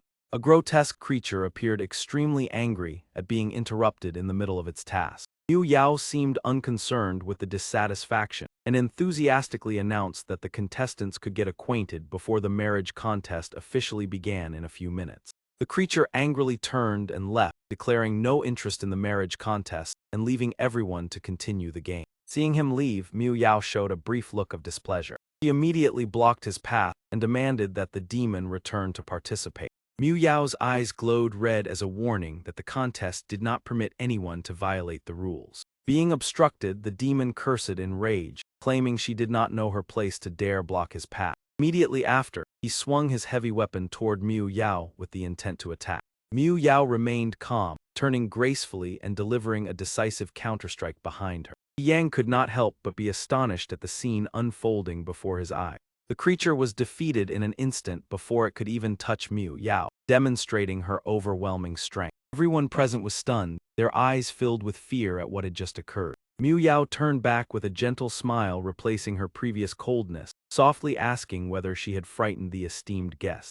Venerable Azure Dragon and Venerable Black Tortoise remained composed, seemingly unaffected by the spectacle. Venerable White Fox and Venerable Vermilion Bird also spoke calmly, urging the contest to begin quickly. Participants, recognizing their identities, were astonished to learn that the four supreme guardians of the great Zhao royal family were present, each extraordinarily talented, likely not forced but prepared in advance. Zhao Zun speculated that given the noble status of the supreme four guardians, their participation must be the will of the seventh Prince Zhao Ying, and Tian Gu also believed that Zhao Ying would likely subdue Mu Yao.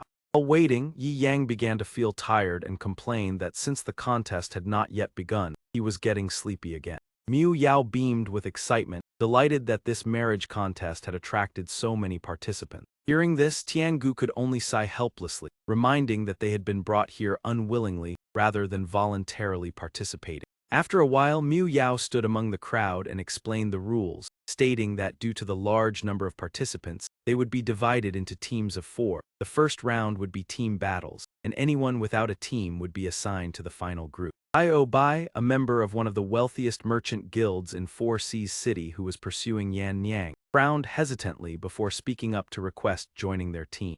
Chu Tun and Din Kao immediately rushed over to surround him, chatting cheerfully and warmly welcoming him into the team. Chu Tun explained that he had only been guiding a caravan through the Misty Heaven forest when he was captured and brought here, and he replied irritably that he hated troublesome matters between men and would never let Wang Lao Tun profit another coin from him. Chu Tun quickly reassured him, saying Lao Hu was not a cruel person, and that deceiving him before was only because Than Lao had pressured him harshly over debts. Yang stood to the side listening to everyone joke around and could only sigh helplessly. He was not the one who had run up the biggest tab at the tavern. Mu Yu's voice rang out announcing that the team division was complete, and emphasized that there were 4 specially appointed contestants who could form their own teams or join others, and in the first match they would decide their lineup themselves. She then turned her gaze toward Bak Ho, Chu Chuok, Than Long, and Hien Vo, introducing them as the 4 great venerable generals. Chu Tun and Din Kao stood watching in amazement. Those four were extraordinarily powerful. Who could possibly surpass them? It seemed that aside from the four generals, the rest were merely stepping stones. He turned and proposed a countermeasure to Yi Yang but was immediately refused. He worriedly said that Sect Master Deep could not use martial skills at the moment, so it would be better to enter the match and then find a way to withdraw, but Yi Yang did not agree. Miu Yu enthusiastically announced the rules of the first round. The bride required a husband proficient in both literature and martial arts, and skilled in singing and dancing. The opening match would test musical instruments. Each team could choose their opponent, with a maximum of 2 participants, and everyone should strive to perform well. Upon hearing this, the demon group laughed meaningfully and provoked the 4 humans, declaring they would choose them as opponents. Since none of them were familiar with musical instruments, they threatened to finish their opponents quickly. 4 woodcutter, shepherd, scholar, and fisherman trembled in fear at the challenge. They lamented that they could neither fight nor escape, and one of them was only 8 years old yet forced to participate, regretting that their appearance had brought them trouble. Miu Yu reminded them that martial arts were forbidden in this round, and anyone who violated the rule would be eliminated. If both sides did not know how to play instruments, after one incense stick of time, the entire team would be judged defeated. Hearing this, Zio turned pale and pleaded in fear not to let misfortune befall him. Immediately, he reached behind his back and pulled out a horn he had hidden inside his leather coat. Lian took a deep breath, raised the horn to his lips, and muttered something that left Miu bewildered, as if he were sending the demons on their final journey. Then he blew with all his strength, the sound echoing far across the area and astonishing everyone. Miu Yu pointed at the woodcutter group and declared the result, causing the demons to turn pale. They knew how to play music while you did not, so the loss belongs to you. Her face turned cold, her gaze sharp as a blade fixed directly on them before delivering the judgment. Demons shrank back in terror, trembling under that stern gaze. Miu Yu immediately dealt with them without hesitation and announced that the match would continue. The rapid announcements echoed through the forest, frightening birds into scattering, and the declaration of defeat lingered in the air. After the purge, Miu Yu introduced the next participant, the Zither King Hien Vo Tang. Yu Bak and Din Kao witnessed the scene and trembled, secretly lamenting how ferocious that cat was. They worried that their lack of musical knowledge would bring trouble, and everyone turned pale, unable to speak. Hien Vo slowly stepped forward amid murmurs, the current Zither King, renowned for his cunning and depth. He used musical rhythm to suppress malevolent energy, and when his zither roared with violence it could crush an entire army. Anyone chosen by him as an opponent would struggle to remain unharmed. He approached Yi Yang's team and greeted them slowly, leaving Din Kao flustered, as he addressed Triu Tun Vuong, whom he had not seen for a long time. Triu Tun calmly replied that he had left Dai Triu many years ago and was no longer a king, only a minor elder of a sect, and hoped that venerable monk would be courteous. Tu Bak and Din Kao surrounded him in astonishment, not expecting that the once famous king was a disciple of the great human emperor dynasty, who had raised orphans everywhere, and was also the legendary Tun Vuong once hunted down. Hien Vo seemed to ignore the chatter, staring at him intently and saying, "Tun Vuong, please instruct me." Triu Tun sighed softly. Since they had met here, it was time to settle all grievances. As soon as he finished speaking, he glided to Miu Yu and requested to borrow a zither for the contest. Two sat facing each other on a rock, preparing to compete amid whispers that Hien Vo was the #1 zither king of the continent, and that the old man would likely struggle to withstand him. Triu Tun gently plucked the strings, creating an elegant and graceful melody that stilled the surrounding. The 9 heavens flying crane melody manifested images of white cranes soaring across the sky. Din Kao and Tiu Bak stared in admiration, never expecting old Tun to possess such hidden talent, and they continuously cheered for him. Hien Vo sneered and began his performance. The sound from his hands was powerful and rigid like iron and stone. The profound annihilation heavenly melody manifested the formidable figure of profound annihilation. A wave of sonic power surged forward, shattering the flock of cranes with overwhelming force. Din Kao shouted anxiously, calling out to Triu Tun. His body could not withstand the pressure. His chi and blood were shaken, causing him great pain. Miu Yu saw this and her expression darkened as she concluded that the outcome was clear. The old man on your side has lost. As she prepared to intervene, Yi Yang spoke with a hint of mockery, saying that zither music sounded quite decent. He calmly caught a drifting leaf and said he would use it as a musical instrument, leaving Miu Yu puzzled. The opponent laughed disdainfully, thinking the young man was far too arrogant to use a leaf against the zither king. Yang paid no attention and began to blow.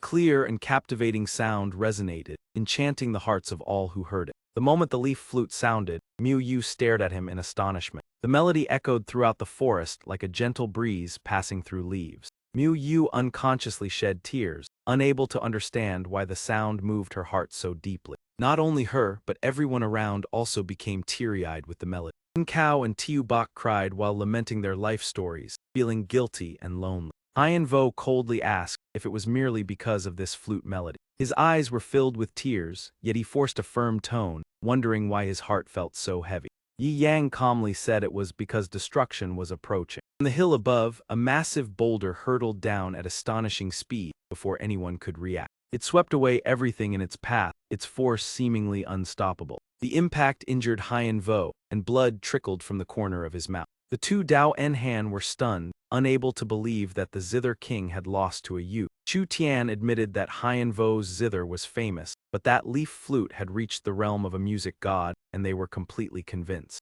Yang still stood calmly amid whispers about his mysterious identity, many speculating that he was the music god. Miu Yu crossed her arms and declared the result clear. She had not expected that among the suitors there would be a music god, and now the defeated must be dealt with. Hien Vo struggled to stand, asserting that she could not defeat him. Miu Yu did not respond and lunged forward. Before him, she transformed into a majestic giant cat. She swiftly ended his life without hesitation. Old Bak Ho was furious, reproaching everyone for having to endure according to the seventh prince's plan. They only needed to eliminate Tun Vuong and that youth. Two Dao Enhan were also furious beyond words, unable to believe Hien Vo had met such an end. Miu Yu cheerfully announced the final round of the literary trial. She loved calligraphy and painting, and her ideal husband must be a master of literature. Each team could submit only one painting and one calligraphy piece. Two Dao Enhan and Chu Tian simultaneously requested to join forces to seek instruction from Tun Vuong. The match between Yi Yang's team and Than Fong was about to begin. Din Kao was worried because Than Fong was the calligraphy saint and Chu Tuk was the painting saint, and discussions criticizing the great dynasty echoed everywhere. In contrast to the tension, Yi Yang simply yawned and said he would take a short nap while everyone else competed first. Chu Tun stepped forward and said that although Yi Yang was proficient in both martial arts and musical theory, no one was omnipotent. He would try calligraphy while Din Kao would handle the painting. He walked to a large rock and slowly wrote a single character. The character wood appeared clearly on the stone surface. Calligraphy wood becomes forest transformed into towering green trees, and Chu Tuk was astonished to recognize it as a powerful spiritual level technique. The opponent also carved a character immortal onto the stone. The calligraphy immortal spirit descends amazed everyone. The brushwork of the calligraphy saint was truly divine. The title was not an illusion. Many admired him as the strongest on the continent. It was just unfortunate that the opponent was too formidable. Elsewhere, Chu Tuk painted a vivid inkwash masterpiece. Din Kao stared at it, stammering in disbelief at what he saw. Sweat poured down his face, unable to comprehend the opponent's painting, wondering why such a grand technique was used against him. The two beside Yi Yang whispered anxiously, thinking this round would be hard to pass, and someone felt regret for the young music god. Yi Yang, still drowsy, raised his hand to help his teammate, saying he only needed to add a few more strokes. He gently added one more stroke to the character wood. He gently made his move, and the calligraphy of the illusory dead was instantly dispelled. With a mere flick of his hand, Din Kao's landscape painting was swept away. In the blink of an eye, his artwork transformed into a dazzling galaxy. Chu Tuk stood frozen in shock at the scene that had just unfolded. Everyone around was utterly astonished, exclaiming that the landscape painting was nothing compared to this cosmic star map, and they never expected the music god to also be the god of calligraphy and the god of painting, truly a rare master of all three arts. Than Fong immediately knelt down, trembling as he loudly urged Chu Tuk to bow to the god of calligraphy and painting, whose realm, achieved with just a few strokes, was something they could not reach even in 3 lifetimes. The people around all knelt in unison, exclaiming that the star of literature had descended, while from afar Din Kao regretted not keeping the earlier piece of calligraphy from Yi Yang. Miu Yu blushed as she looked at Yi Yang, secretly thinking that this man seemed even more captivating than herself. Than Fong and Chu Tuk were overwhelmed by Miu Yu's imposing aura. She angrily shouted that they dared to break the rules of her game, her aura flaring as she declared the game would continue. The team of Tiu, Muk, and Du unexpectedly won the next round, receiving congratulations and advancing in the calligraphy and painting competition. They themselves were stunned. The old scholar who could not read had still won, and Tiu guessed it might be because the star of literature had inadvertently bestowed a blessing when ink splashed onto their paper. Mu Yu looked toward the rustling forest and announced that the final round would be a survival game, leaving everyone uneasy. Within the forest, a gigantic two-headed snake appeared, and Mu Yu ordered it to join the challenge. Everyone was horrified to realize it was the guardian beast of the ice and fire demon vine of the enchanted heaven forest, a nearly immortal and immensely massive creature. Suddenly, a sharp arrow tore through the air, shooting straight toward the monster. The arrow pierced directly into its head, triggering a violent explosion that caused the creature to collapse instantly. Witnessing this, Mu Yu angrily shouted, demanding to know who dared to break the envoy's rules. In the direction she looked, a commander appeared leading hundreds of soldiers, arrogantly ordering the game to end and everyone to be eliminated. He coldly demanded that the cat lady reveal her true form, preparing to deploy the grand sword rain formation. The soldiers behind him shouted in unison, acknowledging the command. Immediately after, a barrage of arrows shot out densely like rain, covering the sky. The arrows rushed toward the crowd, leaving everyone frozen in terror. They panicked and cried out that it was the heavenly shield army of Great Zhao, and the situation had become extremely critical. Mu Yu furiously charged toward the commander, loudly warning that this was not a place for him to run wild. However, the dense rain of arrows wounded her, forcing her to cry out in pain. Meanwhile, Yi Yang and his companions hid behind a large tree, realizing that the seventh Prince Zhao Ying had prepared two plans to seize Mu Yu. The old white tiger stepped forward angrily, declaring that the seventh prince's plan could not be broken and demanding that they surrender obediently. Witnessing the situation, Tun sighed at the seventh prince's cunning and ambition, while Tiu Bok worried that the outcome already seemed decided. Yi Yang calmly analyzed that to activate the super divine state, immunity needed to be granted to many people, and with 4 enhancement seeds remaining, 4 individuals with weak foundations were required. The white tiger stood before the survivors and coldly remarked that they were truly fortunate to have lived this long. He prepared to finish them off, saying he would send them on their way as a reward. Suddenly, an attack struck, causing the ground to explode and debris to scatter in all directions. The strike was faster than the white tiger by a step, injuring him and leaving him shocked and confused about what had happened. A muscular figure stood up. It was Doc Yen Tiu with bulging muscle. Beside him appeared Siwon Gu and Kwang Heap Du. Giant Muck also joined, leaving everyone around utterly astonished. The white tiger asked in alarm who these people in front of him really were. Yi Yang calmly explained that these were warriors he had created from 4 super seeds, while the white tiger firmly responded that no matter who they were, they would be eliminated. Yi Yang casually opened the control panel and said briefly, "Then let us begin." White Tiger, repeatedly humiliated, roared in fury, telling them not to underestimate him. He unleashed a fierce attack toward Giant Muck, but with just a gentle wave of his hand, the giant knocked him down instantly. The onlookers were horrified and astonished at the sight achieved with a single blow.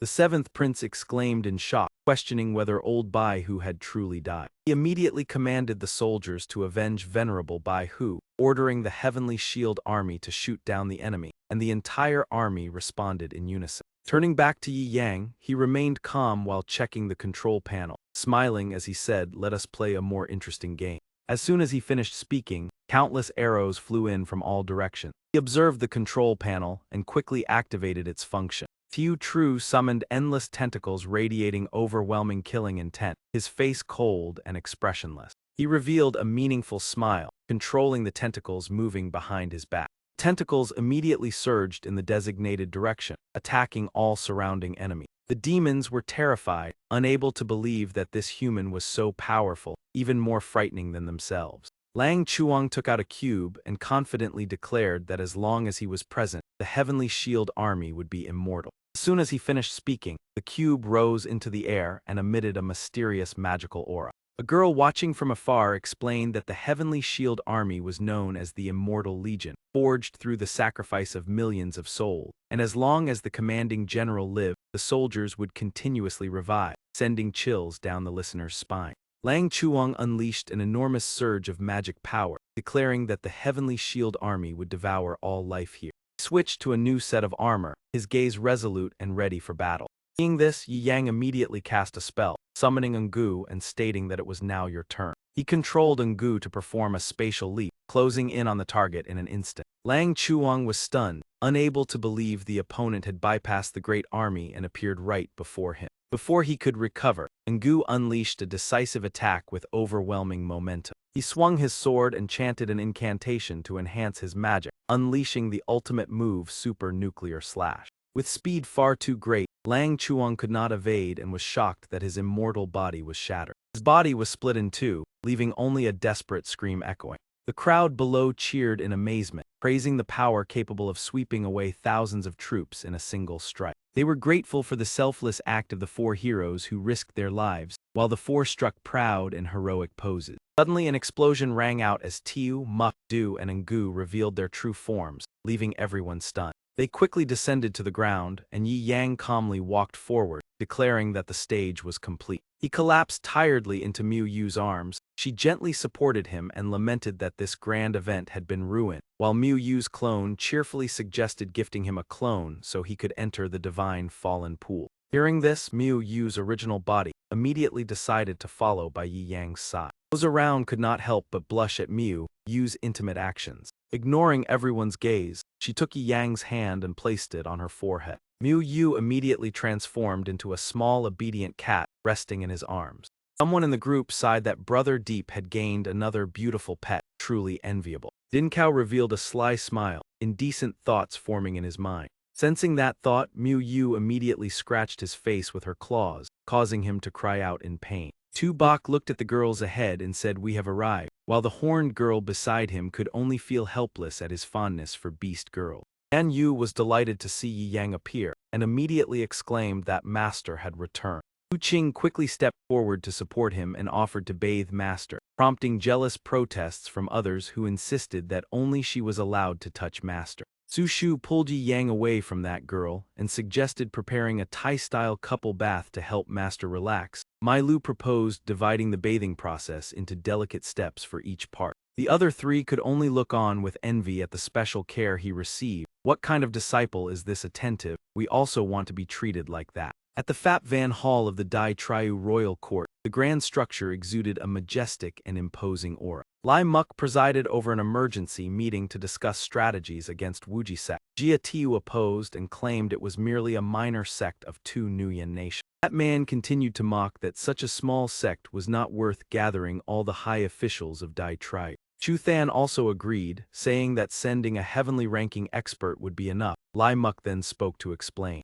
He stated that the seventh prince had once set a plan in the Misty Heaven Forest, but it was broken. Both the Grand Chancellor and General Thien Chuang had fallen. This information shocked all officials present, and they repeatedly confirmed it. Lai Muk added that according to the seventh prince's intelligence, that person was Yi Yang, the Wuji sect master who had been missing for months. Mo Vu was astonished, noting that in the past 2 years Yi Yang had advanced greatly and now ranked among the top 5 of the heavenly fate. Lai Muk summarized that the goal of the meeting was to take advantage of Yi Yang being in the land of divine fall and absent from Four Seas City. The prince intended to mobilize the court's power within 3 days to massacre Wuji sect, causing Yi Yang to fall into mental chaos and be easier to control at the Divine Fall Hall. The three immediately agreed, shouting in unison their resolve to massacre Wuji sect. Lai Muk invited Man Hak to present the plan. He confidently declared everything was prepared. He asked everyone to simply follow orders. Chu Thai Lan of the Ministry of Rights would go to the two Nguyen royal family to force land reclamation. Chu Than immediately accepted. The Shadow Division would be responsible for setting fire to Wuji Mountain and poisoning the water source, leaving Wuji sect with no escape. Jia Tiu pledged that no one from Wuji sect would survive. Ovu was tasked with spreading rumors in two Nuyen nation that Yi Yang colluded with demons, isolating Wuji sect. She immediately complied. Lai Muk continued to order the great General I Veen to mobilize 300,000 troops to destroy Wuji sect. He reluctantly accepted out of loyalty to the prince. Lai Muk praised everyone's unity and wished them success. Suddenly Liat Kao Nu interrupted Lai Muk, announcing there was a small issue on her side. Someone explained that the border saintess cooperating with Miss Mo only needed to mobilize followers to prove Wuji sect had betrayed humanity. She denied it and asked whether anything in this meeting had been leaked outside. Lai Muk affirmed that this was a top-secret meeting protected by a barrier, so there was no need to worry. Liat Kao Nu revealed a sinister smile, gradually exposing her true nature. That is even better. Without hesitation, she drew her sword and killed Man Hack on the spot. The sudden strike caused blood to splatter everywhere. The scene turned chaotic. Lai Muk was stunned by the scene, completely unable to understand what was happening. Liat Kao Nu stood on the meeting table declaring that the planner was dead. Now it was the turn of the executors. Only then did everyone realize she was an evil entity disguised as the saintess to infiltrate. He glanced at Chu Thailand with a cold smile, signaling the next target. Chu Than sneered, believing he was not as easy to kill as the Chancellor. That man immediately cast a spell to attack, thinking she was merely a weak clone. Liat Kao Nu's eyes flashed with icy killing intent. He easily dodged and countered, knocking Chu Than down in an instant, a smug smile on her lips. Jia Tiu and Mo Vu immediately joined forces to attack, attempting to restrain her and warning everyone of the demon woman's danger. Liat Kao Nu mocked their sluggish speed compared to hers. As they charged forward, she instantly switched to a sharp counterattack stance. Iveen declared his battle body was invincible and was ready to fight. However, he did not realize Liat Kao Nu had appeared behind him. His carelessness caused Iveen to be struck down by a fatal blow, his face turning pale instantly. After that, she pointed her sword toward Lai Muk. She coldly declared that the one who initiated the plan to destroy Wujisek must now pay the price. Before Lai Muk could react, she struck decisively and ended him. Lai Muk's body was violently blasted into the wall behind. That man coughed blood, his breath weak. Lai Muk begged for mercy and promised to keep her saintess identity secret, but to Liat Kao Nu that was insignificant compared to her master. He revealed sharp teeth and smiled with delight. Liat Kao Nu created a powerful explosion that hurled Lai Muk into the air. After the shock, the hall was blasted open with a huge hole. Standing among corpses, she laughed freely, declaring no one was allowed to affect her master's mood in the land of Divine Fall. All eyes now turned toward the Divine Fall gate opening in the gloomy sky. Countless cultivators gathered before the gate hoping to obtain the divine wish. A young man crossed his arms and remarked that the goddesses of Wujisek had also arrived and passed through the dangerous misty heaven forest. The long legs of the fire goddess and the cuteness of the lowly main god stirred many hearts. Su Shu pushed the wheelchair and said Master had slept for many days and needed a leg massage. Yan Yu immediately agreed with that suggestion. Those around could not help but feel envious seeing Yi Yang receive such special care. Niu Mo Zhu heard the improper remarks and was speechless, inwardly wanting to teach those three a lesson. One person noticed Yi Yang sleeping and guessed he was weakened from excessive attention by the goddesses. Another youth sighed and mockingly called Yi Yang a freeloader. That man claimed the test required personal effort, so if Yi Yang kept sleeping he would be eliminated, while he smugly wanted to prove himself before Miss Su. Everyone focused as the announcement declared the ability test had officially begun. The young man clenched his fist and charged forward with all his strength. He threw a powerful punch at the wall, sparks bursting forth. The attack value displayed on the wall reached 76,000. He sighed in relief as the announcement confirmed surpassing 5,000 jin and officially meeting the requirement. Teammates behind cheered loudly, while he tried to appear calm under everyone's gaze. In truth, his hand trembled and ached after the punch, but he forced a strong appearance. The two continued mocking Yi Yang. Su Shu merely glanced at them with disdain. The crowd ridiculed that Yi Yang was only there for show and disgracing Wujisek. Mu Yao said nothing and gently threw a punch at the wall. The two mocked again, believing it was just a cat acting cute and could not pass the test. Suddenly countless cracks spread across the stone wall. The young man was horrified, eyes wide in disbelief at the scene. The wall completely collapsed. The announcement declared number 1378 had passed the strength test. The incident left everyone present stunned. That man angrily claimed pets should not be allowed to participate and emphasized that the speed test must be done by humans.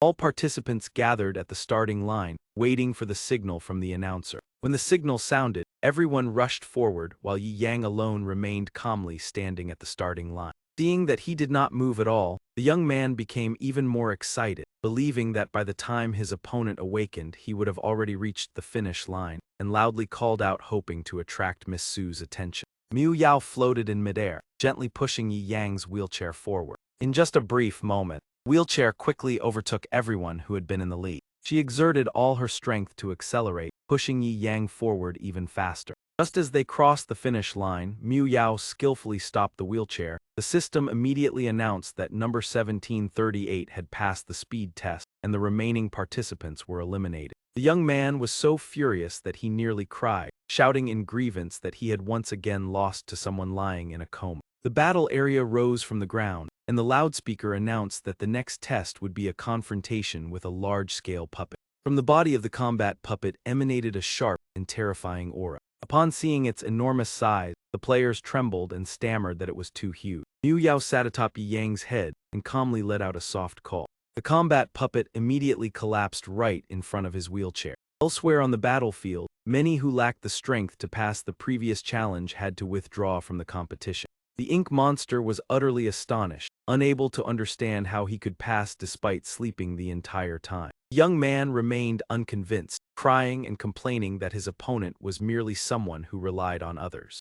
The system announced that the puppet test had concluded. Number 1738 was the first to complete all the challenges and was qualified to enter the Divine Fall. Despite passing all the tests, Yi Yang remained immersed in a deep drunken slumber. On the second day in the land of Divine Fall, many figures began to appear in the area.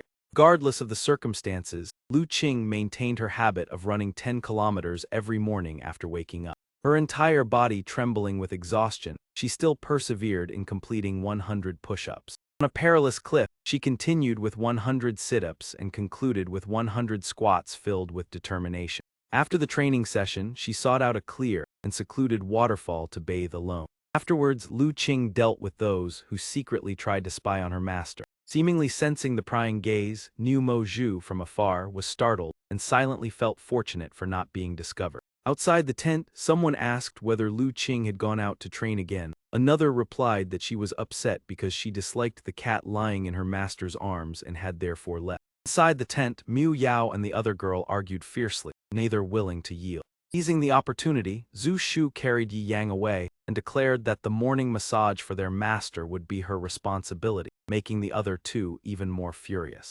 Suddenly, the loudspeaker announcement echoed, requesting all cultivators in the land of Divine Fall to pay attention. The first trial was about to begin at the Sea of the Departed, either pass or be eliminated. Immediately afterward, the teleportation process officially commenced. As soon as the announcement ended, all cultivators vanished one after another. Yi Yang alone was unaffected, due to using the privilege of the Divine Fall Hall. At the Sea of the Departed, participants would encounter the most important person in their life who had already passed away. Yan Yu saw her long-deceased mother appear before her with a sorrowful expression.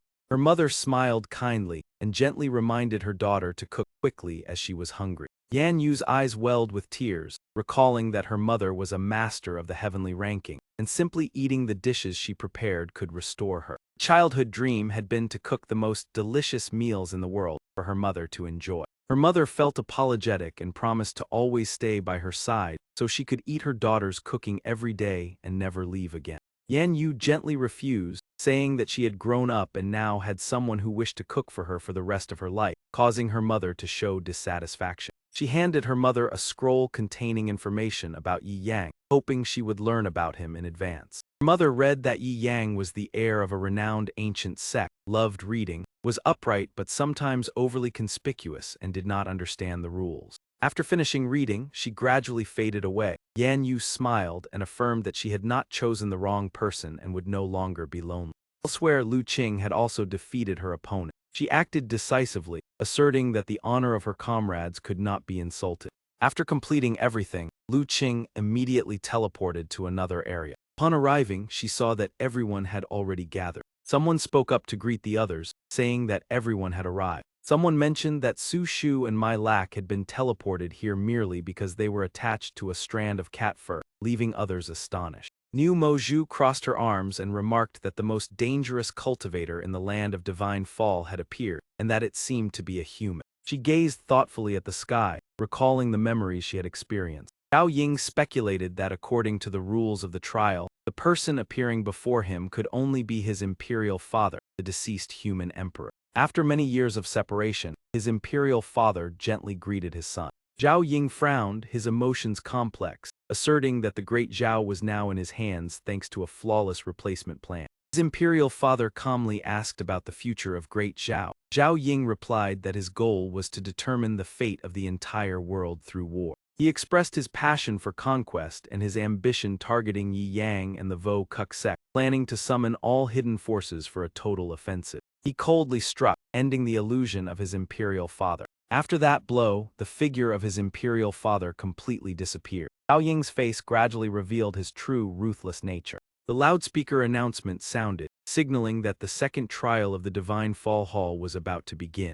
All participants would be taken to 4 arenas, where one person would be chosen as the rebel and must confront all the others. Hearing this, the two could not help but feel bewildered, questioning the identity of the rebel and realizing that the Divine Fall was not a place everyone could reach. The announcement continued, the teleportation process began, and all cultivators were instantly transferred. At the first arena, dense fog enveloped the surroundings, leaving everyone confused about their location. Yan Yu worried about whether Su Shu was in the same arena. Mai Lu reminded her to focus on the situation at hand. Young man curiously wondered who the rebel would be. Another speculated that it was likely the strongest, and that it was uncertain who would truly be the prey. A massive surge of demonic power erupted, signaling that the rebel had appeared. Yan Yu and Mai Lu were astonished by the scene unfolding before them. Su Shu appeared with a chilling aura, shocked when she could not sense her master's presence. Two facing her showed disdain for her strength. Su Shu quickly determined their position.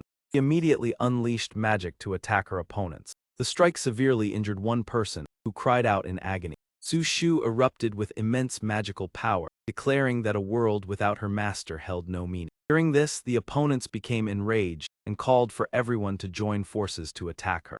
The crowd charged forward together to surround Su Shu. However, she swiftly overwhelmed all her opponents. Brilliant golden vortices appeared, both beautiful and powerful. One person, terrified, realized that she was not only proficient in fire magic, but that her wind magic was equally frightening, hastily warning everyone to retreat. Su Shu summoned 2 colossal fire dragons, engulfing the battlefield in a sea of flame. Gazing at the blazing fire, she said in a deep voice that a world without her master should come to an end. Su Shu's magic spread across the entire arena, dyeing the space in a blazing golden hue. People inside were engulfed by her sea of flames. Some cried out in panic, wondering if Yi Yang had nurtured an existence capable of destroying the entire world. Yet Mai Lu calmly withstood her attack. Su Shu's strength ranked only below the senior sister, and in her frenzied state her destructive power even surpassed her senior sister. Lu Qing trembled in fear, saying that all of them might lose their lives at the hands of the rampaging Su Shu.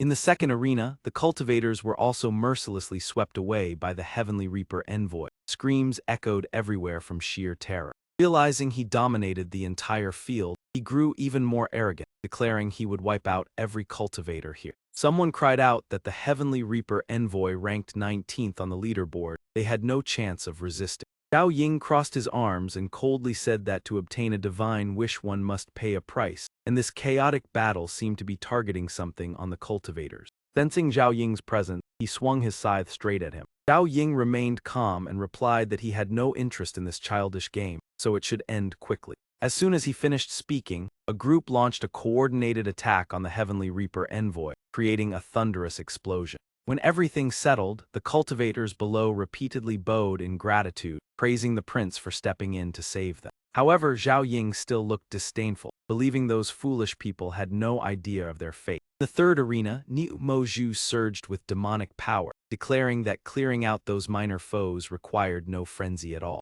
In the fourth arena, the rebel was equally fired up, swearing to the 7th prince to clear all obstacles and claim the divine wish. Mai Lu raised her mystic staff and said that in just one more incense's time, Su Shu would burn all life here to ashes. At that moment, the Golden Saint Corps suddenly appeared in the sky as reinforcements. The two below were overjoyed, because only they were capable of dealing with the one who had lost control. 2 members of the Golden Saint Corps declared in unison that Su Shu was Yi Yang's most outstanding disciple. They believed that defeating her here would shake Yi Yang's Dao heart, perhaps pleasing the prince. The group merged their magic and shouted as they charged forward for a decisive battle. Their spell transformed into a colossal dragon resembling her form, differing only in color. Su Shu glanced at the scene with clear disdain. Her eyes flashed, her sharp claws gathered power to unleash the skill hellish palm. She struck decisively, shattering the giant dragon without hesitation. Seeing their first formation fail, they immediately switched to a second technique, lamenting that they had to use their ultimate move so soon. But before they could execute it, Su Shu appeared behind them, turning their faces pale as they realized it was too late. She created a massive fireball that engulfed her opponents with intense heat. A deafening explosion echoed across the battlefield, nearly shattering the surrounding. Rocks and earth from the floating island scattered in all directions as smoke and flames surged. Observing from above, Niu Mo-ju concluded that this girl would one day become the strongest female cultivator on the continent. Zhao Ying sensed the surge of demonic power and was certain she was Yi Yang's disciple. Mai Lu shouted in alarm that Su Shu had completely lost control. If she annihilated everything, her consciousness would collapse, and she would become a puppet of the land of divine fall. Lu Qing rushed forward to open a spatial gate, determined to seek their master's help to stop Su Shu. She poured her strength into hurling the spear in her hand forward. The spear tore through the air at an astonishing speed. Su Shu casually caught it as if it were a harmless object. She melted the spear and coldly declared that before the world collapsed, no one would leave, all of them would pay for failing to protect their master. Yan Yu took out a portrait of their master, hoping to calm her, though uncertain of its effect. Lu Qing was doubtful while Mai Lu decided to try. Lu cast a spell in hopes that Su Shu would regain her composure. Suddenly, Su Shu froze as a figure appeared before her. Her expression changed as she trembled and asked if Master could do anything for her. The illusion of Yi Yang smiled and replied that anything she desired was possible. Su Shu seized that rare opportunity to place a kiss. All of it unfolded within the blazing space surrounding her, causing even Mai Lu outside to feel the shock. Her face flushed red, not expecting Su Shu to be so bold. Yan Yu thought to herself that Mai Lu, who was usually conservative, must have followed every method Su Shu had learned. The flames gradually faded, and Su Shu floated in the air. Her face was flushed as she panted in a dazed state. Someone below asked in surprise if it was over, because the goddess now looked completely satisfied. Announcement echoed that in Arenas 4 and 3 the rebels were victorious, while in Arena 2 the rebels were defeated. In Arena 1, both the rebel and the participants were still alive but had not completed the trial, so they would be dealt with. The atmosphere around them immediately became unusually heavy. In the sky, a group wielding scythes appeared. The cultivators below panicked at the sight, as too many had already fallen. Yan Yu, frightened, wanted to flee, but Mai Lu said this was the rule of the land of divine fall. Escape was impossible. Reaper figures charged toward Su Shu, reminding her that there was no escape from this place. In Arena 2, Bai Fei irritably remarked that Yi Yang's female disciples were truly troublesome. He immediately teleported to Arena 1 to provide support. Bai Fei removed her hood, her sharp gaze fixed on the enemy. Her demonic power erupted, swiftly sweeping away the reapers before her. Su Shu regained consciousness and hazily asked Little Fox why she had appeared. Mai Lu below asked in astonishment whether she had fully recovered her strength. Bai Fei, overflowing with demonic power, said they could not oppose the divine fall hall, and that this would repay the favor she once owed Yi Yang. She transformed her form and declared that from now on, the two sides had no further ties. The reapers surrounded her with the intent to eliminate her. Bai Fei remained calm and cast her spell. Her magic restrained the opponents. She created a massive sphere of demonic power that sealed the entire space. Cultivators below were also affected, terrified as they could not move. Bai Fei continued chanting and unleashed the 9-form spirit annihilation Zen light. A colossal formation appeared, illuminating the entire sky. Someone recognized her as the 9-tailed demon Empress Bai Fei, who had once caused a nation's collapse. Others were astonished that she had vanished for many years. Su Shu urged everyone to leave quickly because the barrier had been opened. Lu Qing wondered why they had to leave when the punishment was over. Mai Lu explained that breaking the rules would lead to pursuit by the Divine Fall Hall. Bai Fei mocked them for talking too much and snapped her fingers.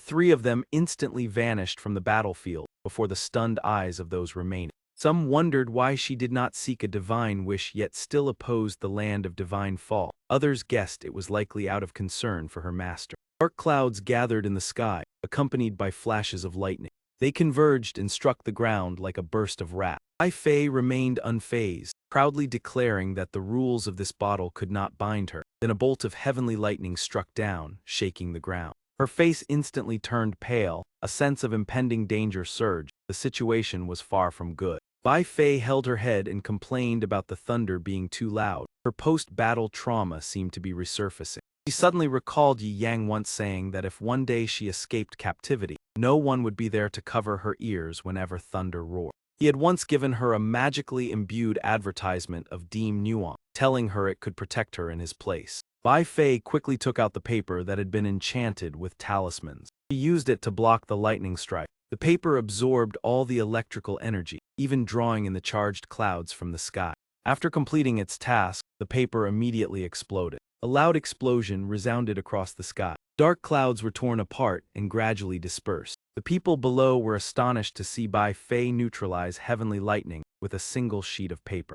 Even Bai Fei herself was stunned, not expecting Yi Yang's power to be so far beyond imagination. As the clouds cleared, a strange green light appeared in the sky. The gate of judgment representing order was shattered by a mere sheet of paper, revealing the emergence of an unimaginably powerful being. A cold voice echoed, claiming that those who defy order can only be destroyed by divine punishment, while Lin Miu argued that divine punishment would not collapse space unless it affected the soul of the host. She was furious, believing that the fox had broken the rules and challenged the supreme authority of the Divine Fall Hall. Ma mocked Lin Miu, hinting at personal motives, yet still decided to activate divine punishment to purge all participants.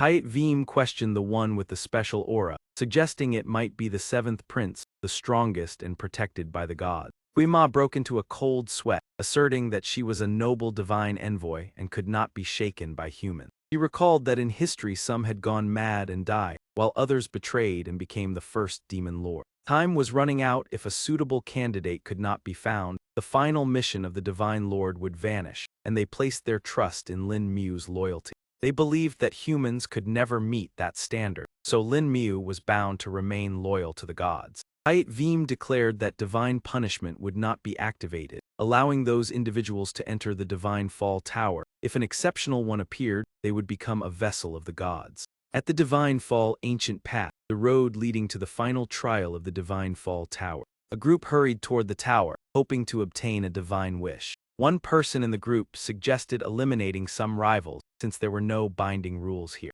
As soon as he finished speaking, a sharp sword slash swept through, causing the entire group to collapse. A demon general flashed past, coldly declaring that anyone who blocked the way would be eliminated. His companion reproached him for going too far, but he justified that he had only rendered them unable to fight, even expressing a desire to find members of Vo Kuk Tong for amusement. Another demon stopped him, reminding that the prince had ordered them to prioritize reaching the Divine Fall Tower, and Vo Kuk Tong would be dealt with personally by the prince. The group quickly departed, flying toward the Divine Fall Tower. On the ground, a carriage-pulling beast shouted angrily, complaining that if it had not been stripped of its trial rights, it would have brought its master into the tower long ago. It fumed over being unable to directly participate in the trial.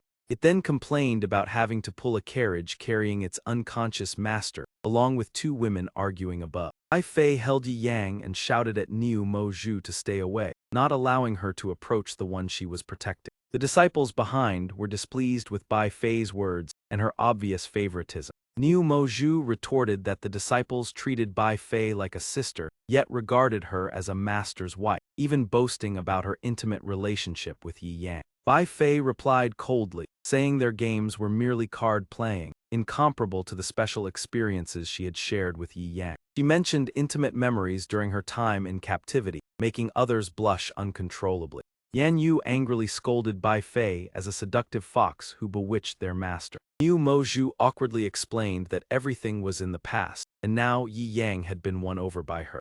A small explosion suddenly sounded on the carriage. Bai Fei transformed into a nine-tailed fox, hugging Yi Yang tightly and asserting that only she could captivate him. Niu Mo Zhu refused to back down, confident in her own charm. Argument left those around them confused about what was happening. Someone got a nosebleed from the sight of two beauties competing, wondering why Yi Yang was so favored. Yan Yu could not endure it any longer, grabbing her weapon and rushing forward, demanding that they release their master. Su Shu also jumped onto the carriage, declaring as the primary wife that feelings could be shared but the body could not. Mai Lu joined in as well, claiming that their master's body belonged to everyone. All of Yi Yang's disciples climbed onto the carriage at once, making the carriage beast unable to endure it. It erupted in fury like a volcano, complaining that no one cared about its feelings. delivered a powerful kick that sent the entire carriage flying into the air, throwing everyone off. The surrounding people sighed, remarking that a large harem was also a troublesome matter. That night, the clear moonlight illuminated the entire forest. Deep within the forest, a white tent rested quietly and peacefully. Bai Fei sat beside Yi Yang, gently confiding while everyone else had fallen into deep sleep. She spoke of stormy nights when she was frightened yet stayed awake because she dared not sleep alone. Back then, Yi Yang had promised to stay by her side until she fell asleep. Therefore, now that he was sleeping, she would remain by his side guarding him, calling him a fool in a tender voice. She believed this journey was to repay all the bonds between them. After everything was over, they would no longer have any ties. The Divine Fall Tower, a colossal spatial gate, rose high into the sky. Vo Kuk Tong was already waiting in front of the gate. Su Shu wondered why the two demonesses had disappeared, while Lei Lei looked displeased. Atop a pile of white bones, two mysterious figures conversed. One asked the purpose of coming to the tower. The other replied that he was guiding Sect Master Deep, and suspected the other had ties to the divine race. Niu Moju crossed his arms and said that, did you truly not want to accept the divine wish, or have you already fallen for Yi Yang? Bai Fei let out a cold snort, finding it laughable that a nine-tailed lord like her would be moved by a mere mortal. Niu Moju smiled in response. That is right. Humans are nothing more than entertainment, tools for our amusement. Thinking this way makes everything clear. Bai Fei turned back with anger. I do not want to continue discussing this with you. In short, Yi Yang belongs solely to me. No matter what you are planning, you must never involve him. Otherwise, the entire Tushan clan will regard you as an eternal enemy. Niu Moju turned his face away, unable to understand why a nine-tailed lord would swear to protect a toy. Are you truly that serious? Bai Fei replied angrily, stop talking nonsense. Remember my warning, do not touch Yi Yang, just focus on your own objective. Niu Moju fell into deep thought. I have finally returned to this place. This time I will definitely reclaim everything I have lost. At that moment, a voice echoed announcing that the vast and boundless divine tower was about to open, a place that preserved the traces of the gods. This was also where the world monument existed. Whoever found it would receive a divine wish. Good luck to all of you, teleportation begins. As soon as the announcement ended, everyone was instantly transported from their original position. They entered a strange space, each person holding a glowing green lantern in their hand. Lu Qing stood alone, confused and wondering where the others were. Soon after, the announcement voice sounded again, welcoming them to the land of buried bones, where the divine remains, after being cursed, had transformed into eternal world monuments. However, the remnants of the curse had not dissipated and were scattered throughout this nightmare world. In this world, the lantern in everyone's hands must never go out. If you lose the protection of the spirit lantern, you will quickly be devoured by the cursed beings in the darkness. Hearing this, Bloodhand Butcher spoke up, wanting to test it. He immediately unleashed his power, causing the lanterns of those nearby to suddenly extinguish. The people around panicked and shouted that they had seen monsters. Space was dyed in a gloomy red hue. Cries for help rang out continuously. The system warned everyone to hold onto their spirit lanterns, as they were the only shield for survival. If you wish to find the world monument, make your lantern shine brighter. Only by extinguishing the lanterns of others will your light grow stronger to guide you to the target. Good luck. At this moment, within Lu Qing's sight appeared a figure laughing wickedly. It was the four villains of the Bronze Corpse sect, discussing how to attack others to seize the divine wish. Lu Qing immediately left, thinking that she had to quickly find her master, that Cat likely would not be of any help. Suddenly, the four villains of the Bronze Corpse sect closed in, surrounding her and intending to extinguish the lantern in her hand. Lu Qing's face turned icy cold. She uttered only one sharp word, get lost. One of them laughed sinisterly, saying they could step aside, but she had to have some fun with them first, since no one here could protect her. Before he could finish speaking, the spear in Lu Qing's hand slammed down heavily onto his head. He coldly repeated, I told you to get lost, which enraged the remaining men. The entire group immediately charged to attack, intending to bring her down. Lu Qing faced them without saying another word. Her spear was powerful and decisive, quickly piercing through her opponents with overwhelming momentum. At that moment, she noticed that the lantern in her hand had grown significantly brighter. Those who witnessed it were astonished by Lu Qing's overwhelming strength. A muscular man appeared, remarking that her cold demeanor was very similar to his own. Everyone immediately recognized him as Bloodhand Butcher, the notorious figure on the heavenly ranking, and they all believed Lu Qing would meet a tragic end. Bloodhand Butcher boasted that he had defeated countless heavenly-ranking experts, then proposed that Lu Qing take him as her master. He declared that if she agreed, they would sweep this place clean together, but if she refused, she would pay the price. As soon as he finished speaking, he was pierced by Lu Qing's spear. She calmly said, "I already told you to get lost." Those around who witnessed the scene realized that she was Yi Yang's disciple. The title Spear God resounded far and wide, but Lu Qing paid it no mind. She only wanted to quickly find her master. Meanwhile, Yi Yang was still sleeping comfortably on a long chair. He sat quietly in a corner, talking about Deem Nuance. In his dream, Yi Yang saw her image, making him blush with embarrassment. Amid the dark night of the divine tower, a voice lamented that he had not even found an ordinary person to marry before facing death. Duqui said they only had one lantern left. As long as it did not go out, they would remain safe. Sakqui replied that the demon was busy attacking elsewhere and likely would not chase them. Master Tun reassured them that even if they were pursued, he could still handle it. He simply did not want to waste his strength unnecessarily. Sakqui complained irritably that if he had known earlier, he would not have come to seek the divine wish. This place was no different from hell. Duqui replied that life was always a gamble and someone was approaching ahead. When they saw Lu Qing, they thought she did not appear charming or exceptionally powerful, likely not a threat. Lu Qing brushed past them, and Duqui hurriedly warned that the path ahead was very dangerous and her lantern might be extinguished. The group called out loudly, inviting her to go with them since they had a heavenly-ranking expert for protection. Lu Qing coldly refused and continued advancing toward the demon ahead. Sakqui suddenly appeared behind her, attempting to knock her unconscious, saying he could not let her seek death in vain. The attack was dodged by Lu Qing, her mind focused only on the thought that her master was surely ceaselessly slaying demons. She believed that making her lantern brighter would help teleport her to the location of the world monument. Lu Qing charged straight forward, her spear thrust horizontally through the demon's body. The sound of clashing weapons echoed throughout the space. Sakqui rushed forward to try to save her, but Duqui held him back, saying he was too impulsive. Suddenly Lu Qing stopped, standing still with complete composure. She stood firmly beside the corpse of the demon she had just slain. Sakqui was so shocked that she was speechless. She trembled as she asked what had just happened. Those behind were also stunned by the swift death of the great demon. Lu Qing pondered alone, and just as she was about to move on, a voice sounded from behind. That person remarked that although her cultivation level was not revealed, she truly possessed formidable strength. He warned that in this nightmare world, traveling alone was very dangerous because many would target her lantern. It would be better to move together with them. Suddenly, two other figures appeared, declaring that the corpse of the devouring heaven demon was their spoils. They were the bone-devouring twin lords. One mocked that the group had been lucky to defeat the monster, while the other recognized the old man present. Sakqui warned that these two brothers were extremely cruel to the weak and advised everyone to quickly stay away. Master Tun spoke up to beg for mercy, hoping they would show consideration for fellow members of the heavenly ranking and grant him a path to live. One of them shouted that the heavenly ranking also had hierarchies. An old man like him was unworthy of dialogue, then used his pressure to force everyone to kneel.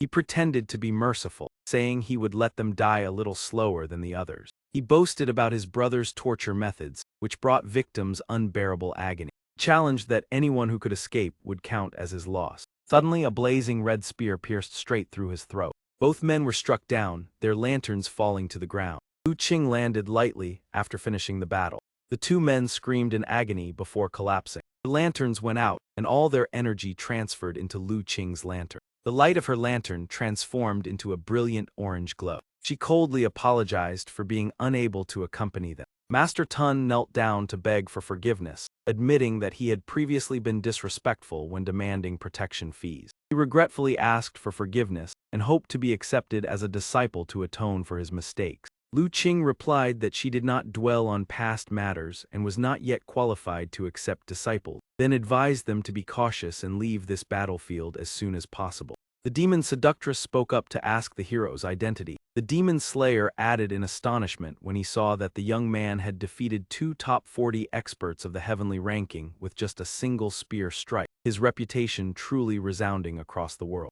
Lu Qing introduced herself as a disciple of Yi Yang from the Wuji sect. The demon seductress was surprised that besides the sword Saint Ryu Zhu and the god Su Shu, Yi Yang also had a spear-wielding disciple. Master Xin added that she was the spear saint who had once appeared in the blood-stained arena and was now even more terrifying. The demon seductress secretly thought that every disciple of Yi Yang had the potential to stand at the pinnacle of the great Tao. She also felt fortunate to have once been by his side, only regretting that she did not know where Yi Yang was now. In another corner, Mu Yao lay in Yi Yang's arms, setting out a series of lanterns to attract more participants. The group of the Demon Slayer continued on their journey.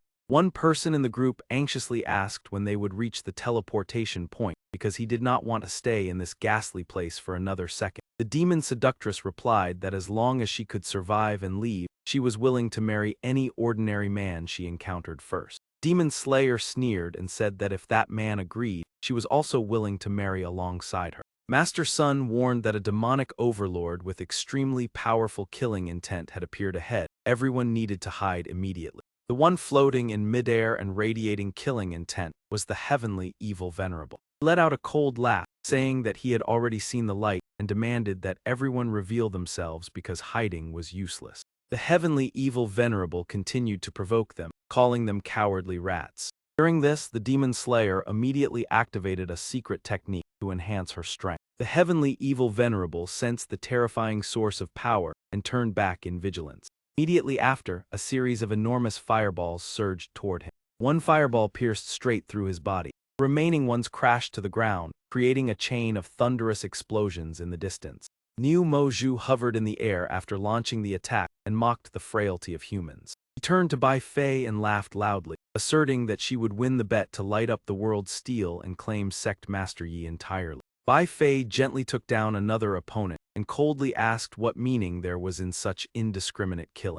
The identity of a trial participant who specialized in hunting targets, she believed that doing less while achieving greater efficiency was the best approach. The lantern in Bai Fei's hand now shone brilliantly with a rosy red hue.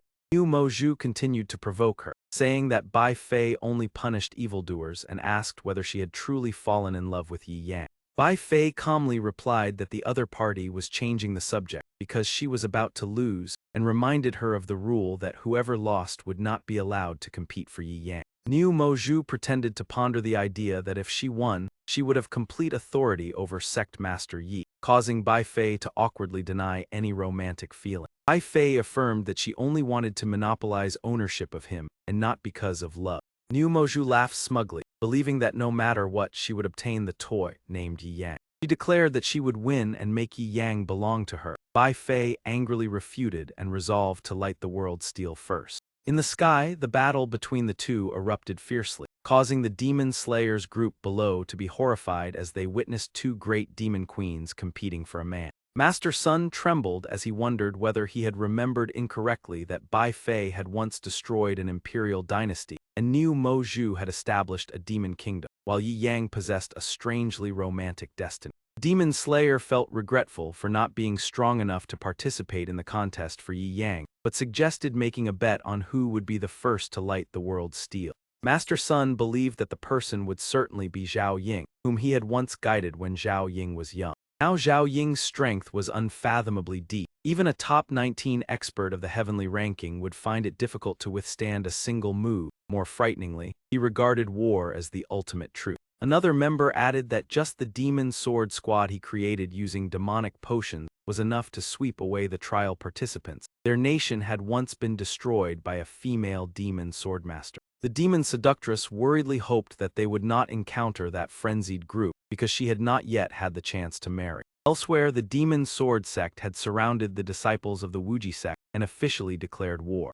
They were confident that although both sects once stood at the pinnacle of the world, now only one could claim kingship. The demon sword sect had submitted to the seventh prince in exchange for limitless body-refining demonic potions and was determined to achieve victory. Ai Lu, covered in injuries, still struggled to criticize that their so-called declaration of war was merely disguising themselves as their master to lure the Wuji sect disciples into a demonic formation. Zhu Shu now lay on the ground in a state of exhaustion. Beside her, Yan Yu had also fainted. Mai Lu tried to cast a protective spell and angrily cursed them for being shameless.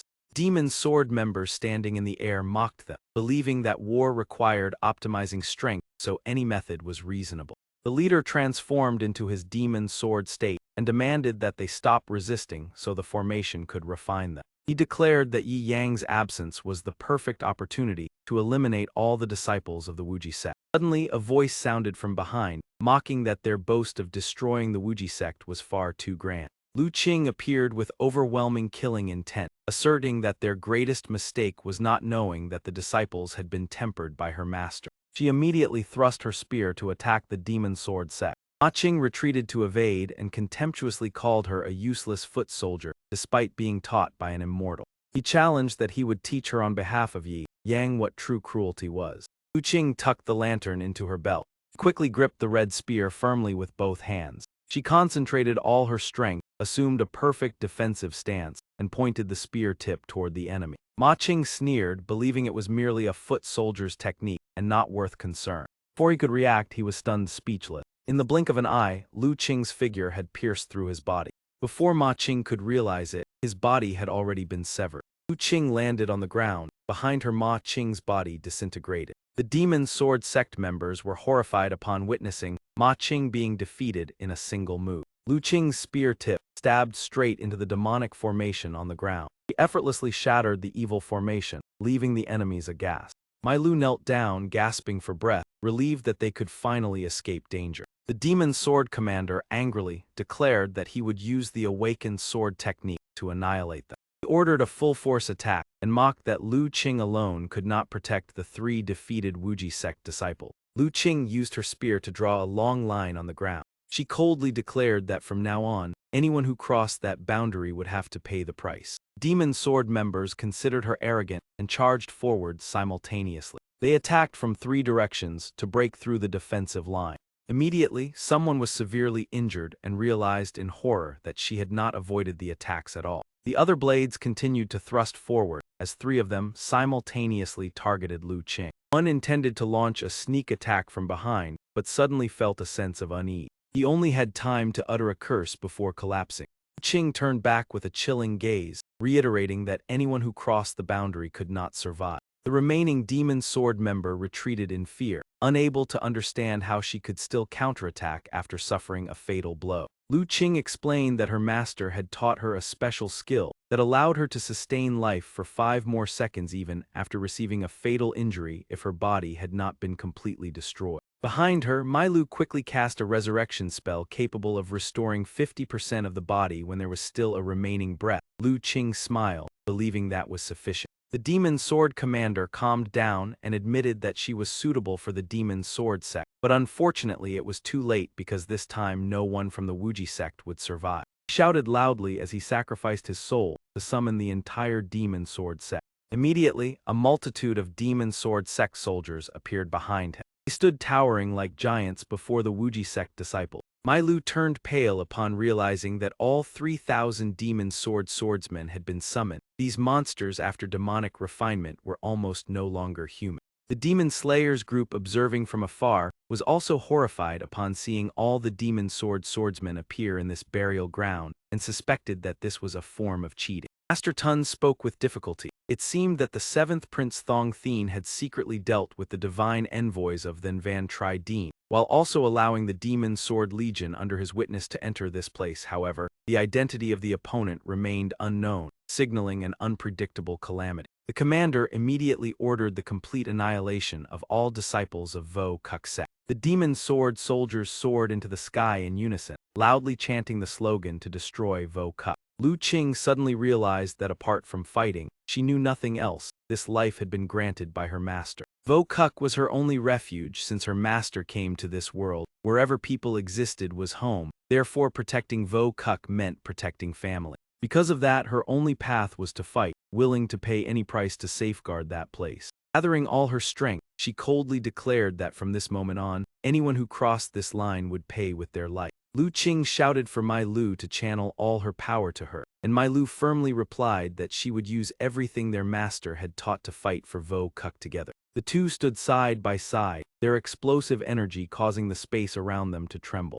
Power converged into Lu Qing's ultimate technique, named Infinite Spear Slaughter Formation. Countless crimson spears erupted from the ground, piercing through the enemy ranks. The giants of the Demon Sword Legion were successively impaled by the spear. Even those flying in the air could not evade and were helplessly struck down. The entire battlefield transformed into a horrifying forest of red spears. After exhausting their strength for the attack, Lu Qing and Mai Lu panted heavily, their bodies drained of energy. Despite her fatigue, she stood proudly in the middle of the battlefield and declared that the battle had ended. Amid the devastated land, a figure riding a giant wolf silently led the army behind. In the Second Madman War, the Headless Queen had assassinated countless generals, becoming a nightmare for heroes. She had acted against her own family and master since childhood. Even the leader of Thien Sat could not escape her hands, a frenzied killer whom Zhao Ying often entrusted with vicious missions. At this moment, she sat on a rooftop laughing loudly, revealing that she had thoroughly investigated that Pho Duc Quoc was the primary financial source of Vo Cuc Set, and many forces infiltrating the imperial court such as Hak Long Gang and Bak Kong Chua were also supported by him.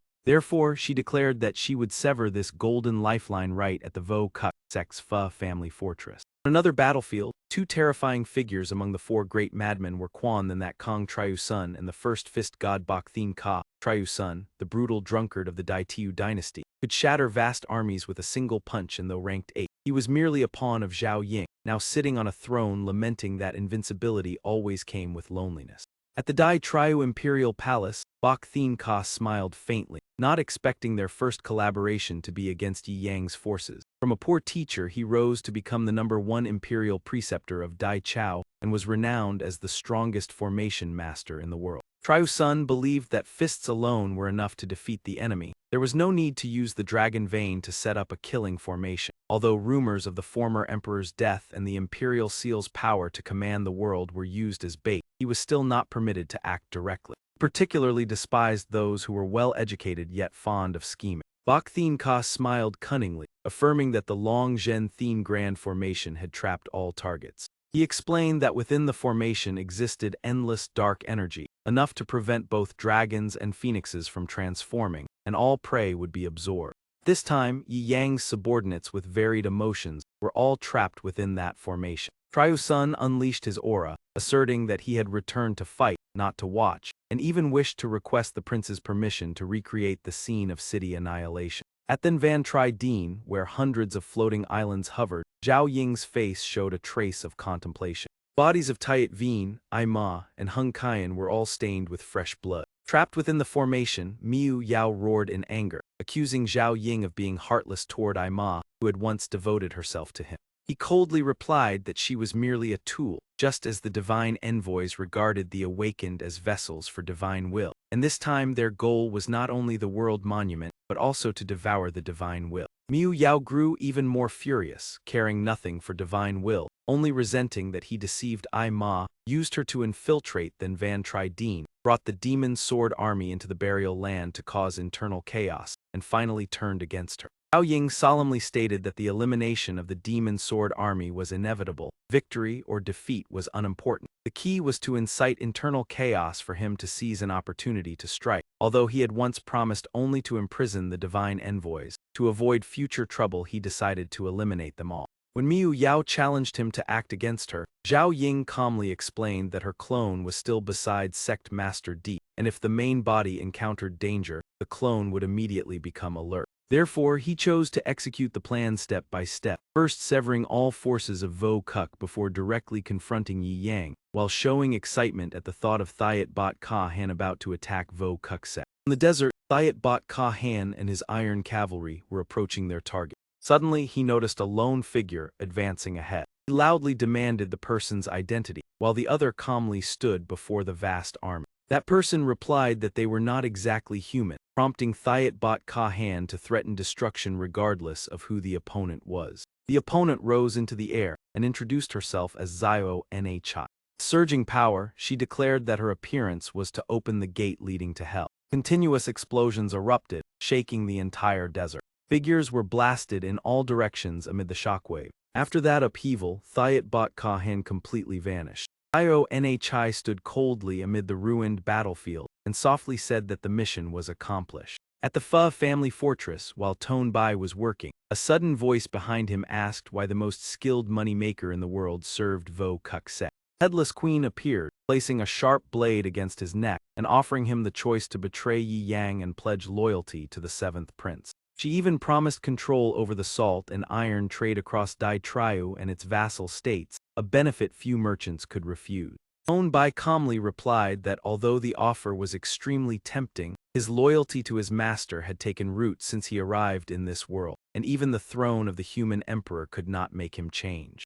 Hearing this, the headless queen coldly declared she would send him to hell to maintain that loyalty. Suddenly her blade slashed down with force. However, Bai's neck was shielded in time by a strange mass of flesh. A massive tongue emerged from within the enormous mouth of a mysterious creature. The monster swiftly ensnared the headless queen, causing her to panic and order a retreat upon realizing it was a trap. Everyone frantically rushed toward the exit as the gigantic jaws opened. But the terrifying mouth immediately snapped shut. Only the desperate screams of those trapped inside remained. Bai coughed lightly and joked that every time Xiao Yi enjoyed a meal, an unpleasant smell lingered, so he needed to stand a bit farther away. At the Demon Alliance prison, a report confirmed that Xiao Yi and Xiao Nhi had both completed their missions. Cao Liat knew discussed with Mak Liada that the human Emperor Triudim was rumored to have died suddenly during the struggle for the Imperial Seal, but he calmly concluded that no matter how intricate the trap was, it would be difficult to stop Yi Yang's subordinates, except for Bak Thin Ka, who used the dragon vein and the national fortune of Dai Triu to establish the Black Dragon imprisoning Heaven Grand Formation to eliminate.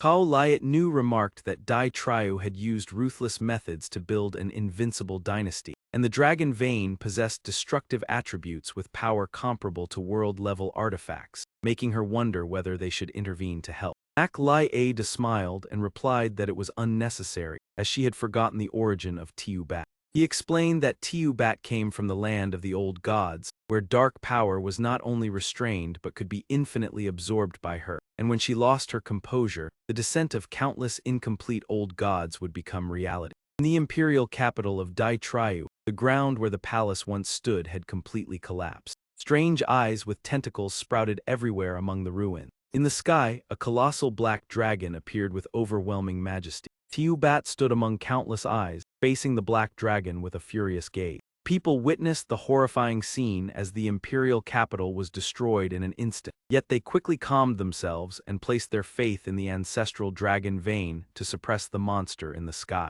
Triu Sun crossed his arms and sighed, believing that using the dragon vein to suppress weak opponents left him no chance to act, while Bak Thin Ka also acknowledged the peculiarity of Tiu Bat, who could still summon many creatures despite being surrounded. Triu Sun continued that before the ancestral dragon's national fortune, all were like grains of sand, and just as the situation seemed settled, an object suddenly shot toward Bak Thin Ka. Massive tentacle swept across, causing Bak Thin Ka to vanish from sight. Triu Sun stood beside him in shock, unable to react to the sudden turn of events. Tiu Bat burst into laughter, her hair spreading across the surrounding space. The eruption of her power made the atmosphere suffocating. Even Yi Yang's accompanying subordinates hurriedly retreated to avoid being caught in. Triu Sun quickly regained his composure and asserted that as long as the ancestral dragon's national fortune endured, all sacrifices were worthwhile and Dai Triu would stand eternal. The black dragon obeyed his command, raising its head and roaring, its might shaking heaven and earth. It burned its own body, so the ancestral dragon's flames would sweep away all enemies. Incomplete old gods joined forces, coiling around the black dragon and unleashing a supreme technique to absorb the dark matter. Those creatures coiled tightly around its body, without letting go. They covered nearly the entire body of the ancestral dragon. Overwhelmed by pain, it roared violently, its crimson eyes shining with extreme fear. Without giving the dragon time to react, the old god split its body into two parts. The crimson blood splattered across Triu Sun's face, leaving him stunned, unable even to utter a curse. People of Dai Triu knelt on the ground, their mouths agape in terror. The fortune of the ancestral dragon was lost, and they knew not how to face the situation other than awaiting destruction. Triu Sun was utterly enraged, pouring out all his life force as he roared that even in death he would drag that little demoness down with him. The power within his body erupted violently, but failed to inflict any damage. The gigantic old god opened its mouth and lunged straight toward him. The sight caused Triu Sun to stiffen instinctively, unable to resist. With a single gentle motion, it ended his life. The people of Dai Triu kneeling on the ground were completely stunned. Their monarch had also perished in the blink of an eye. At that moment Xiao Bat screamed, the sound echoing throughout the space. Bai Thur Enheen stood on the cliff observing and judged that the situation was dire, hoping everyone would stop Zio Bat. Otherwise, when the master returned and discovered that Dai Triu had vanished, the consequences would be unimaginable. Remaining individuals pretended to know nothing and collectively agreed to ignore the matter, only worrying that when the master returned he would be shocked or enraged. A gigantic oasis within the divine tower, a magnificent stone stele stood towering at the center. A figure stood atop the stele, wondering what was written on it, yet despite observing it many times, could not understand it. That figure was Lu Qing. She looked around and wondered why only she had been teleported to the world of the stele, while the others were nowhere to be seen. No sooner had she finished speaking than numerous coffins suddenly descended from the sky. They all plunged straight into the ground, creating continuous tremors and explosions. From within the coffins, countless corpse demons gradually emerged. They spoke in unison, saying that they had finally been awakened once more, then slowly stepped out of the coffin. Tun Dao Su witnessed this scene with extreme horror, recognizing them as ancestral demons that had died tens of thousands of years ago, and remarking that the participants of the trial appeared truly appealing to them. Among them were 4 individuals who held roles similar to the Wan Ling Yuan. Bak Min Lan, Du Sun Ho, and Thien Thur Hak reminded one another not to cause further trouble and to focus on completing their mission. Tun Dao Su wondered in panic why the powerful figures of previous eras had appeared in the land of the fallen gods, and moreover were dressed as prisoners. Could it be that they were still alive? Immediately afterward, Hak Sun Miu Lao appeared and instantly struck down 2 people. That old man licked his hand with delight, saying that it was rare to have the chance to move around, and he wanted to taste the flavor of humans.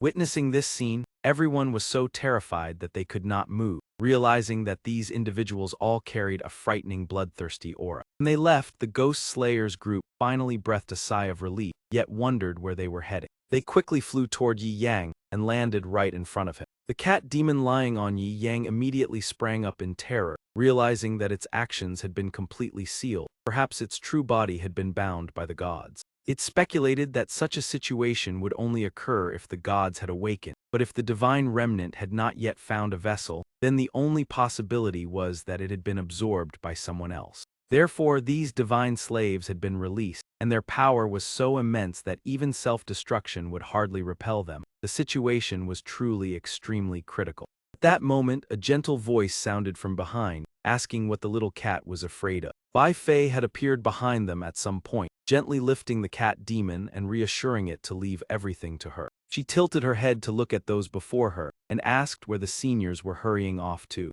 The divine slaves assessed her, believing she was merely a 9-tailed fox with somewhat notable cultivation. Hak Sun Miu Lao let out a cold laugh, saying that out of respect for the difficulty of cultivation, as long as she stepped aside he would not make things difficult for her. Bai Fei stood silently after listening, and softly uttered a single word, "Please." The old man showed no courtesy and immediately accelerated, charging straight toward her. However, his body suddenly exploded in midair in an instant. That sight left everyone around utterly stunned. Only then did Bai Fei release her killing intent, and coldly ask whether they still wished to continue. Du Sun Ho spoke to probe, asking if she was a descendant of their Du Sun clan. Bai Fei calmly asked in return, "May I ask who the senior is?" He replied that he was the 3rd master of the 9 tails. Recognizing the identity of this predecessor, Bai Fei bowed in salute and introduced herself to respectfully greet the strongest 9 tails ancestor in history. He snorted coldly and disparaged that the current 9 tails master was merely a young girl, and said he would seek justice on her behalf, to which she responded with thanks.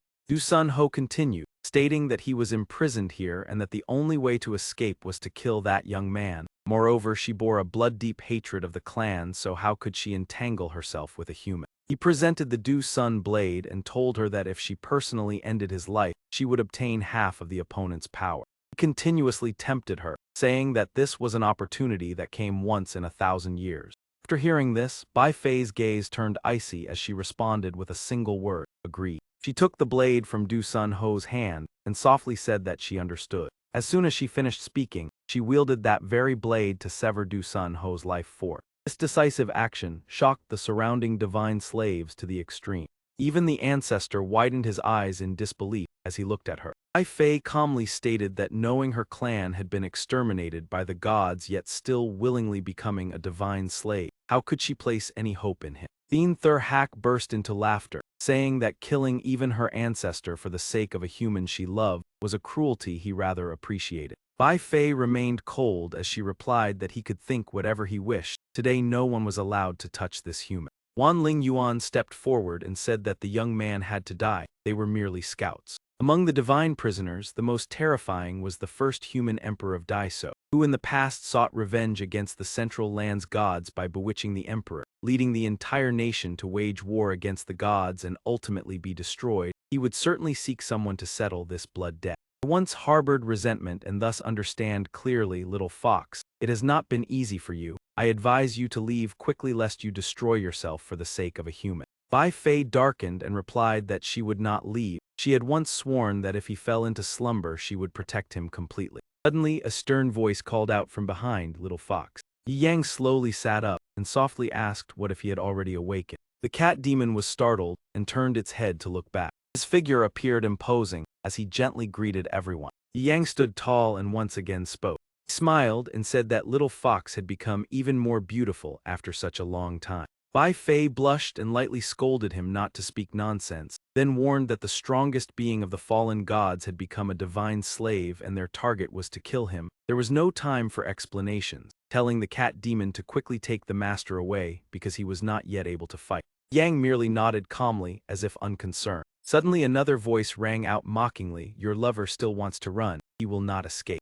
You fox were the same, once bewitching the final human emperor of Daiso to be crowned empress, yet later refusing to enter the palace. Human emperor of Daiso manifested in fury, accusing her of saying that the gods must be destroyed before marriage, a result that caused him to suffer divine punishment. He roared that the empire he had built was destroyed, and that blood debt must be repaid. Bai Fei's killing intent surged as she refuted that Daiso collapsed because his descendants sought merit through divine punishment. If that person had not harbored ambition, her bewitchment would have been useless. Instead, the old man did not dare to seek revenge against the gods and only vented his anger on a woman, truly a pitiful divine slave. The human emperor flushed with rage and shouted that a mere fox demon dared to be so insolent. Today this emperor would teach her a lesson. Bai Fei coldly replied that humans valued clear distinctions of gratitude and resentment. Even a fox like her understood that since the gods exterminated her clan she must kill the gods, yet he had been enslaved for 10,000 years without any resistance.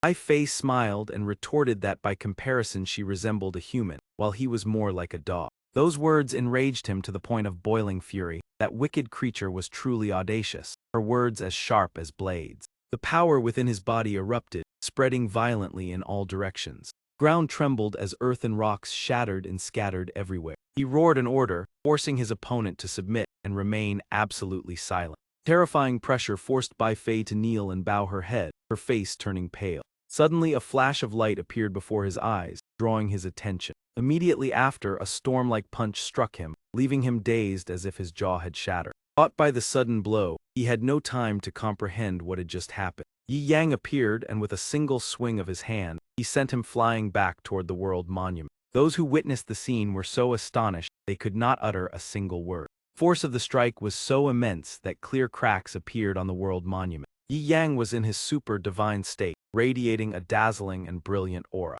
Lu Qing immediately sensed that her master had awakened. Yi Yang landed beside Bai Fei and said that this space was already too decayed. The super divine state could destroy everything. With just one more second, everyone along with the world monument would vanish. Bai Fei had yet to recover from the shock, witnessing a single slap defeat the human emperor, while Yi Yang casually remarked that he did not expect the first human emperor to be so weak. Bai Fei turned and asked with deep suspicion, "Just what kind of divine being are you?" Mu Yao warned that among the divine servants, Chu Duong was not the strongest, but rather the third human emperor of Dai Chao, and they were preparing a 10,000-person combined assault against the master. In the gloomy sky of the divine tower, three figures floated majestically in midair. They chanted in unison, invoking divine favor to jointly expel the intruder from this place. Divine servants below responded in unison, obeying the order to eliminate the one who had awakened. Thunder and lightning immediately appeared, covering the sky with terrifying power. At that moment, countless streaks of purple light rained down from above. Bai Fei hurriedly tried to stop him, believing that even with Yi Yang's strength it would be difficult to withstand a 10,000-person combined assault. Mu Yao suggested defeating the weakest human emperor to break the formation. Yi Yang remained calm and raised his hand, saying that dealing with them one by one was the most effective method. After speaking, he snapped his fingers to activate his profession skill, Lights Out technique. Instantly, the spirit lamp of one human emperor was extinguished, causing him to turn around in shock. In the blink of an eye, the divine servant's defensive line collapsed. Darkness spread and devouring curses appeared everywhere. Panic screams echoed as the scene descended into chaos and terror. The demon slayer group behind a rock observed the battle, astonished by Yi Yang's overwhelming power. Bai Fei asked in amazement about the ability to control spirit lamps. Yi Yang replied that if he wished, he could extinguish the light of the entire world. He simply did not yet understand love, and suddenly realized his own lamp had been relit. Hearing those words, Bai Fei blushed and stole a shy glance at him. Yi Yang clasped his hands behind his back and calmly said he could finally go and examine the world monument. Bai Fei quickly responded that they would meet at the world monument. At the Divine Fall courtyard, Niu Mo Zhu looked at the desolate scene before her in astonishment. Seeing Zhao Ying standing nearby, she asked whether he was the one who had killed the divine envoys. Zhao Ying replied that she had betrayed the Divine Fall. Was she not returning for revenge? He said he had already dealt with all her companions. She should be grateful rather than angry. Niu Mo Zhu asserted that only gods could destroy gods, and a mere human must not be allowed to do so. Zhao Ying sneered, saying they were merely divine attendants, and now he was the true master. Niu Mo Zhu's expression darkened. She was furious that he had absorbed the divine consciousness before her and swore to take it back. She clasped her hands and unleashed the ultimate technique, Divine Kingdom Descent. Seeing this, Zhao Ying burst into a contemptuous laugh. Mocked that with such trivial power she dared to challenge a god, truly laughable. He merely waved his hand lightly. Niu Mo Zhu's skull formation was instantly split in two. She let out a prolonged cry of agony. Then her body fell into nothingness within the Divine Fall land. Zhao Ying turned to Mu Yao and coldly said now it was her turn. He remained resolute, declaring that her master would not let him go. Zhao Ying explained that he had erased the inscriptions before entering the World Monument realm. Yi Yang would not obtain any information. He said if Yi Yang forced his way in with the super divine state, space would collapse and drag everything into the void, and she would be implanted with a self-destruction command upon meeting her master. After speaking, he pointed at Mu Yao and cast a spell. Having finished everything, he turned and flew away, heading straight toward Vo Kuk Tong. Standing in midair, he loudly declared that this was no longer a war between Dai Triu and Vo Kuk, but a divine punishment. The first step of divine punishment was to bury half the world, along with Vo Kuk. He raised his hand and seized control of a planet near Earth. He pushed it directly toward the blue planet. He boasted that he would enter the outer heavenly world to achieve complete divinity, while this place should await its destruction. On Earth, humanity panicked as they saw the sun being obscured by a colossal object approaching. The demon slayer group within the Divine Fall land looked outward, witnessing the world's chaos and wondering if this was the beginning of the apocalypse. A small demon beside them also snapped, fully awake in shock. He muttered whether it was due to drunkenness, while Tiu Bao firmly stated that it was the sign of the end of the world. Violent lightning bolts struck the ground repeatedly in a terrifying display. Han Shu was horrified by the sight, clearly sensing the descending calamity and the upheaval of heaven and earth. All living beings on Earth knelt simultaneously, praying for the divine punishment to be withdrawn. Yuo Zhu felt anxious but resolute that in her master's absence, she would protect the world in his stead. She rushed straight toward the mountain range ahead, heading for the colossal meteor, stopping at the heavenly summit plateau, the highest place in the world. There Fan Shu and a man were already waiting. He spoke to welcome the final goddess. A man named Bei Fan, ranked second on the heavenly list, recognized her as Yi Yang's disciple and asked if she had come because of the approaching planetary threat. She confirmed it. He asked about her plan now that the planet was so close, and she decisively replied that she would destroy it. Bei Fan praised the resolve of the younger generation and invited her to make the first move. Ryu Zhu nodded and gathered all her energy into her sword. The sword in her hand expanded to a colossal size. She thrust the tip of the sword directly toward the oncoming planet. At the same time, she chanted an incantation. Sword energy erupted violently, attempting to split the massive celestial body in two. However, her energy was depleted, and the recoil struck her body, causing immense pain. Even so, the planet remained completely unharmed. She struggled to stand, astonished by the terrifying durability of the celestial body, while Fan Shu grew worried as even the divine-grade sword seemed ineffective. Yui Fam spoke, "This planet is likely very difficult to destroy. This old man will try to separate it and redirect it toward the North Pole where almost no one lives." He immediately mobilized all his strength, striving to push the planet off its orbit. Everyone noticed the celestial body slowing down, a glimmer of hope for survival rising in their hearts. But not long after, Bui Pham could no longer hold on, his strength gradually becoming exhausted. The planet continued to approach Earth, only a hair's breadth away from collision. From afar, Yi Zhen appeared and proposed using orbital missiles to alter its trajectory. However, a series of powerful missiles launched toward it all became ineffective against the colossal planet. Yi Zhen's armor quickly ran out of energy, leaving him unable to continue fighting. The planet continued to close in relentlessly. Yui Pham lamented in pain. Could it be that the heavens intended to annihilate humanity? At that moment, a figure appeared in the sky, astonishing him. Everyone recognized that familiar silhouette. It was none other than Sect Master Yi Yang. He gently reassured the two of them. Ryu Zhu and Yi Zhen have worked hard. Yui Pham hurriedly tried to stop him. Yi Yang must absolutely not attack the catastrophic star directly. It will reflect the attack back at him 100-fold. Yi Yang replied indifferently, "Is that so?" Immediately afterward, he gathered his strength and unleashed an immensely powerful punch. A burst of radiance instantly pushed the colossal planet backward. At the same time, it created a massive hole on its surface. Terrifying energy penetrated deep into the planet, causing its structure to gradually disintegrate from the core.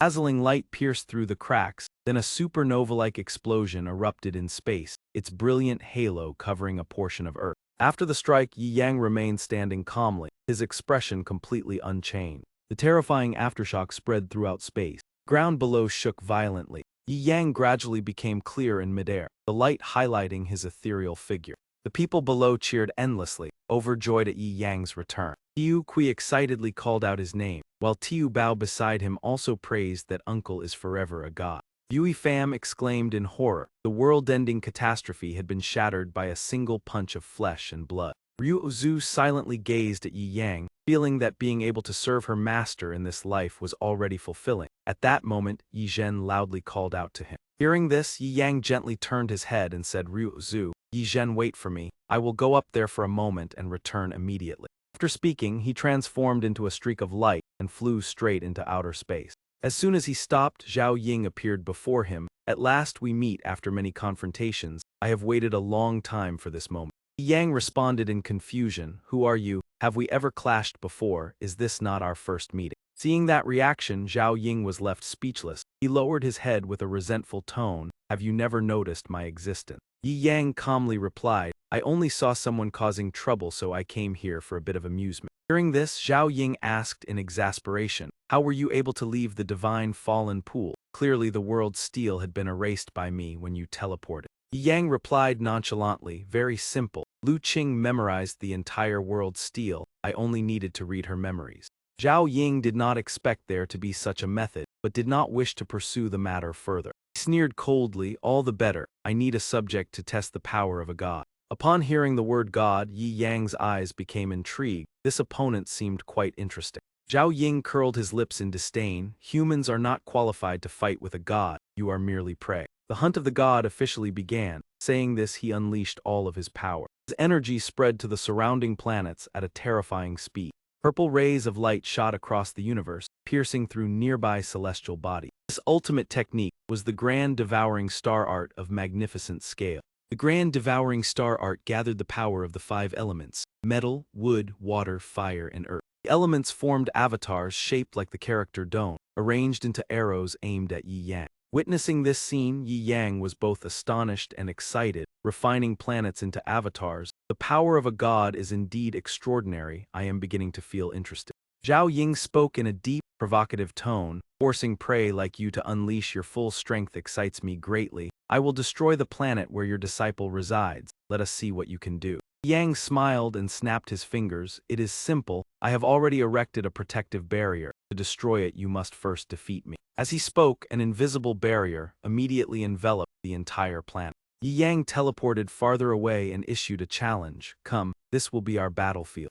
Zhao Ying immediately rushed forward with a mocking tone. in such a situation you still wish to turn the tide. His avatars surrounded Yi Yang from all directions, treating him as the perfect prey. Zhao Ying laughed gleefully, let the god toy with you. He declared that he hoped Yi Yang could last 3 seconds before activating stellar domain descent to seize the initiative. At the speed of light, Zhao Ying charged forward preparing to launch an attack. Facing danger, Yi Yang remained standing still without the slightest fluctuation. Zhao Ying unleashed the punch shattered constellations, dragging countless planets along with it. Yi Yang merely raised his hand gently to block that powerful strike. He then gathered his strength to counterattack, creating a stalemate between the two sources of power. The collision generated a terrifying shockwave that shook space. Seeing no sign of Yi Yang, Zhao Ying thought that he had been destroyed. But unexpectedly Yi Yang appeared behind him, lightly standing on his arm. Zhao Ying was startled and turned around with killing intent in his eye. Before he could react, he was struck by a powerful kick from Yi Yang.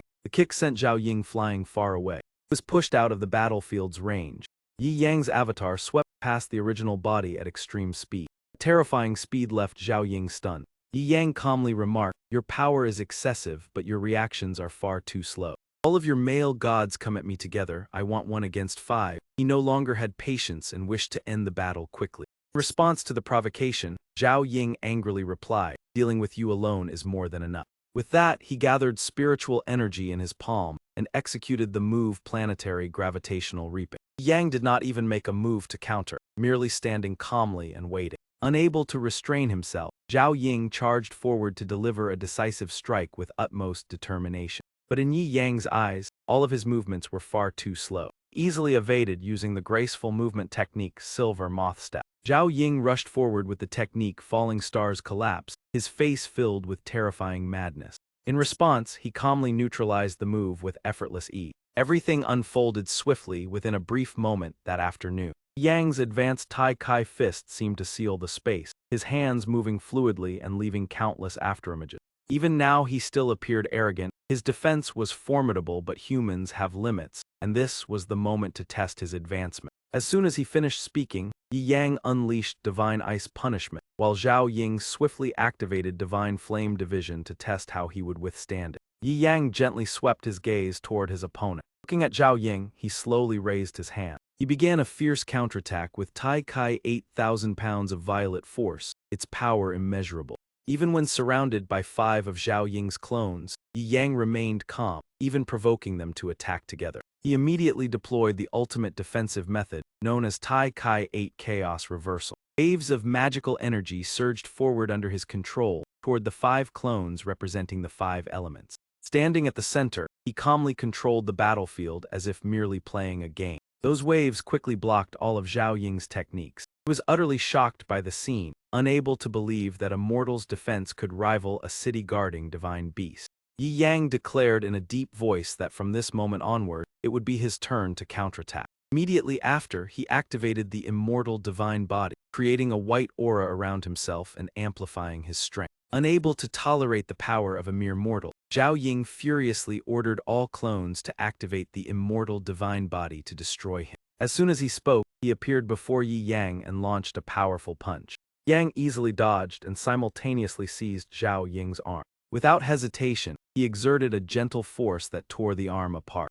Zhao Ying widened his eyes in pain, while the other clones rushed forward to assist. However, they could not even touch a single strand of his hair. Zhao Ying's head and neck were blasted away by Yi Yang's ultimate technique, Supreme Martial Rising Kick. Defeated miserably, he roared in fury, accusing Yi Yang of harming a divine body and swore to erase both his body and soul. Immediately, 2 more clones attacked from behind simultaneously. To Yi Yang, such attacks were insignificant, as he merely shifted slightly. In a blink, he appeared behind the 2 clones, and used both hands to render them incapable of fighting. A wood element clone attempted a sneak attack with vines, but the plan quickly failed. This clone continued to threaten aggressively, yet such arrogance only worsened its situation. As soon as it finished speaking, Yi Yang pulled the vines forcefully, completely restraining the opponent. Tightening vines bound him from behind, leaving him unable to resist and quickly removing him from the battle. Witnessing this, Zhao Ying was horrified to realize his divine body had been destroyed by a mortal and could not recover.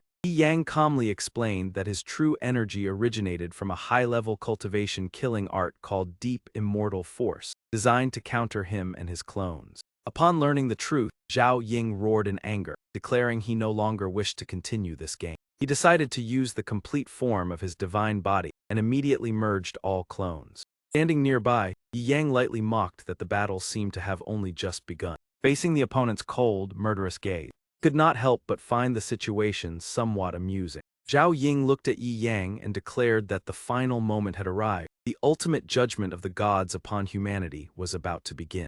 Hearing this, Yi Yang calmly replied that he was the one who had ended the judgment meant for him. The moment his words ended, Zhao Ying's body was repeatedly damaged and torn apart. Yi Yang gently floated upward and said that deep immortal force would not disappear simply because of his fusion. After speaking, he snapped his fingers decisively. Instantly, Zhao Ying vanished into the air. Yi Yang reflected briefly, thinking that his current high-level skills were already sufficient, and wondered when a worthy opponent would appear to push him to use stronger techniques. The feeling of loneliness was unmistakable. Soon after, the protective barrier around the planet gradually retracted, sending shockwaves rippling across the universe. People below curiously watched as strange objects fell from the sky. They were horrified to realize that those objects were the corpses of gods. No one dared to believe that divine beings could be defeated. Liu Kui looked up at the sky with admiration for Yi Yang, while Tiu Bao, held in someone's arms, was also excited by his brilliance. Ryu Zhu softly called out to her master, while Bei Fan observed the battle and sighed that mortals more terrifying than gods truly existed.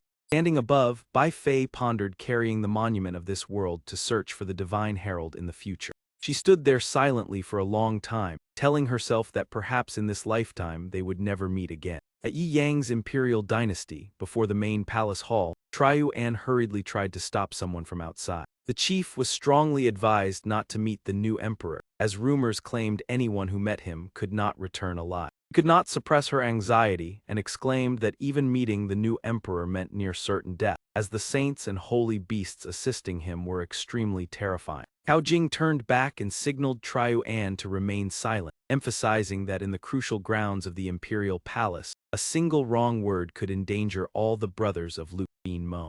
As a former minister of the previous dynasty who was still entrusted with responsibility, he believed the new emperor was testing them, and acknowledged that those capable of overturning a nation were truly formidable. Triu An reminded him to be cautious when facing them. Cao Jing reassured her and instructed her to wait outside and not act recklessly. From inside came a summons ordering Cao Jing to enter the hall. He entered with utmost vigilance, clasped his hands in salute, and respectfully paid homage to the king. At this moment, Cao Jing stood alone facing dozens of intense gazes filled with pressure. Prime Minister Mak Lied slightly frowned and asked him to raise his head to speak. Upon lifting his head, Cao Jing was horrified to realize he had been lured here under the name of the new emperor. He immediately pleaded guilty and begged that his subordinates be spared. Votran calmly reassured him that the rumor of dying upon meeting the new emperor was false. In truth, no one in the imperial court had ever met him, and they had summoned him to assign the task of protecting the new emperor. Hearing this, Cao Jing was startled and exclaimed that he had been entrusted with the responsibility of protecting the new emperor. Liu Bat spoke up, pointing out that the painting before them was the portrait of the new emperor, and only a handful of people in the world knew this. Anger surged within him as he thought that even the new emperor might not know his own identity, while those people did not dare acknowledge their master. He heard his thoughts and replied in annoyance that if he had the courage, he should speak it himself, asking whether he feared angering the master.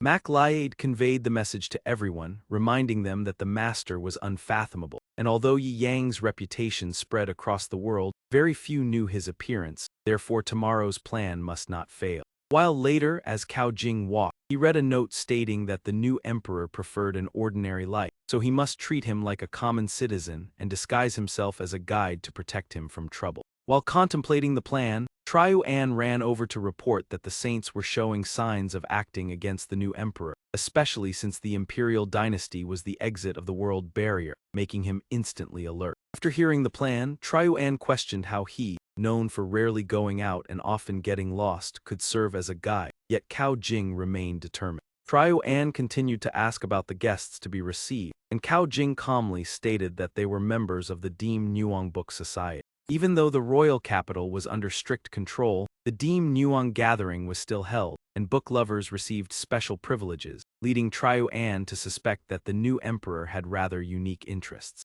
Yi Yang carefully studied the menu, hesitating between different types of dumpling, causing Cao Jing beside him to sweat nervously over such a seemingly simple choice. Suddenly, Yi Yang turned and asked the guide for a recommendation, startling Cao Jing, who awkwardly replied that it was also his first time here and he dared not suggest anything. After answering, he felt immense pressure, knowing that even a small mistake could endanger thousands of subordinates, forcing him to be cautious in every action. At that moment, an arm suddenly rested on Yi Yang's shoulder, accompanied by a teasing remark that one does not come to a dumpling shop just to stare at the menu. Seeing Sister Jody on the other side, Track Ka leaned close to entice Yi Yang, but he only stood frozen for a moment, his gaze bewildered and not understanding what was happening. The person Track Ka was heading toward was none other than Anthine. She quickly struck up a conversation, saying that readers of Deem Nuong across the land regarded each other as family. It is not always this easy. Consider today's dumplings as my treat for you,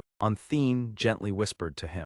Being treated to a free meal made Yi Yang extremely grateful. He hurriedly expressed his thanks. Thank you, elder sister, I remember now. You are the female model responsible for the poster of Deem Duong Season 5. People around glanced at her and began whispering among themselves. It seemed that this time they were determined to make things difficult for Anthine. The lecher spoke in a slick and flirtatious manner, belittling this place while criticizing that place, even demanding that his table be exempted as well. She was momentarily flustered before turning to explain, sorry little brother, it is your first time in the capital so I gave you special treatment. As for everyone else who ordered many dishes, I still need to run my business so a 40% discount would be acceptable. The fact that it was only a discount and not free made them furious. That man frowned and ground his teeth in threat. You should know that our Than Van Association specializes in assisting the authorities. With just a word this shop would find it difficult to survive. Hearing this, Anthine could not help but panic. She immediately lowered her head to apologize, not only refraining from arguing but also agreeing to make their meal free. The lecher pressed his advantage, saying that an apology alone was not enough. He even demanded that she sit on his lap and drink 10 cups of wine before he would let the matter go. Yang finally could not endure it any longer. His aura surged as he retorted, "Stop it, I am truly angry now." That man not only refused to admit fault but also pointed and mocked. A nameless country bumpkin also dares to stand up and protect others. The whole group burst into laughter. Yi Yang gently pulled Anthine toward himself. At that moment Cao Jing stepped out in anger. So you like to flaunt your power? Do you know who this old man is? The other man approached with a mocking expression. Are you not just the guide for that country bumpkin? Locals should not get involved with outsiders lest they be implicated. Having his pride struck, his face darkened. Such provocation could bring trouble upon your thousands of brothers. Enough, take back those words. After speaking, Cao Jing immediately delivered a resounding slap to that man. Feeling indignant that Luke Fiend Moan had been insulted, he then stepped forward and delivered another powerful kick. That man tumbled to the ground, crashing into tables and chairs and causing bowls and cups to clatter everywhere. Cao Jing pinned the lecher firmly to the floor, thinking to himself that 10 years of self-cultivation had been broken today. Even after being beaten miserably, that man still muttered threats, saying that he had powerful backing and that anyone who touched him would face disaster. Those words did not reach Cao Jing at all. He coldly declared that from today onward your power is considered finished. All of you will be exiled to a distant land and never be able to return. Yang stepped behind him and quietly asked, "Old brother, are you not just a guide?" causing Cao Jing to feel slightly guilty. He leaned closer and whispered, "Actually, I was only scaring them. In this profession one must know how to handle small situations like this." Yi Yang still felt confused after hearing it. Afterwards, Cao Jing dragged them and threw them outside. That man was still slung over his shoulder muttering curses. Yi Yang watched with emotion. The capital truly has many experts. Even a guide is far from ordinary. Only then did he notice Anthine. She softly expressed her gratitude to Duong Tiu Ka for stepping in to help. Although you look slender, you dared to face them, which is truly admirable. Being praised, Yi Yang scratched his head bashfully. It was nothing, mainly thanks to my brother who upholds justice. She glanced elsewhere before advising, I sincerely thank you, but do not act recklessly in the future. In the royal capital, everyone has backing and it is not easy to offend them. Suddenly, a customer called out, causing Anthine to immediately change her expression and return to her usual cheerful demeanor. Anthine winked at Yi Yang and reminded him to come eat dumplings tomorrow. She would personally prepare delicious dishes. He nodded without hesitation, his eyes filled with admiration as he looked around. Royal capital is indeed extraordinarily refined. Track Ka standing beside him felt somewhat jealous. This fellow did not even realize that the proprietress was taking an interest in him. Track Ka slung an arm over his shoulder and enticed him. Deep brother, it is your first time here, so I will broaden your horizons. Tonight I will arrange for you to understand what the beauties of the capital are like. Unexpectedly Yi Yang sighed. I am only worried whether they have ever read Dim Duong, and whether there would be a common topic for conversation. Hearing this, Track Ka could only admire his standards, while Yi Yang did not understand why he was being looked at in such a way. At the headquarters of Luke Fiend Moan, Cao Jing was ordering the arrest of everyone and their relatives whose names were on the list. All of them would be sent to the remote far north. Anyone who dared to plead for them would go along. Everyone responded in unison to accept the order. Several members standing nearby whispered among themselves, unclear who those people had offended to make Cao Jing personally take such drastic action. As he walked away, he said that he had matters to attend to tonight and would be leaving the headquarters. If anything happened, they should consult Zhao Ying and Lai Hak. Before his words had even finished, someone rushed in from outside in a panic. Boss, I am afraid you cannot leave yet. Seeing this, he showed a puzzled expression.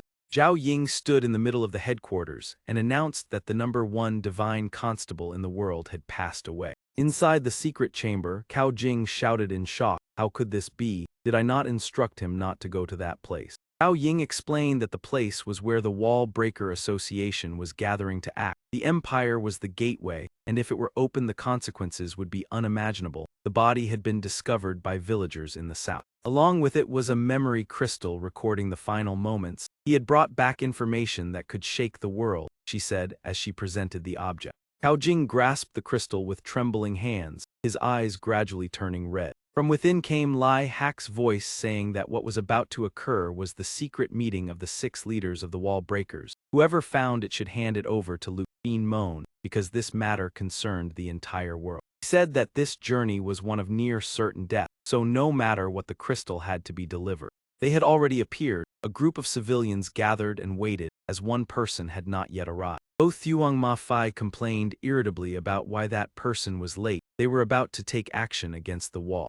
Chim Nho reassured that the plan had been carefully calculated and that no mistakes would occur. Long Ma Vuong continued in a deep voice, this is the day we have waited for far too long. That moment was finally approaching. He could not conceal his anticipation. Chao Ditch behind them nodded. For the sake of opening the wall, they had sacrificed a great deal. The 7th prince was a pawn they had painstakingly cultivated. Both Thuong Ma Fai scolded him for being too arrogant. After obtaining the divine sense, he had forgotten himself. That person's loss was not worth regretting.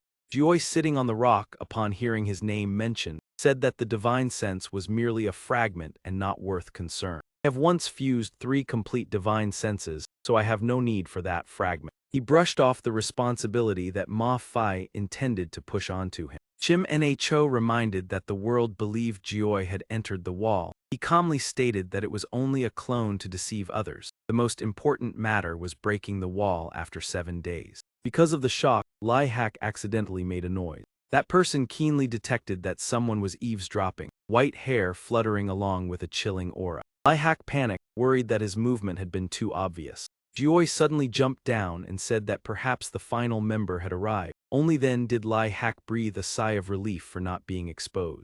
Who was the final member? According to Chim Nho, a figure gradually appeared. Everyone simultaneously bowed in salute to that person. Lai Hak widened his eyes when he saw the appearance of the one who had just arrived. In that instant, a surge of power erupted and swept everything away. Even though he was hiding there, he could not escape that terrifying pressure. The memory ended here. Cao Jing clenched the crystal tightly. Zhao Ying said sorrowfully that the memory had been abruptly cut off. Lai Hak had not survived. Unexpectedly, the identities of the wall breakers were so noble. He lowered his head, veins bulging. The most unbelievable fact was that the new savior Yi Yang was actually the leader of that organization.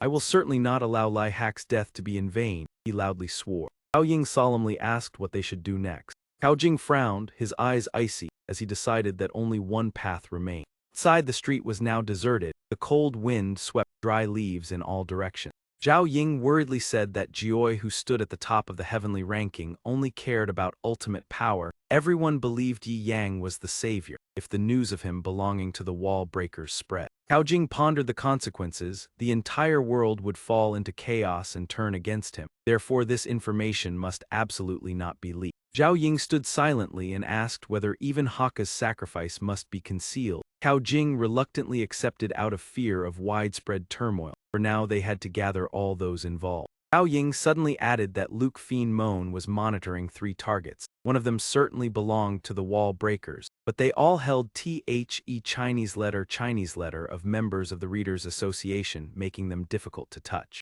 Hearing that shocking news, he was immediately alarmed, his expression changing dramatically. Zhao Jing suddenly turned around and asked in a stern voice, "What did you just say? Are they from the Yan Liang Fellowship? Today they must absolutely not be touched. Let everything wait until the Yan Nuang conference tonight. We cannot ruin that lord's interest," Cao Jing muttered to himself, leaving Zhao Ying confused. Finally he sighed and dejectedly ordered her to report the information about the 3 targets being monitored by the 6 gates. Zhao Ying, though puzzled, still complied. At Zioju Tavern in Lijiang, the streets were silent, with not a single passerby. However, inside the tavern, a woman's sarcastic voice rang out, criticizing the food and drinks as too ordinary and hard to swallow. He loudly ordered the most expensive dishes to be brought out, displaying an arrogant attitude that stirred the entire tavern. The people around revealed expressions of discomfort at her condescending behavior. Suddenly, Bai Lu became delighted after winning a piece of candy from another guest. Everyone in the tavern could only remain silent before her unpredictable temperament.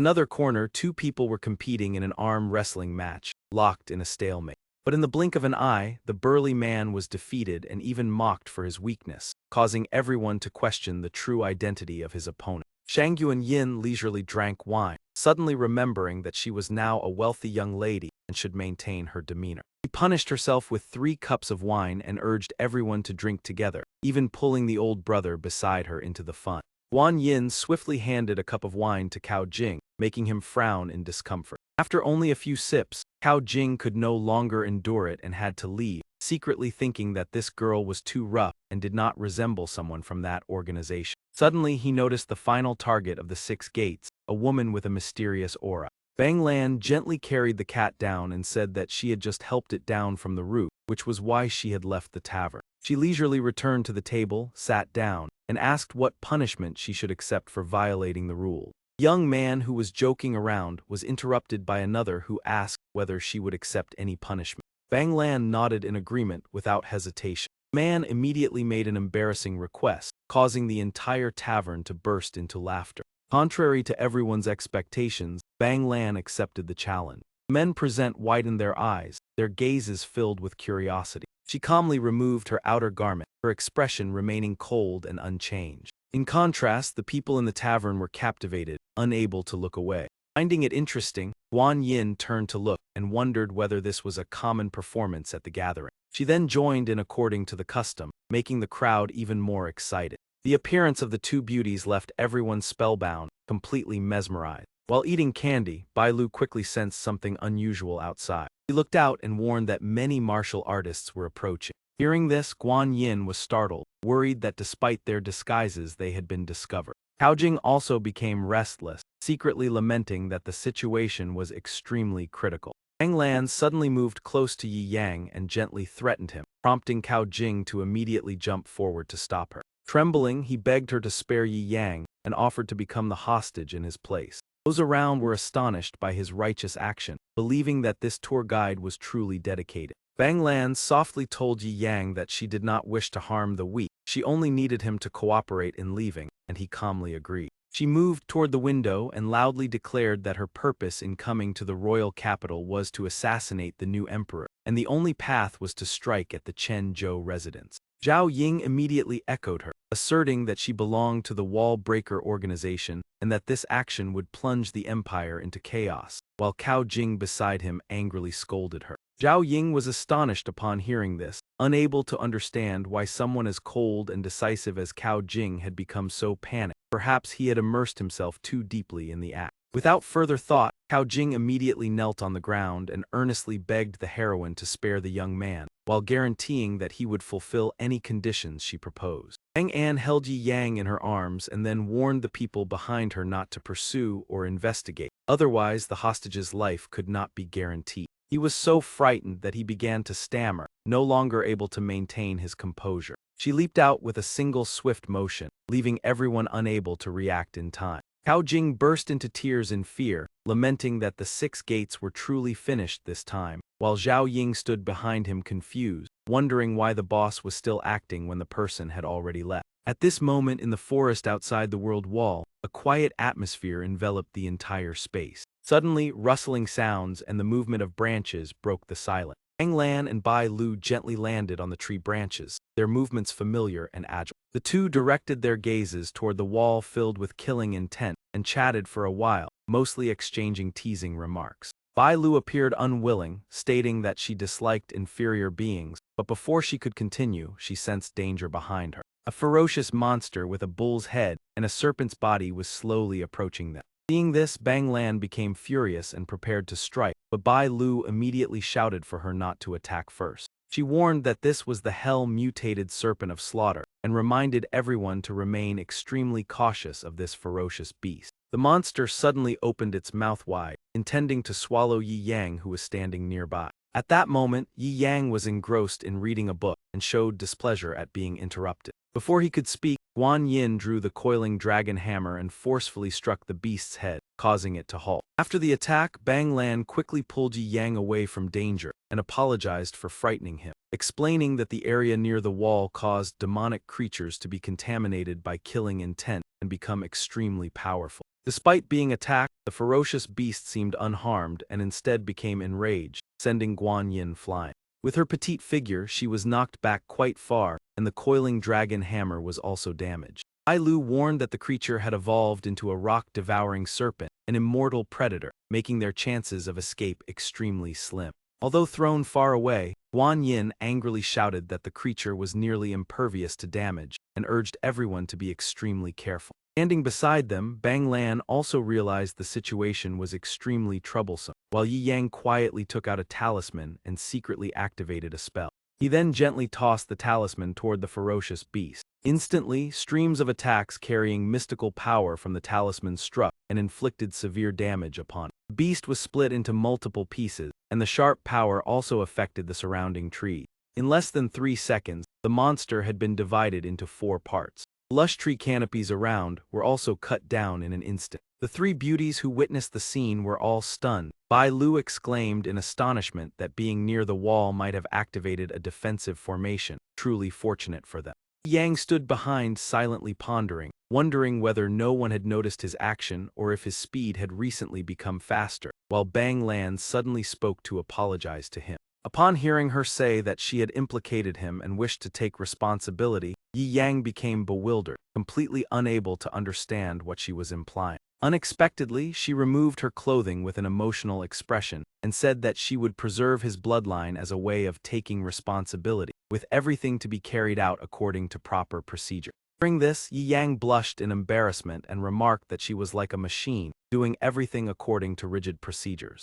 Guan Yin behind them also teased, stating that there were many rules within the city and that she was also willing to follow local custom. She shyly said that she would help preserve his bloodline and gently removed her own clothing. At that moment, a gigantic bird suddenly flew down from the sky. Its appearance drew everyone's attention. Bai Lu panicked and warned that it was the sky-shrouding giant owl, a high-level ferocious beast that even preyed upon the hell serpent, and that they needed to retreat quickly. Hearing this, the 4 immediately retreated deeper into the forest to avoid danger. Bai Lu clung to a tree trunk in fear and turned back to observe the situation behind them. When she looked again, only the feathers of the gigantic bird were falling before her eyes. She gazed toward the sky and wondered whether the bird had also been defeated, questioning if a defensive formation of the wall existed in the air. Yi Yang stood quietly in a corner, letting the cold air wrap around him while pondering and holding another advertisement, thinking that Deem Nuong's promotional style had indeed changed a lot recently.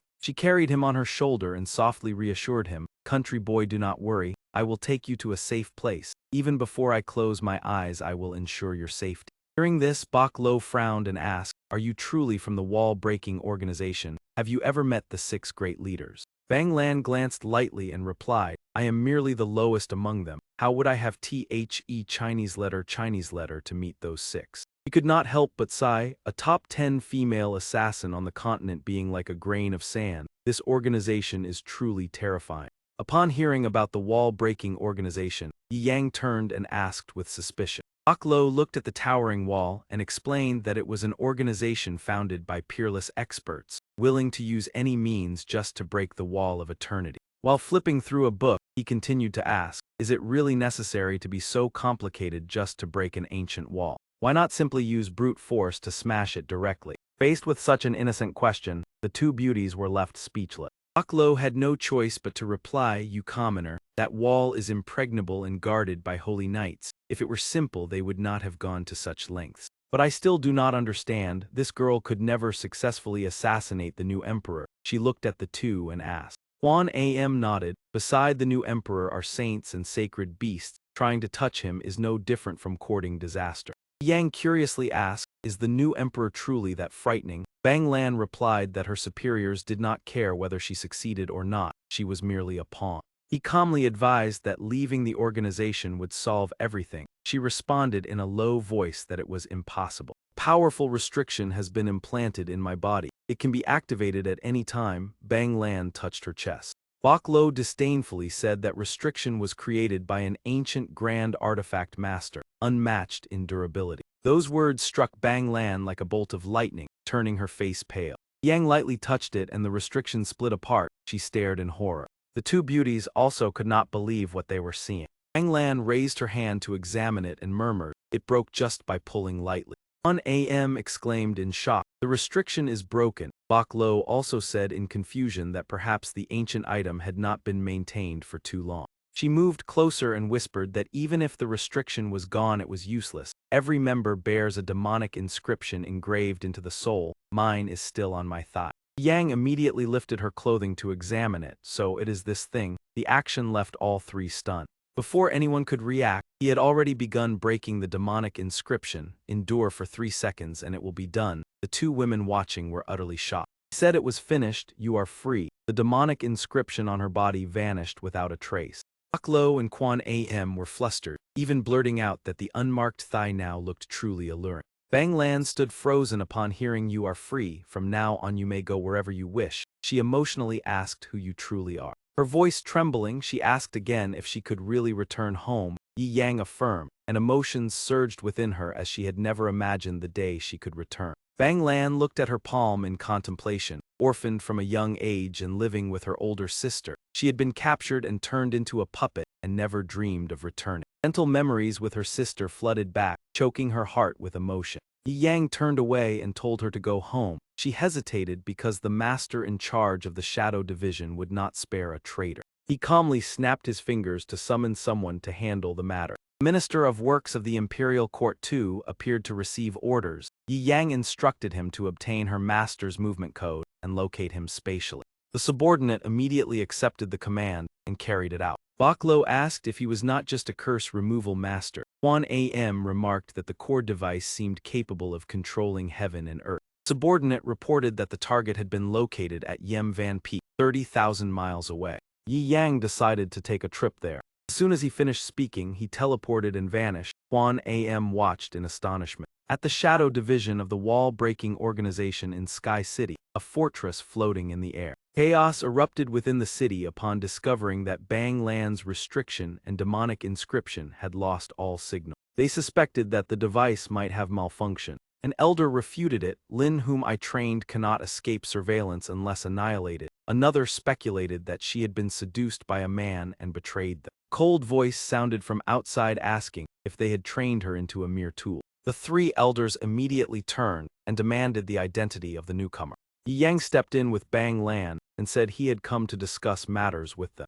An elder sneered, you incited her to betray us and still wish to negotiate. There is only the path of destruction. Another angrily remarked that women are indeed easily swayed. He rushed forward to deal with that man and bring her back for punishment. The elder unleashed the wall-breaking technique to attack him. Bang Lan was terrified upon seeing this, but the moment his hand touched Yi Yang's shoulder, it burst into flame. He stood stunned, unable to comprehend what had happened. Soon after, the elder's body was completely consumed by flame. Everyone who witnessed it was utterly horrified. Bang Lan looked at the ashes and whispered, "Is this the aura of a scholar?" Another elder forced a smile and said, "This person has a problem. He cannot be touched directly." He immediately launched his ultimate technique before anyone could react. An endless falling pillar shot rapidly toward Yi Yang. He gently touched it and asked, "Is this your natal magic treasure?" Then he casually severed it. The backlash from the pillar severely injured the elder. Bang Lan could not bear watching as two elders fell one after another. The members below panicked, realizing there was no way out.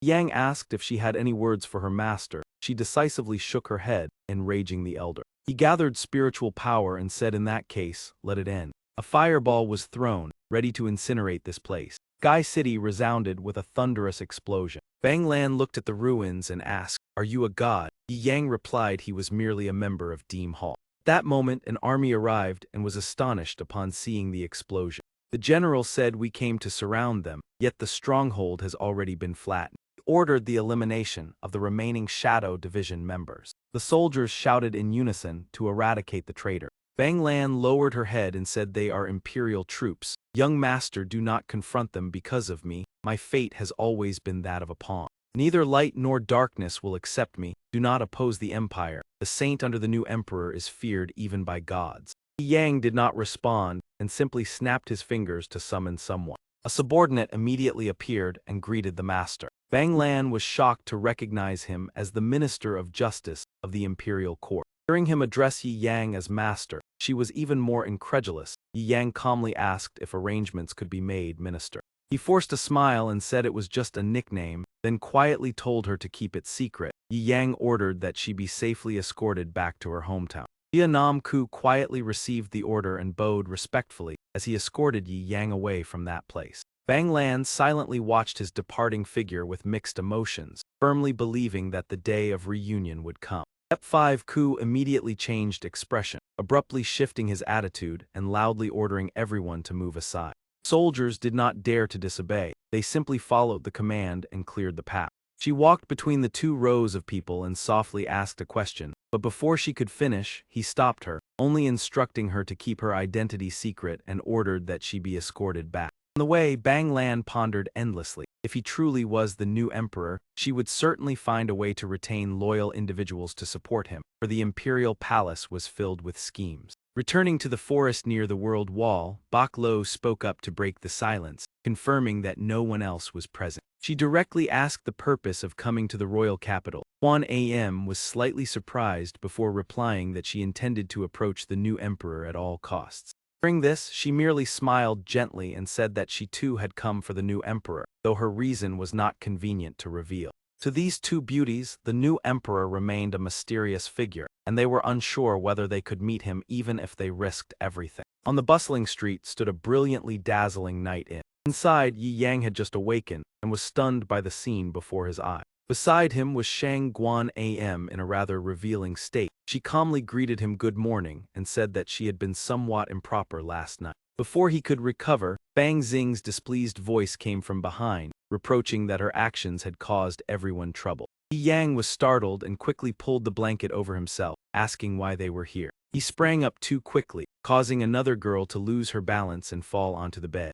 Akui irritably asked just how many people were actually on this bed. Right after that, someone moved near Yi Yang's feet. When he lifted the blanket, he saw Tri Fuang with a weary face. She dazedly asked if it was already morning. Yi Yang hurriedly pulled his leg back and retreated, while Tri Fuang complained irritably about the previous night. Unable to hold back, he directly asked what exactly had happened last night. Bai Fei angrily scolded him not to pretend to have lost his memory, saying that men truly could not be trusted. The reproach left everyone frozen in place. Bang Xing also stepped forward, saying that if she had not interfered, everything would have been settled. Bai Fei retorted, asserting that she only wanted to protect the dignity of her disciple's master. Akui gently brushed her hair and said with frustration that they had argued all night, yet no one achieved what they wanted. At that moment, an announcement from outside declared the start of the concubine selection, causing the 5 beauties in the room to freeze. Bai Fei turned to warn Yi Yang not to let himself fall into the hands of those women.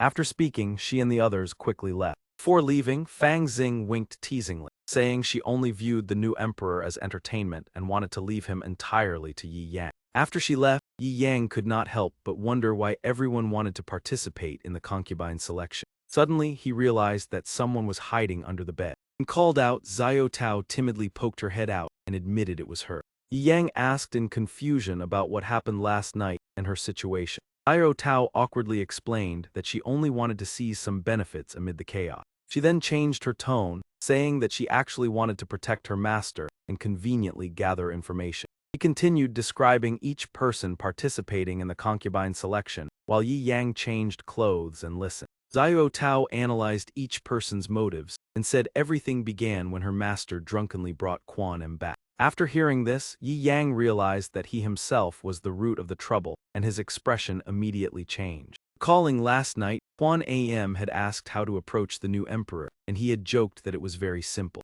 He even spoke about charming techniques that no one could resist, then laughed it off. After that, he advised her to join the concubine selection, because the emperor usually held it every year. Quan Am excitedly suggested trying it out first and pulled him to find a place to rest. In a dazed state, Yi Yang agreed to go with her. Looking back, he looked at the sky and wondered whether being targeted by so many as the new emperor was fortunate or unfortunate. Xiao Tao suggested that the two of them should return to the imperial palace. On the crowded street, Yi Yang muttered to himself about that strange suggestion. He did not understand what was worth seeing in the imperial palace. Suddenly, a lively crowd appeared ahead, drawing his attention. The young man excitedly struck up a conversation, saying he was lucky to witness the prime minister's procession. The surrounding crowd cheered, hoping to catch a glimpse of the great official's demeanor. From afar, an announcement sounded as a luxurious sedan approached. The sedan was tightly covered, and the person inside did not reveal themselves. Yi Yang remarked that this prime minister must be very imposing, yet he could not be seen.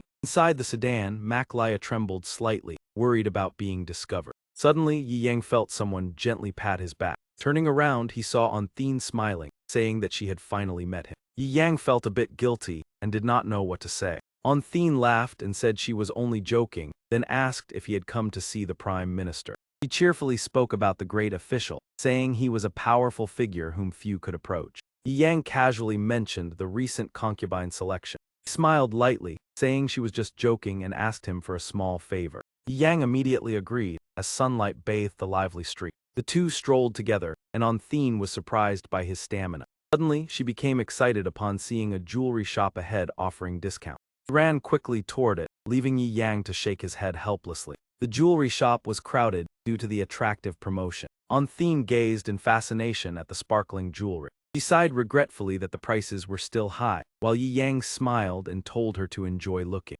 As he observed, he found the designs quite exquisite and modern. A woman appeared and mocked them, claiming they could not afford anything there. She continuously spoke with disdain, and both of them heard it clearly. Anthine angrily retorted, demanding that she not involve Yi Yang. Ryu Man continued to sneer and threatened to throw them out of the shop. Unwilling to accept this, Anthine mentioned the rules of the authorities but was met with ridicule. Just then, someone shouted that Dao Nhi Fu Enhan had arrived. Dao Nhi Fu Enhan was the powerful owner of the shop, always maintaining a cold attitude toward everyone. The woman hurriedly accused Yi Yang of being a poor thief attempting to steal, and demanded that he be driven out. Seeing that she did not react and instead walked closer, the woman began to feel uneasy. Suddenly, Dao Nhi Fu Enhan slapped her across the face, leaving everyone stunned. This unexpected chain of actions left Anthine and Triu Man wide-eyed in shock, their mouths agape and unable to utter a single word. Even he noticed that after being struck by the woman, that man began crying loudly, raising his voice to question why she treated him in such a manner. She completely ignored him, only gently bowing her head to apologize to Yi Yang for the earlier oversight. After that, Dao Nhi Fu Enhan calmly passed through the staff and ordered the arrest of the two individuals who intended to steal the jewelry, escorting them to the authorities for handling. Immediately, they were escorted away along with the man surnamed Wang and Triu Man, both of them continuously shouting in dissatisfaction. In her heart, Dao Nhi Fu Enhan secretly rejoiced like blooming flowers, thinking that the new emperor likely did not know she was merely one of countless incarnations of peach blossoms. Thus she could avoid implication if the matter was handled properly. Anthine turned to Yi Yang with a worried expression, asking why Kim Ngan Tri regarded him as a distinguished guest and what his true identity was. Dao Nhi took the initiative to apologize, while also declaring that all the ornaments this young lady had touched would be gifted by the shop free of charge. Anthine could hardly believe her ears, her cheeks flushed and her attentive gaze filled with astonishment. The nearby guests who witnessed the entire incident were also unable to hide their amazement. Yang seemed to suddenly realize something and unexpectedly exclaimed that he understood. Dao Nhi Fu Enhan was startled with worry, her heart uneasy as she feared that the secret of the countless peach blossom incarnations would be exposed. Yang's gaze became sharp as he concluded that this was a shop of the authorities, and giving away gifts at what would not cause any personal loss. Hearing this, Dao Nhi breathed a sigh of relief and further explained that Yi Yang was the 66,666th guest, which was why he received this lucky reward. Only then did Anthine come to a realization, her eyes lighting up as she fully understood the situation. Finally, the two left together. Anthine expressed her gratitude, while Yi Yang asked whether her wish to marry the new emperor was truly genuine. Anthine turned back with a gentle smile, saying that every girl hoped to be united with the new emperor, and invited him to visit the bakery the next day to participate in the raffle event of Diem Nuong's autograph session. Standing behind and watching her departing figure, Yi Yang secretly hoped that he could be fortunate enough to draw a VIP position at that event. With a determined expression, he thought that not only would he have the chance to meet Diem Nuong, but he would also receive special interaction with the author, which was truly exciting. Under the tranquil moonlight, Yi Yang sighed that the girls from the book club did not have such luck, then suddenly remembered that Tiu Lo Dai had not appeared for several days and wondered whether she had also encountered some trouble. At this moment, atop a high mountain, someone was calmly cultivating, radiant light emanating from around her body. Bok Lo remained serene like the surface of a still lake, as if nothing could shake her mind. A gigantic hand carrying a gloomy aura gradually approached, accompanied by a warning that a mere mortal daring to intrude upon a cultivation site was an act of extreme audacity. The appearance of many other hands caused the sky to become dark and oppressive. Bok Lo immediately opened her eyes in vigilance, recognizing the danger and halting her cultivation. A violent vortex suddenly formed, drawing everything into it and creating a massive rift in the sky. From within, a sinister light gradually flickered before shooting straight toward Bok Lo. The Dragon Demon King spoke in a threatening tone, demanding the dissolution of the defensive formation, while emphasizing that Bok Lo, the strongest light saintess in history, had fully awakened, rendering such measures ineffective. Bok Lo resolutely refused to submit, declaring that she had come to issue a warning. She did not care about Fa Bitch but would absolutely not allow them to touch the new emperor. He solemnly reminded that the Holy Church of Light had always protected this land, and that even if dynasties changed, they would still judge the new emperor according to their own rules. Bok Lo confidently responded that if they dared to act against the new emperor before the judgment concluded, she was willing to risk her life to take 2 members of Fa Bitch down with her. During this, the Dragon Demon King softened his tone, stating that they were merely interested in observing and had no intention of acting against the new emperor, and even looked forward to the trial awaiting the new king. The small bird beside him added that previously 2 dynasties had failed to pass the test, and if this time also ended in failure, this land would lose its light and the entire world would fall into a long slumber. Bok Lo showed clear disgust, believing that they were anticipating the new emperor's failure so that the defensive line would weaken, creating an opportunity for monsters to break through the protective wall. Dragon Demon King felt no shame and even admitted that this was indeed part of their plan. Although she had anticipated this, Bok Lo still firmly declared that she would not accept any interference, while the small bird calmly stated that if it could be proven that the new emperor did not exist, the world would be plunged into eternal darkness. Hearing those words, Bok Lo could not help but be startled, realizing the dark conspiracy hidden behind the statement. Outside, in the stillness of the late night, a voice requesting an audience resounded. The ruler of a dynasty had come to seek a meeting with the new emperor. Bok Thur Enhin was also alarmed and immediately stepped outside to assess the situation. Cao Ditch respectfully announced that the 2 dynasties had always maintained friendly relations. This time he had personally come to request an audience, and if after 3 sticks of incense he was still unable to meet the new emperor, he would be forced to lead his men inside.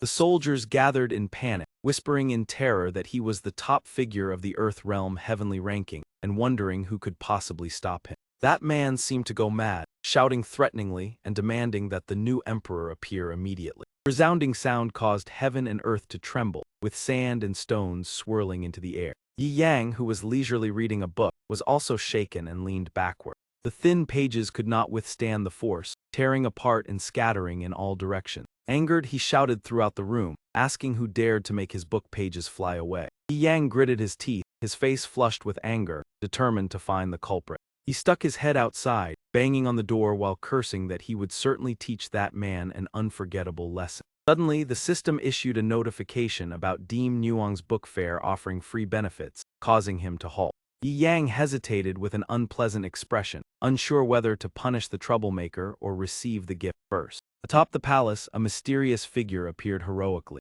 Aniclimax spoke in warning that anyone who offended the dragon majesty of the new emperor would pay a heavy price. Chao Dich understood the implication and tactfully asked whether the general intended to take action against him. He replied indifferently that he feared the other party would not agree. Aniclimax sneered, saying that the top figure of the Earth Realm heavenly ranking indeed did not fear the heavenly might of Yi Yang, but he had a gift for him. The old man raised his head, his eyes filled with curiosity as he awaited what would come next. A large screen appeared displaying the border of Dai Chu, his voice firm as he stated that as long as he did not intervene. After one stick of incense, 1,000,000 black cavalry at the border would simultaneously set out. Chao Dich calmly replied not to underestimate the beast cavalry of Dai Chu. Aniclimax paid little attention, stating that 3 days of battle would cause Dai Chu to lose more than 30% of its military strength, shaking the people's hearts, and the benevolent ruler would inevitably be forced to admit guilt.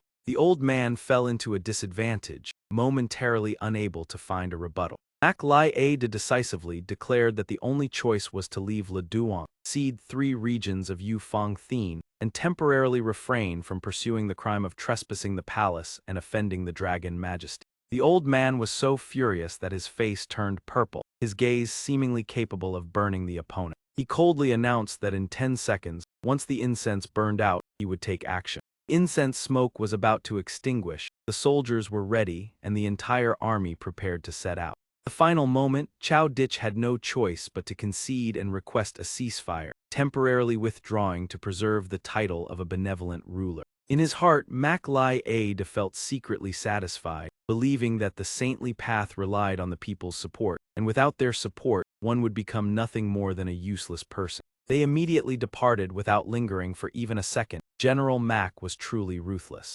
Tiu Bat hovered in the air, transmitting the order to withdraw the troops before concluding the mission. He regretfully thought that the citizens of Dai Chu looked truly enticing. On the crowded street, a hot-bodied beauty caught Yi Yang's attention. His face flushed red, and an improper thought flashed through his mind. The item was already in hand and next would be. His plan was interrupted when Thien appeared behind him, reminding him about the torn book pages. He hurriedly hid the item on his person, as he heard her say that Deem Nuong had already helped paste them back together. Yang asked in surprise why sister-in-law had come. Thien smiled and suggested going to eat reunion cakes before participating in Deem Nuong's autograph session to draw for tickets. He innocently asked what reunion cakes were and how they should be eaten. Under the bright moon, Thien gently said to follow her, and he would understand. Space within the residence of the Tam Chiu elder fell into silence. The supreme demon consort became furious. Those rude individuals daring to storm the imperial palace were underestimating Yi Yang's power. From afar, a voice advised that sabotaging the internal forces was the best strategy.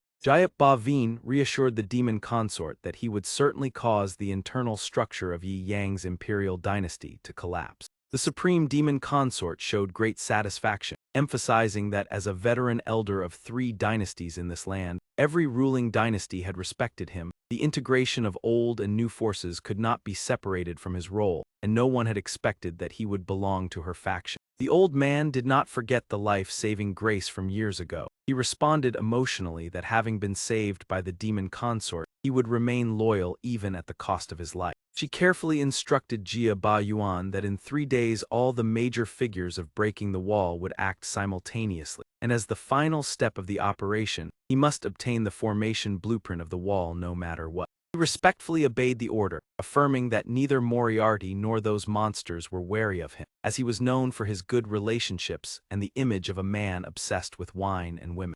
Supreme Demon Consort looked at him meaningfully and teased that she heard he had even forced a 13th concubine into marriage, so she offered her congratulations in advance. As soon as she finished speaking, her figure vanished, leaving Jia Ba Yuan standing alone. A sinister expression appeared on his face as he thought to himself that no one knew the true identity of the 13th concubine, for he had already set an inescapable trap. Looking at the portrait of Wen Chan hanging before him, he was confident that no matter how she resisted, she could not escape his control. Not long after, the procession of horses and the bridal sedan arrived at the entrance of Wen Chan's eatery.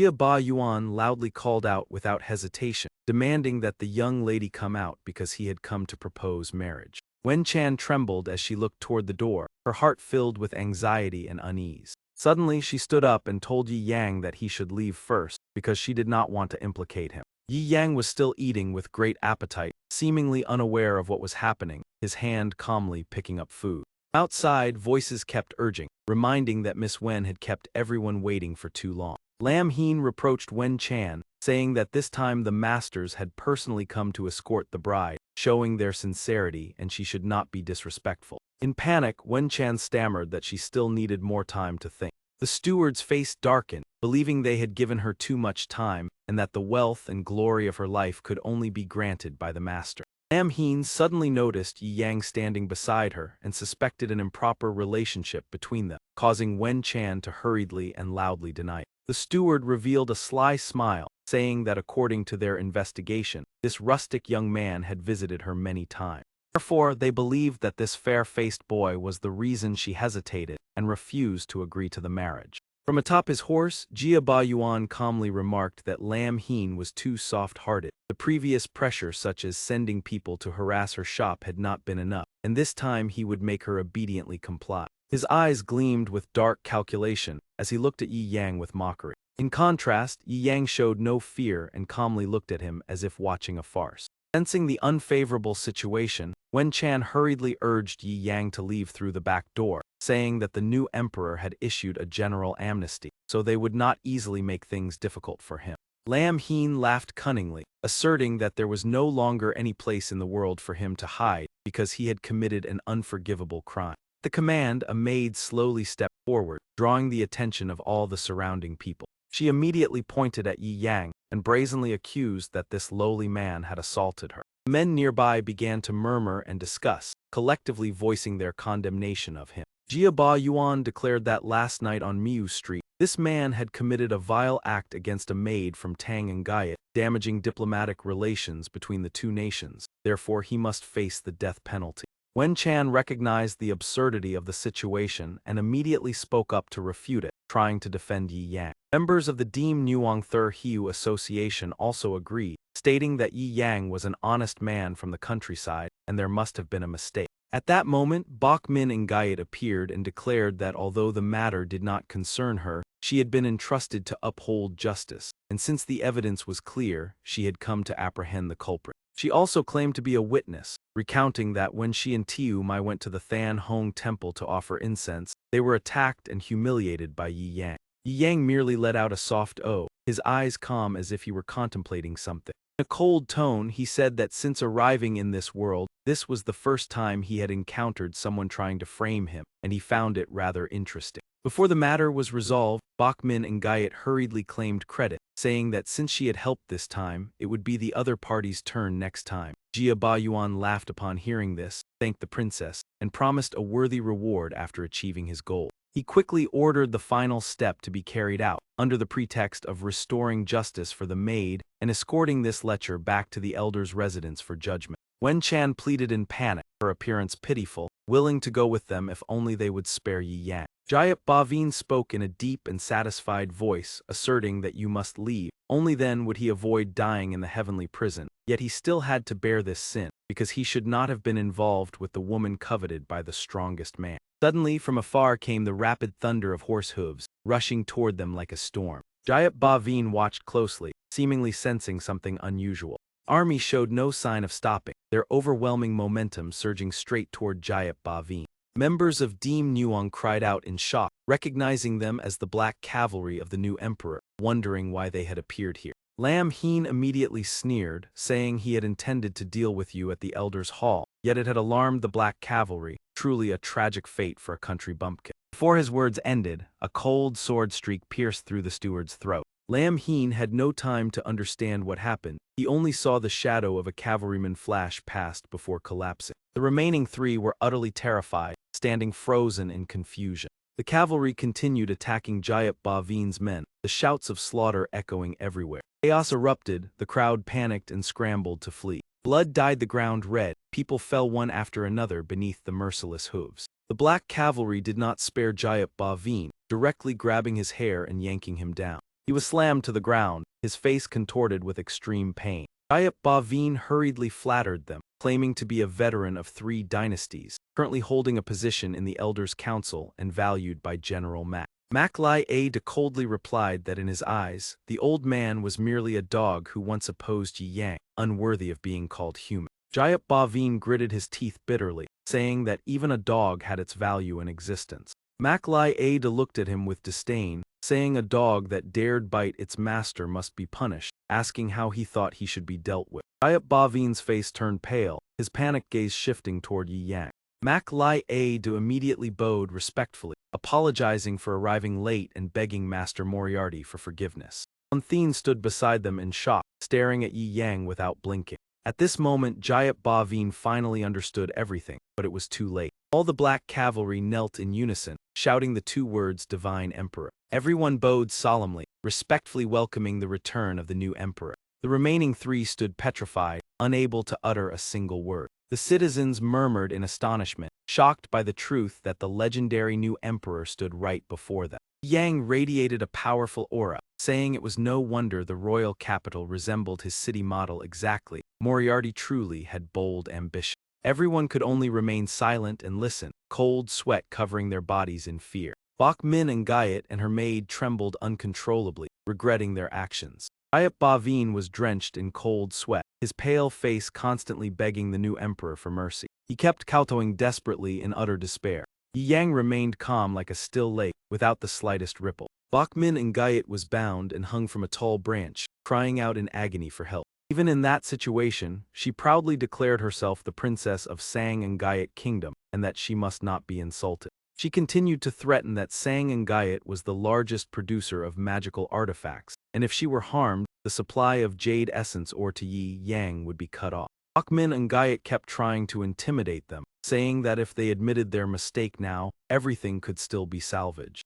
Guo Mo Bung Rak flew in front of her, rendering her speechless and too frightened to continue. He mercilessly struck Bok Min and Gayet across the face. With a disdainful gaze, he said that slandering the late emperor and falsely accusing a maid was unforgivable. Jade essence ore or even the entire Sang and Gayet kingdom was not enough to compensate. Bok Min and Gayet gritted her teeth and retorted that her royal father would not spare him. And Gumo Bung Rak raised his sharp claws and tore open space. The torn space revealed her imperial capital, leaving Bok Min and Gayet horrified. He coldly said that the old man was her father, a man who failed to discipline his child and indulged an unfilial daughter. He declared that perhaps that father should be punished first, causing Bok Min and Gayet to be utterly terrified. Without hesitation, he ordered Hoa Kai to carry out the plan, advancing into the palace to deal with everyone. Her father weakly begged for mercy, identifying himself as the ruler of Sang and Gayet and willing to pay any price for forgiveness. Bok Min and Gayet desperately begged for her father's life, but he soon fell under the blade of the black cavalry, leaving her crying out his name in anguish.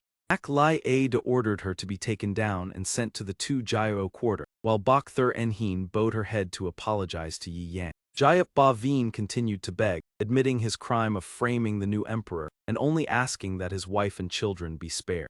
Mak Lai Ada sternly replied that when the old man regarded the new emperor as a mere country bumpkin, had he ever thought of forgiveness, the crime of plotting against the new emperor warranted extermination of 9 generations. He was to be escorted immediately to the heavenly prison. Jayap Bavin hurriedly confessed that he had been ordered by Vo Thuong Ma Phai and was willing to reveal Fa Bich's hiding place in exchange for sparing his descendants. After consideration, Mak Lai Ada ordered him to be taken to Dai Lai Tu for interrogation. If the information proved valuable, the lives of his descendants might be spared. Jayap Bavin felt he had grasped a chance to live, repeatedly expressing gratitude and promising to reveal all intelligence. However, Mak Lai Ada secretly ordered the use of mind-reading techniques to verify his testimony and then eliminate his entire clan. The citizens looked at Mak Lai Ada with admiration, believing him to be both majestic and absolutely ruthless. In their eyes, he was the one who held the fate of the world, utterly fearless. Everyone stood with mouths agape at the unbelievable scene that had just unfolded. Mak Laya feigned pitifulness as he approached Yi Yang. He then knelt down to admit his fault, acknowledging his mistake before his master. Zhao Yi also hurriedly knelt, crowding forward until Mak Laya scolded him, reminding everyone not to trouble their master further. Citizens outside broke into cold sweat at the sight, their minds filled with questions. Yi Yang spoke with authority, saying these people had caused too much chaos. After bidding farewell to Anthine, he would return to the palace to settle accounts. He stepped forward to thank Anthine for always taking care of him. She smiled and replied that he was the one who had helped her. Yang said with regret that the dumplings were delicious, but he could not participate in Dame Nuong's activities, promising to meet again at the gathering. Someone beside Anthine curiously asked whether she had truly said she wanted to marry the new emperor. Anthine blushed shyly, admitting it was only said in desperation, when she believed only the new emperor could save her. She lowered her head in silent admiration, never expecting the one who helped her was the new emperor, only hoping to meet him again in 3 days. Anthine quietly watched Yi Yang's figure fade into the distance. Sunlight stretched along the road Yi Yang walked. The scene shifted to a high cliff where the entire surrounding mountain range could be observed. Inhat Kich Bao Hung said that Vo Thuong Ma Phai was hiding in the 10,000 Great Mountains. Dao Tam Fu Enhan confirmed that according to the confession, this was indeed the place. Dao Tam Fu Enhan sensed the opponent's aura through a secret technique, but countless defensive formations were arranged here, requiring more time to break. Inhat Kich Bao Hung grew impatient, declaring there was no time to wait, and immediately transformed into a colossal beast. His massive body advanced toward the mountains, causing the ground to tremble violently. He roared and unleashed ice-earth fists, causing the ground to explode and debris to scatter everywhere. Dao Tam Fu Enhan could only helplessly watch nature being devastated. Mountains collapsed one after another under the terrifying power. Smoke and dust filled the sky. Vo Thuong Ma Phai appeared, furiously shouting as her 72-ring palace was destroyed, vowing revenge. As soon as she finished speaking, a tremendous suction force instantly pulled her body forward.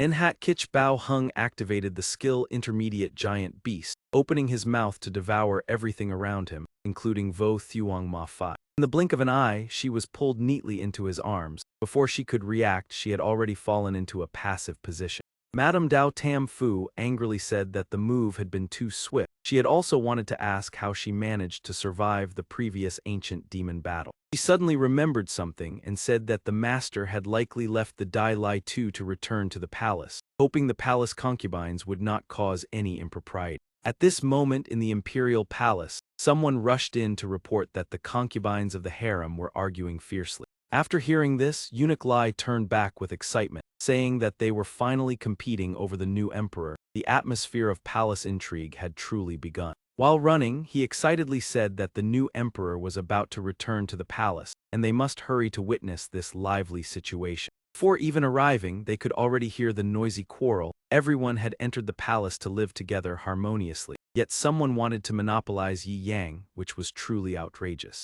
Bai Fei fiercely declared that since meeting at the demon imprisonment hall, they had fought side by side through many places. Their deep bond could not be interfered with by others. Yang Xing asked unhappily that Bai Fei had previously said she did not like Yi Yang. The lust demon had also advised that if she did not love him she should let go, yet Bai Fei stubbornly declared that even if she did not like him, she still wanted to keep him for herself. She arrogantly challenged that if anyone was dissatisfied they could make a move. Yang Xing immediately responded, if it was a battle then so be it. She would definitely reclaim Sect Master Yi, and Bai Fei waved her hand inviting everyone to charge together. Shang Yuan Yin stood behind watching this scene, feeling that it was exactly like the territorial disputes of gangs she had once seen. Eunuch Lai and the people around him watched and secretly thought that the future concubines were fighting over a commoner, truly a strange spectacle of palace intrigue. Time quickly passed until late at night, the moon already hung high in the sky. Shang Yuan Yin secretly stood behind the door of the room, telling herself that this was the resting place of the new emperor. If she could approach and conquer him, she would gain the advantage, unaware that Bai Fei was watching from behind.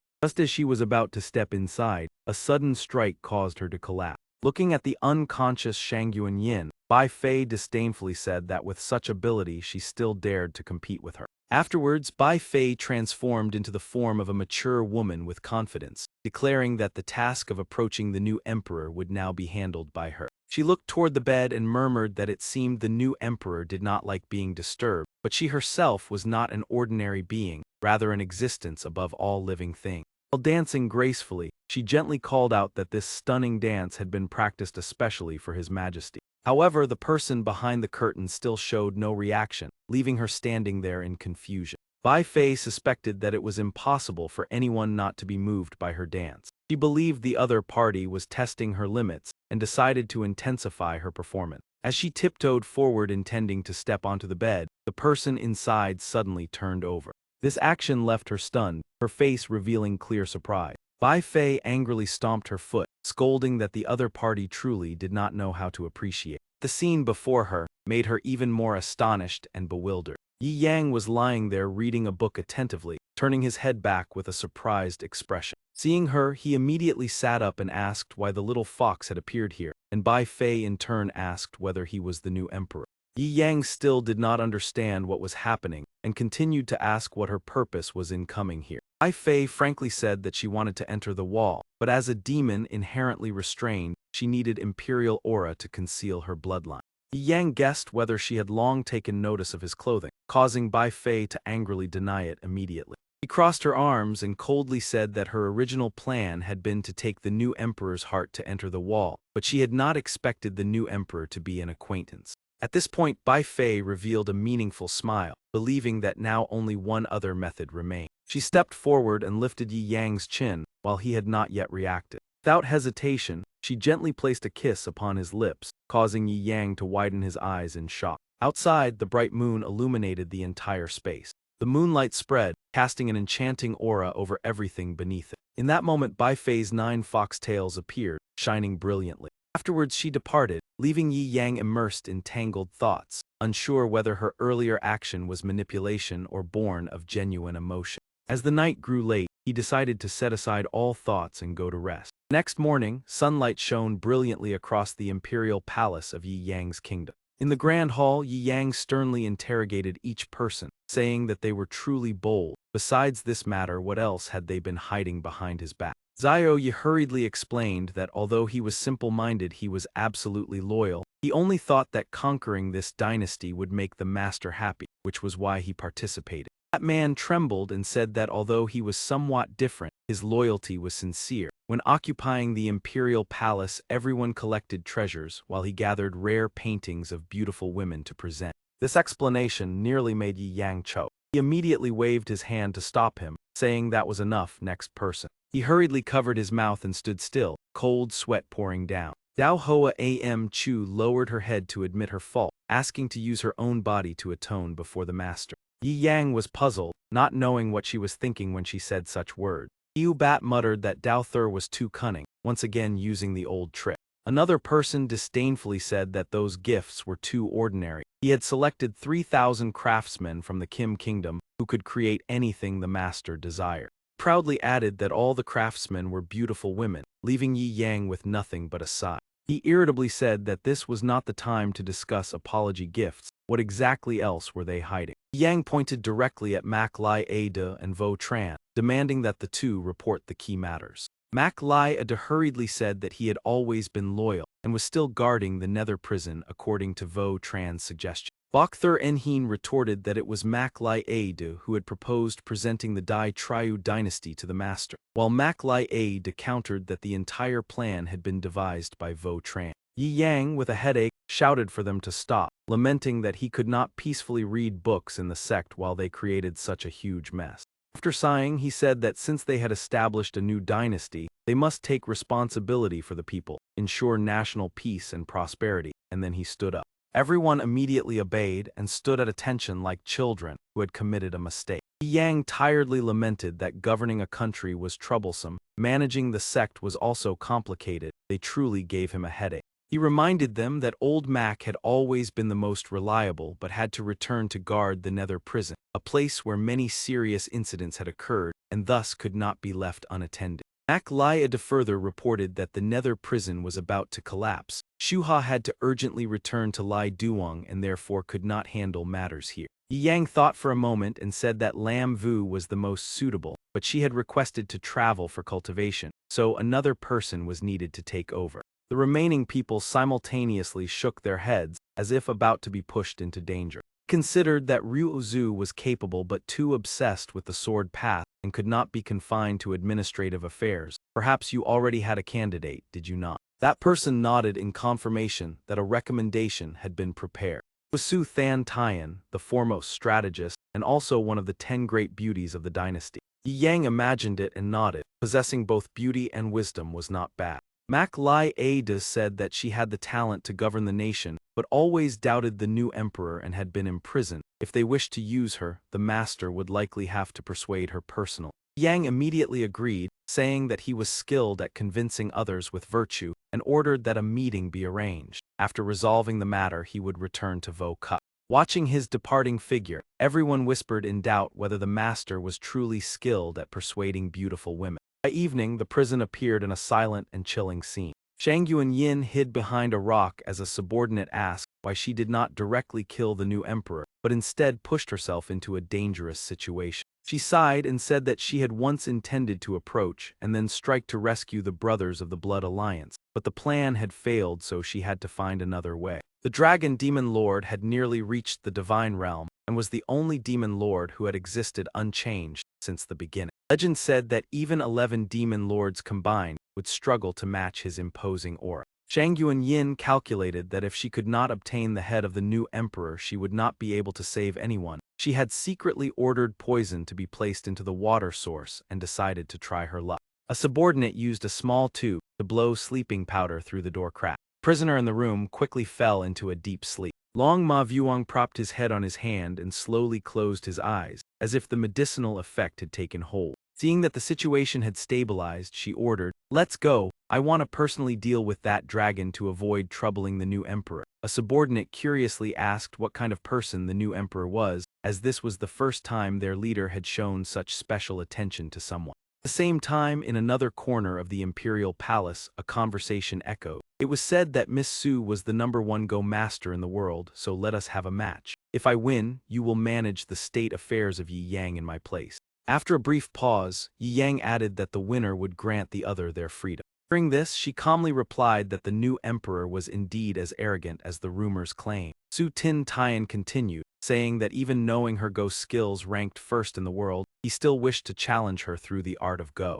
Zhao Yi, standing behind, murmured softly that this was truly like his master, using supreme Go skills to lure others. Unexpectedly, she refused, stating that Go was merely a minor path, while governing a nation was the great path. Using something trivial to exchange for something so significant was unfair. Hearing these puzzling words, Yang merely snorted softly in dissatisfaction. Cao Jing thought to herself that Miss Su was truly resolute. In her heart, she believed the new emperor was a world-shattering figure, so how could she possibly govern the nation on his behalf? She only hoped the matter would not implicate the 6 doors. She sincerely expressed that she had devoted herself to the path of cultivation. In her heart remained only the great Tao. For the rest of her life, she wished to cast aside all darkness and seek the truth of heaven and earth, with no regrets even if it cost her life. Someone beside them secretly speculated that it seemed their master would find it difficult to subdue this steadfast woman. Yi Yang calmly advised her not to be agitated and invited her to drink tea first, but Su Tin Tian refused, saying the new emperor clearly understood her obsession with the tea ceremony.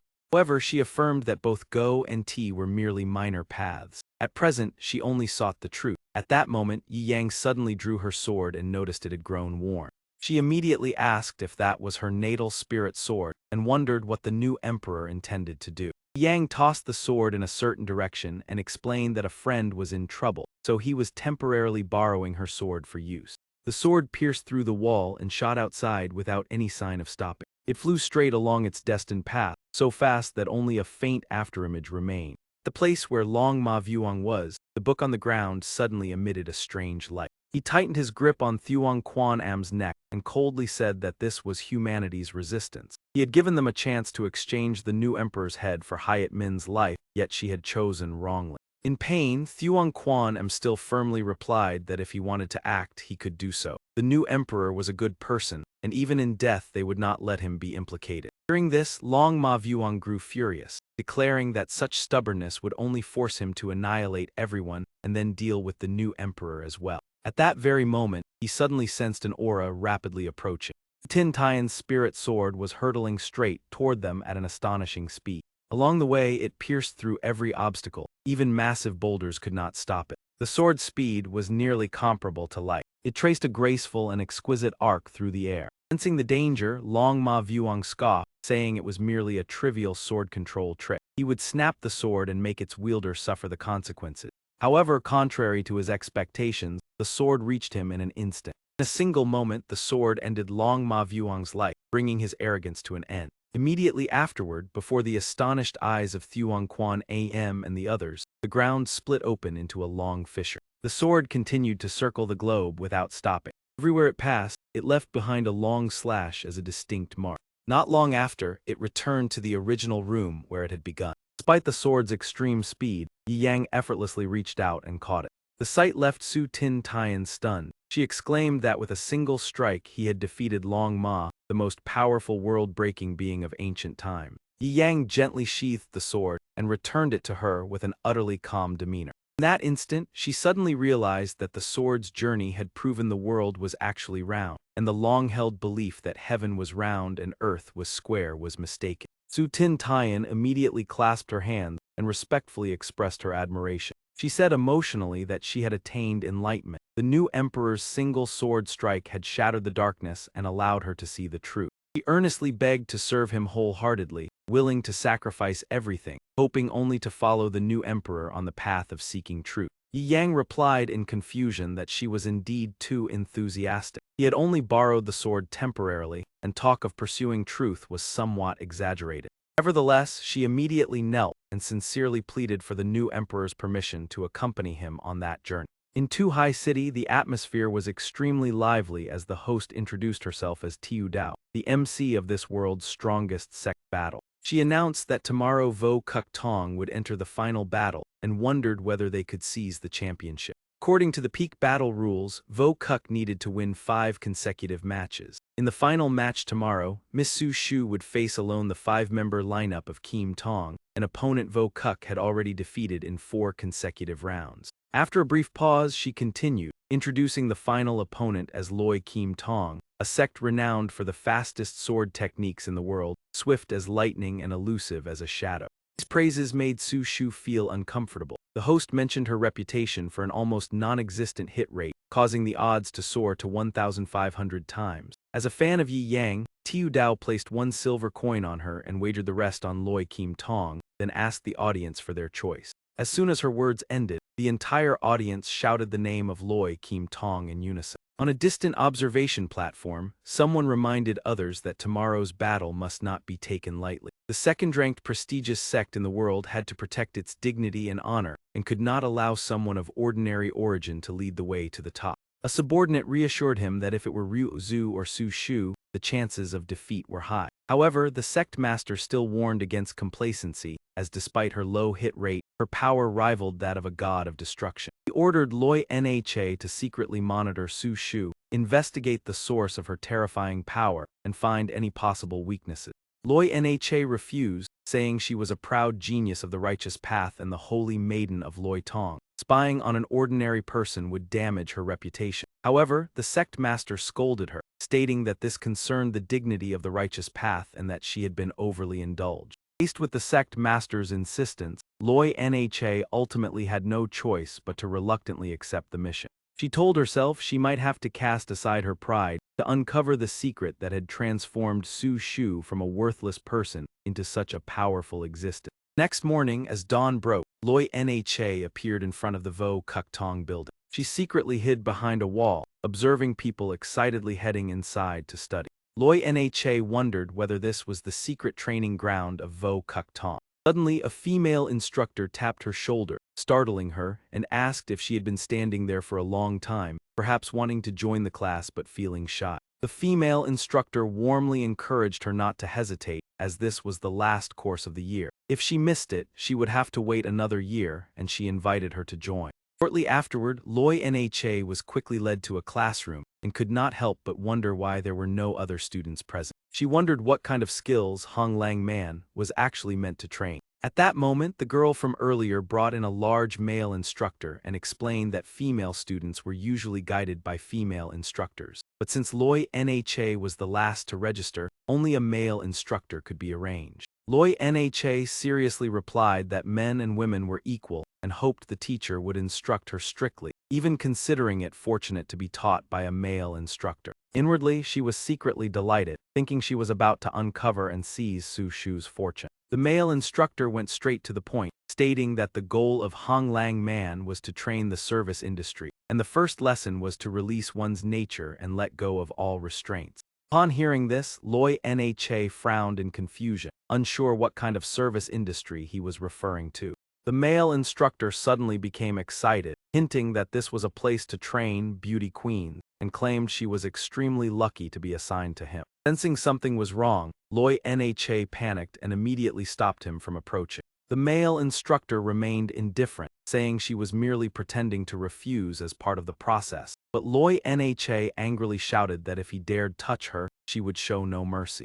That furious shout seemed to exhaust all her strength, echoing throughout the surrounding space. After a fierce struggle, Loi Nha finally defeated the male instructor and quickly escaped. She could not help but wonder why Su Shu had joined this training course, and whether it was some kind of special cultivation method. Next, she followed Su Shu to a bookstore and saw a novel titled, The Dominant CEO Loves His Employee, which she scornfully regarded as a trivial story. In the second training class, Loi Nha was chased by a group of people. She regretfully exclaimed that she would never again participate in such bizarre training courses, even if they were the secret to Su Shu's strength. Not long after, Su Shu arrived at a secluded mountain peak, a place devoid of human presence. Loi Nha clung to a tree to catch her breath, hoping this would be the final stop of her surveillance journey. Watching Su Shu intently performing something, she told herself she was about to witness the final ritual.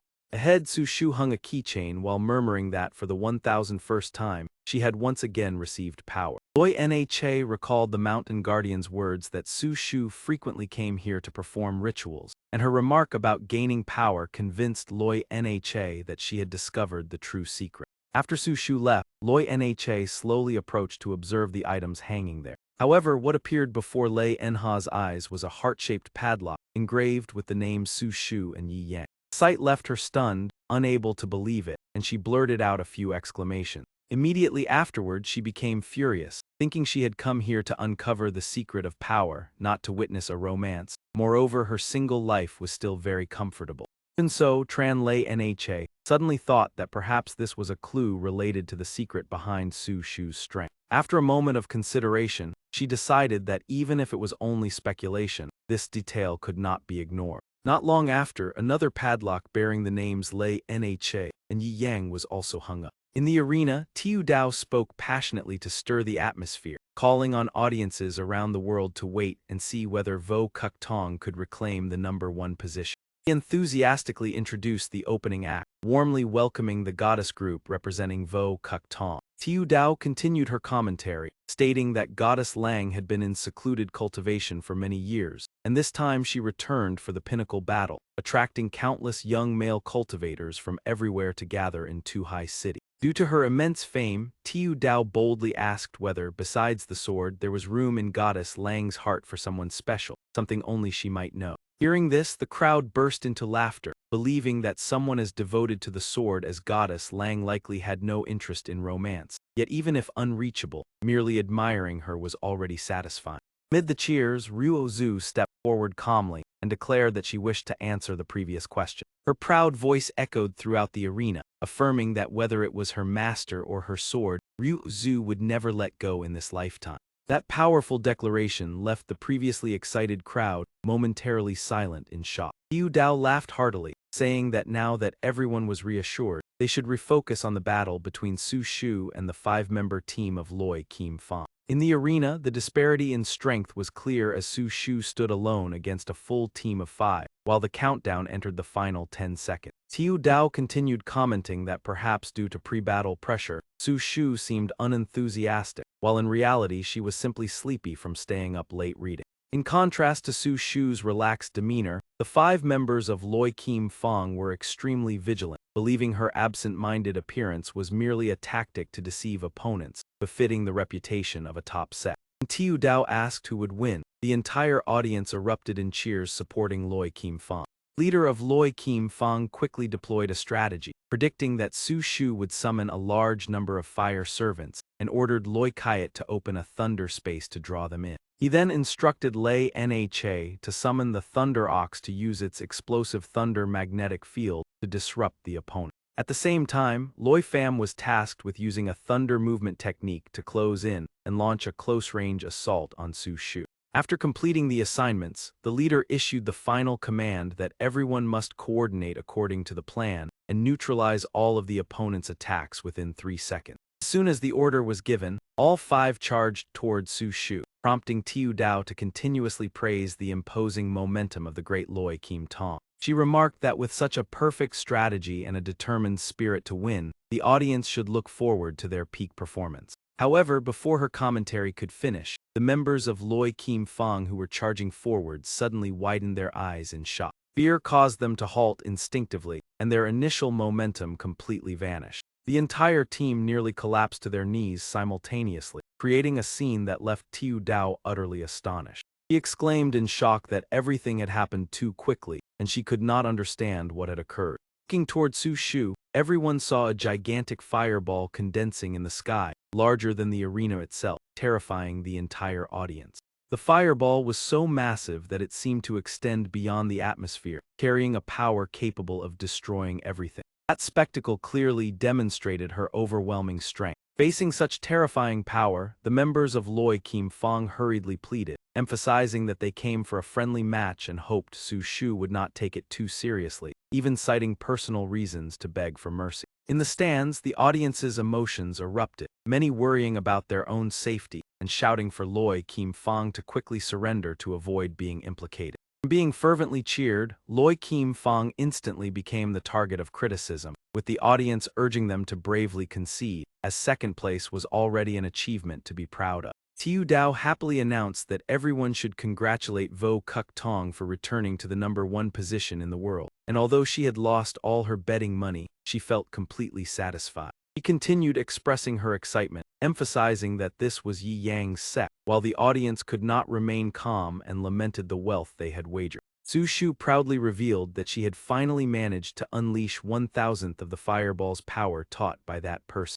She was moved to think that she could now fulfill the simplest wish of a young girl for that person, and tears could not be held back from her eyes. Tiu Dao reflected emotionally that the journey for Vo Kuk Tong to reclaim the #1 position had gone through countless hardships, and wondered whether Yi Yang was also moved to tears at this moment. Nan Gong replied seriously that the last time Master shed tears seemed to be while reading a book titled Dim Nuang. Lu Qing quickly stopped him, saying children should not discuss such matters, and Ryu Zhu happily announced that Vo Kuk Tong had returned to the #1 position in the world, and that Master had instructed her to take everyone to relax in the hot spring. An Yu tried to appear arrogant but was actually soft-hearted, reminding everyone that each time they visited the hot springs, the greatest regret was the absence of Queen Lam Vu, and wondered where she was now to share this good news. Ryu Zhu gently replied that junior sister Lam had gone traveling, but she likely had not yet received the message she sent, which made her uneasy and hoped that she was merely overthinking.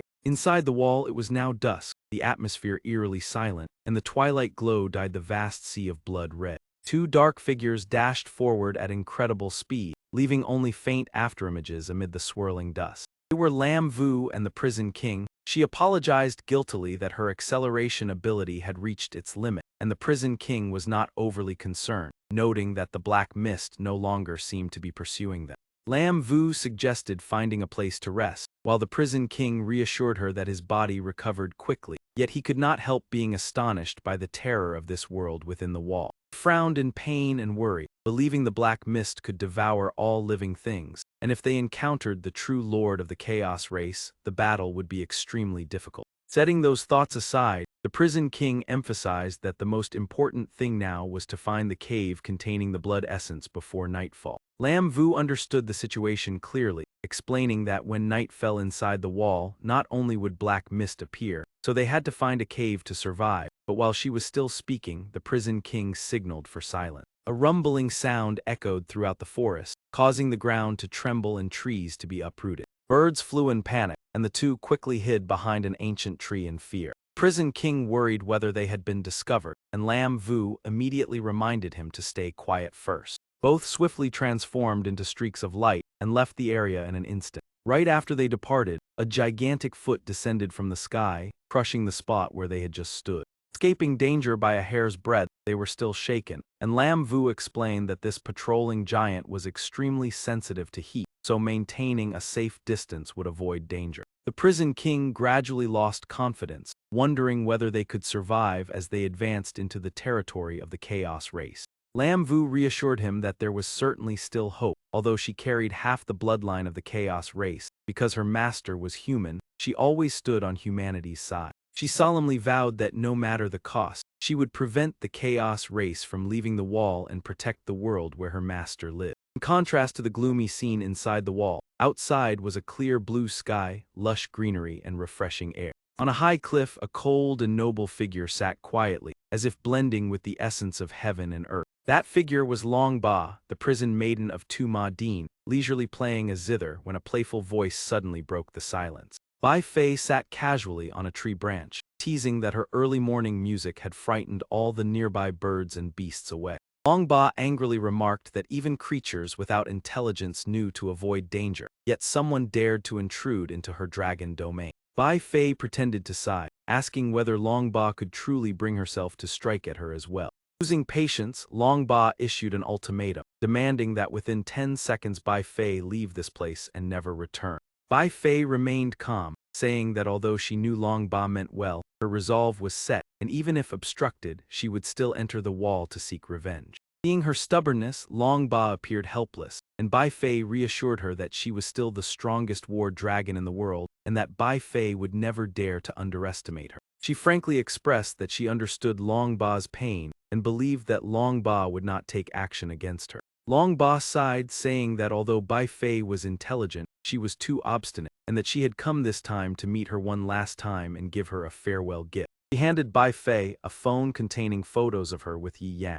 Long Ba commented that the photos were truly sweet, making Bai Fei blush and ask in surprise how Long Ba had brought it here. Long Ba smiled and said this was the only item Sect Master Deep had brought from that world to give her. During a hasty prison escape she had dropped it, so Long Ba kept it and now returned it, teasing that young people really knew how to create memories. Bai Fei emotionally flipped through each photo, every one capturing intimate and sweet moments between the two. In one photo, they leaned their heads together in the romantic glow of the sunset. Long Ba interjected that Bai Fei's prison escape had been delayed far beyond the plan. Bai Fei used an accident as an excuse, but Long Ba pointed out that she simply could not bear to leave Sect Master Deep. Bai Fei immediately denied it, saying she had no attachment to an ordinary human. Long Ba advised her to face the truth, revealing that Sect Master Deep often quietly read books in prison, and though he never said it, it was clear he always remembered her. Bai Fei felt a heavy weight in her heart, admitting that she carried the blood feud of the nine-tailed clan on her shoulders, and until she achieved revenge, she had no right to be attached to anything.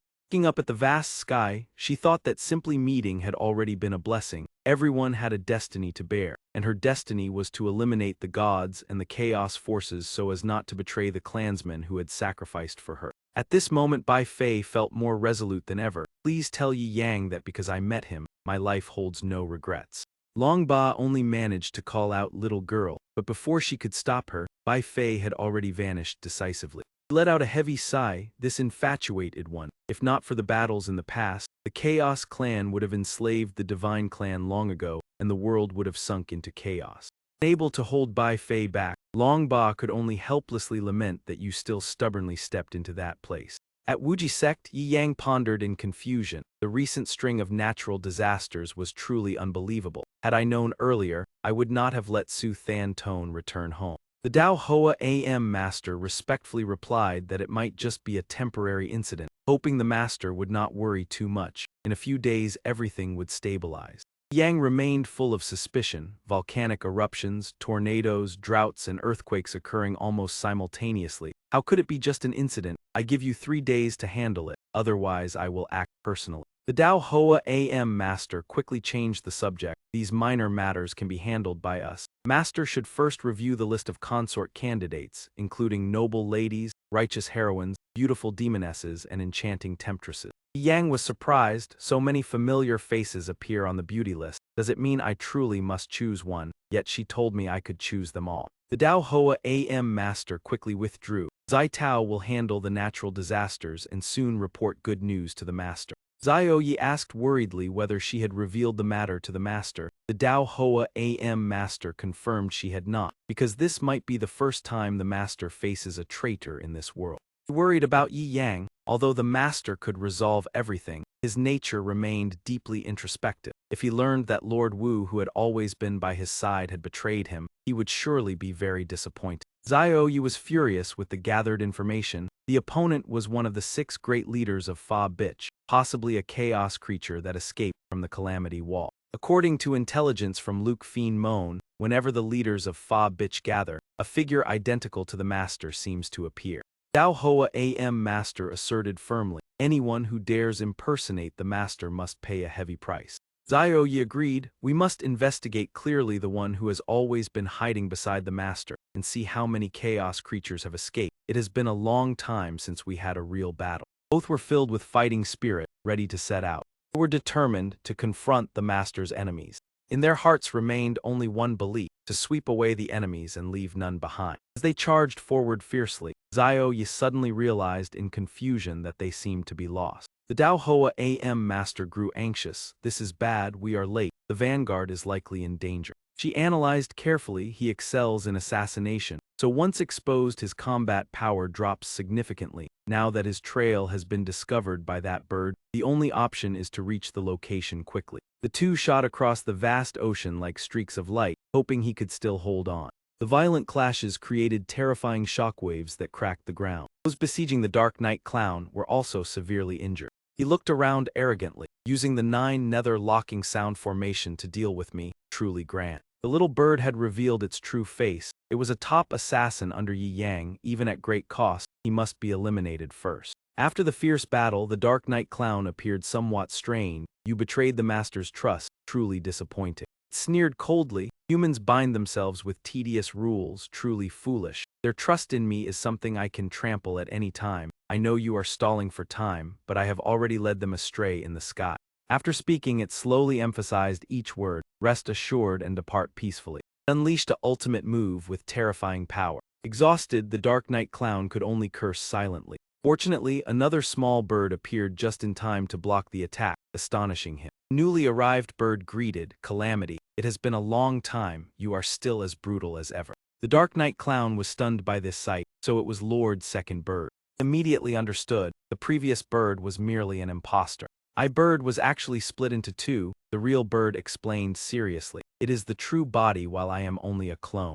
The fake bird roared angrily, you are not even worthy of being my clone, just the weak part I discarded, an unnecessary existence that should have hidden beside Yi Yang.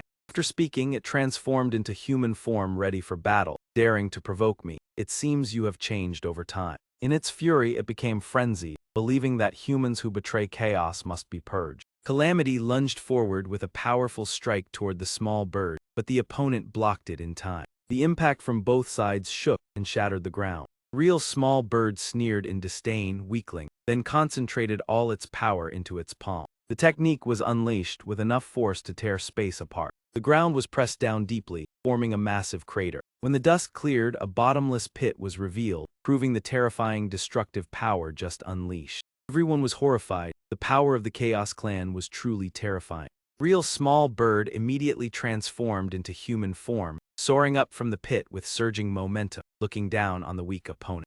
After a mocking remark, it launched relentless attacks on Calamity, the two clashing fiercely without a clear victor. Each exchange carried power as if tearing apart heaven and earth, the space trembling violently. Both paused to observe each other. The small bird was covered in wounds while Calamity remained calm and unharmed, crossing his arms and mocking, is this what you learned from humans? They stood in the air, wary of each other, neither willing to strike first while the surrounding space remained chaotic from previous attacks. Cao Jing was extremely worried. If this battle continues, the entire world could be destroyed. He noticed Lord Bird's aura was rapidly weakening. It seemed they could not avoid a tragic outcome. Small Bird calmly said it had learned an important method of combat from humans. Calamity showed disdain and arrogance at those words, but immediately afterward, it sensed a tremendous threat from the technique the small bird was deploying. Soul synchronization sealing technique locked Calamity firmly in place, rendering him unable to move. Calamity roared madly, sealing yourself to bind me. Is this the self-destructive combat method humans taught you? In just 10 seconds I will break free, and you will be crippled. The small bird replied calmly that what it learned was coordination. At that moment Fang Xing appeared behind Calamity. 10 seconds was more than enough. Sudden appearance filled Calamity with extreme terror. Cold sweat streamed down his face. The demon eye beside Fang Xing immediately activated a technique to imprison Calamity. Screamed hysterically, "Traitor of chaos, you collude with humans to harm me." Even so, Calamity struggled with all his strength to break free, but it was all in vain. Fang Xing coldly extinguished his hope. "I will directly enter your body. Let us see if you can still escape." Calamity's eyes widened in despair. At this moment, the small bird and Calamity. In truth, Fang Xing was directly confronting him. She fully merged her soul into Calamity's body and successfully took control. Fang Xing remarked with satisfaction, "The body of a chaos creature is truly powerful. It gives me the feeling of approaching divinity." She happily thanked Lord Bird for the coordination. The small bird admitted frankly, "In truth, I have always admired your unwavering pursuit of divine power, willing to sacrifice everything for a stronger body." Fang Xing refuted, "Even if I must abandon everything, I will not abandon my junior brother. Among the 6 leaders of Fa Bitch there is one impersonating my junior brother. He also comes from the wall. I will go meet him." The small bird tried helplessly to stop her. "Do not think about seizing his body. He is a true warrior of the Chaos Clan, far stronger than my original form." The Dark Knight clown below also hurriedly advised, "Miss Dong Fuang, according to my intelligence, that man is extremely dangerous." Fang Xing paid no mind. "I have lived until now thanks to my intellect and determination to pursue ultimate power. The more dangerous it is, the more it excites me. I will go investigate." She left behind words to wait for good news and vanished like lightning. Everyone could only sigh. This time it was truly troublesome. Chao Ditch wondered why Calamity had taken so long. Jioi had already sensed her arrival. Worthy of being at the top of the heavenly ranking of the Earth realm, he quickly sensed the unusual aura emanating from her. Seeing her, Chao Ditch asked why she had returned unusually late today and whether something had happened. Fang Xing immediately improvised, saying that while arranging the Calamity she had encountered Dark Knight Minor Envoy, a subordinate of Yi Yang. She showed an annoyed expression, saying she had dealt with him but left behind a trace of aura, then provoked the two of them that if they wished they could engage in battle. Suddenly, a figure quietly appeared, coldly telling them to stop arguing as this matter had indeed exposed their aura. His face was gloomy, his sharp gaze ordering everyone to focus on discussing serious matters. Fang Xing felt a terrifying pressure from him, and thought to herself that this chaotic body was in no way inferior to a divine body. The master of the Chaos Clan continued scheming that this wall-breaking operation would return the world to chaos, and the weak humans were only fit to be slaves or food. Then turned to ask Tai Ok for his opinion about humans. Fang Xing seized the opportunity to sow discord, claiming that sinful humans like Jioi and Chao Ditch should simply be eradicated. Hearing this, the two were only briefly surprised but still maintained their composure. The master of the Chaos Clan nodded in agreement, believing that humans were an unstable factor that needed to be dealt with. Under the astonished gazes of Jioi and Chao Ditch, he lightly waved his hand. Fang Xing had no time to react. 2 words revise had just been uttered and directly targeted Fang Xing within Tai Ok's body, sending her flying and smashing into a giant tree, breaking it. The shockwave caused her to cough up blood. Her body continued to crash into a boulder, before rebounding like a kite with its string cut. When she finally stopped, the ground had sunk deeply, forming a large crater with spreading cracks. Fang Xing's body was covered in injuries. She glared at him in pain and resentment, questioning what he truly intended. The impostor Yi Yang arrogantly replied that regardless of whose shell it was, the soul within remained that of a pure human.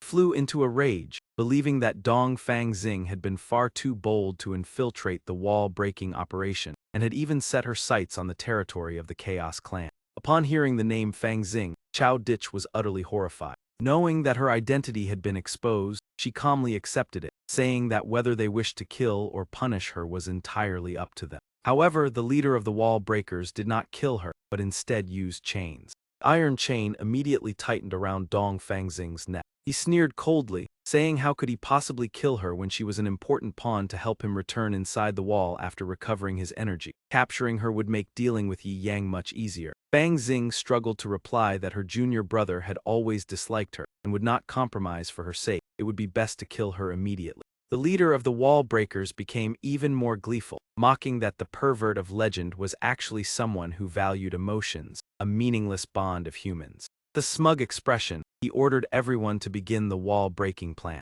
After issuing the command, he waved his hand and departed, leaving all matters for his subordinates to carry out. The border region of the world wall was an endless desert with not a single sign of life. Here the army had already set up formations and was waiting. The Guardian Legion of the Worlds stood solemnly awaiting orders. Rows of soldiers held spears and bows, ready to fight at any moment. The seasoned commanding general quickly detected something unusual. He shouted a warning not to approach the forbidden zone, yet the figure holding the zither calmly continued forward. The impostor Yi Yang even imitated his move, claiming to have secretly learned an ancient melody and inviting the soldiers to listen. His fingers glided across the strings, the melody resonating with destructive power like a raging storm that the army could not withstand. A whirlwind swept dust across the entire battlefield. At the same time, it carried away countless lives. General's calm demeanor turned into terror before the unbelievable scene. The legion under his command was nearly wiped out, corpses scattered everywhere creating a tragic sight. The hellish scene caused him to tremble violently. Knowing he could not resist, he intended to retreat and report to the Grand General. But before he could act, a gentle strike from that man took the general's life. Seeing the respected Grand General buried beneath earth and stone, he screamed in panic and utter despair. Taeyok then regained his body and mocked that he was looking for this old man. He would bring him over. Indeed, his own body was still the most comfortable. Fang Xing witnessed the scene and angrily rebuked him for daring to steal her junior brother's melody. Yi Yang would never forgive him. The impostor was immersed in his delusion, astonished by the power of the melody as it had destroyed 100,000 wall troops in an instant. He had often cleaned battlefields and memorized this tune from the memories of the defeated. Continued to boast, believing this zither music to be perfect and that Yi Yang was a treasure. He would certainly kill him in the future to read his memory. Hearing this, Fang Xing became even more furious and cursed him for his shamelessness. Chao Dich interjected, reminding that the most important matter was to enter inside the wall and completely eliminate Yi Yang. As soon as he finished speaking, an attack brushed past his ear as a warning. That move caused the mountain behind him to explode, leaving Chao Dich frozen in fear. That man looked at him coldly and asked whether he was trying to teach him how to do things. Although angry, Chao Dich still had to bow respectfully, saying that everything would follow the plan of the Chaos Lord. Joy beside him rarely spoke, advising him to remain silent lest he lose his life. The master of the Chaos clan smugly ordered them to set off, with only the final step remaining. At that moment, a majestic voice resounded, daring to impersonate my master within this territory. Mak Lai Ada warned that in the new world, there would be no path of return for him. All of Yi Yang's subordinates and disciples had gathered, forming a solid defensive line to protect the world, leaving him with only the path of destruction ahead. Ryu Zhu took the lead and proudly declared that the human world was not a place for him to invade at will. Fang Xing was moved by this unity, yet her eyes still carried deep concern. The master of the Chaos clan sneered, believing that the people created by Yi Yang were not qualified to challenge him. His eyes turned a ferocious red as he asked whether they had considered their ending. Fang Xing anxiously shouted a warning that he had copied many of Yi Yang's techniques and that everyone should not act rashly. Hearing this, Mak Lai Ada became even more furious, believing that stealing the master's techniques had only one outcome: annihilation. Following his words, Xiao Yi stepped forward with an angry expression, ready to punish the enemy. He immediately accelerated forward and unleashed the ultimate technique, Frozen Heaven Halberd, without hesitation. The attack caused the ground to tremble violently, yet the master of the Chaos clan remained standing still without evading. Xiao Yi's power cracked the earth and scorched the surrounding space. A pillar of light accompanied by lightning erupted from the strike, displaying terrifying destructive force. Chao Dich asked in astonishment about the result, while Jioi calmly replied to wait a little longer. When the smoke and dust dissipated, Zioya's ultimate technique had been stopped. He used only 2 fingers to prevent the attack from advancing any further. Arrogantly recognized it as Yi Yang's technique Heaven's severing finger, capable of halting all things. The master of the Chaos Clan was pleased, as Zioya was completely restrained. He then proceeded to execute another fist technique. His arm erupted with a move learned from Yi Yang. The power of the strike was extraordinarily terrifying. Even Zioya was severely injured. His body was blasted dozens of meters away. The surrounding space was torn apart by terrifying power, making the scene more chaotic than ever. The spot where Zioya landed turned into a massive crater, cracks spreading from the center like a tangled web. Zioya's body was covered in injuries, his eyes filled with helpless fury, yet still exuding a terrifying ferocity. UNHI immediately used her power to shield him, while urging Zioya retreat first. The master of the Chaos Clan did not bother with words, and instantly unleashed a powerful ultimate technique. Battle ended with a violent strike that seemed to tear space apart, leaving everyone horrified. As the dust gradually settled, TUNHI appeared buried among the rubble. A heavy mechanical sound echoed slowly. Agliade and Zio, were stunned to see TUNHI defeated in a single move, unable even to resist. This outcome also left Ryu Zhu, Su Shu and Yan Yu astonished. Mechanical sounds from TUNHI announced that her body damage had reached 90%, and at that moment, the master of the Chaos Clan appeared before her.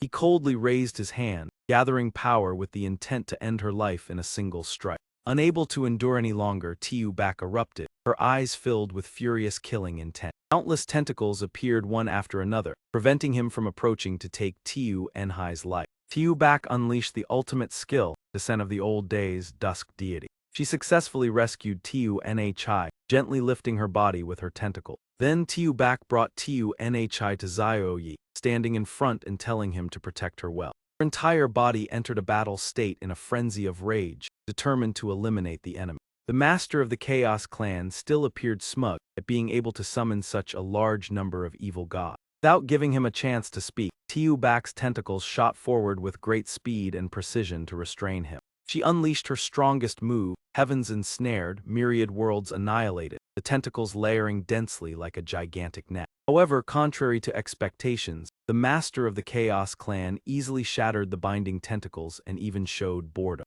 Immediately after, he deployed a level 66 novice priest skill, Guiding Radiant Light Bullet. The explosion's power twisted Tu back's tentacles apart, and the surrounding space seemed torn. This fierce attack drained her strength. Tu back struggled to withstand the blinding light. Before she could react, the intense radiance surged toward her with unstoppable force. The explosion roared as if carrying the power to destroy heaven and earth. Everyone around was worried for her safety.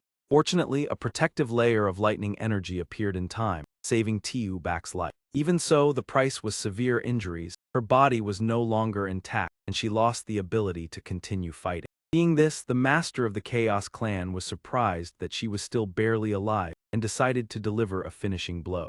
Aida did not let him succeed and immediately ordered Zio-san to step in and block him. Without hesitation, Zio-san revealed the full might of a 9-dragon overlord, pressure spreading like flames that burned everything. A dragon's roar echoed, carrying power as if to incinerate the heavens and earth. Zio-san stood proudly in the air, his entire body blazing with destructive flames that distorted the surrounding space with intense heat. Its 3 heads simultaneously launched a devastating attack called Divine Dragon's Star-Destroying Flame. Facing that colossal attack, the master of the Chaos Clan merely raised a thin barrier to respond. The force of the strike sent him flying off Earth and straight into outer space. When his aura temporarily disappeared, Ada rejoiced, believing the attack had hit its mark. Zio-san's attack also created a massive spatial rift in the cosmos. After exhausting its full power to release the move, it believed everything was over, but reality was far from simple. At the very moment Zio-san let its guard down, the master of the Chaos Clan suddenly appeared behind it, power gathering in his hand as he calmly told it to stay still. He immediately unleashed an ice element attack to freeze Zio-san and anyone in his way.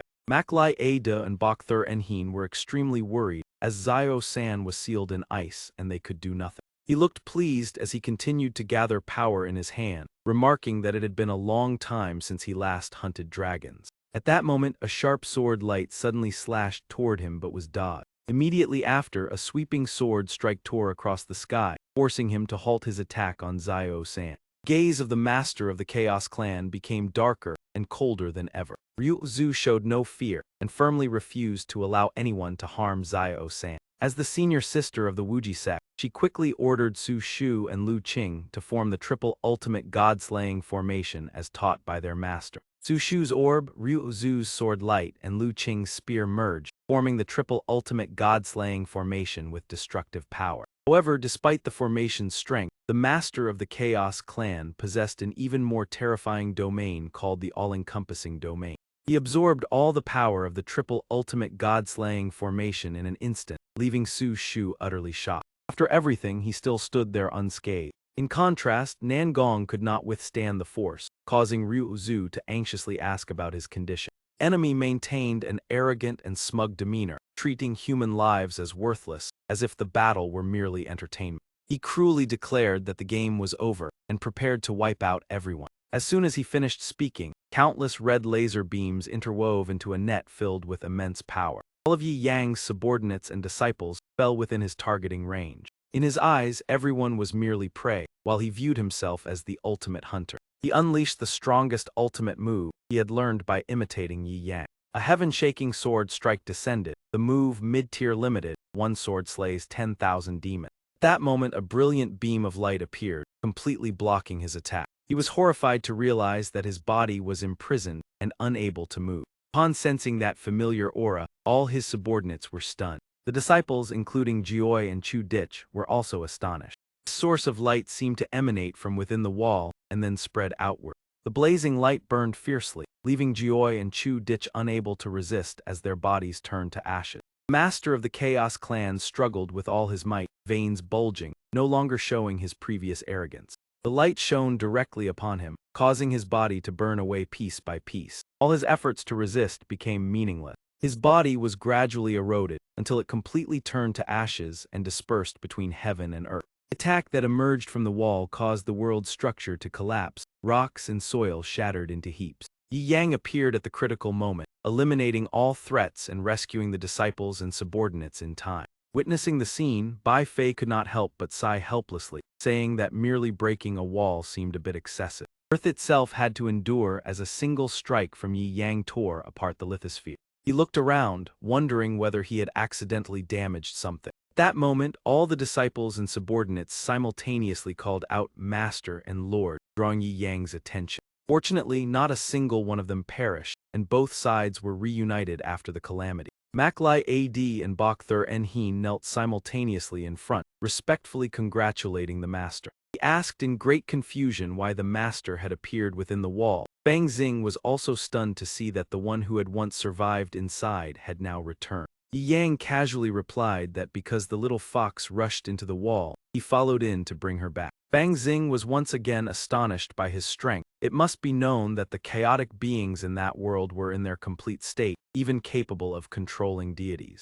Yi Yang did not understand, blankly asking what the Chaos Clan was. Honestly recounted that while chasing the little fox he only saw a few strange creatures, so he conveniently wiped them out. Hearing this, Fang Xing widened his eyes in shock. He did not expect that a clan capable of controlling deities would be erased so easily. Yi Yang still innocently said that because they captured the little fox, in his anger he accidentally went a bit too far. He did not care about the Chaos Clan at all, coldly telling everyone to continue their tasks because he still had to settle matters with the little fox. After speaking, he immediately wrapped his arm around Bai Fei's waist and flew away, leaving Fang Xing speechless. Just a slightly stronger move had wiped out an entire clan. If he truly went all out, even the universe might not remain at peace. Yi Yang brought Bai Fei to a cliff with scenery as beautiful as a painting. He pretended to be cold and said that she had joined his harem selection, had been chosen as the empress yet left on her own. How should that debt be settled? Bai Fei gently asked, had she truly been chosen by him?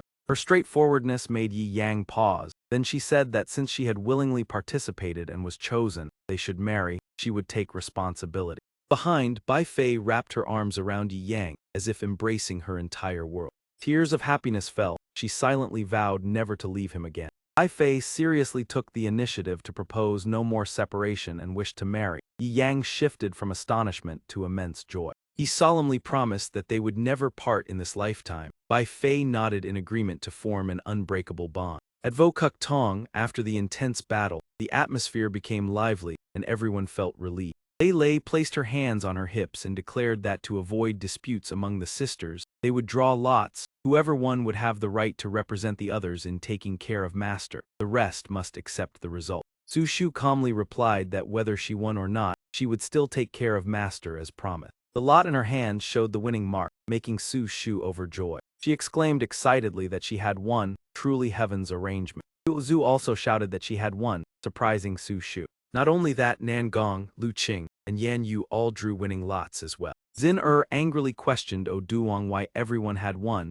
She lowered her head and confessed that she feared the eldest senior sister caring for Master alone would affect her cultivation, so she had everyone participate together. Lei was delighted because the plan allowed the eldest senior sister to still focus on cultivation after marriage. She grumbled that she had thought of this method long ago, yet everyone seemed so amused. A small bird above witnessed everything, secretly thinking that when Yi Yang attended the book fair and returned to the sect, these passionate women would surely cause even more chaos. Diem Nuong's book fair was packed with attendees. The surrounding atmosphere was lively and heated. Niu Moju stood on the rooftop enjoying the breeze, and sighed that sect master Deep probably did not know that she herself was the author Diem Nuong. She recalled the times she sent supportive shipments, all of which contained Diem Nuong's manuscripts. Niu Moju also did not expect that Yi Yang, in wanting to prevent the story from ending abruptly, had accidentally added a spell that helped the author Diem Nuong overcome danger. Not knowing how to repay him, she decided to use the scene of Yi Yang attending the book fair as the illustration for the story's ending, writing an additional passage dedicated to Sect Master Deep and the Little Fox, while also having Diem Nuong join. Streets were bustling, crowds flowed endlessly, fireworks above added even more brilliant colors. Bai Fei shrank her form and wrapped her arms around Yi Yang's neck, making him flustered as he said this place was too crowded and she should get down quickly. Being pampered, she stubbornly replied that if he told her to get down, did she have to listen? Bai Fei proudly held Yi Yang's face and kissed him repeatedly, saying that since it was embarrassing, she should hold him even tighter. Yi Yang and Bai Fei watched the sparkling fireworks together. In the years to come, they would walk side by side across the world, admiring its beauty. Yan Yu took charge of the cooking. Xin was responsible for washing and cleaning. Everyone had their own roles and lived together harmoniously. The atmosphere was joyful like a true family. A radiant smile of happiness shone on Bai Fei's face. Long Ba appeared with a warm and embracing presence. From top to bottom, Vo Kuk Tong formed a solid and united whole. It was always filled with joy and laughter. Years passed, yet everything remained as perfect as the beginning.